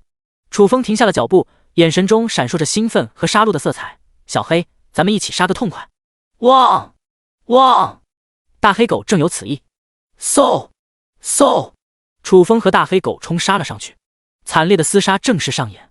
大蜘蛛多归多，但在楚风这个猛人面前根本不堪一击。大黑狗的战斗力虽然不如楚风，但比起大蜘蛛却高出了一大截，也是单方面的屠杀。20分钟后，战斗结束，满地都是大蜘蛛的尸体。经此一战，楚风收获了不少经验值和贡献点，离着晋升7级又迈出了一大步。爽！楚风怅然大笑，接着打开了游戏面板，查看起了勇者大赛排行榜。不出所料，第1名已然成了他的囊中之物。汪汪！大黑狗忽然惊叫一声，好似在给楚风示警。难道还有大蜘蛛？楚风飘动着目光一扫，一只体长3米的巨型蜘蛛逼迫了过来。巨型蜘蛛身形庞大臃肿，呈现一种令人恐惧的丑陋，浑身散发着一层黑色金属光泽，充满了坚不可摧的气息。汪汪！巨型蜘蛛的出现给大黑狗带来极强的压迫，浑身不自觉地颤抖起来，双目中弥漫上了一层惊恐。楚风眼神闪动了起来，大黑狗已经晋升4级了，一般的怪兽很难让他产生畏惧感。难道说是一只 BOSS 级怪兽？运气这么好的吗？有我在，不用怕，你在这等着，看我如何拿捏它。楚风安慰了一声，径直朝巨型蜘蛛走了过去。汪！大黑狗好似有点担心。巨型蜘蛛的双目中燃烧起了仇恨的火焰，等到楚风走近，张开大口喷出了一道绿色液体，好似化作了一根利剑，刺穿虚空，以肉眼难辨的速度击射向了楚风。楚风瞳孔骤缩，利剑来势太快，再想闪避已然来不及了。就在这危急时刻，身体内冒出了一道黑色身影，挡在了楚风身前。这道黑色身影正是邪影铠甲的暗黑分身，感觉到危险的时候，暗黑分身会自动现身为楚风保驾护航。砰！绿色利剑狠狠地扎在了暗黑分身的胸口上，吱吱吱，旋即响起了一阵腐蚀声，并冒出了缕缕白烟。很显然，绿色利剑含有剧毒，而且毒性极其猛烈。好在有暗黑分身挡下了致命一击，否则真就危险了。好险！楚风暗道一声，开启了邪影铠甲的隐身功能，慢慢消失在了原地。巨型蜘蛛蕴含剧毒，正面硬刚不是明智之举，只能选择其他方法速战速决。眼见楚风消失在了眼前，巨型蜘蛛微微一怔，瞪大了眼珠子四处搜寻。突然，虚空中绽放出一道紫光，瞬间扎入了他的眼目中。遭此一击，巨型蜘蛛茫然地呆滞在了原地。楚风现出真身，攥着拳头狠狠砸在了巨型蜘蛛头颅上。这一拳毫无保留，狂暴的力量倾泻而出，宛如开闸洪水，汹涌澎湃。轰的一声炸响，巨型蜘蛛头颅爆成一片血雾，连带着半截身子都被轰碎了。大黑狗张大了嘴巴，完全被楚风刚猛至极的一拳给震撼了。巨型蜘蛛死后，身躯上闪烁起了点点星光，在星光的笼罩下，尸体慢慢消散。出现这种情况，正是要爆装备的征兆。楚风顿时激动了起来。下一刻，一具2米高的黑色金属傀儡出现在了面前。楚风定睛扫了一眼，脑海中出现了相关信息：傀儡战士，安装能量时启动，具备不俗的防御力和攻击力。楚风走到傀儡战士身边，一把按在傀儡战士肩膀上，系统异变这具傀儡会出现什么变化？10%几率维持原形态，80%几率异变成机械战兵，9.9%几率异变成泰坦机甲，0.1%几率异变成擎天柱。第85章老大，有人要挑战你。说一下机械战兵的特点：机械战兵，机械族战斗兵种一类，升级型战兵，具备不俗的近战搏杀技巧，防御力远超同级别人类职业者，拥有破风和重击2个天赋。还行吧。楚风微微点头，将傀儡战士收入空间背包，转而面向了大黑狗：小黑，你有什么打算？愿不愿意跟我回庇护所？大黑狗犹豫了一会，最终还是摇了摇头。唉。楚风叹息一声。汪！大黑狗打了声招呼，转身离去。走了一会，停下了脚步，看了楚风一眼，恋恋不舍。楚风微微一笑，我的庇护所大门永远为你敞开，什么时候去都行。汪！大黑狗叫了一声，快速离去，渐渐消失在了视线当中。楚风深吸了一口气，平复了一下心情，同样离开了这里。后面继续搜寻怪兽，只可惜运气不是很好，搜寻了好几个小时，仅仅猎杀了10几只怪兽。当天色渐渐暗淡之际，楚风返回了庇护所。相比于早上，庇护所内又新增加了2座建筑，一座厕所和一座食堂。虽然还是以茅草为主材料搭建的，但通过曹广的天赋改造，这2座建筑还是比较美观坚固的。风哥，快点吧，就等你了。郑鹏小跑到了楚风面前，伸手指着厕所。楚风有点懵，什么意思啊？郑鹏解释道，不是新建了一座厕所吗？你身为庇护所老大，第一泼尿必须由你来。楚风，什么玩意？这是什么风俗？楚风轻咳一声，我没这么多讲究，而且我也没尿，你们谁想去就去。那我就不客气了，我早就憋不住了。郑鹏转身冲向了厕所。楚风无语地摇了摇头，接着将潘若云叫到了身边，陷阱制作的怎么样了？潘若云说道，一共制作了10个，已经安装在石墙上，只要有人入侵庇护所，就会在第一时间发出警报。很好。楚风点了点头。有了预警陷阱，庇护所的安全再次提升了一个档次。吃完晚饭，楚风回到了堡垒，躺在大床上，林焕瑶依偎在身边，小鸟依人。楚风并未着急给林焕瑶上课，而是打开了好友群。寒冬，那个叫楚风的真够猛的，已经登上了勇者大赛排名第1的宝座，生生将唐万松挤到了第2名。秦升，楚风的到底什么来头？一路杀到第1，稳的一批。冯兴平，能击败我的人当然厉害了。朱俊，你真的跟他交过手？他是什么职业？冯兴平，上次不是跟你说了吗？就是咱们群里的农夫楚风。蒋大为，呵呵，又开始胡言乱语了。朱俊，草率了，跟你聊天犹如我的智商。冯兴平，草，我都说得这么清楚了，你怎么都不信？你们有脑子吗？实在不行来我们残障机构抢救一下，看在同学的份上，给你们打个9折不成问题。林妙妙，不是不相信，关键你说的太离谱了。冯兴平，哎，这个群完了，一个正常人没有。众人，楚风，我相信你说的，我还是比较正常的。冯兴平，对，就咱俩是正常人。众人都无语了，感觉2个神经病在做深入交流一般。冯兴平，楚风，我们机构新研制的药剂快要成型了，到那时咱们再干一架，一定将你这个勇者大赛排名第1的猛人狠狠拿下。楚风，我等着你。张强，这2个家伙一唱一和，整得跟真的似的。关闭好友群，楚风转头看向了林焕瑶，目光柔情似火。第2日，楚风来到了一株植物前，它的根茎和叶片平铺在地上，看似像一个大蒲扇，而在中心位置矗立着2个宛如恐龙蛋一样的黄色果实。这2颗果实就是坚果果实，高3米，重达半吨左右。楚风从兑换商城购买了一把战刀，重重劈在了果实上，砰的一声，溅起了一片火星，刀口崩碎。好坚硬的果实，楚风咂了咂舌，这玩意用来做围墙最好不过了。可惜的是，一天只能结2颗果实，想要彻底建成一道围墙，还需等待一段时间。主人，能把这2颗果实留给我吗？战争古树忽然开口。楚风微微一怔，你要来做什么？战争古树解释道，吞噬掉这种果实，可以融入到分身当中，大大提升分身的防御力。还有这种操作？楚风惊喜不已，以后结的果实都交给你了。战争古树越强大，庇护所的整体防御就越强大。多谢主人。战争古树抓起2颗果实放在嘴里咀嚼起来，就跟吃糖豆一样，嘎嘣脆。楚风捏着下巴沉吟起来，原先打算使用坚果果实作围墙，但你现在只能改变主意了。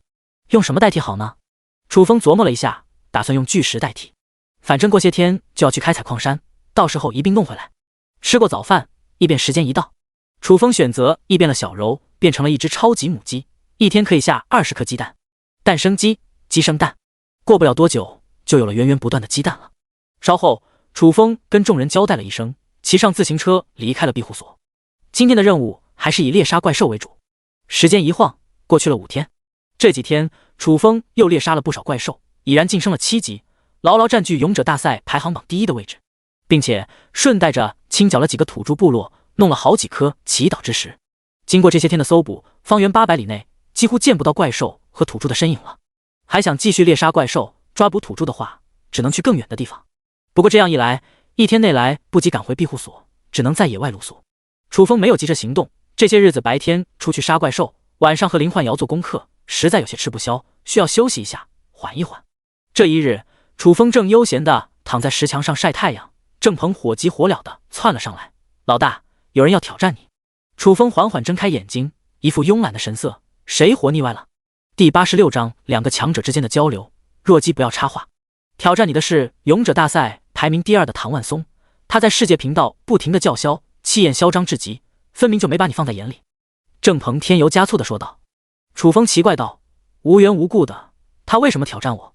郑鹏猜测道：“可能是为了勇者大赛排名的事，这家伙一直被你死死压着，显然不太服气。”原来如此。楚风若有所思地念叨了一声，眼神微微闪动。他又不知道我在什么地方，怎么挑战我？郑鹏快速说道：“不是有跳战场吗？这家伙约你今晚8点进行匹配，说你要是个男人就不要怂。今晚8点吗？”楚风的双目虚眯了起来。其实他对唐万松也挺感兴趣的，这家伙能力压丘吉尔和张倩等一众强者，想来实力一定不弱。那么他会是一个什么职业者？风哥，你的意思呢？郑鹏满是期待地问道。楚风的眼神犀利了起来：“人不犯我，我不犯人。既然是唐万松主动挑衅，那我给他上一课好了。风哥就是霸气。”郑鹏竖起了大拇指。因为唐万松挑战楚风一事，世界频道内闹得沸沸扬扬。见楚风迟迟没有回应，唐万松还在叫嚣，如同郑鹏所说的，嚣张的真是没边了。那些看热闹的人则跟着起哄。看了一会，楚风发送了一条信息：“别狗叫了，我来了。”唐万松顿时来了精神：“好小子，你终于露面了，就问你敢不敢接受我的挑战？”楚风不屑道：“一个跳梁小丑而已，有何不敢？”唐万松怒不可遏：“小子，别狂，到时候叫你跪下来哭着求我。”楚风呵呵一笑：“谁哭还不一定呢。”唐万松：“说好了，今晚8点，谁不应战谁是孙子。”楚风不见不算。关闭了世界频道，楚风又打开了好友群。好友群内同样在议论着此事。秦升、楚风和唐万松两个猛人今晚8点在对战场约战，这场战斗足以称得上旷世大战，只可惜咱们看不到，不得不说太遗憾了。韩东，你们觉得谁会赢？张强，应该是楚风吧，毕竟他是勇者大赛排行榜第1名。李振华，那倒未必。张强，你有何见解？李振华，排行榜的名次确实跟战斗力挂钩，但也不是绝对的，因为这个名次是按照猎杀怪兽的数量来定的，猎杀的越多，排名越高，但不代表战斗力更强。朱俊，我不赞同你的说法，猎杀的怪兽越多，获得的经验值越多，等级自然提升的越快，战斗力不就更强？李振华，我打个比方，楚风杀了1000只1级怪兽，唐万松杀了800只2级怪兽，按规定楚风的排名肯定更高，因为他杀的数量多，但换算成经验值的话，谁多谁少一目了然。朱俊，好像是这么个道理，杀一只1级怪兽只有1经验值，杀一只2级怪兽是2经验值，可不是唐万松更多。李振华，所以说万事没有绝对，楚风和唐万松究竟孰强孰劣，还等打过之后才能知晓。蒋大为，真没想到你一个烧尸体的还挺有逻辑的。李振华，那是当然，不像某些人整天掏大粪，脑子里装的都是屎。蒋大为，草你姥姥，老子呼你一脸屎。李振华，粗俗。冯新平，楚风，你有信心吗？楚风，拿捏。冯新平，霸气。张强，你们两个一唱一和的说什么呢？冯新平，两个强者之间的交流，若姬不要插嘴。张强，关闭了好友群，楚风继续悠哉悠哉的晒着太阳。至于其他人，则处于了忙碌当中。曹广在搭建澡堂，郑鹏快马加鞭炼制剑士，潘若云埋头制作陷阱，张柔若带着牛魔、悟空、韩建木和张冲在庇护所外开垦土地，杨奇和尹浩合作准备食材做饭，林焕瑶也没闲着，做一些力所能及的事，打扫一下院子，给楚风洗洗衣服。小柔趴在鸡笼子里孵蛋，小战在外面守护，有担当有责任，是一个尽职尽责的好丈夫。操！我老牛是负责保护老大安全参加战斗的，我是一头战斗牛，让我耕地不是大材小用了。牛魔翻了一会地，有些不耐烦了。牛就是耕地的，这是你的使命。悟空呵呵一笑。谁说的？牛魔一脸不服气。老大说的。悟空淡淡一笑。老大说的对。牛魔抡起锄头就是抛，干劲十足。牛省点劲，不用刨得那么深。张柔若提醒道。牛魔一锄头下去就是半米深，有劲没地方使了。牛魔一本正经地说道，干活不能打折扣。张柔若暗暗吐槽，智商是硬上。时间飞速流逝，不知不觉间来到了晚上。众人吃完饭，闲聊了一会，各自散去。庇护所朦胧在了一片月光中，逐渐归于了平静。忽然间，一道黑影飞临了庇护所上空。当看到庇护所里的景象时，突然停在了半空中，轻疑道：“这座庇护所不一般啊！”打量了一会，黑影慢慢朝庇护所降落。在月光的映衬下，隐约可见这道黑影呈现人形态，拥有着2只巨型蝙蝠一样的羽翼。它降落的姿态优雅，甚至连一点动静都没有，无声无息。就在距离庇护所不足20米的时候，战争古树似有所觉，忽然睁开了双眼，一把抓起了树下的一颗坚果果实。滚！随着一声暴喝，战争古树甩手一扔，坚果果实如同炮弹一样击射了出去，目标直指降落的黑影。卧槽！那道黑影猝不及防，被飞射而来的坚果果实重重砸了一下，惨叫着飞向了远方，眨眼间消失在了夜幕当中。发生什么了？听到动静，楚风等人齐齐冲了出来。战争古树解释道，刚才有一个会飞的奇怪生物，偷偷摸摸的想要潜入庇护所，被我给打跑了。奇异的生物？是一只怪兽吗？楚风蹙起了眉头。方圆800里被他彻底清理了一番，按理说不会再有怪兽了才对。这只怪兽从哪来的？第87章，我的职业是大鸡巴。战争古树想了一下，说道：“那家伙成人形态，长了一双蝙蝠一样的翅膀。由于离着比较远，看不清模样，感觉不像是怪物。不是怪物又会是什么？”众人泛起了嘀咕。楚风眼神微微闪动，脑海中忽然浮现出了鲨鱼怪的身影。鲨鱼怪是一个海族人，来此的这个家伙会不会也是一个异族人？这种可能性还是比较大的。目前对异族人的情况知之甚少，但可以肯定的是，异族人都是有智慧的，战斗力也不会太弱，绝对比怪兽难缠。经此一事，也算是给楚风提了个醒。目前的庇护所看似固若金汤，实则还有不少的漏洞。比如说，从空中或者地底来犯的敌人就很难防御。既然发现了漏洞，就要进行弥补。最好的办法就是制作一个防御阵法，这样就无懈可击了。只可惜庇护所暂时没有这种人才。楚风虚眯着双目，还等想其他方法加强防御。尹浩不以为意地说道：“风哥，咱们不是有战争古树吗？有他在还用担心什么？”楚风叹了口气，这次来的是一个敌人，万一下次来的是100个、1000个敌人呢？咱们岂不是要被打个措手不及了？说的也对。尹浩点了点头。楚风做出了安排，从今晚开始，韩建木和张冲轮着守夜，没问题吧？没问题。韩建木和张冲纷纷表态，在108作战团的时候就干过守夜的工作，也算是老本行了。楚风又看向了曹广，晚上不要睡得太死，不时的用你的天赋探查一下。曹广拥有感应天赋，其实让他来守夜是最合适的，只不过庇护所的基建还没有完成，还等指望着他，不能让他一人干2个工作吧？风哥放心，我一定多探查几次。曹广保证道。楚风点了点头，辛苦了。曹广咧嘴一笑，我尿频，一晚上要起来好几次，顺便探查一下不算什么。楚风，曹广也太实诚了，这种事没必要说出来的，丢不丢人啊？好了，都回去休息吧。楚风说完，和林焕瑶一起进入了堡垒。8点1到，进入了挑战场，匹配中。3秒过后，匹配成功。楚风的面前出现了一个身形修长、瘦削、脸型如刀削一般的年轻男子。他身穿一套黑色运动服，与自身的气质搭配，给人一种很酷、很拽的感觉。双方互相打量了一眼，楚风率先问道：“阁下就是唐万松？”修长男子摇了摇头：“我叫宋成刚，你是楚风？”楚风微微一怔，气闷道：“你不是唐万松来凑什么热闹？说好的跟唐万松单挑，这若是没匹配在一起，唐万松肯定以为他认怂了，不敢出战。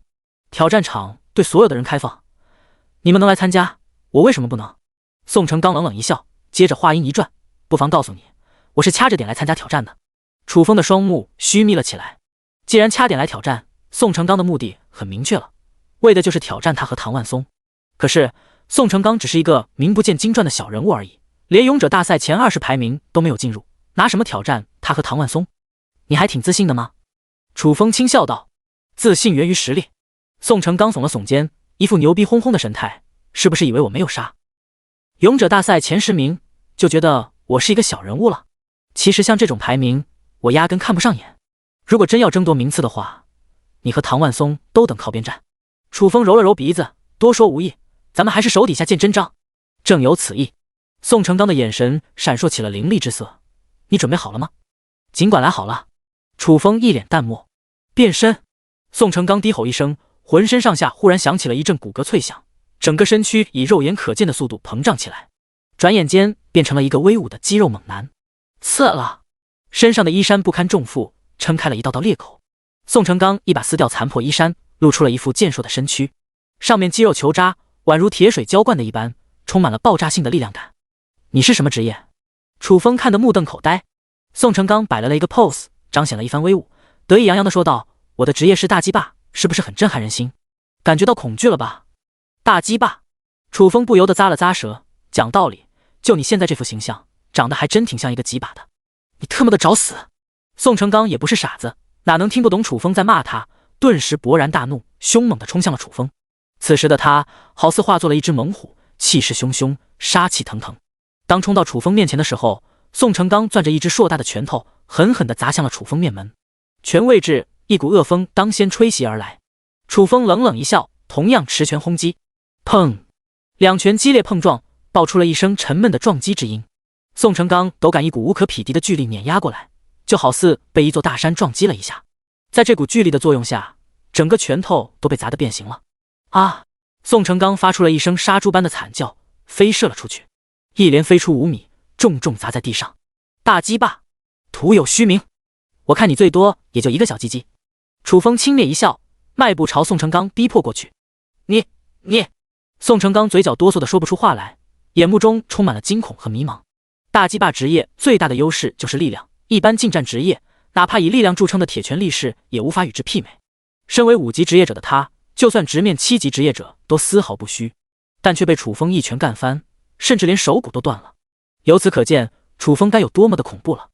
那么问题来了，楚风到底是什么职业，又是什么等级？宋成刚很想询问一下，只可惜楚风没有给他机会。一只大脚从天而降，狠狠地踹在了他的面门上。咣咣2下，宋成刚两眼翻白，昏厥了过去。第88章在我面前，谁配称无敌？战斗结束，楚风传送出了挑战场，第一时间打开了世界频道。唐万松，楚风，我没有匹配到你，你参加挑战了吗？楚风，参加了，匹配到了别人。唐万松，咱们继续。楚风，继续。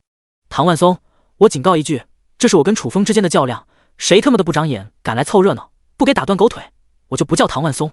楚风，我也是这个意思。一见楚风和唐万松都撂下了狠话，原本一些有想法的人纷纷偃旗息鼓。唐万松，楚风，咱们开始吧。楚风，行。匹配中，匹配成功。楚风的面前出现了一个面色黝黑、身材矮壮的年轻男子，此人眼神凶狠，气息凶恶，正在死死地打量着楚风。双方对视了一眼，黝黑男子冷冷道：千万别告诉我你不是楚风，否则你会死得很惨。我就是楚风。楚风淡淡一笑，终于匹配到你了。唐万松哈哈一笑，嘴角上划过一抹讥讽之色，真是没想到，勇者大赛排名第1的居然是一个小白脸。楚风揉了揉鼻子，我承认长得帅了一点，但我可不是什么小白脸，我是有实力的。有没有实力，动过手才知道。唐万松嗤之以鼻。来吧。楚风勾了勾手指，做了一个挑衅动作。唐万松二话不说，大摇大摆地朝楚风走了过去。先打我几拳试试，让我检验一下你的成色。这么狂的吗？楚风微微一怔，毫不客气地飞起一脚踹在了唐万松的小腹上。面对这种要求，没有拒绝的道理。砰！只闻一声闷响，唐万松弯腰弓背，踉跄倒退，连退了4、5步，脸上弥漫上了一层痛苦之色，但很快就消散了。这么抗揍？楚风吃惊不小。刚才那一脚虽然只动用了30%力道，但就算一个6级职业者也未必扛得住。唐万松却硬生生地扛下来了，耐操程度可见一斑。狂归狂，确实有几分实力。唐万松咧嘴一笑，刚才那一脚你已经动用全力了吧？力道还可以，勉强得到了我的认可，但想要跟我抗衡，无异于痴心妄想。其实刚才根本没发力，要不然再让我踢一脚。楚风呵呵一笑。唐万松饶有兴趣地打量着楚风，再让你踢一脚又如何？还不是给我挠痒痒？不过我没有那多时间陪你玩，那就别废话了。楚风一个箭步冲击上去，侧身一记飞踢，这一脚来势凶猛，速度快若闪电。唐万松瞳孔一缩，快速举起双臂挡格。砰！一声爆响过后，唐万松如同炮弹一样飞射了出去。落地之后，嘴角上溢出了一抹血渍，惊恐地看着楚风：“你的力量为什么这么大？”楚风刚才那一脚踹得他胸口沉闷，差一点就窒息了。这还是何等狂暴的力量，只怕7级职业者都未必拥有，可能是天生神力吧。楚风嘴角一撇：“那么你是认输呢，还是让我继续给你上点强度？”哈哈！唐万松起身狂笑道：“你不会以我只有这点实力吧？”楚风挑了挑眉：“你还有什么手段？展示出来吧。目前为止还不知唐万松的职业，说不定拥有特别厉害的天赋呢。今天就叫你见识一下。”唐万松冷哼一声，身体上忽然弥漫上了一片光芒，在光芒的包裹下，皮肤上绽放出了一层金属光泽。等到光芒消失，一个银色金属人出现在了面前。什么玩意？楚风看得目瞪口呆。难道说这也是一种天赋？唐万松得意洋洋地说道。楚风感觉到恐惧了吧？确实挺唬人的。楚风注视着对方，好奇地问道：“你是什么职业？告诉你也没关系。”唐万松大大咧咧地说道：“我是一名肉盾猛士，我的天赋是金属巨化。”哦，楚风恍悟了一声。朱俊同样是一个肉盾猛士，但排名远不如唐万松，这就说明朱俊的天赋耐操比不上唐万松的金属巨化。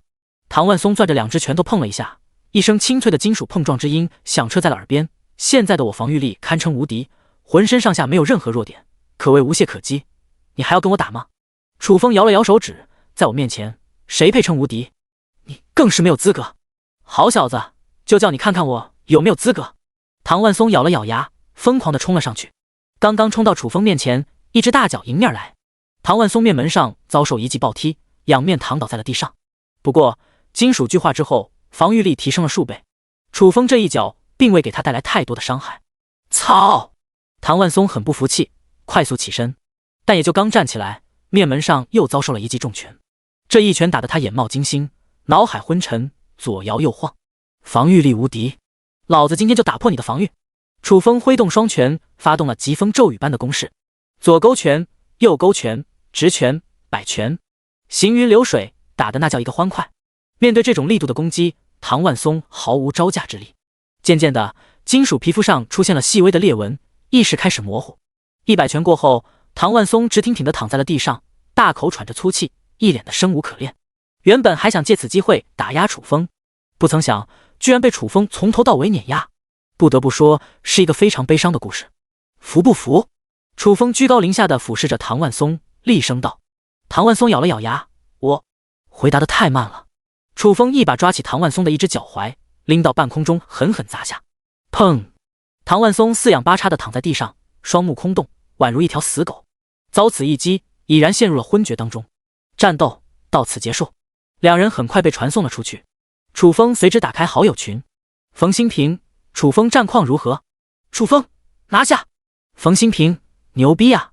张强，楚风，你说什么？拿下什么了？第89章全宇宙性能最全面的战车。楚风，唐万松不是叫嚣着约战我吗？刚才在对战场干了一架，轻松拿捏。张强，呵呵。楚风，我发现你现在的病情比冯新平还要严重。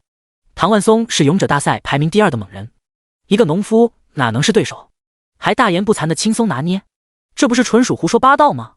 冯新平，张强，你小子是不是找骂？什么叫病情比我还严重？我很正常的好不好？不相信的话，问问群里的其他人。林妙妙，你确实有那么一点点不正常。蒋大为，你说的太含蓄了，冯新平妥妥神经病一个。李振华，我赞同楼上的观点。韩东，负1，秦升+1。冯新平，你们不相信我，难道还不相信楚风？朱俊，楚风就是因为相信了你，跟你交流的多了，才会沦为今天的地步。我甚至怀疑你的精神病是不是传染给了楚风。楚风，冯新平，这玩意也能传染？楚风，朱俊，连你都不相信我。朱俊语重心长，听哥们一句劝，以后尽量少跟冯新平接触。冯新平，你特么的！楚风，人与人之间就不能有点信任？蒋大为，你只要不胡说八道，我还是愿意相信你的。楚风，活该一辈子掏大粪。蒋大为，关闭聊天群。楚风一脸的郁闷，怎么了？心情不好？林焕瑶关心地问道。没事，刚才被一群神经病气到了。楚风笑了笑。翌日，昨天休息了一天，楚风已然恢复了状态，精神奕奕。等到异变时间一到，打开空间背包，拿出了汽车动力核心。接下来的计划还是猎杀怪兽，和抓捕土著。只不过800里范围内的怪兽和土著都被他给清理了，还想猎杀怪兽、抓捕土著，只能去1000里之外。去这么远的地方，荧光自行车就不太好使了。如果能异变成一辆基地车，问题就解决了。系统异变汽车动力核心，异变中，异变成功，汽车动力核心异变成智能战车。下一刻，一辆巴掌大小的银色小汽车出现在了楚风手里，宛如一个精致的汽车模型。这就是智能战车？楚风无比的失望。系统说过，智能战车是全宇宙性能最全面的战车，手里的这玩意也配？安装能量石即可获得智能战车使用权。系统给出了提示。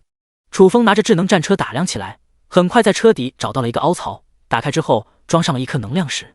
滴滴，智能战车响了一声喇叭，车灯闪烁了一下。系统，这玩意有什么功能？楚风问道。请宿主自行研究。无奈，楚风只能拿着智能战车研究起了。你看够了吧？忽然，一个稚嫩的声音响彻在了耳边。谁在说话？楚风一个机灵，当然是我了。稚嫩的声音再次响了起来。楚风的眼珠子瞪大了，死死盯着手里的银色小汽车。你还会说话？作为全宇宙性能最全面的超级战车，会说话不是基本操作吗？有什么值得大惊小怪的？楚风嘴角一张，你都具备什么功能？功能太多了，哪怕说3天3夜都说不完，我就简单挑几个给你介绍一下。楚风静心聆听。智能战车缓缓说道，可变大变小，速度奇快无比，拥有探查功能，飞天遁地，上天入海，无所不能。楚风，智能战车真的这么全面？还是王婆卖瓜，自卖自夸？恍惚了一下，楚风问道，你最大可以变多大？差不多星球一样大小。楚风剧烈的咳嗽了一声。星球一样大小？吹牛逼等有个限度，智能战车吹得太丧心病狂了。你不相信？智能战车轻哼。楚风呵呵一笑，耳听为虚，眼见为实，你给我变一个看看。暂时变不了那么大。这么说来，你就是吹牛了？谁吹牛了？我说的都是实话。只不过我现在只是初级形态，有些功能还无法使用，只有晋升中级形态才能做到。楚风眼神闪烁了一下。那你现在最多能变多大？智能战车如实道，普通基地车一般大小，倒也够用。楚风点了点头，再次问道，你现在的最高时速是多少？500迈。智能战车不假思索。楚风来到庇护所外，将智能战车放在了地面上。小汽车，开始你的表演。只见一道荧光绽放开来，智能战车瞬间变成了一辆异色吉普车，从外形上看非常的拉风。不错。楚风看得啧啧称奇。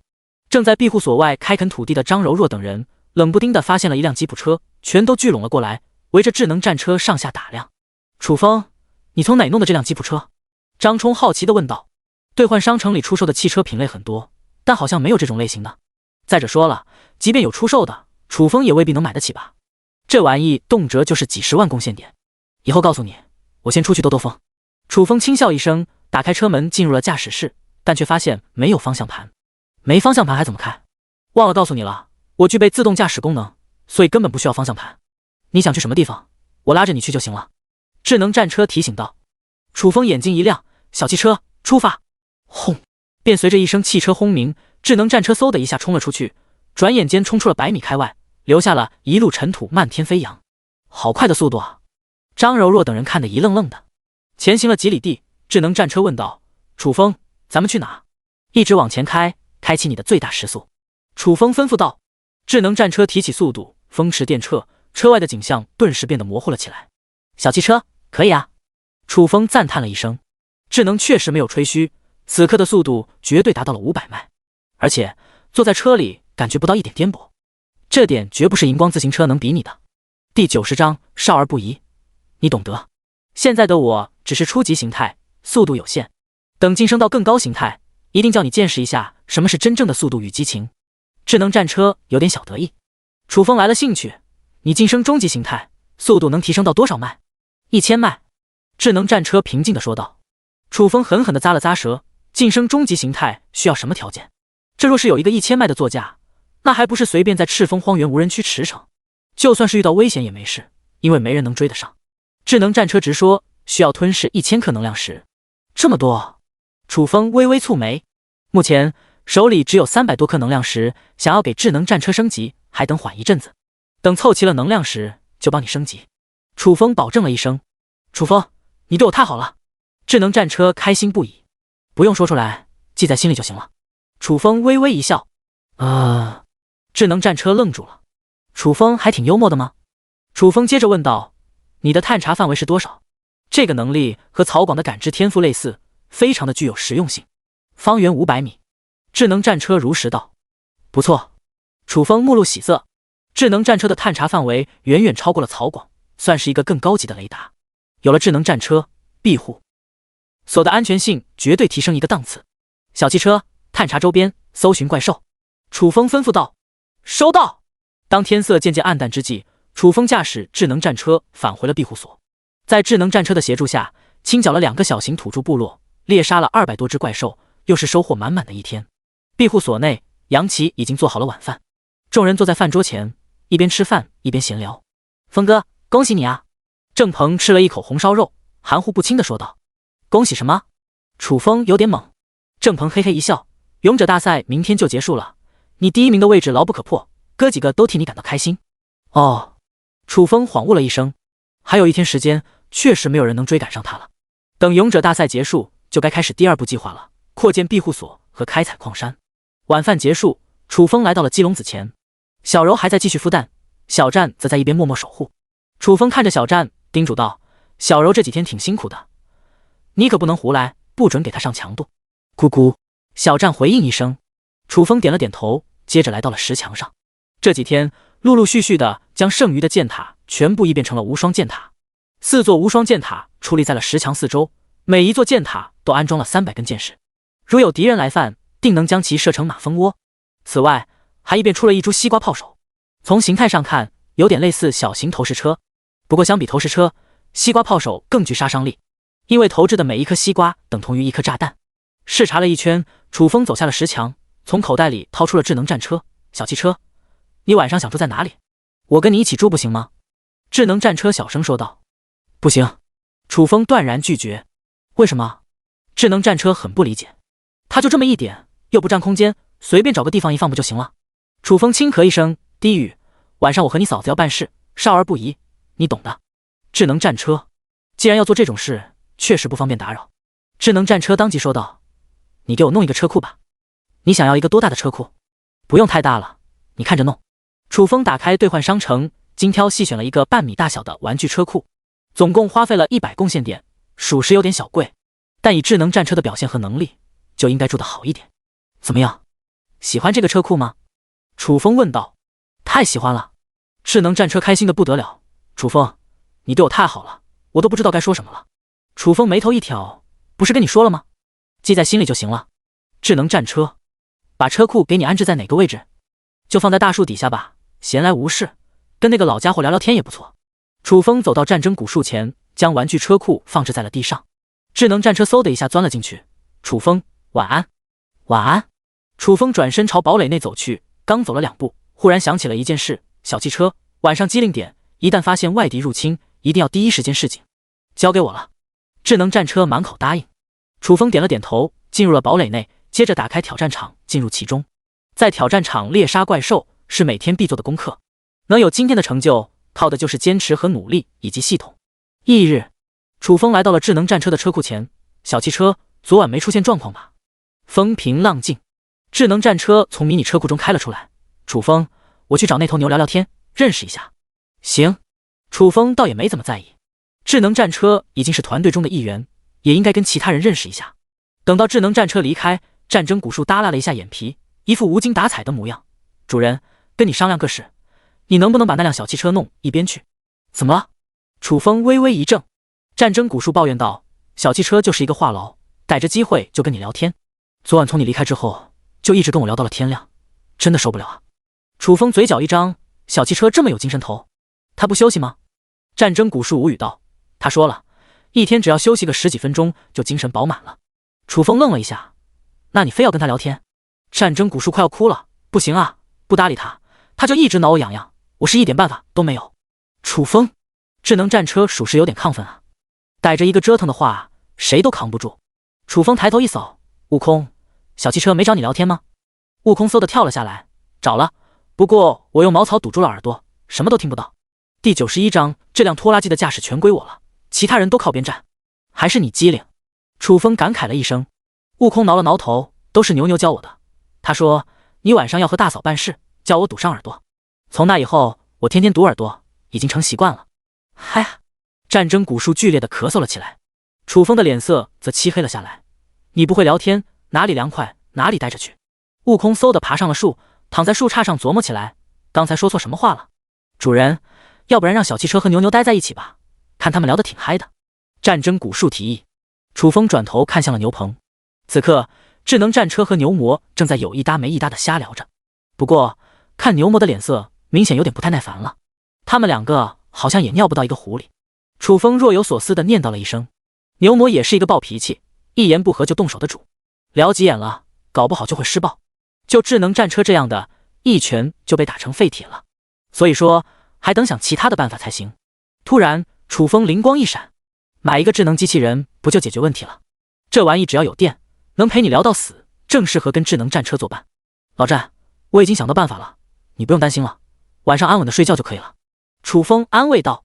真的吗？太好了。战争古树长舒一口气。吃过早饭，等到异变时间一到，楚风来到了手扶拖拉机旁边，伸手按着车头，系统异变手扶拖拉机。下一步就要开采矿山，没有一个大型装载机械可不行。异变中，异变成功，手扶拖拉机异变成超能拖拉机。下一刻，一辆宛如大卡车一般大小的拖拉机出现在了面前。见此，众人都表现得很淡定。这几天见到了不少稀奇古怪的东西，比如说西瓜炮手、智能战车、无双箭塔等等，也都清楚这些东西都是楚风使用天赋创造出来的。看得多了，也就不足为奇了。风哥，你弄这么一个大家伙出来做什么？郑鹏走上前来问道。楚风淡淡道：我准备开采矿山，这玩意用来拉矿的。哦。郑鹏点了点头，试探道：这玩意一次能拉多少矿石？200来吨吧。好家伙！郑鹏狠狠地咂了咂舌。风哥，拖拉机可不好开，谁能驾驭得了？尹浩提问。众人齐齐看向了潘若云，在场的人当中也只有潘若云有这个能力了。潘若云急了，我只是一个柔弱的小女子而已，驾驶这么一个大家伙，太损我淑女的形象了。众人，潘若云驾驶手扶拖拉机的时候，只能用一个疯狂来形容，恨不得把手扶拖拉机当飞机开。都疯狂成这个样了，还要什么淑女形象？楚风走到潘若云身边，低语：超能拖拉机的最高时速为200迈，驾驶这么一个大家伙在赤峰荒原无人区纵横驰骋，想想就是一件很拉风的事情。潘若云的眼目中闪烁起了奇异之色，骨子里的躁动基因开始沸腾了。这辆拖拉机的驾驶全归我了，其他人都靠边站，谁跟我抢，我就跟谁急。众人刚刚还说要保持淑女形象，一转眼就改变主意了，变化也太快了。我宣布，超能拖拉机的驾驶全归潘若云所有。谁赞同？谁反对？楚风沉声道：我们都赞同。众人异口同声。继续工作。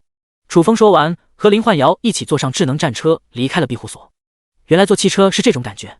林焕瑶一脸新奇，在此之前从来没有坐过汽车，今天还是第一次。以后有的是机会，只要想出来兜风，就让小汽车拉着你。楚风淡淡道。好。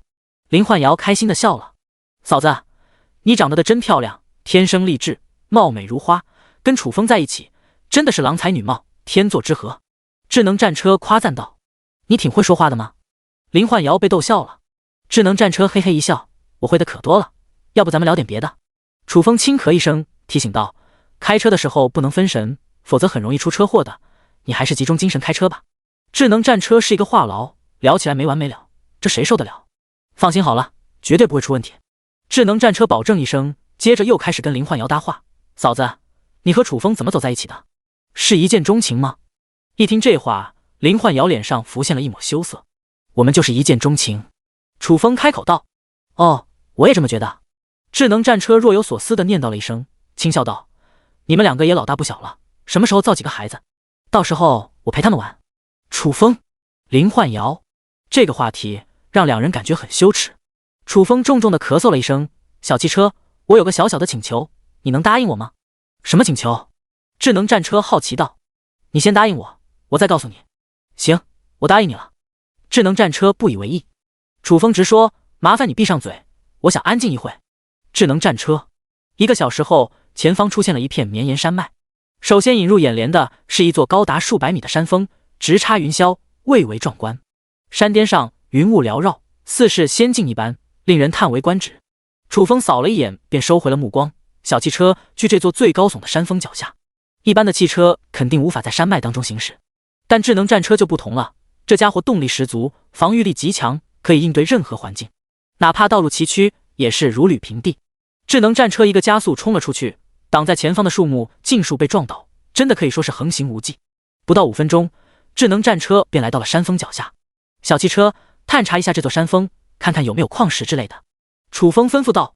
等了一会，见智能战车迟迟没有回话，便问道：你几个意思？到底有没有探查？智能战车默不作声。楚风眉头一皱，问你话呢？你哑巴了？智能战车委屈巴巴，你不是叫我闭上嘴别说话吗？第92章，你喊的声音越大，我越兴奋。楚风嘴角一张，他很清楚，智能战车肯定是为了之前的事闹脾气，怎么跟个小孩子似的？我现在允许你说话了。楚风淡淡一笑。智能战车轻哼，你让我说我就说，我不要面子的吗？楚风眼神一沉，气得胸膛一阵起伏。智能战车显然没有认清楚自己的定位啊！一辆小汽车还想跟他犟嘴，反了天了！要不要给他上的强度？智能战车忽然感觉到了一股冰冷气息蔓延了过来，吓了一跳。楚风，你干嘛用这种眼神看我？不会要揍我吧？林焕瑶替智能战车求情。楚风，小汽车有点童心未泯，他本质不坏，别跟他一般见识了。楚风深吸了一口气，冷冷道：既然跟了我，就要听我的命令，我叫你干什么就干什么，听明白了吗？明白。智能战车怂了，这次就原谅你了，下不为例。楚风轻哼一声，接着话音一转：我这个人奖罚分明，如果你表现够出色的话，就会奖励你一个小伙伴，天天陪着你聊天，这样你就不寂寞了。打一个巴掌给一颗甜枣，这是他惯用的手段，之前就是这样对付牛魔的。果真吗？智能战车激动了起来。真的。楚风点了点头，跟我说一下探查结果。智能战车当即汇报，眼前的这座山峰没什么价值，全都是普通的石头，但旁边这座小山峰里面却蕴含着大量的铁矿石。楚风神情一动，飘动着目光扫向了小山峰。小汽车，估算一下里面大概有多少铁矿石？差不多100吨左右。还行。楚风微微点头，100吨铁矿石不算太多，但对于目前的庇护所来说已经够用了。稍后，楚风让林焕瑶召唤出了玄阳鼠，命其开凿矿石。玄阳鼠挥动双爪，就跟切豆腐一样，很快就在山体上挖出了一条通道。大约挖了10分钟，玄阳鼠从通道里窜了出来。楚风发现铁矿石了，把铁矿石全都挖下来。楚风吩咐道。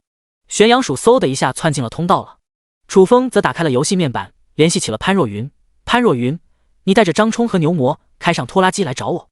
100吨铁矿石，空间背包根本装不下，只能让潘若云开着拖拉机拉回去。潘若云，你在哪？我怎么能找到你？楚风，地上不是留了车辙吗？沿着车辙一路前行，到了山脉前联系我。潘若云，明白了。关闭游戏面板，楚风打开空间背包，拿着一把金色铁锹进入了通道。总共100吨铁矿石，光让玄阳鼠挖的话，不知挖到什么时候。这把铁锹名叫开山铲，是通过工兵铲异变而来，具备很强的开采能力，正好适合挖矿。庇护所内，潘若云把牛魔和张冲叫到了身边。你们2个跟我出去一趟，楚风安排咱们去拉矿石。太好了！牛魔高兴不已。最近一段日子一直待在庇护所，早就想出去放纵一下了。张冲苦着一张脸，能换个人吗？出去拉矿就等开拖拉机。潘若云开起拖拉机来，真叫一个不要命。上次已经遭过一次罪了，实在没勇气尝试第2次。潘若云眨了眨眼，我说了不算，你找楚风吧。算了。张冲叹了口气，既然是楚风下达的指示，就不好推3阻4了。快点上车吧。潘若云提醒一声。等我一下。张冲小跑到曹广身边，曹广，给我制作2根根绳子，1米来长就可以了。你要绳子做什么？曹广一脸茫然。别问这么多了，有急用，快点吧。张冲催促了一声。曹广抓起一把茅草一搓，2根1米长的草绳出现在了手中。谢了。张冲抓起绳子跑回了原地。此时潘若云已经坐在了驾驶位，发动了拖拉机。牛魔则站在车斗里朝张冲招手，老张，快点上来。张冲动作敏捷地爬了上去，拿着草绳将自己和车斗绑在了一起。牛魔懵逼了，你干嘛？给。张冲扔给牛魔一根草绳，坐车就等系安全带，这点常识都没有吗？赶紧把自己绑起来。牛魔不屑道，坐个拖拉机还需系安全带？胆子也太小了，我老牛可丢不起那个人，要系你自己系。张冲语重心长地说道，我劝你最好还是听我的，别到时候后悔。牛魔显然不知道潘若云是一个什么样的选手，等见识到了就追悔莫及了。谁后悔谁是孙子。牛魔轻蔑一笑，甩手扔掉了草绳。你很勇敢。张冲竖起了大拇指。你们两个准备好了吗？潘若云喊了一声。准备好了。张冲看似有些紧张，双手死死抓着车斗，这个举动引得牛魔一脸鄙视。咱们出发。潘若云一脚油门下去，拖拉机冲了出去。起初的时候速度不算太快，也就50-60迈，但随着时间的推移，速度逐渐提升了起来。80迈、100迈、150迈，到最后直接干到了极限速度200迈。整个车斗剧烈的颠簸了起来，好似在经历一次场大地震。啊！牛魔吓得脸都绿了，此刻感觉浑身骨头都要散架了，胃里一阵翻江倒海，忍不住的惊叫了起来。小样，叫你装逼！张冲暗暗发笑。潘若云，你慢点开，我晕车，受不了啊！牛魔冲着潘若云大喊。潘若云呵呵一笑，没关系，第一次坐我的车都是这种感觉，吐吧吐吧就适用了。牛魔。潘若云看似一副人畜无害的样子，心思怎么会这么歹毒？分明就是在虐待动物啊！你慢点，要不然我喊救命了！牛魔嚷嚷起来。潘若云眉黛一挑，那你喊啊，你喊的声音越大，我越兴奋。牛魔，这是什么虎狼之词？坚持了一会，牛魔实在受不了，趴在车斗边上吐了起来，吐得真叫一个干净，连苦水都吐了出来。第93章，这特么的是一头赖皮牛啊！哈哈！看到这一幕，张冲忍不住的大笑起来。原先牛魔一副牛逼哄哄的样子，还以为多么厉害呢，不曾想也就是外强中干，连他都不如。牛魔吐完之后舒服了一点，但一直这么颠簸下去也不是事，搞不好就被颠飞了。于是冲着张冲问道：你刚才给我的那根草绳呢？扔了。张冲直说。牛魔牛眼一瞪，谁叫你扔的？你想害死我吗？张冲嘴角张大了，是你自己扔的。牛魔愣住了，想了一会，好像还真是自己扔的。操！叫你特么的装逼！牛魔直接给自己来了一记耳光，非常的清脆。牛牛，你没事吧？张冲都傻眼了，怎么连自己都打？牛魔不会脑子出问题了吧？没事。牛魔扇完之后气消了大半，接着目光一转，落在了张冲身上。张冲意识到不对了，正想说点什么的时候，牛魔冲了上来，死死地抱住了他的大腿。你干嘛？赶紧给我松开！张冲急了，我一松手就颠飞了，我不松。牛魔理直气壮地说道。张冲怒目圆睁，你松开，否则我要打你了。被一头牛抱大腿，成何体统？你打吧，打死也不松。牛魔吃了秤砣铁了心。张冲欲哭无泪，这特么的是一头赖皮牛啊！经过2个小时的长途跋涉，潘若云终于驾驶拖拉机来到了山脉近期。由于山脉里面地形复杂，超能拖拉机不具备智能战车的性能，无法在里面行驶，只能停在外面。牛牛，到目的地了，快点松开吧！张冲提醒了一声。终于到了。牛魔松开手，直接躺在了车斗里，大口喘着粗气。这一路感觉经历了一场生死磨难，此际暗暗发誓以后再也不坐潘若云的车了。牛命只有一条，折腾不起啊！张冲解开草绳，同样躺在了车斗里，他的2条腿被牛魔抱得都麻木了，想站也站不起来。潘若云熄火之后爬上车斗，看着如同烂泥一样的牛魔和张冲，鄙夷道：你们2个也太废了吧！牛魔气不打一处来，站着说话不腰疼，你是没有经历过，等你在车斗里待一段时间，你就知道有多么的难受了。潘若云轻笑，要不然回去的时候咱俩换换，你来驾驶拖拉机，我待在车斗里。还是算了，你细皮嫩肉的遭不了这种罪，我皮糙肉厚，遭点罪没关系，还是我来承受吧。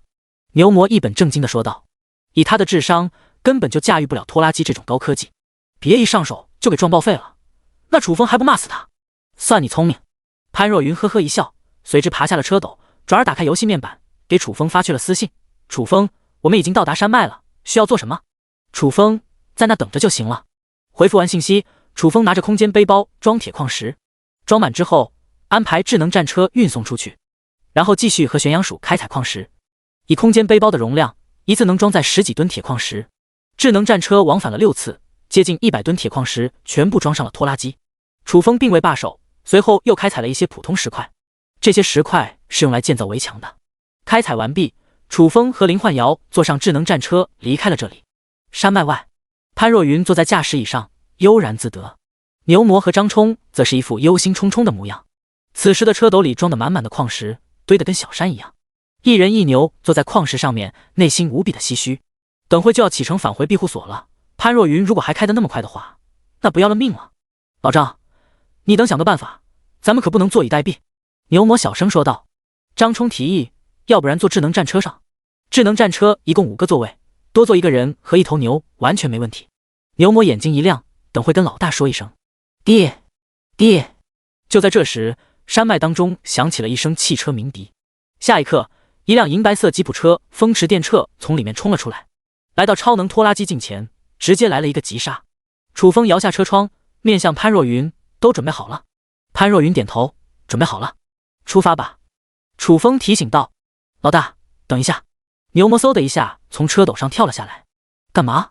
楚风微微一怔。牛魔嘿嘿一笑，老大，跟你商量个事，我不想坐车斗了，能不能跟你坐一起？张冲也在这时候爬了下来。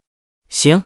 楚风没有意见，因为他感受过坐在车斗里的滋味，那可真叫一个煎熬啊。但智能战车却不答应了，张冲可以坐上来，牛不行。为什么？牛魔很不理解，甚至怀疑智能战车是不是歧视他是一头牛。智能战车轻哼道，谁叫你得罪我的？牛魔一脸懵，我什么时候得罪你了？今天早上找你聊天，你不愿意跟我聊就算了，拉着一张脸给谁看呢？智能战车气哼一声。牛魔无语了，不是不想和智能战车聊天，关键这家伙不会聊天。张口你妈贵姓，闭口你奶贵庚，这特么的是找人聊天，分明是找揍的。也就看在楚风的面子上，否则以他的牛脾气，早就给智能战车上强度了。眼见牛魔一副可怜兮兮的样子，楚风于心不忍，行了，让他们2个上来吧。楚风发话了，智能战车不好再说什么了。咔嚓咔嚓2声，左右后车门分别打开了。牛魔和张冲快速冲了上去。老大，还是你疼我。牛魔深情地看着楚风，感激了一声。楚风起了一身鸡皮疙瘩，这种肉麻的话以后少说，我就是有感发而已。牛魔讪讪一笑，倚躺在座椅上，感慨道，舒服啊，改天换成牛皮座椅，你会感觉更舒服。智能战车冷冷一笑。牛魔第94章第2阶段寒冬降临，一切准备妥当，开始启程。腾腾腾，潘若云驾驶着拖拉机开足马力，车头前的排气筒冒着滚滚浓烟。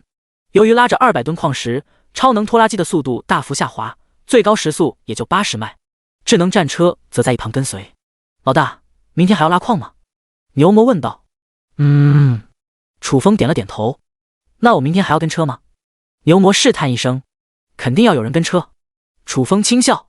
周边区域虽然被清理了一遍，但保不准还有漏网之鱼。潘若云只是一个1级农夫，自身没有什么战斗力，万一遇到危险呢？必须要有人跟着压车，保护潘若云的安全。能不能让悟空跟车？牛魔提议。明天看情况吧。楚风呵呵一笑。潘若云开起车来疯狂至极，牛魔显然遭了不少罪，不愿意经历第2次了。牛魔商量道，老大，我还是留在庇护所种地吧。你不是说过吗？牛就是耕地的，我等恪守职责，明天再说。楚风敷衍了一声。当天色渐渐暗淡之际，众人返回了庇护所。潘若云问道，楚风，矿石卸在哪？就放外面行了。楚风伸手一指，庇护所内空间有限，存储不了这么多矿石。按照楚风的指示，潘若云将矿石倾倒在了石墙一角。风哥，你们今天的收获不小啊。看着面前这么一大堆矿石，郑鹏惊讶道。楚风拍了拍郑鹏肩膀，意味深长地说道，这些铁矿石都是为你准备的，以后放开手脚干就完事了。郑鹏神情一滞，这么多矿石，等炼制到什么时候是个头？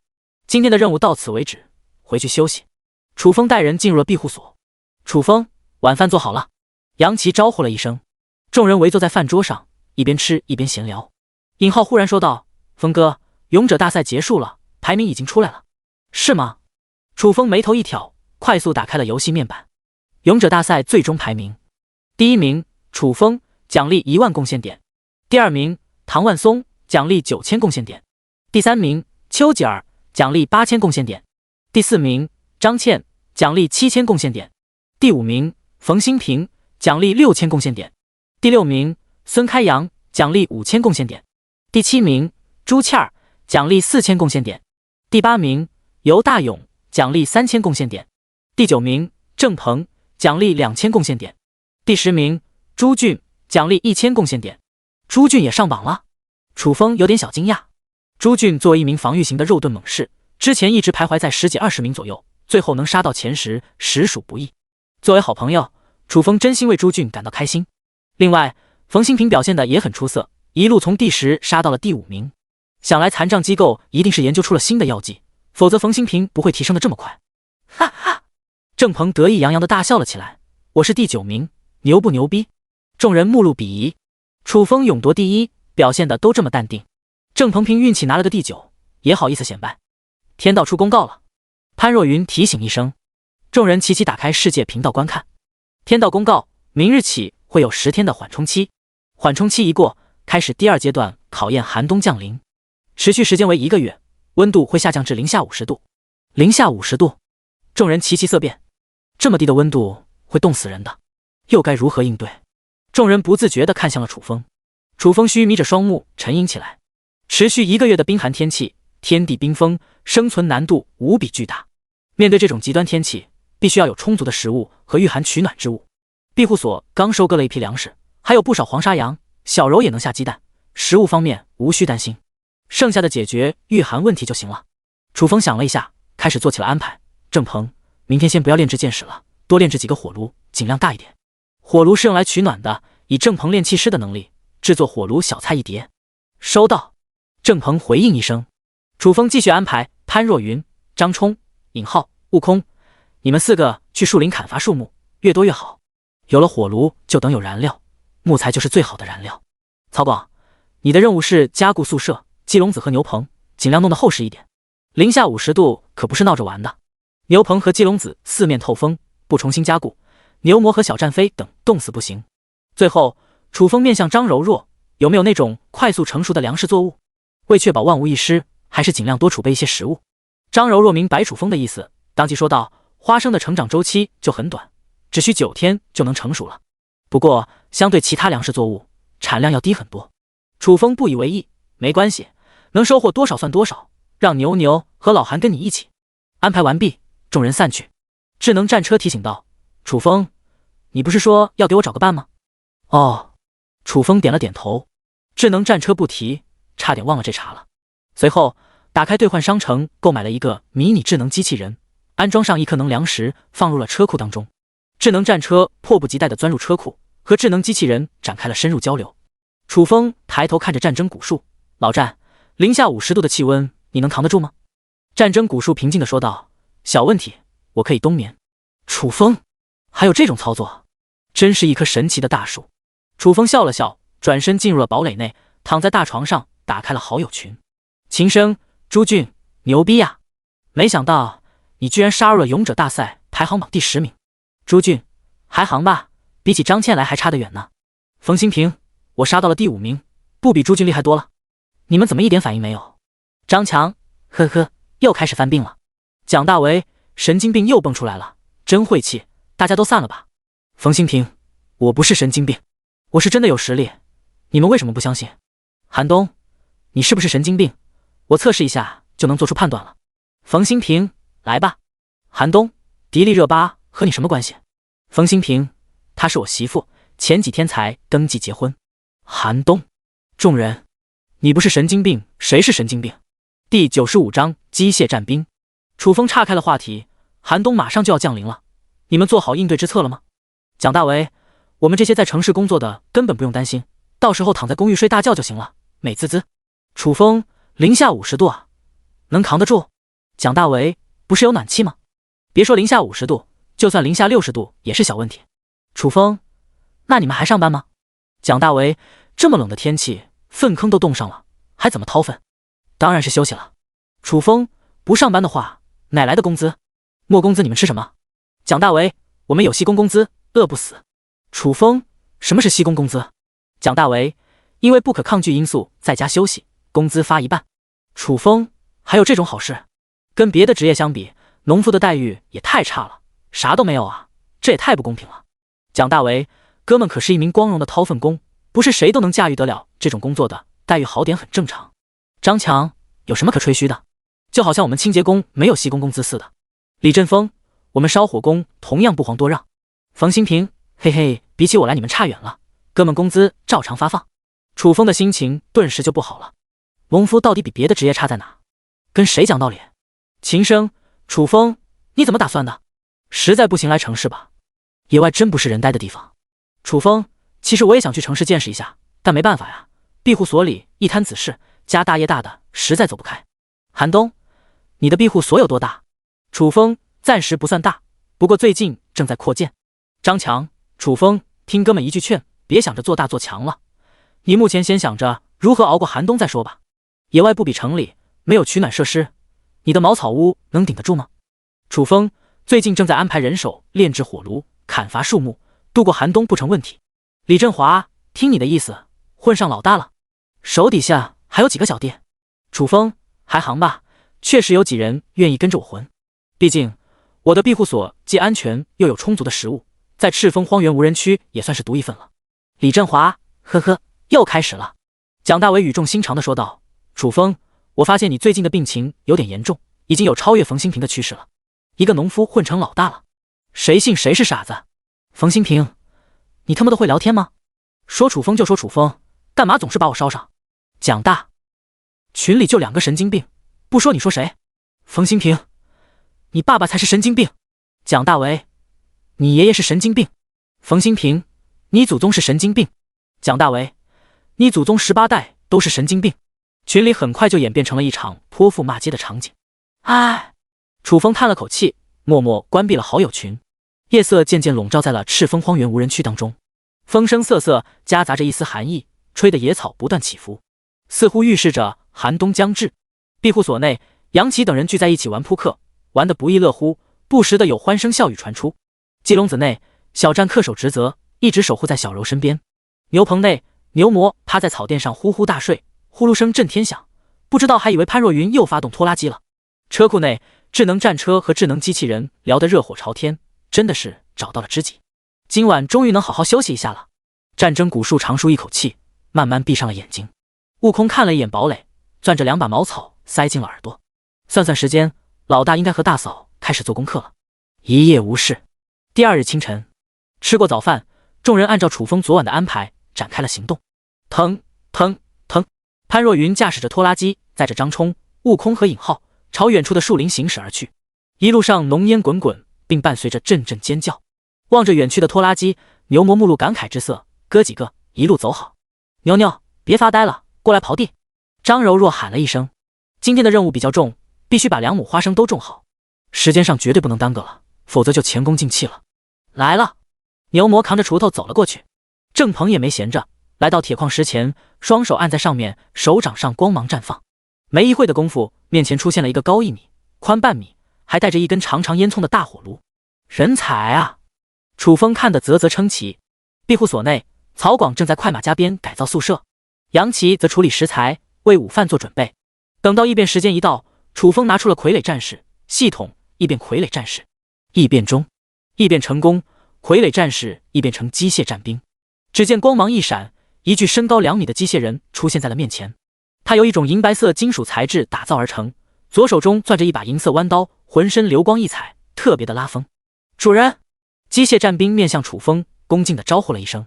楚风打量着机械战兵，脑海中出现了相关信息。机械战兵，等级1级，属性力量27，敏捷25，防御30，精神力10，天赋破风重击。好家伙！楚风狠狠地咂了咂舌。机械战兵的初始属性高得离谱，甚至比悟空还高出一截。这若是成长到一定高度，绝对能成为一大臂力。稍后，楚风带着机械战兵坐着智能战车离开了庇护所。寒冬降临之后就不能外出了，他打算趁缓冲期多猎杀一些怪兽，顺便抓捕一些土著。智能战车开启全速，疯狂飞驰。楚风前方200米发现了一个怪兽群，是一群疯狼，有32只。行驶了4个小时，终于有了发现。追上去！楚风兴奋了起来。智能战车开启全速，没一会的功夫就追上了那群疯狼。小铁，灭了他们！楚风吩咐一声。这群疯狼最高等级的也才2级，机械战兵完全可以应对。正好借此机会观摩一下机械战兵的战斗力。咔嚓！车门打开，机械战兵挥动着弯刀，凶猛地冲击上去，就好好似化作了一个屠夫，疯狂地收割疯狼性命，如同砍瓜切菜一般。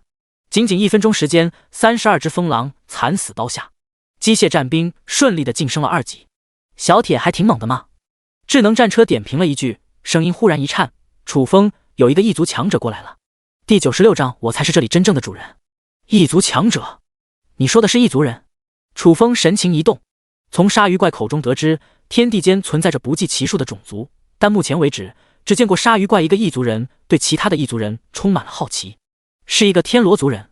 智能战车肯定了一声。楚风眉头一挑：“你怎么知道对方是天罗族人？”智能战车得意洋洋：“不是跟你说了吗？我是全宇宙性能最全面的战车，判断种族身份只是常规操作而已。”对方在什么地方？楚风问道。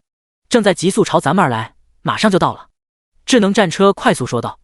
楚风虚眯着双目看向了远方，几秒后，视线当中出现了一个长发飘飘的靓丽女子。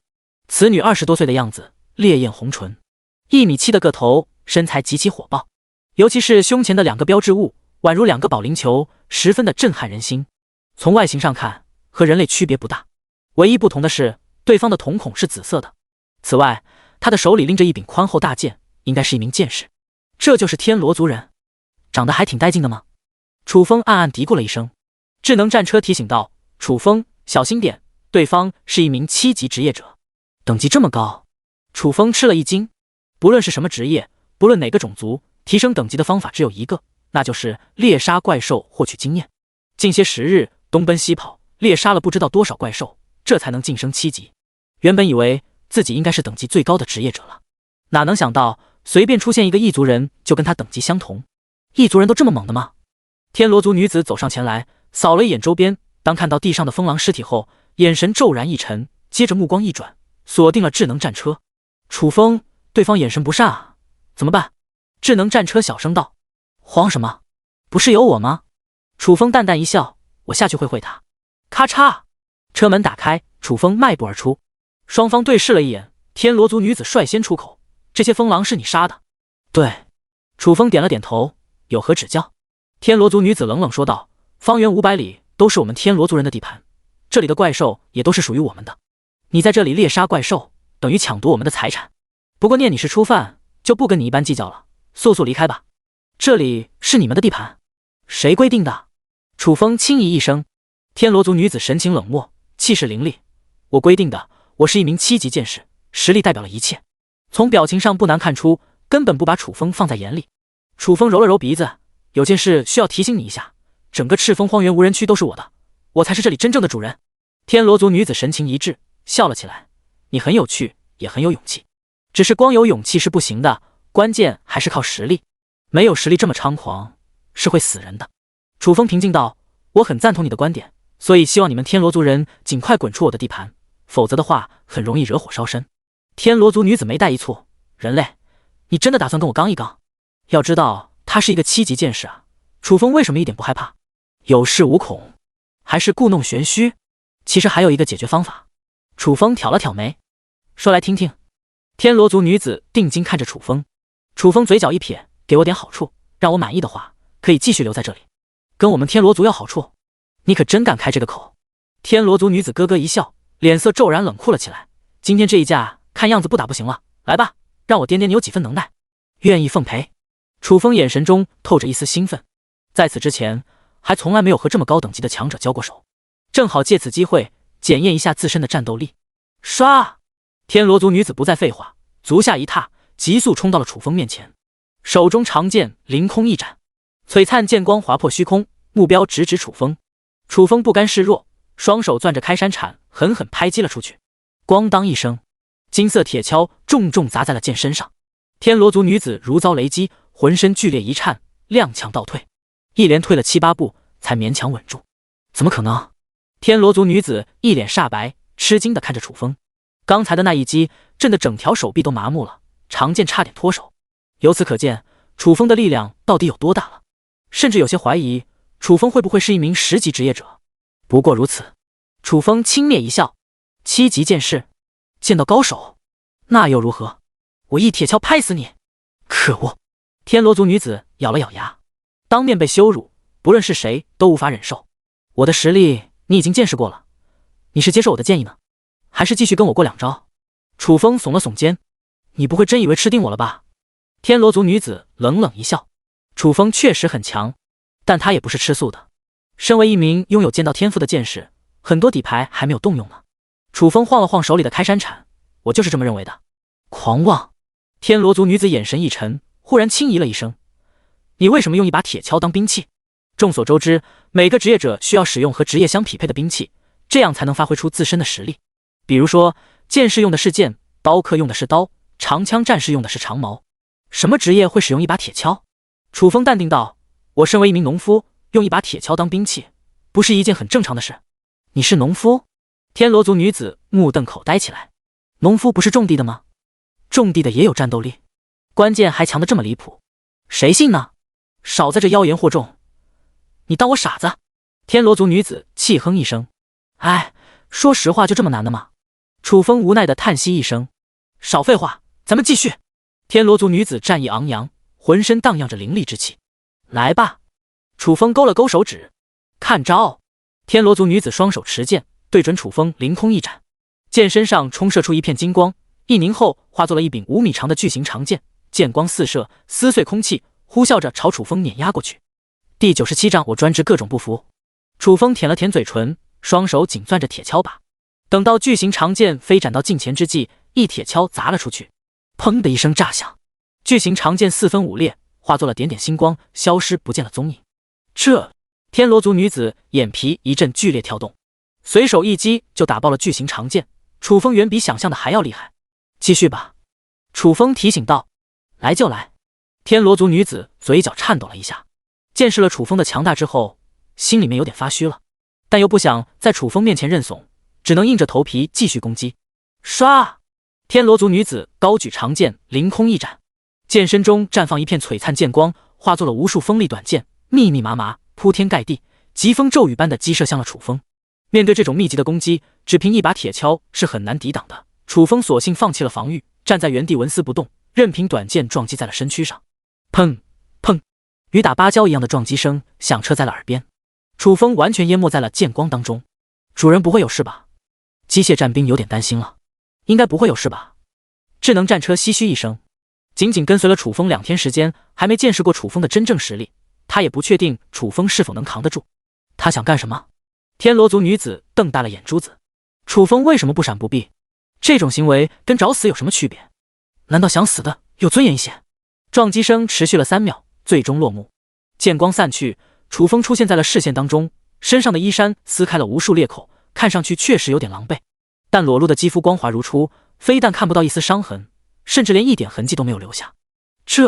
天罗族女子惊呆当场，面对这么犀利的攻击，竟然毫发无伤，这是何等强悍的防御力！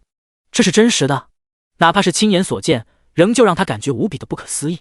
眼见楚风如此神勇，机械战兵激动了起来。主人威武！智能战车若有所思的念叨，能让我心甘情愿跟随的人，果然有2把刷子。楚风低头扫了一眼破烂的衣衫，感慨道：7级剑士果然强大。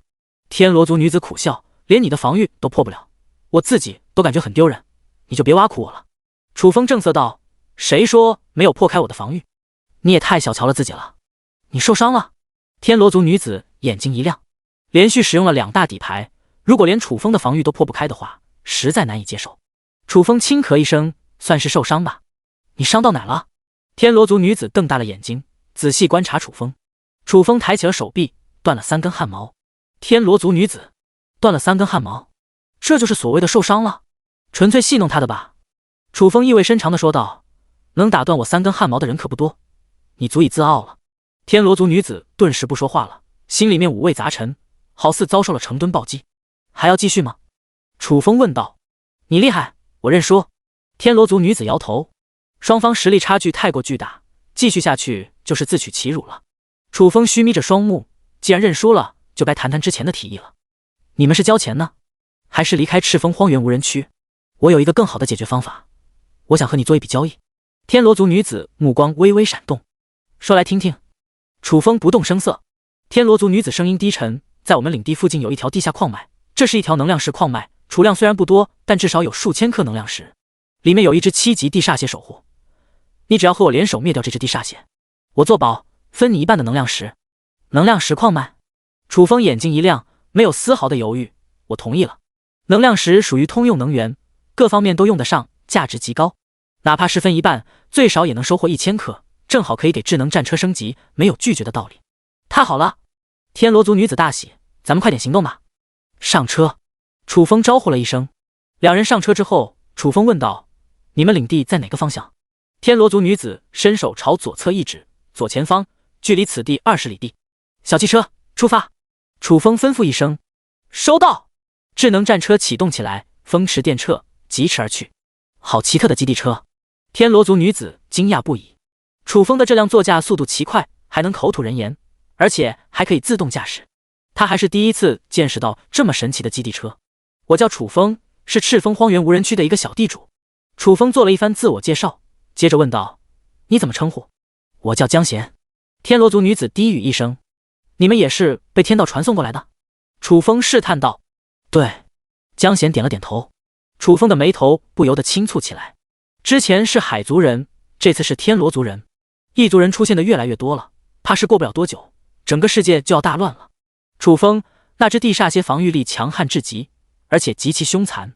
我们之前攻击了好几次，全都无功而返，损兵折将。你有把握对付他吗？江贤问道。管他强不强的，到时候一铁锹拍死完事。楚风不以为然。江贤的嘴角张大了，一铁锹拍死一只7级怪兽，真敢说大话啊！不过转念一想，以楚风的实力，确实有资格说这种话。楚风忽然想起了一件事，在赤峰荒原无人区，你还遇到过别的异族人吗？江贤目中闪过一丝忌惮之色。前些天遇到过几名暴食族人，暴食族人以凶残著称，可不像我们天罗族人这般好说话。如果与他们遭遇了，尽量远离，千万不要与他们发生冲突。需要担心的是他们，而不是我，因为我专治各种不服。楚风嗤之以鼻。江贤咽了口唾沫。楚风，你有所不知，暴食族所以令人忌惮，不是因为他们实力有多强，而是他们个个都拥有自爆天赋，而且全都是疯子，一言不合就跟你玩自爆，任凭你实力再强，也挡不住他们的轮番自爆吧。第99章我一向都是以德服人。玩自爆？楚风目瞪口呆。暴食族人不是疯子，简直就是神经病，主打的就是一个同归于尽。这种丧心病狂的种族，还真没有几个人敢招惹，确实不太好对付。楚风若有所思地念叨了一声。若是只是少数量的暴食族人，倒也不用放在眼里，但若是成千上万呢？等于成千上万颗自爆炸弹，就算是他遇到了，也等退避三舍。楚风，到地方了。智能战车忽然提醒了一声。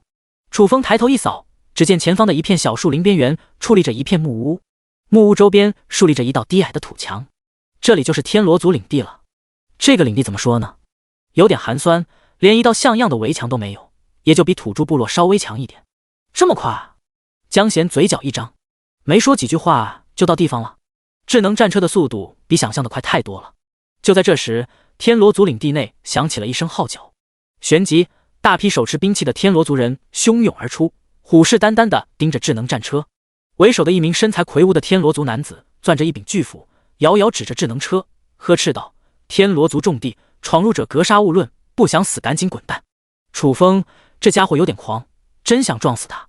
智能战车嘟囔了一声：“淡定点。”楚风轻笑一声，转头面向江贤：“你们天罗族人还挺热情的吗？不过千万不能热情过头了，否则很容易发生流血事件。”江贤哪能听不懂楚风话里的意思，当即下车，对着魁梧天罗族人喊道：“陶天鹏，车里的人是我的朋友，不要妄动。”陶天鹏微微一怔：“什么朋友？”咔嚓，车门打开，楚风迈步而出。看清楚楚风的样貌，陶天鹏的脸色顿时不好看了，怒视着江贤：“你带一个人族来这里做什么？按照天罗族规矩，不能随便带其他种族的人来领地。”江贤为什么要明知故犯？江贤平静地说道：“楚风是我邀请来协助灭掉那只地煞蝎的。”什么？陶天鹏瞪大了眼珠子，无法理解。你认真的？他是什么职业？在所有的种族中，人族几乎是垫底的货色。江贤应该清楚这点才对，为什么还要邀请一个人族？莫非楚风觉醒的是特别强大的稀有职业？江贤轻笑道：“楚风是一名农夫，但跟别的农夫不同，他非常的强大。”啥？陶天鹏神情一滞，其他的天罗族人同样一脸懵逼。人族本身就很弱，农夫更是弱鸡当中的弱鸡，指望这种人猎杀地煞蝎，就算有10条命也不够的煞蝎杀的。陶天鹏咽了口唾沫：“江贤，人族也不是咱们的敌人，没必要这么害他吧？赶紧送走得了。”此刻甚至怀疑江贤和楚风是不是有什么私人恩怨，故意把楚风引来这里，让楚风去送死。你对楚风的实力一无所知，等你见识了就不会这么说了。江贤都无语了，瞧不起楚风？楚风随便露一手就能震慑住在场的所有人。陶天鹏定睛看着楚风，你真的很强，至今没有遇到过对手。楚风气定神闲，此话听起来有些吹嘘，实则没有一点水分。自觉醒职业以来，不知碾压了多少对手，连跟他过2招的都没有几个。无敌真的很寂寞。陶天鹏嘴角张大了，哥们，你是一个人族，而且还是一个农夫，能不能认清楚自己的定位？至今没有遇到对手，岂不是无敌的？这种话从一个农夫口中说出来，实在令人感觉可笑。我对自己认知的很明确。楚风平静如水，我不信，除非你能打败我。陶天鹏眯起了眼睛，目中闪烁着挑衅之色。陶天鹏，不要胡来！江贤赶忙劝说。楚风的实力堪比10级，而陶天鹏只有6级，哪能是楚风的对手？一旦动手，直接就被碾压了。陶天鹏没有理睬，而是死死盯着楚风，身上的气息愈发的凌厉。那我就陪你玩玩。楚风淡淡一笑，不展现点实力，怕是很难合作下去。来吧。陶天鹏撸了撸袖子，一副迫不及待之态。那我就不客气了。楚风走上前去，抬脚暴踹，这一脚快若闪电，等到陶天鹏反应过来的时候，为时已晚。砰！只闻一声爆响，陶天鹏捂着肚子飞射了出去，眨眼间飞出7、8米远。这在场的天罗族人全都惊呆了。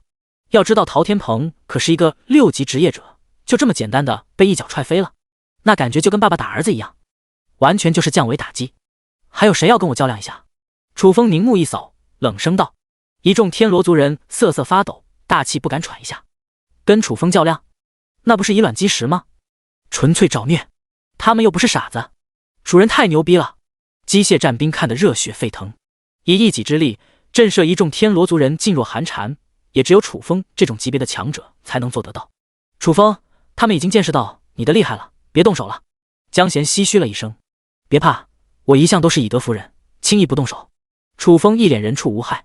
江贤，以德服人，你是以强服人吧？哒哒哒。这时陶天鹏迈着沉重的步伐，亦步亦趋地返回了原地。原先一副桀骜不驯的神态已然消失不见了踪影，取而代之的是一片深度惊恐。直到此刻才意识到江贤说的都是真的，楚风确实强得离谱。刚才那一脚差点没给他踹出屎来。我刚才那一脚只动用了1/10的力道，应该没有伤到你吧？楚风关心地问道。还行吧。陶天鹏艰难地咽了口唾沫，心里一阵后怕。动用1/10力道都把他踹成了这个逼样，这若是再加1分力道，岂不是连肠子都踹出来了？太凶险了。楚风转而看向了江贤，走吧，带我去找那只地煞蟹。这边，江贤忙不得的带路。第100章神不知鬼不觉的弄死他们不就完事了？穿过天罗族领地，进入后方的树林，前行了3里地，前方出现了一座高耸的山峰。江贤提醒楚风，地煞蟹的巢穴就在那座山峰脚下。走。楚风大步朝山峰走去。就在即将到达山峰近前的时候，隐约听到一阵嘈杂之音。这里怎么会有人？江贤眉带紧蹙。此地属于天罗族领地，按理说不会人来此才对，来此的又会是何人？小汽车，观察一下前面的情况。楚风吩咐一声，智能战车探查了一番，当即汇报，山峰脚下一共有10个异族人，他们皮肤干枯，脑袋像冬瓜一样，长得极其丑陋。是暴食族人！陶天鹏脸色一变。如果是1、2个暴食族人，倒也不足为惧；10个的话，就不得不忌惮3分了。万一丸自爆，真扛不住啊！楚风，咱们怎么办？江贤看向了楚风。暴食族人显然是冲着能量石来的，不加以阻止的话，能量石就进他们口袋了。楚风平静地说道：“最简单的办法就是干掉他们。”江贤脸色一凝，如果只有10个暴食族人，以你的能力完全可以灭杀，可就怕周围还有别的暴食族人，一旦闹出动静，暴食族人汹涌至，咱们就麻烦了。楚风淡淡道：“神不知鬼不觉的弄死他们，不就完事了？你有这种能力？”陶天鹏表示怀疑。暴食族人又不是傻子，还能不反抗？任凭楚风屠戮？我确实有这种能力。楚风声音低沉，不过原先说好的只对付一只地煞蟹，现在又多了10个暴食族人，所以等重新分配能粮时，如何分配？江贤下意识地问道。我占70%。楚风直说。江贤和陶天鹏对视了一眼，最终答应了。不同意什么好处捞不到？同意的话还能拿30%，对他们而言还是能接受的。在这等着我。楚风叮嘱一声，径直朝前走去。刚刚走了2步，忽然间消失不见踪影。啊！江贤和陶天鹏神情呆滞。楚风哪去了？难道动用了隐身天赋？农夫也有这种天赋？噗嗤！就在恍惚间，前方响起了一片入肉之音。江贤和陶天鹏一个机灵，定睛一看，视线当中，一柄银色匕首划破虚空，瞬间洞穿了7名暴食族人的脖颈，鲜红血液沿着伤口喷溅而出，将空气都染成了妖艳的血红色。谁？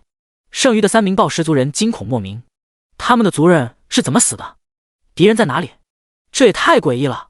突兀，正前方绽放一片紫光，扎入了他们的眼目当中，一股迷茫、空洞的感觉涌上了心头。3人呆若木鸡，好似化作了3根木桩子。楚风现出真身，毫不留情地掐断了3名暴食族人脖颈，战斗就此结束。前后加起来也就几秒钟而已。死！目睹此景，江贤和陶天鹏倒吸了一口凉气，无声无息，瞬间秒杀10名暴食族人，实力之强堪称恐怖。原来这才是楚风真正的实力。楚风朝江贤2人挥了挥手，江贤和陶天鹏快速来到了楚风身边，脸上的震惊之色依旧没有消散。把尸体处理掉。楚风提醒了一声，旋即攥着开山铲开挖，没一会的功夫就挖出了一个大坑。江贤和陶天鹏反应过来，将10具尸体拖入了土坑当中。处理完尸体，楚风飘动着目光看向了山脚下的一个洞穴，地煞蝎就在这个洞穴当中吧？对。江贤点头。小汽车变小。楚风吩咐一声，智能战车瞬间变成了巴掌大小。江贤和陶天鹏看得目瞪口呆，这是一辆什么汽车？居然可以变化大小，这也太神奇了！楚风抓起智能战车，迈步走入了洞穴当中。江贤和陶天鹏紧随其后，机械战兵则被留在了洞穴口放风。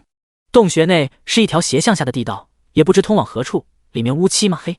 楚风，要不然我弄根火把？陶天鹏提议。地道内漆黑一片，什么都看不见，很容易遭受偷袭。不用这么麻烦。楚风淡淡一笑，小汽车打开车灯。智能战车车灯一开，2道强光直射而出，比强光手电筒还要亮，整条地道宛如白昼一样明亮。牛逼！陶天鹏咂了咂舌。地煞蝎距离这里多远？楚风问道。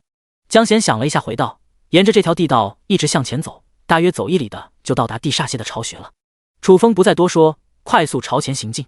几分钟后，前方出现了一个巨大的洞穴，洞穴四周的石壁上镶嵌着一颗颗闪烁着光芒的白色晶石，赫然全都是能量石，粗略估计至少有2000颗。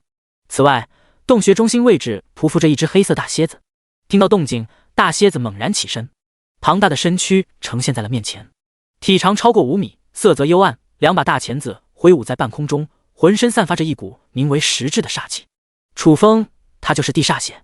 江贤咽了口唾沫，交给我了。楚风拎着开山铲，平静地走上前去。吼！地煞蝎低吼一声，凶猛地扑向了楚风。刚刚冲到近前，就被一铁锹拍在了头颅上。砰的一声爆响，地煞蝎如遭雷击，重重地趴在了地面上，压得地面嘎吱作响，崩开了无数裂纹。遭此一击，地煞蝎痛苦地哀鸣起来，挣扎了2下，竟然无法起身。楚风面无表情，拎着开山铲就是砸。咣咣咣，暴击声不绝于耳，连续10击铁锨下去，地煞蝎脑袋都被砸变形了，庞大的身上裂开了数道伤口，浓稠的黑色血液流淌而下，已然一副气若游丝之貌。江贤和陶天鹏看得直咂舌，一只以防御力著称的7级怪兽，就这么简单的被制裁了，被一个农夫从头碾压到尾，说出去也不会有人相信吧。不过联想到楚风的恐怖实力，2人很快就释然了。另一边，楚风继续攥着开山铲狂轰乱砸，也不知砸了多少下，地煞蝎身上忽然泛起了一片星光，身影逐渐消失。出现这种情况，正是爆装备的征兆。第101章智能战车晋升终极形态。楚风顿时激动了起来，瞪大了眼睛定睛一看。下一刻，一颗鸡蛋大小、泛着紫光的宝石出现在了面前。当目光触及在这颗宝石上的时候，脑海中出现了相关讯息：升级宝石，安装在一座建筑物上，有50%的几率升级此建筑物。楚风心思一动，一把抓住升级宝石。系统，异变升级宝石会出现何种变化？10%几率维持原形态，70%几率异变成领地升级宝石，10%几率异变成圣火宝石10%几率易变成元光宝石。讲解一下这3种宝石的特点。领地升级宝石放置在庇护所之中，庇护所面积在原有的基础上扩大3倍，各种建筑物有极大的升级概率。圣火宝石一次性消耗品，蕴含一道天罚之火，焚烧万物。元光宝石防御型宝石，使用之后形成一个覆盖整个庇护所的超强防御阵，可抵御任何物理和法术攻击，维持时间为3650小时。都是好东西。楚风有点小兴奋了。升级宝石自身价值不算高，但若是通过异变就了不得了，不论是异变成何种形态，都能派上大用。楚风将升级宝石收入空间背包，转而面向江贤二人，爆出来的装备归我所有，你们不会有意见吧？没意见。江贤和陶天鹏甚至都没有考虑。地煞蝎原本就是楚风猎杀的，爆出来的装备理应归楚风所有。再者说了，就算有意见又如何？楚风的实力摆在这，除非活腻了，否则谁会跟楚风争抢东西？没意见就好。楚风点了点头，提醒道：别愣着了，抓紧时间开采能量石吧。江贤和陶天鹏早就等不及了，楚风话音一落便冲了上去。能量石是镶嵌在石壁上的，使用利器很容易就能抠下来，开采难度并不大。3人忙活了半个多小时，总共开采了2500颗能量石。按照原先约定好的，楚风拿走了70%，1750克。分配完毕，3人原路返回。回到天罗族领地，陶天鹏舔着脸说道：楚风，从今往后，你就是我们天罗族的朋友，日后遇到麻烦就吱一声，不论上刀山下火海，绝无二话。见识了楚风的实力，算是彻底被楚风折服了，真心的想跟楚风交朋友。楚风揉了揉鼻子，你说真的？真的。陶天鹏声音洪亮。楚风伸手一摊，最近比较缺能量石，能把你的那份给我？陶天鹏嘴角一张，稍微愣了一下，直接将装着能量石的兽皮袋放在了楚风的手里。还有我的。江贤同样将能量石送给了楚风。只要能和楚风这种级别的强者成为朋友，区能量石又算得了什么？跟你们开个玩笑而已，你们怎么当真了？楚风笑了笑，将能量石推了回去。此举为的是试探一下两人，并没有真的想要对方的能量石。江贤二人的表现没有让他失望，也算是得到了他的认可。那你愿意跟我们成为朋友？陶天鹏一脸的期待。楚风挑了挑眉，行，对天罗族人的感官还算不错，交个朋友不算什么，多一个朋友多一条路嘛。太好了！陶天鹏和江贤大喜不已。楚风，今晚就留在这里吧，哥们多弄几个菜，尝尝我们天罗族的手艺，咱们不醉不休。陶天鹏咧着大嘴说道。我还有事，等回去了，有机会再说。楚风委婉拒绝，庇护所还有一大摊子事等着他呢。好吧。陶天鹏稍微有点失望，但并未强求。走了。风招呼了一声，漫步朝外走去。就在途经一座木屋的时候，冷不丁的发现里面堆放着一大堆石锤、石斧、木棒之类的兵器。见此，楚风骤然停下了脚步。这些石锤、石斧不是土著的兵器吗？为什么会出现在这里？莫非天罗族人和土著厮杀过？楚风，什么事？陶天鹏奇怪道。楚风伸手一指木屋，里面的兵器从哪来的？陶天鹏解释道，前几天几个土著部落联手攻击我们，被我们一举消灭了，这些兵器都是战利品。楚风眼睛一亮，不动声色地问道，有没有得到土著部落的祈祷之石？什么是祈祷之石？陶天鹏有些茫然。楚风简单的讲解了一下祈祷之石的特点。是不是这个？江贤掏出了5颗闪烁星光的石头。这就是祈祷之石。楚风激动了起来。给。江贤直接将祈祷之石塞到了楚风手里。楚风随手将祈祷之石收入了空间背包。祈祷之石对我有大用，我就不客气了。你们需要什么？我可以补偿给你们。江贤莞尔一笑，咱们都是朋友，给什么报酬？你喜欢就拿走好了，反正祈祷之石对我们也没用。这一番话无形中拉近了双方的关系。谢了。楚风点了点头，和江贤二人闲聊了几句，便离开了这里。看着楚风离去的身影，江贤的美目中朦胧上了一层异样之色。陶天鹏瞟了江贤一眼，轻声道，江贤，你对楚风的感官如何？江贤不假思索，俊逸非凡，实力强绝，难得一见的奇男子。陶天鹏捏着下巴，若有所思地说道，你也算是咱们天罗族1等1的大美女了，实力也不弱，跟楚风倒是挺般配的。江贤脸上浮现了一抹红晕，低着头羞答答，你别瞎说，我们才见过一面而已。陶天鹏哈哈一笑，我就随便一说，你不会当真了吧？难道真对楚风有意思？谁对楚风有意思了？再胡说八道，给你嘴撕烂了。江贤气得咬牙切齿。陶天鹏咧着嘴，既然没意思，干嘛反应这么大？江贤脸色阴沉如水，陶天鹏，你继续往下说。感觉到一股杀意弥漫了全身，陶天鹏找了个借口掉头就跑，肚子疼，我去上厕所。离开天罗族领地，楚风从口袋里掏出了智能战车。小汽车，你晋升终极形态需要多少能量石？1000克。智能战车激动了起来。楚风，你要帮我升级吗？楚风也不多说，拿出能量石开始安装，一口气安装了1000克。楚风，我晋升终极形态了！智能战车兴奋不已。第102章阵法师想要加入。楚风同样很兴奋，说一下你现在的能力。防御力进一步加固，足以抵挡10级以下任何职业者的攻击，速度提升到了1000迈，探查范围达到了5公里。此外还开启了空调系统和音乐播放软件。不错，楚风嘴角不由得上扬起来。别的功能暂且不说，速度和探查范围的增加对他的帮助太大了，日后不论是搜寻怪兽或者土著都能节省大量时间。小汽车变大，楚风吩咐一声，呼啦一下，智能战车变成了一辆银色吉普车。楚风打开车门，坐到驾驶椅上，回家。智能战车点火启动，宛如一道银色惊鸿，风驰电掣朝庇护所疾驰而去。行驶了一会，楚风忽然说道：“小汽车，放点音乐放松一下。”你想听什么？智能战车问道。随便。楚风倚躺在座椅上，闭着双眼，一副慵懒之色。旋即，车内响起了激情澎湃的歌声。你是我的小鸭小苹果，怎么爱你都不算多。楚风，他就想听点音乐舒缓一下而已。智能战车一上来就整成广场舞了，这谁能受得了？楚风咽了口唾沫，小汽车，换一个。我像是只鱼儿在你的荷塘，只为你守候那皎白月光。停！楚风赶紧打断，你能不能放点有深度的？跟广场舞较上劲了，就没点别的歌曲了？有深度的来了。智能战车嘿嘿一笑，你也说聊斋，我也说聊斋，可以了，关闭吧。楚风狠狠地咂了咂舌，感觉脊背有点发凉。怎么了？不喜欢？要不然换个别的？智能战车问道。算了，我想安静一会。楚风无语道。1个小时后，智能战车回到了庇护所。楚风刚刚走下车，牛魔扛着锄头，灰头土脸的小跑了过来。老大。楚风打量了一眼牛魔，轻笑道：“牛牛，你怎么弄的？满身泥土。”牛魔咧嘴一笑：“你不是叫我翻地吗？我可卖力了，外面的2亩地基本上都是我翻的。”牛牛确实很卖力。张柔若走上前来，给予了肯定：“表现得不错，今天晚上多吃1盆米饭。”楚风拍了拍牛魔大脑袋：“多谢老大。”牛魔开心地笑了。楚风转而面向张柔若：“花生种的怎么样了？”“全都种好了，就等着收获了。”张柔若当即说道。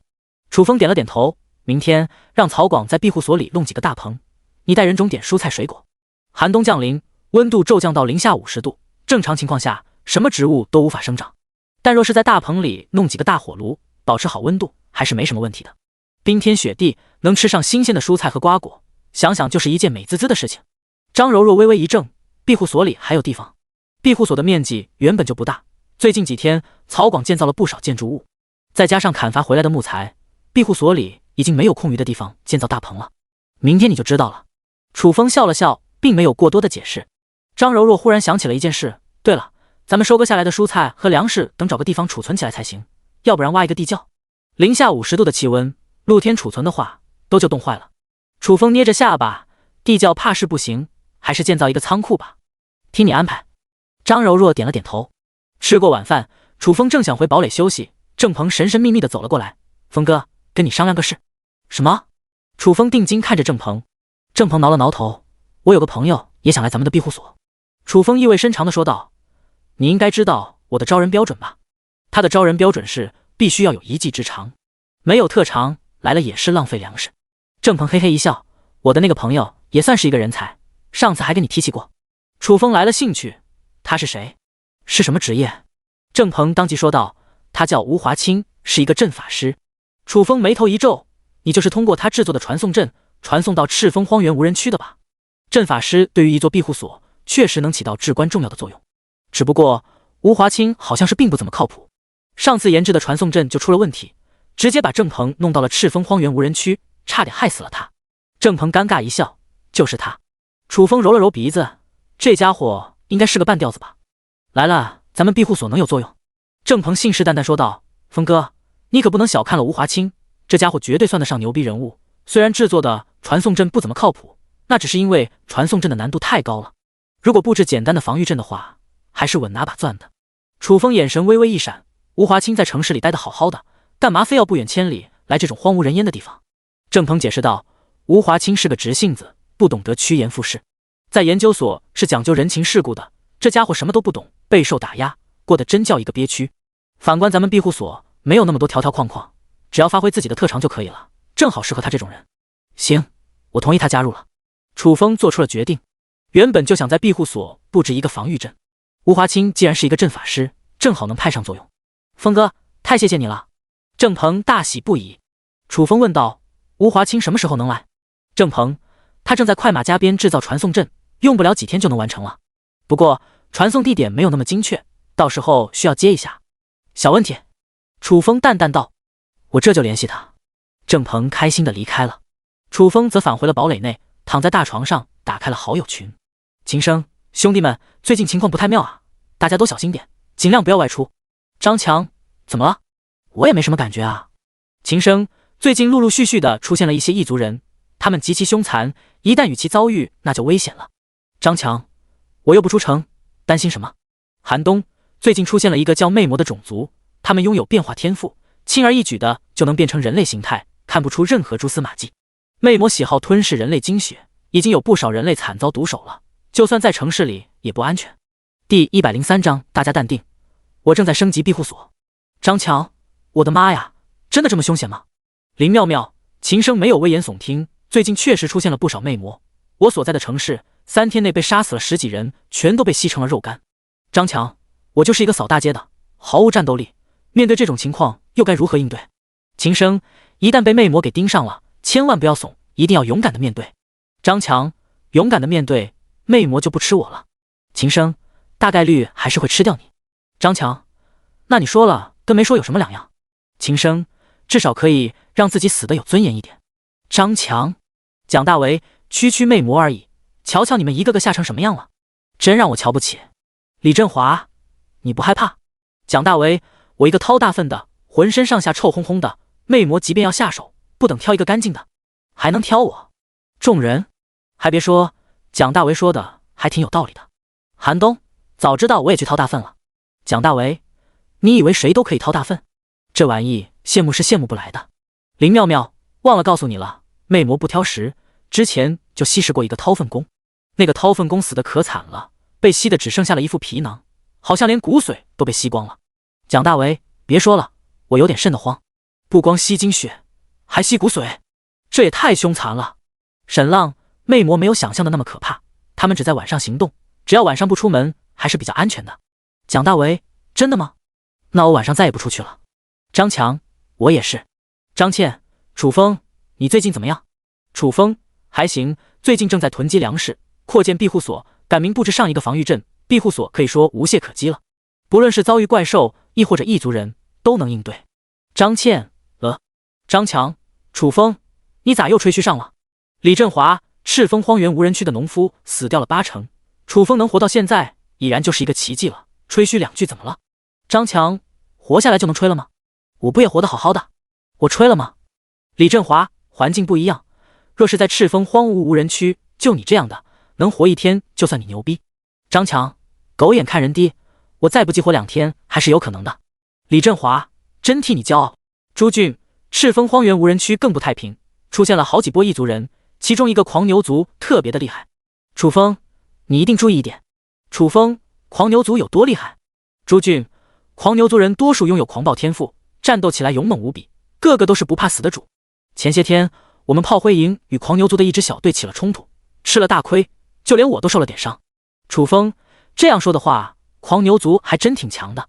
寒冬马上就降临了，到时候不论是怪兽异或者异族人都会偃旗息鼓，也算是给了咱们一段缓冲时间。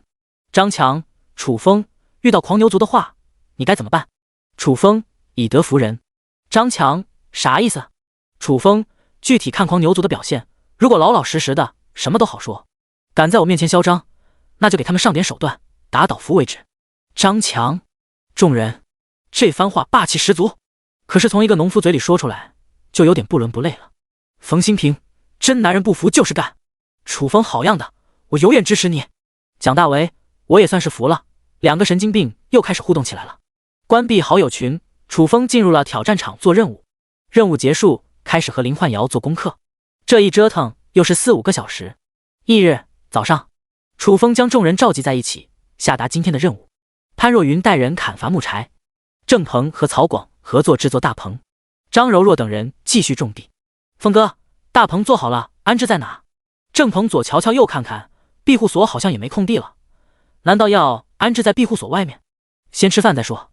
楚风微微一笑，郑鹏茫然了，吃完饭就有地方了。吃早饭了。杨琪招呼了一声。今天的早饭是米粥配煮芋头，芋头个头很大，一个接近1斤重。杨琪足足煮了一大锅，跟小山似的。杨琪，你煮这么多能吃得完？尹浩咂了咂舌。杨琪伸手一指牛馍，不是有牛吗？牛馍10足饭桶一个，一顿饭至少干20斤芋头，别看煮了一大锅，到最后还不一定够吃呢。尹浩定睛看着牛馍，感慨道：“你的饭量真是大的可怕。”牛馍咧嘴一笑：“哥们一天翻2亩地，体力消耗太大了，多吃点很正常。别愣着了，开吃吧。”楚风拿着一个芋头，端着一碗米粥，美滋滋地品尝起来。吃完早饭，等到异变时间一到，楚风拿出了升级宝石，联系起了系统异变升级宝石。异变中，异变成功，升级宝石异变成领地升级宝石。下一刻，一颗闪耀着璀璨星光、西瓜般大小的宝石出现在了手里。楚风定睛打量了一眼，随之将其埋入了脚底下。轰隆一声，突然间，整个庇护所猛然颤抖了起来。怎么了？是不是地震了？众人惊恐莫名。大家淡定，我正在升级庇护所。楚风呵呵一笑。众人面面相觑。升级庇护所？怎么个升级法？就在恍惚间，庇护所的建筑物上同时绽放出了一片刺目金光。在金光的沐浴下，末日堡垒迅速拔升，石墙同样在拔高，并且在拔高的过程中飞速朝外扩张。牛棚、鸡笼子、宿舍等建筑物也在改变着形态。10几秒过后，金光消散，庇护所恢复了平静。众人瞪大了眼睛一扫，呆若木鸡。只见庇护所的面积比原先足足扩大了3倍，原本10米高的城墙已然来到了30米开外，雄伟壮观，震撼人心。末日堡垒的形态没有变化，但高度来到了10米，里面的面积必然增加了不少。宿舍、食堂等建筑物全部更换成了某种金属材质，不但坚固，而且更美观了。牛棚大小不变，但材质变成了木塑材料，还多了一扇门。地面上加盖了一层地板，草垫子也变成了毛毯。这个牛窝相当的奢华。第104章，你什么身份？认不清自己的定位是不是？峰哥，这都是你弄出来的？曹广痴痴问道。一点小手段而已，不用大惊小怪。楚风淡淡一笑。众人震惊当场，看向楚风的眼神如同看神明一样。10几秒钟就将庇护所改造成了这个样子，也只有神才能做得到。郑鹏恭维了起来：“峰哥，你太牛逼了，我对你的敬仰之情宛如滔滔。”停！楚风打断一声，语重心长地说道：“咱们庇护所是一个纯洁的地方，拍马屁这种歪风邪气不可取，以后尽量戒掉。”郑鹏愣住了。好了，大家开始工作吧。楚风说完，迈步进入了末日堡垒。末日堡垒升级之后，多了3层面积，1层、2层和3层的布置和原先样。最顶端的第4层加装了4扇落地窗，光照充足，在这里面睡个午觉，晒着阳光，别提有多舒坦了。在堡垒内浏览了一番，楚风又来到了城墙上。此时的城墙不但变高了，而且变宽了，差不多5米的宽度，看似像一条大马路一样。日后安装一些箭塔、弩车或者盖几栋房子，完全没问题。对于这次的升级，楚风还是比较满意的。腾，超能拖拉机发动起来，排气筒冒起了滚滚黑烟。潘若云坐在驾驶椅上，招呼道：“都上车。”张冲、尹浩和悟空对视了一眼，无奈地爬上了车斗。每次跟随潘若云外出，对他们而言就是一次煎熬，但是没办法，楚风做出了安排，他们也不能违背。只希望潘若云能稍微开得慢一点，别总是像个疯子一样。等一下，楚风走上前去，把智能战车拿给了潘若云。小汽车有探查功能，带上它能安全不少。现在的赤峰荒原无人区不比以前，异族人出现的频率太高了，万一与异族人遭遇，以潘若云几个人的实力很难与之抗衡。有智能战车在，就能提前发现危险，也就无需担心什么了。好，潘若云欣然接受。楚风，你今天不外出了吗？智能战车奇怪道。我还有别的交通工具。楚风轻笑一声，打开空间背包，拿出了荧光自行车。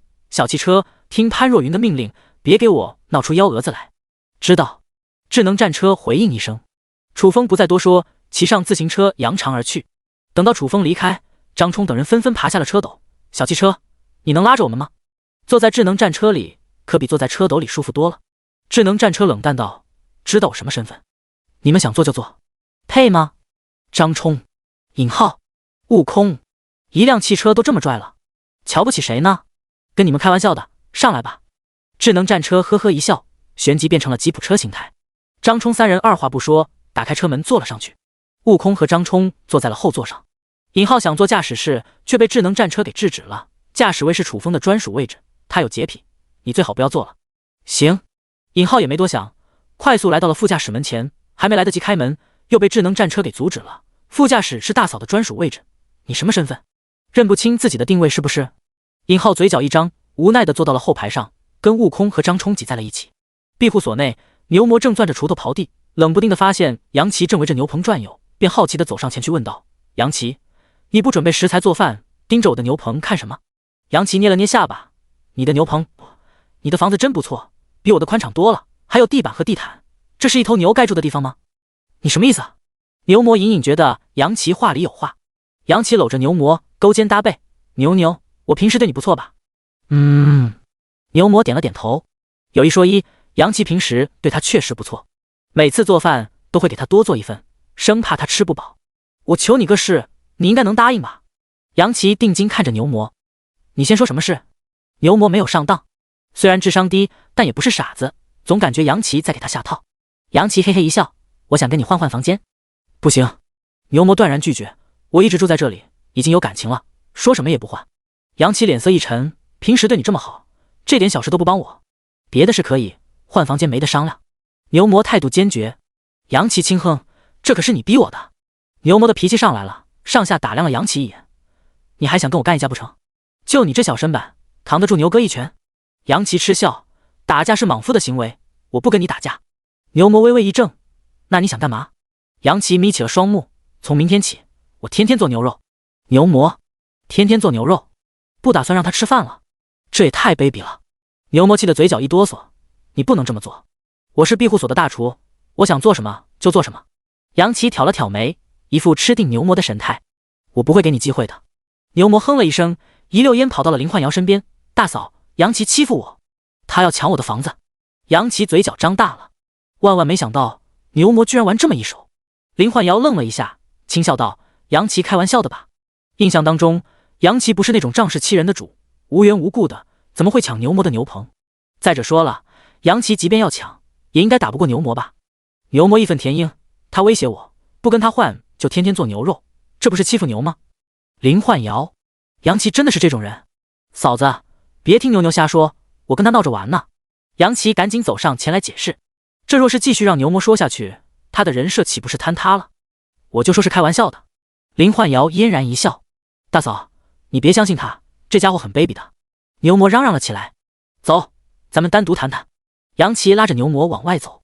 第105章也不用太多，来个10吨就行了。一人一牛来到角落，杨奇怒不可遏，牛，你真可以啊，居然找嫂子告状，我看不起你。牛魔撅着嘴，我也没办法，都是你逼的。行，你赢了，我不逼你了。杨奇轻哼一声，转身离去。看着杨奇悻悻的样子，牛魔暗自发笑，就你这样的还跟我斗？你有那个智商吗？牛，你跟杨奇聊什么呢？张柔若忽然走了过来，她想跟我换房间，被我给拒绝了。牛魔随口道，你的房子还真挺不错的。张柔若若有所思地念叨了一声，抬手搭在牛魔肩膀上，咱们俩是好哥们吧？是啊。牛魔下意识地点了点头。介意不说话，我跟你商量个事。张柔若嘴角上勾起了一抹弧度。牛魔，张柔若不会也看上了他的牛棚吧？现在的人都怎么回事？为什么都盯着他的牛棚不放？另一边，楚风骑行了1个多小时，来到了一个巨大的湖泊前。湖面一片平静，宛如一面大镜子，倒映着蓝天白云。偶尔一阵微风吹过，泛起层层涟漪，波光粼粼。这个湖泊就是鲨鱼怪的领地，此行的目的就是为了弄点鱼类资源。楚风站在湖泊边上眺望了一会，冲着湖面大喊：小鲨鱼在不在？咕噜咕噜。忽然间，湖面的某一个位置冒起了气泡，如同沸腾了一样，持续了几秒，一道身影从里面冲射而出。大哥，你怎么来了？鲨鱼怪从湖面下冒了出来。路过，顺便来看看你，给你送点东西。楚风笑了笑，接着打开空间背包，拿出了一堆土特产：10个土豆，10个红薯，10个芋头，1个南瓜。大哥，你来就来吧，咋还带东西了？鲨鱼怪挠了挠头，咱俩是朋友，给你带点东西还不是应该的。楚风不在意的说道：大哥，你太客气了。鲨鱼怪开心的笑了起来，接着问道：这些玩意能吃吗？当然能吃了，你没吃过。楚风挑了挑眉。鲨鱼怪摇了摇头：我做给你吃。楚风顺手从旁边划拉了一些茅草，点燃之后放上了1个红薯、1个芋头和1个土豆。鲨鱼怪来到楚风身边，伸手一指南瓜：大哥，这玩意不烤吗？那不是烤的，是用来做汤的。楚风哑然失笑。鲨鱼怪舔了舔嘴唇：大哥，我从来没吃过，你能给我做点汤喝吗？小问题。楚风打开空间背包，拿出了一口大锅，然后将大南瓜切成了小块，放入锅中，添加上纯净水和调料，开煮。大哥，多长时间能好？鲨鱼怪有点等不及了。10几分钟就可以了。楚风淡淡一笑。鲨鱼盯着大铁锅，搓着手，耐心等待起来。为了让鲨鱼怪快点喝上南瓜汤，楚风在大铁锅下面加了几根木柴，大火熊熊燃烧，火光摇曳，滋滋滋。没一会的功夫，铁锅里冒出了白气。楚风又添加了1根木柴，转而面向鲨鱼怪：小鲨鱼，你老大还没回来吗？鲨鱼怪说道：他刚刚出去了，差不多傍晚才能回来，你不用害怕。我怕什么？楚风揉了揉鼻子。鲨鱼怪压低声音：我老大脾气很暴躁，并且很讨厌陌生人来他的领地，这若是看到你在这里的话，保不准就会对你出手。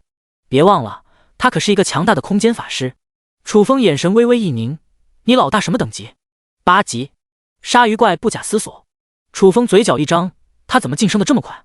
最近1个月四处奔波，到处猎杀怪兽，几乎将赤峰荒原无人区里的怪兽清理一空了，也才晋升到7级而已。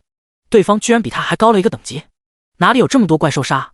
鲨鱼怪解释道：我老大前段时间不是去了一趟死亡之海吗？那里面到处都是海妖兽，他就是在死亡之海才晋升的8级。楚风眼睛一亮：死亡之海在什么地方？我能去吗？鲨鱼怪吓了一跳：大哥，你千万别胡来，死亡之海可不是随便能去的，里面遍布海妖兽，甚至还有20级的领主及海妖王，完全称得上死亡禁地。我老大身为一名空间法师，再加上是海族人，也才敢在死亡之海待一段时间而已。换成你一个人类进入其中，绝对十死无生。那还是算了。楚风咂了咂舌，20级的海妖王可不是现在的他能抗衡的，一旦与之遭遇，必死无疑。楚风转而聊起了别的话题：过几天寒冬就要降临了，气温骤降零下50度，你知道吗？知道，我们收到天道的消息了。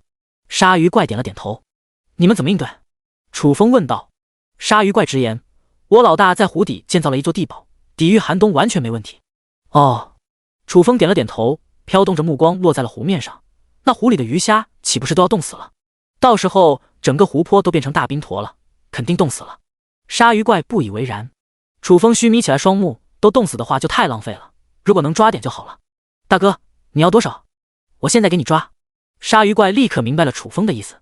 楚风嘴角一撇，也不用太多，来个10吨就行了。空间背包也就能装这么多了，否则还会多要点。鲨鱼怪的嘴角顿时张大了。原先以为楚风最多要个1800斤，哪曾想张口就是10吨。有问题吗？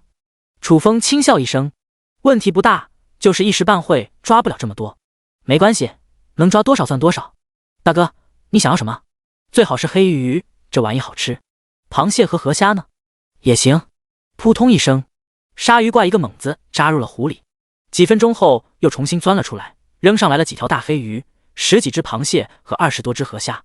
那黑鱼每一条都40-50斤重，螃蟹一个脸盆大小，河虾胳膊粗细，30多厘米长。楚风看得一愣愣的，螃蟹和河虾的个头也太大了，这是帝王蟹和龙虾吧？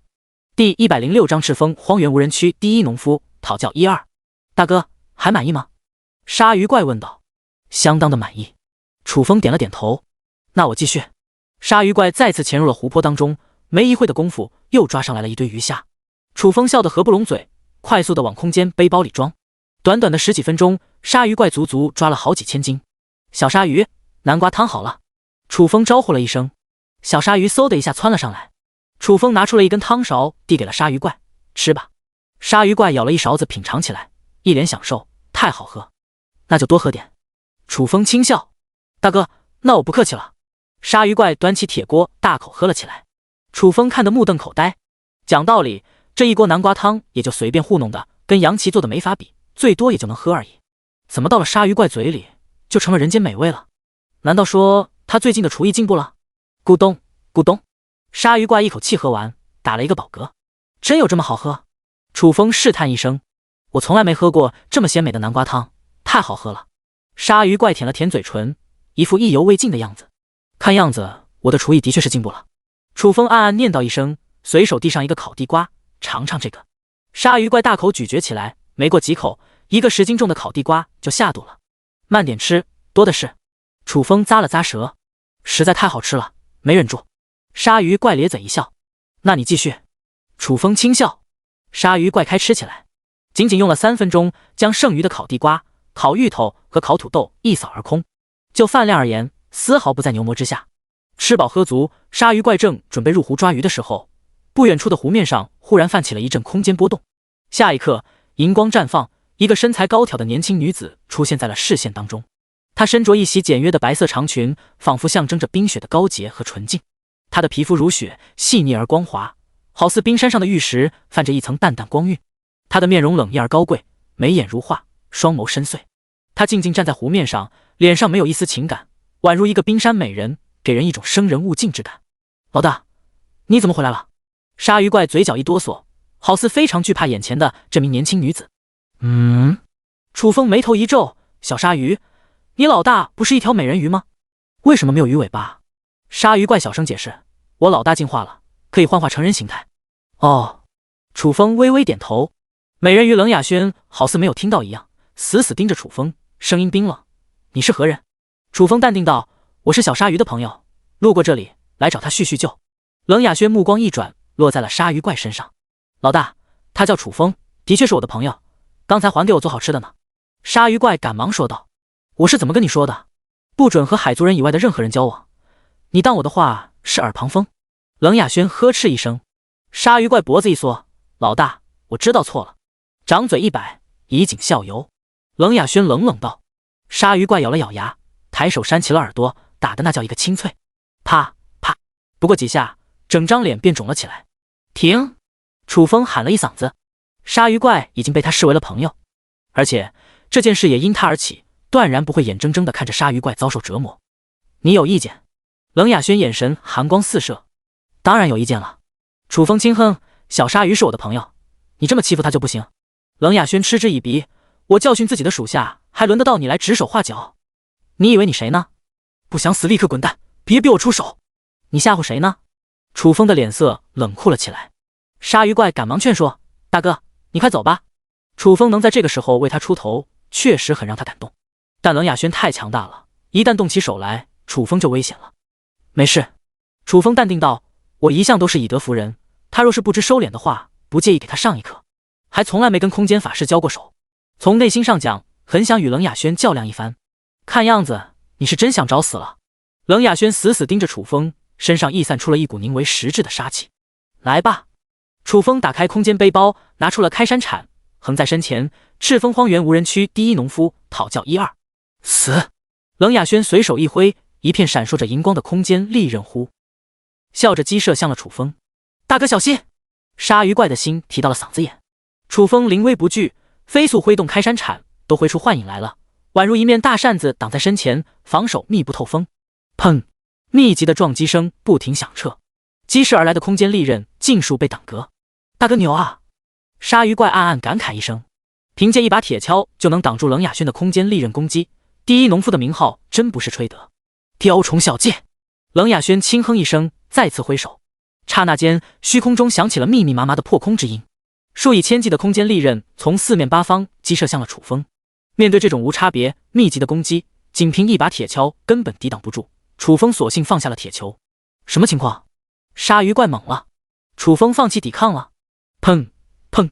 下一刻，空间利刃先后撞击在了楚风身躯上。在空间利刃的肆虐下，楚风身上的衣衫瞬间被撕碎了。密集的撞击声持续了2秒便消失了。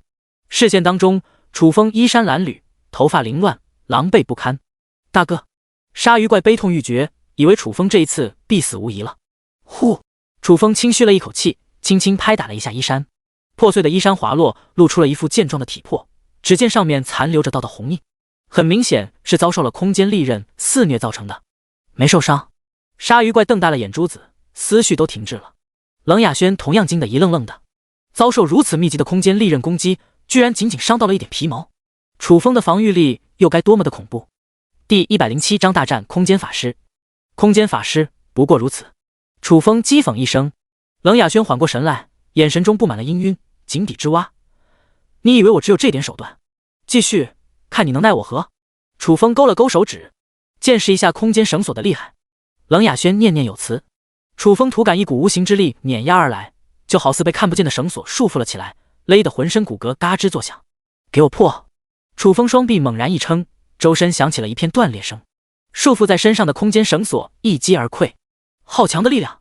冷雅轩心神一颤，连空间绳索都奈何不了楚风。楚风的强大给他带来了极强的震撼。牛逼！鲨鱼怪攥紧了双手，在心中呐喊。还有什么手段，尽管使出来。楚风瞟了冷雅轩一眼，嘴角上划过了一抹不屑之色。那就叫你见识一下我的最强一击。冷雅轩神情肃穆，两只白皙玉手合十，高举头顶，做出了一个举剑的姿势。旋即，一片银光沿着双臂涌动而上，冲射到头顶上方，绽放万千光芒，照耀整片天空。什么玩意？楚风虚眯着双目，心中莫名的涌上了一股危险的感觉。空间神通圣剑裁决。冷雅轩冷笑一声，头顶上方的万千光芒凝为一体，化作了一柄10丈大小的银色长剑，其上银光流淌，散发煌煌天威。谱一出现，虚空都站立了，感觉一股莫大的威严席卷而来。楚风瞳孔骤缩，脸上布满凝重。大哥，快跑！鲨鱼怪焦急嘶吼。圣剑裁决乃是冷雅轩的最强杀招，足以毁天灭地，即便楚风防御力再强也抵挡不住。晚了！冷雅轩双手一压，银色长剑撕裂虚空，以泰山压顶之势狠狠地劈向了楚风。眨眼间，楚风就被剑光淹没了。完了！鲨鱼怪心沉入了谷底。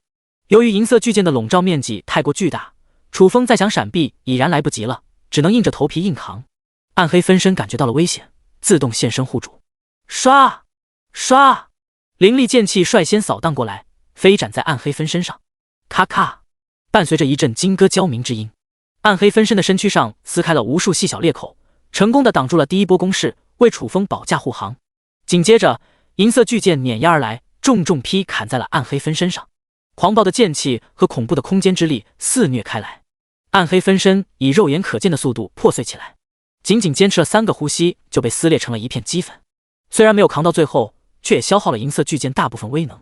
楚风一咬牙，攥着开山铲拍击在了巨剑上。轰的一声巨响，银色巨剑爆碎而开，爆炸产生的威能如海啸一般凶猛。楚风首当其冲，一下砸入了泥土当中，周边则掀起了一片尘土，漫天飞扬。第一农夫不过如此。冷雅轩轻蔑一笑。大哥。鲨鱼怪流下了伤心的眼泪。遭受这种程度的攻击，楚风怕是尸骨无存了。你太天真了。蓦然，一个冷酷的声音从尘土中飘荡了出来。冷雅轩和鲨鱼怪全都愣住了。楚风难道还没有死？等到烟尘散去，一道矫健的身影出现在了面前。楚风光着上身，裸露的皮肤上密布着道道被摧残过的痕迹，但他的气息却凌厉至极。这怎么可能？鲨鱼怪和冷雅轩惊得目瞪口呆。你已经黔驴技穷了吧？下面轮到我攻击了。楚风锁定冷雅轩，缓缓抬起了左手，旋即一道紫光冲射而出，瞬间扎入了冷雅轩的眼目当中。冷雅轩猝不及防，突感脑海一阵刺疼，忍不住的呻吟一声，一股空洞迷茫的感觉涌上了心头。趁他病要他命，楚风当即召唤出了神念之刃。唰，一柄银色匕首划破虚空，目标直指冷雅轩。似乎感觉到了危险，冷雅轩眼皮跳动了一下，艰难地从迷茫当中挣脱了出来。当看到一柄银色匕首击射而来的时候，身躯上骤然绽放出了一片银光，在银光的包裹下，忽然消失了身影。空间传送。楚风微微一怔，恰在此时，半空中溢散出了一股空间波动，一道曼妙的身影显现了出来。我承认你很强，但在我面前还不够看。冷雅轩悬浮在半空中，眼神冰冷地看着楚风。楚风抬头一扫，轻蔑道：有能耐下来跟我一战。在近战这一块，无人是他的对手。但冷雅轩一直玩远程攻击，就让他有点无计可施了。你以为我会害怕？冷雅轩轻哼一声。那你下来啊，看我揍不揍你就完事了。楚风激将了一声，嗖的一下，冷雅轩从空中飞落。来得好！楚风攥着拳头猛然轰出，这一拳势如破竹，眼见就要轰击在冷雅轩身躯上，一股束缚感忽然弥漫了全身，就好似陷入了沼泽当中，所有的动作都迟滞了起来。楚风知道一定是冷雅轩使用了空间束缚天赋，倒也没怎么在意，正准备发力挣脱之际，冷雅轩的嘴角上划过了一抹阴谋得逞的笑意。你上当了。还不等楚风有所反应，就被一片荧光包裹了起来，传送离开了原地，在出现时赫然来到了湖面上空。卧槽！楚风惊叫一声，从空中坠落，狠狠地砸在了湖面上，溅起了一团巨大的水花。噗！楚风从湖里钻出来，张口吐出一道水花。你不是要拿捏我吗？来啊！冷雅轩得意洋洋地大笑起来。楚风一声不吭，快速地朝岸边游去。在湖里只有被虐的份，必须赶紧回岸上。游的倒是挺快的，但你逃不出我的手掌心。冷雅轩讥讽了一声，直接扎进了湖里。虽然是一名空间法师，但本身也是一名海族人，在湖里畅游无阻，顷刻间就追上了楚风，一把抓住楚风的头发，直接拽进了湖里。咕噜咕噜，楚风呛了2口水，险些呛晕过去。第108章，小鲨鱼停止了思考。冷雅轩得势不饶人，抓着楚风的头发死命往下拽。楚风被呛得昏昏欲绝，根本反抗不了，很快就拽下了10几米。湖水冰冷刺骨，深深刺激着楚风的神经。楚风一个机灵，终于反应了过来，这样下去真就被淹死了，那该多憋屈！不行，绝不能坐以待毙。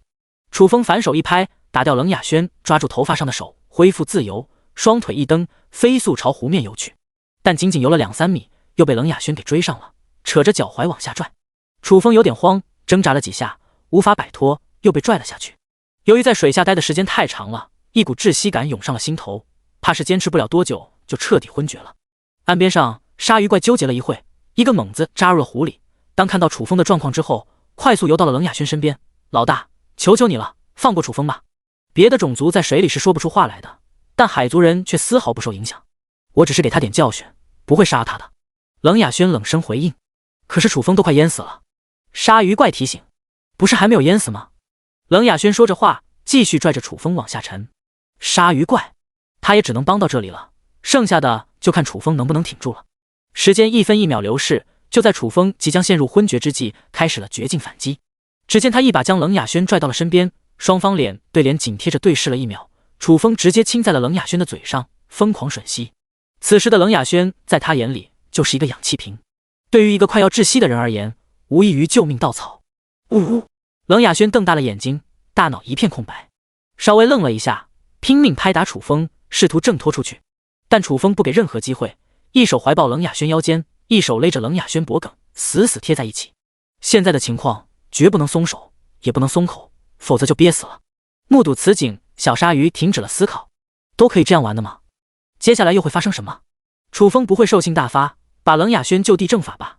在湖里做这种事有点不合时宜吧？1分钟后，冷雅轩终于抵挡不住楚风的这种疯狂汲取，意识渐渐模糊，眼神迷离，逐渐昏迷了过去。大哥，放了我老大吧！鲨鱼怪祈求道。上一刻还在给楚风求情，下一刻又变成了冷雅轩，真是世事无常。楚风瞟了鲨鱼怪一眼，拖着冷雅轩游到了岸边，随手扔在了旁边的茅草上，然后跟着躺在了地上。刚才真是太凶险了，稍微反应慢一点就被冷雅轩给拿捏了。大哥，你没事吧？鲨鱼怪小声问道。还行。楚风喘息了几口，慢慢坐了起来。大哥，你是真牛逼。鲨鱼怪竖起了大拇指，神采飞扬地说道，虽然手段有些卑劣下流，但确实击败了我老大，击败了一个强大的8级空间法师。楚风的脸色漆黑了下来，你会说就说2句，不会说就闭上嘴。什么叫手段卑劣？我那是随机应变，玩的就是智商，懂吗？鲨鱼怪将无耻说的这么清新脱俗，也是没谁了。大哥，我老大没事吧？鲨鱼怪看了一眼昏迷不醒的冷雅轩，目中弥漫上了一层担忧之色。只是昏厥了而已，死不了。楚风哼了一声，之前被冷雅轩折腾的够呛，等会必须收拾他一顿，要不然难以咽下心中这口恶气。没事就好。鲨鱼怪如释重负。楚风定睛看着鲨鱼怪，没好气地说道，你老大这么欺负你，你还这么关心他，你是不是犯贱？鲨鱼怪挠挠头，讪讪一笑，我老大确实霸道，但对我还是很不错的。我能活到现在，全靠他罩着，否则不知死多少次了。楚风摇了摇头，跟着这种老大如履薄冰，动辄就会挨揍，还不如跟着我呢。鲨鱼怪眼珠子咕噜噜一转，提议道，大哥，反正你已经占有了我老大，不如你们两个在一起吧，这样我就能跟着你们一起混了。嗨呀！楚风差点没被这句话给呛死过去。你说话严谨一点，我什么时候占有他了？最多就亲个嘴而已，而且还是迫不得已，没你说的那么邪乎。鲨鱼怪捏着下巴，若有所思道：你们不止亲嘴了，还搂在了一起，更关键的是，你还光着膀子。当时不是我在场的话，估计就把老大给拿下了。楚风嘴角一张：小鲨鱼，你的思想不纯洁啊！我是那种人吗？我楚风向来光明磊落，浩然正气，还不屑做那种事，你太小瞧我了，是吗？鲨鱼怪不是很相信，楚风也懒得解释了，挥了挥手，示意鲨鱼怪转过身去。啥意思啊？鲨鱼怪有点不太理解。楚风神色冷酷，等会我要给你老大上点强度，画面太过血腥，你最好还是别看了。啊！鲨鱼怪微微一愣，大哥，你的报复心也太强了吧？楚风冷着脸，你老大刚才怎么虐我的？你没看见？弄碎了我的衣服不说，还差点淹死我。我不给他上点强度，能咽下这口气？这鲨鱼怪一时间也不知该说什么是好。冷雅轩确实做得过火了，不论是谁都会生气的。鲨鱼怪弱弱的说道：大哥，给我个面子，下手轻点。我有数，转过身子去吧。楚风有点不耐烦了。好吧。鲨鱼怪无奈的背过了身子。楚风随之展开了行动，一双大手按在冷雅轩胸前的一对标志物上，狠狠一抓。这下的力度不小，哪怕是隔着衣服都留下了手印，估计很长一段时间才能消失。做完这一切，楚风收回了大手，搞定了。鲨鱼怪快速转身打量起了冷雅轩，却见冷雅轩脸上、身上都没有伤痕。什么情况？楚风不是说要报复冷雅轩的吗？为何没有动手？小鲨鱼，等你老大醒了，告诉他一声，以后千万别惹我，否则还会给他上强度。楚风吩咐道。哦。鲨鱼怪点了点头，心里泛起了嘀咕。听楚风的意思，应该给冷雅轩上过强度了。强度上在哪了？第109章，多给他生几个孩子，累死他。楚风打开兑换商城，购买了一件外套，穿上之后，正准备关闭游戏面板，冷不丁发现私信图标亮了起来。点开一看，是潘若云发送的信息：楚风，不好了，我遭遇危险了。楚风脸色一沉，怎么回事？庇护所周边早就清理的差不多了，几乎看不到怪兽和土著的身影。那么又会遭遇什么危险？莫非是异族人？潘若云，有人要抢夺我们的木柴。楚风微微一怔，你说的是人类职业者？潘若云就是人类职业者。楚风，对方有多少人？潘若云，只有一个。楚风嘴角一张，悟空和张冲打不过对方。悟空和张冲都晋升到了4级，尤其是悟空战斗力十分的彪悍，有他们两个在，还用惧怕？潘若云，对方是一名6级职业者，力量奇大无比，一出手就把悟空和张冲给碾压了。楚风微微皱眉，在赤峰荒原无人区，除了他之外，还有等级这么高的人类职业者，对方从哪冒出来的？楚风也没多想，而是问道：小汽车没有提前预警，你们不会开车跑路吗？超能拖拉机的最高时速为200迈，提前跑路的话，对方应该追不上吧？潘若云，我们跑路了，但对方有一辆黑色基地车，速度奇快，比超能拖拉机快多了，我们就是在半道上被他给追上了。楚风，把木材给他，你们先回庇护所。潘若云，就这么给他的话，不甘心啊。楚风冷冷一笑，我会抢回来的。在他的地盘上抢夺他的东西，这不是太岁头上动土吗？他不光要抢回来，还会让对方付出惨痛代价。潘若云，明白了。关闭游戏面板，楚风转头面向鲨鱼怪，小鲨鱼，我有急事，先回去了。好的，大哥。鲨鱼怪点了点头。等到楚风离开这里，鲨鱼怪来到冷雅轩身边，轻声呼唤：老大，快醒醒！冷雅轩的眼皮蠕动了一下，缓缓睁开了双眼，嗖的一下从地上爬了起来，警惕地朝周边打量。老大，你找什么？鲨鱼怪奇怪道。冷雅轩目中寒光四射，他人哪去了？被楚风又搂又抱又亲，肆意轻薄，感觉贞洁都被玷污了。对他而言是一种莫大的耻辱，恨不得把楚风大卸8块。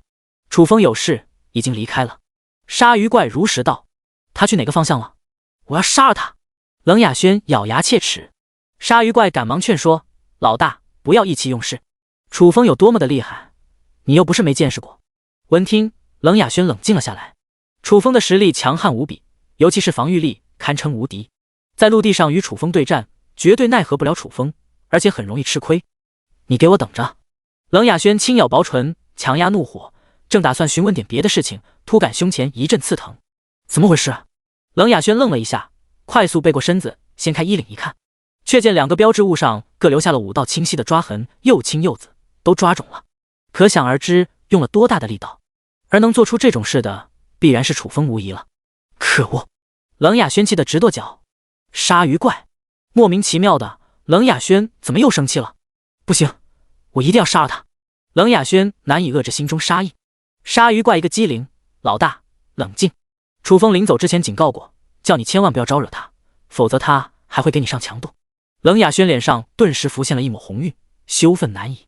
楚风所说的上强度，就是对他做那种事，太卑鄙了。鲨鱼怪瞟了冷雅轩一眼，嘿嘿一笑，老大，你真想报复楚风的话，我倒是有个办法，说来听听。冷雅轩深吸了一口气。鲨鱼怪说道，楚风俊逸非凡，实力又这般强大，而你貌若天仙，实力也是强的一批，你们若是在一起的话，真的可以说是天作之合。我的建议是，索性嫁给楚风，多给他生几个孩子，累死他，这就是你的办法。冷雅轩笑了起来。鲨鱼怪不以为意的说道，这个办法不错吧，反正你已经被楚风轻薄了，也就不差最后那一步了。我真的谢谢你了。冷雅轩脸上的笑容逐渐消失了，目光冰寒彻骨。鲨鱼怪一时道不对了，声音颤抖，老大，我就随便一说，你不愿意就拉倒啊。老大，我错了，你轻点。随后鲨鱼怪凄厉的惨叫起来，经久不息。另一边，楚风骑着荧光自行车开启全速，在赤峰荒原无人区风驰电掣，飞驰了100里地，前方忽然响起了一阵轰鸣声，听上去好像是拖拉机的声音。紧接着一大一小2个身影出现在了视线当中，赫然是智能战车和超能拖拉机。楚风看得清楚，超能拖拉机上堆满了木柴。什么情况？木柴不是被抢走了吗？楚风愣了一下，骑着自行车迎了上去。楚风！看到楚风来到了面前，潘若云喜笑颜开。老大！悟空、张冲和尹浩也从智能战车里走了下来。你们不是被打劫了吗？楚风一脸疑惑。潘若云解释道，发生了一件很意外的事，一只大黑狗忽然冒了出来，一口就咬碎了对方的基地车，然后又和那名6级职业者缠斗了起来，我们才得以脱身。楚风神情一动，潘若云，你带人回庇护所。那只大黑狗100%就是之前遇到的那只，这家伙很有灵性，知道潘若云等人都是庇护所的人，这才会出手相助。不过上次遇到大黑狗的时候，他只有5级，未必会是那名6级职业者的对手，必须尽快过去看看。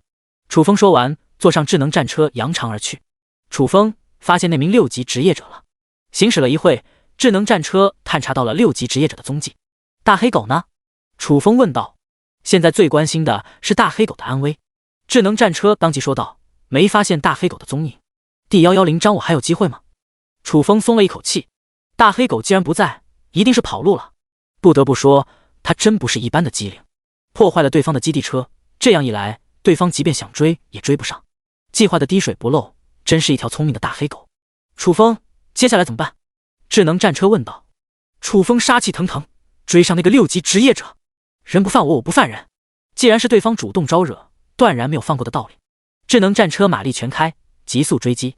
几分钟后，前方出现了一道瘦削的身影，楚风总感觉有些眼熟，仔细看了一眼，嘴角一张，怎么是他？此人不是别人，正是大鸡巴宋成刚。上次和唐万松约战的时候，宋成刚抢先一步和他匹配到了一起，被他狠狠蹂躏了一番。智能战车冲到宋成刚近前，来了一个急刹。还敢回来？宋成刚眼睛一亮。基地车被毁掉之后，正愁着如何走出赤峰荒原无人区，不曾想智能战车去而复返，正好借此机会抢夺过来。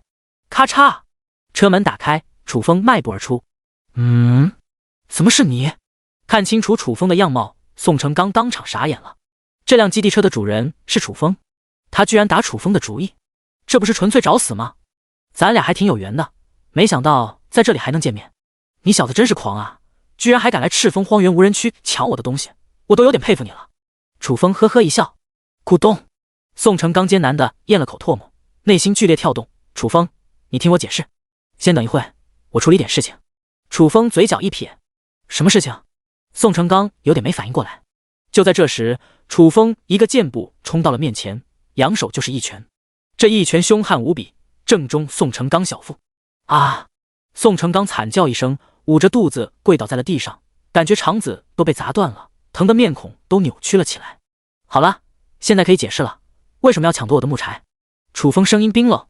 宋成刚抬头看着楚风，弱弱道：不是马上要寒冬降临了吗？现在的木柴价格蹭蹭上涨，我就想着抢点回去大赚一笔。我不知道是你的东西，否则就有10个胆也不敢动手抢夺。楚风眼珠子一瞪，抢夺别人的就可以了？你这种行为跟强盗、土匪有何分别？我知错了，以后再也不敢了。宋成刚赶忙表态。楚风虚眯起了双目，有些错误是不可被原谅的。你现在敢打家劫舍，后面就能杀人越货，留下来就是一个祸害。你要杀我？宋成刚脸色狂变，我就抢了点木柴而已，而且没有得手，在法律层面上讲，属于犯罪未遂，罪不至死。楚风冷冷一笑，你脑子是不是秀逗了？咱们都穿越了，你跟我讲法律？另外告诉你，在赤峰荒原无人区，我就是法，今天就是要制裁你。宋成刚说杀就杀，视人命为儿戏，这也太霸道太凶残了吧。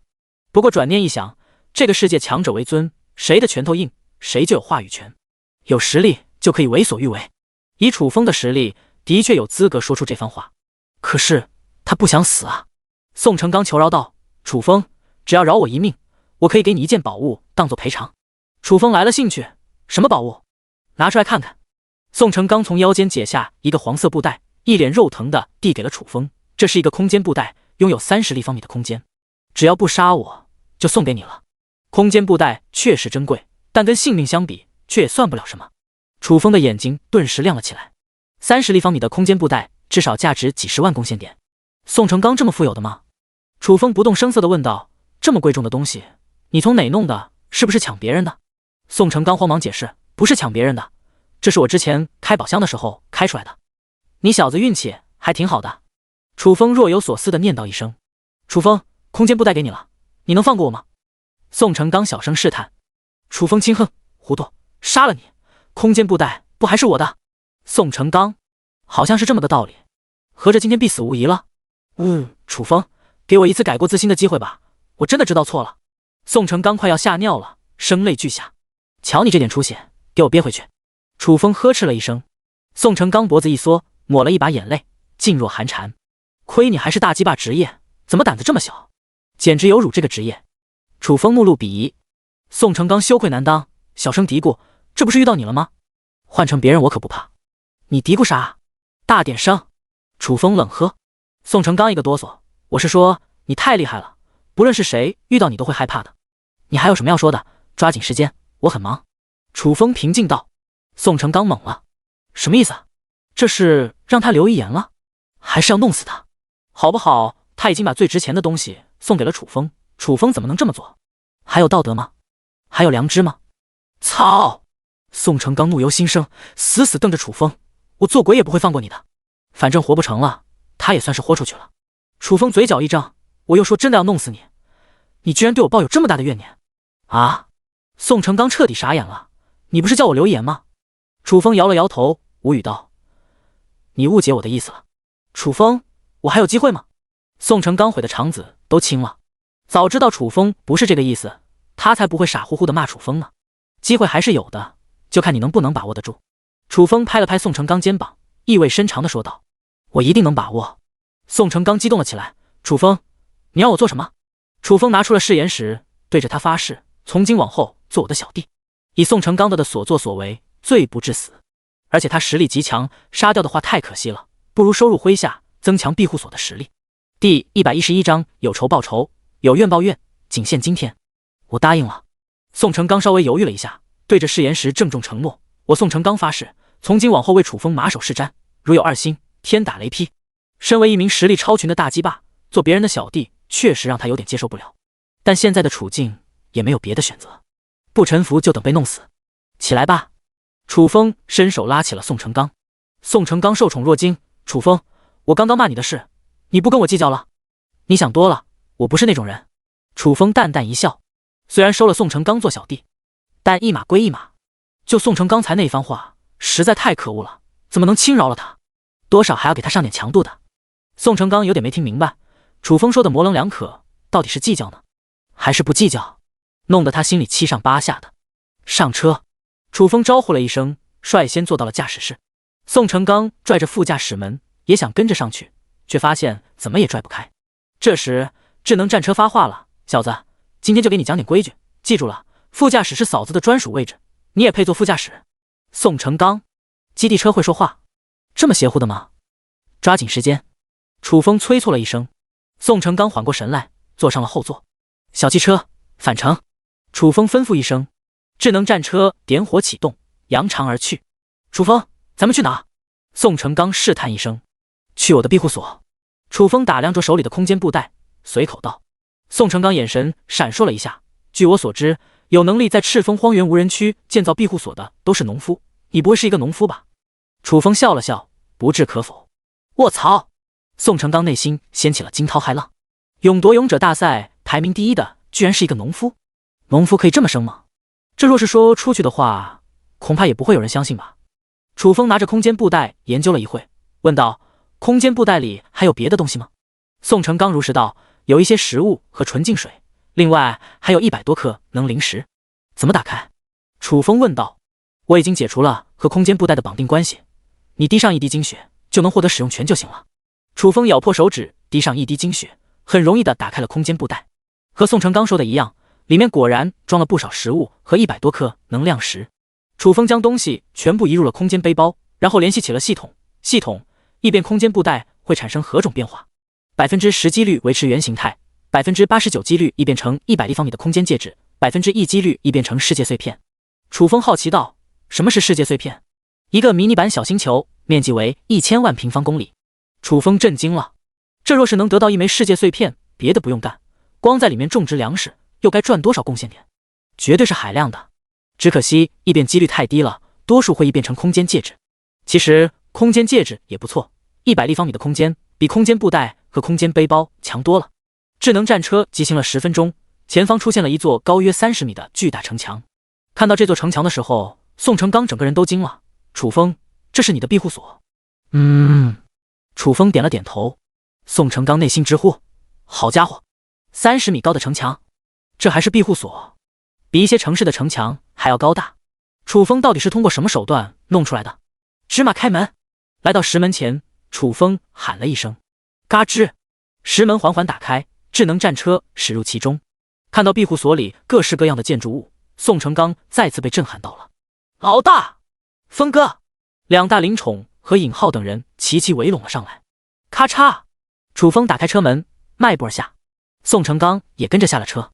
此时的他心里多少有点唏嘘，刚刚打劫过潘若云的车队，转眼间成了楚风的小弟，庇护所里的人会怎么看待他？你怎么在这？悟空和张冲怒目而视。怎么回事？这家伙是谁？曹广好奇地问道。尹浩咬牙切齿，之前我们不是遇到了打劫的吗？就是这家伙干的。操！曹广撸起了袖子，竟敢抢劫咱们庇护所，这小子真是活腻歪了。韩建木等人将宋成刚团团包围，个个眼神不善。宋成刚有点慌，诸位，你们听我解释，之前的事都是误会，我现在已经悔过了，成为了楚风的小弟，咱们以后就是自己人了，是吗？张冲等人齐齐看向了楚风。楚风揉了揉鼻子，宋成刚的确是我小弟，不过他之前确实有过错，你们有仇的报仇，有冤的报冤，仅限今天。宋成刚，这是被抛弃了吗？张冲4人对视了一眼，齐齐出手。啊！宋成刚惨叫一声，被打趴在了地上。其实以他的实力，庇护所里除了楚风之外，其他人加在一起也未必是他的对手。但是是楚风授意的，他不能反抗，也不敢反抗，只能老老实实的挨一顿胖揍。不得不说，是一件很悲催的事情。老大，我也想教训他一顿。牛魔摩拳擦掌。楚风微微蹙眉，跟你有什么关系？宋成刚又没有得罪你。牛魔煞有其事地说道：悟空是我兄弟，欺负我兄弟就等于欺负我，我老牛最讲义气了，绝不会坐视不管。楚风默默地点了点头。得到楚风的允许，牛魔疯了似的冲上前去，对着宋成刚一顿暴踹。宋成刚的惨叫声顿时凄厉了起来。风哥，我也要给他上点强度。郑鹏走了过来。你跟他也有仇？楚风微微一怔。郑鹏义愤填膺，我跟他没仇，但张冲是我的好兄弟，为兄弟两肋插刀，在所不辞。这是两肋插刀？楚风有点无语了。风哥，就让我上吧。郑鹏的眼神充满了渴望。去吧。楚风挥了挥手。楚风，我也要上。韩建木请缨。楚风嘴角一张，你又是为了什么？韩建木坦言，我就单纯的想拿他练练手而已。第112章我郑重通知你，我要跟你混。真够坦白的。楚风咂了咂舌，你还是别出手了，容易出人命。韩建木是一名4级火系法师，火球术的威力无比炸裂，宋成刚即便再耐操，也扛不住火球术的肆虐。韩建木嘿嘿一笑，我不使用法术总可以了吧？楚风嘴角一张，去吧。韩建木整日一副老实人的样貌，不曾想骨子里这般的暴力。哥几个，给我腾个地方。韩建木冲了上去。林焕瑶有点担心的说道，楚风，差不多得了，别给打死了。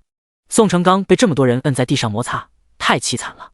楚风呵呵一笑，放心好了，宋成刚挺得住。宋成刚身为一名大鸡巴，防御力何其强悍，再加上张冲等人并没有下死手，根本破不了宋成刚的防御。别看宋成刚叫的这么惨，其实都是装的。5分钟后，楚风喊了一嗓子，停手吧。张冲等人纷纷停下了动作。宋成刚嗖的一下从地上爬了起来，随手在身上拍打了几下，咧嘴一笑，哥几个打得挺爽啊，差点没给我打死。你这么耐操的吗？牛魔瞪大了眼珠子，看宋成刚的样子，一点受伤的迹象都没有啊。打了这么久，连宋成刚的防御都破不开的话，让他有点接受不了。要不然咱们再来一轮。韩建木提议，这个提议很快就得到了众人的响应，再次将宋成刚包围了起来。宋成刚嘴角一颤，打了这么久还没打过瘾，多大的仇，多大的怨？庇护所里的人都这么凶残的吗？他可不想再遭一次罪了，急忙向楚风求救，风哥，我可是你的小弟，你不能见死不救啊。楚风轻笑，好了，是一种摧残，索性离开这里，眼不见心不烦。楚风，咱们这么戏弄李坚强，是不是有点过分了？杨琪看了一眼独自离去的李坚强，心里多少有点过意不去。楚风轻叹，咱们都是为了他的健康着想，也算是良苦用心，他不理解也没办法。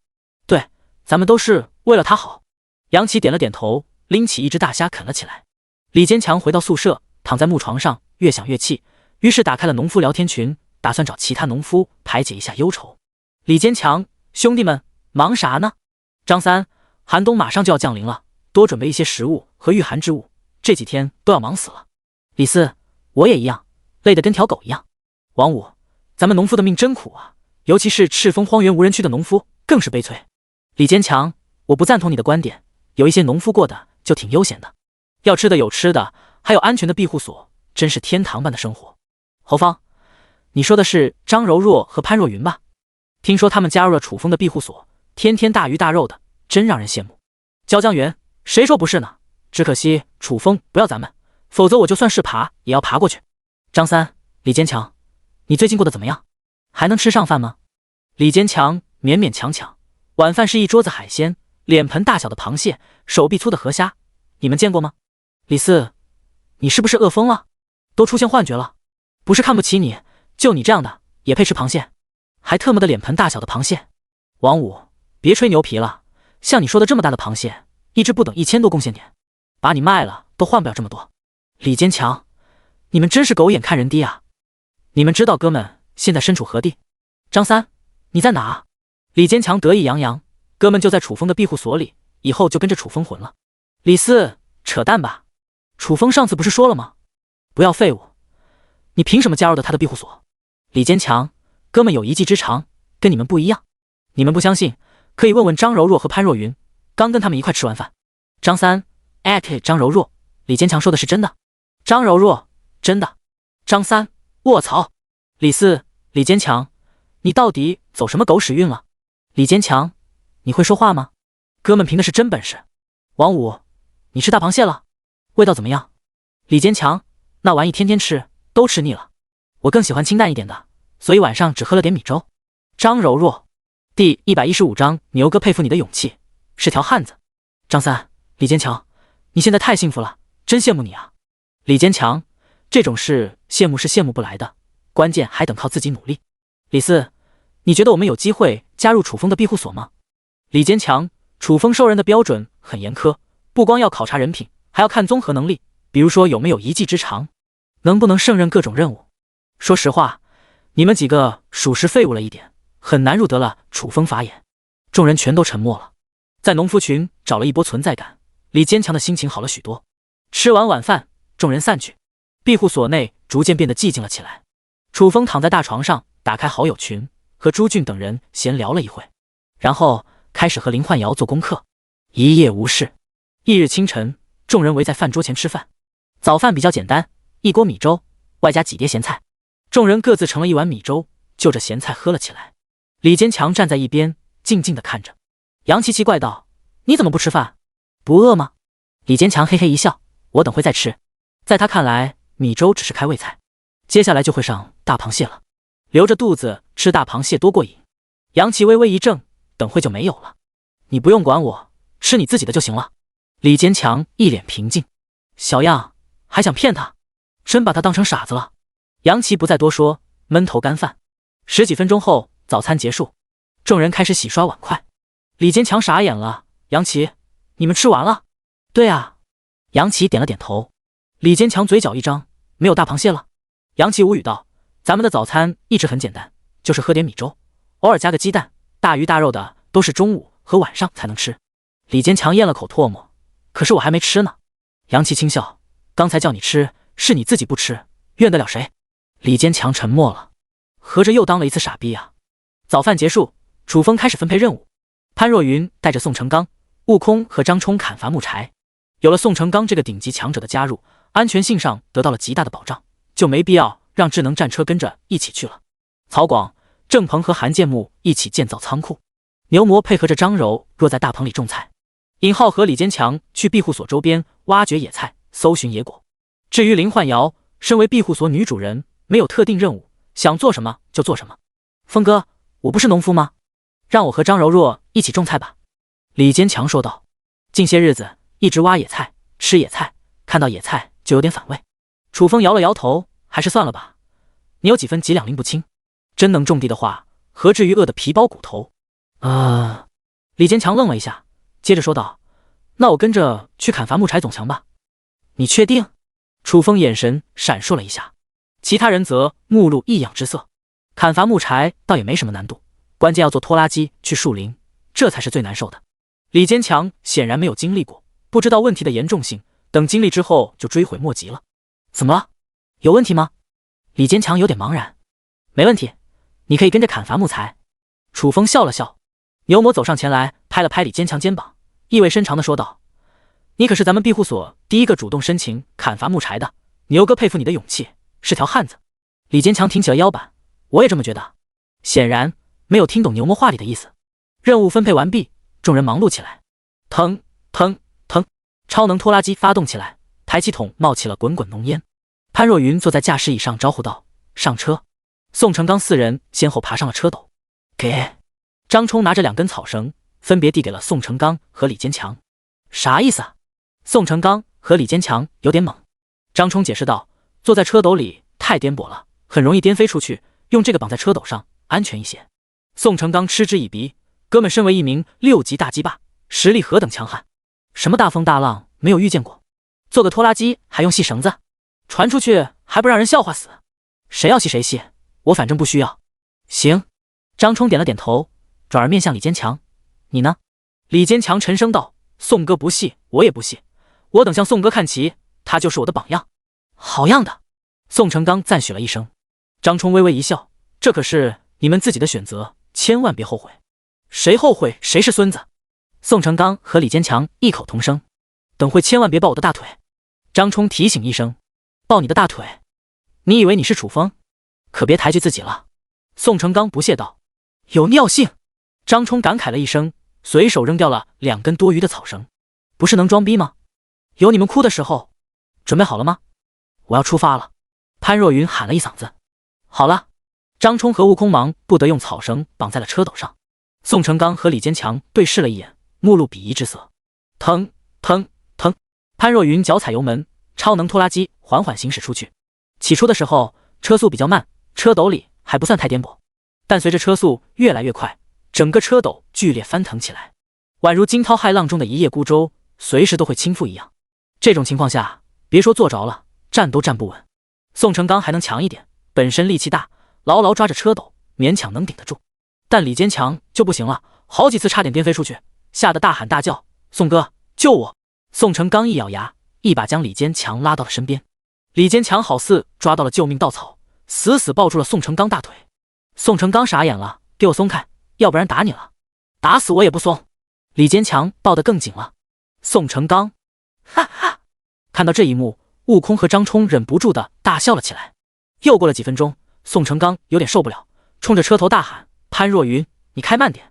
你想害死我们啊？”什么？我听不清。潘若云暗暗发笑：“我特么的叫你开慢点！”宋成刚怒不可遏。潘若云眼神一沉，默默地将油门踏板踩到了底。第116章超凡职业式神。超能拖拉机的速度再次飙升，直接干到了200迈。恰在此时，途经一个土坑，车斗猛烈地颠簸了一下，飞到了半空中，重重砸在了地上。啊！宋成刚和李坚强惨叫了起来。大鸡巴不过如此。张冲鄙夷了起来：“张冲，快给我草绳！”宋成刚歇斯底里地喊道。就这一下，给他治得明明白白的。张冲呵呵一笑：“你不是说谁系草绳谁是孙子吗？”宋成刚嘴角一张：“我是给李坚强要的。”李坚强，我抱着大腿还是可以的，不能拿我当挡箭牌啊！莫了，刚才你们说不需要，都扔了。张冲平静地说道。操！宋成刚气得咬牙切齿，他能肯定张冲一定是故意的，目的就是看他出糗。其心可诛，你不仁，别怪我不义。宋成刚心中一横，拎着李坚强来到了张冲面前，在张冲惊诧的眼神中飞扑上去，抱住了他的大腿。庇护所内，郑鹏三人正在合力建造仓库。郑鹏炼制仓库骨架，曹广安置木板，韩建木则打下手，三人配合得相当默契。大棚内，牛魔卖力翻地，张柔若在后面挖坑埋种子。种子的品类很多，生菜、菠菜、油麦菜、黄瓜、西红柿、豆角等等。机械战兵站在城墙上负责警戒。尹浩挎着一个筐子，拎着一把小锄头，准备外出挖野菜。楚风叮嘱道：“尹浩，小心点，别离开太远了，就在庇护所周边挖就行了。”由于异族人的出现，赤峰荒原无人区又变得不太平了起来。尹浩实力很弱，万一遭遇异族人就危险了。好的，峰哥。尹浩回应一声。楚风接着来到了鸡笼子前。经过这些天的努力，小柔成功孵化了20只小鸡仔，此刻正叽叽喳喳的依偎在他身下取暖。小战依旧在旁边默默守护，眼神中透露着当父亲的成就感。楚风看了一眼，转身离开。在庇护所视察了一圈，异变时间一到，便拿出了转职宝石系统异变转职宝石。异变中，异变成功，转职宝石异变成超凡职业转职宝石。下一刻，一颗闪烁着星光的菱形宝石出现在了面前。奈斯啊！楚风激动莫名。超凡职业是天地间最强大的职业，仅仅只有3个，居然异变成功了，简直太幸运了。楚风迫不及待地问道：“系统，如何使用超凡职业转职宝石？”将宝石按在额头上，随机获得一个超凡职业。楚风没有丝毫的犹豫，拿着超凡宝石按在了额头上。等待了1秒，超凡宝石金光一闪，忽然间钻入了额头当中，消失不见了踪影。与此同时，系统的声音响了起来：“恭喜宿主转职成功，觉醒全新职业是神。是神，变身类职业，变身之后化作10丈巨人，全属性在原有的基础上增幅10倍，拥有天赋不死不灭，哪怕被打成齑粉，依旧可以复活。变身时间10分钟，冷却时间24小时。”我靠！楚风彻底震惊了，不愧是超凡职业，强大的令人感觉战力。全属性增幅10倍，拥有不死不灭天赋，根本就是无敌的存在。唯一缺点就是1天内只能变身1次，而且变身的时间也稍微有点短。不过变身之后，基本上没人会是他的对手了，即便遭遇远古巨兽，也有了一战之力。稍后，楚风跟林焕瑶交代了一声，乘坐智能战车离开了庇护所。楚风，咱们去什么地方？智能战车问道。楚风伸手一指，一直往前开，前面有个湖泊。上次因为有事，只弄了几千斤河鲜，远远没有达到他的要求。因而打算趁着有时间多弄一些。至于说冷雅轩，他若是不识相敢阻拦，大不了再给他上一次强度。智能战车开启全速，化作一道银色惊鸿，在赤峰荒原无人区纵横驰骋。仅仅用了20分钟，就到达了目的地。楚风下车，走到湖边，扫了一眼湖面，大喊道：“小鲨鱼！”湖面上一片平静，鲨鱼怪并未回应。楚风微微蹙眉，按理说鲨鱼怪听到喊声，第一时间就会现身，这次怎么回事？莫非离开了这里？楚风沉吟了一下，说道：“小汽车，探查一下湖里，看看有没有海族人。”智能战车探查完毕，当即汇报：“在我的探查范围，没有发现海族人。”他的探查范围只有5公里，而这座湖泊的面积无比巨大，远远超过了探查范围，只能探查到一部分区域。绕着湖泊跑一圈，给我探查清楚了。楚风吩咐一声，收到。智能战车绕着湖泊疾行，3分钟后重新回到原地。楚风没有任何发现。唉，楚风叹了口气，既然没有发现，就说明鲨鱼怪真的离开了这里。没有鲨鱼怪帮忙，想要多抓点鱼虾就困难了。但不管怎么样，绝不能空手而回。后面，楚风打开了兑换商城，一口气购买了10个地笼，装上饵料，找了10个地方抛入了湖里。做完这一切，又买了一根稍微好点的鱼竿，当起了钓鱼佬。不得不说，湖里的资源真是够丰富的。就楚风这种新手水平，半个小时都钓了100多斤鱼。当然，个头都不算大，最大的一条也才20斤重，跟鲨鱼怪抓的大黑鱼没法比。钓了2个多小时，楚风收起了鱼竿，接着起的笼。每个地笼里都钻进去了大量鱼虾、螃蟹和泥鳅，差不多30多斤，收获还是比较丰厚的。起完地笼，楚风面向智能战车，小汽车，你不是说能上天入海吗？能不能下水？这若是能下水的话，不就可以抓一些大鱼了吗？晋升高级形态才能变成飞行器或者潜水艇形态，暂时不具备这种能力。智能战车如实道。楚风眼睛微微一亮，你晋升高级形态需要什么？需要1颗星象石。智能战车快速说道。这玩意不太好弄。楚风嘀咕了一声，兑换商城没有星象石出售，只能通过开宝箱或者猎杀 BOSS 级怪兽得到，这就得看运气了。第117章，它是一只30级深渊黑龙。小汽车，你知道哪里有星象石吗？楚风问道。不知道。智能战车回答得很干脆。慢慢来吧，机会还是有的。楚风叹了口气，接着在地笼里装上了新的饵料，重新抛入了湖里。做完这一切，坐上了驾驶室。小汽车，咱们走吧。你不要的笼了？智能战车疑惑道。怎么会不要？咱们明天再来一趟。楚风轻笑。鱼虾一旦进入的笼当中，基本出不去了。放置的时间越长，进去的也就越多。明天来的话，一定能收获更多。哦，智能战车恍悟了一声。那咱们去哪？回庇护所吗？去那里。楚风伸手指着一个方向，这个方向的所在地正是那只远古巨兽的栖息地。智能战车拥有辨别种族和探知等级的能力，他打算过去一趟，了解一下这只远古巨兽的底细。知己知彼，方能百战不殆。智能战车提起速度，疾驰而去。行驶了一会，前方出现了一条泛黄的小河流。看到这条河流的时候，楚风第一时间关上了车窗。这并不是一条真正的河流，而是那只远古巨兽的尿液。那尿骚味，没人能顶得住。楚风，我怎么闻到了一股骚味？智能战车奇怪道。无缘无故的，哪来的尿骚味？不会是楚风尿裤子了吧？楚风平静地说道。有尿骚味很正常，看到那条黄色小河流了吧？那是一只远古巨兽撒了一泼尿形成的。卧槽！智能战车震惊了，一泼尿就能形成一条河流？那只远古巨兽到底有多大？楚风脸色凝重了起来，具体有多大我也不清楚，反正远远看去如同一座山一般。智能战车吓了一跳，你的意思是前边有一只如山般的巨兽？咱们要去巨兽的地盘，你就不怕激怒了它，遭到报复？楚风淡定道，那家伙正在沉睡当中，除了撒尿，轻易不会苏醒。智能战车还是有点担心，可是这种级别的怪兽，感知能力都很强，咱们一旦靠近了，很难不被发现。又没叫你去那家伙近前，你离着远点，只要能探查到他的身份和等级就可以了。明白了。智能战车松了一口气。前行了10几里地，远古巨兽出现在了探查范围内。智能战车随之停在了原地。怎么样，探查到了吗？楚风试探道。智能战车压低了声音，声音中带着一丝惊恐。楚风，那是一只深渊黑龙，等级高达30级。死！楚风倒吸了一口凉气。龙本来就是最厉害的怪兽，30级的巨龙又该何等恐怖？智能战车颤声道。楚风，我还发现了一个问题，这家伙应该可以通过沉睡提升等级。什么？楚风悚然一惊。30级的巨龙已经足够可怕了，这若是沉睡一段时间苏醒过来，又该晋升到什么层次？谁还能治得了他？智能战车提醒，龙族的地盘意识很强，很有可能将整个赤峰荒原无人区视为了领地。等到苏醒的一天，怕是要掀起一场腥风血雨。到那时，你又将如何应对？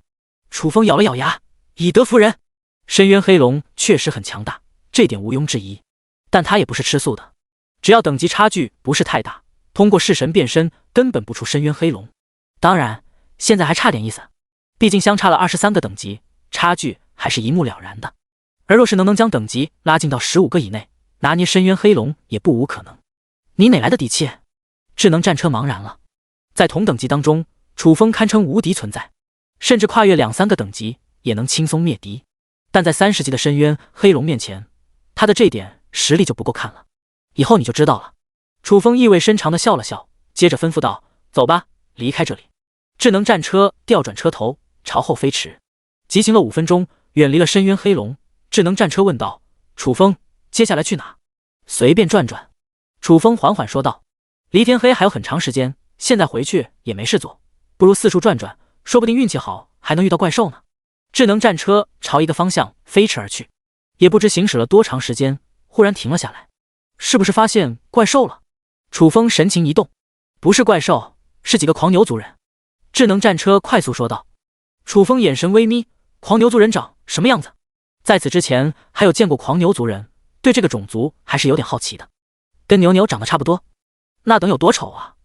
楚风感慨了一声，接着问道：“狂牛族人在什么地方？”“就在前边不远处的一片小树林当中。”“他们在树林里做什么？”“树林里有很多果树，他们正在采摘果实。”楚风眼睛一亮：“咱们也过去弄点果子。穿越到这里还没吃过水果呢，既然遇上了，就多摘点回去，让庇护所里的人也尝尝，或者更干脆点，挖几颗回去种上。狂牛族人不太好惹，他们能让你随便摘果子吗？”楚风不屑道：“他们能阻止的了。”“明白了。”智能战车反应了过来。别看楚风一副人畜无害的样子，骨子里可是相当凶残的，谁不服就虐谁，这就是他的行事风格。智能战车很快来到了小树林边上，变成巴掌大小。楚风一把抓起，将其装入口袋，大步走入了树林当中。没走多远，面前出现了一棵苹果树，上面结满了红彤彤的大苹果，十分的诱人。楚风摘下一颗品尝起来，甘甜可口，美味多汁。就这种品质的苹果，在兑换商城至少要20贡现点一个，一般人根本吃不起。楚风正准备采摘的时候，智能战车忽然提醒：“楚风，狂牛族人过来了。”楚风转头一扫，3个形如牛魔一样的异族人走了过来，每一个都2米开外，浑身散发着一股狂野莽荒的气息。其中一个特别引人瞩目，胸前顶着2个篮球大小的标志物，波澜起伏，汹涌澎湃。第118章，你不懂得审美。3名狂牛族人来到近前，停下了脚步，定睛打量起了楚风。楚风同样看着对方，双方互相打量了一会，都没有说话。楚风收回目光，自顾自地摘起了苹果。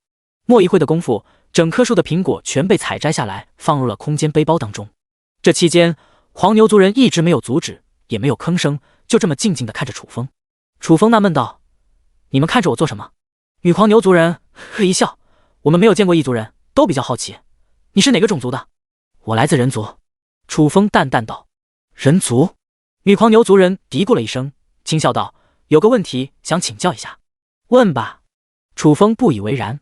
女狂牛族人上下打量了楚风一眼：“你们人族都像你一样丑陋吗？”噗嗤，智能战车忍不住地笑了起来。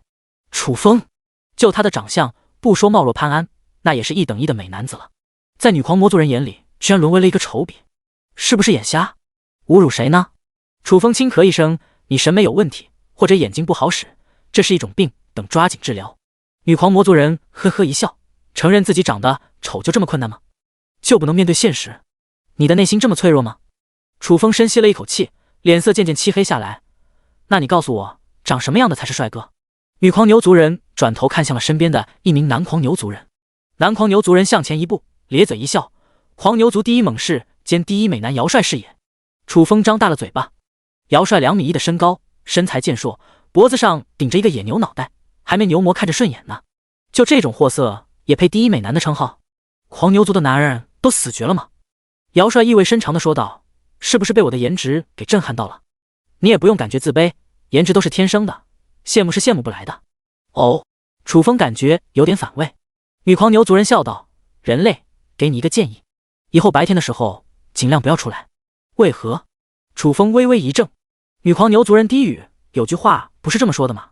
长得丑不是你的错，但白天出来吓唬人就是你的不对了。”楚风，智能战车安慰道：“楚风，每个种族的审美是不一样的，你在人族是帅哥，但在狂牛族人眼里或许跟一坨屎差不多，所以没必要生气。你会聊天就说2句，不会聊天就闭上嘴。”楚风咬牙切齿：“原本还没那么生气，智能战车这么一说，骨子里的暴躁基因全都沸腾了起来，恨不得将智能战车大卸八块。我说错什么了？智能战车不知所措。楚风轻哼一声，转而面向了狂牛族人：我也有一个问题想要请教一下。什么问题？姚帅平静道。楚风虚眯起了双目，听闻你们狂牛族是一个极度暴躁凶残的种族，之前还跟我们人族厮杀过一次，那么你们见了我为何迟迟不动手？姚帅解释道：我们狂牛族分为了两脉，一脉好战，主张用暴力手段打压其他种族，另一脉比较温和，喜欢跟其他种族和平相处，我们三个就属于温和派的。楚风意味深长地说道：这里属于你们的领地范围内吧？我在你们领地摘水果，你们不管不问，是不是应该有点脾气？姚帅呵呵一笑：我们温和派没有那么多讲究，更不会把周边的水果视为自己的东西，谁想摘就摘，我们没资格阻止。楚风愣住了，本意是借机打压对方，报备侮辱之仇，但是对方不上套的话，计划岂不是落空了？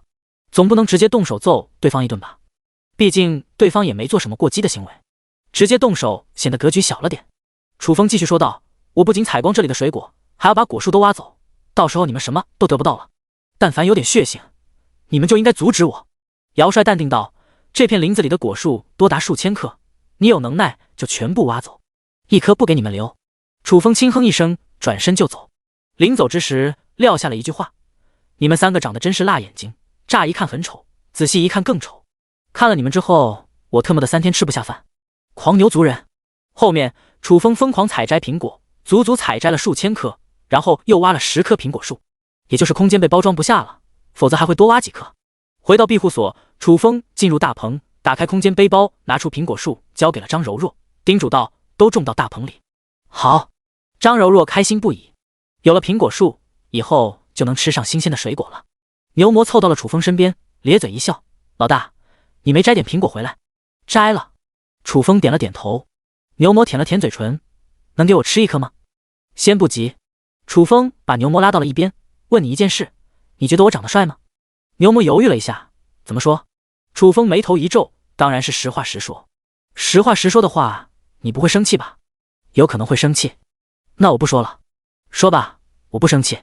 牛魔偷偷打量了楚风一眼，怯生生地说道：老大，你应该清楚，每个种族的审美是不一样的，我的观点不代表大众的观点。楚风眼神一沉：行了，别说了，干活去吧。他已经清楚牛魔要表达什么了，就没有必要听下去了。牛魔嘴角一张：我还没说呢。你不懂得审美。楚风冷冷说道，转身就走。牛魔愣了一下，喊道：老大，你还没给我苹果呢。牛是吃草的，吃什么苹果？楚风头也不回。牛魔，他什么也没说啊，老大怎么就生气了呢？走出大棚，楚风去往了食堂。此刻杨琪正在准备食材，李坚强在旁边打下手。楚风奇怪道：李坚强，你不是去砍树了吗？李坚强苦笑：风哥，别让我去砍树了，刚才那一趟差点要了我的小命，都快吓尿了。第119章，你的身子一定很虚。楚风轻笑：那你以后就留在厨房给杨琪打下手。谢谢风哥。李坚强大喜：咱们今晚吃这些。楚风随之打开空间背包，拿出了一些河虾、几条草鱼，外加几10条泥鳅。还有泥鳅，这可是好东西啊。杨琪眼睛一亮。楚风问道：你会做泥鳅？杨琪得意洋洋道：你太小看我了，哥们可是蓝翔厨师专业，做泥鳅小菜一碟。这玩意好吃吗？李坚强从来没吃过泥鳅，好奇道：不光好吃，而且大补。杨琪说着话看向了楚风：楚风，你天天晚上和嫂子做运动，身子一定很虚，今晚多吃点，好好补补。楚风的脸色顿时漆黑了下来：谁跟你说的？末日堡垒内加装了隔音板，即便折腾的再厉害，外面的人也听不到动静。杨琪又是怎么知道的？杨琪直说：牛牛告诉我的，他还叫我晚上用茅草堵上耳朵，但我没听他的。操！楚风心里那个气啊，这种事也能随便乱说，他的人设岂不是坍塌了？楚风越想越气，走出食堂，冲着大鹏喊道：牛牛，你过来一下。牛魔一个机灵，小跑到楚风面前，舔着一张脸：老大，什么事？跟我出去一下。楚风声音低沉：天马上黑了，咱们出去做什么？牛魔疑惑道：等会你就知道了。楚风黑着脸径直朝庇护所外走去，牛魔紧随其后，亦步亦趋。楚风的脸色不太对啊，不会是要给他上强度吧？可是他也没做错什么啊。一人一牛离开庇护所，来到一片茅草丛中。旋即牛魔惨叫了起来：“啊，老大，我错了，我再也不下咧咧了。我是你最忠诚的灵宠啊，饶我一次！”用爱狠狠感化了牛魔，楚风气消了大半，随之带着牛魔返回了庇护所。牛，刚才发生什么了？我好像听到了你的惨叫声。杨琪关心地问道。装，继续给我装！牛魔咬着牙，眼里冒出了火星。不是杨琪出卖了他，怎么可能被楚风一顿收拾？我装什么了？杨琪一脸茫然。牛魔冷笑：“跟你这种人做朋友，是我老牛这辈子最错误的决定。”杨琪，时间一晃来到了晚饭时间，杨琪做了一桌子海鲜，其中就包括了一盆炖泥鳅。楚风听取了杨琪的建议，专吃泥鳅。还别说，这玩意真的挺有效果的，一晚上可是把林焕瑶折腾得够呛。做完功课，两人依偎在一起，沉沉睡去。翌日，楚风睡了个懒觉，直到杨琪做好了早饭才起床。吃完早饭，郑鹏找到楚风：“风哥，吴清华刚给我发信息了，今天就会来赤峰荒原无人区，通过传送阵来的。”楚风问道：“对。”郑鹏点了点头，但是传送的过程不是很精确，也不知道会传送到什么地方。小问题，等他来的时候发送一下坐标，咱们过去接他就行了。楚风不以为意：“好的，风哥。”郑鹏嘿嘿一笑。后面楚风开始安排任务，曹广、郑鹏和韩建木依旧搞建设，张柔若带几个人继续种地。砍伐木材的任务结束，潘若云带人出去挖野菜。安排完毕，正好到了异变刷新时间。楚风拿着空间布袋联系系统，系统异变空间布袋，异变中，异变成功，空间布袋异变成空间戒指。下一刻，一枚紫色戒指出现在了手中。楚风定睛打量了一眼，随之戴在了手指上。突然，空间戒指亮起一抹金光，嗖的一下钻入了手指当中，消失不见了踪影。很显然，空间戒指具备隐匿功能。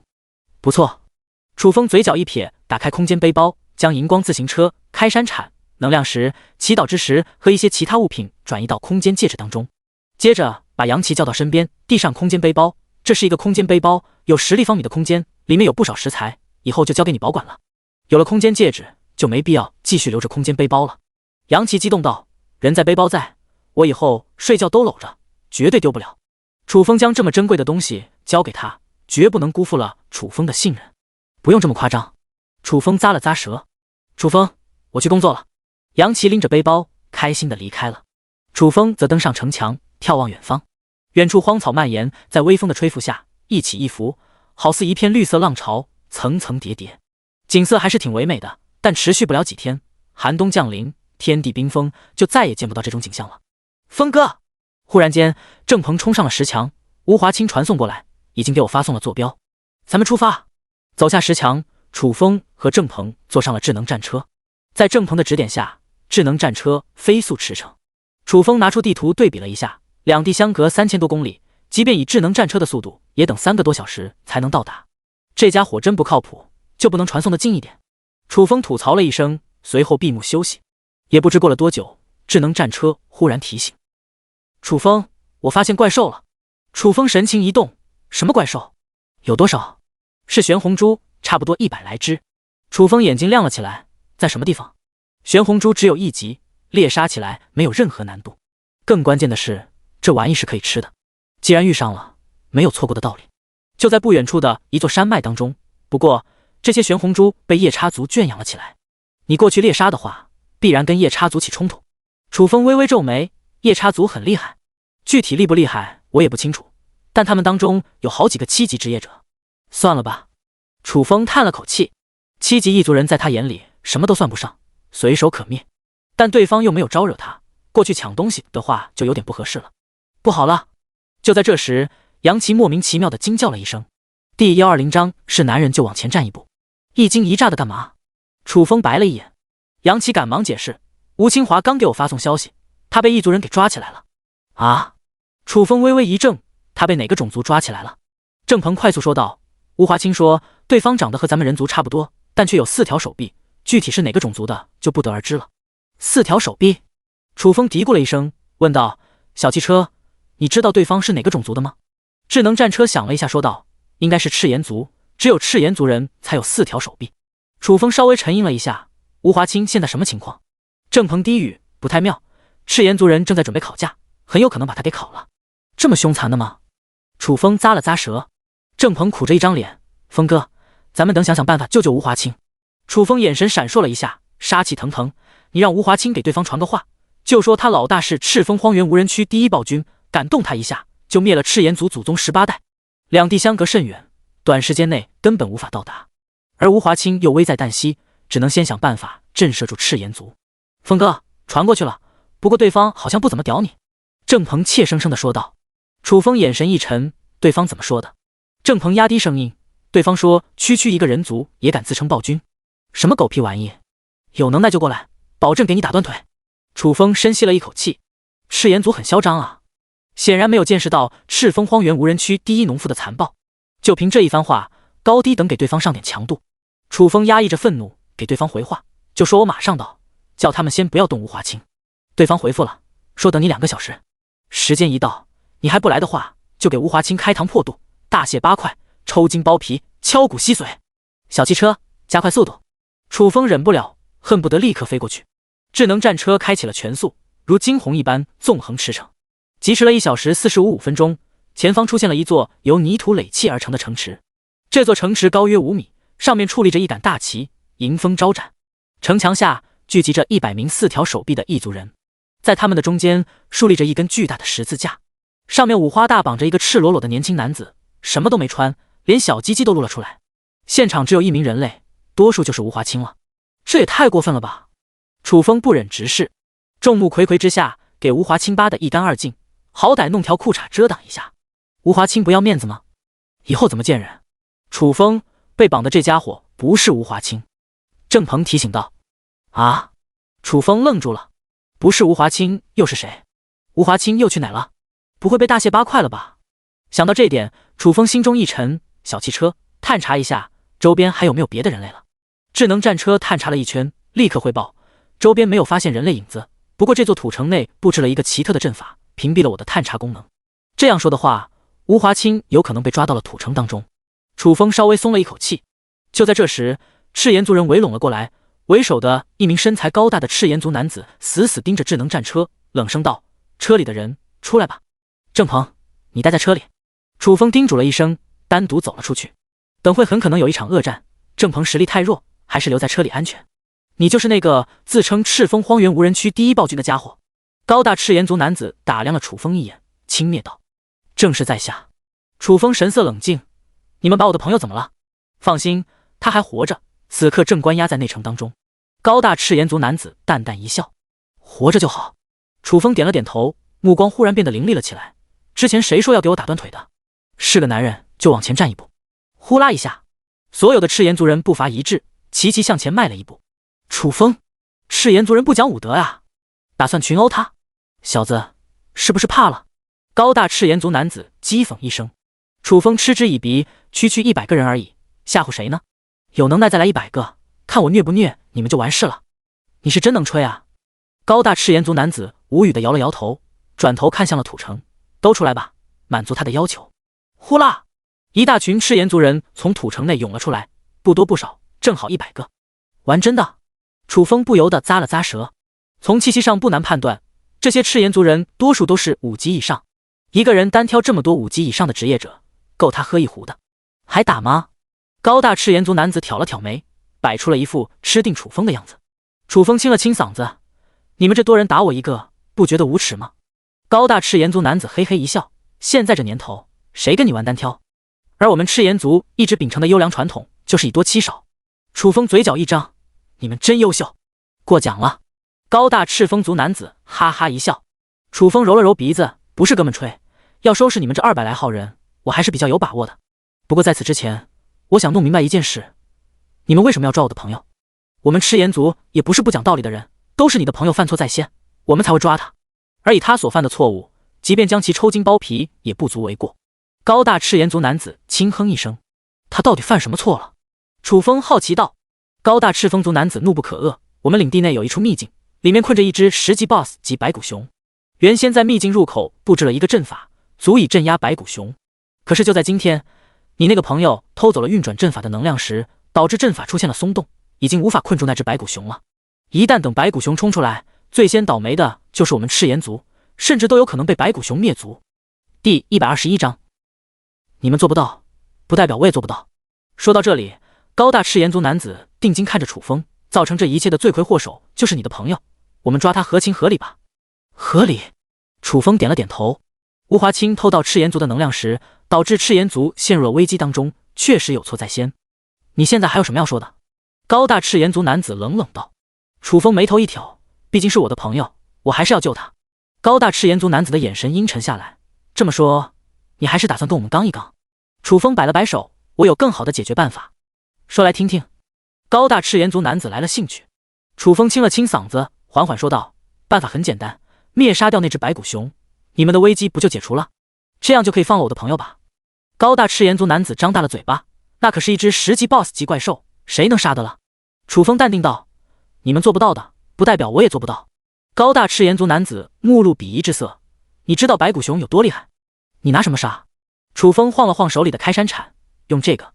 一众赤炎族人全都呆住了，用一把铁锹就想杀死一只 BOSS 级白骨熊，真当白骨熊是阿猫阿狗？想杀就杀，这个牛逼吹得不一般，十分的响当当。高大赤炎族男子咽了口唾沫，人类，你认真的？你以为呢？楚风笑了笑，不置可否。你是真能装啊！来，我先验验你的实力。忽然，一名手持巨斧的赤炎族男子走了出来，凶神恶煞地盯着楚风。耳听为虚，眼见为实，楚风到底有没有实力，动过手一目了然。可以。楚风一脸无所谓。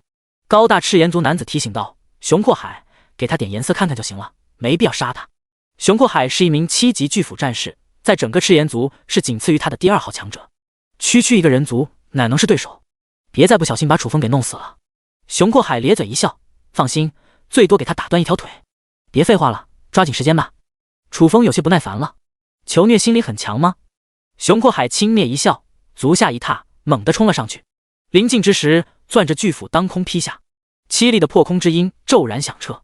楚风眼皮耸动了一下，拎着开山铲随手一拍，准确地砸在了巨斧上。咣当一声，熊阔海如遭雷击，浑身猛然一颤，虎口剧痛，一个拿捏不住，巨斧脱手而飞。熊阔海呆若木鸡，思绪都停滞了。仅仅交手一下，兵器就被打飞了，好歹也是一名7级职业者，就这么的不堪一击。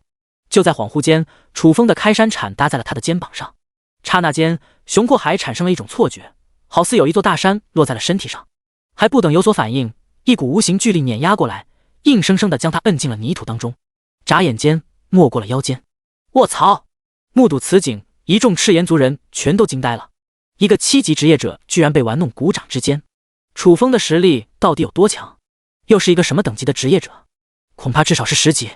我认输。熊阔海慌了，照这样下去，整个人都会被摁进泥土里，岂不是要憋死了？楚风收起开山铲，目光一转，看向了高大赤炎族男子，我的实力还行吧？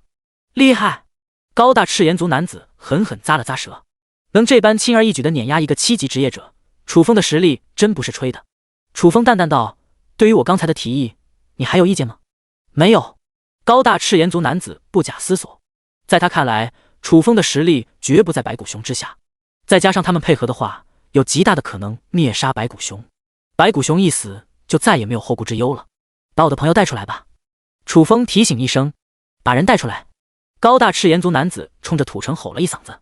很快，2名赤炎族人驾着一名衣衫褴褛的年轻男子走了出来。这名男子20多岁的样子，样貌平平，脸上青一块紫一块，嘴角上还残留着血渍，明显遭受过暴打。吴华清，你没事吧？郑鹏冲到了吴华清身边，看清来人是郑鹏，吴华清哽咽道：“你们终于来救我了，哥们太惨了，差点就被他们给打死了。”高大赤炎族男子面向楚风，尴尬道：“刚开始的时候我们太愤怒了，所以就没有忍住，给他上了点强度，你能理解吧？”理解。楚风点了点头。换位思考，如果是他遭遇了这种事，下手可能更重一些。那就好。高大赤炎族男子长吁一口气。郑鹏，带他上车。楚风吩咐一声，转而对着高大赤炎族男子说道：“走吧，带我去灭掉那只白骨熊。”大哥，救救我！就在这时，那名被绑在十字架上的男子忽然喊了一声。楚风转头一扫：“你是何人？”“我叫董胜，是天望城103作战团的一名斥候。”楚风眼神微微一闪，他犯什么错了？为什么要这么对待他？朱俊也是103作战兵团的一员，看在朱俊的面子上，该帮一把就帮一把。高大赤炎族男子解释道：“这家伙之前也偷过我们的能量石，不过没有得逞，被我们当场逮住。之所以把他绑在上面，就是给他点教训。弄清楚原因，楚风说道：“这家伙也遭受惩罚了，放了他吧。”放人！高大赤炎族男子大手一挥，几名赤炎族人走到十字架前，解开了董胜身上的绳索。董胜恢复自由，小跑到楚风面前：“大哥，谢谢你。”楚风揉了揉鼻子：“哥们，我觉得你最好还是先穿上衣服。”卧槽！董胜立刻反应了过来，捂着小鸡鸡返回了十字架前，从地上捡起衣服、裤子，快速穿了起来。穿完之后，重新来到楚风面前：“大哥，大恩不言谢，以后有用得着的地方知会一声。”楚风微微一笑：“不用谢我，要谢就谢你们103作战兵团的朱俊好了。”啊！董胜微微一怔：“你认识朱俊？”第122章看楚风表演就完事了，不光认识，而且还是好哥们。楚风轻笑一声，接着提醒道：“我还有事，就不陪你聊了，你抓紧时间回去吧。”大哥，我走了。董胜打了声招呼，转身离去。后面，楚风跟随赤炎族人前往了关押白骨熊的秘境所在地。十几分钟后，来到了一块巨石前。楚风扫了一眼，奇怪道：“秘境入口就在这块巨石当中。”对，高大赤炎族人点头道：“入口被阵法遮掩了起来，打开秘境吧。”楚风随口道。高大赤炎族人脸色微微一凝：“你真的有把握？”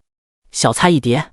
楚风神色淡然，现在的他不止农夫一个职业，还有一个超凡职业是神。别说是10级 BOSS， 就算是20级 BOSS， 一样轻松拿捏。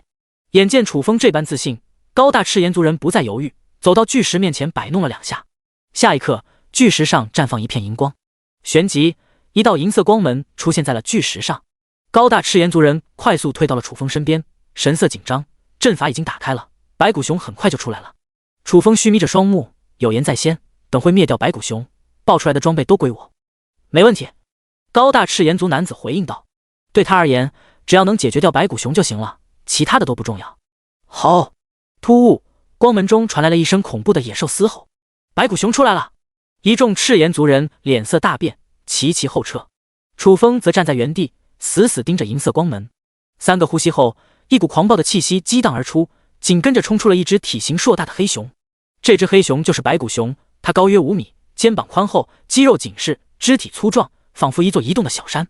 它的皮毛又厚又硬，颜色深黑，浑身散发着一股令人闻风丧胆的气息。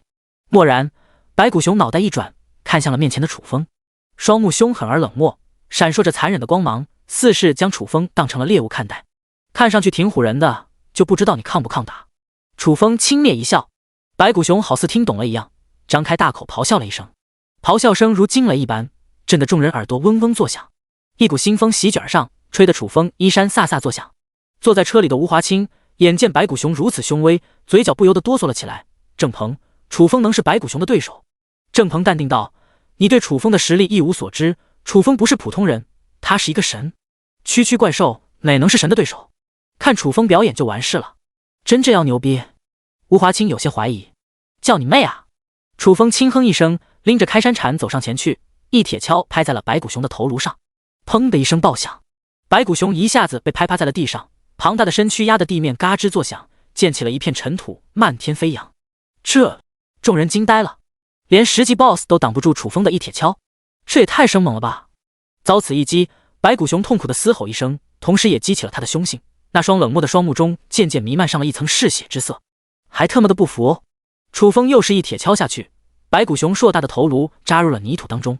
太强了！吴华清看到心神激荡，只凭一把铁锹就将白骨熊压制得死死的，楚风的实力真不是盖的。砰！楚风没有就此罢手，连续几铁锹下去，白骨熊半个身子都被砸入了泥土当中，后脑勺上开裂出了一道血口，鲜红血液汩汩而流，将周边的地面都染红了。熊阔海激动了起来，白骨熊马上就要被杀死了。高大赤炎族男子脸色浓重，白骨熊没有你想的这么不堪一击，他还没有使用天赋呢。话音一落，白骨熊身躯上绽放了一片白光，璀璨夺目。动用天赋了！楚风愣神之际，那片白光附着在了白骨熊身躯上，一凝之后化作了一副白色骨架，如同一副白色铠甲，给人一种坚固无懈可击之感。也在这时，白骨熊从地上蹦了起来，身上溢散滔天凶威，宛如潮水一圈圈荡漾。来，咱们继续！楚风战意昂扬。好！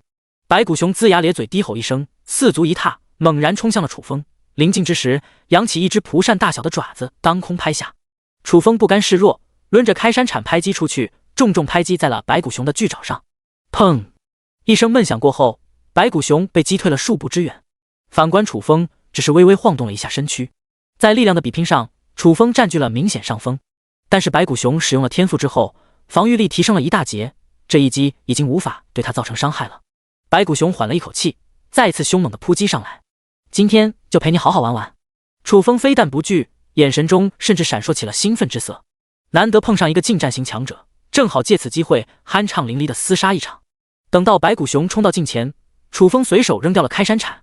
这个举动惊呆了在场的所有人。什么情况？楚风为什么扔掉了武器？难道要和白骨熊近身肉搏？恍惚间，一人一熊已经厮杀在了一起。白骨熊一巴掌拍在了楚风的胸膛上，打得楚风倒退了半步。这都行？众人彻底震惊了。白骨熊这一巴掌含怒而发，何其霸道！如果落在他们身上，差不多就被拍成肉泥了。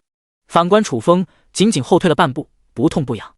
由此可见，楚风的防御力该有多么的恐怖了。力度还可以。楚风点评了一句，攥着拳头轰然砸在了白骨熊的小腹上。这一拳毫无保留，倾尽全力，狂暴的力量倾泻而出。咔嚓！白骨熊小腹上的骨骼铠甲崩碎而开。吴华清等人看得直咂舌，一拳就破开了白骨熊的防御，简直不要太生猛。好！白骨熊咆哮一声，再次和楚风厮杀在了一起。你一拳我一脚，打得不可开交。连续对拼了10几下，白骨熊身上的骨骼铠甲完全被打碎了。失去了这层保护，哪能是楚风的对手？给我躺下！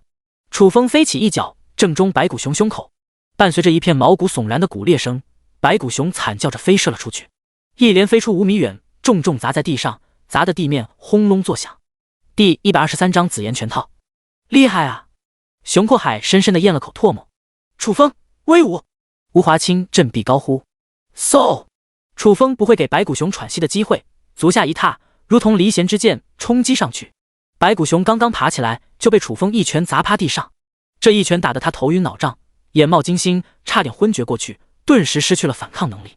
楚风得势不饶人，一手摁着白骨熊的头颅，一手抡着拳头狂砸，一拳接着一拳，拳拳到肉。眨眼间，打得白骨熊头颅都变形了，太残暴了！一众赤炎族人看得心惊胆战。强大的10级白骨熊居然被一名人族摁在地上摩擦，这一幕给他们带来的冲击太巨大了。熊阔海碰了碰高大赤炎族男子胳膊，小声道：“老大，咱们幸亏没跟他动手，这若是跟楚风动手的话，赤炎族200来号人今天都就交代了。”高大赤炎族男子心有余悸的点了点头，好在他是一个讲道理的人。另一边，楚风还在继续施暴，连续10几拳下去，白骨熊的头颅已然被打成了一张肉饼。突然间，一片星光绽放开来，在星光的沐浴下，白骨熊庞大的身躯慢慢消散。出现这种情况，正是爆装备的征兆。楚风激动了起来，瞪大了眼睛一扫。等到星光消散，一副金属拳套出现在了视线当中。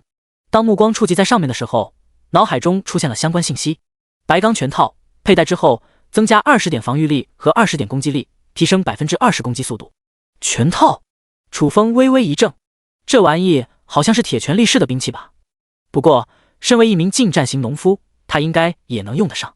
楚风拿起白钢拳套，打量了一眼，随之联系起了系统。系统异变白钢拳套会产生何种变化？10%几率维持原形态，70%几率异变成紫炎拳套，10%几率异变成七星拳套，10%几率异变成灭神拳套。讲解一下紫炎拳套的特点：佩戴之后，增幅50点攻击力，50点防御力，提升1.5倍攻击速度，攻击时附带火焰灼烧威能，命中目标造成一定的法术伤害。还不错。楚风点了点头，将其收入了空间戒指当中。这时，赤炎族人走了上来。熊阔海伸出2只大手握住了楚风双手，另外2只手搭在了楚风双肩上。哥们，牛逼呀！我熊阔海最佩服的就是强者，从今往后咱俩就是兄弟了。楚风甩掉了熊阔海的大手，揉了揉鼻子，最近找我做兄弟的太多了，从赤峰荒原无人区的东头一直排到了西头，你还等往后烧一烧？什么阿猫阿狗的都有资格跟他称兄道弟，也不撒泼尿照照自己，不知道他会嫌弃。熊阔海，交个朋友不就一句话的事，还用得着排队？走了。楚风招呼了一声，坐上车离开了这里。事情已经办妥了，没必要继续逗留了，有空常来玩。熊阔海挥手呐喊。智能战车疾驰了3个多小时，返回了庇护所。此时天色已经暗淡了下来。郑鹏，你带着吴华清和大家伙认识一下。楚风吩咐一声。好。郑鹏点了点头，和吴华清下了车。楚风则坐着智能战车离开了庇护所。还有10个地笼没起呢，都1天了，里面应该装满了鱼虾，必须弄回来。大家聚一聚，给你们介绍一个新成员。郑鹏喊了一嗓子，潘若云等人全都聚拢过来。郑鹏开始介绍，他叫吴华清，是一名阵法师，也是峰哥刚收的小弟，日后就是咱们团队中的一员了。大家好。吴华清弱弱地打了一声招呼。李坚强走上前来，大大咧咧地说道：我叫李坚强，是一名农夫，咱们都是自己人，不用太拘谨了，像我一样勇敢一点，坚强一点。一听这话，众人纷纷目露鄙夷。整个庇护所属李坚强实力最弱，胆子最小，做拖拉机都能吓哭的选手，怎么好意思标榜自己的？心里没点逼数。好的，我一定向你学习。吴华清很谦逊。这位是大嫂林焕瑶。郑鹏将吴华清带到了林焕瑶面前。大嫂好。吴华清一脸恭敬。庇护所的老大是楚风，林焕瑶一定是楚风的女人了，必须给予尊敬。你好。林焕瑶嫣然一笑。接着郑鹏介绍起了牛魔，他叫牛牛，是峰哥的灵宠。嗨。牛魔不满地咳嗽了一声。怎么了？郑鹏微微一怔。牛魔板着脸，你介绍的不完整，我补充一条，我乃庇护所第3金牌打手。郑鹏整天把第3金牌打手的名号挂在嘴边，有这个必要？宋成刚走上前来，鄙人宋成刚，我是一名6级职业者，庇护所内峰哥之下第1号强者，也是第1金牌打手。吴华清，庇护所里的人都挺喜欢装逼的呀，日后都要与这种人相处。老宋，你低调点。郑鹏咂了咂舌，随后开始介绍起了其他人。介绍完毕，吴华清长吁一口气，除了牛魔和宋成刚，剩下人都挺正常的。智能战车疾行了1个小时，来到了湖泊前。此时临近傍晚，夕阳西下，金黄色的余晖洒落在湖面上，营造出一幅宁静美丽的画卷，景色唯美静怡。楚风没有心思欣赏美景，快速来到了放置地笼的地方。令他没想到的是，地笼居然都不见了。难道是小鲨鱼返回了这里，收走了地笼？楚风想了一下，否定了这个想法。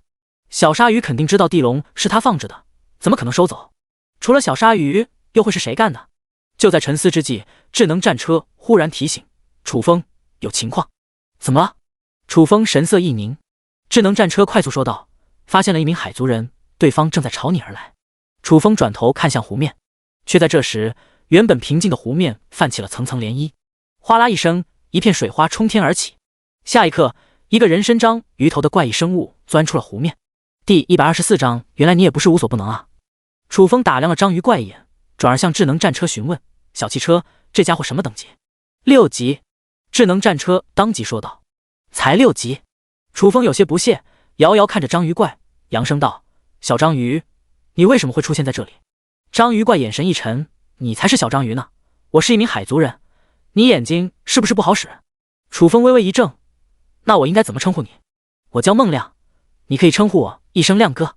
章鱼怪孟亮声音洪亮。楚风嘴角一撇，小亮子，跟你打听一件事，这里不是小鲨鱼和他老大的地盘吗？他们去哪了？社会上的事少打听。孟亮轻哼了一声。楚风深吸了一口气，你还挺拽的吗？那又如何？你还想打我不成？实话告诉你，根本不怕。孟亮眼神中闪烁着挑衅之色。你想激怒我？楚风虚眯起了双目。区区一个6级海族人如此猖狂，不知道他赤峰荒原无人区第1暴君的名号是不是？别急着生气。孟亮嘿嘿一笑，忽然从湖里捞起了一个地笼，这玩意是你放在湖里的吧？是我放的。楚风点了点头。刺啦一声，孟亮一把撕碎了地笼。你特么的敢撕碎我的地笼！楚风怒不可遏，眼神中弥漫上了森冷杀意。看样子你真生气了。孟亮渐渐一笑，接着又捞起了一个地笼，当着楚风的面撕成了2半。面对这种赤裸裸的挑衅，别说是楚风了，就算是智能战车也忍受不了。楚风，这家伙太嚣张了，快点给他上强度。楚风死死盯着孟亮，默不作声。他当然想给孟亮上强度了，关键奈何不了对方，因为孟亮距离岸边50米，这个距离已经超出了置换戒指和神念之刃的攻击范围。想要拿捏孟亮的话，只能下湖，而一旦进入湖里，自身实力大打折扣。别说拿捏孟亮了，搞不好就被对方给打压了。孟亮瞟了楚风一眼，随之又开始撕的笼，连续撕碎了3个，见楚风还是一副不为所动的样子，讥讽道：“我都当着你的面撕碎好几个地笼了，但凡有点血性就应该过来打我，你也太怂了吧！”楚风意识到不对了，孟亮分明就是在故意激怒他，借此引诱他下湖啊！无缘无故的，为什么要这么做？莫非是冷雅轩暗中授意，想找机会报复他？这种可能性还是非常大的，所以绝不能上当。楚风轻蔑一笑：“你不也是一个怂逼？有能耐上来啊！我就是一个怂逼，我就不上去，你来咬我啊！”孟亮吐了吐舌头，扮了一个鬼脸。楚风咽了口唾沫：“你给我等着！”现在的情况也拿捏不了孟亮，只能再找机会。你只会放狠话吗？除了吹牛逼，你还能干什么？你还是一个男人吗？孟亮叫嚣了起来。楚风强压怒火，打开车门，坐在了驾驶室里。小汽车，回去。就这么走了？智能战车很不理解。楚风绝对是一个有仇必报的主，孟亮都嚣张到这种程度了，为什么放过他？不符合楚风的行事风格呀。楚风叹了口气：“我的水性不太好，一旦下水就危险了。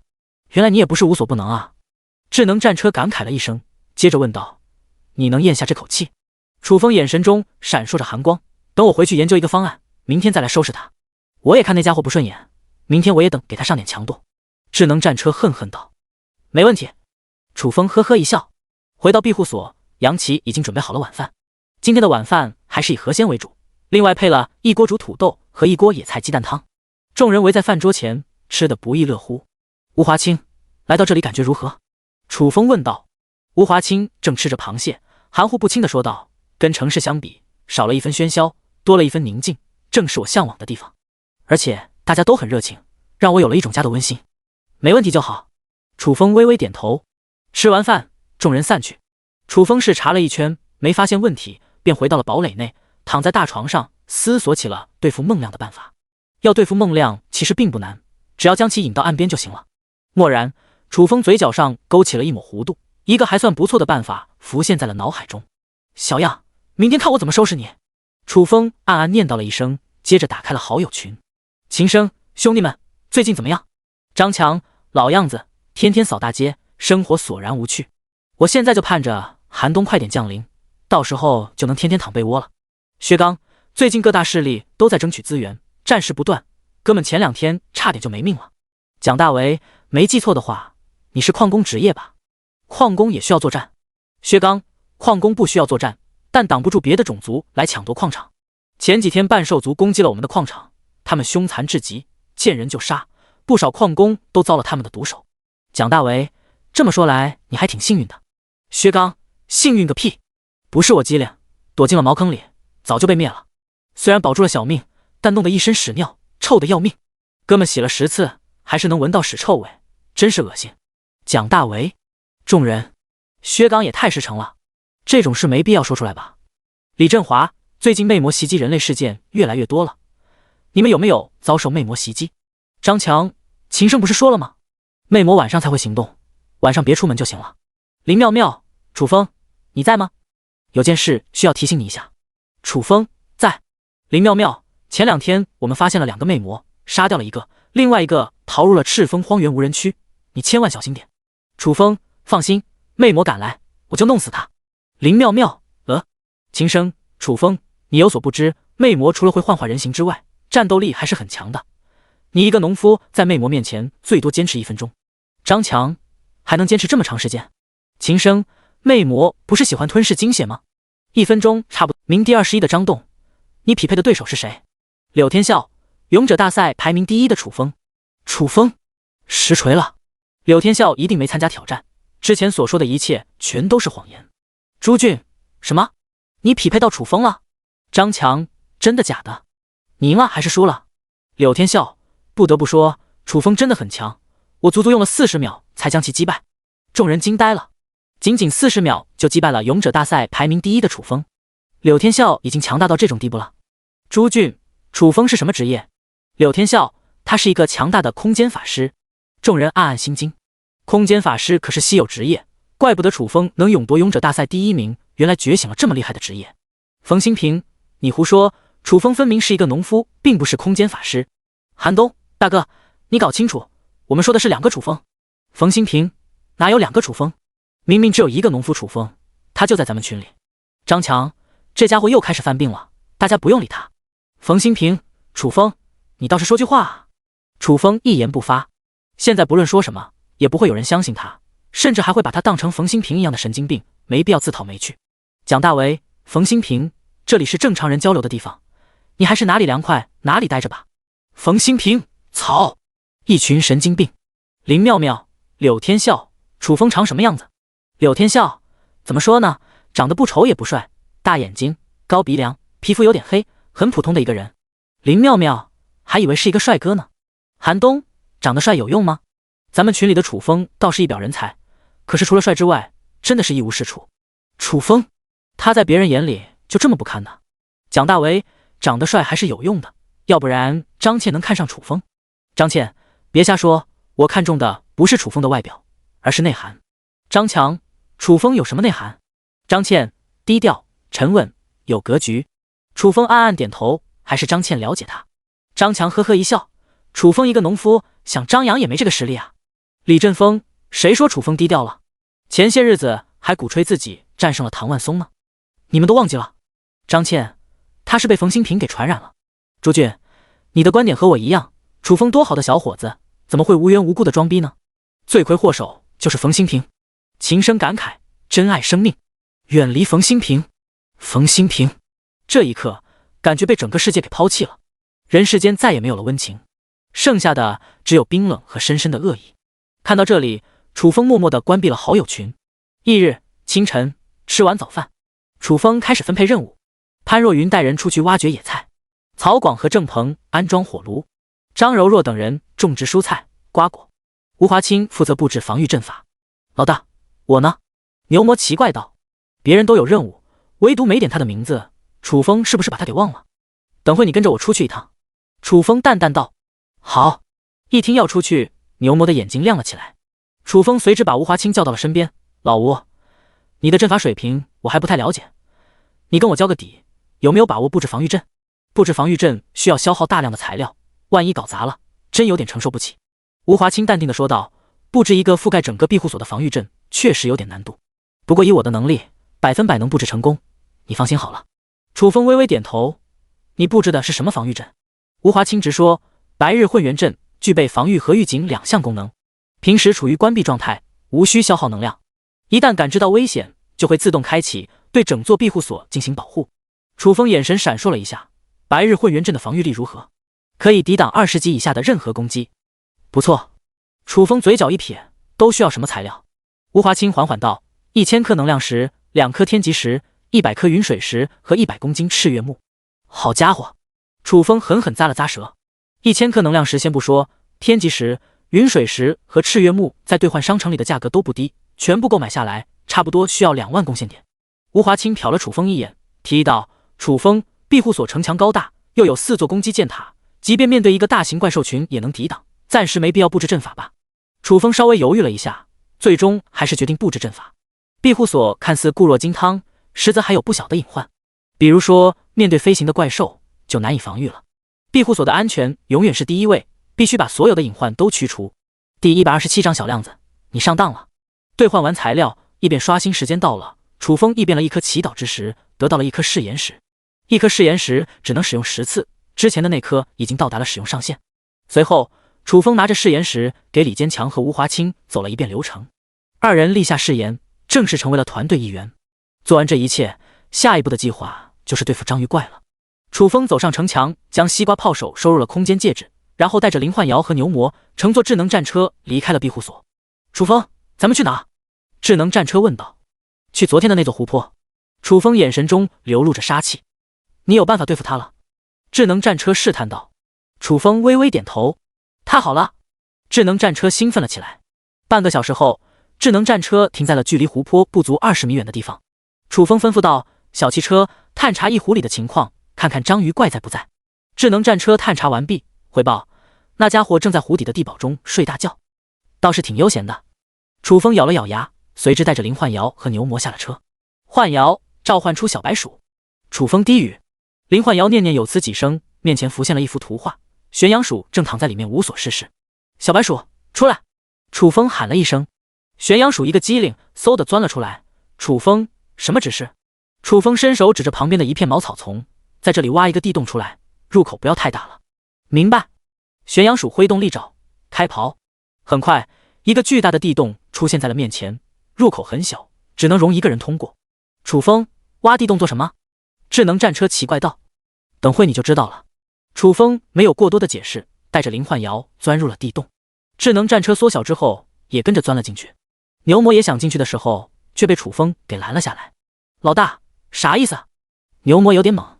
楚风拿出西瓜炮手，在牛魔耳边耳语了几声。老大放心，保证完成任务。牛魔信誓旦旦。去吧。楚风点了点头。牛魔扛着西瓜炮手小跑到了相距湖泊10米的地方，接着将西瓜炮手放在了地面上。哥们，开始你的表演。牛魔冲着西瓜炮手傻笑一声。西瓜炮手好似听懂了一样，嗖的一下投掷出了一颗大西瓜。大西瓜在空中划过一道长长弧线，落入了湖面当中，轰然爆碎，宛如一颗高爆炸弹，溅起了一片巨大的浪花。原本平静的湖面掀起了阵阵波涛。什么情况？正在湖底睡觉的孟亮猛然睁开了双眼。刚才的动静好大，到底发生了什么？又过了20秒，湖泊里又响起了一声炸响，惊天动地。操！孟亮骂咧一声，快速朝湖面游了上去。连续2声巨响，肯定是人为的。他倒要看看究竟是谁敢在他的地盘肆意妄为。孟亮刚刚钻出水面，冷不丁发现一颗大西瓜从天而降，还不等反应过来，就落在了旁边。砰！大西瓜爆炸，掀起一片巨浪，狠狠地拍在了孟亮的脸上。卧槽！孟亮感觉脸上火辣辣的，噌的一下跃出了湖面。当看到岸边站着一只变异牛的时候，勃然大怒。刚才的大西瓜是你扔的？就是你牛爷干的！牛魔嚣张至极。孟亮强忍愤怒，你为什么要这么干？你管得着吗？牛魔不予理睬。恰在这时，西瓜炮手再次射出了一颗大西瓜，落在了孟亮的不远处。爆炸后溅起的水花淋了他一身。孟亮的眼神渐渐阴沉了下来。这里是我的地盘，奉劝你一句，最好是收敛一点，你承受不起我的怒火。牛魔冲着孟亮竖起了一根中指，跟谁俩呢？真当我是吓大的？你牛爷在赤峰荒原无人区横行无忌，你一只小章鱼还能管着我？你特么的算什么东西？你这是找死！孟亮嘴角颤抖了一下，彻底被牛魔给激怒了。别逞口舌之勇，有能耐来啊！看你牛爷虐不虐你就完事了。牛魔轻蔑道：一定弄死你！孟亮冲到了距离岸边20米的地方，死死盯着牛魔，单手一挥，一根1米长的水箭激射而出，目标直指牛魔。牛魔毫无畏惧，攥着拳头砸在了水箭上。砰！水箭被一拳轰碎，但牛魔也被轰击在了地面上，疼得哇哇大叫。原来是一只装逼牛！孟亮讥讽一声，连区区水箭都抵挡不住，牛魔最多4级，在他这个6级水系法师面前根本不够看。你服不服？孟亮得意洋洋起来。我服你妹！你特么的也配！牛魔从地上爬起，对着孟亮啐了口唾沫。那我就打到你服为止。孟亮冷哼一声，双手一搓，一根更加巨大的水箭凝聚而成，呼啸着朝牛魔击射过去。牛魔见势不妙，扛着西瓜炮手转身就跑，眨眼间跑出了10多米。也在这时，水箭击射而来，却并未击中牛魔，而是撞击在了牛魔身后的地面上，炸出了一个半米大小的土坑。水箭的攻击范围只有30米，牛魔后撤10米，自然攻击不到。嘿嘿，打不着。牛魔渐渐一笑，有能耐别跑。孟亮气得一哆嗦，我就跑，我气死你！牛魔摇头晃脑，今天不治了你，我就不叫孟亮。孟亮一咬牙，飞速冲向了岸边。牛魔如法炮制，扛着西瓜炮手往后跑。孟亮刚刚冲到岸边，一抬头，牛魔居然跑出了40多米，这个距离已经超出了攻击范围。无奈只能继续追击。地洞内听到外面的脚步声，楚风问道：小汽车章鱼怪上岸了吗？已经跑上来10多米了，正在追击牛牛。智能战车快速说道：是时候行动了。楚风嘴角上勾起一抹弧度，随之开启了邪影铠甲的隐身能力，快速冲出了地洞。外面孟亮还在追击牛魔。突然间耳边响起了一个冷酷的声音：小亮子，你上当了。第128章，我先处理点私人恩怨。孟亮愣住了，声音听上去有点熟悉啊，好像是楚风的声音。想到这点，孟亮心里一阵突突，瞪大了眼珠子朝周边扫视。突兀，一道身影出现在面前，不是别人，正是楚风，正在笑眯眯地看着他。你怎么在这？孟亮浑身一颤，双目中弥漫上了一层深度惊恐。我一直都在这里。楚风微微一笑，一脸人畜无害。孟亮立刻反应了过来，那头牛是你的灵宠，你故意让他激怒我，然后引诱我上岸。你猜对了。楚风挑了挑眉。孟亮咽了口唾沫，你打算怎么处置我？以他昨天的所作所为，楚风恐怕不会轻饶了他，不会把他给打死吧？你昨天不是挺狂的吗？言语挑衅我不说，还当着我的面撕碎了地笼，今天怎么怂了？不符合你的风格呀，你应该勇敢一点。楚风意味深长地说道。孟亮目中一片惊惧，弱弱道：昨天都是误会，你听我解释。稍等一下，我先处理点私人恩怨。楚风平静道。啊！孟亮还没反应过来的时候，脑袋上挨了一巴掌，直接趴在了地上。都过来吧。楚风招呼了一声，牛魔扛着西瓜炮手小跑过来，林焕瑶和智能战车也走到了身边。老大，什么指示？牛魔问道。楚风挑了挑眉，给他上点强度吧。好嘞。牛魔早就等不及了，抬起大脚往孟亮身上招呼。咣咣，大脚丫子跟雨点似的，踹得孟亮惨叫连连。楚风，叫牛牛歇歇，让我给他上点强度。智能战车凑了上来。行。楚风点了点头，冲着牛魔喊道：牛牛，退下。牛魔不情愿地退到了一边。刚刚热身完毕，还没正式上强度呢，这就结束了，不过瘾啊。智能战车忽然变成了一辆超大号的吉普车，那轮胎就跟超能拖拉机的一般大小。你打算怎么玩？楚风疑惑道。你就瞧好吧。智能战车嘿嘿一笑，直接冲了前去。巨大的轮胎碾压在孟亮身上，生生将其压进了泥土里。啊！孟亮发出了一声杀猪般的惨叫。智能战车碾压完之后，倒回原地，再次压了一遍。可怜的孟亮，整个人都没入了泥土里，身上留下了一道清晰的轮胎印。楚风看得直咂舌，智能战车这强度上的有点大啊，不会把孟亮给弄死了吧？老大，轮到我了吧？牛魔摩拳擦掌，咱们要以德服人，不能总是使用暴力手段。楚风瞪了牛魔一眼，孟亮都这个逼样了，若是再挨一顿胖揍的话，即便不死也等残废。双方也没有什么深仇大恨，没必要做得太过火。牛魔，楚风的行事风格不一直都是简单粗暴的吗？谁不服就虐谁，什么时候换路子了？楚风不再多说，径直走到了孟亮近前。只见孟亮睁大了眼珠子，一脸的生无可恋。亮子，没事吧？楚风轻声问道。孟亮咬了咬牙，士可杀不可辱，你如果有点人性的话，就给我一个痛快，别再折磨我了。楚风折磨人的手段他也算是见识过了，简直就是在摧残他的心灵，实在承受不住了。楚风揉了揉鼻子，你倒是挺勇敢的，不过我可没打算杀你。啊！孟亮有点懵，痴痴地看着楚风。你说真的？真的。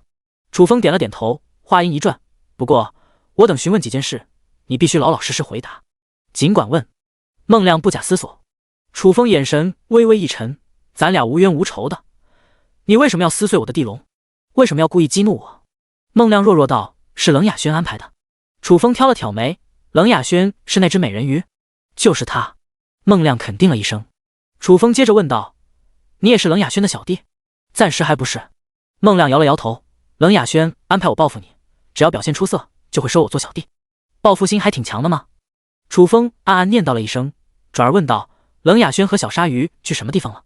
他们去了死亡之海，冷雅轩打算在寒冬降临之前，快速的将等级提升上去，然后回来找你报仇。孟亮如实道。他没有机会了。楚风嘴角上划过了一抹轻蔑，觉醒了弑神职业，哪怕冷雅轩比他高出10个等级，也绝非他的对手。更何况在这么短的时间内，冷雅轩也不可能晋升的这么快。孟亮瞟了楚风一眼，恭维道：大哥，我挺佩服你的。听小鲨鱼说，你把冷雅轩给轻薄了，连强大的8级空间法师都被你玩弄股掌之间，你是真牛逼呀！啊！林焕瑶微微一怔，旋即看向了楚风，眼神很古怪。楚风尴尬的轻咳一声，别听他瞎说，我当时是迫不得已。孟亮嚷嚷道：我可没瞎说，小鲨鱼都说了，你当时……好了。楚风赶紧打断，咱们来谈点正事，我的实力你也有所耳闻，既然你还没有老大，愿不愿意跟我混？孟亮沉吟了一下，委婉拒绝：大哥，从内心讲，我很想做你的小弟，但你也知道，我是一名海族人，更喜欢生活在水里，跟着你实在不方便，你能够理解吧？我当然理解了。楚风冷冷一笑，对着牛魔蛇的眼色，牛牛，给他狠狠的上强度，死活不济。孟亮，不当小弟就要弄死他，这也太霸道了吧！好的，老大。牛魔带着一脸残忍之色，慢慢朝孟亮逼迫过来。孟亮心中一阵剧烈跳动，大哥，我想通了，我愿意跟着你。人在屋檐下，不得不低头，不臣服就等死啊！也容不得做出别的选择了。千万不要勉强自己，一定要遵循内心想法。你实在不愿意就算了，我又不会逼你。楚风一脸人畜无害。孟亮苦笑，我已经被你的人格魅力折服了，10000个愿意跟着你。楚风目露赞许之色，打开空间戒指，拿出了誓言石，来吧，对着他立下誓言。孟亮乖乖照做，自此之后正式成为了楚风的小弟。第129章，我的忠心日月可见。孟亮问道：老大，我今天就要跟你走吗？不用，你继续留在这里。楚风平静道。孟亮有点不太理解了，身为小弟，不是应该紧跟在老大左右吗？楚风为什么还要把他留下来？楚风解释道：冷雅轩早晚还等回来，你想办法留在他身边，最好能获得他的信任。孟亮嘴角一张，你的意思是让我当冷雅轩的小弟？身在曹营心在汉，监视冷雅轩，当卧底？楚风打了个响指，我就是这个意思。孟亮有点心虚，老大，当卧底很危险的。冷雅轩性格捉摸不定，脾气又十分暴躁，一旦让他觉察出端倪，我就完蛋了。楚风认真道：我觉得你很聪明，只要小心点，不会出岔子，我对你有信心。关键我对自己没信心啊。孟亮心里苦啊。好了，就这么愉快的决定了。楚风拍了拍孟亮肩膀。好吧。孟亮无奈的接受了。趁着冷雅轩还没回来，你去湖里弄点鱼虾上来。楚风吩咐了一声。收到。孟亮一个猛子扎进了湖里，莫一会的功夫就抓上来了几条大黑鱼和几只大螃蟹。牛魔看得两眼放光，暗暗感慨，老大收这个小弟真是收对了。楚风则打开空间戒指，一条接着一条的往里面装。忙活了1个小时，孟亮从湖里钻了上来。老大，差不多了吧？1个小时内抓了好几百条大黑鱼和大量的螃蟹、河虾，楚风应该满意了吧？楚风捏了捏下巴，湖里没鱼了吗？这么大的一个湖，怎么可能抓得干净？还多的是呢。孟亮随口道。那就继续。楚风淡淡道。孟亮咽了口唾沫，重新钻入了湖里。楚风则拿出了2个大铁锅，一个铁锅煮螃蟹，另一个煮芋头。不能只让孟亮干活，多少等给他来点甜头，这样才更有干劲。10几分钟后，芋头的清香味溢散了出来。孟亮轻嗅一下，舔了舔嘴唇。老大，你煮的什么东西？好香啊。专门为你煮的芋头，再过5分钟就可以吃了。楚风淡淡一笑。专门为我煮的？孟亮有点受宠若惊。楚风提醒，你再下去抓一波，马上开饭。好的。孟亮充满了干劲，嗖的扎入了湖里。这一次进入湖里的时间有点长，足足过了10分钟才钻出来。只见他手里拎着一只大王八，比铁锅还要大1倍。牛魔碰了碰楚风胳膊，老大，我听杨琪说这玩意比泥鳅还要大补，你身子虚，正适合你。楚风的脸色漆黑了下来，眼神犀利，我身子虚不虚，等会尝尝我的拳头有多硬就知道了。老大，我跟你开玩笑的。牛魔虚了，不会说话就当个哑巴。楚风哼了一声，知道了。牛魔傻笑一声，老大，这玩意游得可快了，我费了好大的劲才把它给抓住，你满意吗？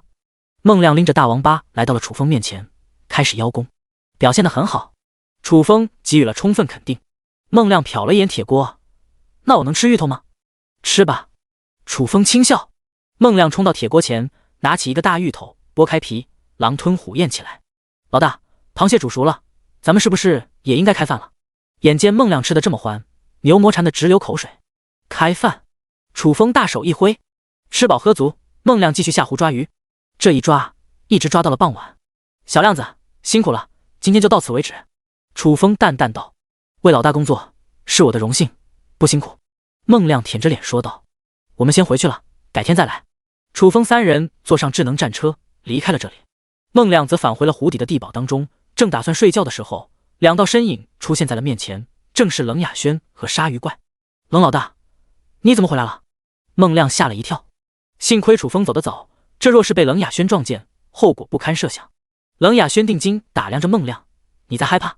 不是害怕，就是太意外了。你不是说要出去几天才回来吗？孟亮反应很快，出了点状况。冷雅轩轻叹一声，接着问道，这2天楚风有没有来？昨天刚来过。孟亮快速说道。冷雅轩眼神闪烁了一下，你是怎么做的？孟亮神采飞扬，楚风那小子在湖里下了10个地龙，全部被我给弄到手了，而且当着他的面给碎裂了，可是把楚风气得不轻，都要气炸了。干得漂亮！冷雅轩赞扬了一声，美目微微一闪。楚风没有对付你。孟亮得意洋洋，我离着楚风远远的，就是不上岸，他拿我一点办法都没有，被我狠狠戏耍了一顿。很好，你没让我失望，以后就跟着我吧。冷雅轩点了点头，多谢老大。孟亮佯装一副开心的样子。鲨鱼怪提醒道：孟亮，你以后小心点，楚风可不是软柿子，而且报复心理很强，指不定哪天就会给你上强度。有老大罩着，我还会怕他？孟亮一脸不屑。鲨鱼怪无语道：你是不知道楚风的厉害，等你见识了就后悔莫及了。冷雅轩有不悦，我怎么感觉你处处为楚风说话？你到底是谁的小弟？感觉一股寒意袭遍了全身，鲨鱼怪心中一凛，赶忙表决心：老大，我当然是你的小弟了，而且是你最真诚的小弟。上次不是我给你求情的话，搞不好你就被楚风给霸王硬上弓了，我的忠心日月可见。什么东西？孟亮听得一愣愣的。楚风和冷雅轩之间还有不为人知的故事，怪不得冷雅轩对楚风恨之入骨，原来差点就被楚风给拿下了。冷雅轩的脸色顿时阴沉了下来。你还敢提这件事？鲨鱼怪立刻意识到不对了，颤声道：老大，我肚子疼，我想去上厕所。先憋着。冷雅轩呵斥了一声。鲨鱼怪知道今天是在劫难逃了，索性闭上了眼睛，不再挣扎。第130章远古巨兽黄金蟒苏醒。回到庇护所，杨奇和李坚强正在食堂准备晚饭。楚风拿出了大王八，放在了杨奇面前。会做这玩意吗？这么大的甲鱼？杨奇震惊了，咂舌道：会做是会做，但这玩意只能你自己吃。什么意思啊？楚风有点没听懂。杨奇意味深长地说道：这玩意太补了，我们都是单身，吃了之后火力旺盛，有点顶不住啊。楚风立刻明白了过来，叹气道：那还是做点别的吧，这么大个的王八，他一个人可享用不了。杨奇嘿嘿一笑，其实李坚强也可以吃。楚风微微一怔，就他这小身子骨，能经得起这种步伐？别再不大了，憋出内伤来。杨奇一脸深沉：你太小看李坚强了，这家伙可以用左手释放火力。楚风的嘴角不由得张大了，怪不得李坚强瘦的皮包骨头，整日一副病恹恹的样子，原来一直干这种事啊。李坚强怒不可遏，死死瞪着杨奇：你听谁瞎说的？别污蔑我行不行？哥们一直用的是右手。楚风，杨奇，有必要在这点上纠结？丢不丢人？楚风拍了拍李坚强肩膀：有句至理名言听说过吗？小鹿怡情，大鹿伤身，强弩灰飞烟灭。听哥们一句劝，你这身子骨最好还是节制一点。李坚强。吃过晚饭，天色完全黑了下来。浩瀚无垠的天幕下，万物都陷入了沉寂，只有孤独的月亮和高远的星空作伴。按照惯例，楚风来到了城墙上视察。荒原上微风徐徐，如同远古的低语穿过空旷的原野，带着丝丝寒意吹拂在楚风的面庞上。月亮洒下皎洁的光芒，倾洒在荒原上，光与影的交织中，暗黑色的荒原露出一种古老而神秘的气息。楚风巡视了一圈，正打算离开的时候，冷不丁发现远处的黑暗中闪烁着两团绿油油的光芒，不像是鬼火，更像一只野兽在盯着他。楚风双目一眯：小汽车，上来！智能战车快速冲上了城墙。楚风，什么指示？楚风伸手朝前一指，看到那两团绿光了，探查一下那是什么玩意。智能战车探查了一番，当即汇报他是一个3级狼人。楚风眉头一皱，这只狼人为什么会出现在庇护所附近？他想干什么？智能战车忽然提醒楚风，那个狼人离开了，不用管他了。楚风慢慢走下了城墙。一个3级狼人而已，不管有没有阴谋，反正在他手里翻不起浪花，没必要太在意了。回到堡垒内，楚风躺在大床上，点开了好友群。秦生，兄弟们，重大消息！就在2个小时前，碧落山脉中的一只远古巨兽苏醒了。张强，我靠，真的假的？秦生，千真万确，世界频道都在议论这件事。林妙妙，我也看到了，那只远古巨兽真的苏醒了。朱俊，这是一只什么等级的远古巨兽？林妙妙，听说是一只12级的黄金蟒。朱俊，等级倒也不算太高。张强，那可是12级啊，咱们人类职业还没有突破10级的，你就一点不担心？朱俊，我们天望城距离碧落山脉上万里，黄金蟒总不能来天望城作乱吧？我担心什么？张强，原来你是这么想的。柳天笑，只可惜他没来我所在的城市，否则一定降服了他。韩东，你能打得过12级的黄金蟒？柳天笑，你太小看毁灭者的可怕了，别说是12级，就算是15级，说灭就灭。朱俊，你哪来的自信？柳天笑，自信来源于实力。林妙妙，柳天笑，你的毁灭者职业拥有什么天赋？柳天笑，只有一个天赋，一发入魂，只要不超过10个等级，不论什么对手都挡不住我的一击之威。楚风听得一愣愣的，群里的人只有他清楚柳天笑的底细，这家伙分明就是在装逼。但不得不承认的是，这家伙真有装逼的天分，吹嘘起来煞有其事，一套一套的。朱俊，还有这么可怕的天赋？柳天笑，超凡职业者被誉为了神一样的存在，天赋强点也正常。朱俊，关键是太强了，让我们这些普通职业者怎么混？柳天笑，要不能被称为神，知道你们很羡慕，但这种事是羡慕不来的，毕竟你们都是凡人，而我则是人中龙凤，天命之子。朱俊，张强大佬，你缺小弟吗？我能跟你混吗？柳天笑，不是看不起你，你一个扫大街的，你觉得你配吗？张强，我还有事，先下了。李振峰，那我呢？我有资格吧？柳天笑，你跟张强有区别吗？李振峰，当然有区别了，张强最多打扫个卫生，但我就不同了，我是烧火工。等你死的那一天，我可以火化你的尸体，给你骨灰收集起来，让你有一个完整的归宿。柳天笑气得咬牙切齿，老子用不着你，我就算死也会死在你后面。众人哈哈。朱俊转移了话题，没记错的话，碧落山脉距离艳阳城不算太远，那只黄金蟒没有攻击艳阳城吗？秦升，黄金蟒一苏醒，首先攻击的目标就是艳阳城。朱俊，艳阳城什么情况？是不是陷落了？秦升，死了好多人，尤其是艳阳城的守卫兵团折损了大半，基本上名存实亡了。但好在危急时刻，几名人类强者一起出手打跑了黄金蟒，否则艳阳城真就毁于一旦了。寒冬，咱们人类当中还有这种强者？秦升，那些原住民不也是人类职业者？寒冬，原来是他们。原住民神秘且强大，每一个都至少10级以上，几个一起联手，确实能压制黄金蟒。林妙妙，黄金蟒跑哪去了？秦升，潜入了赤峰荒原无人区。蒋大为，前几天不是有一个魅魔逃入了赤峰荒原无人区，现在又多了一只远古巨兽，赤峰荒原无人区简直就是地狱。秦升，楚风，听哥们一句劝，还是尽快逃离赤峰荒原无人区吧。楚风，我倒是无所谓，不论是魅魔亦或者黄金蟒，只要敢来招惹我，就拿捏了他们。朱俊，早就跟你说了，不要和冯新平过多的接触，你瞧瞧，病情又恶化了。第131章狼人。冯新平，我特么的一句话都没说，最近也挺低调的，怎么什么事都往我身上赖？我特么的招谁惹谁了？朱俊，不赖你赖谁？那你告诉我，楚风为什么会出现这种症状？冯新平，我怎么知道？兴许他脑子原本就有问题。楚风的脸色一下子漆黑了下来。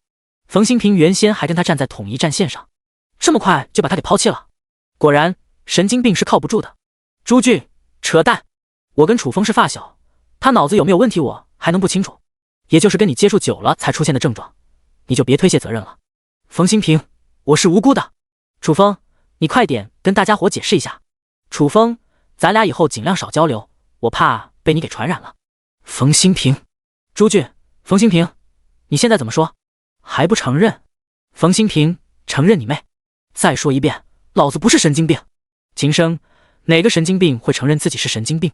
你会吗？冯新平，我当然不会。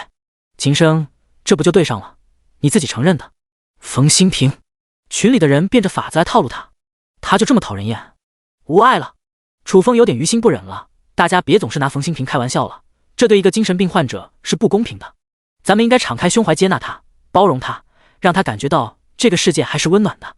冯新平，楚风，你真是好哥们，我特么的谢谢你了。楚风，都是同学，什么谢不谢的？见外了。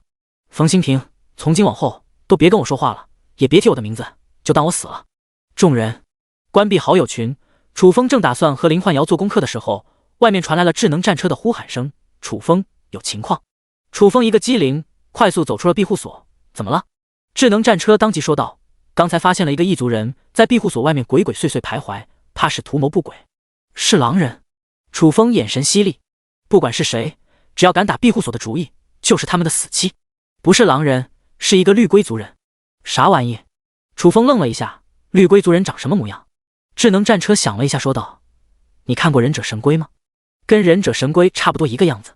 楚风眼神闪烁了一下，那个绿龟族人还在庇护所外面。他绕着庇护所转了一圈，然后离开了。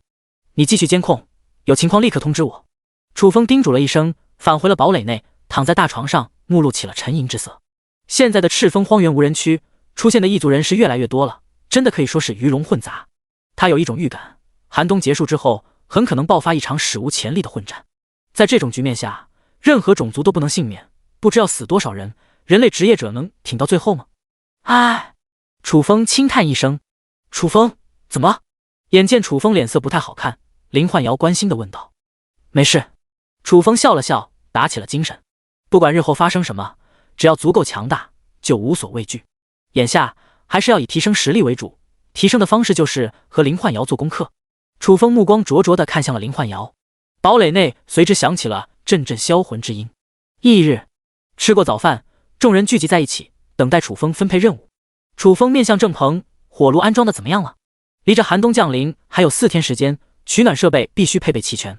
郑鹏当即说道，除了堡垒外，其他地方都安装上了。末日堡垒内的温度始终保持在21度左右，不论外面的气温高低都对他没有影响，也就没必要安装火炉了。楚风点了点头，吩咐道，你今天的任务是炼制剑士。明白。郑鹏回应一声。楚风又看向了吴华清，阵法布置的怎样了？已经完成1/3进度了，还需2天时间。吴华清如实道。楚风开始安排，吴华清继续布置阵法，杨琪和李坚强准备食材做饭，其他人听从张柔若指挥去大棚种菜。风哥，今天不出去挖野菜了？尹浩疑惑道。不用了。楚风淡淡道。庇护所内已经储存了足够多的粮食，别说应对1个月的寒冬，就算是3个月也不成问题。另外，鉴于异族人的不断出现和潜入而来的远古巨兽黄金蟒，现在的赤峰荒原无人区危险至极，安全起见就没必要出去冒险了。分配完任务，众人开始忙碌起来。楚风在庇护所转了一圈，等到异变时间一到，拿出了白钢拳套，系统异变这副拳套。异变中，异变成功，白钢拳套异变紫炎拳套。下一刻，一副紫色拳套出现在了面前，看上去和普通的拳击手套差不多，当然所用的材料是不同的。紫炎拳套采用的是某种软金属材料制作而成。楚风戴在手上感受了一番，柔和舒适，没有丝毫重量感。不错。楚风微微点头，摘下拳套，将其收入了空间戒指当中。有了紫炎拳套，自身实力又提升了一截。楚风，有3个狼人冲庇护所来了。智能战车忽然提醒了一声。只有3个？楚风轻疑一声。对，只有3个。智能战车肯定一声。去看看。楚风登上城墙，凝目一扫，远处3道身影漫步而来，来到庇护所近前，停下了脚步，赫然是3个人形狼头的异族人。他们的双目闪烁着幽深的光芒，犹如夜空中璀璨的星辰。2道剑锋一样高高扬起的眉毛下，是一双深沉果决的眼目。他们身材高大威猛，肩膀宽厚，四肢粗壮有力，浑身散发着一股野性狂傲的气息。双方互相打量了一眼，其中一名狼人迈步而出，抬头看着楚风，扬声道：人类，这座庇护所是你的？对。楚风平静地说道。你有何指教？狼人咧嘴一笑，自我介绍一下，我叫韩川，是一名狼人，来此的目的也简单，看上你的庇护所了。楚风揉了揉鼻子，然后呢？韩川阴沉道，希望你能乖乖地将庇护所让出来。第132章，谁出去给他们上点强度？楚风轻笑道，我不答应啊。韩川眼神犀利，劝你最好不要这么做，我们狼族的强大是你无法想象的，如果你不识好歹，那么等待你的只有死亡。楚风轻蔑道，凭你们3个就想来抢夺我的庇护所？韩川摆出了一副吃定楚风的样子，先礼后兵，我们3个只是过来跟你交涉一下，你如果同意，什么都好说，不同意的话，大军立刻杀到那时你后悔就来不及了。楚风捏了捏下巴，我很想见识一下你们的实力。韩川挑衅地勾了勾手指，我给你机会，下来跟我过2招，你有这个胆量吗？如果能借机拿下楚风，就能兵不血刃地抢夺庇护所，也算是立下了大功一件。你们都上来！楚风冲庇护所内喊了一声，牛魔、悟空和宋成刚等人齐齐涌到了城墙上。老大，什么指示？楚风朝城墙下一指，下面那3个5级狼人很嚣张，谁出去给他们上点强度？对付几个小卡拉米还不值得他亲自出手，就让其他人练练手好了。让我上，我给他打出屎来！悟空、牛魔、韩建木、宋成刚和李坚强纷纷请缨。楚风疑惑地看着李坚强，你也要出战？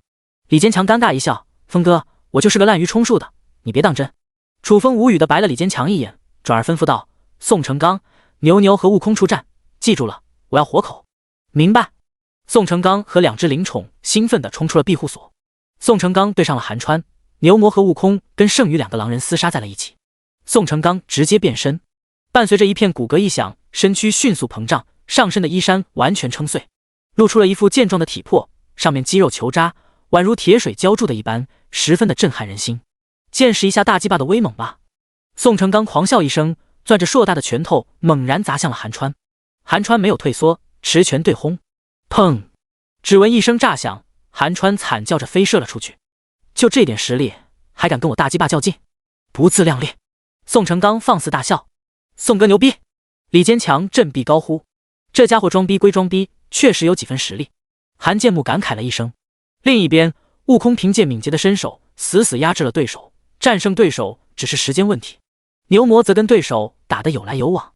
虽说牛魔的战斗力很强，但狼人也不是吃素的，身体素质极强，再加上比牛魔高了一个等级，双方僵持在一起也很正常。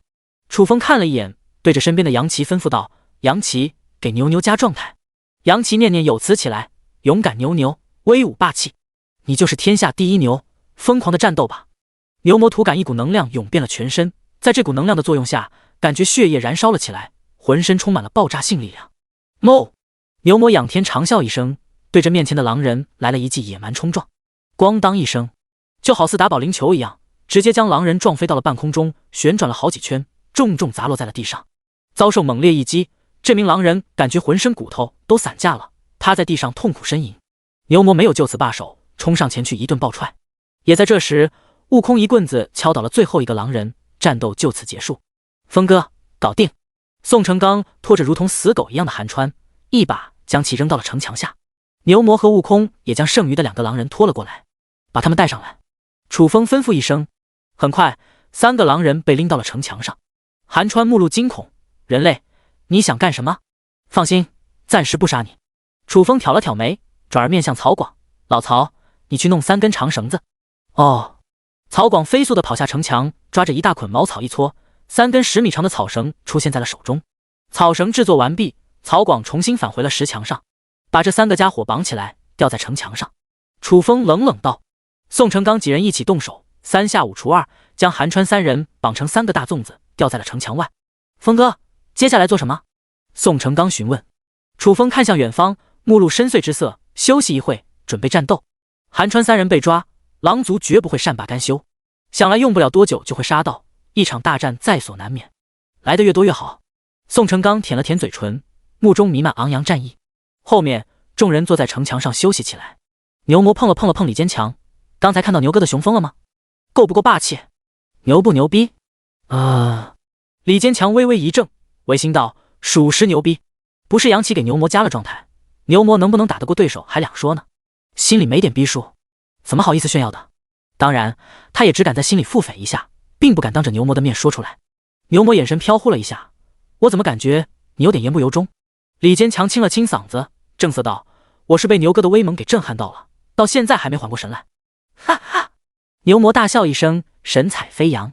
等待了10分钟，如楚风所料的一样，狼族大部队杀了过来。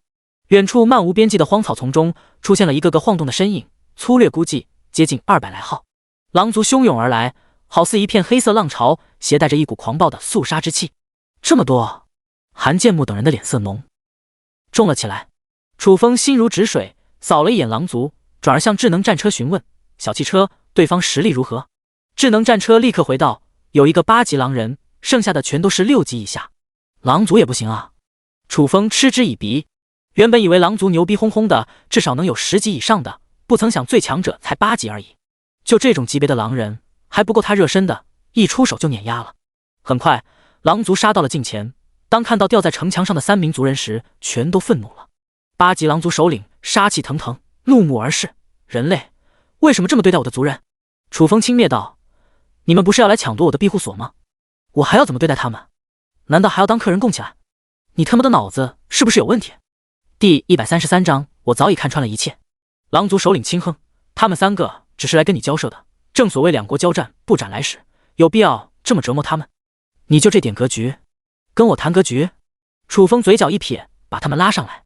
宋成刚等人一起动手，快速的将3个狼人拽到了城墙上，给下面的这个家伙展示一下咱们的格局。楚风冷冷一笑：“老大，啥意思啊？”牛魔有点没听明白。楚风平静道：“上强度。”众人对视了一眼，纷纷抬起了大脚，往3名狼人身上招呼。凄厉的惨叫声此起彼伏。混蛋！狼族首领面色铁青，气得嘴角都哆嗦了起来，当面蹂躏他的族人。眼前的这个人族嚣张至极，已经深深激怒了他。至于其余的狼人，个个怒目圆睁，只等着首领一声令下，就会将庇护所荡平。我的格局还可以吧？楚风遥遥看着狼族首领，轻笑一声。狼族首领强压怒火：“人类，放了他们！”此时的楚风在他心里已经沦为了一个死人，但动手之前，先要将3名族人解救出来才行。停手吧！楚风吩咐一声。遭受一顿暴虐，3个狼人奄奄一息，再打下去就打死了，而死人是不值钱的。等到宋成刚等人停手，楚风继而说道：“放了他们也行，但你必须付赎金。”狼族首领目瞪口呆，区区一个人类竟敢勒索强大的狼族，简直活腻歪了。你是同意呢，还是不同意？痛快的给句话。楚风有点不耐烦了。狼族首领咬了咬牙：“你想要什么？”楚风平静道：“1万颗能量石或者相同价值的东西。”狼族首领嘴角张大了：“你他妈的分明就是在趁火打劫！整个狼族所有的资产加在一起也没有1万能量石。楚风是真敢狮子大张口啊，真当他们狼族是冤大头？”楚风揉了揉鼻子：“我也没说不是趁火打劫啊，实话告诉你，哥们今天就吃定你了。”狼族首领微微一愣，眼神中布满了阴霾：“你就别痴心妄想了，别说我没有这么多能量石，就算有也不会给你。”楚风话音一转：“其实价格可以商量的，看在咱们初次做交易的份上，给你打个1折，这总可以了吧？”狼族首领给整不会了，优惠力度这么大的吗？一下子就降了90%，这倒是可以考虑一下。眼见狼族首领默不作声，楚风开口了：“这样吧，在1折的基础上再次给你减免1半，这总可以了吧？”成交！狼族首领忙不得的答应了。先稳住楚风，只要救下3名族人，能量石还是他的。楚风目露喜色，提醒一声：“那就快点准备能量石吧，把能量石给我收集起来。”狼族首领喊了一声，一众狼人纷纷翻起了口袋，你1颗我1颗，到最后只凑齐了450颗能量石。那个，我只有450颗能量石。狼族首领有点尴尬，就这么着吧。楚风倒也没怎么在意，把能量石扔上来。狼族首领甩手一扔，一个兽皮布袋飞上了城墙。楚风一把接住，打开扫了一眼，确定无误后，收入了空间戒指。能量石已经给你了，你是不是应该放人了？狼族首领冷冷道。楚风也算是信守承诺，直接将3名狼人从城墙下踹了下去。砰砰砰，3名狼人重重砸在了地上，砸的地面咚咚作响，溅起了3片血花，从30米的高度坠落，下场可想而知。人类，你不遵守承诺，好卑鄙啊！眼见3名族人惨死当场，狼族首领肺都要气炸了。楚风轻哼，说话严谨一点，谁不遵守承诺了？你不是叫我放人吗？又没说要活的还是死的，我不是放了吗？你真是找死！意识到被耍了，狼族首领眼目中燃烧起了愤怒的火焰，大手一挥，灭了他们，一个不留。杀！一众狼人疯狂地冲向了庇护所，冲到城墙下的时候，全都傻眼了。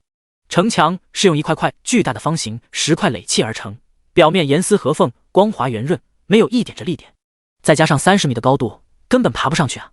攻击石门！狼族首领吼了一嗓子，一众狼人冲到了石门前，手持着兵器不停轰击。风哥，让我下去阻止他们。宋成刚提议。没事。楚风一脸淡定。庇护所升级之后，石门的防御强度提升了一大截，就算是10级职业者都未必能击碎。一群6级以下的狼人更不能给石门造成任何破坏。果不其然，狼人连续轰击了5分钟，眼见无法打碎石门，只能无奈放弃。操！狼族首领不甘心地骂了一声。万万没想到这座庇护所的防御会这么强，早知道的话就准备一些工程器械了。大意了呀！首领，咱们怎么办？一名狼人询问。狼族首领咬了咬牙，先回去。回去之后立刻准备工程器械，到时候再回来报仇也不晚。眼见对方要走，楚风当即喊道：“你们就这么走了？不报仇了？”狼族首领停下脚步，死死盯着楚风：“小子，别嘚瑟，且让你多活1天，明天再来收拾你。不用麻烦了，我给你报仇的机会。”楚风淡淡一笑，随之打开了石门。已经和狼族结下了死仇，断然不能放虎归山。只不过想要将其一网打尽，并不是一件容易的事，不如将其引到庇护所内，关门打狗。什么情况？一众狼人全都愣住了。楚风居然主动打开了石门，这种行为跟找死有什么区别？首领，咱们进攻吗？一名狼人问道。狼族首领眼神阴晴不定，稍微琢磨了一下，低语：先不急，静观其变。事出反常必有妖，除非楚风是个傻子，否则不会无缘无缘故的打开城门。搞不好庇护所内有埋伏，贸然进去就羊入虎口了。城门都打开了，你们怎么还不进攻？楚风提醒了一声。狼族咧嘴一笑：你一定在庇护所内布置了陷阱，就你这点小把戏还想骗我？我早已看穿了一切，是不会上当的。第134章，哪个刁毛欺负我老弟？楚风无语的摇了摇头，既然害怕，那我就出去会会你。你还敢出来？狼族首领愣住了。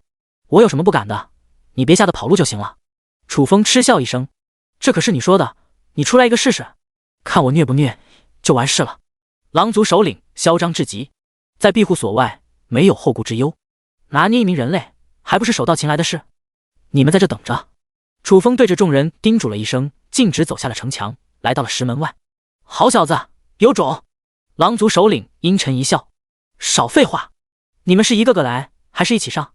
楚风傲视群狼，霸气侧漏。风哥一个人能行？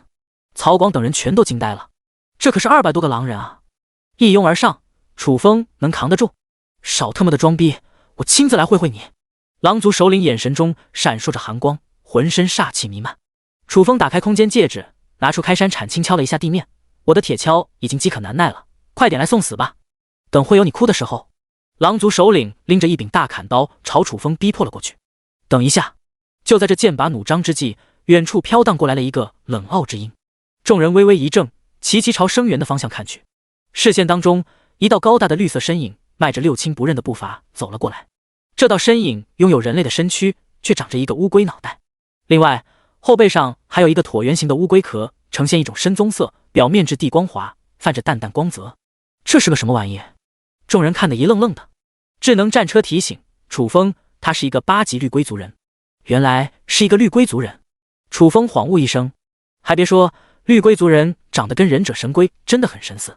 在一众目光注视下，绿龟族人走上前来，瞟了众人一眼，淡定自若地介绍道：诸位好，我叫薛金云，来自绿龟族。你有事？楚风好奇道。没别的事，就是来打抱不平的。薛金云淡淡道。啥意思啊？楚风有点没听明白。薛金云的声音冷酷了起来，这些狼族刁毛是不是要欺负你？我最看不惯的就是这种以强欺弱的杂种了。既然碰上了，算你走运，我替你平了。楚风愣住了，你要替我出头？莫名其妙的，对方为什么要多管闲事？难道真是一个行侠仗义之辈？对，薛新平打了一个响指。谁他妈的裤裆开了把你露出来了？狼族首领呵斥了一声。薛金云眼神阴郁，路不平有人铲，是不平有人管。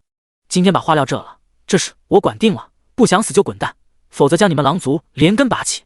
好小子，那我就掂掂你有几分能耐。狼族首领再也无法忍受，疯狂地冲击上去，临近之时，攥着大砍刀凌空一斩。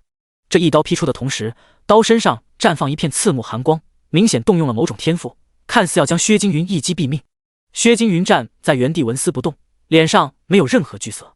当大砍刀飞临到头顶上时，突然背转身子，咣当一声，大砍刀重重劈砍在了薛金云后背上的乌龟壳上，溅起了一片火星，好似劈砍在了一块坚硬的金属上。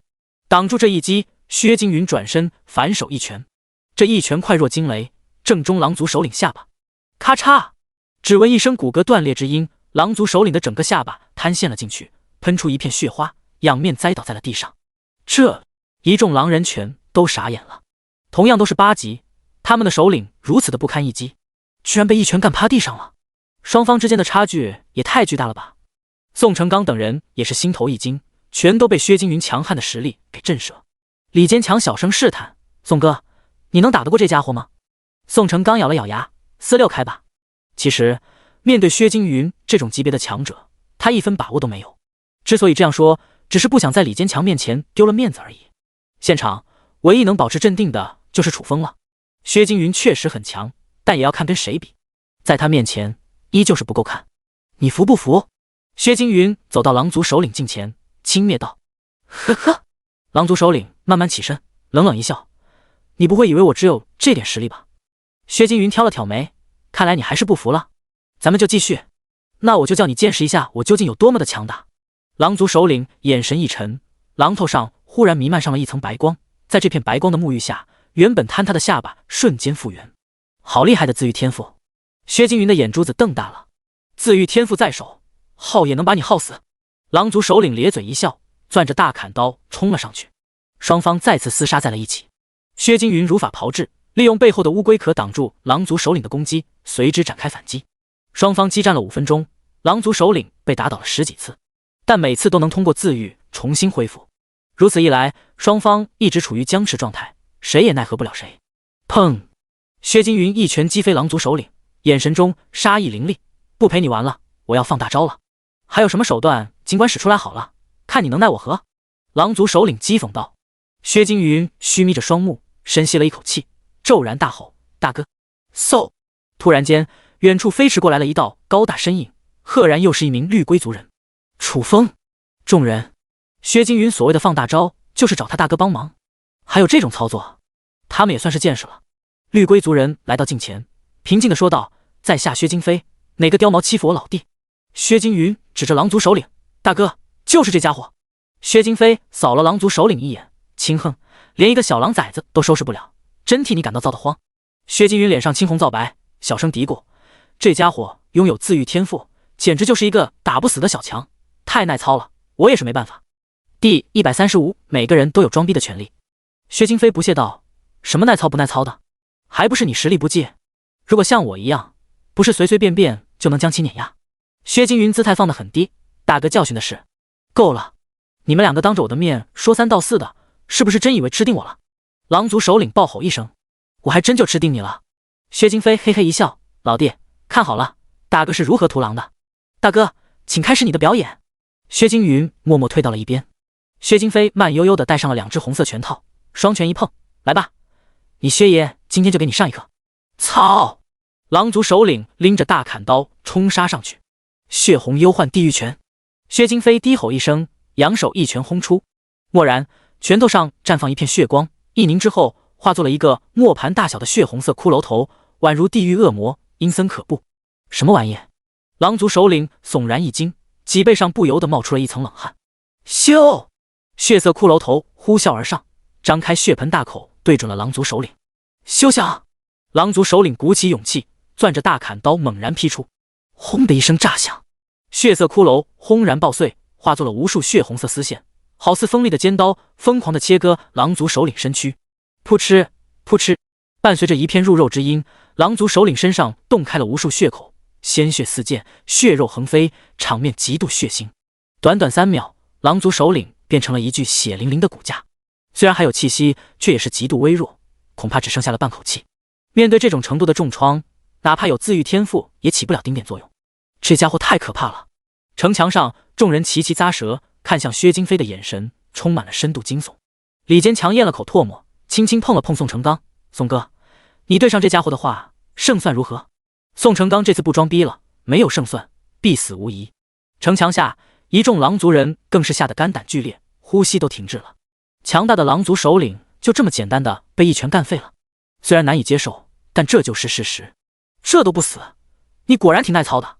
薛金飞瞟了狼族首领一眼，深深感慨了一声，旋即抬脚踩碎了他的头颅。眼见狼族首领惨死眼前，一众狼人的心理防线彻底崩塌，掉头鼠窜。想逃可没那么容易。薛金飞阴沉一笑，双拳齐出，诡异的一幕出现了。只见他的2条手臂飞速延伸，眨眼间延伸了10几米的长度，飞临到了狼人头顶上方。那感觉就好像2条被无限拉伸的粗面条一样。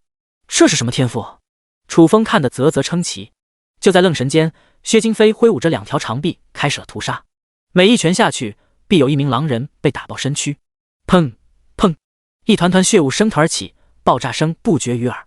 短短10几秒钟，50多个狼人惨死当场，剩余的狼人都快吓尿了，使出了吃奶的劲落荒而逃，险之又险的逃离了薛金飞的攻击范围。一群废物！薛金飞轻蔑一笑，并未追击。薛金云走到楚风身，得意洋洋地说道：“人类，我大哥的实力如何？挺强的。楚风给予了肯定。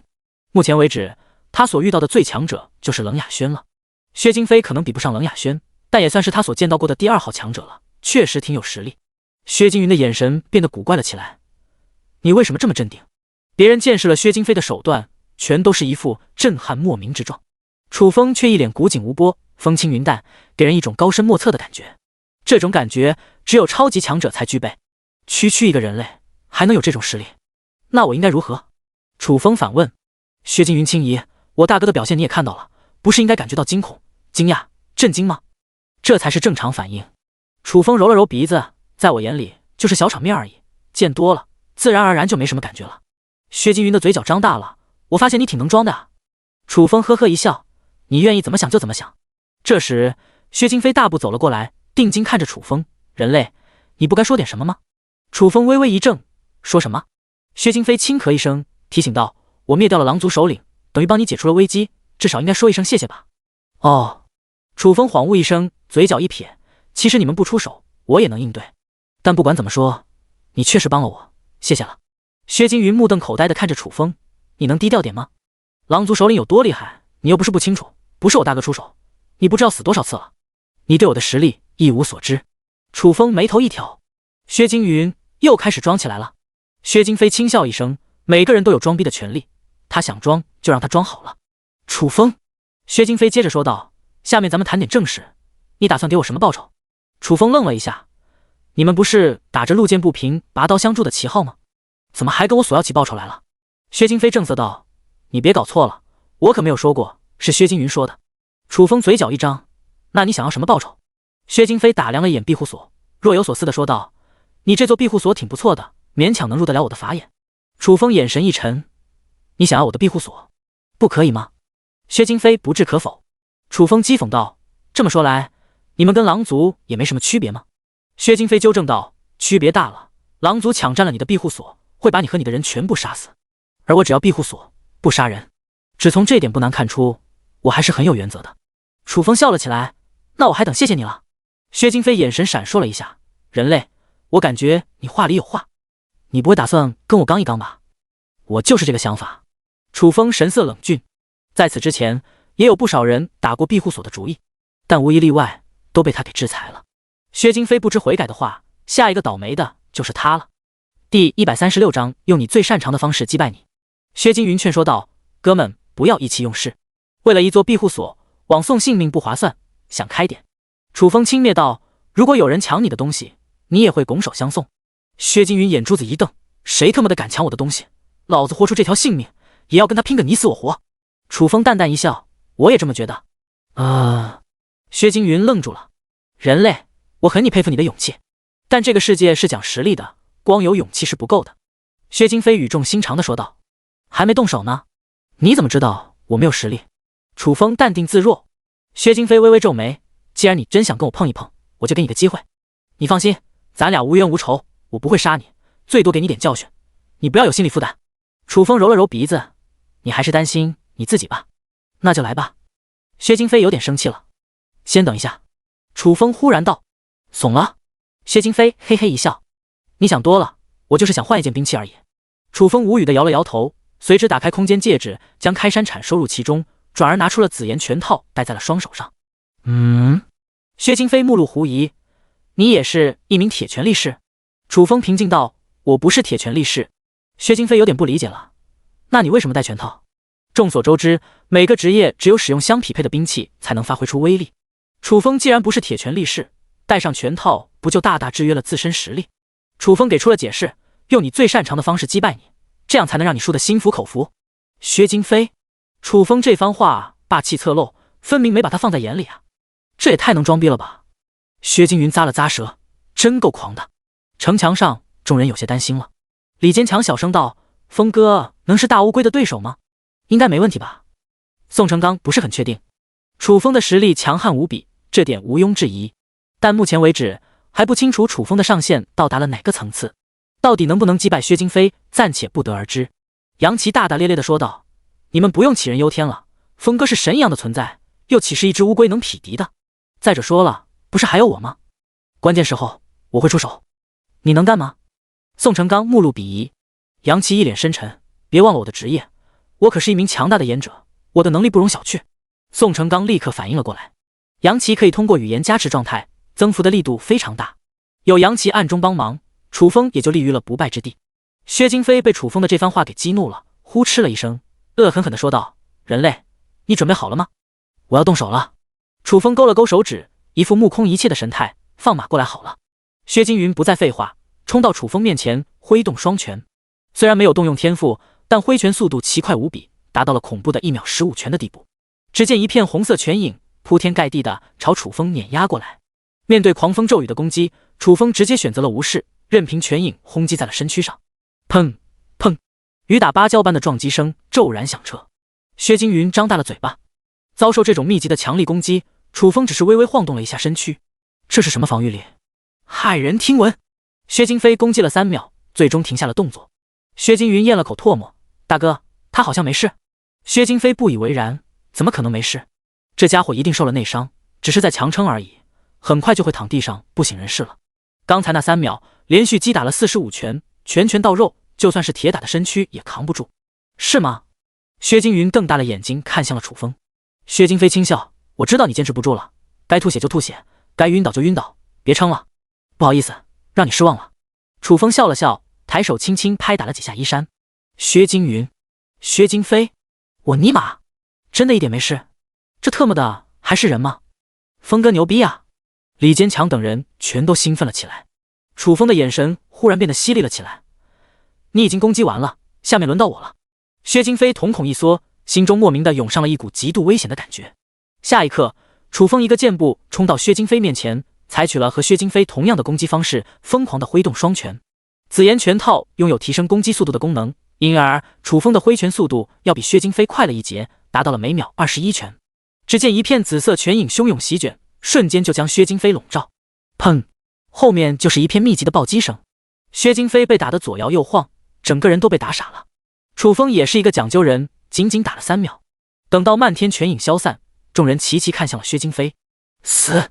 旋即，一片倒吸冷气之声响了起来。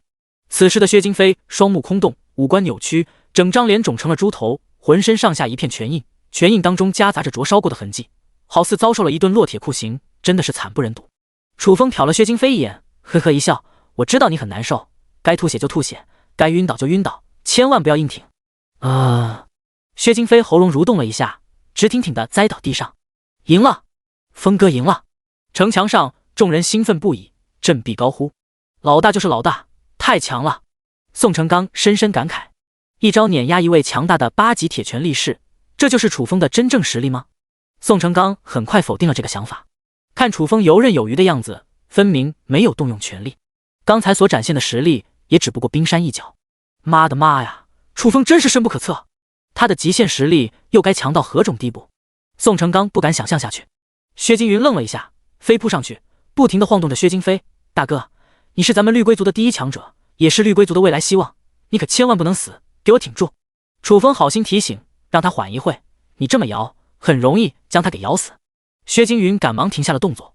薛京飞喘息了几口，那双空洞的眼神逐渐恢复了一丝清明。第137章缩头乌龟。大哥，你还活着，真是太好了！你是不知道，我刚才都打算给你准备后事了。薛京云喜极而泣。薛京飞嘴角颤抖了一下：“你特么的是不是早就盼着我死了？”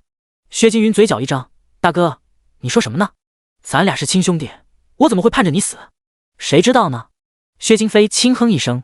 这时楚风走了过来：“薛京飞，服了吧？还打不打了？你先等一下。”薛京飞说完，转过身子，嘴角抽搐了一下，紧接着惨嚎起来：“啊，痛死我！”楚风，众人，这家伙是来搞笑的吧？薛京飞惨叫了一会，慢慢从地上爬了起来，直视楚风，斩钉截铁地说道：“这个世界上还没有人能打服我，你更是不行。”薛京云吓了一跳，赶忙劝说：“大哥，现在不是装逼的时候，你冷静点。”在他看来，楚风就是一个10级以上的超级强者，薛京飞根本就不是对手，继续打下去，搞不好真就被打死了。你特么的才装逼，老子是有实力的！薛京飞那个气啊！你确定？薛京云不是很相信。滚一边去！薛京飞一把推开了薛京云。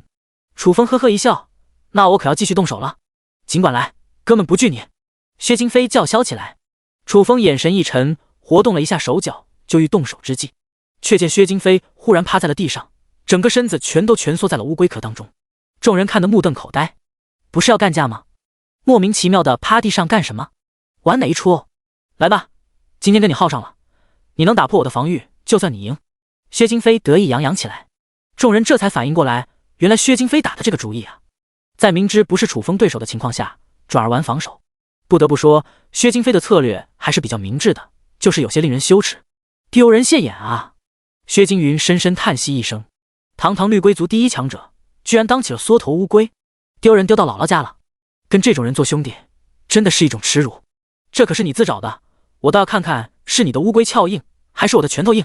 楚风冲上前去，攥着拳头一顿暴锤，砰砰，激烈的撞击声此起彼伏。楚风疯狂地暴锤了100拳，直接将薛京飞砸入了泥土里，但却未能打破乌龟壳。别说打碎了，连一丝痕迹都没有留下。哈哈，现在知道我的厉害了吧？薛京飞放肆大笑。楚风须眯起来双目，别嘚瑟，马上叫你哭。你继续吹，我看你能奈我何？薛京飞丝毫不把楚风的话放在心上。牛牛，你抱点木柴出来。楚风吩咐了一声。好的，老大。牛魔冲下城墙，抱着一大捆木柴来到了楚风身边。楚风接过木柴，全部扔在了乌龟壳上，然后从兑换商城购买了一小桶汽油，倒在了木柴上。做完这一切，拿着一根火柴轻轻一划，一团小火苗摇曳在手指间。楚风嘴角上勾起一抹弧度，在火光的映衬下显得极其狰狞。卧槽！薛京云内心一阵剧烈跳动，楚风这是打算烧死薛京飞啊！诚然，薛京飞防御力极其惊人，却也挡不住烈火炙烤啊！只要楚风的火柴扔出去，薛京飞基本上就被烧焦了。想到这点，薛京云快速挡在楚风身前，祈求道：“哥，给我点时间，我劝劝他，一定叫他投降。”楚风吹灭了手里的火柴，平静道：“给你30秒。”薛京云长吁一口气，转而面向薛京飞：“大哥，快投降吧！再不投降，人家准备开席了。”啥意思啊？薛京飞听得糊里糊涂的。开席？给谁开席？薛京云低语：“他在你身上堆满了木柴，浇上了汽油，马上就要开始烤乌龟了。”薛京飞还可以这么玩的，简直没有人性。虽然很不甘心，但也没有别的选择了。不投降就等沦为烧烤啊！薛京飞从乌龟壳当中钻了出来，起身来到了楚风面前，趾高气扬地说道：“人类，我认输。”虽然是认输，但气势上却丝毫不弱。输也要输得有骨气，有风采。绿龟族人都不是孬种。楚风微微一怔：“你是不是还没有认清现实？你是一个败者，就不能把姿态放低一点？”薛京飞理直气壮：“我已经认输了，你还想怎样？我是一个很斯文的人，不会把你怎么样，但我的一帮兄弟可能会看不惯你的所作所为。”楚风意味深长地说道：“看不惯又如何？”薛京飞嗤之以鼻，只要楚风不动手，其他人根本不放在眼里。都下来吧！楚风招呼了一声，宋成刚等人齐齐冲了下来，将薛京飞团团包围。薛京飞扫视了一圈，轻蔑道：“就这群小卡拉米，还想给我上强度？”楚风冷冷道：“他们都是我的好兄弟，你敢动他们一下，我会亲自出手，一定给你抽筋剥皮，敲骨吸髓。另外，你敢缩进乌龟壳，我就放火烧死你！”薛京飞傻眼了，摆明要挨一顿胖揍了。早知道是这种下场，刚才就不装逼了，悔之莫及啊！楚风挑了挑眉：“哥几个别愣着了，动手吧！”牛魔早就等不及，飞起一脚踹翻了薛京飞。其他人一拥而上，大脚丫子不停的招呼。杨琪没有动手，但却暗暗给宋成刚加了状态。薛京云强归强，却也经不起这种程度的轮番暴踹，坚持了没一会，凄厉的惨叫了起来。眼见薛京飞如此凄惨，薛京云不忍直视，来到楚风面前，递上了一根华子：“我大哥已经受到惩戒了，你就高抬贵手饶了他吧。”“我不抽烟。”楚风冷淡道。薛京云微微一怔，收回了华子，试探道：“能放了我大哥吗？”楚风重复了一遍：“我不抽烟。”薛京云，华子已经收回来了。楚风几个意思？他怎么有点听不明白？这时，杨琪走了过来，将薛京云拉到了一边，小声道：“风哥不抽烟，你就不会拿点别的？”楚风明显在索要好处，薛京云傻了吧唧的，一点眼力见都没有。第138章跟性命相比，少一个零件也能接受吧？薛京云为难道：“你的意思是让我给楚风弄瓶酒？可是我身上也没有酒啊！”杨琪都无语了：“你就没点别的东西，比如说能量石之类的？”薛京云终于反应了过来，重新返回楚风身边：“风哥，停手吧，我已经知道该怎么做了。”孺子可教。楚风赞赏的点了点头，冲着众人喊道：“停手！至于说要不要继续动手，关键看薛惊云有没有诚意，能不能拿出令他满意的东西。”众人停下动作，退到了一边。薛京飞的身影出现在了视线当中，躺在地上宛如一条死狗，大口喘着粗气。薛惊云跑到薛京飞面前耳语了几声：“什么？”薛京飞怒目圆睁，虐我完之后还要跟我索要好处，当我薛京飞是什么人？绝不能屈服，有能耐打死我！薛惊云语重心长：“大哥，钱财乃身外之物，留着青山在，不怕没柴烧。凡事都要想开点。老子想不开，我乃绿龟族第一猛士，什么时候怂过？”薛京飞掷地有声，一副视死如归之貌。薛惊云小声嘀咕：“你刚才不就认怂了？”“你说什么？”薛京飞眼珠子一瞪：“我说尊重你的选择。”薛惊云唏嘘了一声，接着说道：“那我给楚风回个话，就说你宁愿死，也不选择妥协。回来！”薛京飞喊了一声：“怎么了？”薛惊云停下了脚步。薛京飞清了清嗓子：“我刚才说的是气话，其实你可以再劝劝我。”薛惊云。后面两人商量了一会，薛惊云拿着一个布袋递给了楚风：“风哥，一点小意思，望笑纳。”楚风拿着布袋掂量了一下，脸色有点不好看了：“你这是打发要饭的？”以布袋的重量判断，最多也就200颗能量石而已，完全达不到他的预期。薛惊云解释道：“风哥，别误会，我们也想多给你一些，关键囊中羞涩，手里就这点能量石了。”楚风眼神闪烁了一下：“没能量石没关系，用别的东西替代也是可以的。我不是一个挑剔的人。”“你确实不挑剔，你是贪得无厌啊。”薛惊云暗暗吐槽了一句，低声下气的说道：“风哥，没值钱的东西了，真没骗你，我对太阳发誓。”“怎么可能没有？”楚风轻哼：“能灵石不是从空间储物器里拿出来的？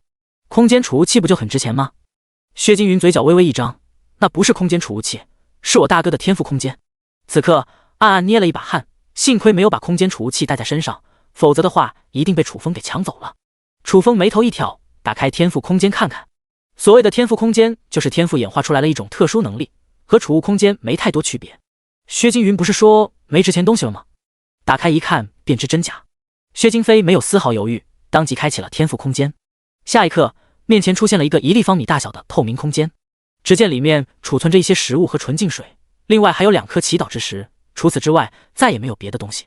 看到这2颗祈祷之石的时候，楚风眼睛一亮：“把那2颗石头给我。”祈祷之石在别人眼里没什么价值，但在他手里却能变废为宝。给。薛京飞拿出祈祷之石递给了楚风：“风哥，现在能放我们走了吗？”薛惊云试探一声。楚风脸色一沉：“别跟我开这种玩笑，区200颗能量石和2颗祈祷之石就把他打发了，真当他是要饭的？”薛惊云张大了嘴巴：“你还想怎么样？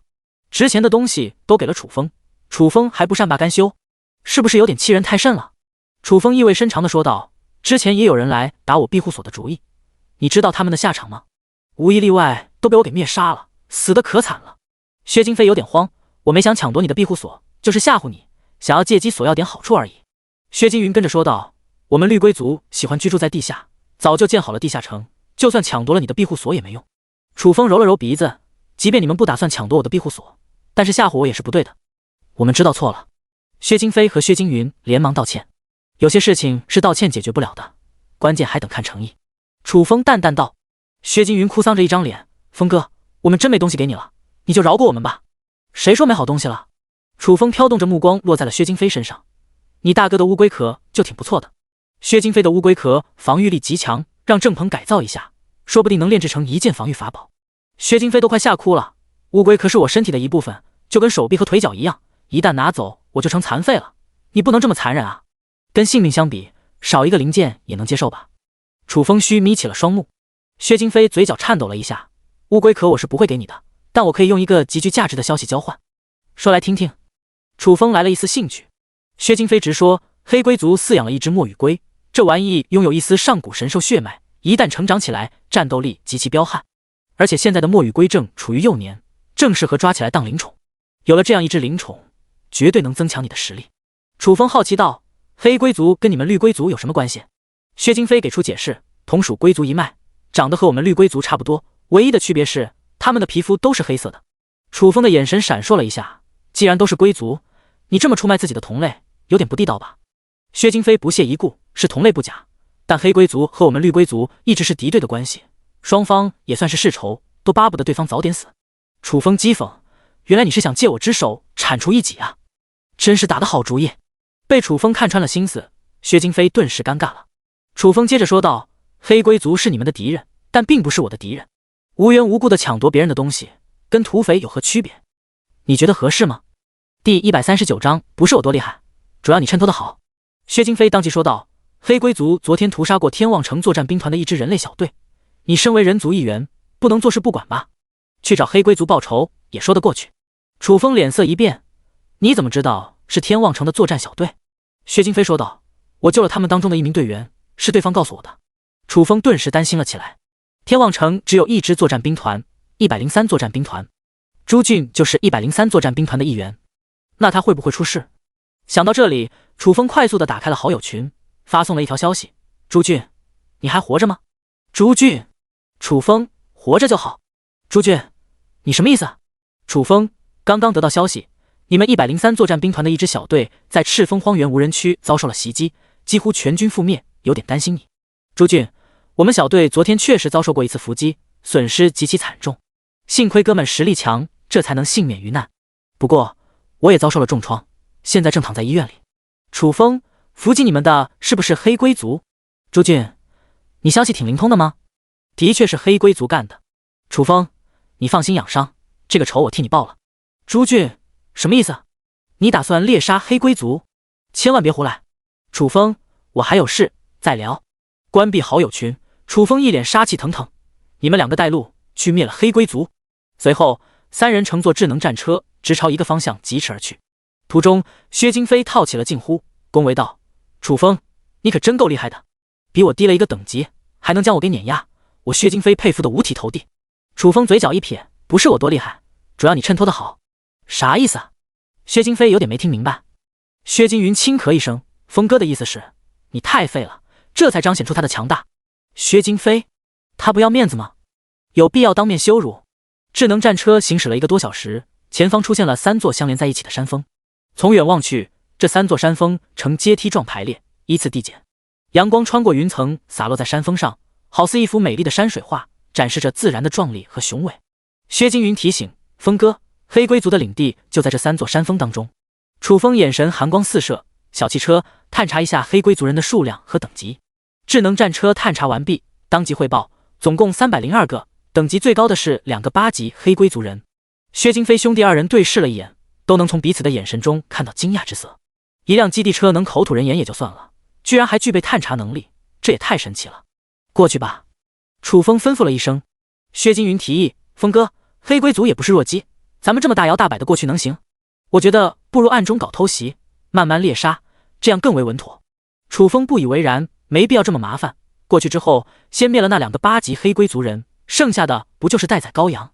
擒贼先擒王，杀掉2名最强者，黑龟族群龙无首，方寸大乱，也就不会对他们造成威胁了。有这么简单？薛京云嘀咕一声：“8级黑龟族人哪是容易杀的？”楚风说的也太轻松了。智能战车疾驰了几分钟，来到了3座山峰近前。负责警戒的黑龟族哨兵当即发出了警报。其中一座山峰的石洞中涌出了大量的黑龟族人。风哥，咱们直接动手。薛京云咽了口唾沫，3个人直面300个强大的黑龟族人，这也太疯狂了。你们2个先下去，将那2个8级黑龟族人引出来。楚风平静道。引出来之后呢？你不会不管我们了吧？薛京云有点心虚，这若是楚风不出手的话，他们兄弟2人岂不是要被群殴了？少废话，我怎么安排你们照做就行。楚风呵斥了一声。薛京云和薛京飞对视了一眼，无奈下车。居然是你们2个，真是天堂有路你不走，地狱无门偏闯进来啊！一名黑龟族人看到来人是薛京飞兄弟，先是愣了一下，随之狂笑了起来。薛京飞咬了咬牙：“贺云鹏，在我面前，你有什么资格嚣张？忘记上次怎么虐你的？”贺云鹏嗤笑：“单打独斗，我确实不是你的对手，但你不知死活的来到了我们黑龟族的地盘，我们可不会跟你们玩单挑。”薛京飞强装镇定：“你以为我会怕？你们一起上好了，看我怎么虐你们就完事了。”哈哈！贺云鹏不怒反笑：“这可是你自找的，那我们就陪你玩玩。”一众黑龟族人目露凶光，慢慢朝薛京飞兄弟2人逼迫过来。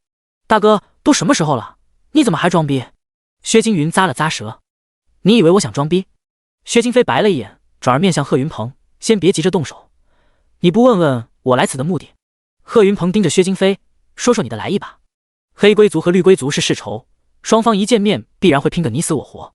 薛京飞又不是傻子，为什么要来送死？石坤呢？薛京飞冷哼，给我滚出来，我有话跟你当面说。你还是一如既往的嚣张啊！突兀，一声冷笑飘动了过来。旋即，一名身材壮硕、面露凶相的黑龟族人慢慢走到了贺云鹏身边。薛京飞，我来了。薛京飞打量了一眼石坤，呵呵一笑，来此的目的很简单，就是将你们黑龟族一网打尽。就凭你们两个？石坤目瞪口呆。还有我！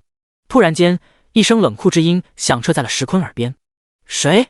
石坤瞪大了眼珠子，四处扫视。就在这时，虚空中探出两只大手，分别掐住了石坤和贺云鹏的脖颈。下一刻，楚风的身影显现了出来。一众黑龟族人全都惊呆了，眼前的这个人类从哪冒出来的？石坤和贺云鹏则一脸的惊恐。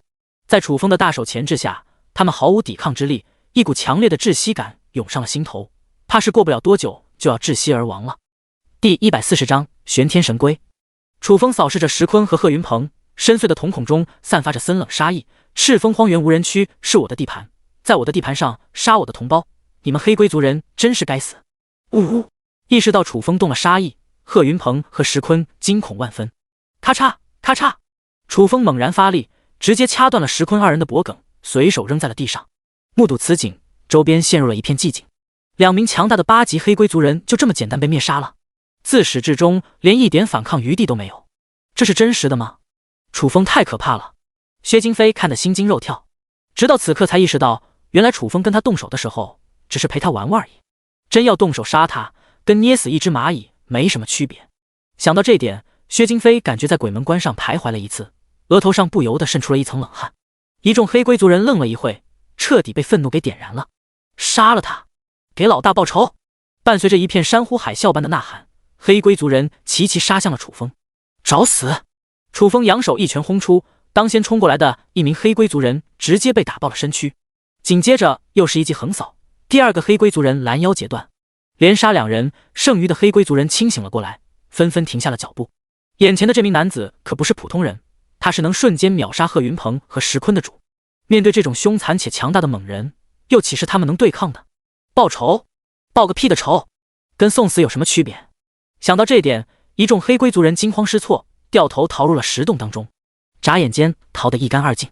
薛京飞和薛京云来到楚风身边，风哥，接下来怎么办？楚风杀气未消，一个不放过。听你的。薛京飞和薛京云正有此意。随后3人杀入了石洞中。石洞内有好几条通道，四通八达，也不知通往何处。那些逃进来的黑龟族人早就躲藏了起来，但在智能战车的探查下，全都无所遁形。花费了将近1个小时，所有的黑龟族人尽数被斩杀。通道内到处都是黑龟族人的尸体，鲜血四溢，刺鼻的血腥气飘荡在空气当中。最后3人来到了一个宽敞的石洞内，只见石洞中心位置矗立着一个石槽，石槽内铺着一层青苔，一只巴掌大小、呈墨绿色的小乌龟慵懒地匍匐在了青苔上。楚风打量了小乌龟一眼，轻声道：“这就是那只墨羽龟。”就是。薛京飞肯定了一声。楚风眉头一皱，这个小玩意真有你说的那么厉害？薛京飞解释道：“墨羽龟刚刚孵化出来没几天，就跟一个婴儿一样，属于最弱小的一个阶段。但等它长大之后，各种能力就逐渐凸显出来了，尤其是咬合力和防御，堪比变态的存在，一定能成为一大臂力。是吗？”楚风挑了挑眉，走上前去，一把抓起了墨羽龟。墨羽龟受到了惊吓，4条小短腿不停地扑棱，看似有点小可爱。楚风定睛打量了一眼，暗暗联系系统，异变这只小乌龟会出现何种变化？10%几率维持原形态，89%几率异变成玄天神龟，1%概率异变成闪电苍龙。说一下玄天神龟的特点。玄天神龟，上古神兽，拥有无尽寿元，可御空飞行，力大无穷，防御力强悍。天赋、变化、感知危险和绝对领域，还可以飞。楚风微微一怔，一只乌龟又是通过什么方式飞行的？难道还能长出一双翅膀不成？楚风没有过多纠结，而是说道：“讲解一下这3种天赋的能力。变化，随意变换大小，最小巴掌大小，最大如山一般，体型越大，战斗力越强。感知危险，在一定的区域内能预知危险的存在。绝对领域，在一定的范围内形成一个无懈可击的防御罩，身处其中，处于绝对安全状态。等级越高，领域的范围越大。有点牛逼啊！”楚风暗暗感慨了一声，玄天神龟的变化和感知危险天赋倒也算不得什么，因为智能战车就具备类似的能力，但绝对领域救了不得了。领域一开，无视任何攻击，好比身处在了末日堡垒当中，谁也奈何不了他，安全上又加上了一道保障。想到这点，楚风不由得笑了起来。风哥，你没事吧？薛惊云疑惑道。莫名其妙的，楚风怎么傻笑了起来？没事。楚风收敛笑容，问道：墨羽龟平时吃什么？在异变墨羽龟之前，最好还是先将其收为灵宠。各过程恐怕需要好几天时间，在这期间需要进行饲养，别把它给饿死了。就吃一些鱼虾肉之类的。薛惊云随口道。那就没什么问题了。楚风点了点头，随之吩咐道：别愣着了，开始行动吧。什么行动？薛惊云和薛惊飞愣住了。黑龟族都被杀光了，还能做什么？楚风淡淡道：打扫战场，把值钱的东西收集起来。明白了。薛惊云和薛惊飞四处搜尸，忙活了半个小时，重新返回原地，递上了一个布袋。风哥，除了能量石，没别的值钱玩意了，一共收集了500颗能量石，全在里面了。鉴于楚风的凶威，二人如实上交了能量石，并不敢中饱私囊。楚风拿着布袋掂量了一下，微微一笑：来，咱们分配一下能量石。薛惊飞和薛惊云表现的还算不错，于情于理都应该给他们点好处。我们也有。薛惊飞兄弟喜出望外。当然有了，毕竟我是一个讲究人。楚风郑重其事，打开布袋，拿出了2颗能量石，给2人一人分了1颗。薛惊飞和薛惊云当场傻眼了，就给1颗？这就是所谓的分配能量石？这也太讲究了，你们不会嫌少吧？楚风轻声问道。礼轻情意重，怎么会嫌少？我都感动的要泪流满面了。薛惊云勉强挤出了一丝笑容。你觉悟很高，以后一定很有前途。楚风赞扬了一声，接着说道：我还有事，就不陪你们了，咱们就此别过。第141章夜空飞鹰，搅乱安宁。等到楚风走后，薛惊飞鄙夷道：薛惊云，我发现你是真能舔啊，真是给绿龟族丢脸，跟你做兄弟我都感觉耻辱。薛惊云嗤之以鼻：你还好意思说我？你在楚风面前不一样怂的一笔。薛惊飞不屑道：我什么时候认怂了？我那是尊重强者，是给楚风面子，并不是真的怕他。你懂不懂？不懂就别瞎说。薛惊云听得一愣愣的。你牛逼。楚风返回庇护所，第一时间从兑换商城购买了一个鱼缸，在里面加了点水，放上几块鹅卵石，然后将墨羽龟放入其中。楚风，你从哪弄的小乌龟？挺可爱的。林焕瑶走了过来，好奇地打量起了墨羽龟。这不是普通的乌龟，而是一只上古神兽。楚风淡淡一笑，墨羽龟只能算得上一种比较强大的怪兽，但通过异变就能成为一只货真价实的上古神兽了。林焕瑶惊讶不已，这么厉害，怎么一点看不出来？楚风解释道，他刚出生，各项能力还展现不出来，等长大以后就很生猛了。哦，林焕瑶点了点头。随后楚风弄了点小鱼小虾放入了鱼缸当中。小家伙，饿了吧？快吃吧。要收服灵宠，最好的办法不是使用暴力，而是与其培养感情。培养的方式也简单，经常给它喂点食物。墨羽龟好像真的饿了，嗖的一下冲了上去，张开小嘴，吧嗒吧嗒的吃了起来，吃的是津津有味。等到墨羽龟吃完，楚风轻声道：小家伙，跟着我以后天天都有鱼虾吃，保证你顿顿吃饱，愿不愿意当我的灵宠？墨羽龟好似听懂了，抬头看着楚风，那双小绿豆眼一眨不眨。突兀，系统的声音响了起来。墨羽龟选择臣服，恭喜宿主获得一只灵宠。这也行？楚风呆住了，他也就随口一问而已，根本没抱任何希望。哪曾想到这么容易的就收服了墨羽龟。看样子培养感情的办法真的是行之有效。小乌龟，吃饱了没有？还想不想吃东西了？楚风定睛看着小乌龟。墨羽龟舔了舔舌头，明显没吃饱的样子。杨琪，拿条黑鱼过来。楚风冲着食堂喊了一声。来了。杨琪拎着一条黑鱼小跑到了楚风面前。楚风将其放入了鱼缸当中。这条黑鱼差不多30斤，还是比较大的，足足占据了鱼缸1/2的面积。墨羽龟闻到了食物的气息，两眼放光，疯狂地冲了上去，张口啃了起来。杨琪咂了咂舌，风哥，这个小家伙能吃得了这大条黑鱼？没事，慢慢吃。楚风笑了笑，他也不知道墨羽龟的食量是多少，能吃多少算多少，总之别饿着就行了。稍后，楚风把鱼缸放置在了堡垒一层的一个角落中。小乌龟，老老实实待在这里，不许乱跑。墨羽龟乖巧地点了点头。楚风转身走出堡垒，进入大棚视察起来。大棚内种满了蔬菜和瓜果，长势良好，郁郁葱葱。此外，加盖了一间小木屋，并安装了2个大火炉。看到小木屋的时候，楚风有些奇怪了，把张柔若叫到了身边，在大棚内盖木屋做什么？张柔若解释道：寒冬马上降临了，大棚内要时刻保持温度，这就需要有人不断的给火炉添加木柴。我和潘若云商量了一下，都搬进了大棚居住，这样也方便一些。辛苦了。楚风拍了拍张柔若肩膀。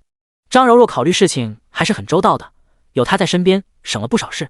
这都是我应该做的。张柔若呵呵一笑。你忙。楚风招呼了一声，径直走入了仓库当中。仓库内堆满了各种各样的粮食作物，加在一起差不多10几吨。转了一圈，没发现什么问题，楚风离开了仓库。仓库一边，宋成刚等人正聚在一起闲聊。楚风慢慢走了过去。老大，风哥。众人齐齐打招呼。楚风微微一笑，聊什么呢？郑鹏说道：寒冬不是要降临了吗？咱们只能待在庇护所当中，哪里都去不了，到时候做什么？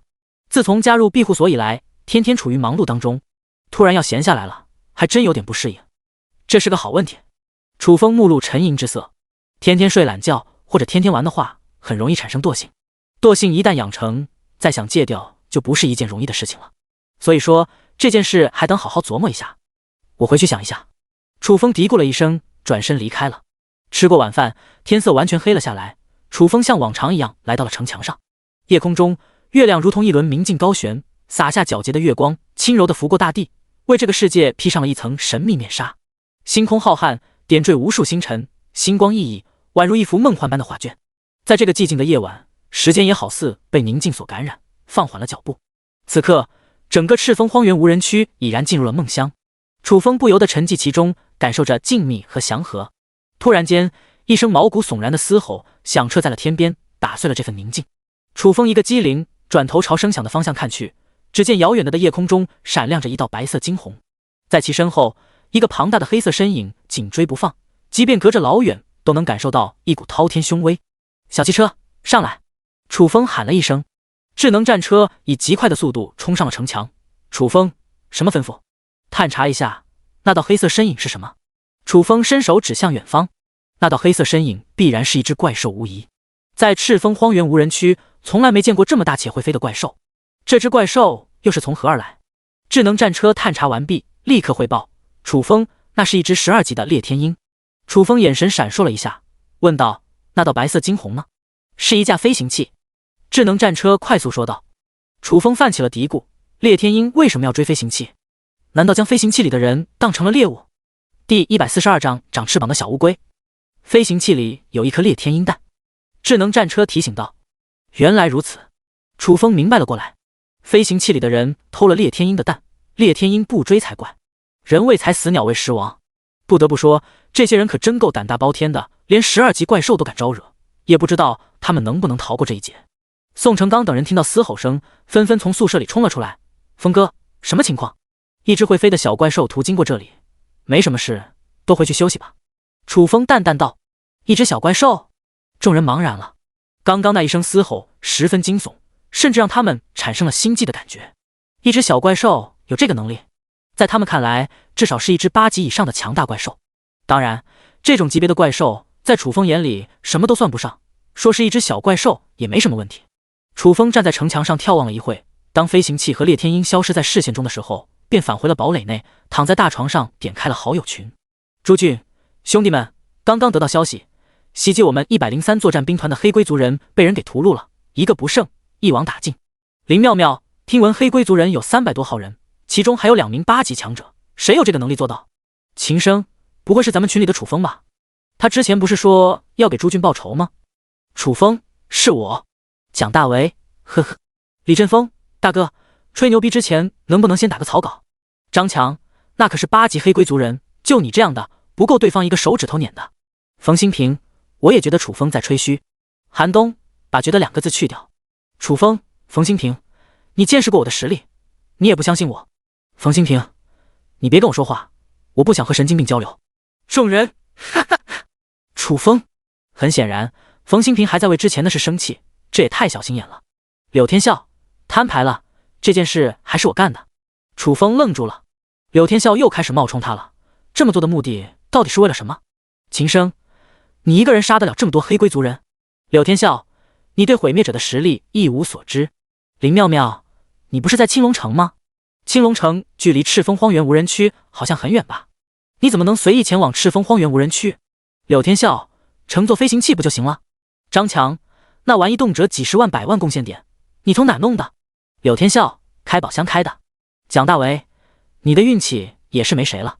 秦生，我们兵团驻地附近驻扎着一群狂风族人，对我们造成了极大威胁，你能不能帮个忙，过来灭了他们？柳天笑，不能。秦生，为何？柳天笑，因为咱俩不是很熟。秦生，都是同学，你为什么只帮朱俊？柳天笑，朱俊是我兄弟。朱俊，咱俩还没有铁到这种程度吧？柳天笑，有件事你还记得吗？当年在学校的时候，你给我看过一本黄色杂志，从那天起我就把你当成兄弟了。众人，一本黄色杂志结下的缘分，挺离奇的。朱俊，你瞎说，你这是污蔑！我什么时候看过黄色杂志了？我的心灵还是很纯洁的。柳天笑，你不想承认就算了。蒋大为，柳天笑，我现在送你几本黄色杂志，咱们能做兄弟吗？柳天笑，滚蛋！你把我当成什么人了？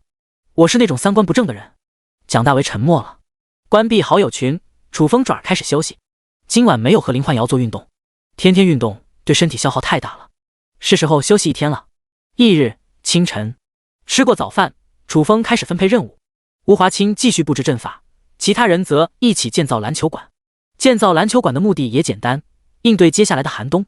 寒冬降临，光躺在被窝里可不行，打个篮球既能锻炼身体，又能杜绝惰性，还能增加团队凝聚力，算是一个非常不错的办法了。我最喜欢打篮球了，到时候一定叫你们见识一下我的风采。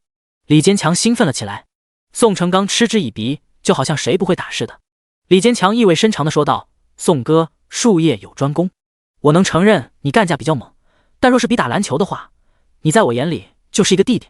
宋成刚轻蔑一笑，吹牛逼是没用的，到时候咱们练练。李坚强挑了挑眉，我满足你。牛魔碰了碰杨奇，一脸茫然，什么是篮球馆？杨奇解释道，就是打篮球的地方。牛魔继续发问，什么是篮球？为什么要打他？杨奇翻了翻白眼，以你的智商一时半会解释不清楚，等建造完了你就知道了。哦，牛魔点了点头。要建造一个篮球馆可不是一件简单的事情，需要很多配套设施，建造起来既费时又费力，非常的麻烦。楚风当然傻乎乎的建造一座真正的篮球馆，他的要求很简单，建造一座仓库，地上铺上地板，安装上2个篮球架就可以了。有郑鹏和曹广2个能工巧匠在，预估2天时间就能完成。在楚风的统筹安排下，众人开始忙碌起来。楚风跟着干了一会，等到异变时间刷新，进入了堡垒内，已经收服了墨羽龟，是时候给他异变了。鱼缸里，墨羽龟正趴在里面睡觉。昨天放的那条大黑鱼已经不见了踪影，只剩下了一根鱼刺。那条大黑鱼可比墨羽龟大多了，它是怎么吃光的？能消化的了。楚风咂了咂舌，伸手按在了墨羽龟的龟壳上，系统异变墨羽龟。异变中，异变成功，墨羽龟异变成玄天神龟。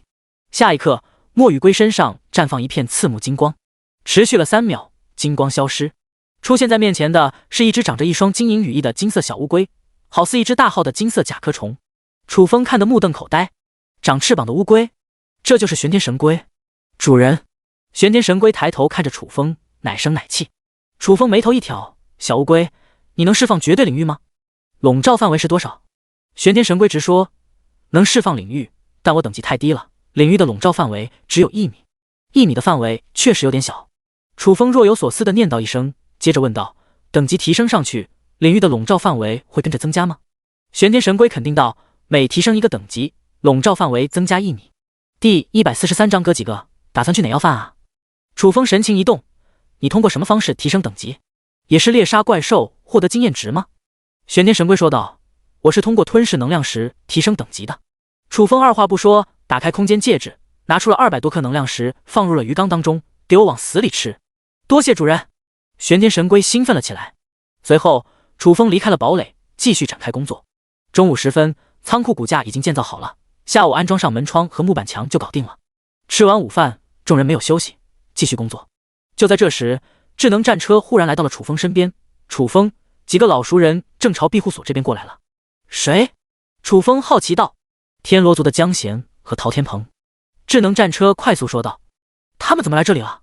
楚风愣了一下，快速登上了城墙。远处走过来了一大群天罗族人，有抬着担架的，有拄着拐杖的，有背着铁锅的，还有推着独轮车的，个个神情木讷，好似逃难而来。江贤和陶天鹏赫然在列，二人的状态不太对，一副受伤不轻的样子。楚风猜测天罗族应该是遭受了强敌入侵，被迫逃离了家园。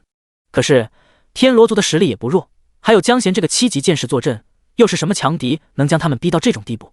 楚风看了一眼，便走下了石墙。江贤，你看到前面的那座庇护所了吗？那城墙等有30米高吧，跟一座小型城市都差不多了，我还从来没见过这么雄伟的庇护所。陶天鹏惊叹道：“我也是第一见到这么威武霸气的庇护所。”江贤感慨了一声：“谁有能力在赤峰荒原无人区建造这种规模的庇护所？会不会是楚风？”陶天鹏眼睛一亮，来此就是为了投靠楚风的，如果真是楚风的庇护所，那就最好不过了。江贤摇了摇头，楚风确实强大，但要建造这种规模的庇护所，只有实力是不行的，还需要财力、人力和物力，楚风一个人怎么可能做得到？我估计一定是一个大势力建造的。说的也是。陶天鹏叹了口气，提议道：“要不然咱们去那座庇护所看看。”江贤想了一下，点头道：“过去看看也行。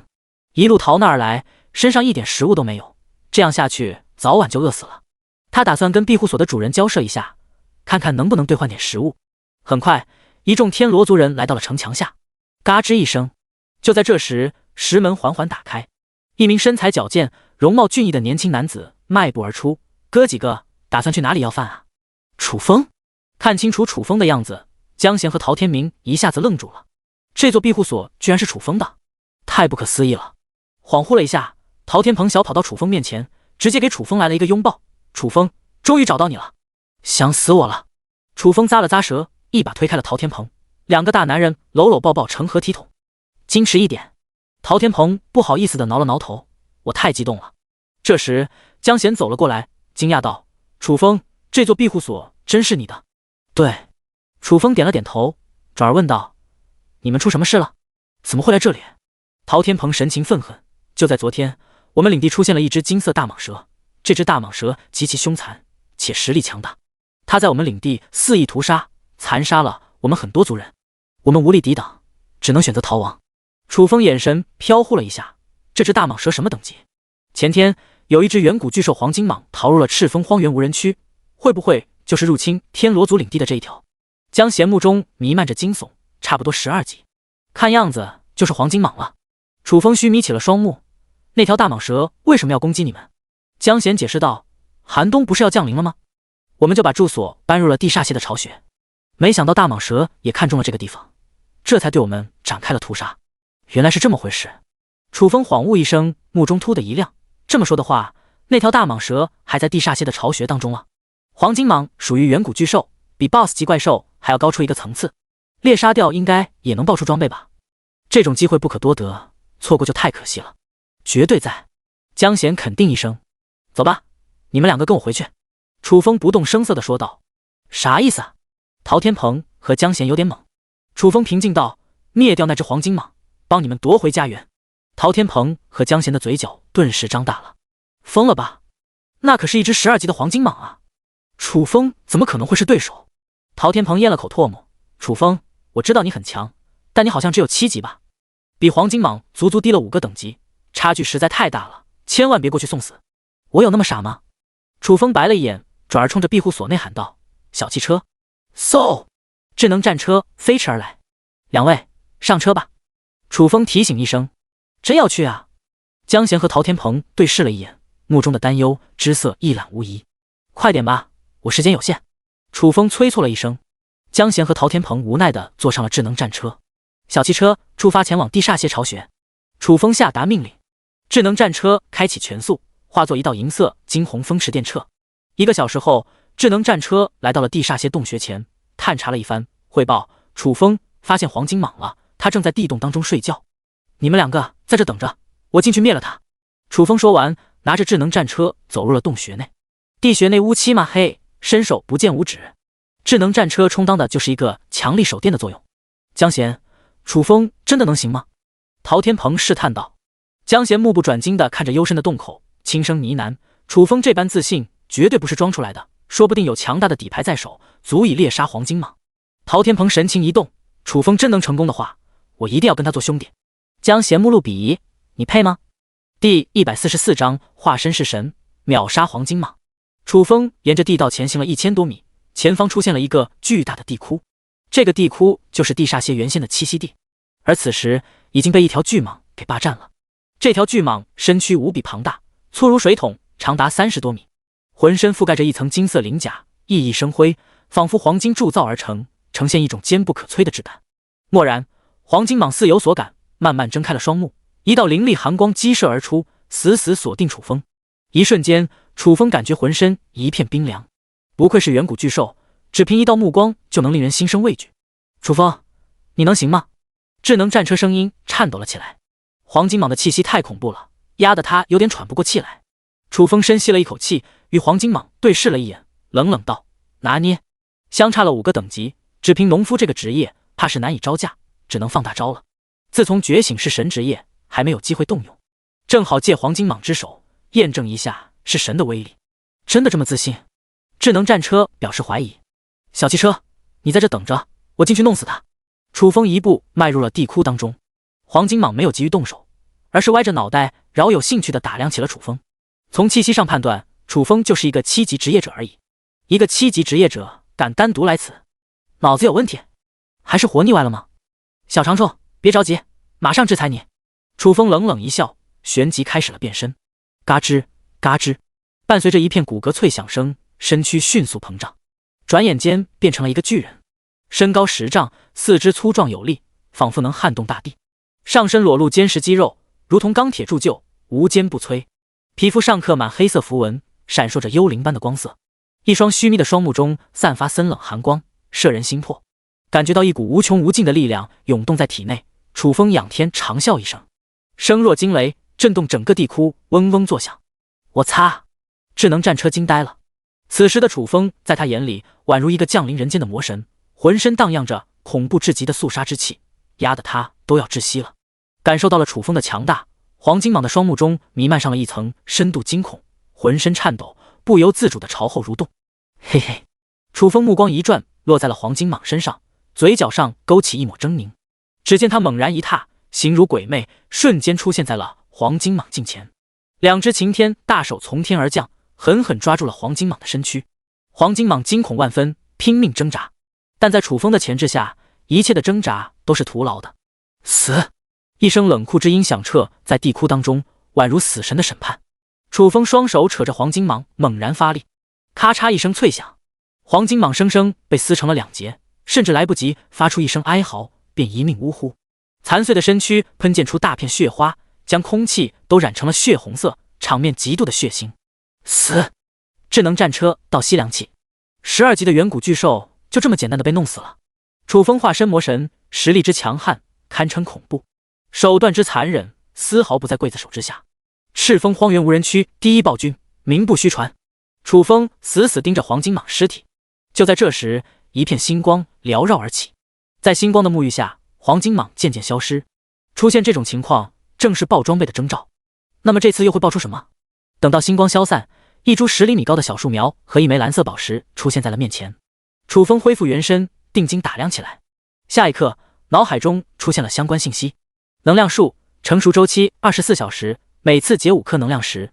进化宝石融入傀儡当中，有 50% 的概率提升傀儡等级。楚风抓着能量树和蓝色宝石，暗暗联系系统。系统，异变这2个东西会出现何种变化？异变能量树 10% 几率维持原形态， 90% 几率异变成极异能量树。异变进化宝石 10% 几率维持原形态， 90% 几率异变成无念宝石。楚风眼神闪动了一下，说一下极异能量树和无念宝石的特点。极异能量树，普通能量树进阶版，每日结50颗能量石。无念宝石，傀儡宝石进阶版，安装在一具傀儡上，提升10个等级。不错，楚风的嘴角不由得上扬起来。普通能量树和普通的升级宝石倒也算不上什么，但通过异变就了不得了，尤其是无念宝石更是能派上大用。给机械战兵安装上，一举就晋升12级了。12级的机械战兵能有多强？真是一件值得期待的事情。稍后，楚风将能量树和升级宝石收入空间戒指，走出了地窟。楚风，你刚才使用了什么手段？为什么能变那么大？是一种天赋吗？智能战车好奇道。楚风淡淡道：“不是天赋，是另外一个职业。”智能战车惊了：“你觉醒了双职业？我以前怎么不知道？你不知道的多了去了，等以后就慢慢了解了。”楚风轻笑一声：“走吧，离开这里。”洞穴外，陶天鹏和江贤正在焦急等待。忽然，一道矫健的身影走了出来：“搞定了，咱们回去。”楚风招呼道：“真的成功了！”陶天鹏和江贤激动万分。楚风，你是怎么灭杀的那只黄金蟒？陶天鹏试探道。楚风平静道：“没费太大的劲，就是随手一扯，撕成了2半。”陶天鹏，强大的黄金蟒就这么简单的被弄死了？这也太夸张了吧！返回庇护所，楚风面向江贤2人：“你们是返回领地呢，还是留在这里休息一晚？”“我们想留在这里休息一晚。”江贤轻声道。一路逃到这里，早就精疲力竭了，不能继续长途跋涉了。楚风想了一下，说道：“我的庇护所有规矩，禁止任何外人进入，所以你们只能留在外面，希望你们能理解。不过，我可以免费为你们提供食物。”楚风，太谢谢你了！陶天鹏大喜不已。对于他们而言，只要能吃上饭就行了，其他的都不重要。第145章勇敢的活下去。都是朋友，不用客气。楚风笑了笑，然后冲着庇护所喊道：“杨琪，弄个大锅出来。”莫一会，杨琪扛着一个大铁锅走了出来。楚风将大铁锅架好，添加上纯净水，锅底放置上木柴。杨琪，多弄点红薯和土豆出来，我要招待客人。没问题。杨琪重新返回了庇护所。过了几分钟，和李坚强1人扛了一个袋子走了出来，一个袋子里装满了土豆，另一个装满了红薯，早就清理干净了，放到锅里就可以开煮了。哗啦啦，来到铁锅前，杨琪和李坚强分别将袋子里的土豆和红薯倒入大铁锅当中。楚风随之点燃了木柴，燃烧起了熊熊大火。陶天鹏咽了口唾沫：“楚风，什么时候能煮熟？”“差不多半个多小时吧。”楚风随口道。“我先吃一个垫吧垫吧。”陶天鹏从锅里捞出一个红薯，大口啃了起来，一边吃一边赞叹：“又甜又脆，真是太好吃了。”不过几口，一个5斤重的大红薯就被啃光了。杨琪看得一愣愣的：“红薯真有这么好吃吗？”“你不懂。”李坚强面色深沉的轻叹一声。加入庇护所之前，天天以草根和野菜充饥，吃了上顿没下顿，能吃上一个红薯，确实是一件很幸福的事。此时此刻，好似看到了以前的自己，不免涌上了一丝唏嘘和心酸。李坚强走到陶天鹏身边，拍了拍陶天鹏肩膀：“哥们，眼前的这点困境只是暂时的，不要自暴自弃，更不要怨天尤人，一定要坚强，一定要勇敢，就像我一样，要对生活充满希望。总有一天，光明会降临。加油，奥利给！”陶天鹏，我特么的吃个红薯而已，你感慨个毛啊？脑子有病吧？李坚强，你们先回去吧。楚风低语一声。李坚强突然整这么一出，属实让他这个当老大的有点尴尬。李坚强临走之际，对着陶天鹏做了一个加油的手势：“哥们，勇敢的活下去。”陶天鹏咂了咂舌，暗暗吐槽：“老子原本没打算死，快点走吧。”杨琪急忙拉着李坚强离开了。继续让李坚强说下去，搞不好会被当成一个精神病看待。等到杨琪2人进入庇护所，楚风打开了空间戒指，拿出一些苹果送给了陶天鹏等人，1人1颗。看着手里红彤彤的大苹果，陶天鹏泪目了：“楚风，你对我们太好了，又是给红薯又是给苹果的，我实在不知说什么好了。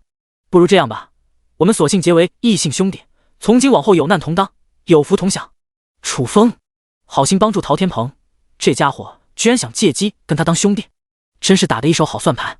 不知道他会嫌弃的吗？谁喊我？楚风突然看向了庇护所。没人喊你吧？陶天鹏微微一怔，我听得一清二楚，肯定有人喊我。你们在这等一会，我进去看看。楚风说完，快速的进去了庇护所。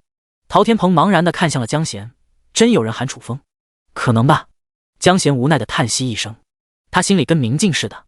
楚风分明就是嫌弃陶天鹏，又不好意思当面拒绝，这才找了一个借口。陶天鹏是一点眼力见都没有，彪呼呼的。庇护所内，众人正在建造球馆，忙得不可开交。楚风看了一眼，便进入了堡垒内，来到了鱼缸前。鱼缸里的能量石已经被吃光了，玄天神龟则在呼呼大睡。楚风没有打扰，转而走到了一个角落，从兑换商城购买了一个花盆，将能量树仪栽入了花盆里。做完这一切，重新走出了庇护所。陶天鹏舔着脸凑上来：“楚风，刚才跟你说的事，你赞不赞同？”“啥事？”楚风佯装什么都不知道的样子。“就是结为异姓兄弟的事。”陶天鹏提醒道。“那谁？”又喊我做什么？楚风径直走入庇护所，自此之后再也没有出来。陶天鹏站在原地，一缕微风吹在脸上，思绪有点凌乱。经过一下午的努力，篮球馆的雏形已经建造好了，明天铺上地板，安装上篮球架，就大功告成了。吃过晚饭，楚风来到了城墙上，下方天罗族人围坐在一堆篝火前，相互交谈。楚风很想出去和他们聊聊天，但一想到陶天鹏的过分要求，果断放弃。回到堡垒，躺在大床上，楚风在好友群里聊了一会天，随之开启了兑换商城。有了篮球馆，就等有篮球。他打算买2个篮球。篮球的品牌有很多，但无一例外都有点小贵，哪怕最便宜的都要300贡献点。因为购买阵法材料的缘故，楚风的贡献点几乎掏空了。300贡献点一个的篮球多少有点承受不起，于是便打开了交易大厅，看看能不能捡漏。突然，一条交易信息引起了他的注意，一个名叫沈云的出售1颗裂天鹰蛋，交易价格为5000贡献点，不二价。楚风猛然想到，昨晚的时候，一只12级裂天鹰追击过一架飞行器，飞行器里就有1颗裂天鹰蛋，搞不好飞行器的人就是沈云，能从一只12级怪兽手里逃出升天，沈云真有2把刷子。其实楚风对这颗裂天鹰蛋还是挺感兴趣的，奈何手里没这么多贡献点，只能放弃。稍后，楚风继续往下搜索，搜寻了一大圈，居然真的找到了出售篮球的，而且对方的出售价格极低，仅仅50贡献点一个。楚风担心篮球质量有问题，便联系起了对方：“哥们，你的篮球质量怎么样？”鲁达：“质量绝对没问题，至少比兑换商城售价300贡献点的篮球要好得多。”楚风疑惑道：“这么好的篮球，你为时不出售给兑换商城？”鲁达：“兑换商城太黑了，1颗篮球的回收价才30贡献点，我在交易大厅出售，还能多赚20贡献点。”楚风正打算问点别的，突然间一道恐怖的威严笼罩了过来。旋即，堡垒外响起了智能战车的焦急嘶吼：“楚风，不好了，有一只12级怪兽杀过来了！”第146章不要迷恋哥，只是个传说，我还有事，等会联系你。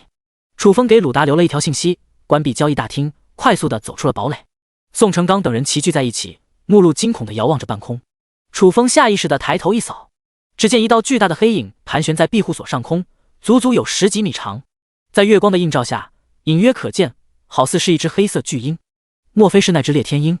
楚风嘀咕了一声，转而向智能战车询问：“小汽车是昨晚上的那只裂天鹰？”“就是它。”智能战车肯定了一声。楚风眉头一皱：“裂天鹰来这里做什么？难道是因为被偷走了蛋，导致性情暴躁，随机寻找目标报复？”智能战车解释道：“楚风，他没有恶意，他是来寻求帮助的。”啊！楚风懵了，一只12级怪兽来寻找人类帮助，怎么感觉有点离谱？楚风问道：“你怎么知道他是来寻求帮助的？”智能战车嘿嘿一笑：“我拥有和怪兽交流的能力。”“你的能力还挺强的吗？”楚风挑了挑眉：“全宇宙性能最全面的战车可不是跟你闹着玩的，跟怪兽交流还不是常规操作，不必大惊小怪。”智能战车得意洋洋：“说你瘦你还拽起来了。”楚风笑了笑，转而问道：“裂天鹰找我帮什么忙？”智能战车直说：“对方想让你帮着找回裂天鹰蛋。”楚风揉了揉鼻子，他怎知道我有这个能力？你等一下，我问问他。智能战车和裂天鹰交流了起来，交流完毕，向楚风汇报，他说在赤峰荒原无人区能建造出这么规模巨大的庇护所的人，能力一定非比寻常。这家伙还挺聪明的。楚风眼神闪烁了一下，告诉他：“我可以帮忙，但必须要给出足够的报酬才行。”对方愿意给出1万颗能量石做报酬。智能战车快速说道：“告诉他，我同意了，先把能量石给我。”楚风目露喜色，1颗能量石在兑换商城的回收价格是 1.5 贡献点，1万颗就是15000贡献点，购买那颗裂天鹰蛋也才5000贡献点，稳赚1万贡献点，这么划算的买卖，没有不答应的道理。智能战车很快将楚风的意思传达给了裂天鹰。嗖！这时，一个黑色兽皮袋急速坠落，准确地落在了庇护所当中。楚风一把接住，打开一看，全都是能量石，只不过重量有点不对，应该没有1万颗。楚风，对方说先给你5000颗当定金，等你找回了裂天鹰蛋，再给你剩余的5000颗。智能战车提醒道：“还挺谨慎的。”楚风轻笑一声：“等我1分钟。”话落，打开兑换商城，将能灵石换成了贡献点，然后点开交易大体，花费了5000贡献点，很顺利的将裂天鹰蛋交易到手。裂天鹰的视力很好，隔着老远就发现了裂天鹰蛋，激动的长啸一声。这一声英鸣震荡苍穹，响彻在整个赤峰荒原无人区上空。这家伙想干嘛？不会要发动攻击吧？庇护所外，陶天鹏吓得瑟瑟发抖。应该不会吧？江贤同样吓得面色苍白。这么大一只怪兽，战斗力不知多么强大，一旦和楚风厮杀起来，他们很可能遭受波及。嘎吱！就在这时，石门忽然打开，楚风乘坐智能战车冲了出来，一手交钱一手交货，要得到剩余的报酬，必须将烈天鹰蛋交到对方手中。烈天鹰体型太巨大了，落入庇护所内很可能造成破坏，所以只能出来和烈天鹰见面。楚风，你去干嘛？陶天鹏大喊道。找个朋友叙叙旧。楚风微微一笑，那只巨鹰是楚风的朋友。陶天鹏震惊不已，只感觉楚风交友太广泛了。智能战车前行了300米，停了下来。呼！一阵飓风席卷而过，掀起了漫天灰尘。下一刻，一道巨大的黑影从天而降，降落在了智能战车10米远的地方。溥仪落地，压得地面滋滋作响。楚风定睛一扫，出现在眼前的是一只宛如黑色小山一般的巨鹰。它的羽毛漆黑如墨，每一根羽毛都如钢针一样坚硬锐利。它的双目犀利如刀，此刻正在死死盯着智能战车。咔嚓！车门打开，楚风抱着一颗水桶般大小的鸟蛋走到了烈天鹰面前，轻轻放下。叽叽！烈天鹰的目光柔和，轻叫了一声，好似在向楚风表达谢意。楚风淡淡道：“谢就不用谢了，毕竟咱们是交易，各取所需而已。把剩余的能量石给我吧。”烈天鹰从身后拎出一个兽皮袋，扔给了楚风。楚风掂量了一下，觉得数量差不多，满意的点了点头。小汽车，问一下，对方是从什么地方弄的能量石？10000颗能量石可不是小数目，一般来说，只有一些大型的能量石矿山才能拥有。烈天鹰的这10000颗能量石从何得来？是不是从一座能灵石矿山开采出来？得到这座矿山的准确位置，岂不是就能进行开采，大捞一笔了？智能战车和烈天鹰交流了一会，对着楚风说道：“烈天鹰说，能灵石是在死亡之海的一些海岛上捡的。死亡之海遍布着数百座海岛，每座海岛上都有能量石。”楚风目露起了沉吟之色。这若是在死亡之海搜刮一番，又能收获多少能量石？绝对是海量的。只不过死亡之海太过凶险，想要进入其中，必须乘坐飞行器，这就需要智能战车晋升高级形态。眼下也只有眼馋的份。送走了烈天鹰，楚风坐上智能战车，返回庇护所。楚风，陶天鹏招呼了一声。怎么了？楚风下车来到了陶天鹏面前。刚才那只巨鹰就是你的朋友？陶天鹏试探道。算是吧。楚风点了点头。能跟这么一只强大的怪兽交朋友，你真是牛逼啊！陶天鹏恭维了一句，舔着脸说道：“我想和你做兄弟，能给我一个机会吗？你人很不错，挺给我脾气的，跟你做兄弟也不是不可以。但昨天我刚做出了决定，以后再也不跟别人称兄道弟了，不得不说是一件很遗憾的事情。”楚风拍了拍陶天鹏肩膀，悠悠叹息：“不要迷恋哥，哥只是个传说。”第147章牛牛，开始你的表演吧。回到庇护所，楚风重新打开交易大厅，联系了鲁达。哥们，我回来了，咱们可以交易了。鲁达，你要几个篮球？楚风微微一怔，你有几个？原先以为鲁达只有1个篮球，但听他的口气，有不少的样子。鲁达，你想要多少有多少。楚风惊讶不已，你从哪弄的这么多篮球？开宝箱开出来的？鲁达，我是一个制造师，拥有制作篮球的天赋。楚风恍悟了过来，怪不得鲁达卖的这么便宜，原来是自产自销，第一手货源。楚风，先来4个，以后有需要再联系你。鲁达，好。交易完成，楚风继续在交易大厅浏览起来。刚刚大赚了一笔，有了足够多的贡献点，遇到合适的东西倒是可以买点。一夜无事。第2日早上，吃过早饭，江贤和陶天鹏跟楚风道别，返回了领地。楚风则带人建设篮球馆。今天的任务是铺设地板和安装篮球架。不论是地板亦或者篮球架，在兑换商城里的价格都不便宜，加起来差不多好几万贡献点。楚风当然不会傻乎乎的从兑换商城购买，有曹广和郑鹏在，完全可以做到自给自足。在篮球馆忙活了一阵，等到异变刷新时间一到，楚风拿出了升级宝石系统，异变升级宝石。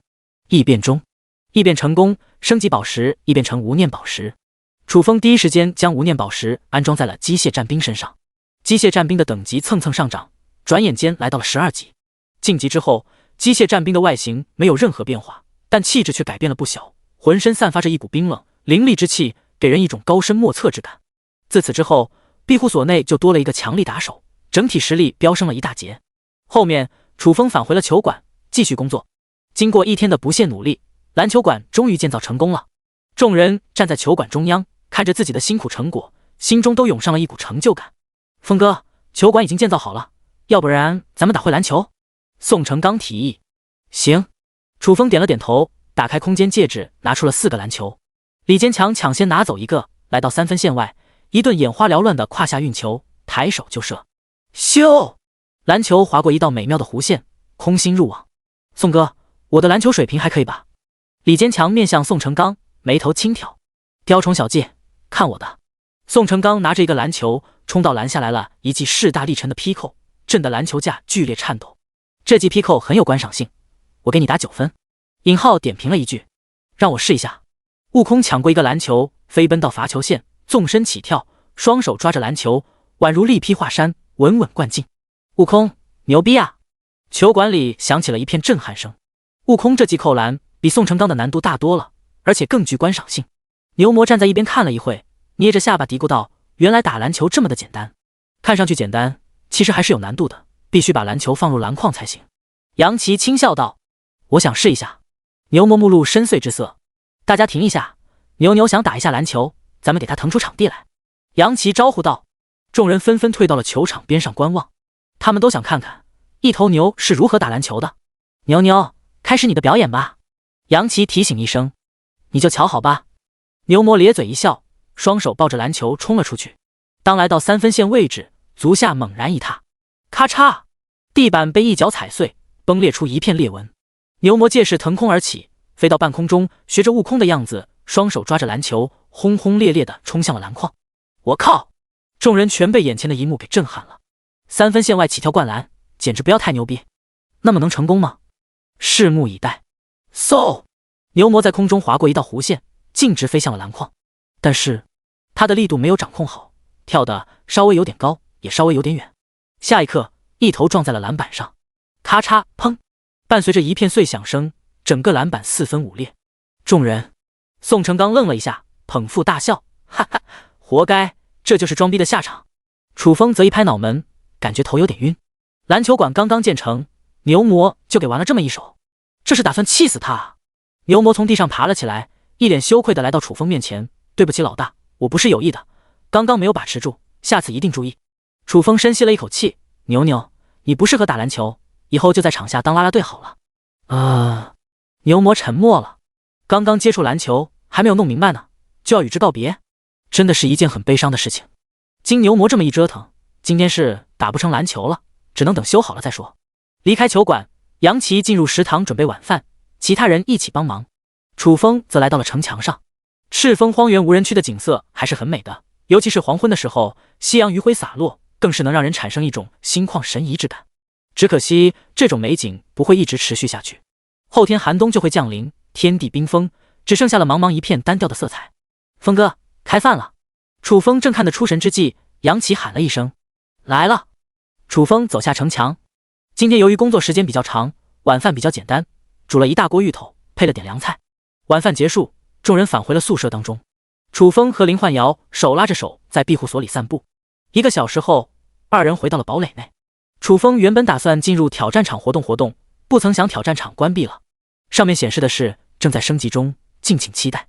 无奈楚风只能和林焕瑶做运动，或许是昨天休息了一晚的缘故，今天的楚风生龙活虎，各种姿势轮番上阵。林焕瑶被折腾得香汗淋漓，不住的求饶。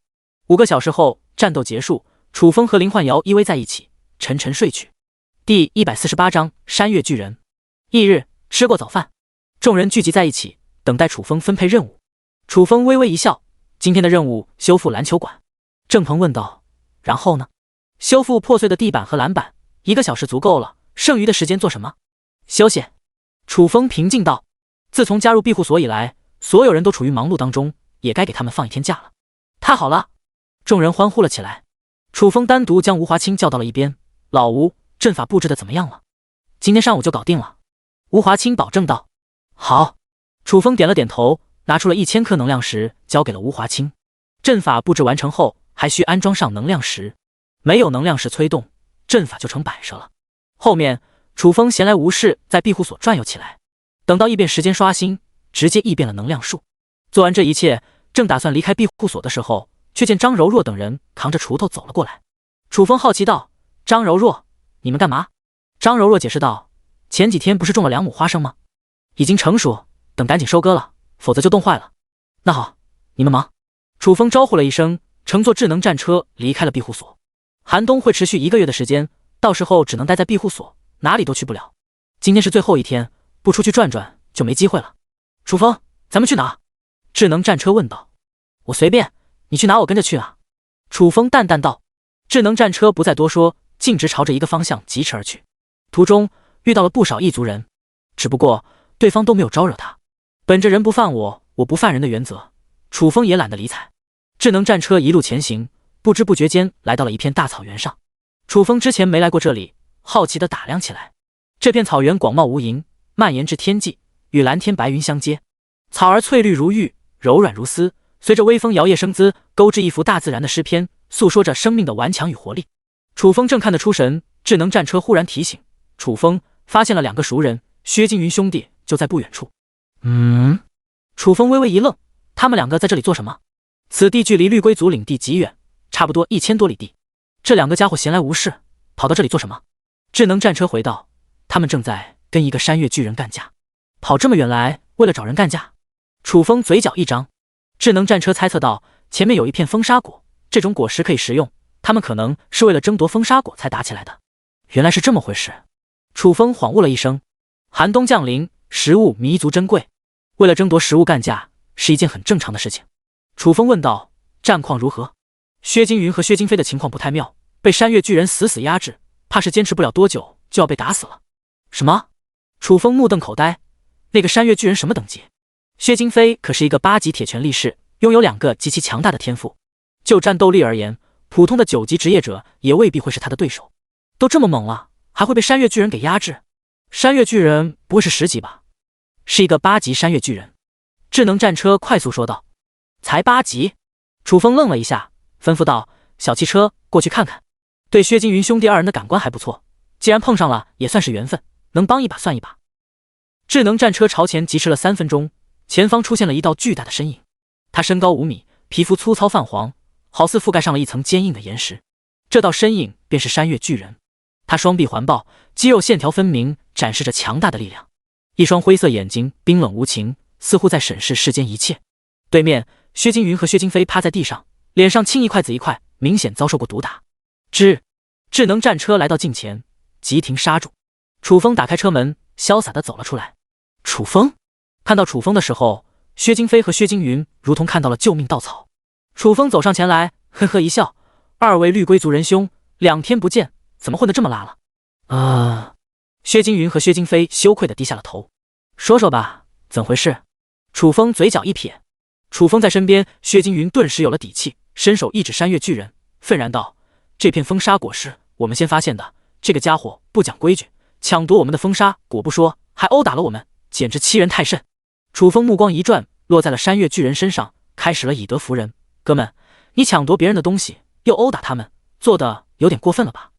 你们山岳巨人都是这么不讲道理的吗？山岳巨人居高临下的打量着楚风，轻蔑道：跟你有关系吗？楚风点了点头，他们2个也算是我的朋友，不能坐视不管。山岳巨人玩味一笑：你打算怎么办？楚风想了一下说道：把风沙果让给我们，然后给些能量石当补偿，这件事就过去了。否则的话，我会很生气，后果很严重。哈哈！山岳巨人狂笑一声，用一种看傻子一样的眼神看着楚风：你认真的？区区一个人族居然威胁起了他，真是天大的笑话。楚风揉了揉鼻子：我不太喜欢开玩笑。山岳巨人的眼神骤然阴冷，在赤峰荒原无人区这一块，还没有人敢用这种口气说话，我很佩服你的勇气。然后呢？楚风平静地看着山岳巨人。山岳巨人伸手一指薛金云和薛金飞，咧嘴一笑：看到这2人的下场了吧？给你提个醒，千万不要试图激怒我，否则你一定比他们2个还要惨。楚风轻叹一声：这样说来没得谈了，就非要使用暴力？我本人是比较抵触暴力的，希望你好好考虑一下。薛金飞听得一愣愣的。楚风看似一副人畜无害的样子，骨子里那真叫一个残暴。当时虐他的时候可没有丝毫的手下留情。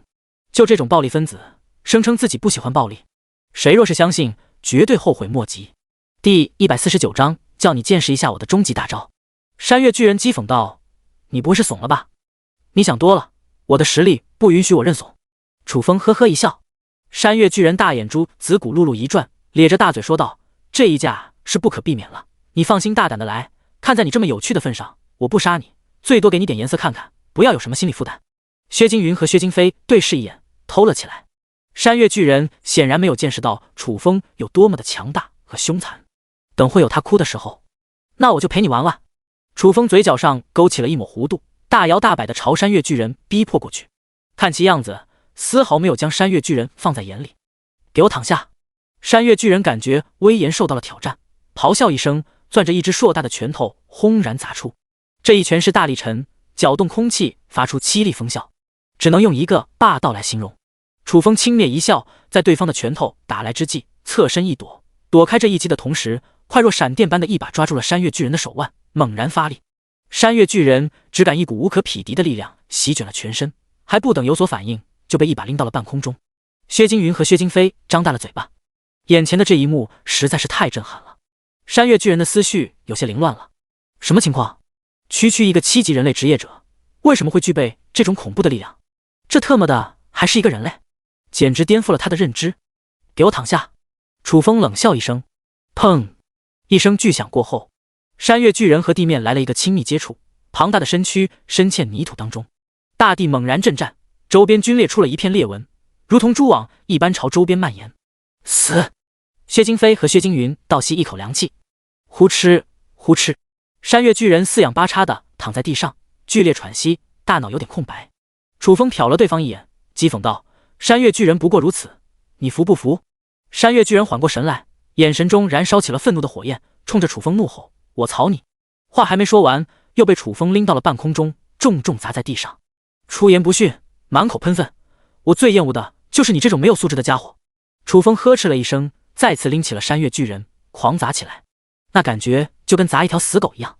薛金云狠狠地咂了咂舌，太凶残了！够了！山岳巨人终于忍受不了，歇斯底里的低吼一声。楚风停下了动作，定睛看着山岳巨人，服了？呵呵。山岳巨人笑声冰冷，猛然从地上爬了起来，死死盯着楚风，咬牙切齿地说道：“我是一名山岳巨人，是天地间最优秀、最强大的种族之一，你怎么能这么对待我？你一定会付出惨重代价的。”楚风揉了揉鼻子，这么说，你还是不服了？服你妹！山岳巨人怒目圆睁，你嚣张什么？真以为吃定我了？实话告诉你，我还没有放大招呢。楚风来了兴趣，勾了勾手指，来吧，让我见识一下你的底牌，你会后悔的。山岳巨人咬了咬牙，抬起大脚猛然一踏，轰隆一声，地面猛然一颤，旋即一片辉光在脚底下绽放，宛如涟漪般朝周边荡漾，很快就将周边20米的范围覆盖了起来。楚风眉头一皱，山岳巨人显然动用了某种天赋，这种天赋跟牛魔的战争践踏有点像，但又有本质的区别。战争践踏产生的是眩晕效果，而山岳巨人的天赋是产生一种迟滞感，就好似身处泥潭当中，浑身被束缚了起来。薛金飞提醒楚风小心，对方释放的是重力磁场，身处重力磁场当中，所有行动都会受到极大限制。之前就是因为被重力磁场笼罩起来，压制了战斗力，才吃了大亏。滋味如何？感觉到恐惧了吧？山岳巨人得意忘形起来，之前就是陪你玩玩，你是不是真觉得自己行了？区区一个重力磁场而已，还能奈何得了我？楚风轻蔑一笑，叫你装逼，看我怎么收拾你！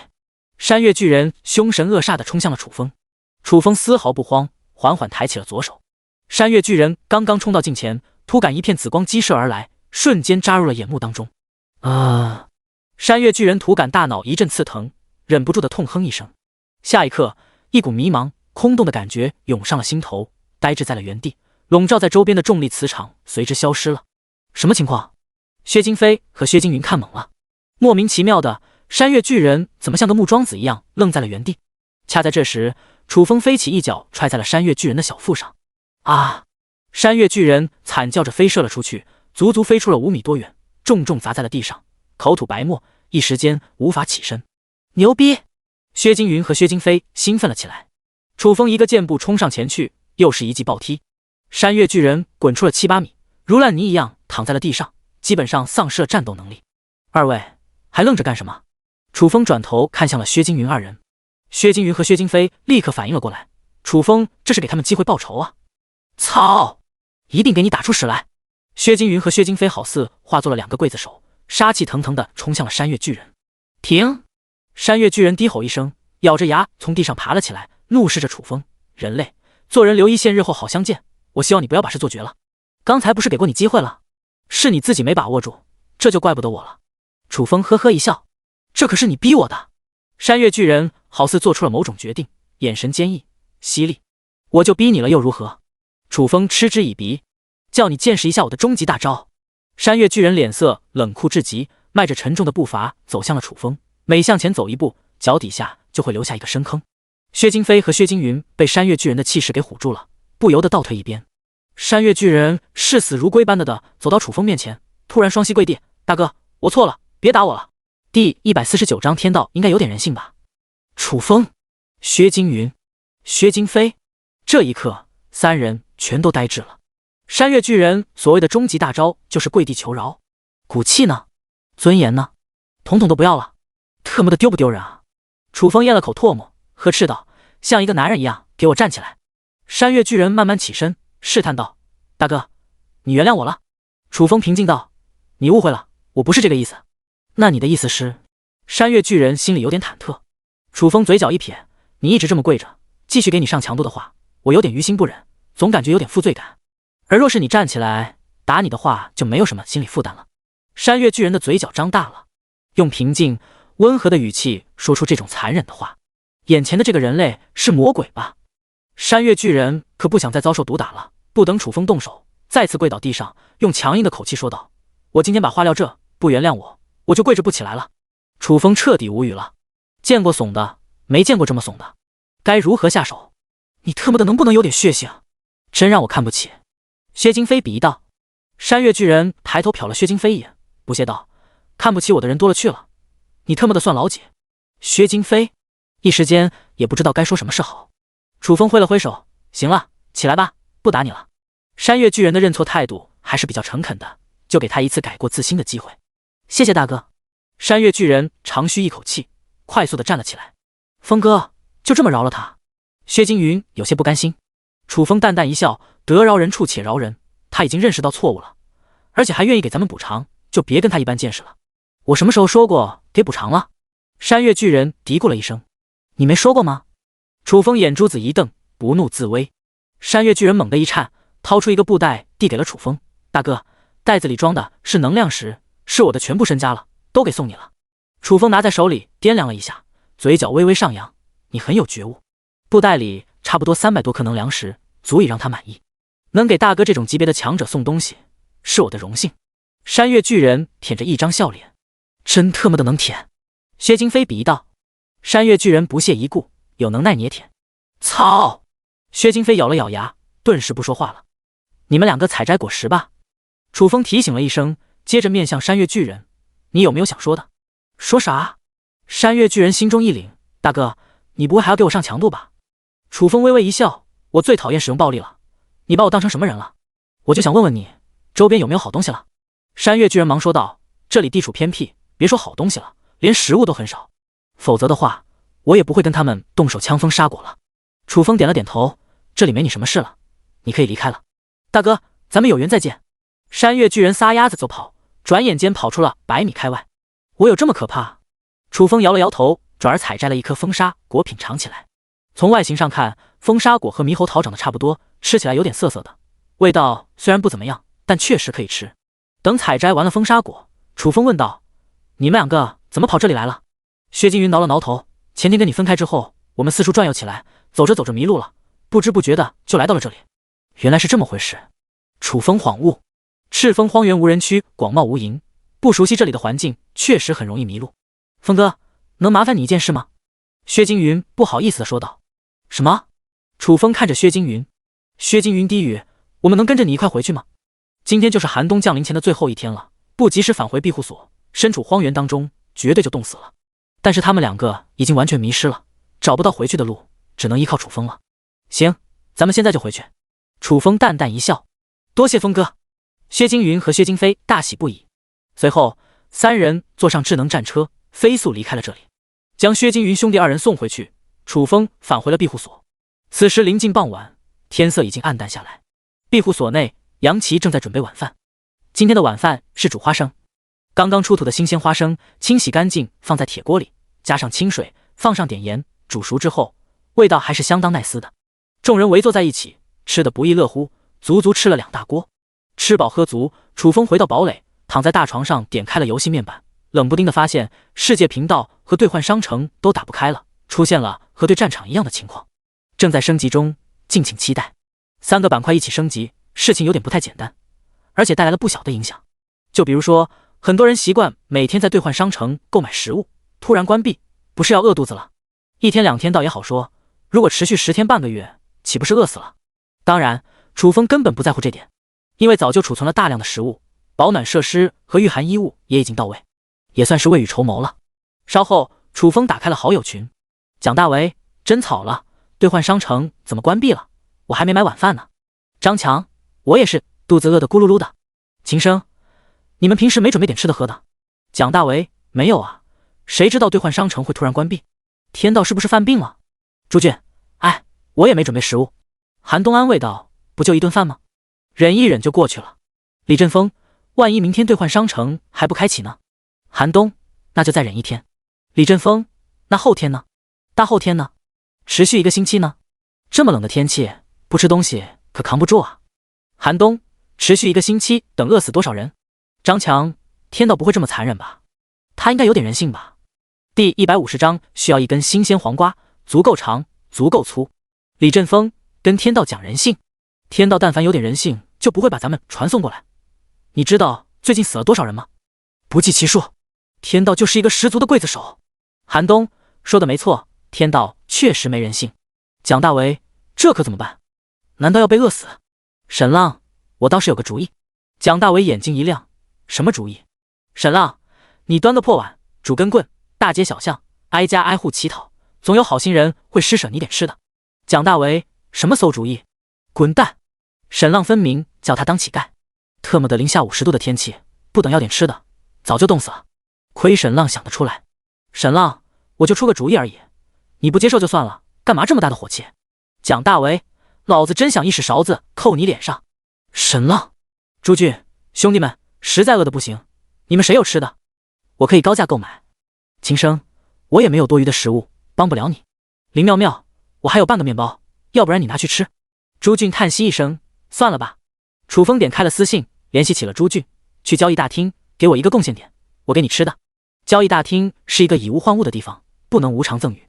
朱俊，楚风，你吃的？楚风，我是一个农夫，农夫就是种地的，当然不缺吃的。朱俊激动了起来，好兄弟，你就是我的救星啊！不用给太多了，能吃个半饱就行。楚风，你想多要，我还没有呢，抓紧时间交易吧。朱俊当即支付了1个贡献点，楚风则送出了10个芋头、10个红薯、10个土豆、1个南瓜、1斤新鲜花生、2个螃蟹、2只河虾和1条大黑鱼。看着面前的物品，朱俊整个人都懵逼了，他也就支付了1个贡献点而已。楚风给了这么多东西，别说吃1顿了，就算吃1个星期也没问题啊。这还不是重点，重点是螃蟹、河虾和大黑鱼从哪弄的？也是种出来的。朱俊、楚风，你从哪弄的螃蟹？怎么这么大的个头？1个等7、8斤吧。楚风，在我的庇护所附近有一个湖泊，从湖泊里抓的。朱俊，你现在混得还不赖吗？楚风，勉勉强强，也就小康水平，不值一提。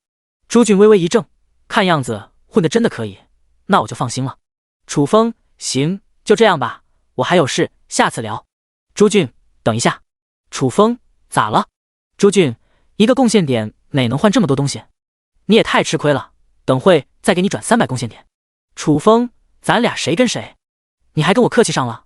再者说了，这点东西对我来说就是9牛1毛，你就拿着吃行了，不够的话再联系我。朱俊，这么多东西仅仅9牛1毛？楚风都已经富有到这种程度了。楚风忽然想到了一件事，给你食物的事不要在群里乱说。朱俊不解，为何？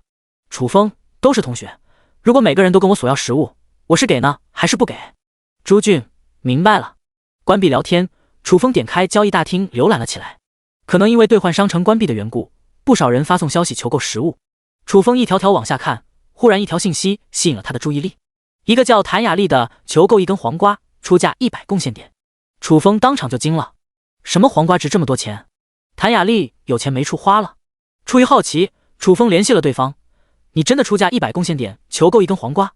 谭雅丽，对，但我有要求，需要一根新鲜的黄瓜，要足够长，足够粗。楚风，能具体的说一下长度和粗度吗？这点不太好把控。谭雅丽，至少20厘米长，婴儿手臂粗细就可以了。楚风，你买这么大的黄瓜做什么？谭雅丽，有些事情不方便告诉你。楚风，是我唐突了，花这么多贡献点买一根黄瓜，肯定有大用，不告诉他也正常。谭雅丽，你问了这么多，到底有没有？楚风，你稍等一会，我去大棚看看。大棚里前几天倒是种了不少黄瓜，而且都已经结果了，但有没有达到谭雅丽的要求还不能确定。唐雅丽，我等你。楚风随后去往了大棚，来到了黄瓜地，仔细的搜寻起来。谁？听到动静，张柔若从小木屋里走了出来。是我。楚风呵呵一笑。楚风，大晚上的来大棚做什么？张柔若有些迷茫。楚风淡淡道，想吃黄瓜了，过来看看。张柔若也没多想，黄瓜地里多的是，你随便摘。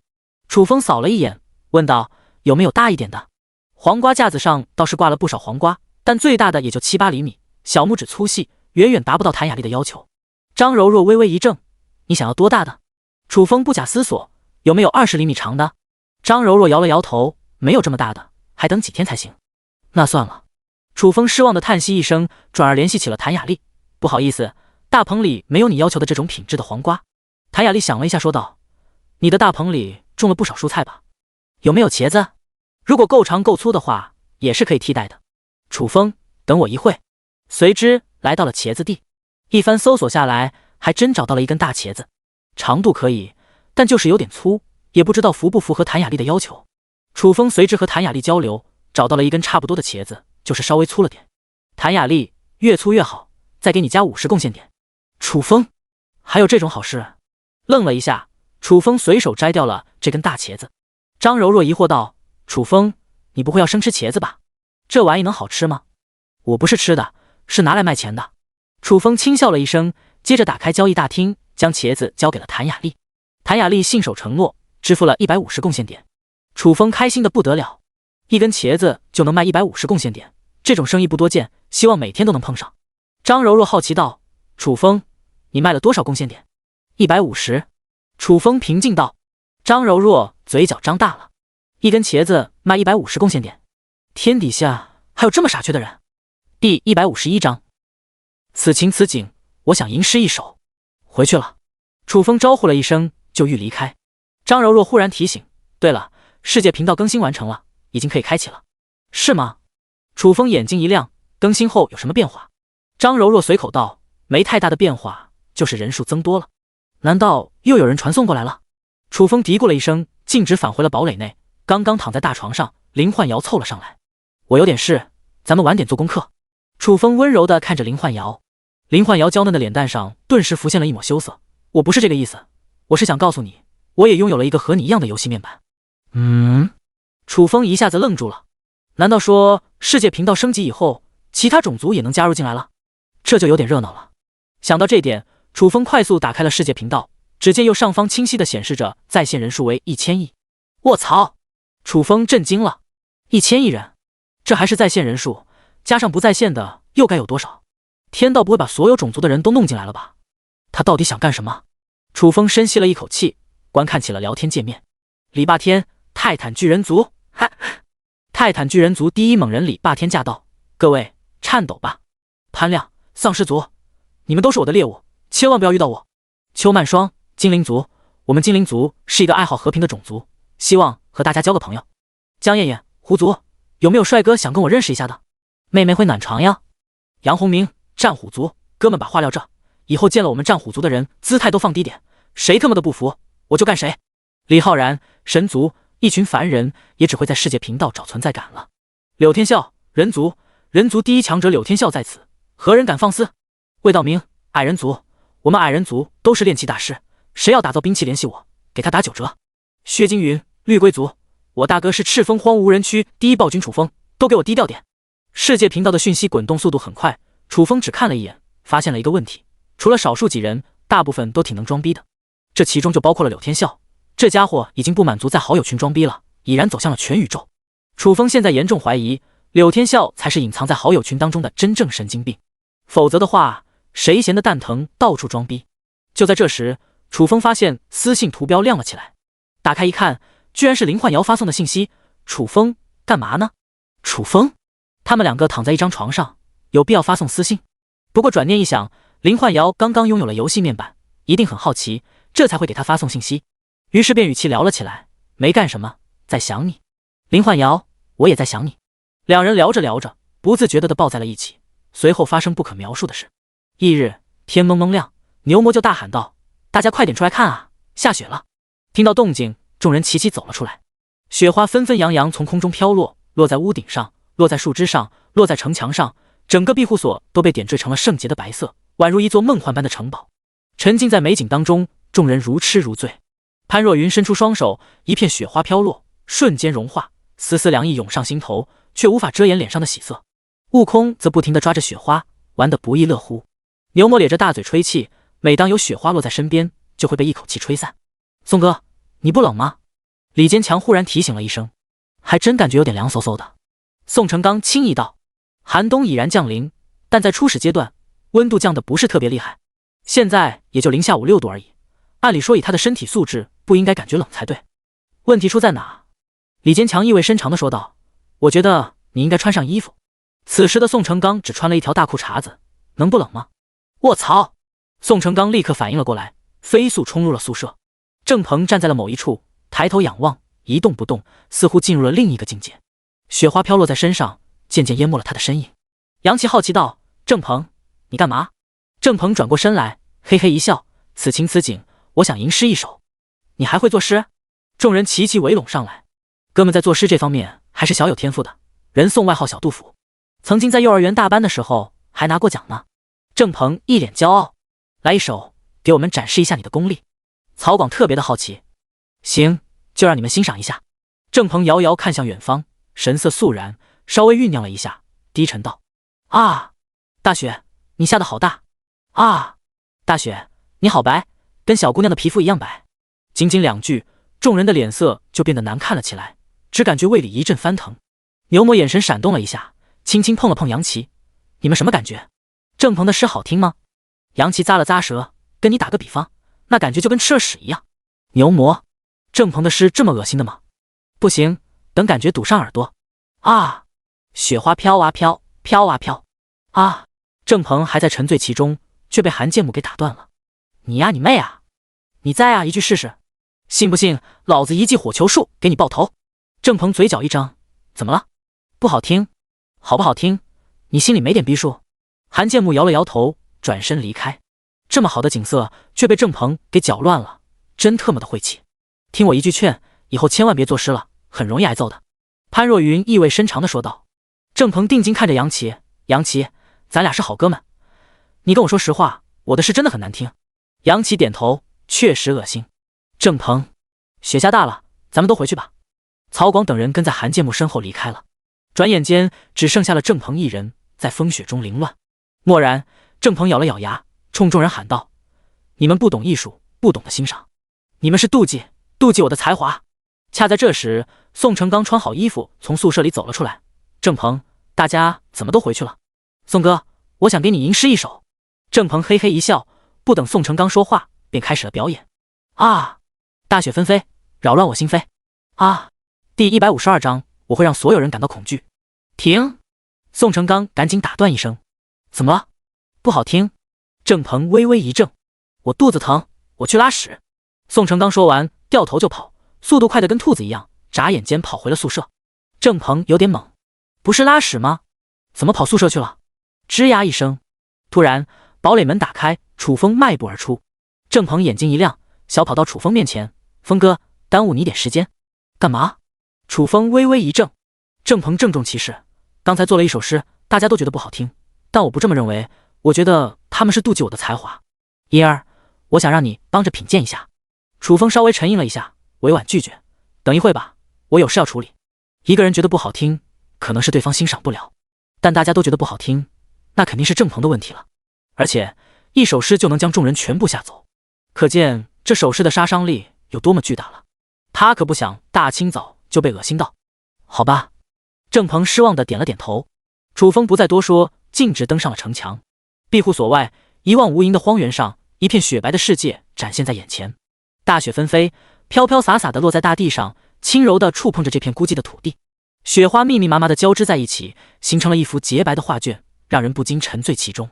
偶尔一阵寒风呼啸而过，掀起了一阵又一阵的雪花，如同一群白色的蝴蝶在空中翩翩起舞。在这片银装素裹的世界里，一切都变得寂静而祥和，只有雪花不断地落下，仿佛在诉说着这片荒原的故事。雪花落在荒原上，也落在了心里，不由得让人感叹大自然的神奇和美丽。楚风欣赏了一会，走下了城墙。随着时间的推移，气温越来越低，已经降到了零下20多度。只穿一件单衣，有点扛不住。城墙下，郑鹏孤零零地站在原地，冻得瑟瑟发抖，浑身都被白雪覆盖了起来，脸上都结了冰碴子，都快成雪人了。楚风看得目瞪口呆，郑鹏，你不回宿舍，在这发什么呆？郑鹏讪讪一笑，峰哥，我这不是想给你吟诗一首吗？你有空吗？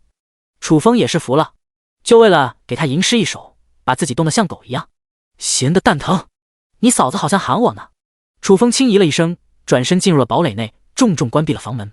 郑鹏呆愣在了冰雪当中。吃过早饭，等到一便时间刷新，楚风来到了牛棚里。此时牛魔和悟空正围在火炉前烤火。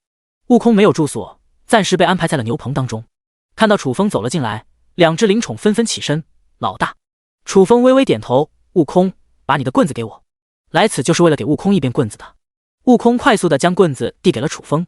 楚风拿在手里打量一眼，暗暗联系系统，系统异变这根棍子。异变中，异变成功，紫霞树根异变成盘龙棍。下一刻，一抹紫光闪过，紫霄树根化作了一根紫色长棍，其上盘绕一道紫色龙印，惟妙惟肖。棍子怎么变了？悟空一脸惊奇。楚风将盘龙棍放在悟空手里，淡淡道：“这是一根盘龙棍，重达120公斤，质地坚韧，使用之际有极大的概率触发暴击或者眩晕技能。”太好了！悟空大喜，有了一件这么厉害的兵器，自身实力绝对飙升了一大截。牛魔心里有点不平衡了，老大，你不能厚此薄彼，也给我整一件趁手的兵器啊！悟空的实力原本就在他之上，有了盘龙棍，更是将他拉开了一大截。眼下没有合适的，等有机会一定给你弄一件好的兵器。楚风轻笑，其实想要弄一把兵器也简单，让郑鹏打造一把就行了。关键没有好的材料，即便打造出来，品质也不会太好了。好的，老大。牛魔开心地笑了。楚风不再多说，转身离开了牛棚。时间一晃，来到了下午，气温还在持续下降，已然降到了零下40度，天地好似被冰封了起来，透着一种彻骨的冰寒。楚风站在堡垒顶层，透过落地窗朝外观望。大雪还在下个不停，整个庇护所完全被掩盖了起来。照这样下去，明天这个时候庇护所里的积雪至少1米深，还等想办法除雪才行。楚风想了一下，今天暂时这样吧，等明天行动也不迟。随后便躺在了躺椅上，点开了好友群。朱俊，兄弟们，今天是寒冬降临的第一天，你们感觉如何？蒋大为，冷，太特么的冷了。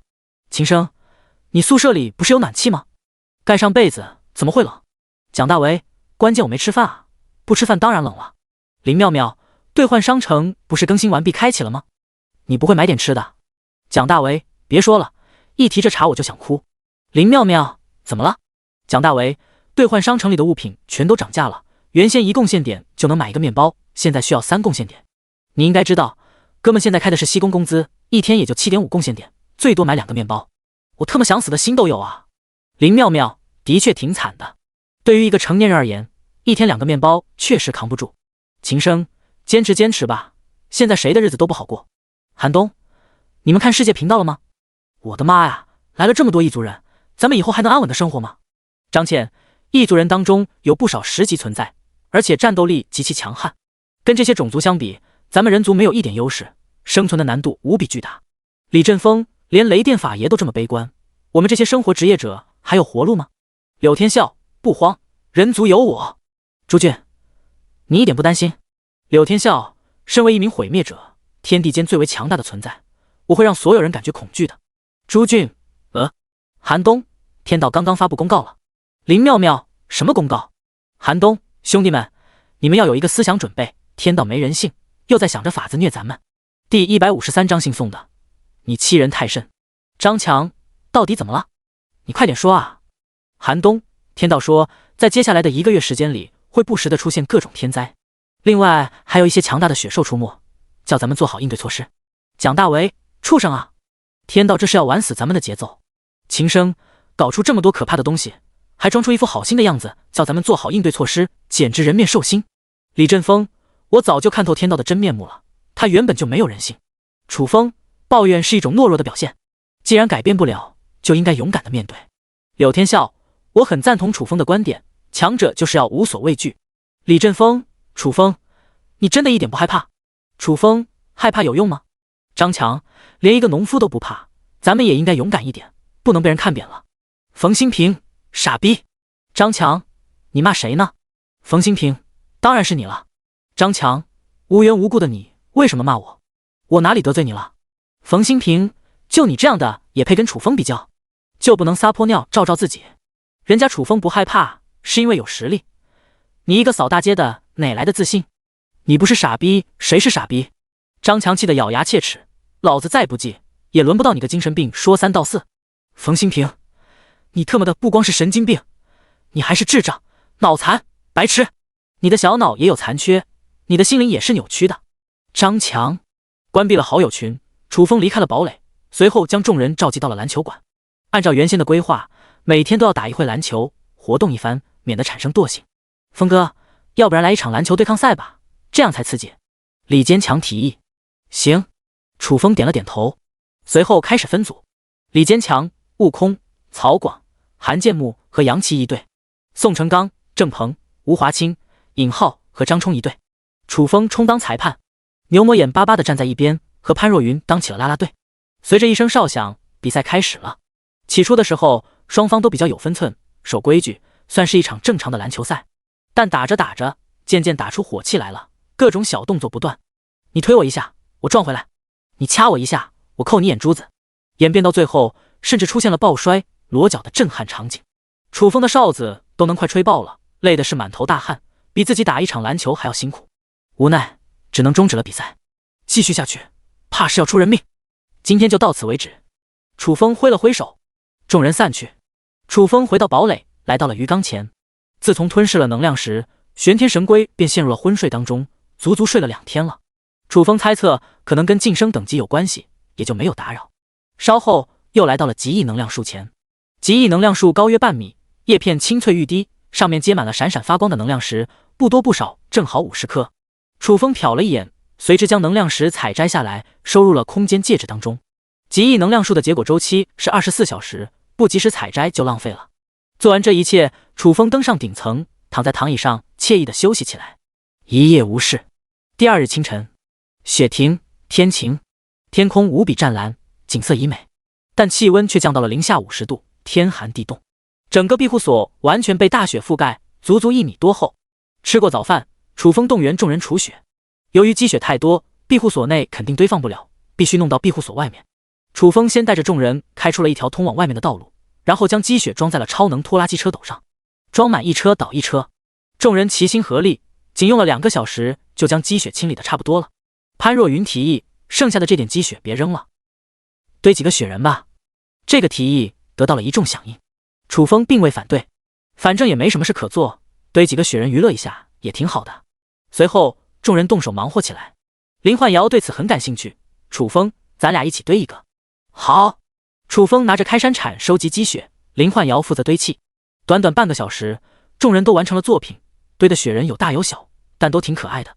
潘若云甚至贴心的给雪人戴上了一顶草帽。当然也有例外，牛魔堆的雪人就有点难以入眼了，就跟一只瘸腿的癞蛤蟆似的，要多难看有多难看。关键这家伙还有模有样的欣赏了起来，好似对自己的作品很满意的样子。在审美这方面确实有很大问题。牛牛，你堆的什么玩意？怎么还陶醉了起来？杨奇打趣了一声。你不懂得欣赏。牛魔轻哼。杨奇撅了撅嘴，懒得理睬。郑鹏忽然开口，诸位，我有个不情之请。你想干嘛？众人齐齐看向郑鹏。郑鹏清了清嗓子，气质好像升华了一般。此情此景，我想吟诗一首。众人又开始翻病了。就在众人愣神之际，郑鹏吟唱了起来。啊！砰！刚刚开口，一个雪球砸在了他的嘴上，生生的憋了回去。哈哈！见此，众人捧腹大笑。呸呸！郑鹏啐了2口，勃然大怒：谁干的？众人你看我，我看你，全都是一副无辜的表情。是个男人就站出来！眼见没人承认，郑鹏吼了一嗓子，众人迷茫了。刚才光顾着笑了，到底是谁扔的雪球？牛，是不是你干的？郑鹏将目标锁定在了牛魔身上。牛魔摇了摇头，正准备说话的时候，迎面飞过来了一个雪球，准确地砸在了他的脑袋上。宋成刚！牛魔牛眼一瞪，雪球是从郑鹏身后飞过来的，而郑鹏身后只有宋成刚一人。宋成刚有点懵逼，真的不是我。那颗雪球确实从他身边飞过去的，可是身边除了他之外，只剩下了一个雪人，总不能是雪人扔的雪球吧？这特么的就有点邪门了。还装？不是你是谁？姓宋的，你欺人太甚！牛魔咬了咬牙，搬起身边的一个雪人，冲向了宋成刚，当头砸了下去。砰！雪人撞击在宋成刚身上，4分5裂。第154章诡异的雪人。宋成刚愣了一下，眼神突然变得很辣起来，扫了牛魔一眼，同样搬起了一个雪人砸在了牛魔身上。明明不是他干的，牛魔非要冤枉他，真以为他是好欺负的？必须给出强有力的反击！我跟你拼了！牛魔大喊，又搬起了一个雪人。宋成刚不甘示弱，如法炮制，随后就上演了一场扔雪人大战。我的雪人啊！潘若云急得直跺脚，可怜的雪人刚刚堆好不到1分钟，就被一人一牛给霍霍了。但宋成刚和牛魔并未罢手，从地上抓起雪沫，攥成一团，又扔起了雪球。其他人则站在一边看热闹，不嫌事大。突然，一个雪球呼在了尹浩脸上，从飞行轨迹上判断，应该是宋成刚扔的。宋成刚和牛魔正处于大战当中，可能是扔错了。尹浩忍下了，但没过几秒，又有一颗雪球不偏不倚地砸在了他的额头上。一次是意外，2次就是挑衅了。宋成刚，我忍你好久了！尹浩冲上前去，加入了战团。牛魔大喜，好兄弟，咱们一起联手，拿下这个大鸡巴！来吧，打雪仗老子也不虚你们！宋成刚放肆大笑。尹浩怎么也加入了？曹广嘀咕了一声。郑鹏不以为意，管他呢，有热闹看就能行了。说话间，一个雪球砸在了他的鼻梁上。郑鹏甩了甩头，定睛朝前一看，却见韩建木正冲着他笑。其实这个雪球不是韩建木扔的，他就是觉得好笑而已。但落在郑鹏眼里就不是这么回事了。韩建木分明就是在挑衅他啊！好你个韩建木，平日里一副老实人的样子，居然搞偷袭！郑鹏不能忍，快速地攥了一个雪球，开始了反击。但是他的准头不行，一下子砸在了看热闹的曹广脸上。是郑鹏扔的，他就是故意瞄着你扔的，我看得一清二楚，分明就是欺负你。韩建木火上浇油，曹广脸色阴沉了下来。第二战场开启了，后面杨奇等人也都莫名其妙地遭受了攻击。这个时候，任何的解释都是苍白的，干就完事了。一场史无前例的大混战上演了，雪球漫天飞舞，就像炮弹一样。林焕瑶看得目瞪口呆，同时也有点担心。楚风，你不管吗？他们不会受伤吧？楚风轻笑，没事，就让他们放纵一下好了。这场混战看似很激烈，但大家都能克制得住，一直使用雪球攻击，无伤大雅。楚风正看得津津有味的时候，一颗雪球砸在了后脑勺上。楚风愣住了，身处战团之外，怎么会遭受无妄之灾？再者，雪球是从身后飞过来的，后面也没人啊。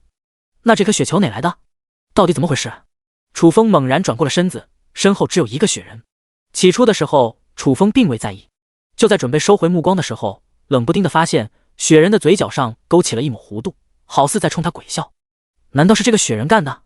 楚风心中生出了一个很离奇的想法。焕瑶，你看看这个雪人有没有问题？林焕瑶瞪大了眼睛观察了一会，没什么问题啊，不就是刚才堆的雪人吗？奇怪了。楚风嘀咕了一声，转过了身子。就在这时，身后忽然响起了一声呼啸之音。楚风反应极快，拉着林焕瑶躲闪。嗖！一颗雪球擦着两人身前飞射而过。啊！林焕瑶嘴角张大了，身后空无一人，到底是谁扔的雪球？楚风虚眯着双目，沉吟了起来。事情有点诡异了，莫非庇护所里隐藏了一个敌人？是他暗中搞的鬼？可是庇护所布置了白日混元阵法，此阵法不光具备防御能力，还具备预警功能，一旦有外敌入侵，第一时间就能发出警报。而且智能战车具有探查功能，时刻监视着周边的一切动态。那么敌人又是如何无声无息潜入进来的？楚风发现问题了。林焕瑶小声试探。楚风摇了摇头，偷偷给林焕瑶使了个眼色，别管了，可能是错觉。庇护所里到底有没有潜入敌人，只有抓一个现行才能确定。林焕瑶领会了楚风的意思，佯装出一副不在意的样子，转头看向了战团。此刻宋成刚等人依然打得火热，浑然不知庇护所已经出现大问题。楚风扫了一眼周边，慢慢转过了身子。就在转身的一刹那，猛然回身，下一刻眼前出现了匪夷所思的一幕。只见身后的那个雪人正攥着一个雪球，摆出了一副投掷的姿势。卧槽！楚风忍不住的惊吼了一声，顿感头皮一阵发麻。原来搞偷袭的是这个雪人，可是这玩意是刚刚堆砌成的，怎么就成精了呢？眼见楚风发现了自己，雪人好似有点心虚，立刻扔掉了手里的雪球，恢复了原先的状态。曹广等人听到动静，纷纷停下了动作，聚拢到了楚风面前。风哥，怎么了？杨琪疑惑道。到底发生什么了，让楚风这般失态？楚风伸手一指雪人，把他给我围起来，别让他给跑了。啊！众人对视了一眼，都有些懵逼。雪人会跑？楚风玩哪一出？愣着干什么？楚风轻哼一声，众人立刻行动起来，将雪人团团包围。小雪人，别装了，你已经暴露了。楚风死死盯着雪人，冷冷一笑。众人跟一个雪人对话，楚风不是受了什么刺激，精神状态出问题了吧？老大，雪人是不会说话的。牛魔提醒了一声。楚风没有理睬，依旧盯着雪人。小雪人，你再不说话，我可要给你上强度了。雪人无动于衷。楚风眼神一沉，牛给他上强度。牛魔愣了一下，冲上去一拳轰爆了雪人头颅，漫天血屑飘舞，朦胧了视线。楚风难以理解，这个雪人为什么不反抗？咻！就在这时，耳边响起了一片破空之音，视线所见，上百个雪球从天而降。哪来的雪球？众人一脸茫然。你们快看！潘若云目露惊恐，颤抖地指向了城墙。第155章大战雪人。众人下意识地抬头一扫，只见城墙上站了一群小雪人，差不多100多个。啊！众人懵了，他们也没在城墙上堆雪人啊，这些雪人哪来的？呀！被发现了。忽然，一个雪人惊叫了一声，双手捂着嘴，做了一个害怕的表情。卧槽！小雪人还会说话？众人何曾见过这种诡异的场面，只感头皮有些发麻。怎么办？另一个雪人说道。干他丫的！第三个雪人一脸恶狠狠。干！其他的雪人异口同声，声音汇集在一起，异常的洪亮，回响在整个庇护所当中。众人面面相觑，这些雪人还想跟他们干架？都成精了吗？楚风面向一众雪人，冷声道：我不管你们是什么东西，立刻离开我的庇护所，否则杀无赦。区区一群雪人还敢在他的庇护所耀武扬威，反天了！他威胁我们，他好嚣张啊！不怕？对，咱们不怕，原本就要干他，干他！一众雪人整齐划一，各自攥着一个雪球扔了出去。咻！漫天雪球从天而降，众人纷纷躲闪。这玩意虽然没什么伤害，但被打一下还是有点难受的。啊！曹广身形肥胖，行动起来迟缓，一个不小心被一个雪球砸在了脑袋上，一下子砸趴在了地上，捂着脑袋嗷嗷叫。众人都懵了，被一个雪球打一下，打成这个逼样了，这也太丢人了吧！你可真废啊！宋成刚鄙夷道。这雪球硬的跟石头一样，打一下可疼了，你不信试试！曹广嚷嚷了起来。是吗？宋成刚眼神闪烁了一下，当一颗雪球飞射过来的时候，不闪不避，砰！雪球砸在了他的嘴角上，炸碎。我擦！宋成刚疼得龇牙咧嘴，就这一下，差点没把他牙齿打掉。怎么样？我没骗你吧？看着宋成刚出糗的样子，曹广哈哈大笑。峰哥，不对劲，这些雪球真的跟石头一样硬。郑鹏提醒，刚刚他也遭受了一记雪球攻击，整个右眼都被打肿了。楚风的眼神冷酷了起来，别愣着了，上去给我灭了他们！哞！牛魔仰天嘶吼一声，一马当先，第一个冲向了城墙。宋成刚、悟空和张憧紧随其后，其他人因为不是近战职业，留在了原地观望。大野牛冲上来了，快点阻止他！一众雪人大喊大叫，齐齐对准牛魔发动了冲击。牛魔刚刚冲上城墙阶梯，就遭受了上百颗雪球攻击。砰砰！在一片密集的撞击声中，牛魔只坚持了1秒，就狼狈地滚下了阶梯。让我来！宋成刚一步踏上阶梯，直接开始变身。化身大鸡巴的他，防御力强悍至极，那些击打在身躯上的血球，宛如挠痒痒一样。宋成刚就像一面坚固的盾牌，顶着雪人疯狂的攻击，硬生生地杀向了城墙。张冲和悟空在宋成刚的保护下，也顺利抵达了城墙。后面三人联手展开屠杀，雪人不堪一击，转瞬间就被屠杀大半。给我留几个！牛魔疯狂地冲了上去。楚风收回目光，面向身边的吴华清：“你布置的阵法是不是出问题了？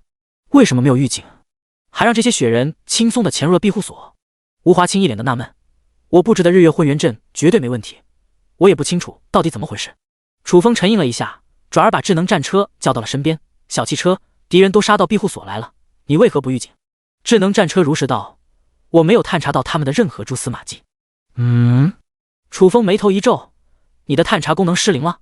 智能战车解释道：“不是我的探查功能失灵了，而是这些雪人有古怪，他们好像是某种天赋具化出来的，我的探查功能对这类形态没有作用。”你的意思是，有人使用了天赋，在暗中操控这些雪人？楚风眼神犀利：“就是。”智能战车肯定一声：“能不能找到这个家伙？”楚风冷声道：“暗中隐藏的这个家伙，既然拥有这种能力，就必须将其揪出来，否则的话，每时每刻都会遭受雪人攻击，以后就别想安宁了。”不行，那家伙拥有屏蔽探知的能力，我找不到他。智能战车直说：“这要如何是好？”楚风有点心乱：“老大，不好了！”就在这时，城墙上传来了牛魔惊慌失措的声音：“怎么了？”楚风抬头看着牛魔，牛魔咽了口唾沫：“你快点上来看看吧。”楚风飞速冲上了城墙，凝目一扫，城墙外密密麻麻的全都是雪人的影子，目中所及成千上万，十分的壮观。死！楚风倒吸了一口凉气：“风哥，这玩意有点多啊，咱们怎么打？”宋成刚咂了咂舌：“静观其变。”楚风低语：“城墙这么高，雪人应该攻不进来吧？”风哥，庇护所里又出现雪人了。张冲忽然提醒。楚风心中一凛，低头一扫，只见那些散落在地上的冰屑迅速凝结，转眼间变成了4个雪人。韩建木见势不妙，扬手一记火球术扔了出去，砰的一声，4个雪人被炸得4分5裂，在火焰的炙烤下化成了一片水蒸气，灰飞烟灭。楚风刚刚松了一口气，城外响起了一片惊天动地的呼啸声，成千上万个雪人如同海啸一般汹涌而来。此时的他们已经不像之前那么可爱了，个个龇牙咧嘴，好似黑化了一样，变成了一只只恶魔，冲到城墙下，居然叠起来了罗汉，转眼间就叠到了20米的高度。照这种速度下去，怕是用不了几秒就冲上城墙了。找死！楚风杀气腾腾，冷哼了一声，对4座无双剑塔下达了攻击指令，灭掉这些雪人。嗖嗖，4座无双剑塔同时射出了箭矢，凄厉的破空之音异常刺耳。扑哧一声，一根3米长的箭矢扎入了叠罗汉的雪人当中，瞬间洞穿了10几只雪人。砰砰，雪人爆碎，落在地上，化作了一片雪沫，但仅仅几秒，又重新凝聚成了一个雪人。第156章，我们这里出现了一个身高100米的雪巨人。目睹此景，楚风的面色凝重了起来。这些雪人分明就是杀不死的存在，只要有积雪存在，就能无限复活，这还怎么玩？无双剑塔连续攻击了几分钟，齐齐熄火。原因也简单，箭矢都射光了，没有了无双剑塔的火力压制，雪人再次汹涌而来。楚风虚眯着双目，沉吟起来。这些雪人到底是谁制造出来的？蓦然，脑海中闪过一个念头。天道公告里说过，寒冬降临会相继出现各种自然灾害以及一些雪兽，弄不好就是一只雪兽在作怪。那么要如何对付它？楚风眼睛突的一亮，雪怕火，只要将其融化了，就不能继续复活了吧？之前韩建木使用了一记火球术，蒸发了4个雪人，这4个雪人就没有复活过。这个办法应该有效果。想到这一点，楚风冲着庇护所内喊道：“老韩、杨奇，你们2个上来！”韩建木和杨奇飞速来到了城墙上，当看到外面如同海浪一样的雪人时，当场惊呆了。老韩，释放火球；杨奇，给他加状态。楚风吩咐一声，韩建木缓过神来，当即释放了一颗火球。在杨奇的增幅加持下，火球变成了脸盆大小，蕴含着恐怖至极的温度，呼啸着落入了下方的雪人群当中。轰隆一声巨响，离得近的雪人直接被撕成了齑粉，离得远的则在爆炸产生的热浪冲击下化作了一滩水。只此一击就消灭了上百个雪人。但是相比于雪人的整体数量，也只是9牛1毛而已。而且韩建木这一击好似激怒了雪人，他们的冲击速度更快了。老大，雪人爬上来了！悟空焦急不已。雪人正面受挫，就迂回到了城墙的另一侧攀登。这样下去可不行。楚风眉头深皱，庇护所的面积太大了，只凭他们几个人根本守不过来，还等找帮手才行。楚风当即冲着战争果树喊道：“老战，召唤分身！”战争古树睁开双目，瞳孔中闪耀着星辰般的光色。只见他浑身一抖，抖落下一片树枝，树枝落地后变成了一株株2米高的妖植，在战争古树的命令下，纷纷冲上城墙，和雪人厮杀在了一起。有了这些妖植的辅助，暂时稳住了局势，但想要彻底击溃雪人大军还远远不够。楚风继续做出安排，郑鹏抓紧时间炼制燃烧弹。燃烧弹的攻击火力不算太强，却是雪人的克星，这时候正好能派上用场。收到！郑鹏开始忙碌起来。楚风随后将悟空叫到了城墙上，悟空，使用火眼金睛观察一下，看看有没有隐身生物。悟空的火眼金睛比智能战车的探查功能高一个档次，说不定能发现蛛丝马迹。悟空扫视了一圈，当即汇报：老大，发现了一个毛茸茸好像肉球一样的白色生物，它隐藏在100米远的积雪当中。楚风眼睛一亮，这个白色生物必然是一只雪兽无疑，这些小雪人也肯定是这种雪兽制造出来的。擒贼先擒王，只要弄死这个家伙，危机自然解除。正当楚风准备行动的时候，悟空忽然提醒：老大，那家伙不见了。楚风问道：隐身了还是跑路了？悟空摇头，不清楚，我的观察范围只有100米。楚风眉头的皱了起来，无法锁定目标，也就拿雪兽没办法了，实在有些憋屈。悟空提议：老大，要不然咱们出去抓他？哪有这么简单？楚风苦笑一声，现在的赤峰荒原无人区已经沦为了一片茫茫雪原，到处都是厚厚的一层积雪，有的地方深达4、5米，根本无法行走。更何况那只雪怪也不是傻子，自然不会待在原地等着他们过去抓，就让他这么牵着鼻子走，太憋屈了。悟空恨恨道：他嘚瑟不了多久的。楚风轻哼一声：寒冬也就维持1个月而已，那只雪兽最多嘚瑟1个月。后面楚风加入了战团，一起清理冲上石墙的雪人。激战了3分钟，雪人突然消失了。怎么回事？雪人怎么不见了？众人疑惑。韩建木想了一下，给出了解释：这些雪人好比是召唤师的召唤物，而要召唤这么多雪人，对自身的消耗无比巨大，那家伙一定是扛不住了。这么说的话，等那家伙恢复了，还会继续发动攻击了？杨奇的脸色难看了起来。很有可能。韩建木点了点头。宋成刚不屑道：总归只是一些雪人，攻击力有限，即便数量再多，也奈何不了咱们。楚风可没有这么乐观，这些雪人确实不足为惧，在他眼里就和蚊子、苍蝇差不多，虽然造成不了实质伤害，关键他烦人。如果日后天天来，那还不等烦死？最好的办法就是除掉那只雪兽，一劳永逸。只是暂时没招。楚风叹了口气，吩咐道：大家出去将箭矢收集回来。刚刚射出的箭矢几乎没出现什么损伤，还是可以回收利用的。众人齐齐走出庇护所，开始收集箭矢。楚风则把机械战兵叫到了城墙上：小铁，从今天开始24小时守在这里，为了防止雪人偷袭，只能安排人手监视。零下50度的气温，一般人扛不了太长时间，机械战兵属于傀儡，无惧严寒，让他来充当守卫最合适不过。是，主人。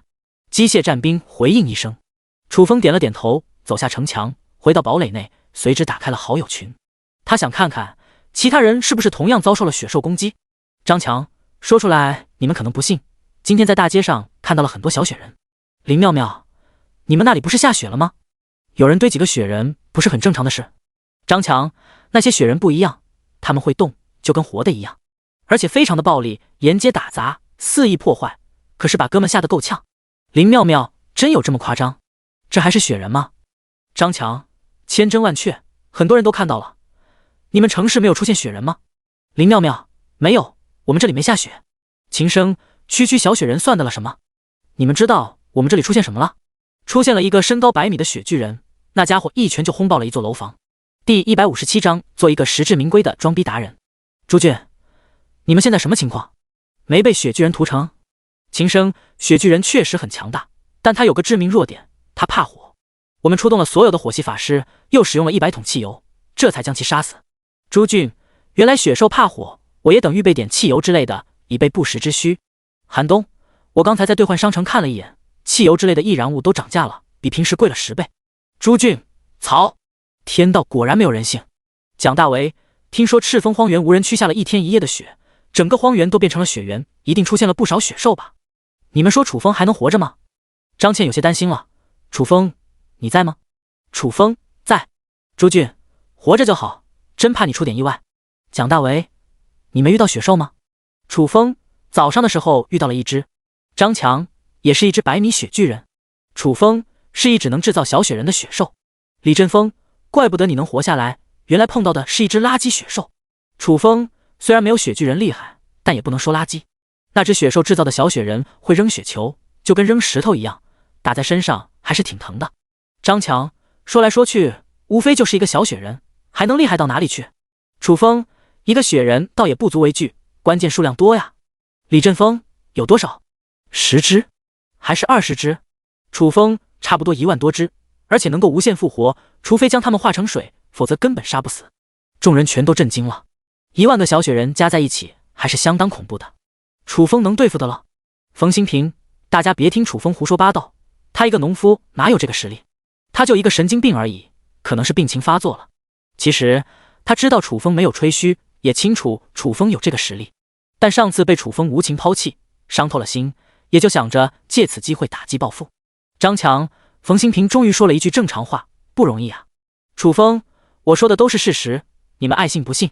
柳天笑，虽说装逼是你的权利，但你也不能吹得这么丧心病狂。你一个农夫，动辄就是对付上万雪人，这谁信啊？听哥们一句劝，以后装逼的时候稍微低调点。楚风，你以为我是你啊？蒋大为，人家柳天笑是9级超凡职业者大佬，你拿什么跟他比？楚风，这里有你说话的份，掏你的大粪去吧。蒋大为，冯新平，楚风现在的病情很严重，大家体谅一下。朱俊，楚风，不用放在心上，哪怕你真是一个神经病也没关系，因为我是不会抛弃你的，咱俩永远都是好兄弟。我挺你。寒冬，我就是我不一样的烟火，走自己的路，让别人说去吧。楚风，勇敢的坚持下，做一个实至名归的装逼达人。我也挺你。楚风，跟你们聊天简直侮辱我的智商。楚风气呼呼的关闭好友群，接着拿出了一颗祈祷之石异变。异变中，异变失败，维持原形态。啊！楚风愣住了，自从拥有系统以来，还是第一次异变失败。不过转念一想，异变的过程是有概率的，都成功那么多次了，偶尔失败一次也算正常。想到这点，楚风释然了，正准备出去看看的时候，耳边忽然响起了一个稚嫩的声音：“主人，我醒了。”楚风神情一动，转头看向了鱼缸。玄天神龟睁着一双绿豆大的眼睛，闪闪发光。小乌龟，你晋升等级了吗？楚风走到了鱼缸近前，定睛打量起了玄天神龟。从形态上看，玄天神龟没什么变化，但气息却比以前凝练了许多。主人，我晋升3级了。玄天神龟开心地说道。很好。楚风嘴角一撇，打开空间戒指，拿出了一堆能量石，放入了鱼缸当中。从今天起，你的任务就是吃能量石，能吃多少算多少，给我往死里吃。多谢主人。玄天神龟冲上去，大口啃了起来，就跟吃糖豆一样，嘎嘣脆。楚风看了一眼，走出了堡垒，前往了仓库。此时，郑鹏正在仓库里快马加鞭的炼制燃烧弹，看到楚风走了过来，连忙打招呼：“风哥。”楚风微微点头。炼制多少燃烧弹了？燃烧弹的制作工艺稍微有点麻烦，不太好炼制，目前只炼制了10个。郑鹏如实道。楚风拿起一个燃烧弹打量起来，这玩意从外形上看和普通的玻璃瓶没什么区别，里面装满了蓝色液体，只要摔在地上，里面的液体与空气接触就会爆炸燃烧。尽量多炼制一些。楚风低语，后面还会不断的遭受雪兽攻击，必须多储存一些，保证完成任务。郑鹏掷地有声。楚风拍了拍郑鹏肩膀，辛苦了，有没有别的需要？郑鹏挠了挠头，风哥，能给我配一个助手吗？没问题，你想要谁？牛牛就可以，这家伙毛手毛脚的，不会给你添乱吧？放心，我会指点他。楚风冲着外面喊了一嗓子：“牛牛！”正在牛棚里烤火的牛魔听到动静，飞速的跑了过来。老大，什么指示？给郑鹏打下手，听他安排。楚风叮嘱道。没问题。牛魔满口答应。楚风随之离开了仓库。牛魔凑到了郑鹏身边：“郑鹏，我做什么工作？”郑鹏扫了一眼牛魔，平静道：“什么都不用干，边上站着就行了。”牛某懵了，那你找我来做什么？郑鹏嘴角一撇，我一个人在这里挺无聊的，就想找个人聊天而已。牛魔嘴角一张，可是我不是人，我是一头牛。郑鹏嘿嘿一笑，没关系的，只要会说话就行。牛魔，这特么的不是欺负牛吗？楚风在庇护所里视察了一圈，正准备返回堡垒的时候，城墙上的机械战兵忽然喊道：“主人，有情况。”楚风眼神一沉，是不是发现血兽了？这才消停了没一会，血兽又打上门来了。真把他当成软柿子了？不是血兽，是一只受伤的大黑狗。机械战兵快速说道。第158章黑豹。大黑狗受伤了。楚风脸色一变，打开石门冲了出去。大黑狗早就被他视为了朋友，无比担心大黑狗的安危。庇护所外，大黑狗伤痕累累，浑身浴血，一条腿好像断了，走起路来亦步亦趋。汪！看到楚风的时候，大黑狗眼目中迸发了一抹金光，激动地叫了一声，然后一头栽倒在了地上，鲜血沿着伤口溢出，瞬间将周边的积雪染成了一片妖艳的血红。小黑！楚风疯狂地冲上前去，抱起大黑狗返回了庇护所。大黑狗伤得太严重了，已然陷入了昏厥当中，必须尽快进行治疗。楚风一口气跑回堡垒一层，小心翼翼地将大黑狗放在地上，然后冲着食堂喊道：“杨奇，快点过来！”杨奇是一名全能型的辅助职业者，不仅能为队友加状态，还拥有治疗能力。风哥，什么事？杨奇小跑了过来。楚风焦急不已，快点给大黑狗治疗。杨奇瞟了一眼大黑狗，狠狠地吸了一口气。眼前的这只大黑狗伤得太重了，浑身布满了伤痕，鲜血淋漓，有的伤口深可见骨。遭受这种重创，能活到现在，真的可以说是一个奇迹。愣着干嘛？快点！楚风催促了一声。杨奇缓过神来，念念有词起来：“你是一只勇敢的狗狗，你的生命力正在复苏，你的伤口正在愈合，给我坚强的活下来。”下一刻，神奇的一幕出现了，大黑狗身上的伤口以肉眼可见的速度愈合起来，气息也逐渐变得旺盛。楚风大喜不已，轻轻拍了拍杨奇肩膀：“杨奇，真有你的！短短几句后就能救大黑狗一命，杨奇的能力真不是盖的。”砰！杨奇直接瘫坐在了地上，面色苍白，大口喘着粗气。“你怎么了？”楚风有点懵，刚才也就轻轻拍打了一下，根本没用力，杨奇怎么就趴地上了？是不是太虚了？杨奇喘息了一口，解释道：“刚才给大黑狗治疗，消耗太大了。”弄明白了原因，楚风一把拉起了杨奇：“辛苦了，回去好好休息一下。”杨奇提醒：“风哥，我虽然给大黑狗治疗了一番，救活了他的性命，但现在的他依旧很虚弱，还等给他弄点恢复元气的丹药才行。”好。楚风点了点头。杨奇不再多说，看了一眼大黑狗，转身离开。楚风则打开了兑换商城，搜索起了疗伤药。寒冬降临，很多东西都涨价了，比如食物、御寒之物都翻了好几倍，丹药同样不例外。原先100贡献点一颗的运灵丹，现在已经涨到了230贡献点，属实有点小贵了。但楚风却没有丝毫的犹豫，直接购买了一颗，给大黑狗喂服了下去。等待了几分钟，大黑狗的气息逐渐平稳，并缓缓睁开眼睛，轻叫一声：“汪！”小黑，你终于醒了。楚风如释重负的长舒一口气，眼神陡然变得凌厉起来：“是谁把你打伤的？”大黑狗静静地看着楚风，一声不吭。楚风眉头一皱，对方很厉害，有我在，你怕什么？我替你报仇。大黑还是默不作声。楚风无语了：“你倒是说句话啊！”汪！眼见楚风急了，大黑狗弱弱地叫了一声。楚风立刻反应了过来，大黑狗不会口吐人言，这是整的就有点尴尬了。不好意思，刚才有点着急了。楚风笑了笑，转而把智能战车叫到了身边。智能战车拥有和怪兽沟通的能力，正好可以充当翻译。咦，楚风，你从哪弄的这只豹子？智能战车还是第一次见大黑狗，好奇地打量起来。你是不是眼神不好？它不是一只大黑狗。谁眼神不好了？你忘了我有辨别种族的能力了？它分明就是一只黑豹。楚风目瞪口呆起来，重新打量了一眼大黑狗，怎么看也像是一只狗啊。更关键的是，叫起来也是汪汪的，怎么就跟豹子扯上关系了？不信的话，你可以问问他。智能战车提醒。楚风面向大黑狗：“小黑，你是一只豹子。”汪！小黑轻叫一声，并点了点头。楚风，原来一开始就整差批了呀。不过话又说回来了，哪有长得这么像狗的豹子？不论是谁见了，都会认错的。楚风恍惚了一下，吩咐道：“小汽车，问一下小黑，他是被谁给打伤的？”智能战车随之和小黑交流起来。楚风站在一边默默等待。交流完毕，智能战车面向楚风：“小黑说是被一个御灵族人的灵宠给打伤的。”楚风问道：“御林族人为何对小黑下手？”智能战车直说：“对方想抓小黑当灵宠，小黑誓死不从，这才会被打伤。”楚风眼神阴冷：“等寒冬过去，我就带你去复仇。小黑是他的朋友，谁敢伤害他的朋友，必须付出惨痛代价。小黑，你暂时留在这里，等养好了伤，想跟着我也行，离开也可以，我尊重你的选择。”楚风微微一笑，如果换成别的怪兽，管他愿不愿意，直接上手段强行收服。但小黑不同，第一次见到小黑的时候，就生出了一种亲切的感觉。不想给他上强度。小黑深深地看了楚风一眼，心里涌上了一股温暖。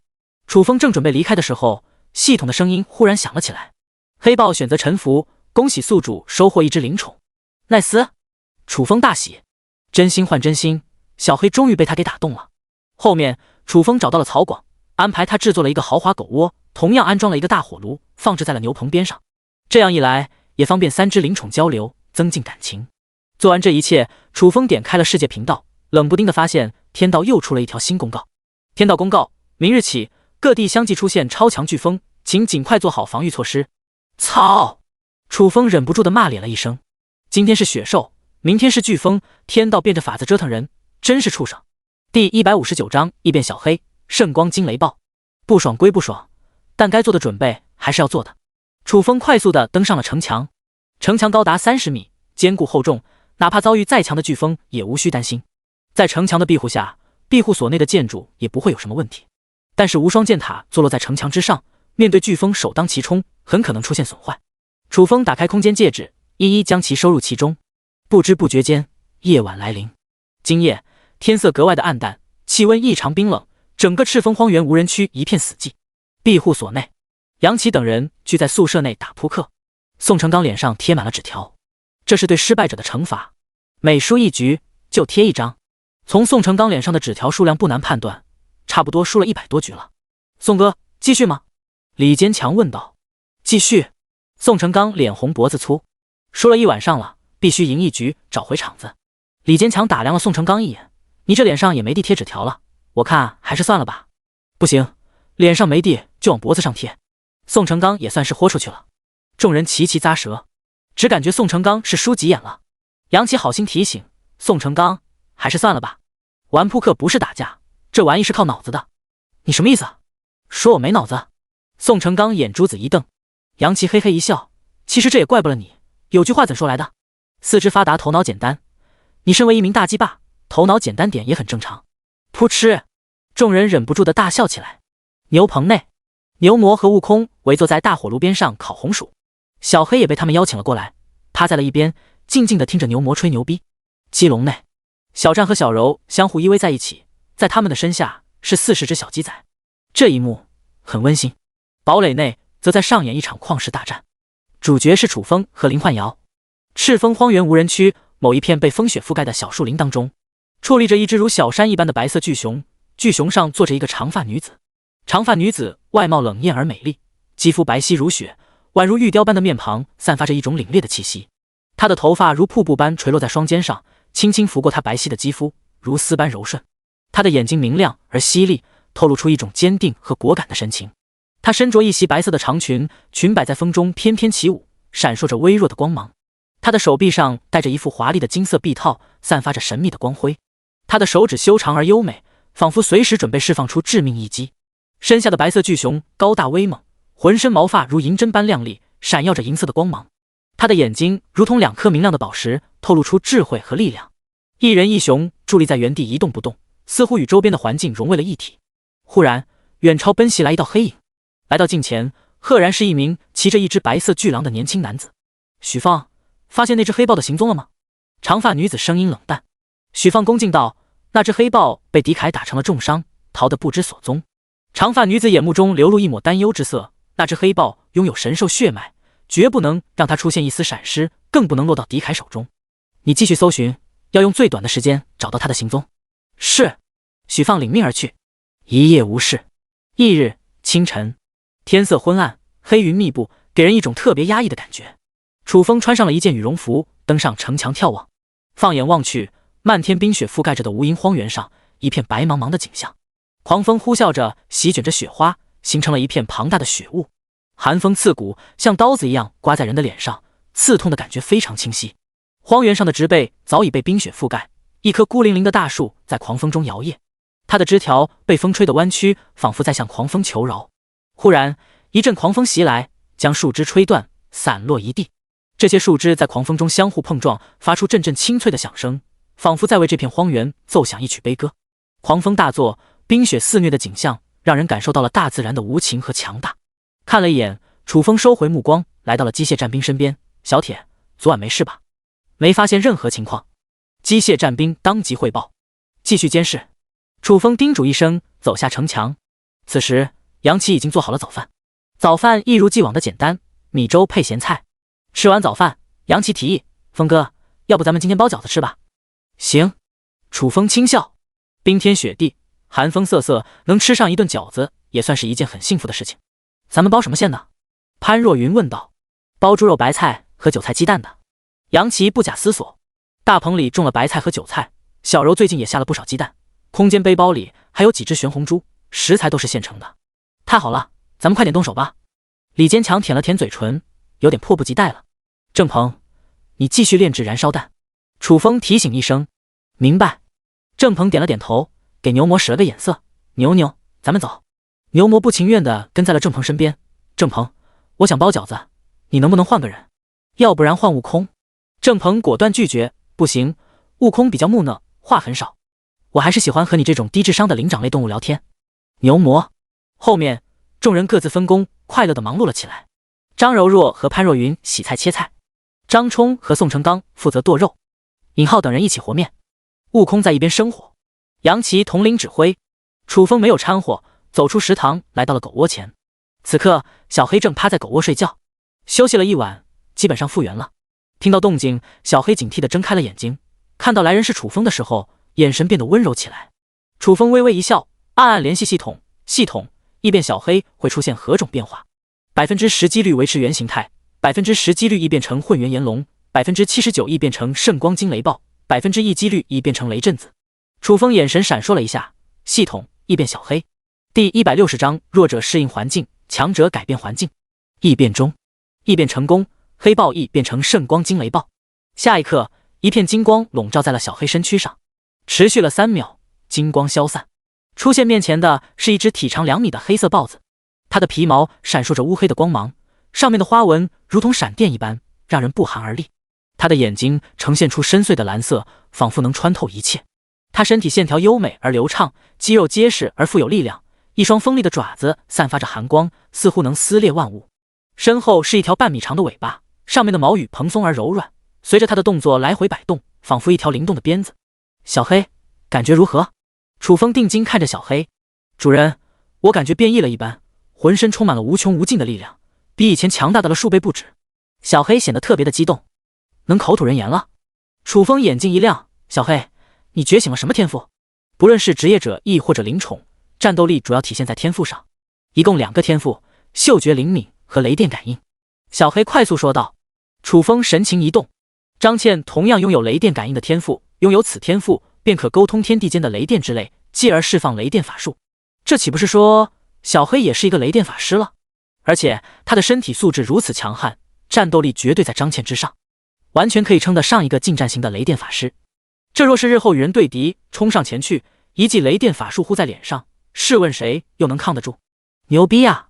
楚风深深感慨了一声，接着问道：嗅觉灵敏有什么作用？小黑解释道：锁定目标，嗅到对方的气息，哪怕对方逃到千里之外，也无所遁形。这个天赋不错。楚风念叨了一声，心思不由得转动了起来。昨天召唤小雪人的那只雪兽，必须想办法弄死，否则还会威胁庇护所的安全。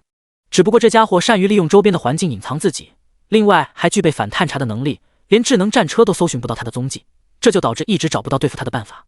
如果让小黑嗅到他的气息，就是雪兽的死期。你最好不要再来招惹我。楚风冷冷一笑，旋即面向小黑：小黑，你拥有感应雷电天赋，能释放什么雷电法术？雷暴和雷遁。小黑如实道：雷暴属于攻击型法术，蕴含强大的雷电爆炸威能。雷遁属于提升速度的法术，和瞬移有些相似，只不过我现在只有7级，最多一次瞬移100米。厉害啊！楚风咂了咂舌。雷遁加雷暴在同级别当中，怕是没几个人会是小黑的对手。有了这袁大将，庇护所的整体实力又上升了一个台阶。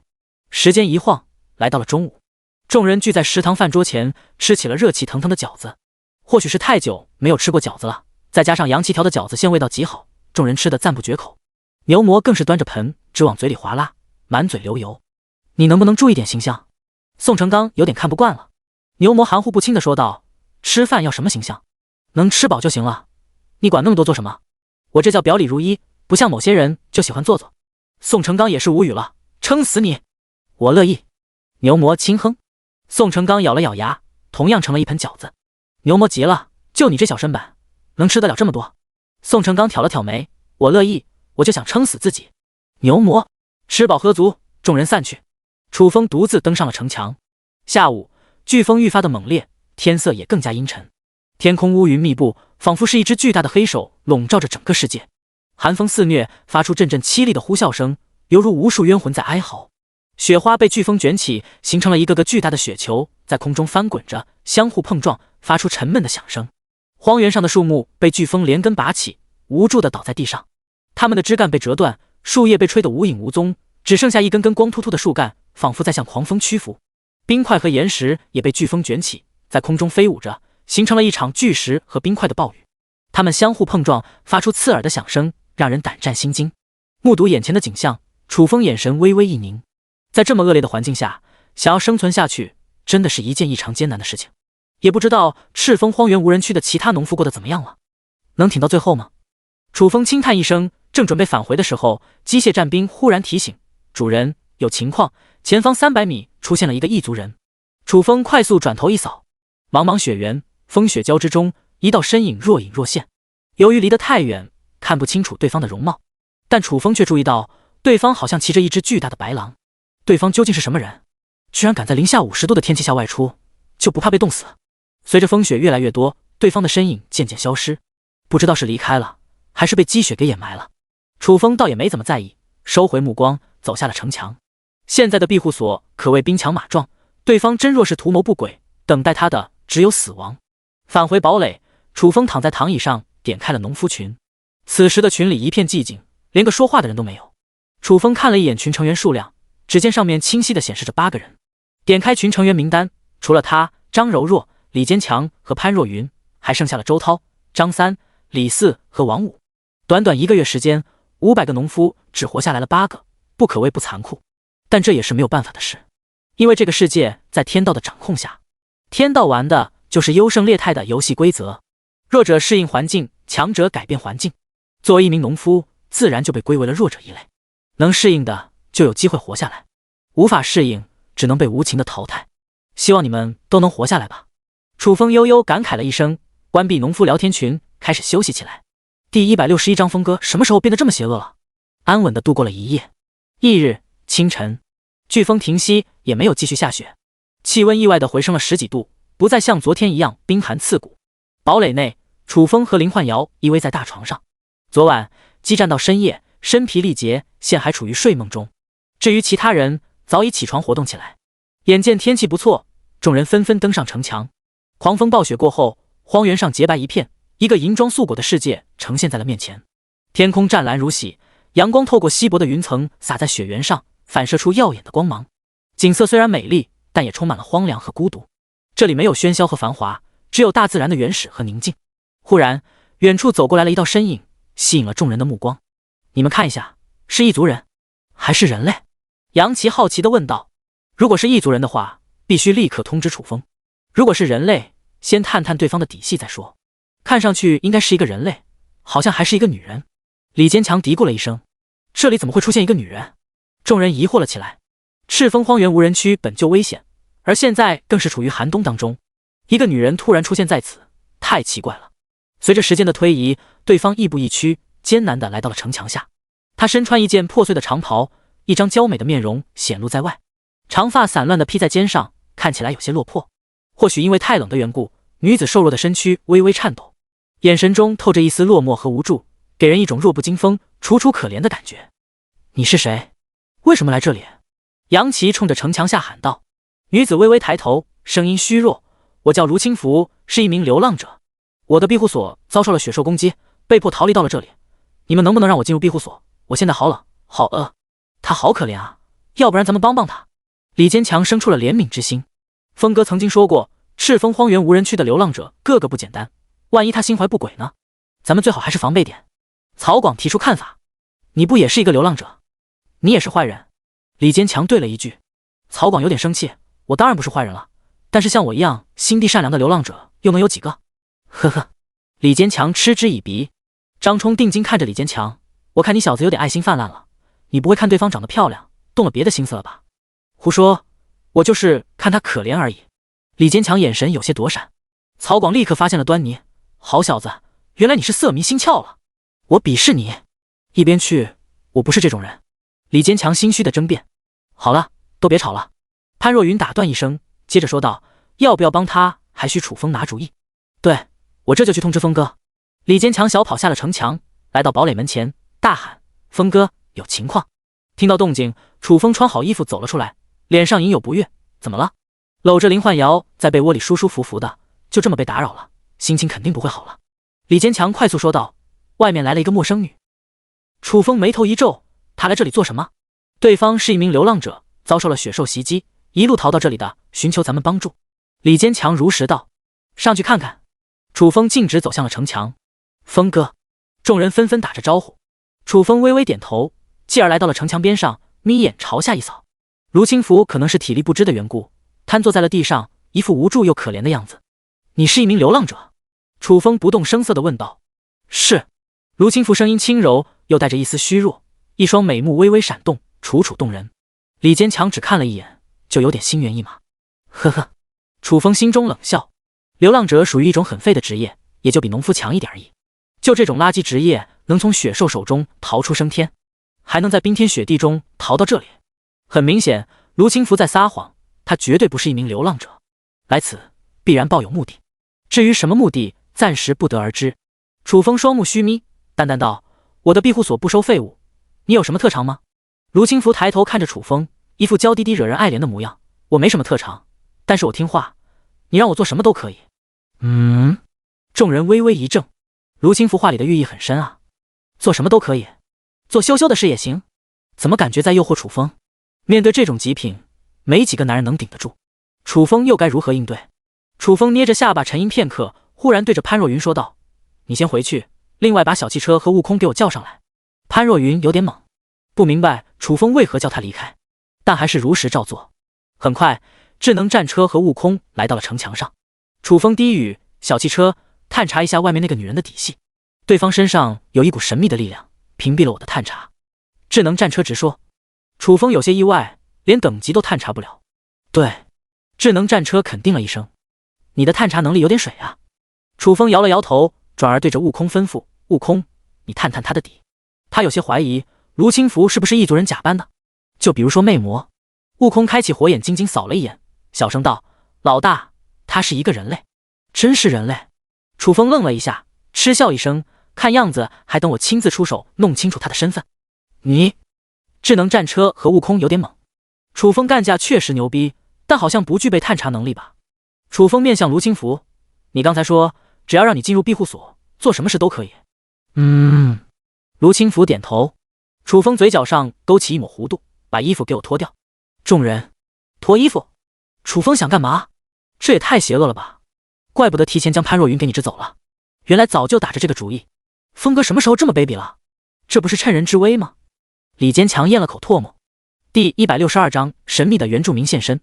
闭嘴，峰哥这么做肯定有他的道理。杨琪瞪了李坚强一眼。李坚强小声嘀咕，可是对方是女人啊，总不能当着这么多人的面强迫她脱衣服吧？可能有别的原因吧。杨琪唏嘘道，你说什么？卢清福声音颤抖，好似在竭力压制内心的愤怒。楚风重复了一遍，我叫你脱掉衣服。无耻！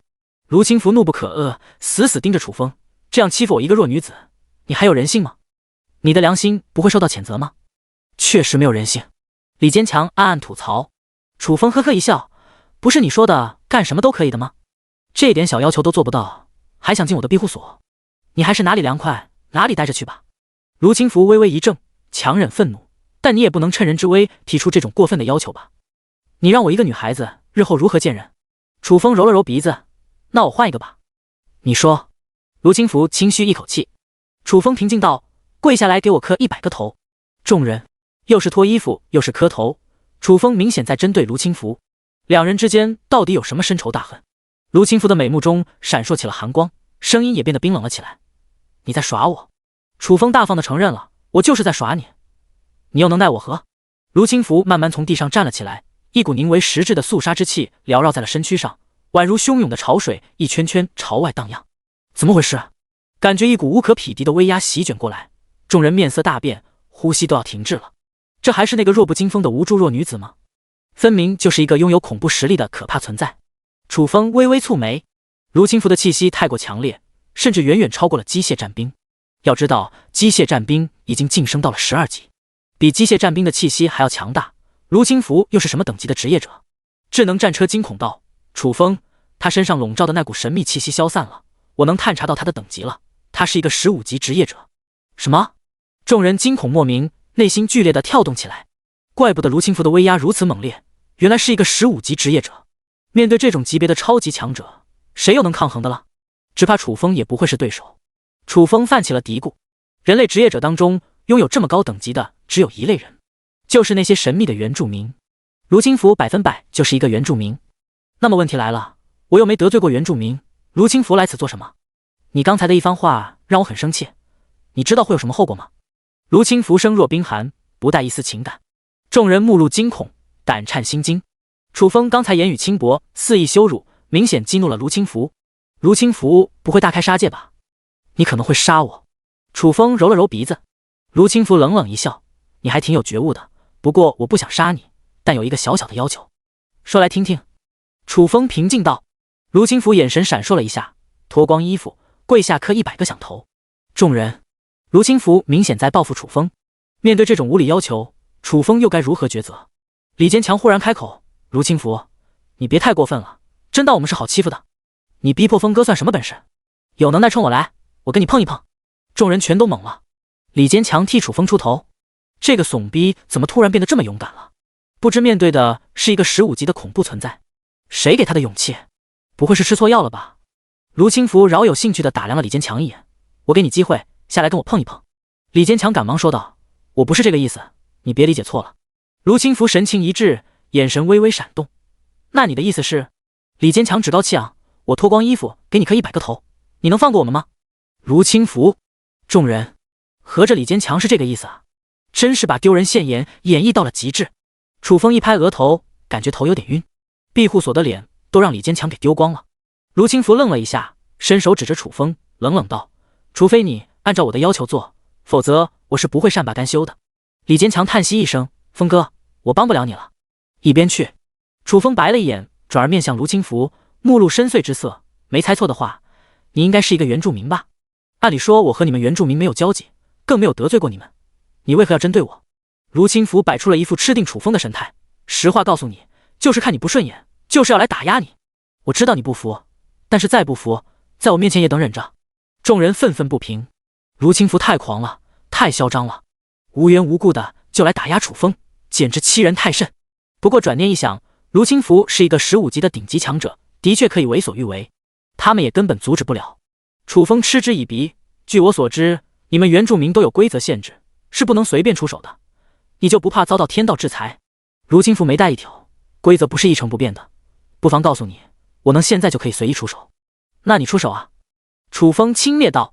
在他看来，卢清福就是危言耸听而已，他如果能动手的话，哪还用得着磨磨唧唧的？当然，即便真的敢动手，也无需担心什么。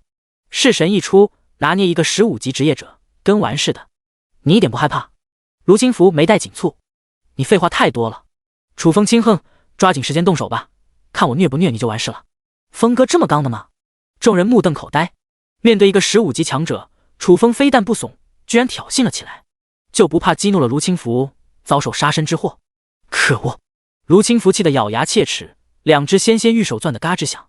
楚风猜测的没错，现在的他依旧处于规则制约当中，无法出手。原本以为亮明身份可以震慑楚风，趁机对其打压，哪曾想楚风根本不吃这一套，如此一来也就拿楚风没办法了。第163章，楚风之前轻薄过他。眼见卢清福迟迟没有下一步行动，众人终于反应了过来。原来他真的遭受规则限制，不能轻易动手啊！李坚强顿时嚣张了起来。卢清福，少在这里装大头蒜！哥们早就看你不顺眼了，无需峰哥出手，我就能治了你。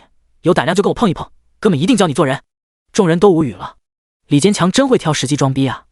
杨琪轻轻碰了碰李坚强，小声道：“规则限制不会一直存在，一旦等规则消除，卢清福怕是不会轻饶了你。”卧槽！李坚强眼皮一阵剧烈跳动。你为什么不早点告诉我？杨琪轻笑：“你也没问我呀。”李坚强有些心虚了，我现在跟他道歉还来得及吗？杨琪摇了摇头，你看看他的脸色，恐怕来不及了。李坚强转头一扫，只见卢清福面沉如水，双目闪烁着森冷寒光，明显处于了暴怒的边缘。见此，李坚强艰难地咽了口唾沫，恨不得给自己来上一巴掌。特么的，自己怎么就忍不住非要装逼呢？卢清福抬头扫了李坚强一眼，声音冰寒刺骨：“我记住你了。”李坚强咬了咬牙：“我叫宋成刚，有本事冲我来，我等着你。”宋成刚就这么被出卖了，沦为了一个背锅侠。卢清福不再理睬，转而面向楚风：“楚风，你别嘚瑟，等过几天再来收拾你，到时候一定叫你跪地求饶。”话落，就欲离开。楚风的眼神突然变得犀利起来：“你说来就来，说走就走，经过我的同意了。”卢清福是一个15级的原住民，对他的威胁太大了，不弄清楚缘由，断然不会轻易放他离开。就凭你还想拦住我？卢清福一脸轻蔑：“你可以试试。”楚风神色冷峻，毫不掩饰眼神中的杀意。卢清福，你不是说要给他上强度吗？为什么还不动手？突然间，半空中响起了一个女子轻炸声，旋即，一个身着白色长裙、容貌冷艳高贵的年轻女子慢慢从虚空中走了出来，飞落到了卢清福身边。哇塞，这妞好亮啊！李坚强等人都看呆了。半空中的这名女子身材高挑，五官精致，皮肤如雪，细腻光滑，眉目如画，双眸深邃，宛如一个冰山美人。就颜值而言，丝毫不在林焕瑶之下。她是一个空间法师，你们说话小点声。杨琪提醒道。闻听，众人心中一凛，噤若寒蝉。空间法师的强大众所周知，万一激怒了他，后果不堪设想。是他。楚风的双目虚眯了起来。来人不是别人，正是美人鱼冷雅轩。卢清福多数就是冷雅轩找来的帮手，目的就是为了报复他。不得不说，冷雅轩的报复心真够强烈的。上次不就亲了他一次，搂抱了一会，顺便又捏了一把，又没把他怎样，有必要这么追着不放？卢清福低语：“我现在不能动手，等过几天规则限制解除了，我再给他上强度。”冷雅轩嘴角一张：“你之前不是这么说的？那你还收我的东西？把东西还给我！”不给。卢清福说完，飞速朝远处跑去。给我回来！冷雅轩紧追不放，两人的速度极快无比，转眼间消失在了茫茫雪原当中。一场危机就这么戏剧性的结束了。听到冷雅轩和卢清福的对话，众人明白了过来，原来冷雅轩才是真正的幕后主使。那么问题来了，楚风是怎么得罪一个强大的空间法师的？智能战车呵呵一笑：“楚风之前轻薄过他，所以人家才来报复，没什么大惊小怪的。”啊！众人齐齐看向楚风，眼神中透着异样之色。楚风是这种人？身边不是有林焕瑶这种美娇妻吗？怎么还在外面沾花惹草？这不是吃着碗里的，看着锅里的吗？不过转念一想，面对冷雅轩这种大美人，是个男人都把持不住，偶尔犯点错误也算人之常情。楚风尴尬的轻咳一声：“大家别听小汽车胡说八道，我的人品你们应该都清楚，我不是那种人。”众人对视了一眼，默不作声。楚风对待朋友兄弟那是没得说，但是面对美色，能不能把持得住，这一点就不好说了。李坚强走到楚风面前，意味深长地说道：“风哥，都是男人，我懂。你懂你妹！”楚风没好气地白了李坚强一眼。李坚强眼见楚风生气了，张冲开口道：“我发现你们真有意思，跟风哥接触了这么长时间，难道真还不相信风哥的人品？风哥实力强绝，一表人才，想要什么样的女人不行？怎么可能轻薄对方？要我看，一定是对方主动勾引的风哥。风哥一时没把持得住，这才犯下了错误，情有可原。”吴华清提出了疑问：“不对吧？如果是这种情况，对方为什么要来报复风哥？讲不通啊！”张冲的脑回路疯狂转动，可能是风哥不想负责任吧，吃干抹净跑路了呗。有道理。众人纷纷点头，赞同了张冲的观点。楚风的脸色则渐渐漆黑了下来。张冲浑然不知，嬉皮笑脸的说道：“风哥，我说的有道理吧？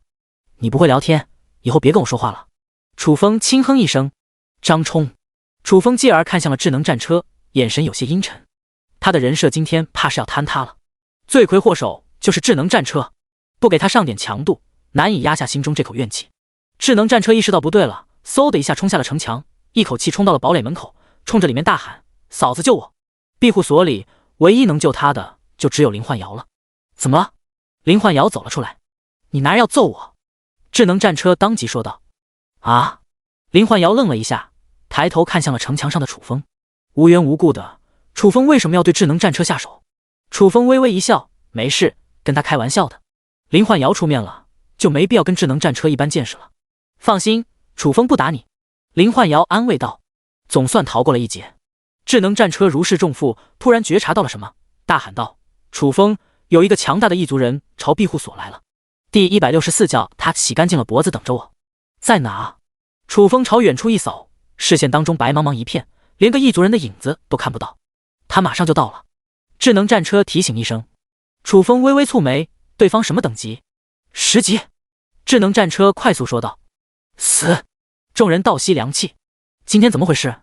这些强者怎么接二连三地冲着庇护所来了？楚风一脸平静，一个10级职业者而已，机械战兵就碾压了，完全不用放在心上。咚咚！就在这时，远处传来了隆隆的塌地之音。远远看去，一道巨大的白色身影飞驰而来，就好似一座移动的小山一样，气势相当的凶猛。怪兽！楚风嘀咕了一声，疑惑道：“小汽车，你不是说来的是异族人吗？”智能战解释道：“是一个异族人，他骑着一只白色巨熊来的。”楚风仔细打量起来，果然看到一个长发飘飘的女子骑在了巨熊后背上，这只巨熊很有可能是长发女子的灵宠。咚咚！眨眼间，巨熊冲到了近前，又是一个女人。看到巨熊身上的长发女子，众人不由得一愣，这个女人好漂亮啊！她来此所为何事？不会又冲着楚风来的吧？莫非楚风之前轻薄过她，或者做过什么过分的事情，就跟冷雅轩一样来报复楚风的？好家伙，楚风的手段也是没谁了，眼光也是够毒辣的，专挑漂亮的下手。想到这里，众人齐齐看向了楚风，暗暗感慨：真乃我辈楷模。你们用这种眼神看着我做什么？楚风奇怪道。李坚强竖起了大拇指，嘿嘿一笑：风哥，我们太崇拜你了，你就是我们的偶像。神经病吧？楚风给整不会了，吐槽了一句，转头看向了巨熊上的长发女子，冷声道：你是何人？来我的庇护所做什么？长发女子微微抬头：御兽族萧若曦，来此找你谈点事情。御兽族？楚风的脸色骤然阴沉了起来。小黑就是被御兽族的人给打伤的，差点就一命呜呼了。那么会不会是萧若曦干的？想到这一点，楚风不动声色地问道：谈什么？萧若曦朝城墙上扫了一眼，有一只受伤的黑豹就在你的庇护所当中吧？我是来找这只黑豹的。小黑就是你打伤的吧？楚风的眼神愈发的阴冷。原本打算等寒冬过去之后再给小黑报仇，不曾想对方主动送上门来了，倒也省事了。不是我。萧若曦直言。楚风微微一怔，冲着庇护所喊道：小黑，上来。小黑以极快的速度冲上了城墙，来到了楚风身边。楚风伸手一指萧若曦：是不是下边这个家伙打伤你的？不是。小黑给出答复。真的不是他。楚风轻咦一声，盯着萧若曦：你找小黑做什么？既然小黑不是萧若曦打伤的，暂时没必要出手，先问明对方的来意再说。我想带走他。萧若曦语气很坚定，给人一种不容置疑的感觉。楚风淡淡道：小黑是你的灵宠，还是你的朋友？都不是。萧若曦摇了摇头。那你凭什么带走他？楚风嗤笑。萧若曦语重心长地说道：我带走黑豹也是为了他好。楚风来了一丝兴趣，说说看。萧若曦缓缓说道：那只黑豹拥有一丝神兽血脉，但只靠他自己一辈子无法激发神兽血脉，只能碌碌无为一生，而我却有10分的把握，能帮助他进化到一个更高形态，这对他来说算是一件好事吧？确实是一件好事，但我不需要。楚风嗤之以鼻。昨天就通过异变细胞给小黑进化了，还用得着萧若曦？他拥有一丝神兽血脉啊，不帮其进化的话太可惜了。你要是为了他好，就别这么自私。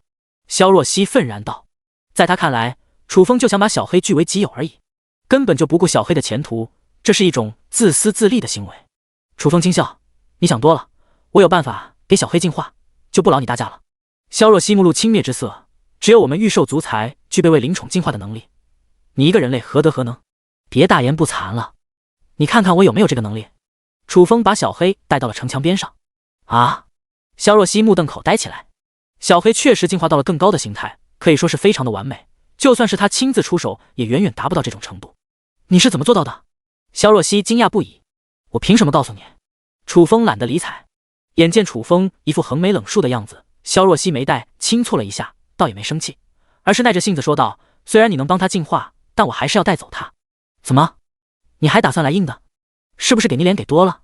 楚风的声音冰冷了起来。萧若曦真敢打这个主意，离死也就不远了。好！白色巨熊冲着楚风咆哮了一声，似乎在警告楚风：把你的嘴巴给我闭上，再敢瞎叫唤，给你熊掌砍下来红烧了。楚风呵斥了一声。白色巨熊，眼前的这个人类这么狂的吗？还想吃他的熊掌？这怎么能忍？白色巨熊转头看向了萧若曦，主人，这个人类出言不逊，嚣张至极，让我给他点教训吧。小白，稍安勿躁。萧若曦伸手抚摸着白色巨熊的脑袋，安抚了一声，转而面向楚风：人类，我带走黑豹也是为了拯救你和你的庇护所，你别不识好歹。楚风眼神闪烁了一下：你说明白一点。萧若曦轻哼：我们御兽族的狄凯对黑豹垂涎已久，一旦发现了黑豹的行踪，一定会千方百计的弄到手。此人是一名10级职业者，实力强绝，又极其凶残。他不光会抢走黑豹，还会将你的庇护所夷为平地。闻听，楚风虚眯起了双目。小黑之前就是被狄凯打伤的。对。萧若曦点了点头。回去给狄凯带个话，叫他洗干净了脖子等着我，一定给他挫骨扬灰。楚风目中闪烁着寒光，毫不掩饰内心的杀意。第165章机械战兵的恐怖实力。萧若曦的嘴角张大了，谁给你的勇气？你知道狄凯有多么的可怕？就算是我对上了，都要退避三舍，更何况是你。楚风淡定自若，真正应该恐惧的是狄凯，而不是我。赤峰荒原无人区第1暴君的称号可不是吹的，狄凯只要敢出现在我的面前，就是他的死期。风哥霸气！楚风这番话听得众人热血沸腾。萧若曦，怎么越吹越离谱了？白色巨熊小声嘀咕：主人，这个人类是不是脑子不好使？管他呢，等他见识了狄凯的厉害，有他哭的时候。萧若曦哼了一声：我的庇护所不欢迎你们，离开吧。楚风下达了逐客令。我希望你再慎重的考虑一下。萧若曦并不死心，他倒不是关心楚风的死活，他担心的是黑豹，万一被狄凯抓走的话，后果不堪设想。不是跟你说了吗？我的事不劳你费心，别在这婆婆妈妈的，赶紧走吧。楚风不耐烦地挥了挥手。眼见楚风对萧若曦如此不尊重，白色巨熊忍不了，哼斥道：主人，这家伙太不识抬举了，咱们索性一不做二不休，把黑豹抢过来。萧若曦眼神一沉，真要这么做了，跟狄凯有什么区别？以后不准说这种话了。明白了。白色巨熊弱弱道：人类，你好自为之。萧若曦说完，轻轻拍了拍白色巨熊的头颅。白色巨熊掉头就走，可是还没走出几步，远处飞驰过来了一只巨虎。看到这只巨虎的时候，萧若曦脸色一变：人类，狄凯来了，我劝你最好还是接受我的提议，否则真就来不及了。来得好！楚风不禁反喜：你就看好戏行了，真的一点不怕？萧若曦愣住了。杨奇，等会开战给我加状态。楚风低语一声。狄凯毕竟是一个10级职业者，在不动用式神的前提下，想要将其击败，稍微有点费事。而若是有了杨奇的增幅加持，对付狄凯就游刃有余了。知道了，风哥。杨奇点头。小黑和小铁跟我出去，其他人留在这里。楚风叮嘱一声，带着小黑和机械战兵走下了城墙。也在这时，巨虎奔袭到了近前。它体长5米，浑身覆盖着一层黑白相间的皮毛，一双暗红色的眼睛好似2团燃烧的火焰，身上散发的气息更是凶恶异常，隐隐的令人产生了一股毛骨悚然的感觉。巨虎身上坐着一名头发凌乱、满脸络腮胡、不修边幅的邋遢男子，此人便是狄凯。他身穿一条大裤衩和一件黑色背心，好似感受不到寒冷一样，属实有点抗冻。萧若曦，你也在这？看样子那只黑豹一定藏在了这座庇护所当中了。狄凯咧嘴大笑。萧若曦轻哼了一声，并未理睬。吱呀！就在这时，石门缓缓打开，楚风迈步而出，小黑和机械战兵一左一右紧随其后。真的在这里，而且还进化了。看到小黑的时候，狄凯微微一愣，随后疯狂的大笑起来。好啊，真是踏破铁鞋无觅处，得来全不费工夫。你就是狄凯，之前打伤小黑的那个家伙。楚风死死盯着狄凯，冷冷道：就是我干的。狄凯大方的承认了，接着饶有兴趣的打量着楚风：“小子，看在你帮助黑豹进化的份上，乖乖的把他交出来，我可以破例饶你一命。如果我不答应呢？”楚风揉了揉鼻子：“不答应就等死。”狄凯的眼神忽然变得凶恶起来：“那就没有什么好谈的了。”楚风呵呵一笑，给身边的机械战兵使了个眼色：“小铁，灭掉这只大老虎。至于狄凯，他要亲手制裁。”机械战兵手持弯刀，一步步朝大老虎逼迫过去。“小虎，弄死他！”狄凯吩咐了一声，纵身跳下了虎背。身为一名御兽师，本身不太擅长战斗，这种打打杀杀的事，还是交给灵虫好了。好！大老虎张开血盆大口，冲着机械战兵咆哮了一声，一股腥风席卷而出，吹得周边飞沙走石，尘土飞扬。机械战兵从漫天尘土中穿过，足下猛然一踏，宛如一道白色惊鸿，瞬间出现在了大老虎面前。唰！手中弯刀凌空一斩，银光撕裂虚空，凌厉的破空之音响彻。大老虎突感一股死亡的气息弥漫而来，瞳孔骤缩，扬起一只巨爪当空拍击。扑哧一声，银光划过，血光乍现。大老虎的巨爪旗杆断，一片血花从伤口处喷溅而出。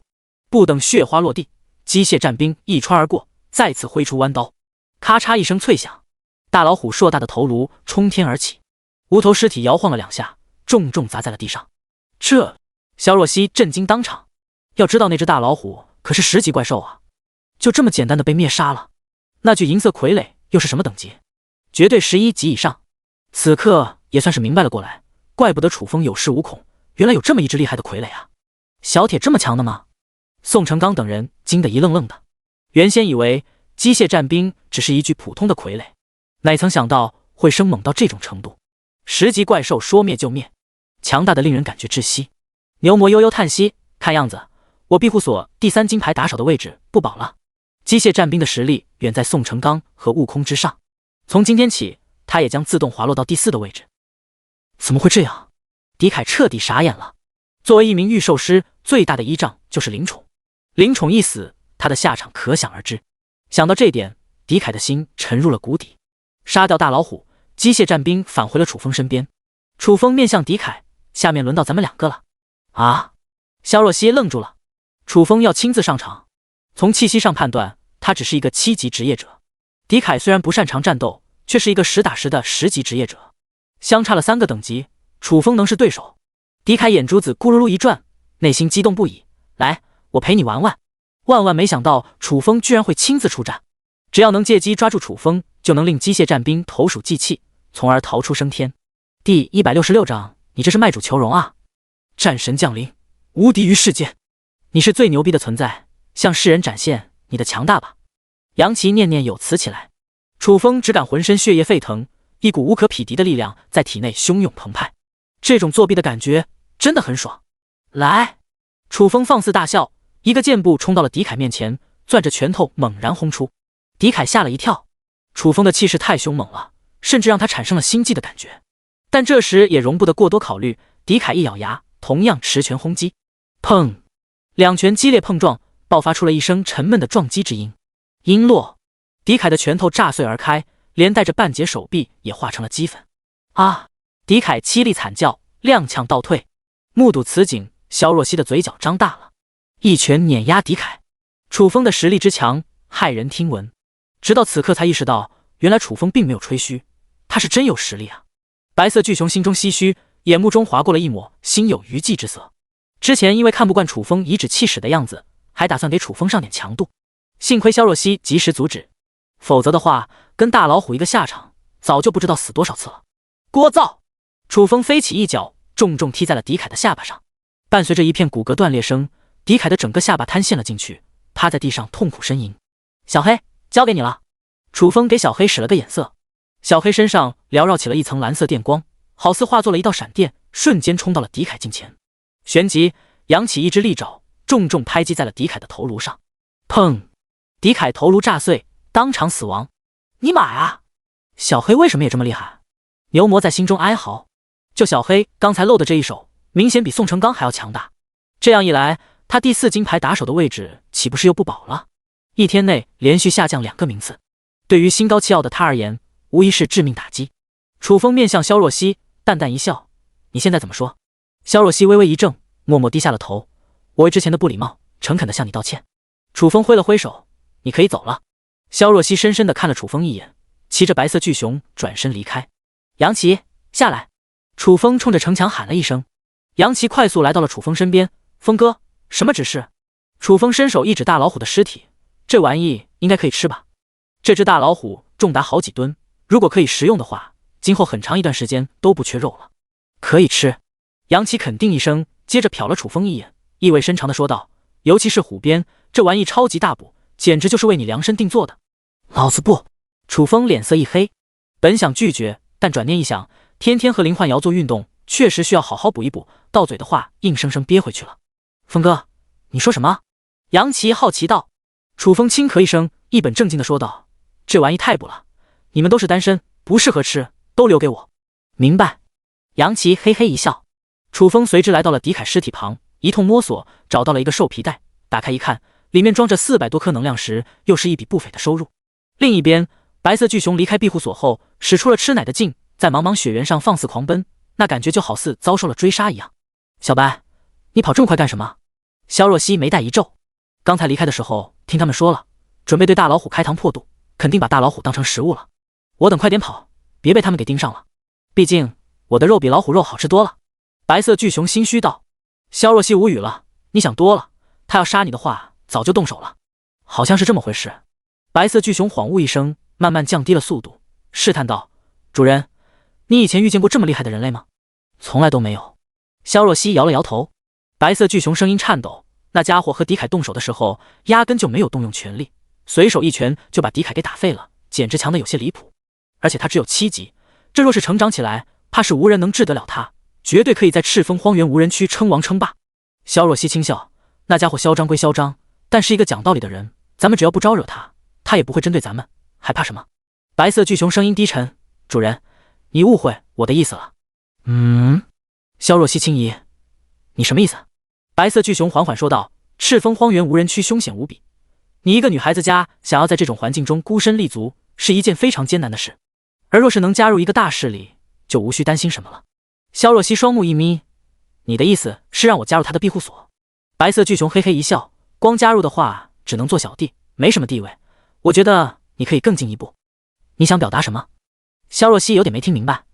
白色巨熊小声道：以你的姿色，稍微使点手段的话，一定能把他给迷得神魂颠倒，这样一来就成庇护所女主人了，地位扶摇直上。而且那家伙要实力有实力，要模样有模样，你跟了他也不算吃亏。萧若曦冷笑了起来，你这是卖主求荣啊！白色巨熊不高兴了，主人，你怎么能这么看我？我这也是为你的长远考虑，也算是良苦用心，我还应该谢谢你了。萧若曦咬了咬牙，伸手抓住了白色巨熊的大耳朵。主人，你揪我耳朵做什么？你轻点啊！你不愿意就算了啊！我再也不下烈烈了。时间一晃，来到了中午，杨琪炖了一锅老虎肉，整个庇护所里都飘荡着肉香味，众人围坐在饭桌前，吃得津津有味。突然，玄天神龟冲了过来，眼巴巴地看着楚风：主人，我也要吃肉。小乌龟，你醒了。楚风眼睛一亮，你晋升什么等级了？主人，我已经晋升5级了。玄天神龟快速说道。牛魔心中一沉，尼玛，连一只小乌龟的等级都比他高了，那他在庇护所的地位岂不是又要下降一个名次了？草啊！第167章，物质上可以节俭，但精神上必须饱满。都晋升5级了，楚风开心不已。你现在能变多大？给我展示一下。玄天神龟浑身金光一闪，身躯急速膨胀，转眼间变成了磨盘大小，两片羽翼轻轻扇动，慢慢的飞到了半空中。会飞的乌龟，众人看得啧啧称奇。楚风心思一动，小乌龟，你能带我飞到天上去吗？没问题。玄天神龟飞落在地上，主人，上来。楚风走上前去，站在了乌龟壳上。玄天神龟的两片羽翼疯狂扇动，载着楚风冲天起。身处在半空中，寒风凛冽，冰寒刺骨。楚风脚踩乌龟，双手背负，傲然挺立，任凭寒风肆虐，宛如仙人一般，彰显绝尘气质。风哥太帅了，众人由衷感慨。一人一龟在半空中盘旋了一会，楚风嘴角一哆嗦，小乌龟，快点下去吧，冻死人了。咻！玄天神龟从天而降，稳稳落地。楚风迈步而下，暗暗吸了一口凉气，仅仅在空中待了一会，感觉浑身都冻透了。主人，我能吃肉吗？玄天神龟重新变成了巴掌大小，抬头看着楚风，满脸的期待。楚风想了一下，说道：“不能吃多了，吃几块尝尝味道就可以了。”玄天神龟是靠吞噬能量石升级的，肉吃多了还怎么吃能量石？怎么升级？我一定少吃。玄天神龟兴奋地冲到了铁锅前，闻着铁锅里的肉香味，小绿豆眼眯了起来，好似陶醉了一般。咱们继续吃饭。楚风招呼了一声。恰在这时，智能战车慢悠悠地从身边路过。小汽车，楚风喊了一声。咋了？智能战车微微一怔。楚风定睛看着智能战车，意味深长地说道：“小乌龟才来庇护所没几天，人家就会飞了。再看看你，都这么长时间了，还原地踏步，你不觉得自己很废吗？”智能战车，他也想飞，关键没有星象石啊，没星象石就晋升不了高级形态，也就飞不了。楚风应该知道才对，为什么还要拿这件事来刺激他？猛然间，智能战车想到了什么，楚风一定是为了之前的事打击报复，真是小心眼。智能战车暗暗吐槽。吃完午饭，天空渐渐阴沉，仿佛被一块巨大的灰色幕布缓缓笼罩，周边的环境也被这层沉闷的色调遮挡，只剩下模糊的轮廓。整个赤峰荒原无人区在这一刻归于了寂静，仿佛在等待什么。静静的，甚至连风都不曾吹动。终于，细小的雪花开始纷纷扬扬地飘落下来，它们像是无数个微小的精灵，在空中翩翩起舞，然后轻轻地降落在大地上。一开始，雪花的数量并不多，只是偶尔有几片飘过，但随着时间的推移，越来越密集，仿佛是从天空中倾泻而下的瀑布，将整个世界都淹没在了白色的雪花之中。卧槽，怎么又下雪了？众人心中笼罩上了一层阴霾。上一次暴雪过后，庇护所遭受了一只雪兽攻击，这一次会不会同样遭受攻击？该干嘛干嘛，区区一只雪兽而已，不用放在心上。楚风安抚了一声。异变了小黑之后，就有了对付那只雪兽的办法。只要他敢来，这里就是他的葬身之地。闻听，众人齐齐松了一口气，那种压抑的情绪渐渐消失。楚风不再多说，转身进入了堡垒，来到了最顶层，躺在躺椅上休息。最近几日已经养成了睡午觉的习惯，一天不睡，浑身难受。一觉醒来，楚风神清气爽，起身朝外扫了一眼，天空中依旧大雪纷飞，整个庇护所已经被白雪覆盖，周边寂静无声，雪兽并未出现。楚风收回目光，闲来无事点开了好友群。秦生，兄弟们，今天怎么样？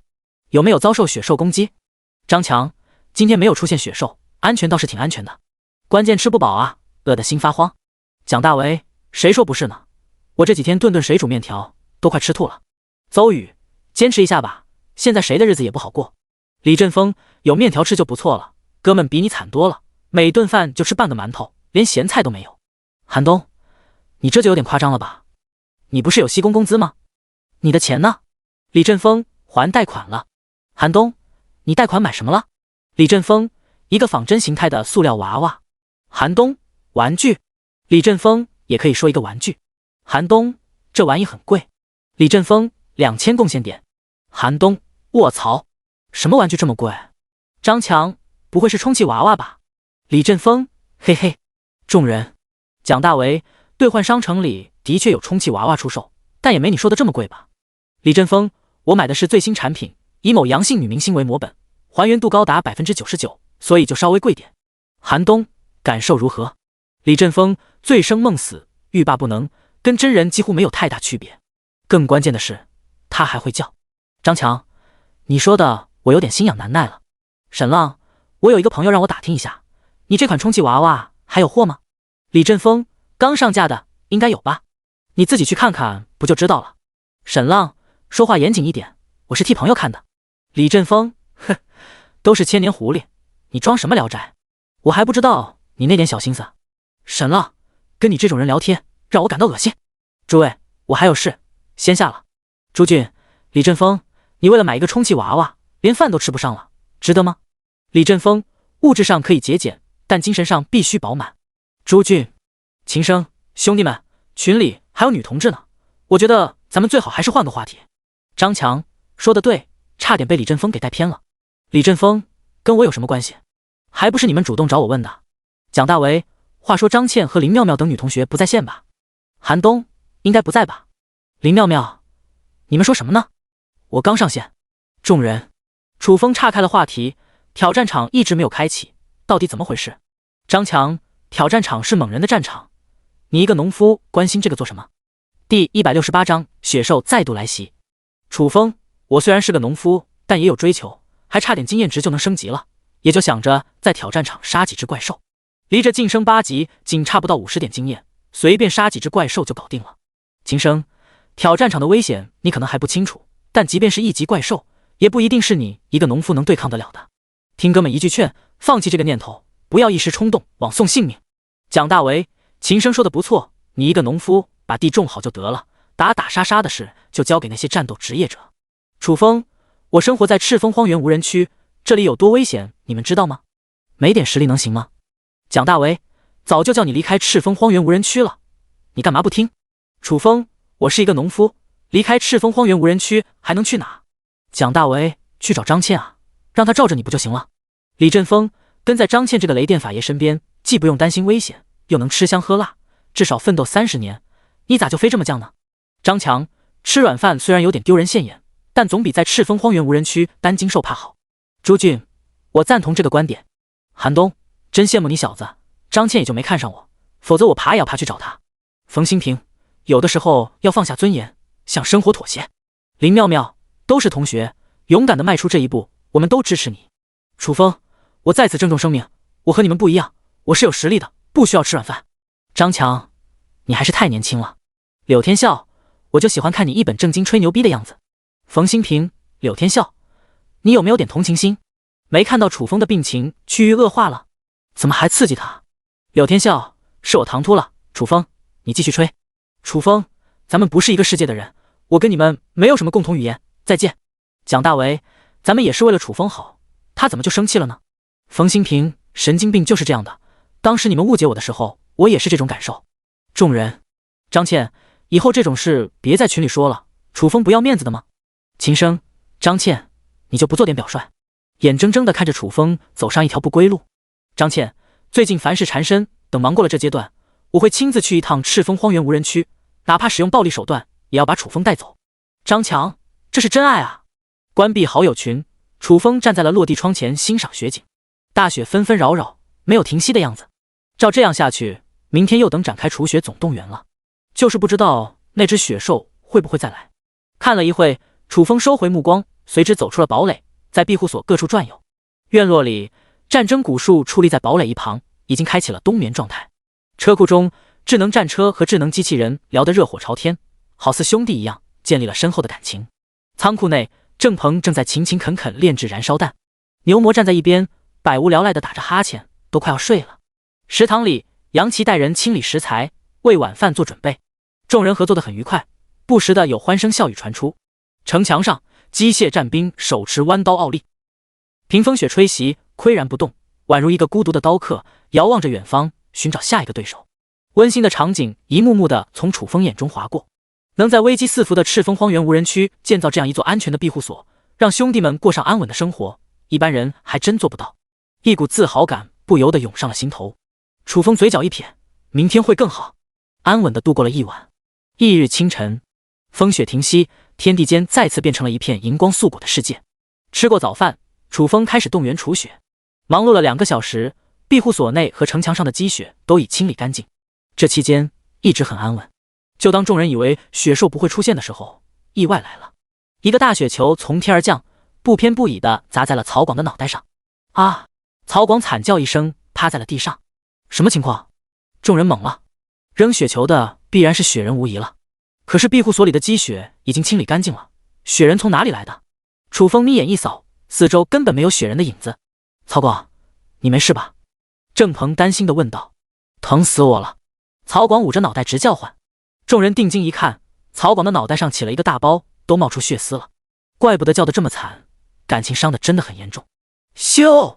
就在这时，又有一颗大雪球击射了过来。楚风眼疾手快，随手一拍，雪球炸成了一片雪雾，朦胧了视线。楚风虚眯着双目沉吟起来。雪球是从天上飞下来的，莫非雪人是站在高点扔的雪球？想到这点，楚风快速地抬头一扫，只见篮球馆屋顶晃动着几个雪白的身影，赫然就是雪人。其他几个建筑物的房顶上同样站着几个雪人。相比于上一次，此时的雪人个头高了一截，接近了2米左右，双目中还闪烁着猩红之色，好似变异了一样。雪人在屋顶上，楚风提醒一声，屋顶上的积雪都没有清理，雪人就是借助这些积雪凝聚成型的。真的是雪人！众人脸色一凝。呀！被发现了！其中一只雪人惊叫了一声。怎么办？另一只雪人问道。狭路相逢勇者胜，干他们！对，跟他们拼了！打他丫的！庇护所里响起了一片诡异的喧嚣，旋即所有的雪人展开了攻击。漫天呼啸声中，一个个大雪球如炮弹一样激射而来，都躲到我身后。张冲举着一个盾牌挡在了最前方，杨奇等人忙不迭地跑到了张冲身后。那些雪球就跟一块块大石头一样，砸在身上可疼了，他们可不敢用身体硬扛。楚风和宋成刚在站在原地纹丝不动，两人的防御力极强，那些雪球对他们造不成任何伤害。风哥，快想想办法灭掉这些雪人！尹浩焦急喊道。这样一直躲在盾牌下挨打，太憋屈了。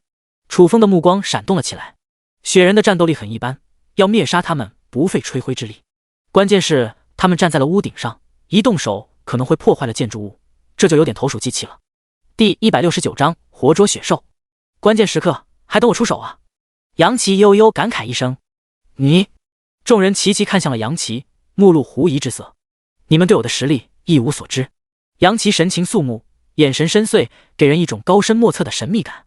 蓦然，杨奇探头看向了房顶上的一个雪人，念念有词起来：你的体内有一团火，疯狂地燃烧起来，净化你的身体，净化你的心灵，燃烧你的一切。啊，我好热啊！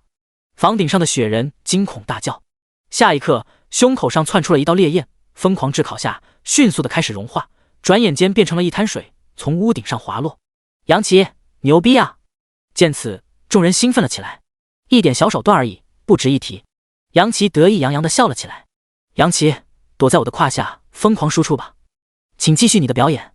张冲吼了一嗓子。杨奇，躲在胯下输出，这是什么虎狼之词？稍微愣了一下，杨奇继续对雪人下毒手。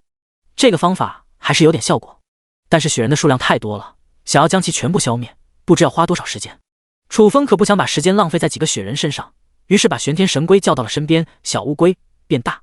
等到玄天神变成磨盘大小，楚风站在了乌龟壳上，飞向了房顶。不好，他杀过来了，快点阻止他！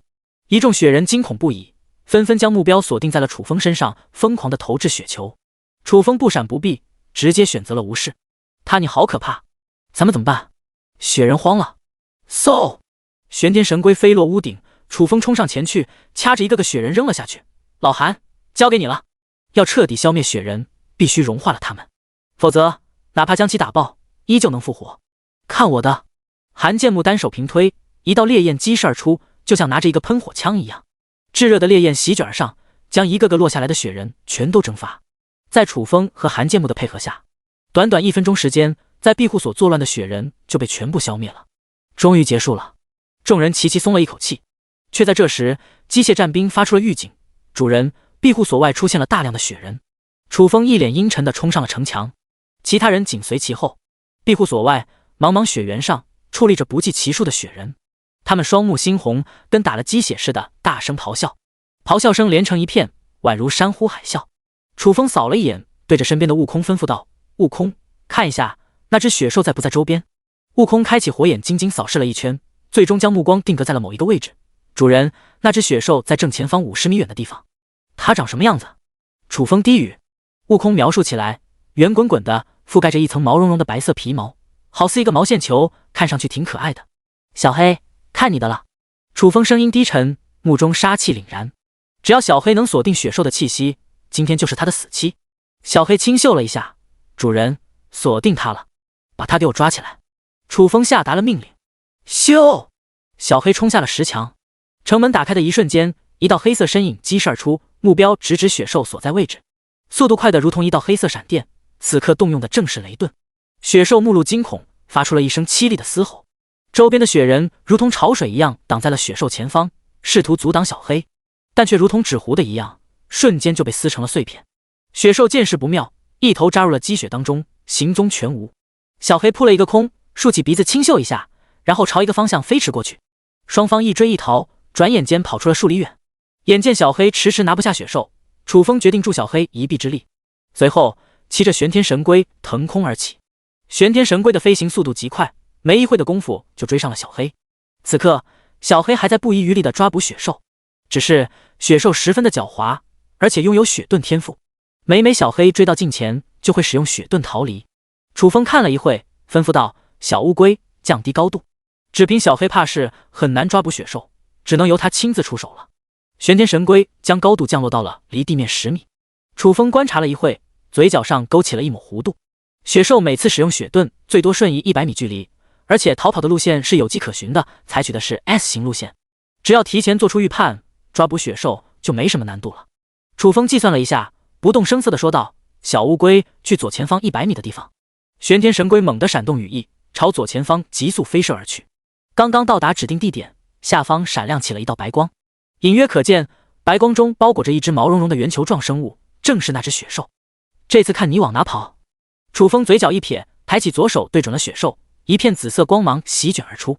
雪兽意识到了危险，但为时已晚，下一刻就被一片紫光笼罩了起来，神情一滞，呆愣在了原地。小黑飞扑上来，一爪子拍在了雪兽身上。别杀他！楚风喊了一声。这只雪兽明显开启了灵智，而且还具备不俗的召唤能力，就这么杀掉的话，太可惜了。先研究一下，说不定能收为己用。小黑一把拎起了雪兽，狠狠瞪了他一眼。这时，雪兽已经清醒了过来，目中流露着一丝惊恐。小样，跟我斗！楚风轻蔑一笑，接着给小黑使了个眼色。小黑，带他回去。返回庇护所，小黑一把将雪兽扔在了地上。庇护所已经被清理了一番，一点积雪都没有，也不担心雪兽会逃跑。众人也在这时围拢了上来。风哥，这小家伙挺可爱的，就是他召唤出了那么多凶恶的雪人。杨奇好奇道：“就是他干的。”楚风点了点头，眼神突然变得凌厉起来。哥几个，别愣着了，先给他上点强度吧。以雪兽的所作所为，不给点教训，实在说不过去。第170章元素精灵。楚风话音一落，众人一拥而上，大脚丫子不停的招呼。雪兽柔弱无骨，就跟一团棉花似的，不过几脚下去就被踩扁了。不过这家伙属实耐操，哪怕遭受了这种程度的暴踹，竟然一声不吭。楚风眼神闪动了一下，嘴角一撇：“兄弟们，强度不太够啊，稍微往上提一提。”众人顿时加大了力道，连续数百脚下去，雪兽终于扛不住了。你们打够了没有？还会说话？众人微微一怔，齐齐停下了动作。风哥，还继续吗？杨奇问道。先等一下。楚风低语一声，转而看着雪兽：“小家伙，感受如何？”雪兽死死盯着楚风，轻哼，非常的酸爽。楚风揉了揉鼻子，看样子你还是不太服啊，要不然咱们继续。雪兽心里有点忐忑，示弱道：“差不多得了，咱俩又没有什么深仇大恨，你还真想打死我呀？能不能稍微有点人性？”楚风被逗乐了：“你还抱怨起来了？不是你先招惹我的，我揍你不也是理所应当？”雪兽弱弱道：“话虽如此，但我也就跟你开个玩笑而已，又没有把你们怎样。滚你妈蛋！”曹广破口大骂：“有你这么开玩笑的？你瞅瞅，给我脑袋上打了一个大包，差点没给我打出脑震荡。”雪兽扫了一眼曹广，鄙夷道：“为什么别人都没事，偏偏就你受伤了？有没有可能是你太废物了？”曹广，雪兽都成阶下囚了，居然还敢嘲讽他，这也太嚣张了。风哥，让给他上点强度，一定给他打出屎来。曹广咬牙切齿。雪兽呵呵一笑：“不是看不起你，就你这样的，最多也就是给我挠痒痒而已，还想给我上强度？也不撒泼尿照照自己。”操！曹广脸上一片青红皂白，气得胸膛一阵起伏。等会我给你出气。楚风拍了拍曹广肩膀，安抚了一声，接着面向雪兽：“咱俩无冤无仇的，你为是要攻击我的庇护所？”雪兽眼珠子一转：“说了你就放过我吗？看样子你还没有摆正位置啊。”楚风叹了口气：“哥几个，继续。”到了这种地步了，雪兽还想跟他谈条件？不给治得服服帖帖的，他就不叫楚风。众人再次抬起了大脚，开始了施暴。曹广没有动手，而是跑进了食堂，很快拎着一个大铁锅回到原地，对着雪兽一顿咣咣乱砸。多大的仇，多大恨啊！楚风看得直咂舌。别打了，我说，我什么都告诉你。雪兽被打得苦不堪言，终于怂了。犯贱！楚风轻哼一声，示意众人停手。雪兽喘息了几口，委屈巴巴地说道：“是天道安排我这么干的，我也是身不由己啊。”天道？楚风嘀咕了一声，以天道的尿性，还真能干出这种事情来。大哥，该说的我都说了，你就放过我吧，我保证从今往后再也不招惹你了。雪兽用祈求的眼神看着楚风：“稍安勿躁，我先研究一下你有没有价值，然后再考虑放不放你。楚风轻笑了一声，啥意思啊？雪兽有点懵。突然，楚风伸出一只大手按在了雪兽脑袋上，暗联系系统，异变这只雪兽会出现何种变化？10%几率维持原形态，90%几率异变成元素精灵。楚风问道：元素精灵有什么特点？简单点说，元素精灵类似于一个全系法师。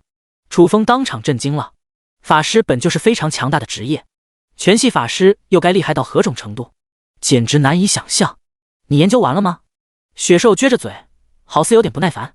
楚风缓过神来，目中弥漫上了一层炙热，如同看宝贝一样的看着雪兽。雪兽的潜力这么大，必然要收为灵宠，谁也不能阻止。你什么意思啊？雪兽隐隐生出了一种不安的感觉。楚风嘿嘿一笑，伸手抚摸着雪兽，别怕，有我在，没人敢欺负你。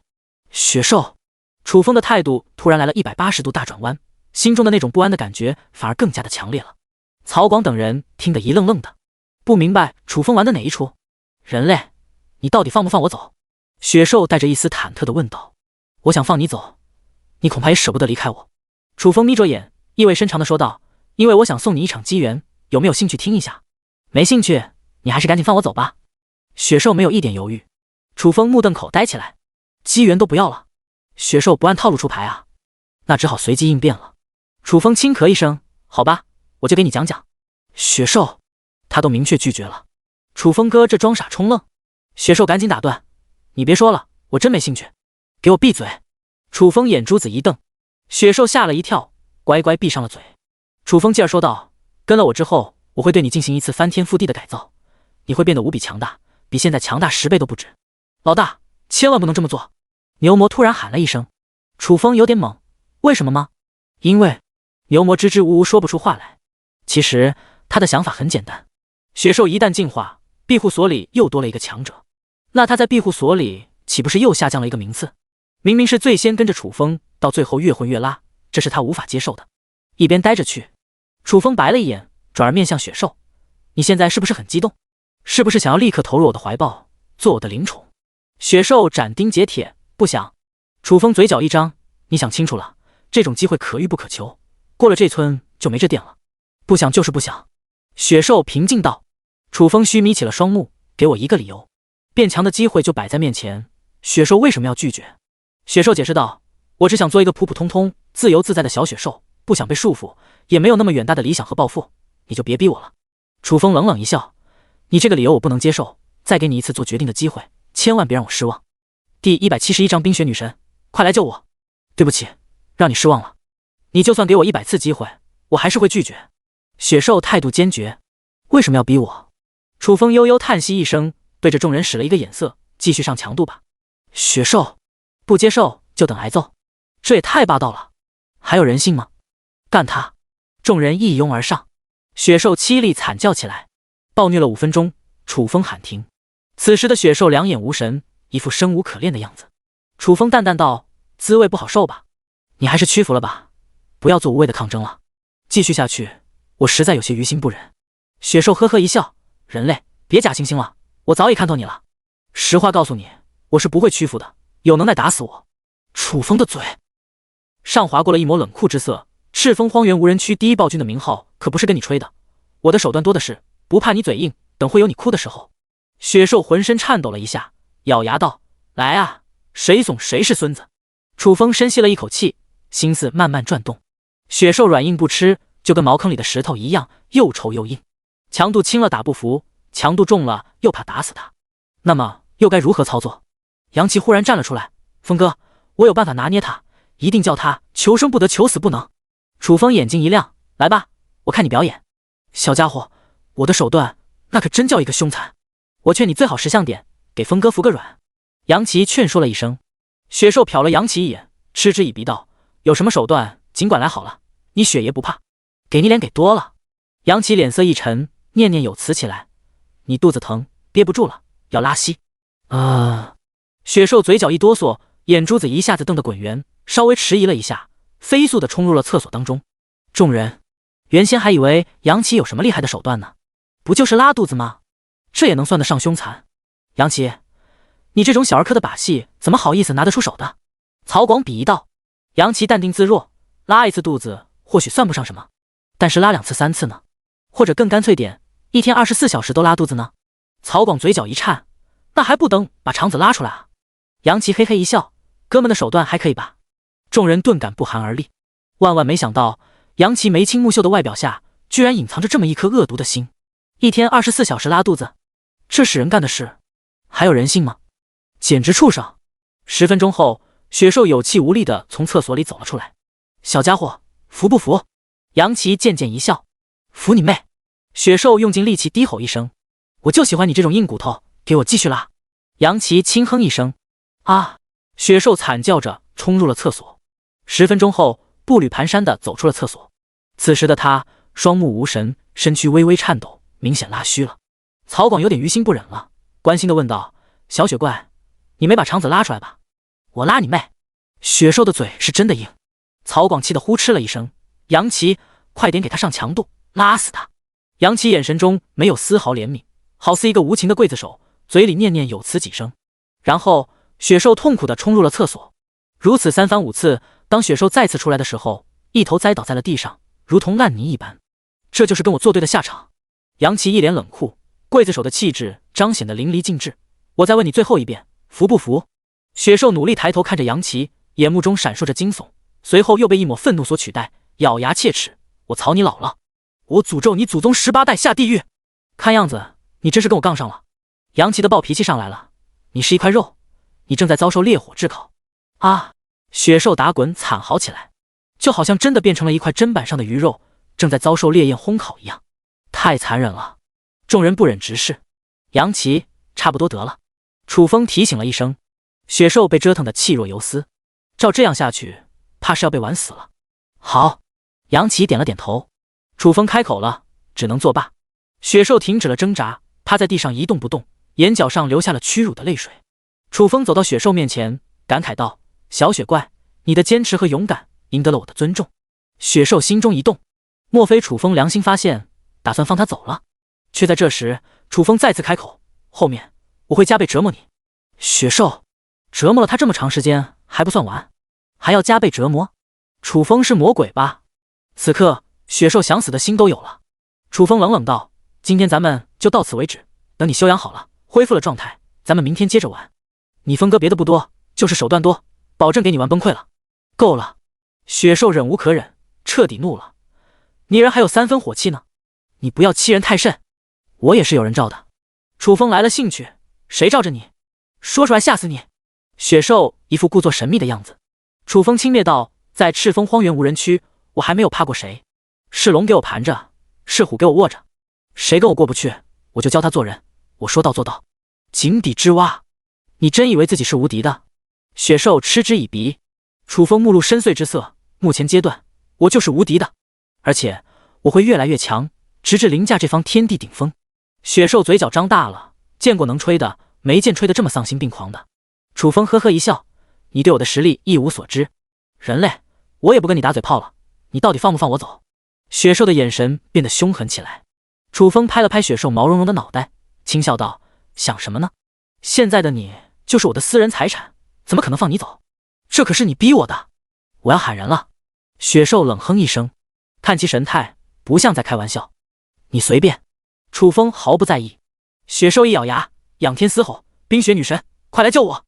第172章，我的面子就值1颗能量石。啥玩意？冰雪女神？楚风微微一怔，你唬谁呢？我已经给他传递了讯息，他马上就来救我了。雪兽轻哼：是吗？楚风好奇地问道：那你之前为什么不喊他救你？雪兽眼目中浮现了一抹纠结，无奈道：他跟你一个德行，都想收我当灵宠。我本来不想跟他有交集的，但是没办法，都是你逼我的。楚风揉了揉鼻子，按你的说法，即便冰雪女神救了你，你不也是刚出虎口又入狼窝？有什么区别？当然有区别了。雪兽轻哼，跟着他至少不用挨揍，比跟着你这个没有人性的刽子手强多了。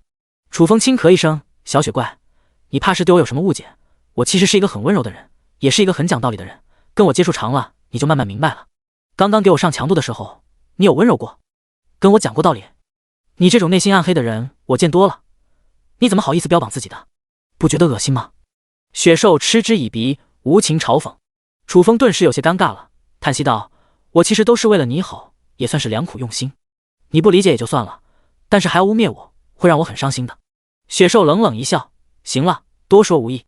冰雪女神马上就要到了，我劝你最好放了我，否则激怒了她，你恐怕会小命不保。楚风眼神犀利，谁敢抢我的东西，我就干谁。我不怕你嘴硬，到时候有你后悔的时候。雪兽冷哼一声，咱们拭目以待。楚风眉头一挑，主人，有情况。就在这时，城墙上的机械战兵忽然提醒一声。楚风猜测很可能是冰雪女神来了，于是一把抓着雪兽，带着智能战车登上了城墙。远处，一名长发女子踏着白雪徐徐而来，她身材苗条而高挑，皮肤白皙如玉，呈现出一种透明的美感。一头银白色长发及腰，像瀑布一般垂落，随着她的动作飘动着，给人一种优雅而神秘的感觉。她的眼睛是蓝色的，像海洋一般深邃，眼神中透着一种冷漠，让人不敢轻易靠近，却又忍不住被她的美丽所吸引。她的鼻子挺直而小巧，嘴唇红润而富有弹性，微微上扬的嘴角给人一种轻蔑而自信的感觉。她穿着一件白色长裙，裙摆在她的脚下飘动着，像雪花一般轻盈。上衣是一件银色的紧身衣，勾勒出完美的曲线，尤其是身前的一对标志物，傲然挺立，只看一眼就能令人血脉喷张。即便以楚风的定力，都不免看得有点出神。几秒后，银发女子来到庇护所前，停下了脚步。楚风小声问道：“小汽车，对方什么底细？”智能战车声音颤抖，无法判定他的种族，但他的等级却高达15级。楚风面色微微一凝，但很快就恢复了过来。15级职业者确实很强大，一般人根本招惹不起。只不过他也不是吃素的，式神一出，谁与争锋？区区一个15级职业者而已，根本就不放在眼里。白诗宁，救我！雪兽冲着城下的银发女子大声呼救。白诗宁微微抬头，扫了雪兽一眼，随又将目光落在了楚风身上，用不容置疑的口气说道：“人类，放了他。”楚风瞟了白诗宁一眼，淡淡道：“放他之前，有件事需要确认一下，你是哪个种族的？你还没有资格知道。”白诗宁目中一片轻蔑，有点高冷啊。楚风暗暗吐槽：“不就是长得漂亮点，有什么好臭屁的？不愿意说就算了。”楚风笑了笑，接着话音一转：“小雪怪是我的灵宠，也就是我的私人财产，我为什么要放了他？”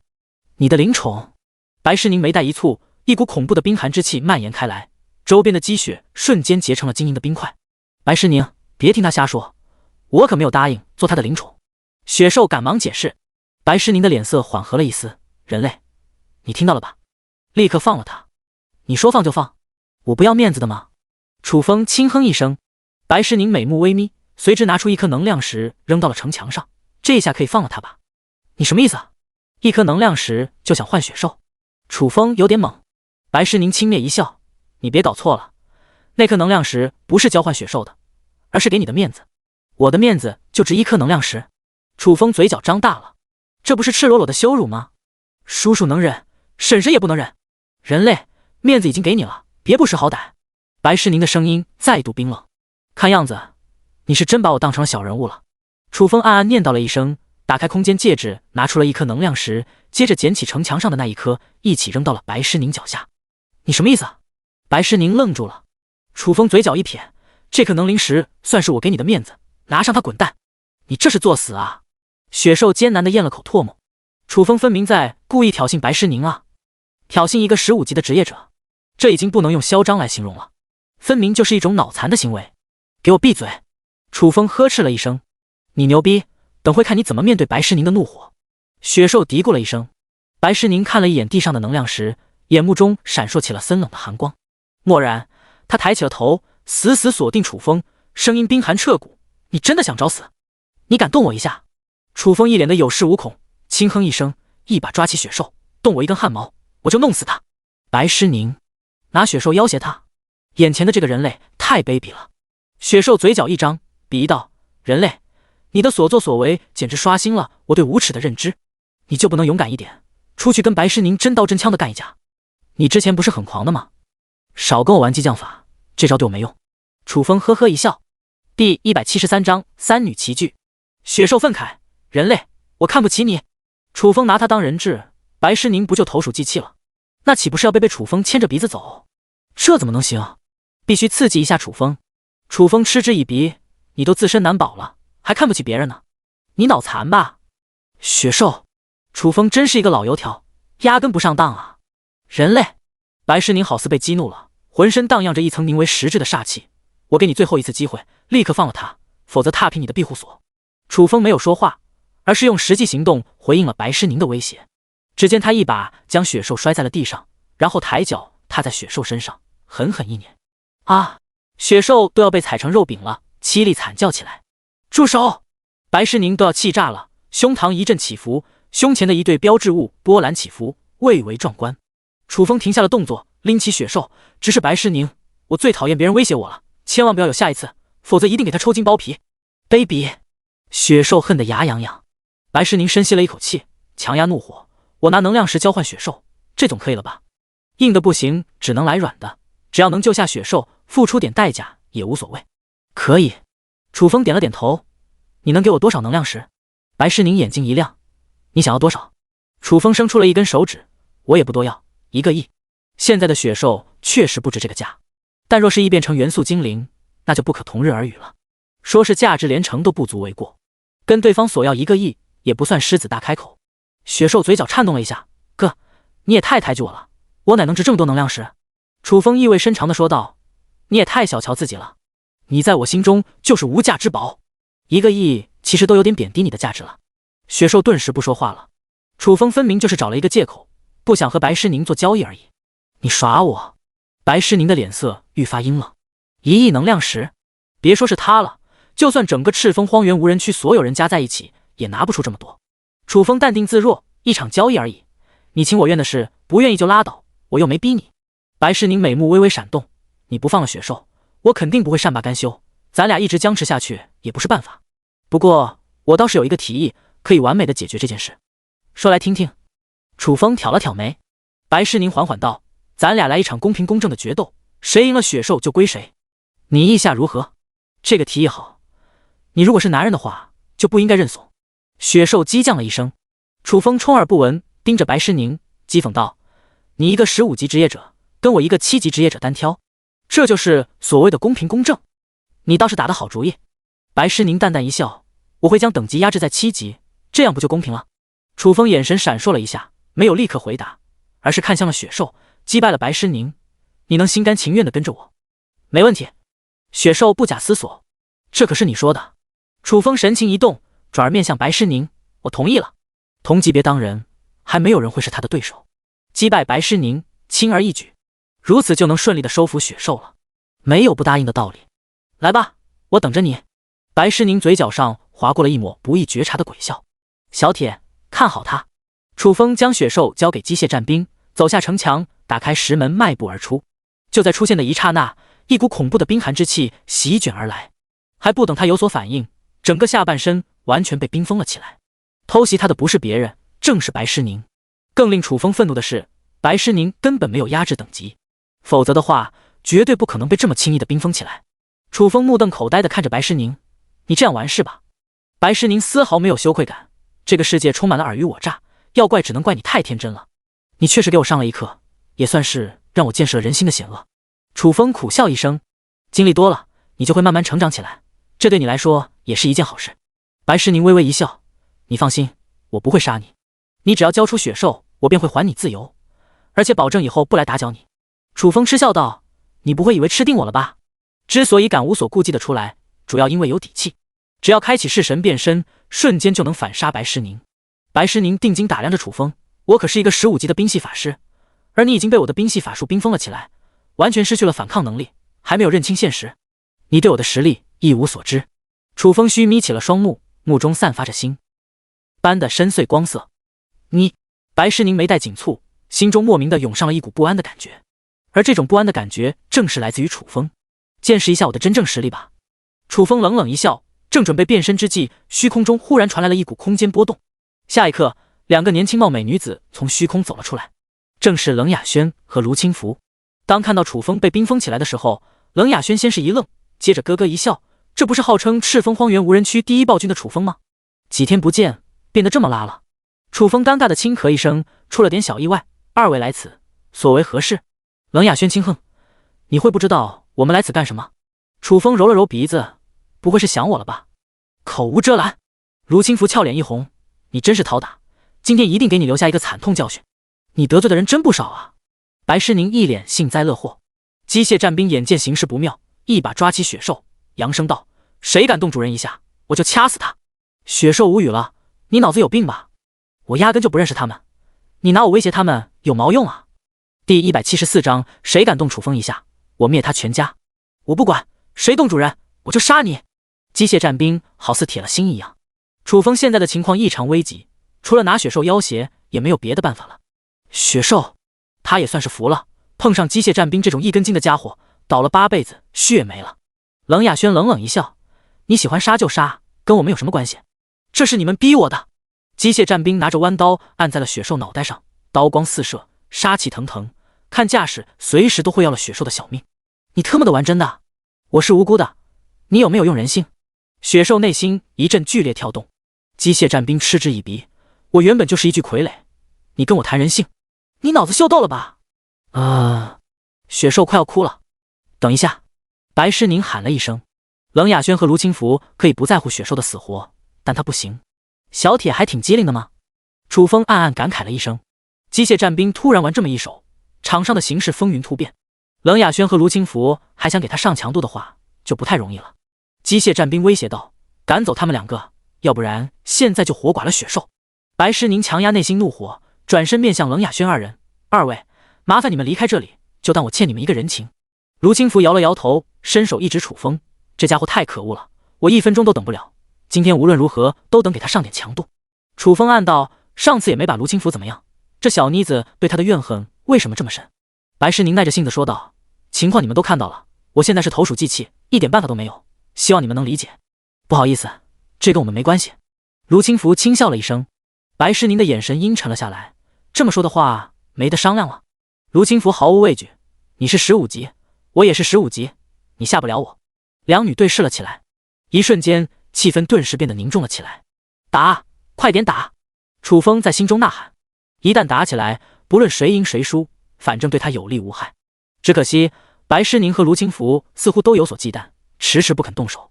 楚风有点等不及了，开口道：“3位，天寒地冻的，你们一直这么僵持下去也不是办法。我有个提议，你们3个决斗一场，谁赢了我就归谁。”“闭嘴！”卢清福3人异口同声。这话让楚风说的就好似他们3个在追求楚风一样，真够不要脸的。楚风揉了揉鼻子，小声嘀咕：“我就随便一说，你们不愿意就算了，你别得意，等会就收拾你。”卢清福哼了一声。冷雅轩美目微微一闪，面向白诗宁：“你可能还不了解楚风的为人，这家伙阴险狡诈，卑鄙无耻，肚子里全都是坏水。即便我们不插手，他也不会把血兽给你。”楚风，他在冷雅轩心中这么的不堪，这不是侮辱人吗？楚风义愤填膺：“冷雅轩，我不就亲了你一次，你有必要这么的污蔑我？你分明是诽谤！”啊！卢清福目瞪口呆地看着冷雅轩，原来他对你做过这种事啊！别听他瞎说。冷雅轩一脸羞红，气得直跺脚。卢清福定睛打量了冷雅轩一眼，试探道：“他只亲了你，没做别的过分的事情吧？我一定要杀了他！”冷雅轩的脑海中忽然浮现了一段不堪入目的画面，顿时变得怒不可遏起来。卢清福愣住了，脑回路疯狂转动。难道说冷雅轩已经被楚风给拿下了？拿下之后，楚风吃干抹净，不负责任，这才导致冷雅轩这般暴怒。卢清福越想越是这么回事。楚风，你果然是一个卑鄙小人，占了冷雅轩的便宜，居然不负责任！我今天就要你替天行道，铲除你这个败类！楚风，冷雅轩，什么跟什么，都听得有点糊涂了。冷雅轩轻轻碰了碰卢清福，细若蚊蝇：“没你说的那么严重。”卢清福美目微微一眯：“你不会是心软了吧？舍不得下手？我恨不得将他碎尸万段。”冷雅轩咬牙切齿：“那就没问题了，今天我替你做主。”卢清福的眼神中划过一抹冰冷，怒然朝楚风逼迫过去。白诗宁瞟了一眼，默默地退到了一边。机械战兵急了，快点阻止他！白诗宁充耳不闻，默不作声。这是你逼我的。机械战兵攥着弯刀比划了一下。雪兽害怕了，白诗宁，你不管我了。白诗宁抬头看着雪兽，悠悠道：“人家冷雅轩都被楚风给非礼了，我若是再阻止他们，实在说不过去。没办法，只能牺牲你了。不过你放心，你不会白死，我会为你报仇雪恨的。”雪兽这是被抛弃了，可是他不想死啊！楚风，你认命吧，谁也救不了你。卢清福一步步逼近。楚风轻笑：“想要给我上强度，你恐怕还做不到。”玄天神龟已经来到了身边，领域一开，就算卢清福有3头6臂，也奈何不了他分毫。大言不惭，今天就叫你见识一下我的手段。卢清福冷哼一声，正欲动手之际，远处飘来一声威严洪亮之音：谁敢动楚风一下，我灭他全家！卢清福3人微微一怔，齐齐朝声音来源方向看去。楚风同样愣住了。说话之人中气十足，声音中带着极其强大的威压，绝对是一个超级强者。他的朋友虽然不少，但印象当中没有这么厉害的人啊。那么来人究竟是谁？远处的雪原上，一名头戴斗笠、手持长刀的男子牵着一个6、7岁的小女孩缓缓走来。男子身材高大，步伐稳健，斗笠下的脸庞被阴影遮住，看不清全貌，只露出一双深邃而锐利的眼睛。小女孩身穿一件厚实的大棉袄，包裹得严严实实的，就跟个大粽子一样，显得既可爱又搞笑。很快，两人来到了近前。男子摘下斗笠，露出了一张饱受风霜的坚毅面孔，看似30多岁的样子。只见他凝目一扫，轻声问道：“哪位是楚风？”“是我。”楚风有点无语了，合着对方压根不认识他啊。第175章惊天一刀，天地色变。原来你就是楚风，久仰大名。中年男子呵呵一笑，看似很热情的样子。楚风有点纳闷了，他的名气这么大了吗？恍惚了一下，楚风问道：“阁下怎么称呼？”“稍微一等。”中年男子清了清嗓子，声音变得冷酷了起来：“这3个女人是不是准备为难你？”“对。”楚风点了点头，奇怪道：“你问这个做什么？”中年男子的双目眯成了一条线：“我替你打发了他们，你要替我出头？”楚风的嘴角张大了，非亲非故的，对方为什么要这么做？咱俩是老朋友了，你的事就是我的事。中年男子轻笑道。楚风愈发的懵逼了，他十分的肯定，今天是第一次和对方见面，怎么就成老朋友了？对方不会认错人了吧？中年男子继而面向卢清福3人，霸气道：“我不管你们3个是干什么的，胆敢欺负楚风，就是跟我作对，给你3秒钟时间，立刻滚蛋！”真够狂的。楚风不由得咂了咂舌，要知道卢清福3人可不是软柿子，2个15级职业者，1个8级空间法师。中年男子丝毫不把3人放在眼里，嚣张程度可见一斑。那么他又是一个什么等级的职业者？卢清福3人的脸色顿时变得难看了起来。白世宁冷冷一笑：“阁下真有把握对付我们3个？3个小卡拉米而已，我要灭你们也就动动手的事。”中年男子轻蔑一笑：“猖狂！”卢清福气的嘴角一颤，我倒想见识一下。虽然不认识中年男子，但可以肯定的是，拥有这种气度和威压，必然是一位原住民无疑。而在所有的原住民当中，他的实力绝对是数1数2的。同样都是原住民，还就不信了，一个刀客还能碾压他？那我就让你见识一下。中年男子攥着长刀，凌空一斩，刹那间，一道银色刀光划破了天空，仿佛一颗流星划过天际。刀光绚烂，光彩夺目。随着刀光的斩击，虚空开始碎裂，形成了一道道裂口，无数光芒从裂口中喷发而出，照亮了整个天空。这些光芒五颜六色，如同绚丽的烟火，让人眼花缭乱。眼前的场景异常震撼，仿佛是宇宙的毁灭与重生。这一刀劈向天空，不仅打破了虚空，也打破了人们的想象，更是让人感受到了力量的无尽。楚风4人震惊当场，呼吸都停滞了。随手一刀，居然能彰显如此威能。中年男子到底是什么等级职业者？恐怕至少是20级。想到这点，4人心中又是猛地一颤。一刀过后，中年男子轻吁了一口气，静静地看着卢清福：“还想跟我试试？”卢清福咽了口唾沫：“你厉害，我甘拜下风。”他是一个很自傲的人，却也不是一个傻子。中年男子刚才那一刀的恐怖，给他带来了极其强烈的震慑，也深知和对方的差距有多么的巨大。真若是动手的话，直接就被秒杀了。算你识相。中年男子轻哼一声，随手一挥，趁我还没有生气，抓紧离开。卢清福3人对视了一眼，没有丝毫的犹豫，转头就走。白世宁临走之际，深深看了雪兽一眼，无奈的叹息一声：“你自己保重吧。”有中年男子给楚风撑腰，不可能将雪兽抢回来了。冷雅轩，楚风忽然喊了一声：“你给我记住了，下次遇到的时候，一定给你狠狠上强度。”混蛋！冷雅轩脚底下一个趔趄，险些栽倒。等到3人消失在视线当中，中年男子抹了一把额头，长吁一口气，终于走了，吓死我了。楚风愣住了，中年男子还会害怕？他刚才不是挺牛逼的吗？随手一刀，开天裂地，都这么生猛了，到底怕什么？楚风不动声色地打量了中年男子一眼，冷不丁地发现他的额头上竟然渗出了一层冷汗，这就说明他真的在害怕，或者说心虚。到底什么情况？中年男子唏嘘了一会，转头面向楚风，微微一笑：“我叫苏阳，原97作战兵团团长，她是我女儿苏小小。”楚风懵逼了。前段时间灭掉了97兵团好几名强者，间接导致了97兵团的分崩离析，和97作战兵团之间可以说势如水火。苏阳作为97兵团的团长，非但没有报复他，反而替他出头，这就有点诡异了。楚风试探道：“阁下为什么要帮我？”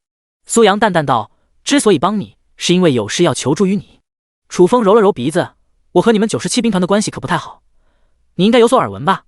苏阳嘴角上划过一抹意味深长的笑意：“97兵团之所以会覆灭，跟你脱不了关系。这件事说起来，还要谢谢你。”谢我？楚风越听越糊涂。苏阳解释道：“我虽然是97兵团的团长，但只是名义上的，实际的掌控权早就落在了副团长陈一鸣手中。在这家伙的统领下，97兵团烧杀抢掠，无恶不作，俨然变成了一群十恶不赦的土匪。对此，我是痛心疾首，曾经好几次尝试解散97兵团，奈何有陈一鸣坐镇，一切付出都成了泡影。好在你除掉了97兵团的几名骨干，导致97兵团整体实力大幅下滑，间接导致了他们的覆灭，也算是为我了却了一桩心事。”原来是这么回事。楚风恍悟一声，接着说道：“我没猜错的话，你是一名20级刀客吧？陈一鸣既然能打压你，那他又是什么等级的职业者？毕竟和97兵团有过节。”苏阳不来报复他，陈一鸣就未必了。安全起见，摸清楚陈一鸣的底细，也好提前做好防备。苏阳尴尬一笑：“你太高看我了，我哪是什么20级刀客，我只有12级而已。”楚风的嘴角顿时张大了。12级刀客一刀劈碎了虚空，震慑的卢清福和白诗宁不敢妄动。这个玩笑开得有点大了吧？苏阳呵呵一笑：“我刚才那一刀看似惊天动地，实则都是虚幻，是使用了一种演化天赋制造出来的幻象。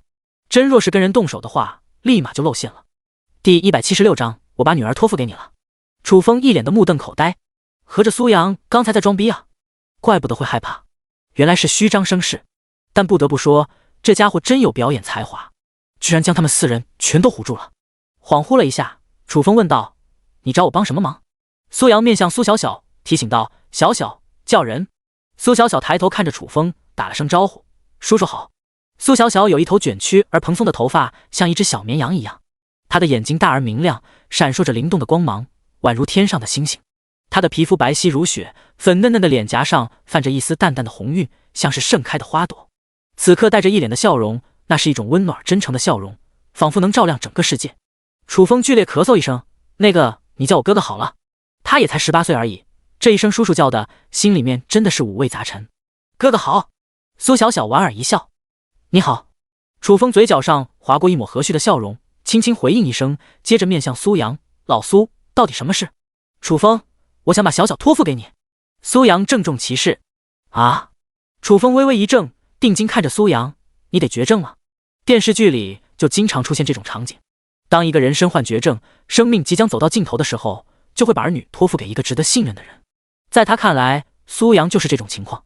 苏阳也就30出头，正值壮年，这种大好年华就要离开这个世界，不得不说是一件很悲伤的事情。苏阳差点没被这句话给呛死：“我身体好得很，压根没有什么绝症，你别胡思乱想。”没病。楚风眉头一皱，眼神变得不善起来：“既然没病，为何要抛弃骨肉？你这种做法和畜生有何分别？我最瞧不起的就是你这种人了。”苏阳说着说着，他怎么变成一个十恶不赦之辈了？苏阳叹了口气，神色惆怅：“楚风，你误会我了。那你倒是说来听听，到底怎么回事？”楚风问道。苏阳的眼神中忽然浮现了一抹忧伤，旋又被一抹亢奋所取代，看似很复杂的样子。我要去救一个人，一个很重要的人。他被困在了一个极度危险的地方，此行危机重重，九死一生。我不能带着小小，只能将他托付给你。原来这么回事。楚风眼神闪烁了一下，劝说道：“既然这么危险，我建议你稍安勿躁，先将等级提升上去，再徐徐图之。这一天我已经等了很长时间了，不能再等下去了，哪怕是死也在所不惜。”苏阳目中一片坚毅：“爸爸，你不能死，你死了我怎么办？”苏小小哭泣起来。苏阳俯身看着苏小小，爱怜地抚摸着她的小脑袋：“小小不哭，爸爸答应你，一定活着回来。”“爸爸不许骗人。”苏小小抹了一把眼泪，点了点头。苏阳起身面向楚风：“楚风，我实在没办法了，只能拜托你了，你不会拒绝吧？”楚风没有回答，而是问道：“老苏，咱俩是初次见面，彼此间根本不熟悉，你就这么放心把小小交给我？”一点不担心。苏阳笑道：“其实前段时间暗中关注过你，你这个人怎么说呢？有点卑鄙，有点无耻，但对待自己人绝对没话说。总体来说，你的人品还是有保证的。再加上你还有一座这么坚固的庇护所，把小小托付给你是最好的选择了。”楚风，苏阳是挖苦他呢，还是赞扬他？怎么有点分不清楚？当然，我也不会白让你帮忙，这是一点心意，你收下。苏阳掏出一个布袋放在了楚风手里，布袋里装的全都是能量石。楚风掂量了一下，少说2000颗，足以看出诚意。小小这么可爱，我对他也有一种亲切的感觉，原本就打算收留他。你还给什么能量石啊？太见外了。楚风说着话，很自然地把能量石收入了空间戒指当中。苏阳微微一怔，轻笑道：“不用客气，我也没打算跟你客气。”楚风暗暗嘀咕了一声，问道：“老苏，你是今天走，还是在这待几天？时间不等人，今天就等离开。”苏阳看了苏小小一眼，眼目中流露一抹不舍。“祝你一切顺利，我在庇护所等着你凯旋而归。”楚风激励了一声：“谢谢。”苏阳点了点头，忽然想起了一件事。对了，小心点陈一鸣，他是一个13级的剑客，这家伙心胸狭隘，睚眦必报，很可能找机会报复你。楚风不以为然，13级而已，他敢来，这里就是他的葬身之地。你认真的？苏阳的嘴角张大了。13级剑客，实力何其强大！楚风哪来的底气说出这种话的？我不太喜欢开玩笑。楚风笑了笑，随之转移了话题：“老苏，你是一位原住民吧？你们原本存在这个世界当中，还是跟我们一样，都是穿越者？”苏阳沉声道：“原住民也是穿越者，都是被天道强行传送过来的，只不过比你们早来了一段时间而已。”楚风眉头一挑：“你来这里多长时间了？”苏阳低语：“我算是最早的一批穿越者，来这里整整8年了。你多来8年了，才晋升12级，属实有点废了。”楚风直言不讳。苏阳尴尬的咳嗽一声：“要晋升等级，只有一个方法，通过猎杀怪兽获取经验值。刚来到这里的时候，怪物的数量很少，所以晋升的有点慢。”楚风揉了揉鼻子：“其他的原住民不也是这种情况？他们为什么晋升到比你快？”苏阳顿时没有聊下去的兴趣了，对着苏小小叮嘱道：“小小，听楚风的话，爸爸过几天就回来接你。”“爸爸，你一定要回来啊！”苏小小咬了咬嘴唇。后面父女二人交谈了一会，苏阳恋恋不舍地离开了。楚风问道：“小小，你爸爸去救谁了？”“爸爸去救妈妈了。”苏小小目不转睛地看着苏阳离去的方向。第177章，谁来操刀完成这场手术？楚风这下能理解了，怪不得苏阳明知有危险，还要义无反顾地去救人，原来救的是心爱之人。换位思考，如果林焕瑶遭遇了危险，他也会和苏阳做一样的选择。“小小，咱们进去。”楚风拉着苏小小走入了庇护所当中。“风哥，哪来的小女孩？”众人好奇地围拢上来。还不等楚风介绍，牛魔大大咧咧地说道：“不会是老大和别的女人生的孩子吧？”杨琪瞪了牛魔一眼：“别胡说八道，风哥虽然风流，但他来这里才1个多月，即便想造孩子也没时间啊。”说的也对。牛魔若有所思地点了点头，突然间感觉一股杀气弥漫了全身，这股杀气好像来自于楚风。牛魔立刻意识到说错话了，嘴角一颤：“老大，我不是故意的，是杨琪引诱我这么说的，你别跟我一般见识。”杨琪又出卖他，真是一只卑鄙无耻的牛！早就跟你说了，你会聊天就聊2句，不会聊天就当一个哑巴，你怎么就听不进去？楚风面色漆黑一片：“老大，我记住了。”牛魔讪讪一笑。楚风不再理睬，转而把苏小小介绍给了众人。等到双方认识之后，潘若云带着苏小小熟悉环境去了。“小铁，把雪兽带过来。”楚风冲着城墙喊了一声。机械战兵掐着雪兽来到了楚风身边。楚风定睛看着雪兽，淡淡道：“按照约定，你是不是应该臣服我了？”“什么约定？”雪兽佯装一副茫然无知的样子。楚风冷笑：“之前不是说好的，只要打败了白诗宁，你就心甘情愿的做我的灵宠，你不会反悔吧？”“我当然不会反悔了。”雪兽肯定了一声，接着玩味一笑：“可是你没有打败白诗宁啊，他是被苏阳给吓走的，咱俩之间的约定也就不能算数了。你这是耍无赖啊！”楚风的眼神阴沉了起来。“我是实事求是，我可没有耍无赖。”雪兽理直气壮的轻哼一声，随又提议：“要不然你再跟白诗宁打一场，只要堂堂正正的打败他，我一定做你的灵宠。”闻听，楚风虚眯起了双目，如果换成别的怪兽，敢跟他这样唧唧歪歪的，早就一巴掌扇死了。但雪兽的潜力太大了，无论如何都等收为灵宠。那么又该通过什么方式？使用誓言石？楚风很快否定了这个想法。誓言石确实具备制约能力，但前提是必须立下誓言。雪兽一副死猪不怕开水烫的样子，肯定不会老老实实发誓。如此一来，誓言石就派不上用场了，还等给他上强度。楚风将众人召集起来，你们有没有办法对付这只雪兽？普通的办法对雪兽不起作用，只能剑走偏锋。曹广琢磨了一会，嘴角上划过了一抹残忍之色。咱们索性一不做二不休，给他来一场手术。什么手术？尹浩一脸好奇。曹广眼神冷酷，好似化作了一个刽子手，阴沉道：阉了他。众人，割掉雪兽的命根子。曹广怎么想得出来的？死！楚风倒吸了一口凉气。曹广的这个办法太歹毒了，这若是割掉小鸡鸡的话，雪兽一定会痛不欲生吧？雪兽傻眼了，眼前的这些人类一个比一个凶残，都是魔鬼吧？这玩意有小鸡鸡吗？我怎么没发现？张冲提出了疑问。杨琪嘿嘿一笑，肯定有，要不然怎么上厕所？是这么个道理。张冲若有所思地嘀咕了一声，一把抓起雪兽上下打量起来，很快就发现了一根小竹签，找到了，就是有点小。雪兽，你们这样做礼貌吗？风哥，动不动手术？众人齐齐看向了楚风，等待楚风做出决断。楚风捏着下巴，定睛看着雪兽，我们都是文明人，按理说不应该做这种残暴的事，但没办法，都是你逼的。你不能这么做，我会诅咒你的。雪兽内心一阵剧烈跳动，还特么的嘴硬。楚风哼了一声，转而面向众人，谁来操刀完成这场手术？我来。曹广迈步而出，浑身杀气腾腾，把50米长的大砍刀抬上来。楚风咂了咂舌，杀鸡焉用牛刀。去厨房拿把菜刀出来。杨琪小跑进了食堂，很快拎着一把明晃晃的菜刀返回了原地。曹广拿着菜刀放在雪兽面前比划了2下，刀光四射，深深地扎进了雪兽眼目当中。小家伙，放心好了，我是专业的，不会很痛的，忍一忍就过去了。咕咚，雪兽艰难地咽了口唾沫。楚风，我现在改变主意还来得及吗？行事不由人，不妥协的话，命根子就没了。想通了。楚风内心毫无波澜，极其平静。面对割小鸡鸡的威胁，早就猜到了雪兽会妥协，只不过这家伙能不能心甘情愿的臣服还不好说。我想通了，我愿意臣服你，做你的灵宠。雪兽不假思索。楚风默默等待了一会，并没有收到提示，这就说明雪兽是言不由衷，跟我玩这一套，真当我好糊弄？楚风冷冷一笑，接着打开兑换商城，购买了一块磨刀石，递给了曹广。啥意思啊？曹广有点懵。磨刀，下手的时候能力锁点。楚风平静道：雪兽不是臣服了吗？为什么还要动手？曹广犯起了嘀咕，但还是按照楚风的要求做。吱吱，刺耳的磨刀声响彻了起来，如同死神的回响，深深刺激着雪兽的神经。雪兽终于承受不住了，内心慢慢崩溃，都快要哭了。楚风，别折磨我了，我愿意做你的灵宠，放过我吧。雪兽选择臣服，恭喜宿主获得一只灵宠。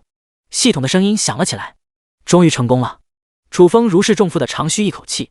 风哥，还要动手吗？曹广磨完了菜刀，向楚风询问。不用动手术了，给他上点普通的强度就可以了。楚风悠悠道。为了收服雪兽，费了老大的劲了，真的可以说心力交瘁。不给他上点强度，难以咽下心中这口怨气。第178章粉色房间，妖娆靓女。雪兽傻眼了，他已经臣服了，楚风为什么还要给他上强度？曹广放下了屠刀，脸色变得阴森起来。其他人则目露凶光，死死盯着雪兽。雪兽知道这一顿揍不可避免，嘴角颤抖。哥几个，从今往后咱们就是自己人了，下手轻一点。曹广嘿嘿一笑，哥几个都听到了吧？过了这村就没这店了，再不打就没机会了。雪兽，干他！宋城刚大吼一声，抬脚暴踹，其他人也都不甘示弱，纷纷动手。很快，雪兽就被一只只大脚丫子给淹没了，发出了凄厉的惨嚎。此刻，苏小小和潘若云正从宿舍里走出来，恰巧目睹了此景。苏小小张大了小嘴：姐姐，小雪兽那么可爱，为什么要打她？潘若云莞尔一笑，因为她不听楚风的话，惹楚风生气了。哦，苏小小点了点头，气鼓鼓地说道：居然惹大哥哥生气，确实该打。姐姐，咱们也过去给他点教训吧。潘若云。吃完晚饭，楚风按照规矩给苏小小走了一遍流程。不论是谁，只要留在庇护所，就必须对着誓言石立下誓言。苏小小很配合，顺利地完成了流程，正式成为了庇护所一员。楚风随又在兑换商城给苏小小购买了2套衣服，原先的那件大棉袄穿在身上太难看了，必须换掉。做完这一切，潘若云领着苏小小去往了大棚内的小木屋，暂时没有别的住所，就让苏小小和潘若云一起住好了。突然，雪兽窜到了楚风面前：“老大，我晚上住哪？庇护所面积这么大，你随便找个地方一趴不就行了？”楚风随口道。雪兽不乐意了：“外面天寒地冻的，你打算冻死我？你不是雪兽吗？会怕寒冷？”楚风轻笑：“我也有血有肉的，当然怕冷了。”雪兽撅着嘴：“原来你也怕冷。”楚风嘀咕了一眼，凝目朝周边一扫：“牛棚和狗窝，你随便选一个吧。我有洁癖，不喜欢和低智商的动物待在一起。”雪兽拒绝了。楚风嘴角一张，牛魔的智商确实低了一点，但悟空和小黑的智商丝毫不在雪兽之下，这家伙怎么好意思嫌弃的？楚风轻咳一声：“要不然你去大棚，大棚里安置了火炉，24小时燃烧，还是比较暖和的。”“不去大棚，我想去那个地方。”雪兽看向了智能战车的车库。“你要去车库？”楚风目瞪口呆。小汽车可是一个十足的话痨，是人人敬而远之的存在。雪兽居然主动提出这种要求，显然不知道智能战车是一个什么样的选手。有问题吗？雪兽歪着脑袋看着楚风。楚风好奇道：“你为什么要和小汽车作伴？”雪兽直说：“原因很简单，小汽车属于高科技产品，跟它在一起比跟那些低龄动物强多了。”楚风哑然失笑：“这可是你自己的选择，千万别后悔。”“肯定不后悔。”雪兽掷地有声：“那你就去吧。”楚风挥了挥手：“要不然你跟小汽车说一声，我怕他不让我进去。”雪兽提醒。楚风意味深长地说道：“尽管放心好了，他巴不得有人陪他呢。”“那我过去了。”雪兽快速地跑向了车库，礼貌地询问：“小汽车，我能跟你作伴吗？”智能战车的2个车灯闪亮了一下，好似很激动的样子。“来，快里面请。”回到堡垒，楚风打开了游戏面板，挑战场还在升级当中，无法开启。楚风正打算点开好友群的时候，冷不丁地发现多了一个界面无痕岛聊天群。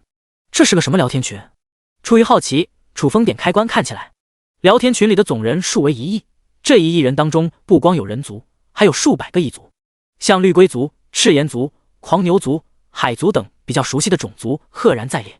此刻群里正在上演一场旷世对喷，作为人族装逼老祖的柳天啸舌战群雄，一人独喷所有种族，在他的强大装逼火力压制下，一众异族被喷得体无完肤，毫无招架之力。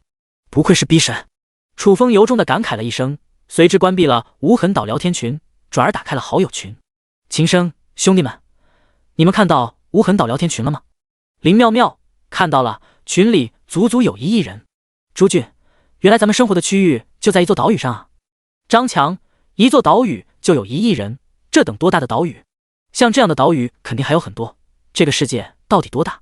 柳天啸，这个世界充满了未知的恐惧和神秘，想要揭开它的面纱，需要一步步慢慢探索。这个过程是一种挑战，也是一种享受。蒋大为，你不是在无痕岛聊天群舌战群雄吗？战况如何？柳天啸，一群小卡拉米而已，哥们毁灭者的身份往外一摆，一个个怂的一笔，全都割前割后的想要跟我套近乎，实在无趣。蒋大为，牛逼！李振峰，咱们人族能不能在这个世界立足，全指望你了。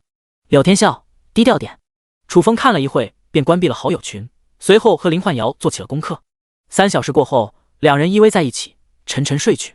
不知过了多久，楚风忽然发觉眼前微微一亮，睁眼一看，却发现身处在了一个陌生的房间里。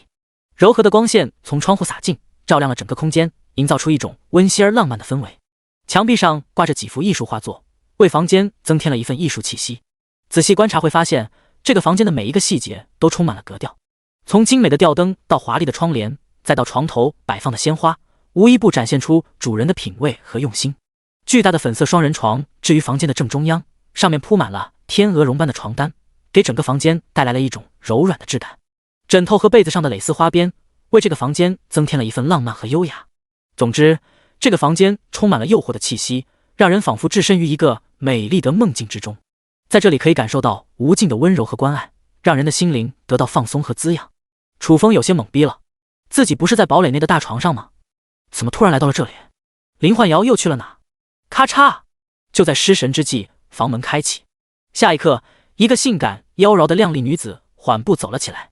第179章18号技师竭诚为您服务。此女20多岁的样子，身穿一套黑色职业装制服。这套制服设计简约，但每一个细节都透露出女性的魅力。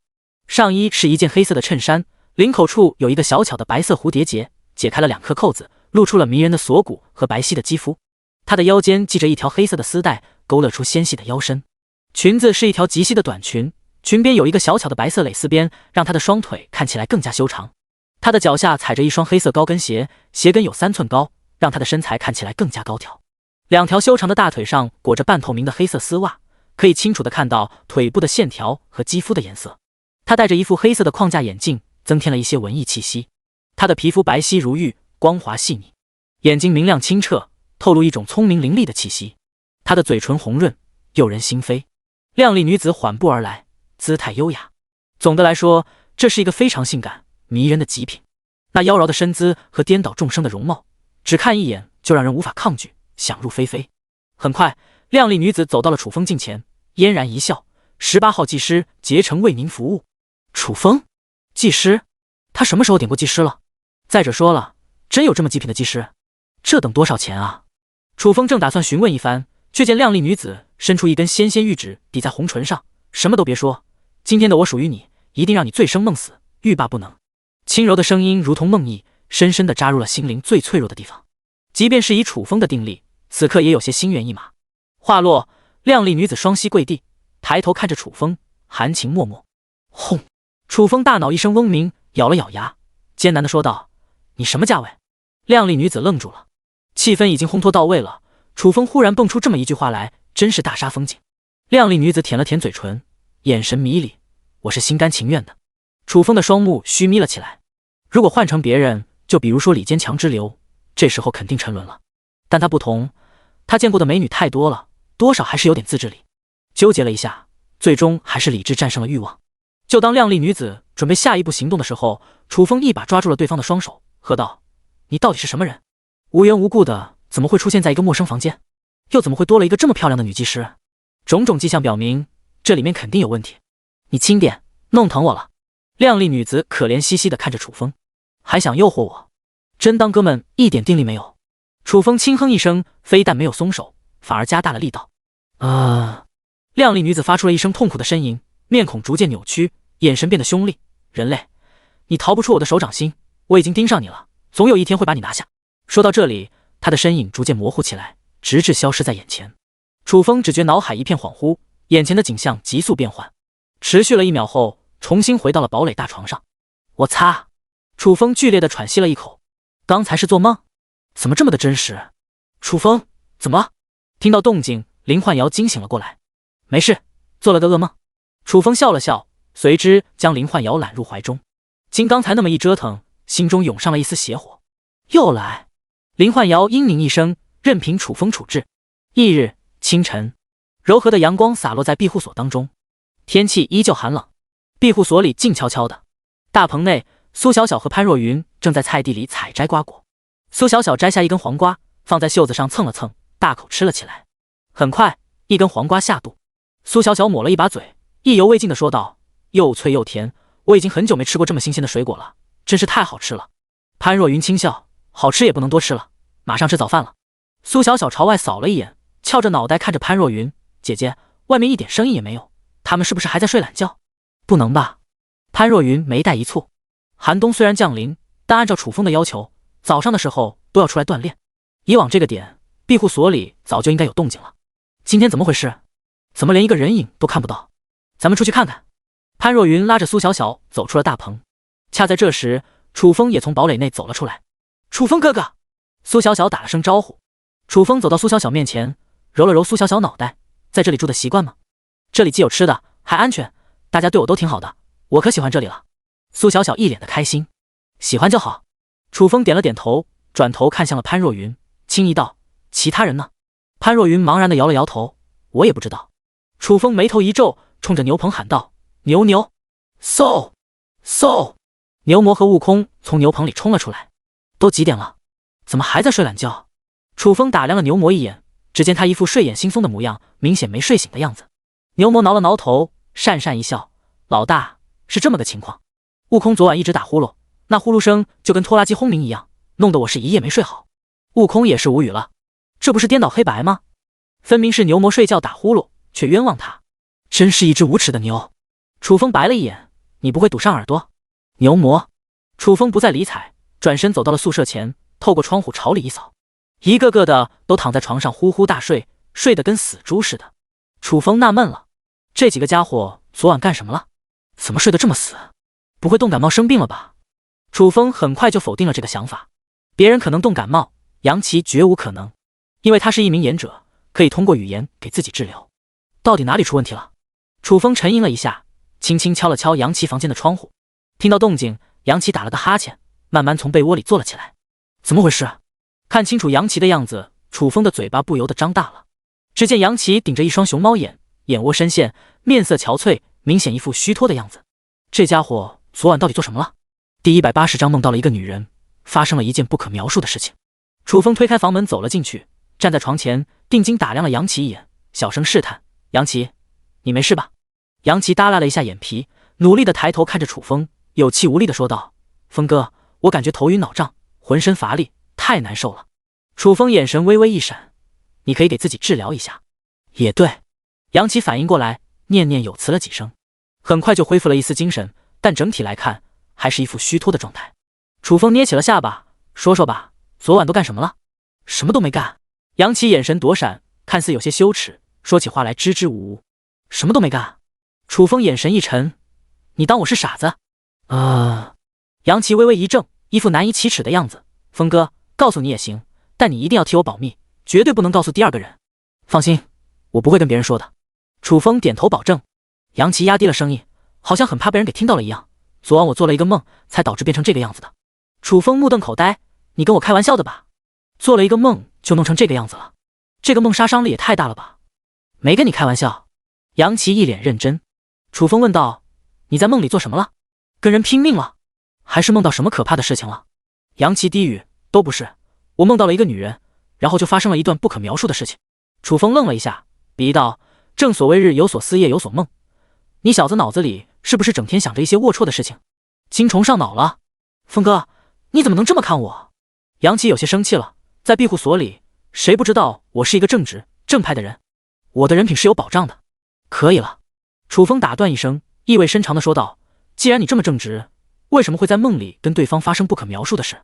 杨奇悠悠道：我也没办法呀，对方长得太像杨幂了，而且穿着暴露，一出现就开始挑逗我，换成谁也扛不住啊。楚风眉头紧皱，昨晚他也做了一个类似的梦，如果不是心性坚韧，很可能被对方给拿下了。两个人做相同的梦，可能是巧合，如果所有人都做了一样的梦，那就不是巧合了，肯定是有人在暗中捣鬼。当然，到底是不是这种情况，还等能问问其他人才能确定。楚风问道：你昨晚跟对方激战了几次？杨奇努力地回想了一下，记不太清楚了，昨晚太疯狂了，至少7、8次吧。楚风，一夜7次郎，就杨奇这小身板，有这种火力吗？这个牛逼吹得不一般，十分的响当当。楚风很快又想到了一个问题，如果在现实当中这么疯狂的话，出现虚脱的情况很正常，但杨奇是在梦里啊，梦里发生的事能映射到现实当中，这就有点诡异了。杨奇瞟了楚风一眼，试探道：风哥，你昨晚没做这种梦吗？没有。楚风矢口否认，这种事可不光彩，牵扯到了人设，当然不能承认。是吗？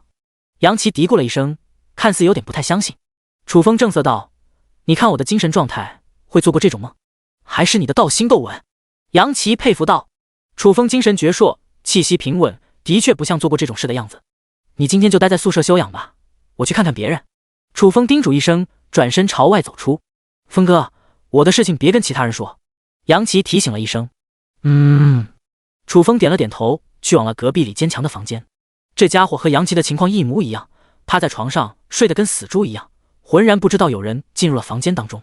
楚风走到床前，定睛一扫，眉头不由得深皱起来。只见李坚强面色苍白如纸，好似被人吸干了精血，气息非常的微弱，一张脸瘦了一圈，都脱相了。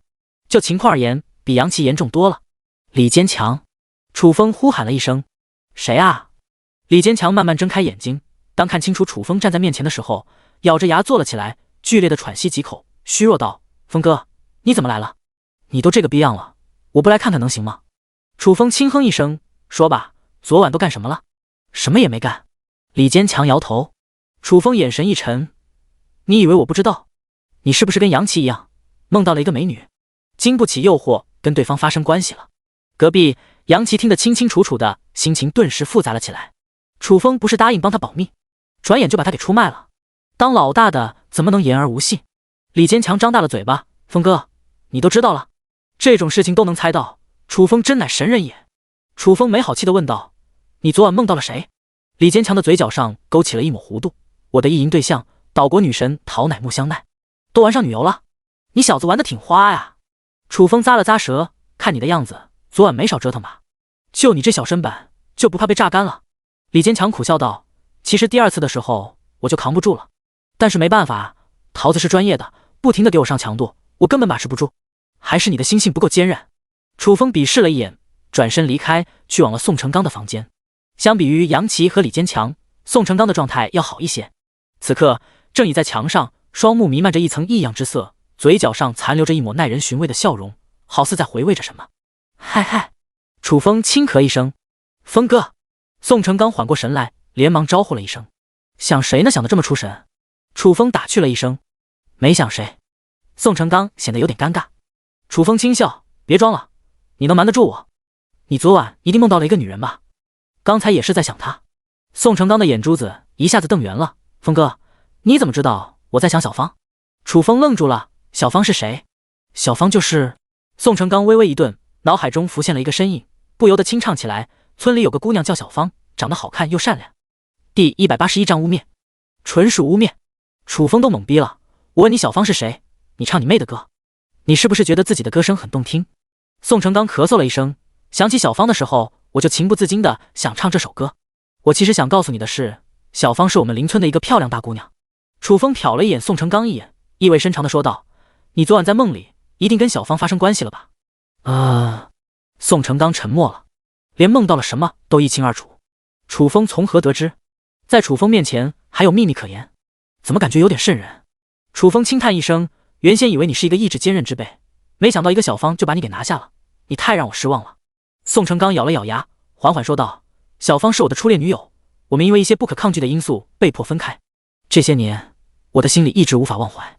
再次遇到她，她又是主动投怀送抱，我总不能拒人千里之外吧？那也太无情了。还是你的内心太脆弱了。楚风摇了摇头，转身离开。出来的一瞬间，眼神变得无比冰冷。杨琪、李坚强和宋成刚出现同样的情况，这就说明的确有人在暗中捣鬼，而且对方好似能看透人心，专门朝软肋下手。比如说杨琪，他喜欢杨幂，对方就在梦里变出一个杨幂。再比如说李坚强，这家伙沉浸在岛国小电影中不可自拔，对方就弄了一个桃乃木香奈出来。面对这种情况，还真没几个人能顶得住。问题有点严重了。楚风脸色凝重起来，目前为止还不知道敌人是谁，身处何处，又要如何破局。楚风叹息一声，转而进入了其他人的房间。韩建木、吴华清、张冲、曹广、张柔若和郑鹏同样做过梦，不是梦到了女明星，就是校花或者性感女邻居，总之都是漂亮女人。唯独尹浩是个例外，这家伙居然梦到了一个100公斤重的女摔跤手。尹浩给出的解释，他喜欢被动，喜欢被征服的感觉，口味也是够重的。看望完了所有人，楚风独自进入了食堂。杨琪已经歇菜了，今天的早饭只能由他亲自下厨。忙了1个小时，楚风煮了一大锅米粥，外加10几个鸡蛋，然后给杨琪等人各送去了一份。做完这一切，招呼潘若云、林焕瑶、苏小小和几只灵宠吃饭。杨琪他们呢？林焕瑶奇怪道，他们生病了。楚风低语一声，杨琪几人是纵欲过度导致的身体虚弱，这种事当着3个女人的面不好说出口，只能找个借口搪塞。啊！林焕瑶懵了，庇护所里的人都是职业者，职业者的身体素质远超普通人，怎么说病就病了？而且一病就是一大片，这也太奇怪了。先吃饭吧。楚风转移了话题。潘若云看了楚风一眼，好似想说点什么，但还是忍住了。吃完饭，雪兽凑到了楚风面前，一副无精打采、欲哭无泪的样子。老大，跟你商量个事，等会再说。楚风心情糟糕透顶，根本没心思跟雪兽交流。好吧。眼见楚风脸色不太好看，雪兽识趣的退到了一边。楚风洗刷完碗筷，径直朝着宿舍走了过去。小小，你先回大棚。潘若云叮嘱了一声，然后快速的追上了楚风。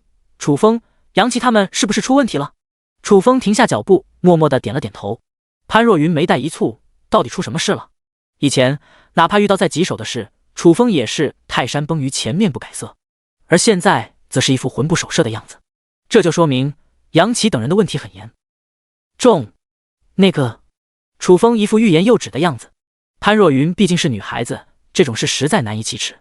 楚风，你是庇护所的老大不假，但不能遇到什么事一个人扛。身为团队的一份子，我也有义务分担一部分压力。潘若云沉声道。眼见潘若云如此坚持，楚风便道明了原委。听完，潘若云脸上布满了羞红。对于一个未经人事的女孩子来说，这种事确实很令人感觉羞耻。楚风轻咳一声，情况就是这么个情况，你有没有蛛丝马迹？潘若云沉吟片刻，好似想到了什么，开口道：楚风，咱们有麻烦了，对方很有可能是一个女魅魔。女魅魔？楚风嘀咕了一声。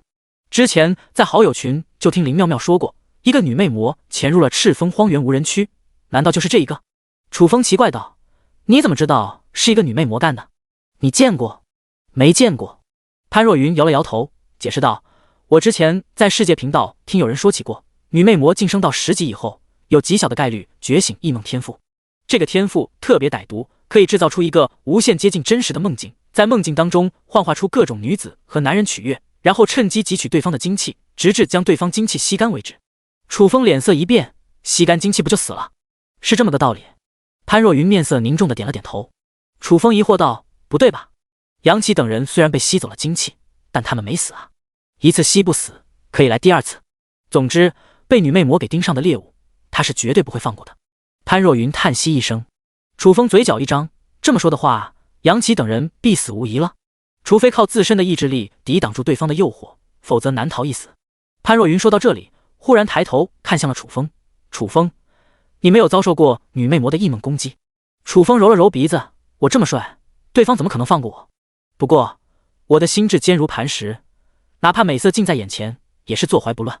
潘若云嘴角一张，这样说的话，我以前误会你了。误会什么了？楚风问道。潘若云低语，听他们说，你一见到美女就会生出歪心思，不是挑逗就是轻薄，还以为你是那种人。楚风怒不可遏，谁给我造谣？我光明磊落，浩然正气，磊落易荡，怎么可能是那种人？污蔑，纯属污蔑。潘若云愣住了，楚风的反应是不是有点过激了？第182章誓死保住命根，以后别听他们瞎咧咧。楚风哼了一声，双目渐渐虚眯，咱们还等研究一下如何对付女魅魔，你有没有办法？不将女魅魔弄死，杨琪等人危在旦夕，必须将其铲除，而且要快。潘若云悠悠道：女魅魔行事谨慎，断不会把自身置于危险当中，咱们很难找到她的行踪，想要杀她几乎是不可能的事。楚风眉头皱了起来，他在释放异梦天赋的时候，应该不会距离太远吧？只要出现在庇护所周围，凭借智能战车的探查能力，很容易就能将其挖出来。没你想的那么简单。潘若云解释道：异梦是一种很特殊的天赋，无视距离的限制，哪怕相隔100公里，依然可以锁定目标。麻烦了。楚风的脸色异常凝重。潘若云提议：楚风，要不你跟大家伙商量一下，人多力量大，或许有解决办法。我也去找发帖的那人询问一下，咱们一起努力，不能坐以待毙。只能这样了。楚风叹了口气，随后将杨琪等人召集到了一起。吃完了早饭，杨琪等人恢复了一丝精气神，已经不像早上那样半死不活。诸位，情况不太妙，你们要有个心理准备。楚风神色惆怅，声音低沉。风哥，你什么意思？我们不会要死了吧？李坚强心里一阵突突，也就做了一个梦而已，没这么严重吧？楚风苦笑，差不多就是这个情况。啊！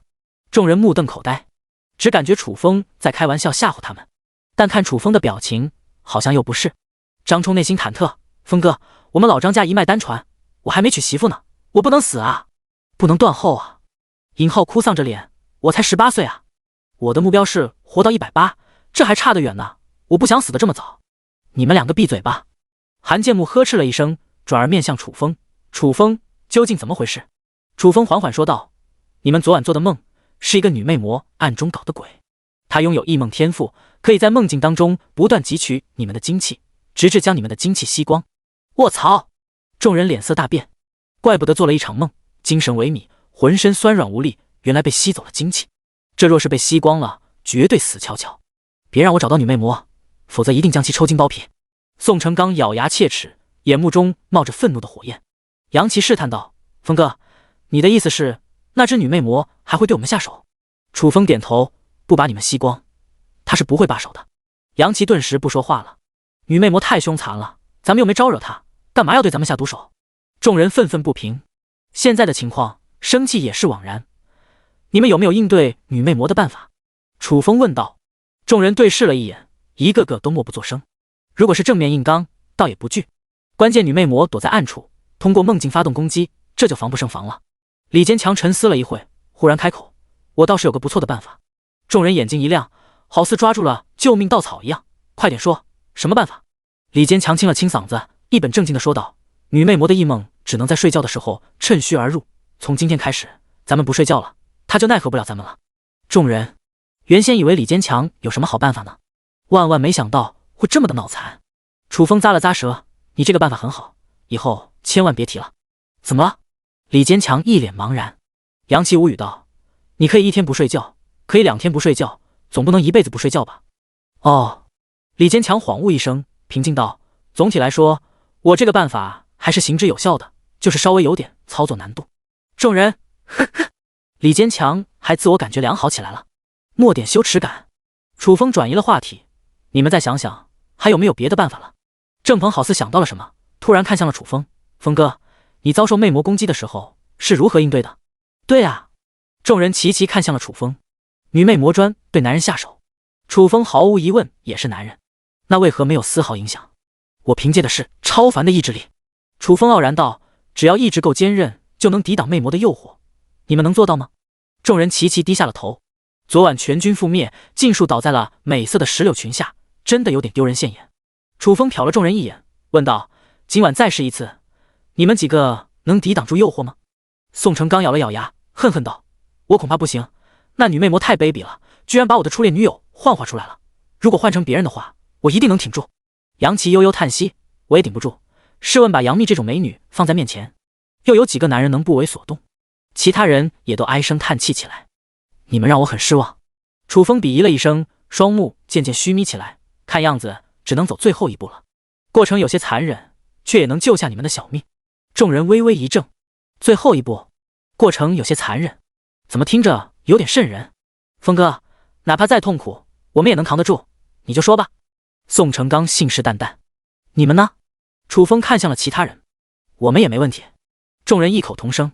楚风微微点头，低沉道：“我的办法也简单，斩断你们的罪恶之源，割掉小鸡鸡，就没有了犯罪的欲望，女魅魔也就无法诱惑他们，如此就能保住小命了。只不过对一个男人而言，过于残忍了，也不知道杨琪等人能不能接受。”我擦！众人愣了一下，很快反应了过来。楚风这是打算让他们做太监啊？这比杀了他们还难以接受。宋成刚当即拒绝：“风哥，我宁愿选择死亡。”李坚强跟着说道：“就算死，我也要做一个完整的男人。”其他人也都表达自己的观点：誓死保住命根。第182章猛男中的天花板。我再想想其他办法。楚风挠了挠头，有些心烦意乱。众人都这般坚持，总不能逼着他们自宫吧？楚风走出宿舍，本想去城墙上散散心，却在这时潘若云小跑了过来：“楚风，找到解决办法了。”真的？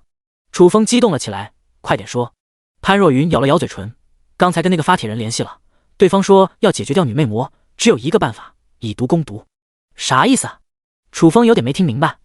潘若云一脸羞涩，细若蚊蝇，进入梦境之后会发生不可描述的事情，只要能坚持到最后，女魅魔会亲自上场，然后凭借自身的能力将其征服，异梦不攻自破。楚风，这就是所谓的以毒攻毒，合着要让他跟女魅魔赤身肉搏呀。诚然，他在这方面的战斗力很强，但女魅魔也不是吃素的，万一失败的话，岂不是要被吸干精气了？楚风咽了口唾沫：“你听谁说的？这个办法真的有效？对方是一个原住民，曾经和一个女魅魔接触过，有这方面的经验。”潘若云如实道。楚风眼神微微一闪：“对方成功了吗？”“失败了。”潘若云低语。“啊？”楚风目瞪口呆：“既然失败了，那他不是一个死人了？”潘若云解释道：“对方声称拥有一种替死天赋，死亡之后可以复活，只不过只能复活一次。就是通过这种天赋，侥幸活了下来。楚风捏着下巴沉吟了一会，对方叫什么？我想跟他沟通一下，事关性命，必须问清楚了才行。他叫洪涛，通过私信就可以联系。潘若云快速说道。楚风打开游戏面板，顺利的添加上了洪涛的好友，随之发送了私信：哥们，你好，我是潘若云的朋友，我想问一下，你那个以毒攻毒的办法真的有效果？洪涛100%有效果，我当年亲身验证过，只差一点就能将女魅魔拿下了。楚风，你当时坚持了多长时间？洪涛，整整6个半小时。楚风嘴角张大了，是不是有点夸张了？你能坚持这么长时间？洪涛哑然失笑，哥们可不是一般人，曾经做过岛国小电影的男主角，战斗力之凶猛，持久力之强悍，几乎没几个人能媲美。再加上作战之前服用了一颗大力丸，坚持6个半小时实属正常。楚风咂了咂舌，你的经历还挺丰富的。洪涛呵呵一笑，好汉不提当年勇，都是过去的事了。楚风，想要彻底击败女魅魔，需要多长时间？洪涛，我估计7个小时绰绰有余。楚风沉思了起来，以他的身体素质和战斗力，坚持7个小时应该不成问题。洪涛，哥们，这种事危险系数太大了，只有猛男中的猛男才有一战之力，所以说不能意气用事，千万要慎重。楚风，多谢提醒。洪涛，你决定好了？楚风，作为猛男中的天花板，没有退缩的道理。洪涛，是真有这个实力，还是在吹嘘？楚风，等我凯旋的消息。洪涛，潘若云定睛看着楚风，小声问道：楚风，你做出决定了吗？我不入地狱，谁入地狱？为了兄弟们，拼了！楚风目露坚毅之色。楚风，你太伟大了！潘若云被楚风这种大无畏的精神给感染了。楚风深吸了一口气，冲着宿舍喊道：杨琪，把那只大王八给我炖上，为了以防万一，还是要稍微的补一补。杨琪从宿舍里走出来，风哥，你怎么想起吃王八来了？楚风拍了拍杨琪肩膀，正色道：都是为了你们。啥意思啊？杨琪一脸懵逼。楚风没有解释，而是叮嘱道：跟哥几个说一下，今晚谁都不能睡觉。杨琪忽然意识了什么，你今天晚上打算？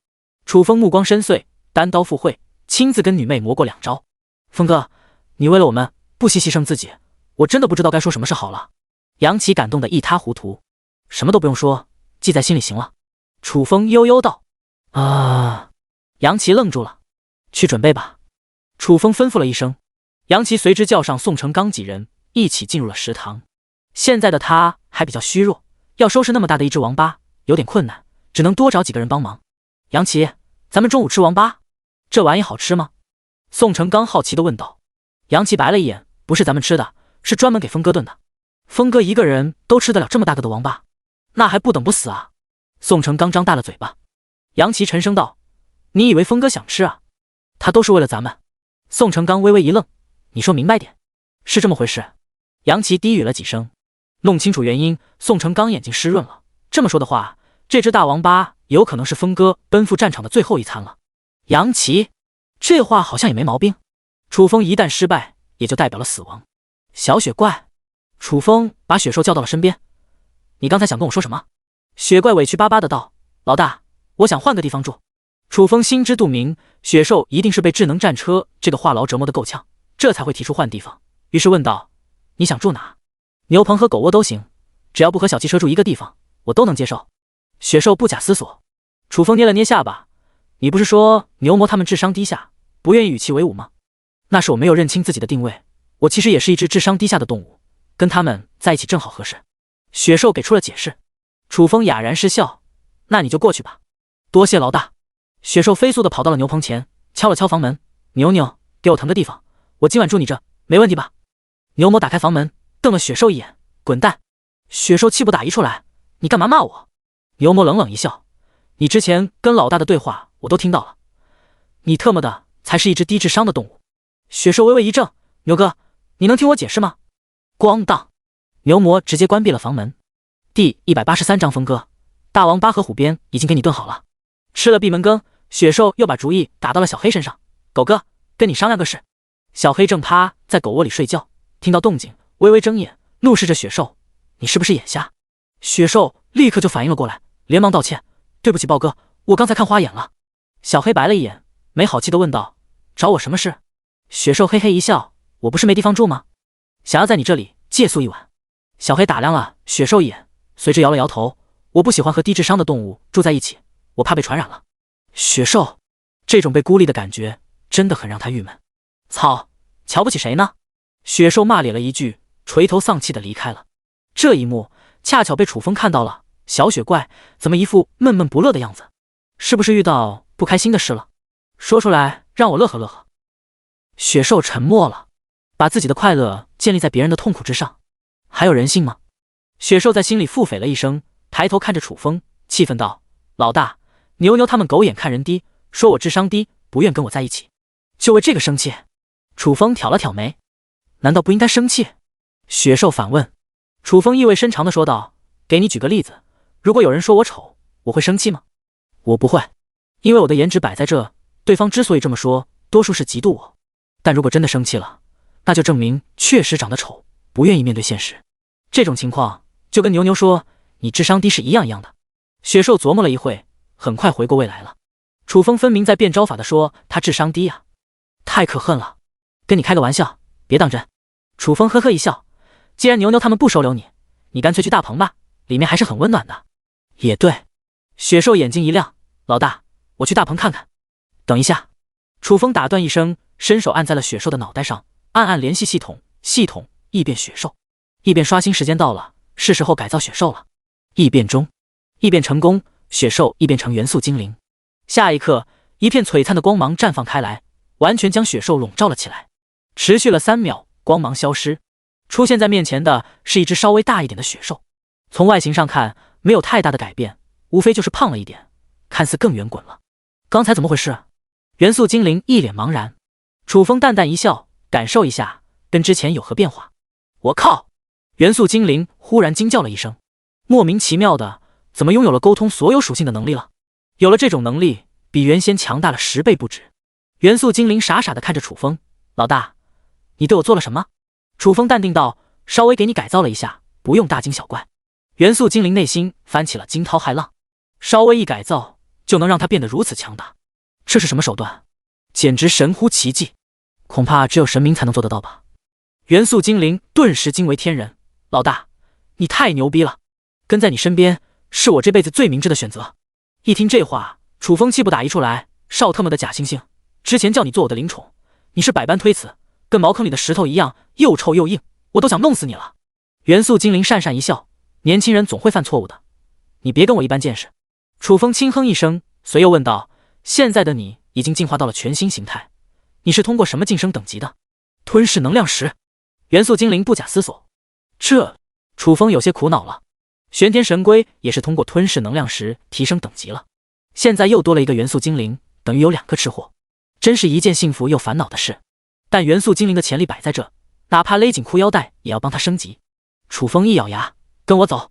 元素精灵就跟一只胖乎乎的小狗一样，屁颠屁颠的跟在了楚风身后。来到堡垒一层，楚风兑换了一个稍微大一点的鱼缸，放在玄天神龟的旁边，然后抱起元素精灵放入了鱼缸当中。老大，几个意思？元素精灵有点懵逼，他又不是鱼，放鱼缸里做什么？楚风一脸肉疼的拿出了一堆能量石，放入了鱼缸当中。从今天起，你就待在这里，你的任务和小乌龟一样，给我吃能量石。老大，你对我太好了！元素精灵兴奋了起来，记住了，给我往死里吃！楚风叮嘱了一声，转身走出了堡垒。这时，杨琪从食堂里走了出来，冲着楚风喊道：风哥，大王八和虎鞭已经给你炖好了，赶紧趁热吃。为了让楚风更具战斗力，自作主张的炖上了虎鞭。吃了这玩意，楚风一定能生龙活虎，力擒女魅魔。楚风也是无语了，就不能小点声，非要大喊大叫，生怕所有人都听不到，他不要面子的吗？楚风一入食堂就闻到了一股浓郁的肉香味。风哥，这边坐。杨琪将楚风拉到了饭桌前，宋成刚则端着一个大铁盆放到了饭桌上。这个铁盆直径1米半，里面装着炖好的王八和虎鞭，热气腾腾。你把它都端过来是几个意思？就不会盛一碗过来？楚风疑问道。宋成刚嘿嘿一笑，反正这一盆都要吃光，端过来也省事。楚风，那只大王八100来斤，那条虎鞭少说20斤，全部吃掉，谁的胃口有这么大？还不等不死啊？楚风咽了口唾沫，你认真的？生产队的驴也不敢这么吃啊？宋成刚不是把它当成牲口了吧？宋成刚一本正经，风哥，你晚上不是要战斗吗？这可是一场事关生死存亡的硬仗，弹药必须备足了。为了胜利，请务必全部吃光。杨琪跟着说道：“你不是一直鼓励小乌龟往死里吃吗？今天你做个表率，往死里吃。”楚风咂了咂舌：“你们真是我的好兄弟啊！”李坚强正色道：“风哥，不用说出口，记在心里就行了。”楚风第184章，今晚一战，志在必得。风哥，抓紧时间吃吧。杨琪催促了一声。楚风看了一眼大铁盆，试探道：“这玩意好吃吗？”王八和虎鞭是混在一起炖的，看上去黏糊糊的，有那么一点恶心。只看了一眼就没有食欲了。这是新研制的配方，具体好不好吃我也不清楚，但有一点可以保证，一定相当大补。杨琪平静地说道：“你这是拿我当小白鼠啊？”楚风苦笑了一声，拿着筷子夹起一块虎鞭尝了一口，味道比想象的好多了，就跟吃猪大肠差不多，还行。楚风点了点头，随又夹了一块甲鱼肉品尝了起来，稍微有一点腥味，勉强也能入口。风哥，喝汤，营养都在汤里面。杨琪递了一根勺子，楚风喝了一小口，不错，味道很鲜美。杨琪目露喜色，那就多喝点。后面楚风便慢条斯理的开吃起来。宋成刚有些着急了：“风哥，你大口吃肉，大口喝汤，你吃的也太慢了，按照这种速度，什么时候能吃完？”楚风嘴角一张：“你还真想让我吃光啊？”杨琪拍了拍楚风肩膀，语重心长的说道：“风哥，你也知道那只女魅魔有多么的凶残，你不多吃点，兄弟们心里实在没底啊！”我特么的！楚风咬了咬牙，埋头大口朵颐。看到这一幕，杨琪等人欣慰的笑了。1个小时后，楚风足足吃掉了半条虎鞭，外加2斤甲鱼肉，另外喝了好几碗汤。这时，小腹内好似燃烧起了一团火焰，在这团火焰的炙烤下，感觉欲火焚身，恨不得立刻冲入堡垒内和林焕瑶大战一场。但考虑到晚上还有一场硬仗，子弹要留给那只女魅魔，便咬牙忍了下来。差不多了，就这样吧。楚风站起身来，朝外走去。宋成刚看了一眼大铁盆，脸色顿时不好看了，正欲说点什么的时候，却被杨琪一个眼神给制止了。等到楚风离开，宋成刚恼怒道：“杨琪，你干嘛阻止我？风哥就吃了这么点，这怎么能行？”杨琪用一种看傻逼一眼的眼神看着宋成刚：“风哥是人，不是牲口，他已经吃了10多斤了，你还想让他吃多少？你想撑死风哥呀？”宋成刚挠了挠头：“不是你说的吗？无论如何都要逼风哥吃光，怎么又怪起我来了？”杨琪白了一眼：“我是想让你们配合着演一出戏而已，给风哥施加点压力，让他多吃一点而已。”原来是这么回事。宋成刚恍悟了一声，随又问道：“风哥现在的状态怎么样？”杨琪挑了挑眉：“我刚才观察了一下，风哥眼神中布满了睥睨天下的气势，火候差不多了。”宋成刚眼睛一亮：“你觉得风哥会是女魅魔的对手吗？”杨琪的神情肃穆起来：“风哥自觉醒职业以来，大战小战不计其数，从未败绩，我对他有信心。”稳了。宋成刚攥紧了双手，走出食堂，楚风来到了城墙上，漫步起来。刚才吃的太多了，等活动一下，这样有助于消化。庇护所外一片寂静，洁白的积雪铺洒在大地上，柔和的阳光倾洒而下，呈现一种绚烂的色彩，如同一幅美丽的画卷展现在眼前。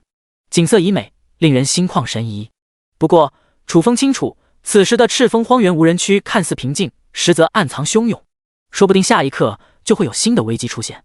楚风收回目光，继续沿着城墙漫步，1圈2圈，不曾停息。不知过了多久，天色渐渐暗淡下来。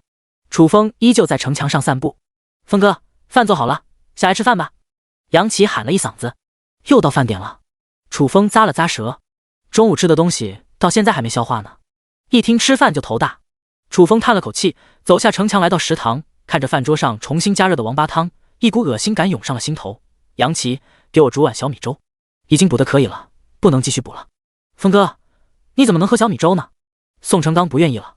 楚风白了一眼，没好气的说道：“你行你上啊，你把这盆王八汤喝了，晚上你去战斗。”风哥，你别跟我开玩笑了，一个小方就把我给拿下了，我哪能是女魅魔的对手？宋成刚挠了挠头，讪讪一笑：“那就闭上嘴。”楚风轻哼一声，宋成刚老老实实的退到了一边，似乎有点不甘心，对着杨琪使了个眼色。杨琪走上前来，小声问道：“风哥，确定不喝点王八汤了？”楚风低语：“我知道你们想什么，不妨给你们交个底。哥们作为猛男中的天花板，今晚一战，志在必得。什么王八汤、虎鞭，都拿一边去，哥们不需要。”眼见楚风这般自信，杨琪神情一动：“宋成刚，点火，给风哥煮粥。”“好嘞。”宋成刚屁颠屁颠的忙活起来。楚风喝掉2碗米粥，叮嘱道：“都记住了，今晚谁都不能睡觉，一旦入睡就会遭受女魅魔异梦攻击，搞不好就被吸光精气了。”李坚强信誓旦旦保证：“风哥放心，我会看好他们的，我们还需要你看着。”众人目露鄙夷。楚风不再多说，径直走向了堡垒。众人齐刷刷目视楚风离开。此时的楚风宛如一个奔赴战场的勇士，他在为兄弟们而战，这种大无畏的精神令人肃然起敬。风哥，展现出你猛男的风采，玩死那个女魅魔！宋成刚暗暗为楚风加油鼓劲。进入堡垒，楚风找到林焕瑶，焕瑶，今晚咱们分开睡。林焕瑶一脸茫然，为什么？楚风每晚恨不得把他给折腾死，怎么舍得跟他分开？楚风目光柔和，爱怜地捋了捋林焕瑶的秀发，今晚要干一架大事，你在身边不太方便。好吧。林焕瑶也没多想，乖巧地点了点头。楚风轻吁一口气，径直来到了顶层，躺在了躺椅上闭目。第185章连战连捷，大杀四方。末日堡垒所外，众人齐聚一起，哪怕天寒地冻，冻得瑟瑟发抖，也不愿意离去。楚风不仅是他们的老大，还是他们的兄弟。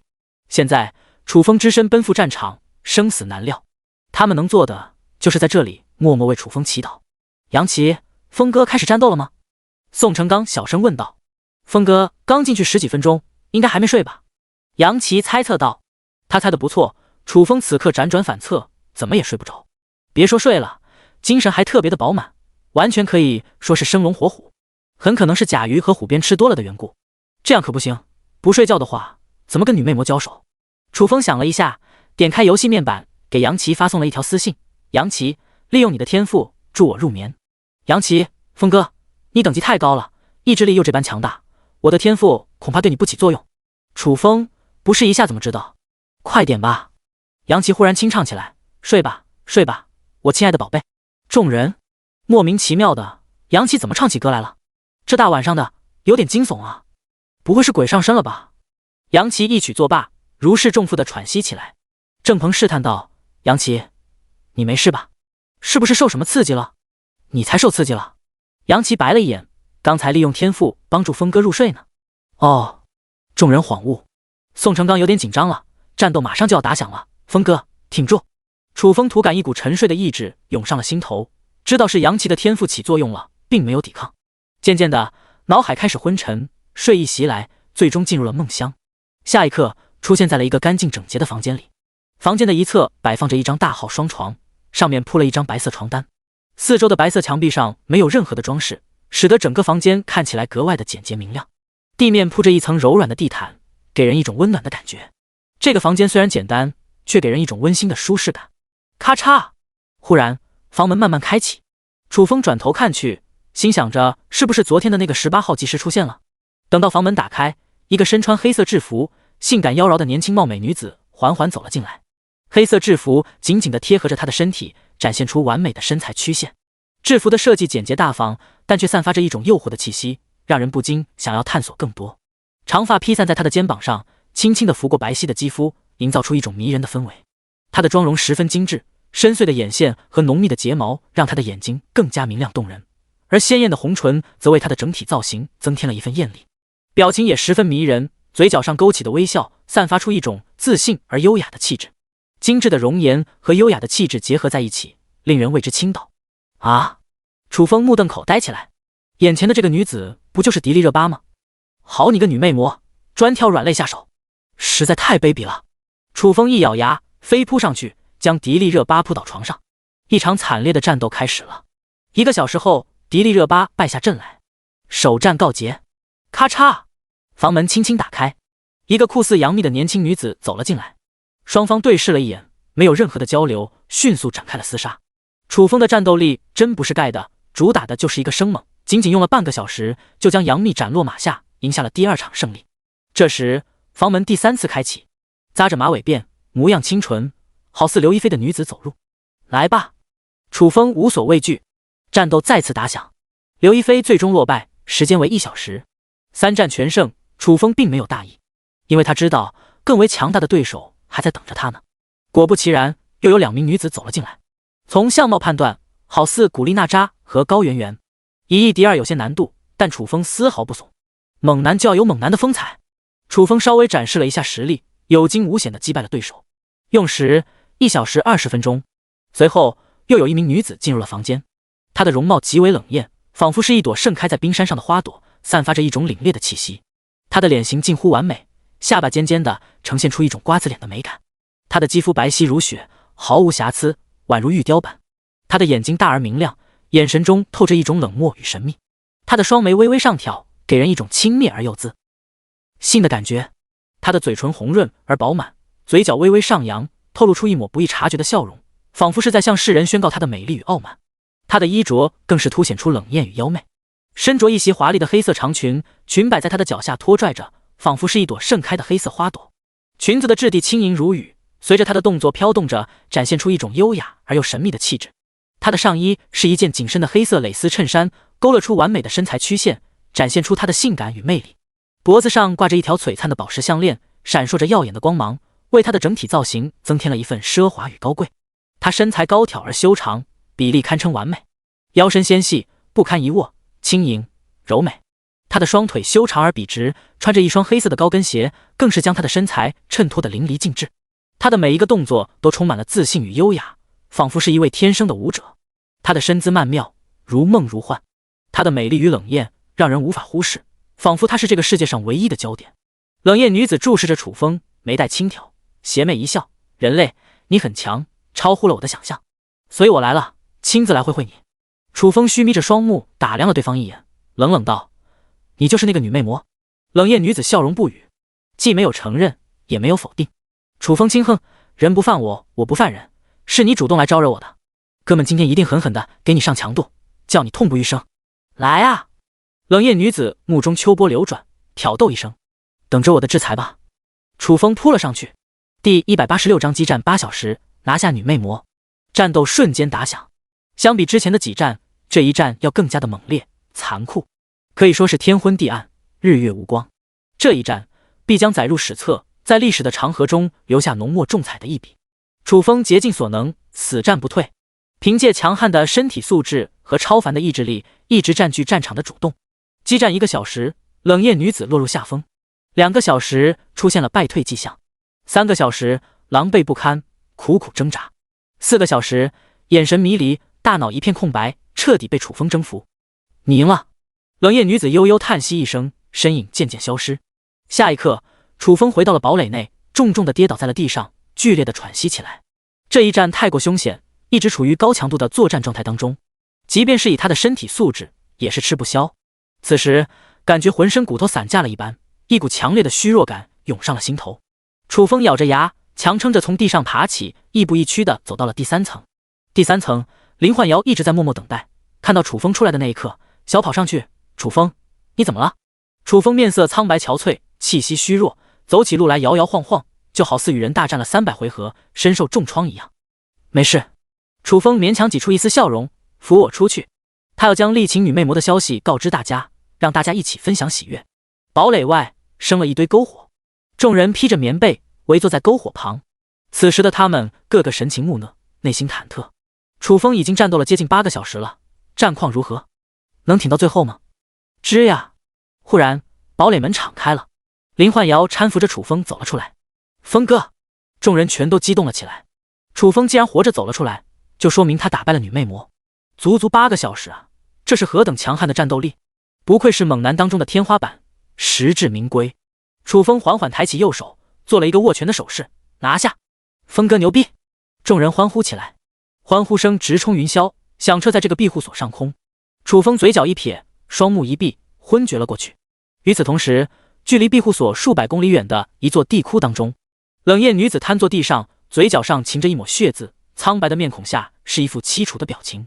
败在楚风手中，异梦天赋彻底破碎，失去这个天赋，自身实力下降到了冰点，而造成这一切的罪魁祸首就是楚风。但是他的眼神中却没有怨恨，而是夹杂着一丝迷离和异样，似乎在回味着什么。久久过后，冷艳女子轻叹：“我若是一个人类就好了。”庇护所内因为楚风昏厥的缘故，出现了短暂的混乱。好在杨琪及时给出了解释，楚风是因为太虚弱的缘故才陷入的昏厥，休息一段时间就能复原。众人立刻反应了过来，楚风连续激战了8个小时，这是何等巨大的消耗，不虚弱就怪了。好了，风哥不会有事，大家都回去休息吧。杨奇喊了一声，宋成刚等人对视了一眼，纷纷冲向了厕所。之前因为太过担心楚风，一个个的都憋着没去厕所，憋了这么长时间都要爆炸了。瞧瞧你们一个个就这点出息。李坚强鄙视一声，昂头阔步走向了厕所，还没走2步，提着裤子冲了过去，明显憋不住了。解决完生理问题，众人返回宿舍，倒头就睡。这一觉足足睡到了中午，还是被潘若云给叫起来的。杨奇揉了揉朦胧的双眼，抱怨道：“潘若云，什么事这么着急？就不能等我们睡醒再说？都睡到中午了，差不多得了。”潘若云白了一眼，沉声道：“天道刚刚发布了公告，明天会下冰雹，咱们等提前准备一下。下就下吧，咱们待在宿舍里不出去不就行了？”李坚强不以为然。潘若云提醒：“咱们躲在宿舍里肯定没问题，但是大棚、篮球馆和仓库岂不是遭殃了？”李坚强立马反应了过来：大棚、篮球馆和仓库都是后建造的，没有经过升级，本身不具备防御力，一旦遭受冰雹攻击，很容易倒塌。张冲说道：“是不是应该通知峰哥，让峰哥拿主意？”“别打扰峰哥了。”杨奇叹气道：“峰哥昨晚消耗太大了，都让他休息一会。”张柔若跟着说道：“杨奇说的不错，不能什么事都让楚风解决，咱们也是庇护所一员，这点小事自己办了就行了。”李坚强定睛看着张柔若：“你有办法了？”张柔若咧嘴一笑：“办法很简单，做一层防护就行了。比如说在大棚、篮球馆和仓库上铺一层铁皮，问题不就解决了？”李坚强眼睛一亮：“张柔若，以前没看出来，你还挺聪明的。也就一般般了，跟楚风没法比，但比起你来，肯定是聪明的，不是一星半点。”张柔若嘴角一撇，看似有点小得意。李坚强，动不动拿他做比较，就不能换个人？合着就他好欺负？杨奇面向郑鹏：“郑鹏，看你的了。庇护所里没有铁皮，这就需要郑鹏动手炼制。小菜一碟。”郑鹏打了个响指。正当众人准备行动的时候，元素精灵慢悠悠地走出了堡垒，大大咧咧地说道：“不用麻烦了，不就是制造防护措施吗？交给我了。”“你……”众人齐齐看着元素精灵：“你有什么办法？”元素之灵走到众人面前，嘴角上划过一抹神秘的笑容：“我的能力是你们想象不到的。别吹牛逼了，你展示一个我们看看。”李坚强不屑道：“瞪大眼睛看好了。”元素精灵对着大棚吹了一口气，只见大棚周边的空气迅速凝结，转眼间形成了一个巨大的冰屋，完全将大棚笼罩了起来。众人当场震惊了，吹一口气就能制作一个冰屋，元素精灵的能力有点强啊！怎么样，见识到了吧？元素精灵得意洋洋了起来。宋成刚有点看不惯元素精灵臭屁的样子，轻哼道：“这玩意看起来有模有样的，够不够坚固就不好说了，能撑得住冰雹的击打吗？你打一拳试试不就知道了吗？”元素精灵呵呵一笑。第187章庇护所战力排名。试试就试试。宋成刚撸了撸袖子，大步走到冰屋面前，扬手一拳击打了上去。砰！遭此一击，冰屋微微震颤了一下，表面上出现了一片细小的裂纹。见此，众人吃了一惊。要知道，宋成刚是一名6级大击霸，哪怕没有变身，这一拳的威力也不容小觑，却只在冰屋上砸出了一丝裂纹。由此可见，冰屋的防御力有多强了。抵御冰雹绝对没问题。草啊，完了！牛魔突然一拍大腿，嚎了一嗓子：“怎么了？”众人面面相觑。牛魔一脸愤然，伸手指着元素精灵：“你太可恶了，我恨死你了！”元素精灵他也没招惹牛魔，这家伙是不是犯病了？牛，到底怎么回事？杨奇皱起了眉头。牛魔惆怅道：“从这家伙刚才露的一手不难判断，他的实力已经在我之上了。你知道这意味着什么吗？”杨奇茫然地摇了摇头。牛魔低语：“意味着我在庇护所的地位又下降了一个名次。要知道，我原先可是庇护所第1金牌打手啊，现在呢，已经沦落到了第7。这对于一头有雄心壮志的牛而言，是一件多么悲催的事情。”众人原来是为了这件事啊，有必要一惊一乍的，也是够让人无语的。宋成刚眼神闪烁了一下，好奇道：“牛，你说自己排在了第7位，那排前6的都是谁？”众人对此都挺感兴趣的，齐齐凑了上来。牛魔缓缓说道：“首先声明一点，老大不在此名单当中，因为老大的实力深不可测，实在不好判断。排除老大，排第1的肯定是小铁。”对此，众人没有一丝异议。机械战兵已经晋升到12级了，庇护所里等级最高的存在，排第1实至名归。牛魔继续往下说：“排第2的应该是小黑了。”对于小黑的排名，众人同样没有意见。小黑是一只7级灵宠，原本就很强，进化之后拥有了雷电感应天赋，实力更是飙升了一大截。第3是谁？张冲忍不住地问道。牛魔扫视了一眼，最终将目光落在了宋成刚身上。第3是这个家伙。宋成刚抬头挺胸，气质好似升华了一样，能在高手如云的庇护所排第3，已经相当的牛逼了。对于这个名次，众人也能接受。毕竟宋成刚是一名6级职业者，变身大鸡霸，实力还是很强的，这点有目共睹。排4、5、6的分别是小乌龟、小雪怪和悟空。我是第7。牛魔说完，面向众人，我这个排名还算客观公正吧？还行吧。众人微微点头。我觉得不够客观。韩建木忽然开口，你有什么不同的见解？牛魔定睛看向韩建木。韩建木清了清嗓子，你把我放到哪个位置了？牛魔不假思索，你排第8。韩建木呵呵一笑，你这是在侮辱我呀？好歹也是一个4级火系法师，就这么被看不起？那你觉得应该排第几？牛魔问道。韩建木须眯起了双目，我觉得咱俩应该换换位置。牛魔嗤之以鼻，就你这样的也想踩着我？真当你牛哥是吃草的？韩建木冷笑，我管你是吃草的还是吃肉的，一记火球术下去，保证让你变成烤全牛。这么说的话，你想跟我碰一碰了？牛魔的眼神冷酷了起来。第7名的位置已经够憋屈的了，不能再往下掉了。为了荣誉，为了尊严，绝不能示弱。真以为我怕了你不成？韩建木不甘示弱。好啊，你们两个赶快打一架，谁厉害谁就是第7。元素精灵看热闹不嫌事大，开始挑唆起来。气氛在这一刻突然凝重了起来。牛魔和韩建木四目相对，眼神犀利无比，大战一触即发。潘若云碰了碰杨琪胳膊，你也不劝劝他们，万一打起来受伤怎么办？放心，打不起来。杨琪轻笑，你怎么知道的？潘若云奇怪道。杨琪淡定道，峰哥早就规定过了，在庇护所内不准斗殴，谁若触犯就会遭受惩处。他们两个又不是傻子，怎么敢触怒峰哥的威严？潘若云还是有点担心，可是看他们两个的样子，好像真的要打起来了。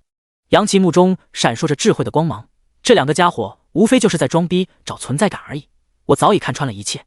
潘若云果然和杨琪猜测的一样，牛魔和韩建木一副剑拔弩张之态，但就不动手。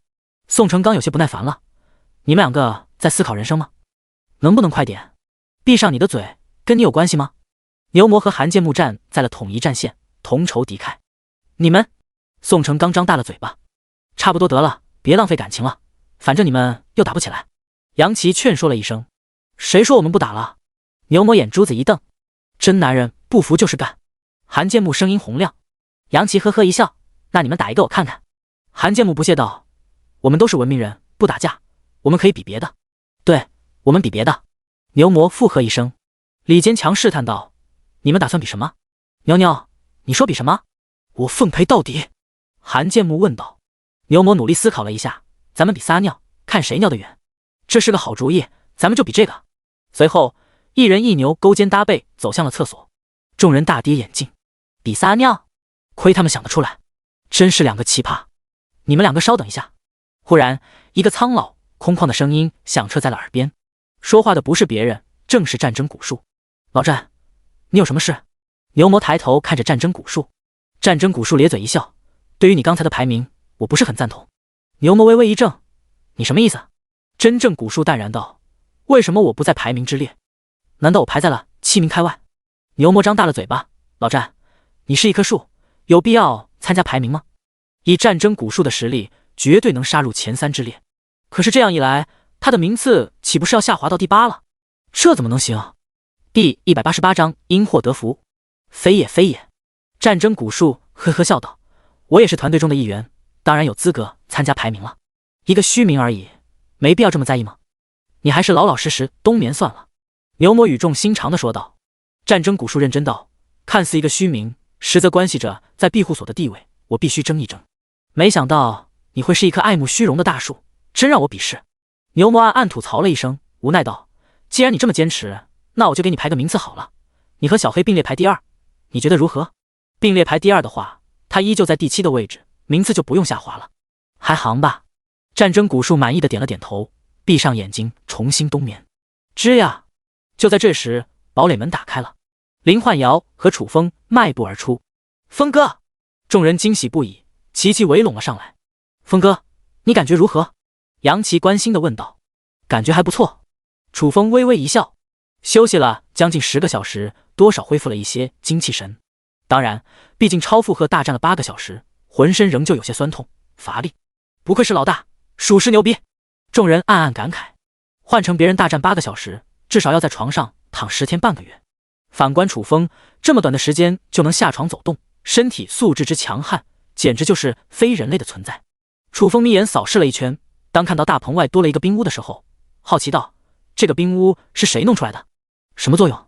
杨奇解释道：“明天不是要下冰雹吗？小雪怪就弄出来了一个冰屋保护大棚。这玩意坚固吗？”楚风漫步走到了冰屋前，定睛打量起来。刚才宋成刚砸了一拳，仅仅砸出了一片裂纹，连宋成刚都奈何不了冰屋，足以看出它的坚固程度。杨奇说道。宋成刚嘟囔了一声：“什么叫奈何不了？我也就随便打了一拳，根本没发力。真若是全力以赴，一拳就能将其轰成渣子。”听杨奇的意思，多少有些看不起他啊。作为庇护所排名第3的金牌打手，必须为自己证明。我来试试。楚风伸出一根手指，按在冰屋墙面上轻轻一戳，砰的一声脆响，整面冰墙瞬间崩碎，化作无数碎冰块散落一地。好在其他的地方并没有受影响，依旧很牢固，否则全部坍塌的话，就把大棚给砸烂了。卧槽！众人目瞪口呆，随手一戳，就将一面坚固的冰墙戳成了碎片。楚风已经强到这种地步了。楚风同样愣住了，刚才清楚的感觉力量增幅了一大截，究竟是怎么回事？难道晋升等级了？也不对啊，晋升等级的方式只有一种，通过猎杀怪兽获得经验值。最近也没有猎杀怪兽啊。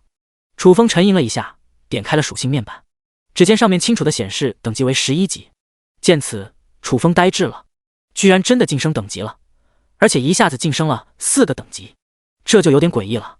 楚风陷入了沉思，昨天的时候还是7级，睡了一觉就变成11级了，莫非跟女魅魔一场大战所致？还有这种好事？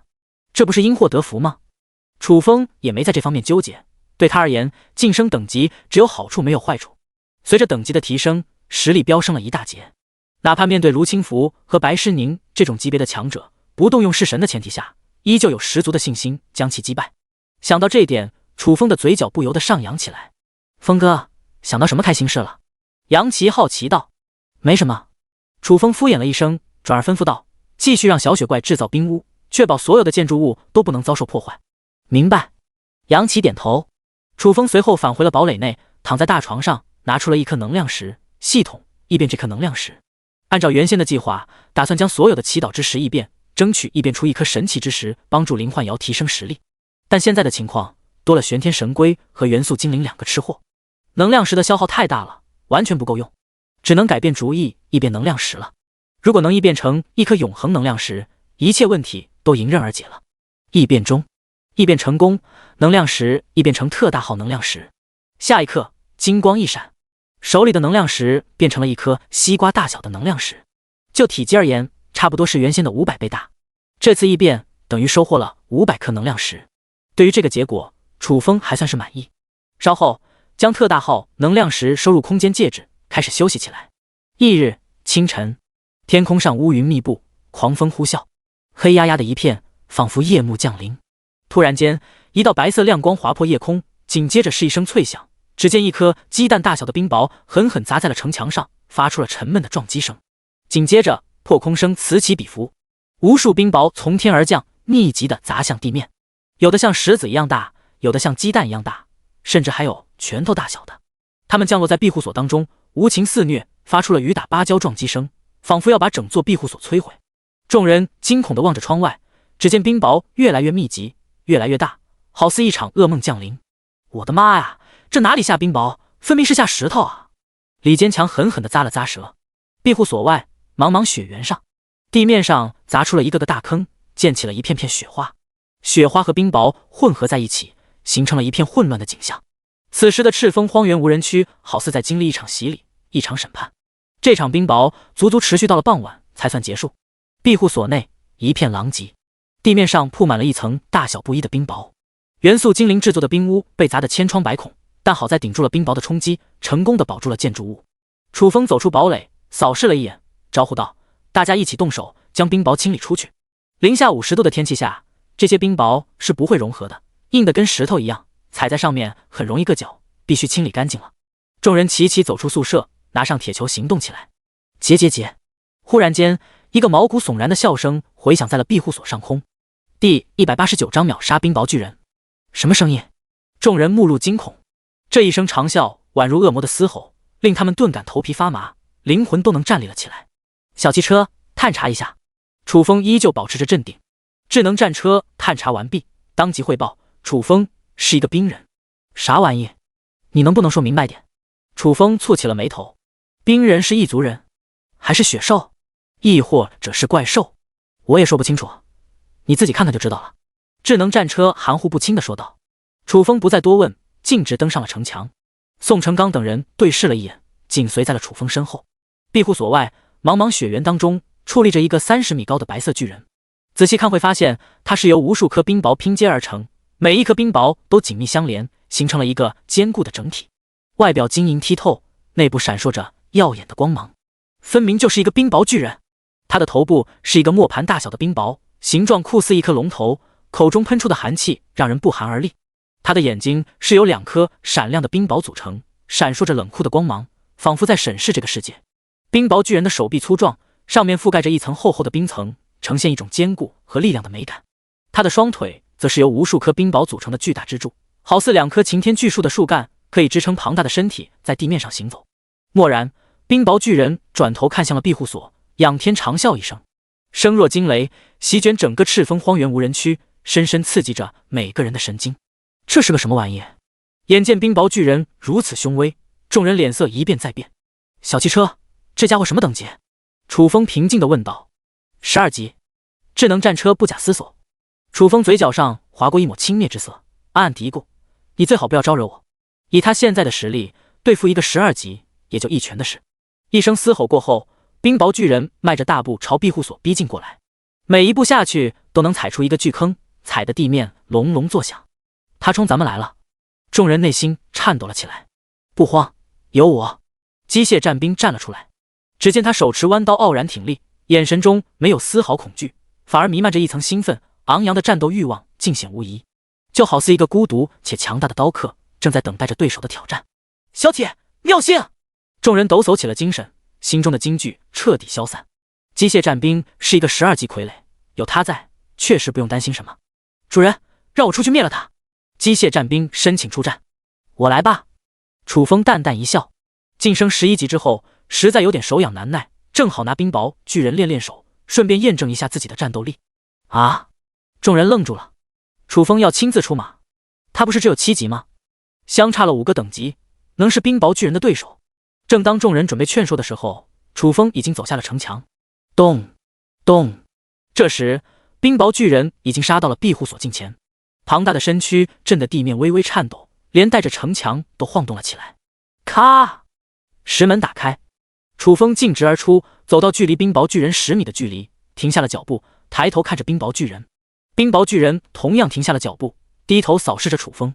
一股庞大的威压席卷而出，宛如汹涌潮水，吹得楚风衣衫飒飒作响，周边的积雪漫天飞扬。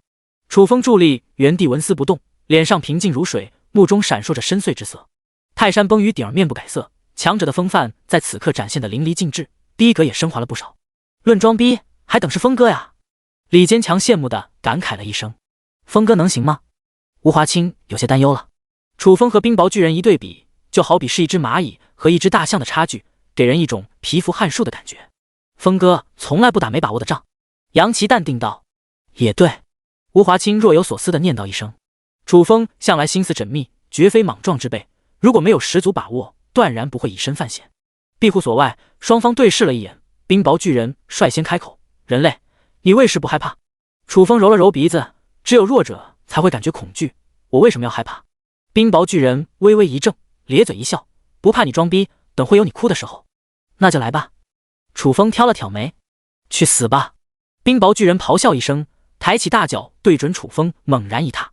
楚风只感一片巨大的阴影笼罩在了头顶上，足下猛然一踏，如同鬼魅一样消失在了原地。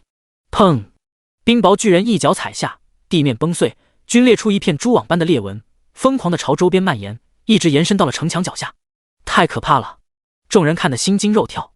好在楚风及时躲开了，否则遭此一击必将粉身碎骨。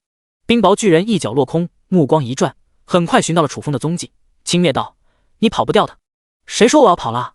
楚风呵呵一笑，一个箭步冲到冰雹巨人近前，纵身一跃，凌空一脚踹在了冰雹巨人的小腿上。砰！只闻一声爆响，冰雹巨人粗壮的小腿瞬间化为了齑粉。失去了这条小腿，冰雹巨人重心不稳，庞大的身躯摇晃了2下，重重栽倒地上，砸得地面震颤不已，恍如经历了一场地震。趁他病要他命，楚风踩着冰雹巨人的身躯，借助支撑跳到了冰雹巨人的头颅上，然后攥着拳头重重砸下。轰的一声炸响，冰雹巨人硕大的头颅4分5裂，无头尸体痉挛了几下，崩碎而开，化作了无数冰雹，散落一地。众人呆若木鸡。强大的12级冰雹巨人在楚风手底下仅仅走了2个回合就被秒杀了，这是真实的吗？怎么感觉像做梦一？咦？楚风冷不丁地发现冰雹堆当中绽放出了一道银白色光芒，难道里面有宝物？楚风心中一动，快速地扒开了冰雹堆，一颗散发着冰冷气息、拳头大小的白色宝石呈现在了面前。第190章，朋友，还有茄子吗？什么玩意？楚风定睛打量起来，可以肯定的是，这颗白色宝石绝对不是爆出来的装备，因为不论爆出何种装备，当目光触及的时候，脑海中就会出现相关信息，而他已经看了白色宝石好几眼了，一点信息也没有。这就说明这颗白色宝石很可能是冰雹巨人自身带有的产物。那么又具备何种功能？楚风也没有多想，一把抓起了白色宝石。陡然，一股冰寒彻骨的冰冷气息袭遍了全身。我擦！楚风忍不住的打了个冷战，快速的将其收入了空间戒指当中，感觉多拿一会，怕是要被冻成冰雕。随后，楚风返回了庇护所当中。众人走下城墙，聚拢在楚风身边，一顿吹捧，吹得天花乱坠，都快要把楚风捧上天了。当然，以楚风刚才的表现，一切的夸赞都是值得的。不过，楚风对此并不太感冒，差不多得了，我又不是宋成刚，不用这般恭维我。宋成刚无缘无故的，怎么就成反面教材了？他在楚风心目中就是这种形象。咱们继续清理冰雹。楚风招呼了一声，众人齐心合力，忙活了1个多小时，总算是将庇护所里的冰雹清理干净了。任务结束，楚风返回了堡垒，躺在躺椅上联系起了系统。系统，一变刚才的那颗白色宝石会产生何种变化？异变冰灵宝石，10%几率维持原形态，90%几率异变成元素晶石。楚风眉头一挑，讲解一下冰灵宝石和元素晶石的作用。冰灵宝石蕴含一丝冰之本源，具备3大功能：一、形成一个覆盖100米的冰冻空间，类似一个冰库，可用来储存食物；二、炼制兵器的时候加入其中，有极大的概率产生冰系技能；三、融入冰系法术当中，大大提升法术威力。元素晶石蕴含金、木、水、火、土、风、雷、空间8大元素本源，具备2项功能：一、以元素晶石为核心，打造一具全属性傀儡；二、作为元素精灵的食物，吞噬之后，在原有的基础上提升1个等级，法术威力增幅1倍。我靠！楚风当场震惊了。元素晶石不就是为元素精灵量身打造的吗？元素精灵作为一个全系法师，本身就很强大，这若是吞噬了元素晶石，那还了得！同级别当中岂不是无敌了？即便是他在不动用式神的前提下，都不一定能压制得了元素精灵。奈斯，楚风大喜不已。元素什么小说？好看吗？李坚强来了精神，我正在看一本全民求生的小说，作者是老向抽烟，写的可精彩了，创意新奇，幽默风趣，目前已经写了接近40万字，我天天追读，夜不能寝。楚风眼神微微一闪，看他的小说需要花贡献点吧？你哪来的贡献点？李坚强直说，不需要，都是免费的。楚风微微一怔，既然是免费的，那他们如何赚钱？岂不是饿死了？李坚强嘿嘿一笑，小说虽然是免费的，但可以在里面添加广告，只要看的人多了，自然就有收益了。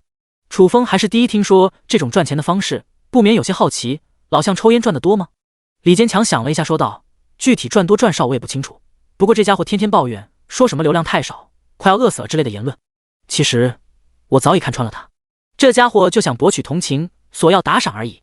楚风嘴角一张，还可以这么玩，也是够不要脸的。那你给他打赏了？李坚强嘿嘿一笑，鉴于他每天更新3章，从不断更，勤奋有加的份上，我每次都会给他来上几个为爱发电，以资鼓励。什么是为爱发电？楚风听得稀里糊涂的。李坚强解释道，为爱发电，照亮你我他，就是看10几秒的小广告，每看一个，作者就会有0.1贡献点的收入。明白了。楚风点了点头，我也比较喜欢看小说，一会把我拉到那个群里。没问题。李坚强说完，就把楚风拉入了西红柿小说网群里。楚风随之打开老向抽烟的资料观看起来。还别说，这个作者确实挺勤奋的，已经写了好几本书了，加起来200多万字了。从全民转职到高武，再到全民求生，类型也挺丰富的。楚风扫了一眼，点开了那本全民求生观看起来。只看了一眼就被深深吸引，欲罢不能。足足看了2个多小时，直到吃午饭的时候才停下。最后不忘看几个小广告，为爱发电，照亮你我他，温暖全世界。时间一天天过去，不知不觉间，离着寒冬结束快要截止了。今天就是最后一天。这期间，楚风一直在异变能量石，但可惜的是，没有异变出一颗永恒能量石。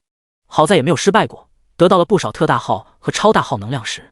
玄天神龟和元素之灵在能量石的喂养下，等级飞速提升。玄天神龟已经晋升到了10级，而元素之灵额外吞噬了一块元素晶石，更是一举晋升到了11级，跟楚风处于了同一水平线，战斗力也是相差无几。随着这2只灵宠的提升，庇护所的整体实力再次上了一个台阶。这一日，楚风正在城墙上悠闲地散着步，忽然杨琪大喊：“风哥，出事了！”怎么了？楚风眉头一皱，寒冬马上要过去了，这时候能出什么幺蛾子？杨琪忙说道：“天道出新公告了，又特么的在折腾咱们了，你快点看看吧。”第193章第3段考验食物争夺战。楚风快速地打开了世界频道，只见世界频道内各种言论满天飞，完全乱成了一锅粥。楚风匆匆看了一眼，随之点开了天道公告。天道公告：明日起开启第3阶段考验食物争夺战，持续时间1个月。考验期间，一切食物和水源封存，之后会在每天早上6点至晚上6点随机掉落物资宝箱。获取食物和水源的唯一方式，只能通过捡取宝箱。看完公告，楚风的脸色凝重了起来。第3阶段的考验对他而言是相当不利的，因为他最大优势就是有一座坚固的庇护所，通过庇护所内的土地种植粮食作物，完全能做到自给自足。失去这个优势，就必须外出搜寻宝箱，这就需要看运气了。另外，第3阶段必然无比的惨烈，可以预见的是，为了争夺宝箱，会上演各种厮杀，打家劫舍、杀人越货将成为主旋律，更有甚至很可能出现自相残杀的情况。到那时，不知要死多少人，说是生灵涂炭都不足为过。而造成这一切的始作俑者就是天道。畜生啊！楚风咬牙切齿地骂了一声，慢慢走下了城墙。风哥，你看天道公告了？杨琪问道。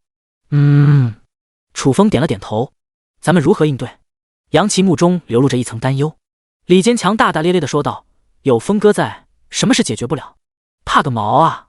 闻听，杨琪的脸色缓和了一丝。楚风在他心中就是一个无所不能的神明，也是奇迹的化身。只要有他在，任何危机都能度过。我等好好研究一下。楚风轻叹一声，漫步走入了堡垒。如果只有他一个人，完全不用在乎。以他的能力，随随便便就能弄到宝箱，撑过1个月，跟玩似的。但庇护所里这么多人和灵宠呢，只靠他一个人肯定不行。更让他担心的一点，宝箱是随机降落的，万一不降落在赤峰荒原无人区，或者降落的极少呢？以天道的尿性，还真有可能干出这种事，那不就完蛋了？所以说，问题还是很严重的，必须做好最坏的打算，并针对这种可能性，提前做出应对措施。思考了将近1个小时，楚风走出了堡垒，将众人召集在了一起。想必大家都已经看过天道公告了，我就不做过多的赘述了。面对第3阶段的食物争夺战，你们有什么想法？众人对视了一眼，李坚强率先开口：宝箱是随机降落的，谁都不知道何时会出现在什么地方。我的提议是，大家分头行动，每个人负责一块区域。正所谓人多力量大，这样一来，一定能捡到很多宝箱，也就不用为食物和水源发愁了。楚风深深地看了一眼李坚强，语重心长地说道：以后多听听大家的，尽量不要发言，否则的话，很容易把你的愚蠢凸显出来。李坚强，他这个办法哪里有问题？怎么就愚蠢了？李坚强碰了碰杨琪，我的方法真的不行？杨琪给出了解释，现在的赤峰荒原无人区可不止咱们这些人，还有许许多多的异族人。你能想到的，对方同样能想到。按照你的说法，就需要单独行动。万一与异族人遭遇了呢？就你这样的，还不当场就被灭杀了？好像是有点问题。李坚强脸色微微一变，那你有什么高见？杨琪清了清嗓子，你的办法其实也不是一无是处，只要稍加改动一下就可以了。比如说，咱们可以分成几个团队，每一个团队有1名强者坐镇，这样一来，即便遭遇了异族人，也有了一战之力。这个办法不错。楚风赞许的点了点头，杨琪的想法跟他的不谋而合。那要如何分配？众人齐齐看向了楚风。楚风早就有了分配方案，咱们分成4组，我个人一组，小雪怪和宋成刚一组，小汽车、杨琪和悟空一组，小乌龟和尹浩一组。这样安排也是经过了深思熟虑。搜寻宝箱的过程必然会遭遇危险，这就需要足够强的实力和一定的机动能力。4组当中，也就智能战车一组实力稍弱，不过智能战车拥有探查能力，可以提前探知危险，并且速度奇快无比，又拥有不俗的防御能力，哪怕实力弱点也不需要担心。小雪怪的实力跟他都不相上下了，和宋成刚组队也不会有问题。玄天神龟虽然不以战斗见长，但他拥有绝对领域，领域一开无视任何攻击，再加上可以飞行，机动能力甚至还在智能战车之上，就更不用担心了。老大，那我们呢？牛魔问道。你们留在庇护所。楚风平静道。为什么杨琪和尹浩能跟着出去，我就不行？我比他们差哪了？牛魔不乐意了。比不上玄天神龟、小雪怪和宋成刚，难道还比不过杨琪和尹浩？楚风耐心说道。杨琪可以通过语言天赋给队友加状态，就作用而言，比你强了好几倍。至于尹浩，战斗力是弱了点，但他是一名斥候，具备很强的野外生存能力，这一点你能比得上他？牛魔顿时不说话了。楚风这一番话显得他有点一无是处了。眼见牛魔一副垂头丧气的样子，宋成刚安慰道：牛不必气馁，留在庇护所里也有捡宝箱的机会，说不定天上掉下来一个宝箱，正好砸你头上呢。牛魔白了宋成刚一眼，他才不相信天上会掉馅饼呢，就算掉了也不会砸到他头上。大家还有没有疑问？楚风问道。没有。众人异口同声。杨琪，准备做饭，大鱼大肉全给我上，咱们今天好好 happy 一下。楚风吩咐道。明天就要开始食物争夺战了，能不能捡到宝箱并不好说，趁这个机会敞开肚子多吃一些，能吃多少算多少，往死里吃。耶！众人欢呼了起来。第194章庇护所里掉落了一个宝箱。晚上，庇护所里一片欢声笑语，众人围坐在饭桌前，边吃边聊，一直嗨皮到半夜才散去。渐渐的，庇护所内陷入了一片寂静。赤峰荒原无人区同样悄无声息，但这种寂静不会维持太久。等到明日就是一场争夺战，或许将掀起腥风血雨。翌日清晨，阳光洒落在整个赤峰荒原无人区当中，寒冬退去，万物复苏，荒原上一片勃勃生机，春天的脚步悄然来临。一望无际的荒原上，原本被冰雪覆盖的大地逐渐露出了本来的面目。融化的冰雪形成了一条条细小的溪流，在大地上蜿蜒流淌。这些溪流宛如大地的血脉，将生命力传递到每一个角落。荒原上的草木也在温暖的阳光下苏醒过来，嫩绿的嫩芽破土而出，点缀着这片荒凉的土地。它们虽然娇嫩，却充满了生机，仿佛在向人们宣告春天的到来。天空中，一些小鸟也开始活跃起来，它们在天空中翱翔，欢快的歌唱，仿佛在庆祝春天的到来。楚风站在城墙上，感受着春天的气息，心情不由得愉悦起来。庇护所内，众人相继走出了宿舍，来到院落当中，仰望天空，大口呼吸着清新的空气，个个都是一副惬意的模样。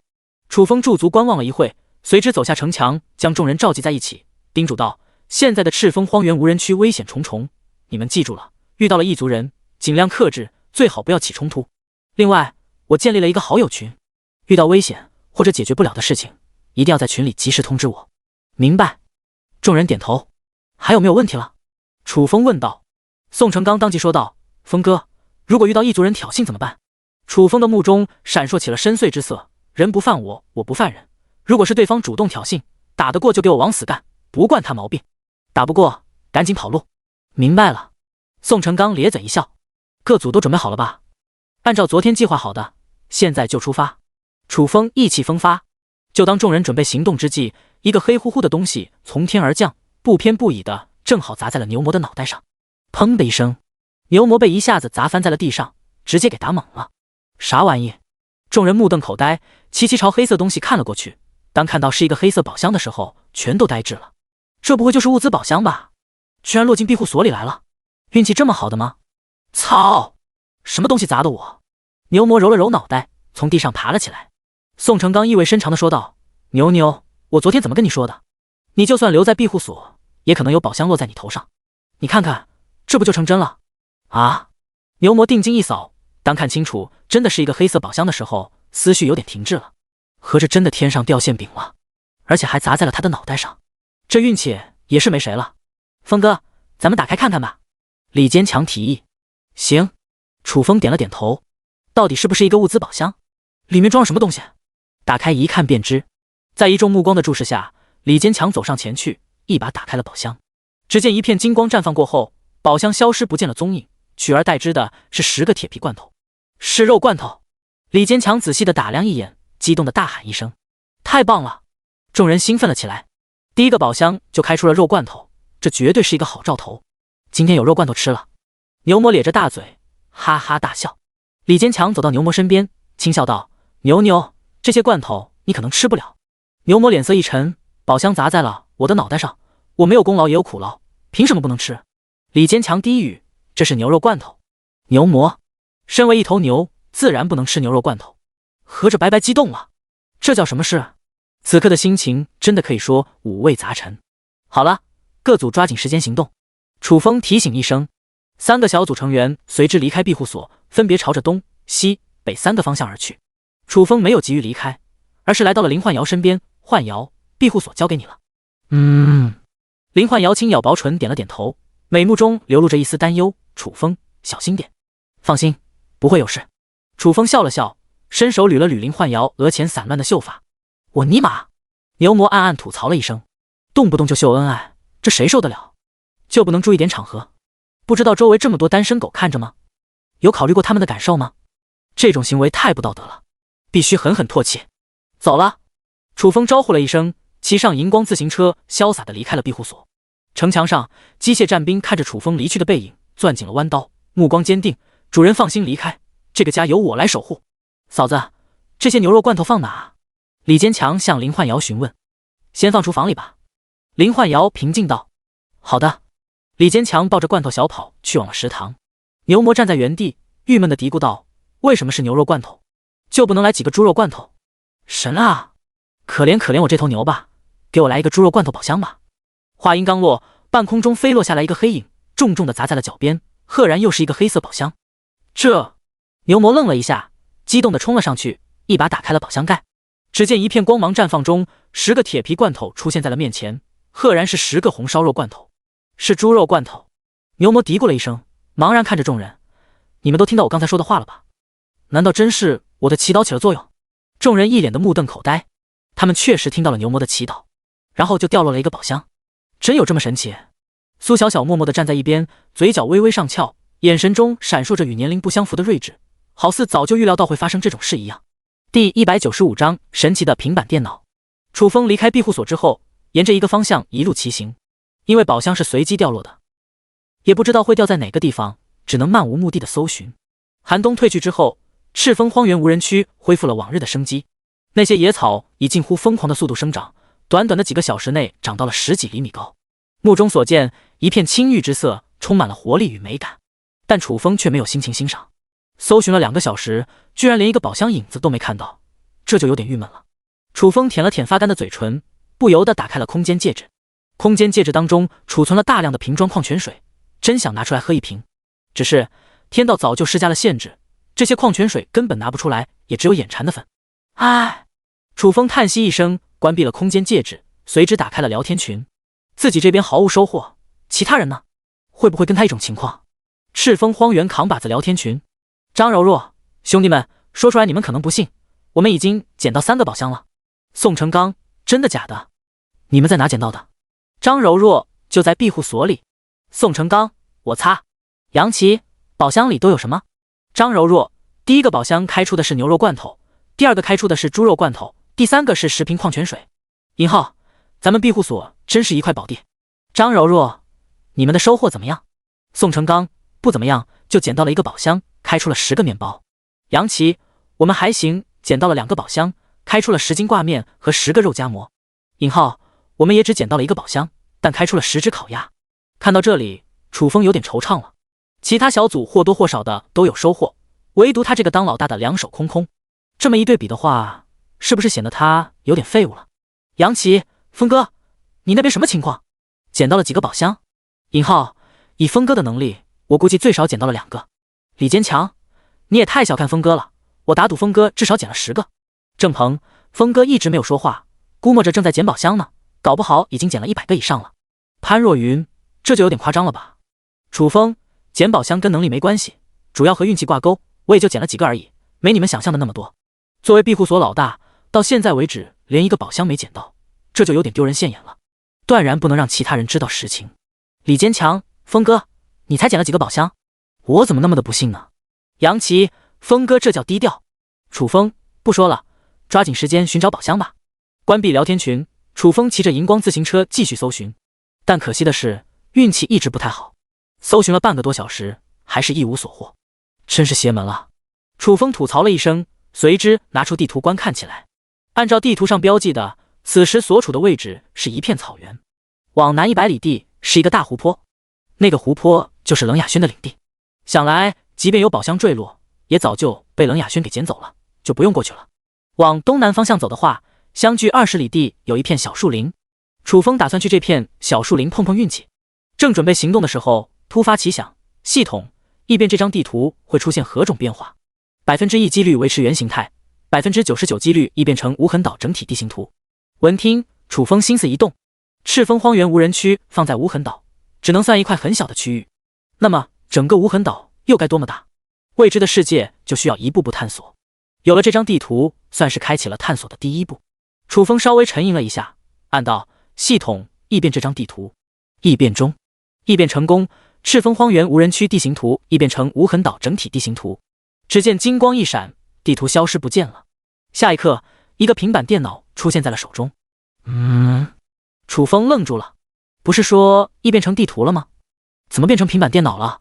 楚风恍惚了一下，定睛看向了平板电脑。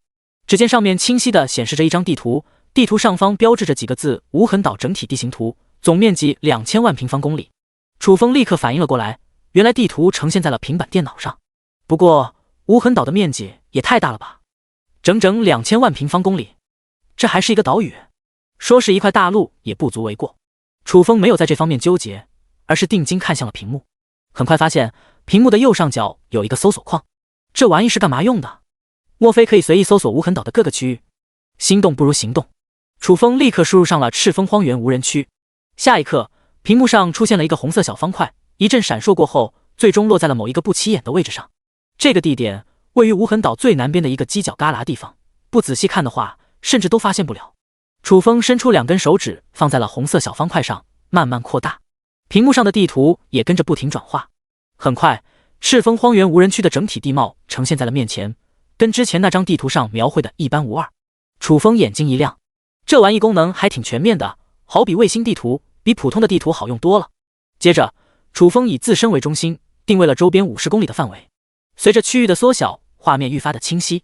突然间，地图上的某一个位置亮起了一个红点，距离他所在的位置不到20公里。这是个什么玩意？出于好奇，楚风伸出手指按在了红点上，慢慢放大。很快，屏幕上出现了一片小树林，在小树林边缘的一块大石头上，赫然放置着一个黑色宝箱。我擦！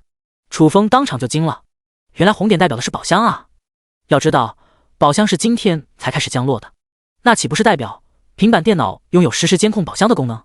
只要在周边50公里范围内出现宝箱，都能清楚的标记。楚风顿时激动了起来，有了平板电脑，后面搜寻宝箱就方便多了，也一定能找到很多的宝箱。这是异变了一个宝贝啊！楚风看着手里的平板电脑，由衷的感慨了一声，接着骑上荧光自行车，风驰电掣的朝宝箱所在地疾驰而去。第196章，给我3秒钟，让我再吐一回。不到10分钟，楚风来到小树林近前，只见小树林边缘的一块平整的大石头上，赫然矗立着一个黑色宝箱。看到宝箱的时候，楚风泪目了。从早上到现在，搜寻了将近3个多小时，终于见到第一宝箱了，太不容易了。恍惚了一下，楚风将平板电脑和荧光自行车收入空间戒指，大步走到了宝箱近前，正准备开启的时候，2道黑影从旁边的小树林中窜了出来。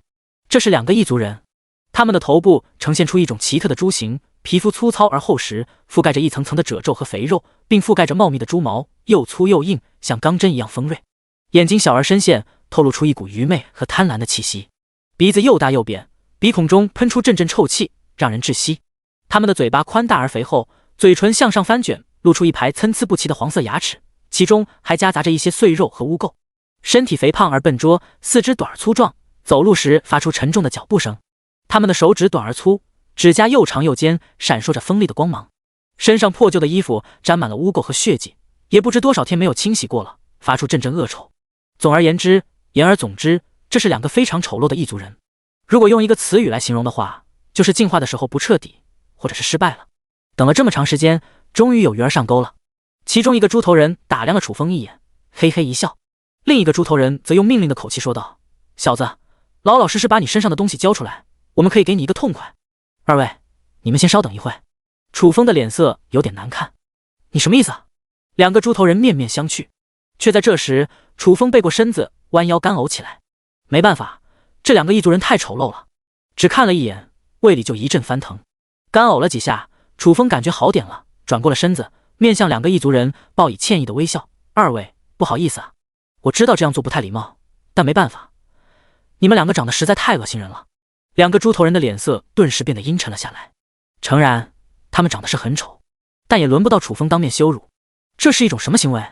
分明就是在挑衅他们。其中一个猪头人忍不了，瞪大了眼珠子，死死盯着楚风，恶狠狠地说道：小子，你特么……先等一下，再给我3秒钟。楚风打断一声，快速转过身子，再次干呕起来。哦，也幸亏早上没吃饭，否则的话真就吐了。两个猪头人，过分了呀，不带这么羞辱人的。3秒后，楚风转过了身子，深吸了一口气，差不多了，吐吧就适应了。两位，你们刚才说什么？其中一个猪头人气的嘴角都颤抖了起来。小子，你刚才的所作所为彻底激怒了我们，你就等着我们的制裁吧。另一个猪头人跟着嚎叫了起来：我特么的想弄死你！楚风揉了揉鼻子，冲动是魔鬼，冷静一下。咱们先说事，你们两个为什么会出现在这里？这个宝箱不会是你们放在这里的吧？为的就是引别人上钩，然后趁机打劫。一个猪头人嗤笑道：小子，你还挺聪明的吗？另一个猪头人摆出了一副吃定楚风的样子：算你运气不好，遇到了我们，今天只能死在这里了。楚风耸了耸肩，淡淡道：有必要提醒你们一下，在抢劫别人之前，你们是不是应该先摸清楚对方的底细？万一遇到比你们强大的呢？两个猪头人对视了一眼，哈哈大笑起来。在赤峰荒原无人区，我们兄弟二人就是无敌的存在，谁来了都不好使，我们还需要担心什么？盲目自信是很容易丢掉小命的。楚风轻叹一声，目中逐渐弥漫上了一层凌厉之色。来吧，让我见识一下你们两个丑比有几分能耐。死到临头还这么嚣张！两个猪头人勃然大怒，身上溢散出了一层凝为实质的肃杀之气。小子，见识一下我们的厉害吧！一个猪头人咧嘴一笑，抬起大脚猛然一踹，砰的一声，地面震颤，一片灰色光晕荡漾开来，如同涟漪一般朝四面八方席卷，很快就激荡到了楚风脚下。楚风突感脚底下一软，就好似踩在了一个泥潭当中。与此同时，一股无形之力碾压而来，作用在了身躯上。楚风微微一怔，对方分明使用了重力磁场天赋。不过这个猪头人只有8级，想要凭借重力磁场压制他这个11级，无异于痴心妄想。第二个猪头人也在这时出手了，只见他也是一脚猛踏，一圈黄色涟漪激荡开来。这家伙使用的是战争践踏天赋，稍微让楚风产生了一丝目眩，但也仅此而已。这就是你们的手段？楚风讥讽起来。啊！两个猪头人目瞪口呆，两大天赋作用在楚风身上，居然没起到一点作用。那么楚风又是一个什么级别的职业者？不陪你们玩了！楚风足下一踏，凭借强悍的体质，硬生生地撕开了重力磁场的笼罩，瞬间出现在了两个猪头人面前。卧槽！两个猪头人瞳孔骤缩，心脏都停止了跳动，完全被楚风的气势给震慑了。砰砰！楚风扬手打出2拳，伴随着2声炸裂，两个猪头人头颅爆碎而开，当场死亡。后面楚风开始搜尸，一通摸索下来，仅仅找到了一只被啃了一半的烧鸡。穷逼！楚风啐了口唾沫，抬脚踹飞了2具尸体。这玩意既然被啃过了，肯定不能留着吃了，但就这么扔掉的话，实在有些可惜。想了一下，楚风打开了交易大厅，将其挂了上去。售价时，贡献点。原本以为很难交易出去，毕竟是啃过的东西，谁看了都会感觉恶心。但没想到的是，刚刚挂上去几秒钟就被人给交易走了。第197章争夺宝箱，这么快就卖出去了？楚风愣住了。购买烤鸡的这家伙就一点不嫌埋汰，不过马上想到现在正处于食物争夺战当中，想要获得一份食物异常艰难，管他埋不埋汰，先保证别饿死再说。想到这点，楚风释然了，随后走到了黑色宝箱前，一把打开，在一片金光绽放中，10包薯片呈现在了面前。楚风对这次的收获很不满意，薯片虽然也是食物，但比起牛肉罐头差远了，甚至还不如一个面包。只不过宝箱内的食物是随机的，开出什么算什么，不满意也等接受。随后，楚风将薯片收入空间戒指，拿着平板电脑观看起来。屏幕上并没有出现红色光点，这就说明周边50公里范围内没有宝箱。楚风倒也没怎么在意，骑上自行车朝一个方向行驶而去。大约骑行了10几分钟，平板电脑上冒出了一个红点。这个红点是突然冒出来的，这就说明宝箱刚刚出现，而且距离它也不算远，仅仅2公里而已。楚风顿时兴奋了起来，开启了最大时速，直朝着宝箱所在位置疾驰而去。就当距离宝箱100多米的时候，迎面冲过来了一个骑着一只大野猪的异族人。这个异族人满脸胡子，几乎遮挡了整张脸，只留2只眼睛在外。他身材矮小，看似1.5米左右，但身体却特别的结实，2条裸露的古铜色手臂上肌肉球扎，彰显十足的力量感。只见他攥着一柄铁锤，挥舞在半空，嘴里呼啸驾。大野猪4足狂奔，扬起一路滚滚烟尘，宛如一辆疾驰的列车。我靠！楚风脸色一凝，对方明显是冲着宝箱去的，这玩意本就稀少，碰到一个多么的不容易啊！当然不能拱手相让。来吧，咱们就比比谁的速度快。楚风一咬牙，将荧光自行车的速度提升到了极致。此刻2人相距宝箱差不多远，可以说处在了同一起跑线上，谁的速度快，谁就有机会率先得到宝箱。后面就是一场惊心动魄的100米大战。初始的时候，2人的速度相差无几，不分伯仲。但距离宝箱30米的时候，那只大野猪的身躯上忽然冒出了一层血光，在这层血光的笼罩下，速度陡然提升了一截，很明显动用了某种天赋。跟我斗，你还是太嫩了。矮小男子如同一个胜利者一样，放肆大笑起来。你不会得逞的。楚风轻哼一声，意念一动，一柄银色匕首浮现在了面前，正是神念之刃。对方的速度远在他之上，不使用别的手段，宝箱就是对方的囊中之物。而神念之刃的飞射速度无限接近瞬移，绝对可以在对方之前抢下宝箱。去！楚风伸手一点，神念之刃化作了一道银色闪电，瞬间消失在了原地。在出现时，已然来到了宝箱近前。在楚风的操控下，神念之刃插在了宝箱底部，拖着宝箱飞到了半空中，原路返回。卧槽！见此，矮小男子狠狠地将铁锤砸在了地上，一脸的懊恼和愤怒。到手的宝箱就这么飞走了，实在不甘心啊！咻！神念之刃拖着宝箱飞到了楚风面前。楚风接住宝箱，冲着矮小男子咧嘴一笑，承让了。小人得志。矮小男子哼了一声，骑着野猪走了过来。楚风双目一眯，紧紧盯着对方，阁下几个意思？不会打算动手抢夺吧？你想多了，我们矮族人还没有这么下作。这个宝箱既然是你先得到的，自然属于你。矮族人沉声道。那你过来干什么？楚风好奇了起来了。你管得着吗？这里又不是你家，我愿意去哪就去了。矮族人说话很冲，看样子还在为宝箱被抢走的事生气。你随便。楚风倒也没怎么生气，随后打量起了手里的宝箱。矮族人同样盯着宝箱看，眼珠子都不曾挪动。楚风立刻反应了过来，矮族人来此多数是想看看宝箱里能开出什么东西。在矮族人灼热目光注视下，楚风一把打开了宝箱，白光绽放，10瓶矿泉水出现在了面前。居然是矿泉水！矮族人两眼放光。楚风同样很激动，从早上到现在滴水未沾，早就渴得不行了。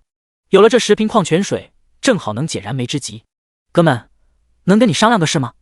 矮族人舔了舔干涸的嘴唇，一脸谄媚。什么？楚风淡淡道。你能卖我几瓶矿泉水吗？我都要渴死了。矮族人直说。楚风看了一眼手里的矿泉水，快速地收入了空间戒指当中，直截了当地说道：不卖。水乃生命之源，尤其是现在这个阶段，比食物还要弥足珍贵，哪怕对方出再高的价格，他也不会卖。矮族人没想到楚风会拒绝的这么干脆，微微一愣，商量道：你有10瓶矿泉水，一个人也喝不完，就当做好事了，卖我1瓶，我出100能量石。没兴趣。楚风摇了摇头，别说100能量石，就算是200能量石，他都不带搭理的。矮族人脸色一沉，强忍愤怒，就算我欠你一个人情，卖我1瓶。如果换成别人，哪还需要这么多废话，直接上手段强买强卖。但楚风就不同了，他拥有本命法宝。一般来说，拥有本命法宝的职业者实力都很强劲，摸不清楚风的底细前不敢造次。你的人情还能值1瓶矿泉水？你也太瞧得起自己了。楚风无情嘲讽。矮族人，不卖就不卖，有必要当面讥讽？太过分了。楚风打量了矮族人一眼，轻笑道：不卖给你矿泉水，我看你也不会甘心。这样吧，我给你出个主意。矮族人眼睛一亮，什么主意？楚风呵呵一笑，你可以动手抢啊。矮族人给整不会了，楚风居然挑唆他动手抢劫，这是什么套路？矮族人一时间弄不清楚状况，偷偷打量了楚风一眼，冷不丁的发现楚风的眼目中流露着一丝渴望。楚风在渴望什么？分明在渴望他动手啊。第198章烈天鹰送了2宝箱。矮族人十分的笃定，楚风绝对是一个实力强绝的职业者，否则的话不会这般淡定自若，更不会挑唆他动手。而一旦动手就上当了，自己反倒成了被打劫对象了，甚至都有可能小命怕不保。好卑鄙啊！矮族人暗暗吐槽了一句，面向楚风轻笑道：阁下真会开玩笑，咱俩无冤无仇的，我怎么可能做出这种事？那就算了。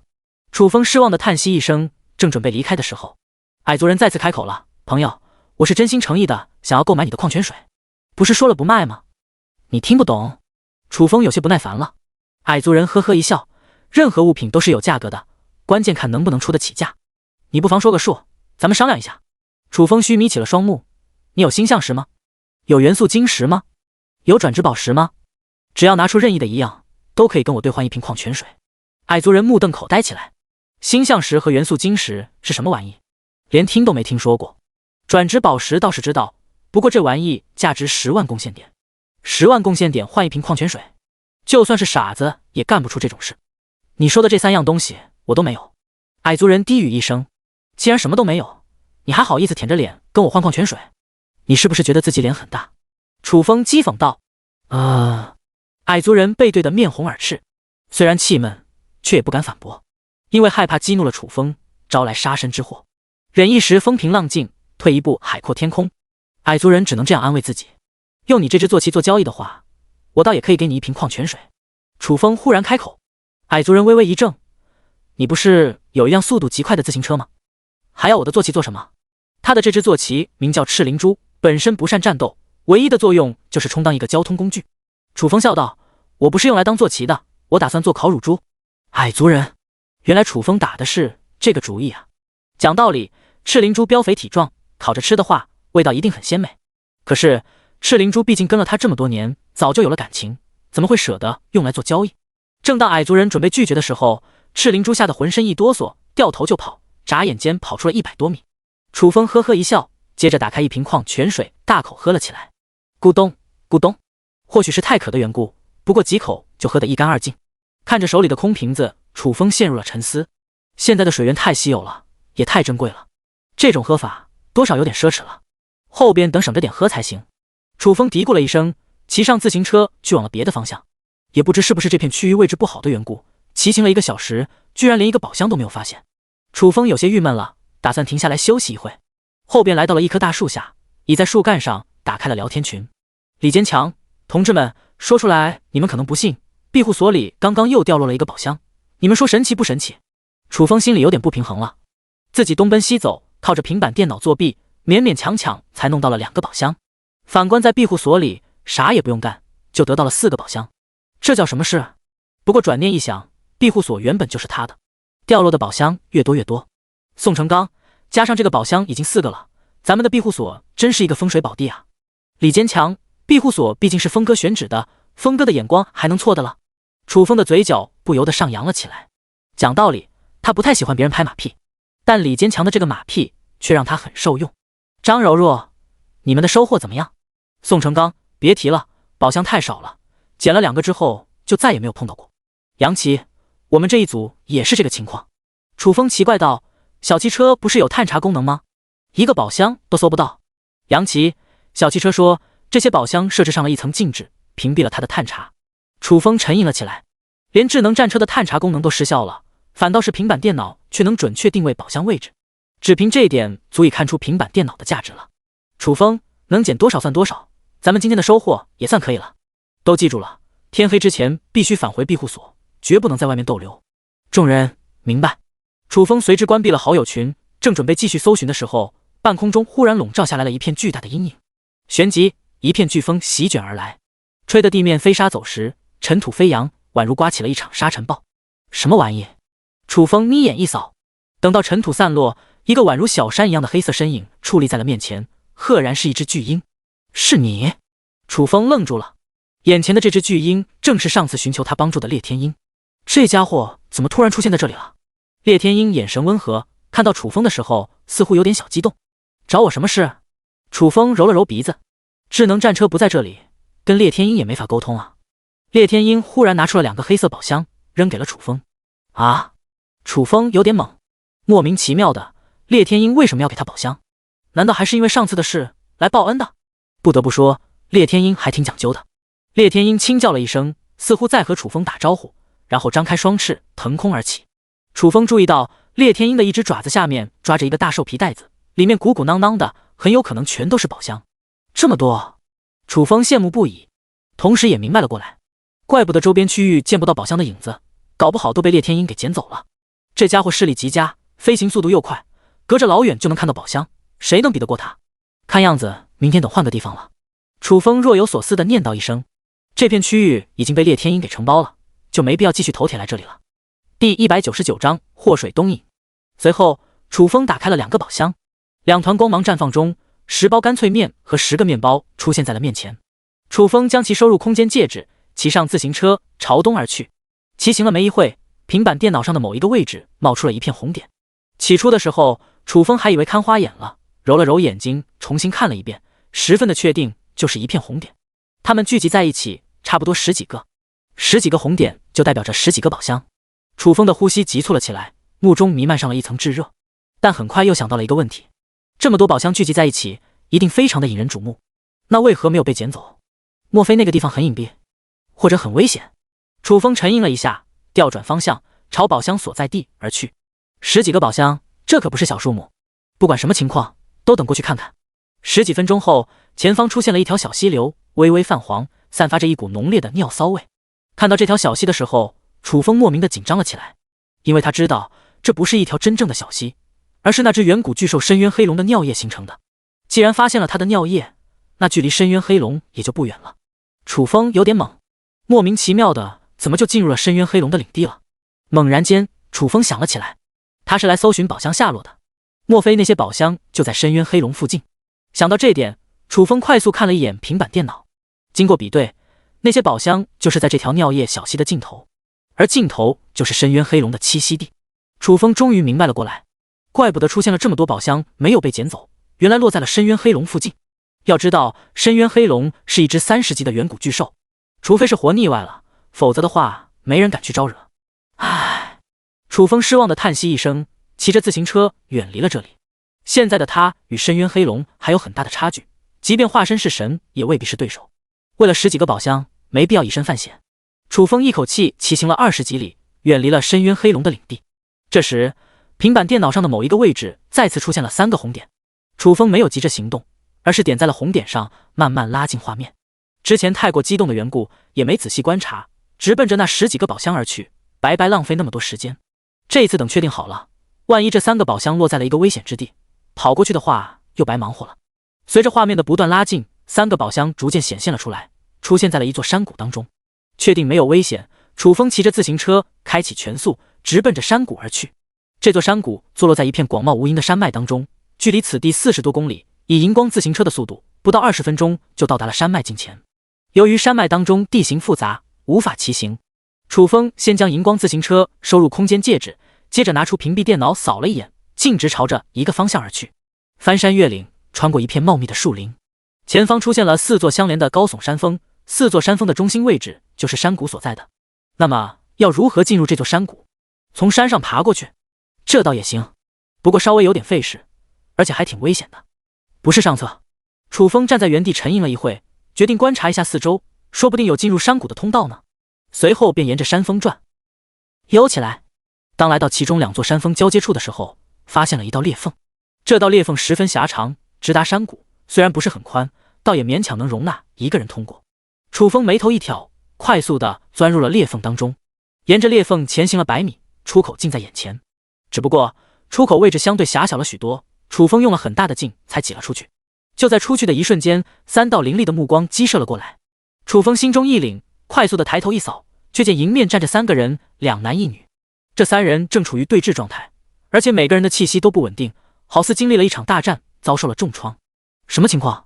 这里怎么会有人？之前观看平板电脑的时候，也没发现山谷里有人啊。难道说平板电脑只能探查宝箱和周围的环境，不具备探查生灵的功能？楚风愣了一下，定睛打量起了3人。其中一名男子有一双毛茸茸狭长的耳朵，长相普普通通，一双眼睛如同鹰眼一样，散发着锐利之色。另外一个男子身材高大而魁梧，肌肉发达，皮肤呈深棕色，上面覆盖着粗糙的毛发，给人一种半人半兽的冲击感。他的头发蓬松散乱，身穿一件简陋而粗糙的兽皮背心，脖子上挂着一串由野兽牙齿串联而成的项链。他的眼睛弥漫着一层深红色，透露出一股野性气息。很明显，这是2个异族男子。至于那名女子，则是一名人族。当楚风看清楚她的容貌后，一下子怔住了。此女不是别人，正是卢清福。楚风的突然出现，同样令卢清福3人颇为意外。一时间，4人大眼瞪小眼，谁都没有说话。僵持了一会，楚风轻咳一声：“3位，我就是路过的而已，不打扰你们了，我先走了，你们继续。”话落，径直走向了裂缝口。在他看来，卢清福3人一定是为了争夺宝箱才大打出手，而卢清福是一名15级强者，能让他身受重创，那2名异族男子的实力必然不在卢清福之下。既然对方都这么强，暂时没必要掺和，先让他们互相厮杀，最好是来一个3败俱伤，这样就可以坐收渔翁之利。眼见楚风要走，卢清福眼神闪动了一下，忽然开口：“楚风，快点回去叫人，把另外2名15级强者喊过来，一起镇压他们。”楚风，卢清福什么意思？拖他下水？这也太卑鄙了吧！闻听，2名异族男子死死盯着楚风：“小子，老老实实的给我留在这里，敢动一下，叫你血溅当场！”嘿嘿，卢清福嘴角上划过了一抹阴谋得逞的笑容。楚风无奈道：“你们别误会，我压根不认识他，这家伙故意拖我下水，你们听他瞎咧咧就上当了。”这时，卢清福再次开口：“楚风，没必要跟他们解释，2对2而已，谁怕谁，不要怂。第200仗你们继续打，当我不存在行了。”楚风知道现在的情况，再多的解释也是苍白的，索性不再说话。不过卢清福此举也算是激怒了他，等会一定要给他狠狠的上点强度。2名异族男子对视了一眼，好似达成了默契，一人选择了一个目标。长耳朵异族人锁定了卢清福，2人对视了一眼，随之展开了厮杀。由于实力相差无几，一时间打得难分难解。而身穿兽皮的异族人则朝楚风逼迫过来。楚风揉了揉鼻子，瞟了对方一眼，淡淡道：“哥们，我劝你最好不要动手，否则很容易丢掉小命。”兽皮异族男子轻蔑一笑：“我可是一个15级职业者，你还想杀我？谁给你的底气？”楚风提醒道：“你是15级职业者不假，但别忘了，你现在身受重创，实力大幅下滑，最多就堪比12级而已。”兽皮异族男子咧着大嘴冷笑：“受伤了又如何？我要杀你易如反掌。”从气息上判断，楚风最多也就11级而已，哪怕受伤了，拿捏一个11级职业者也不会有什么难度。看样子是没得谈了，既然你这么想不开，那我只能成全你了。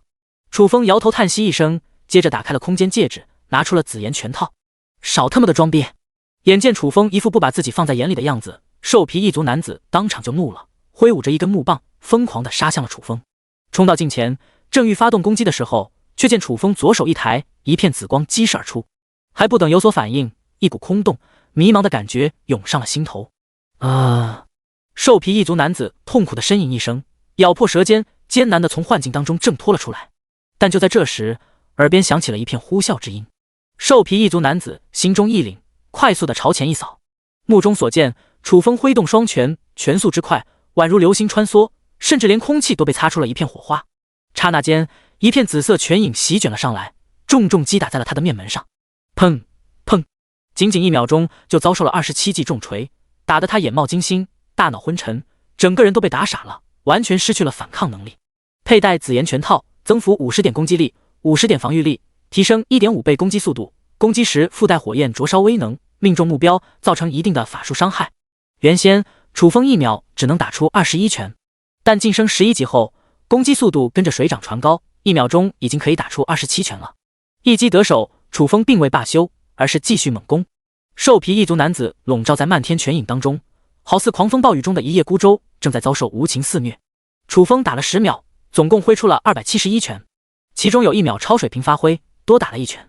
此时再看兽皮一族男子，一张面孔扭曲变形，上面的骨头粉碎性骨折，几乎被打成了一堆烂肉，再加上遭受了紫炎拳套的火焰灼烧，焦糊一片，真的可以说是惨不忍睹。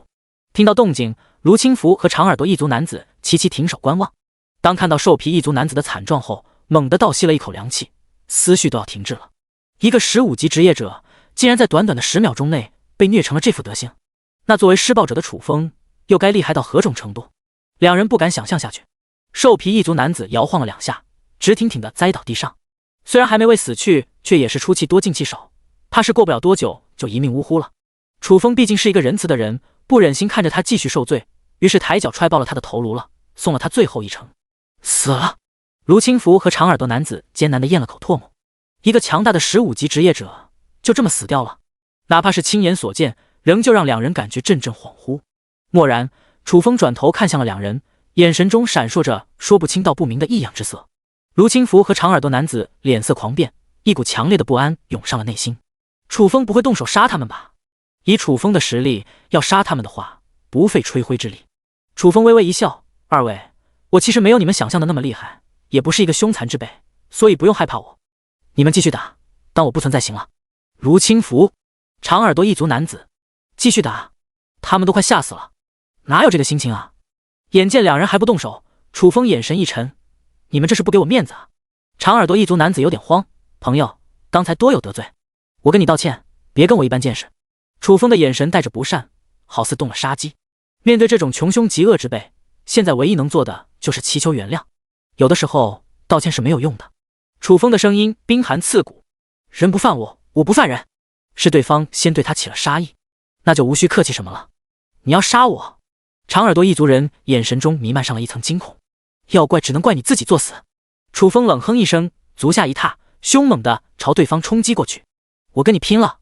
长耳朵一族男子当然不会坐以待毙，只见他一咬牙，身躯上燃烧起了熊熊火焰。但是还不等反击，一片紫光席卷而来，瞬间扎入了眼目当中。面对这种精神类攻击之术，实在防不胜防。长耳朵一族男子陷入了迷茫当中。不过毕竟是一名15级职业者，意志力何其坚韧，仅仅1秒钟就从幻境当中挣脱了出来。只是他的对手是战斗经验丰富的楚风，高手过招，1秒钟足以致命。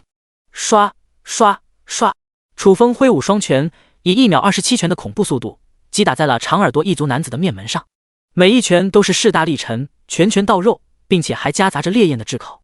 砰砰，咔嚓，沉闷的撞击声和骨骼断裂声不绝于耳。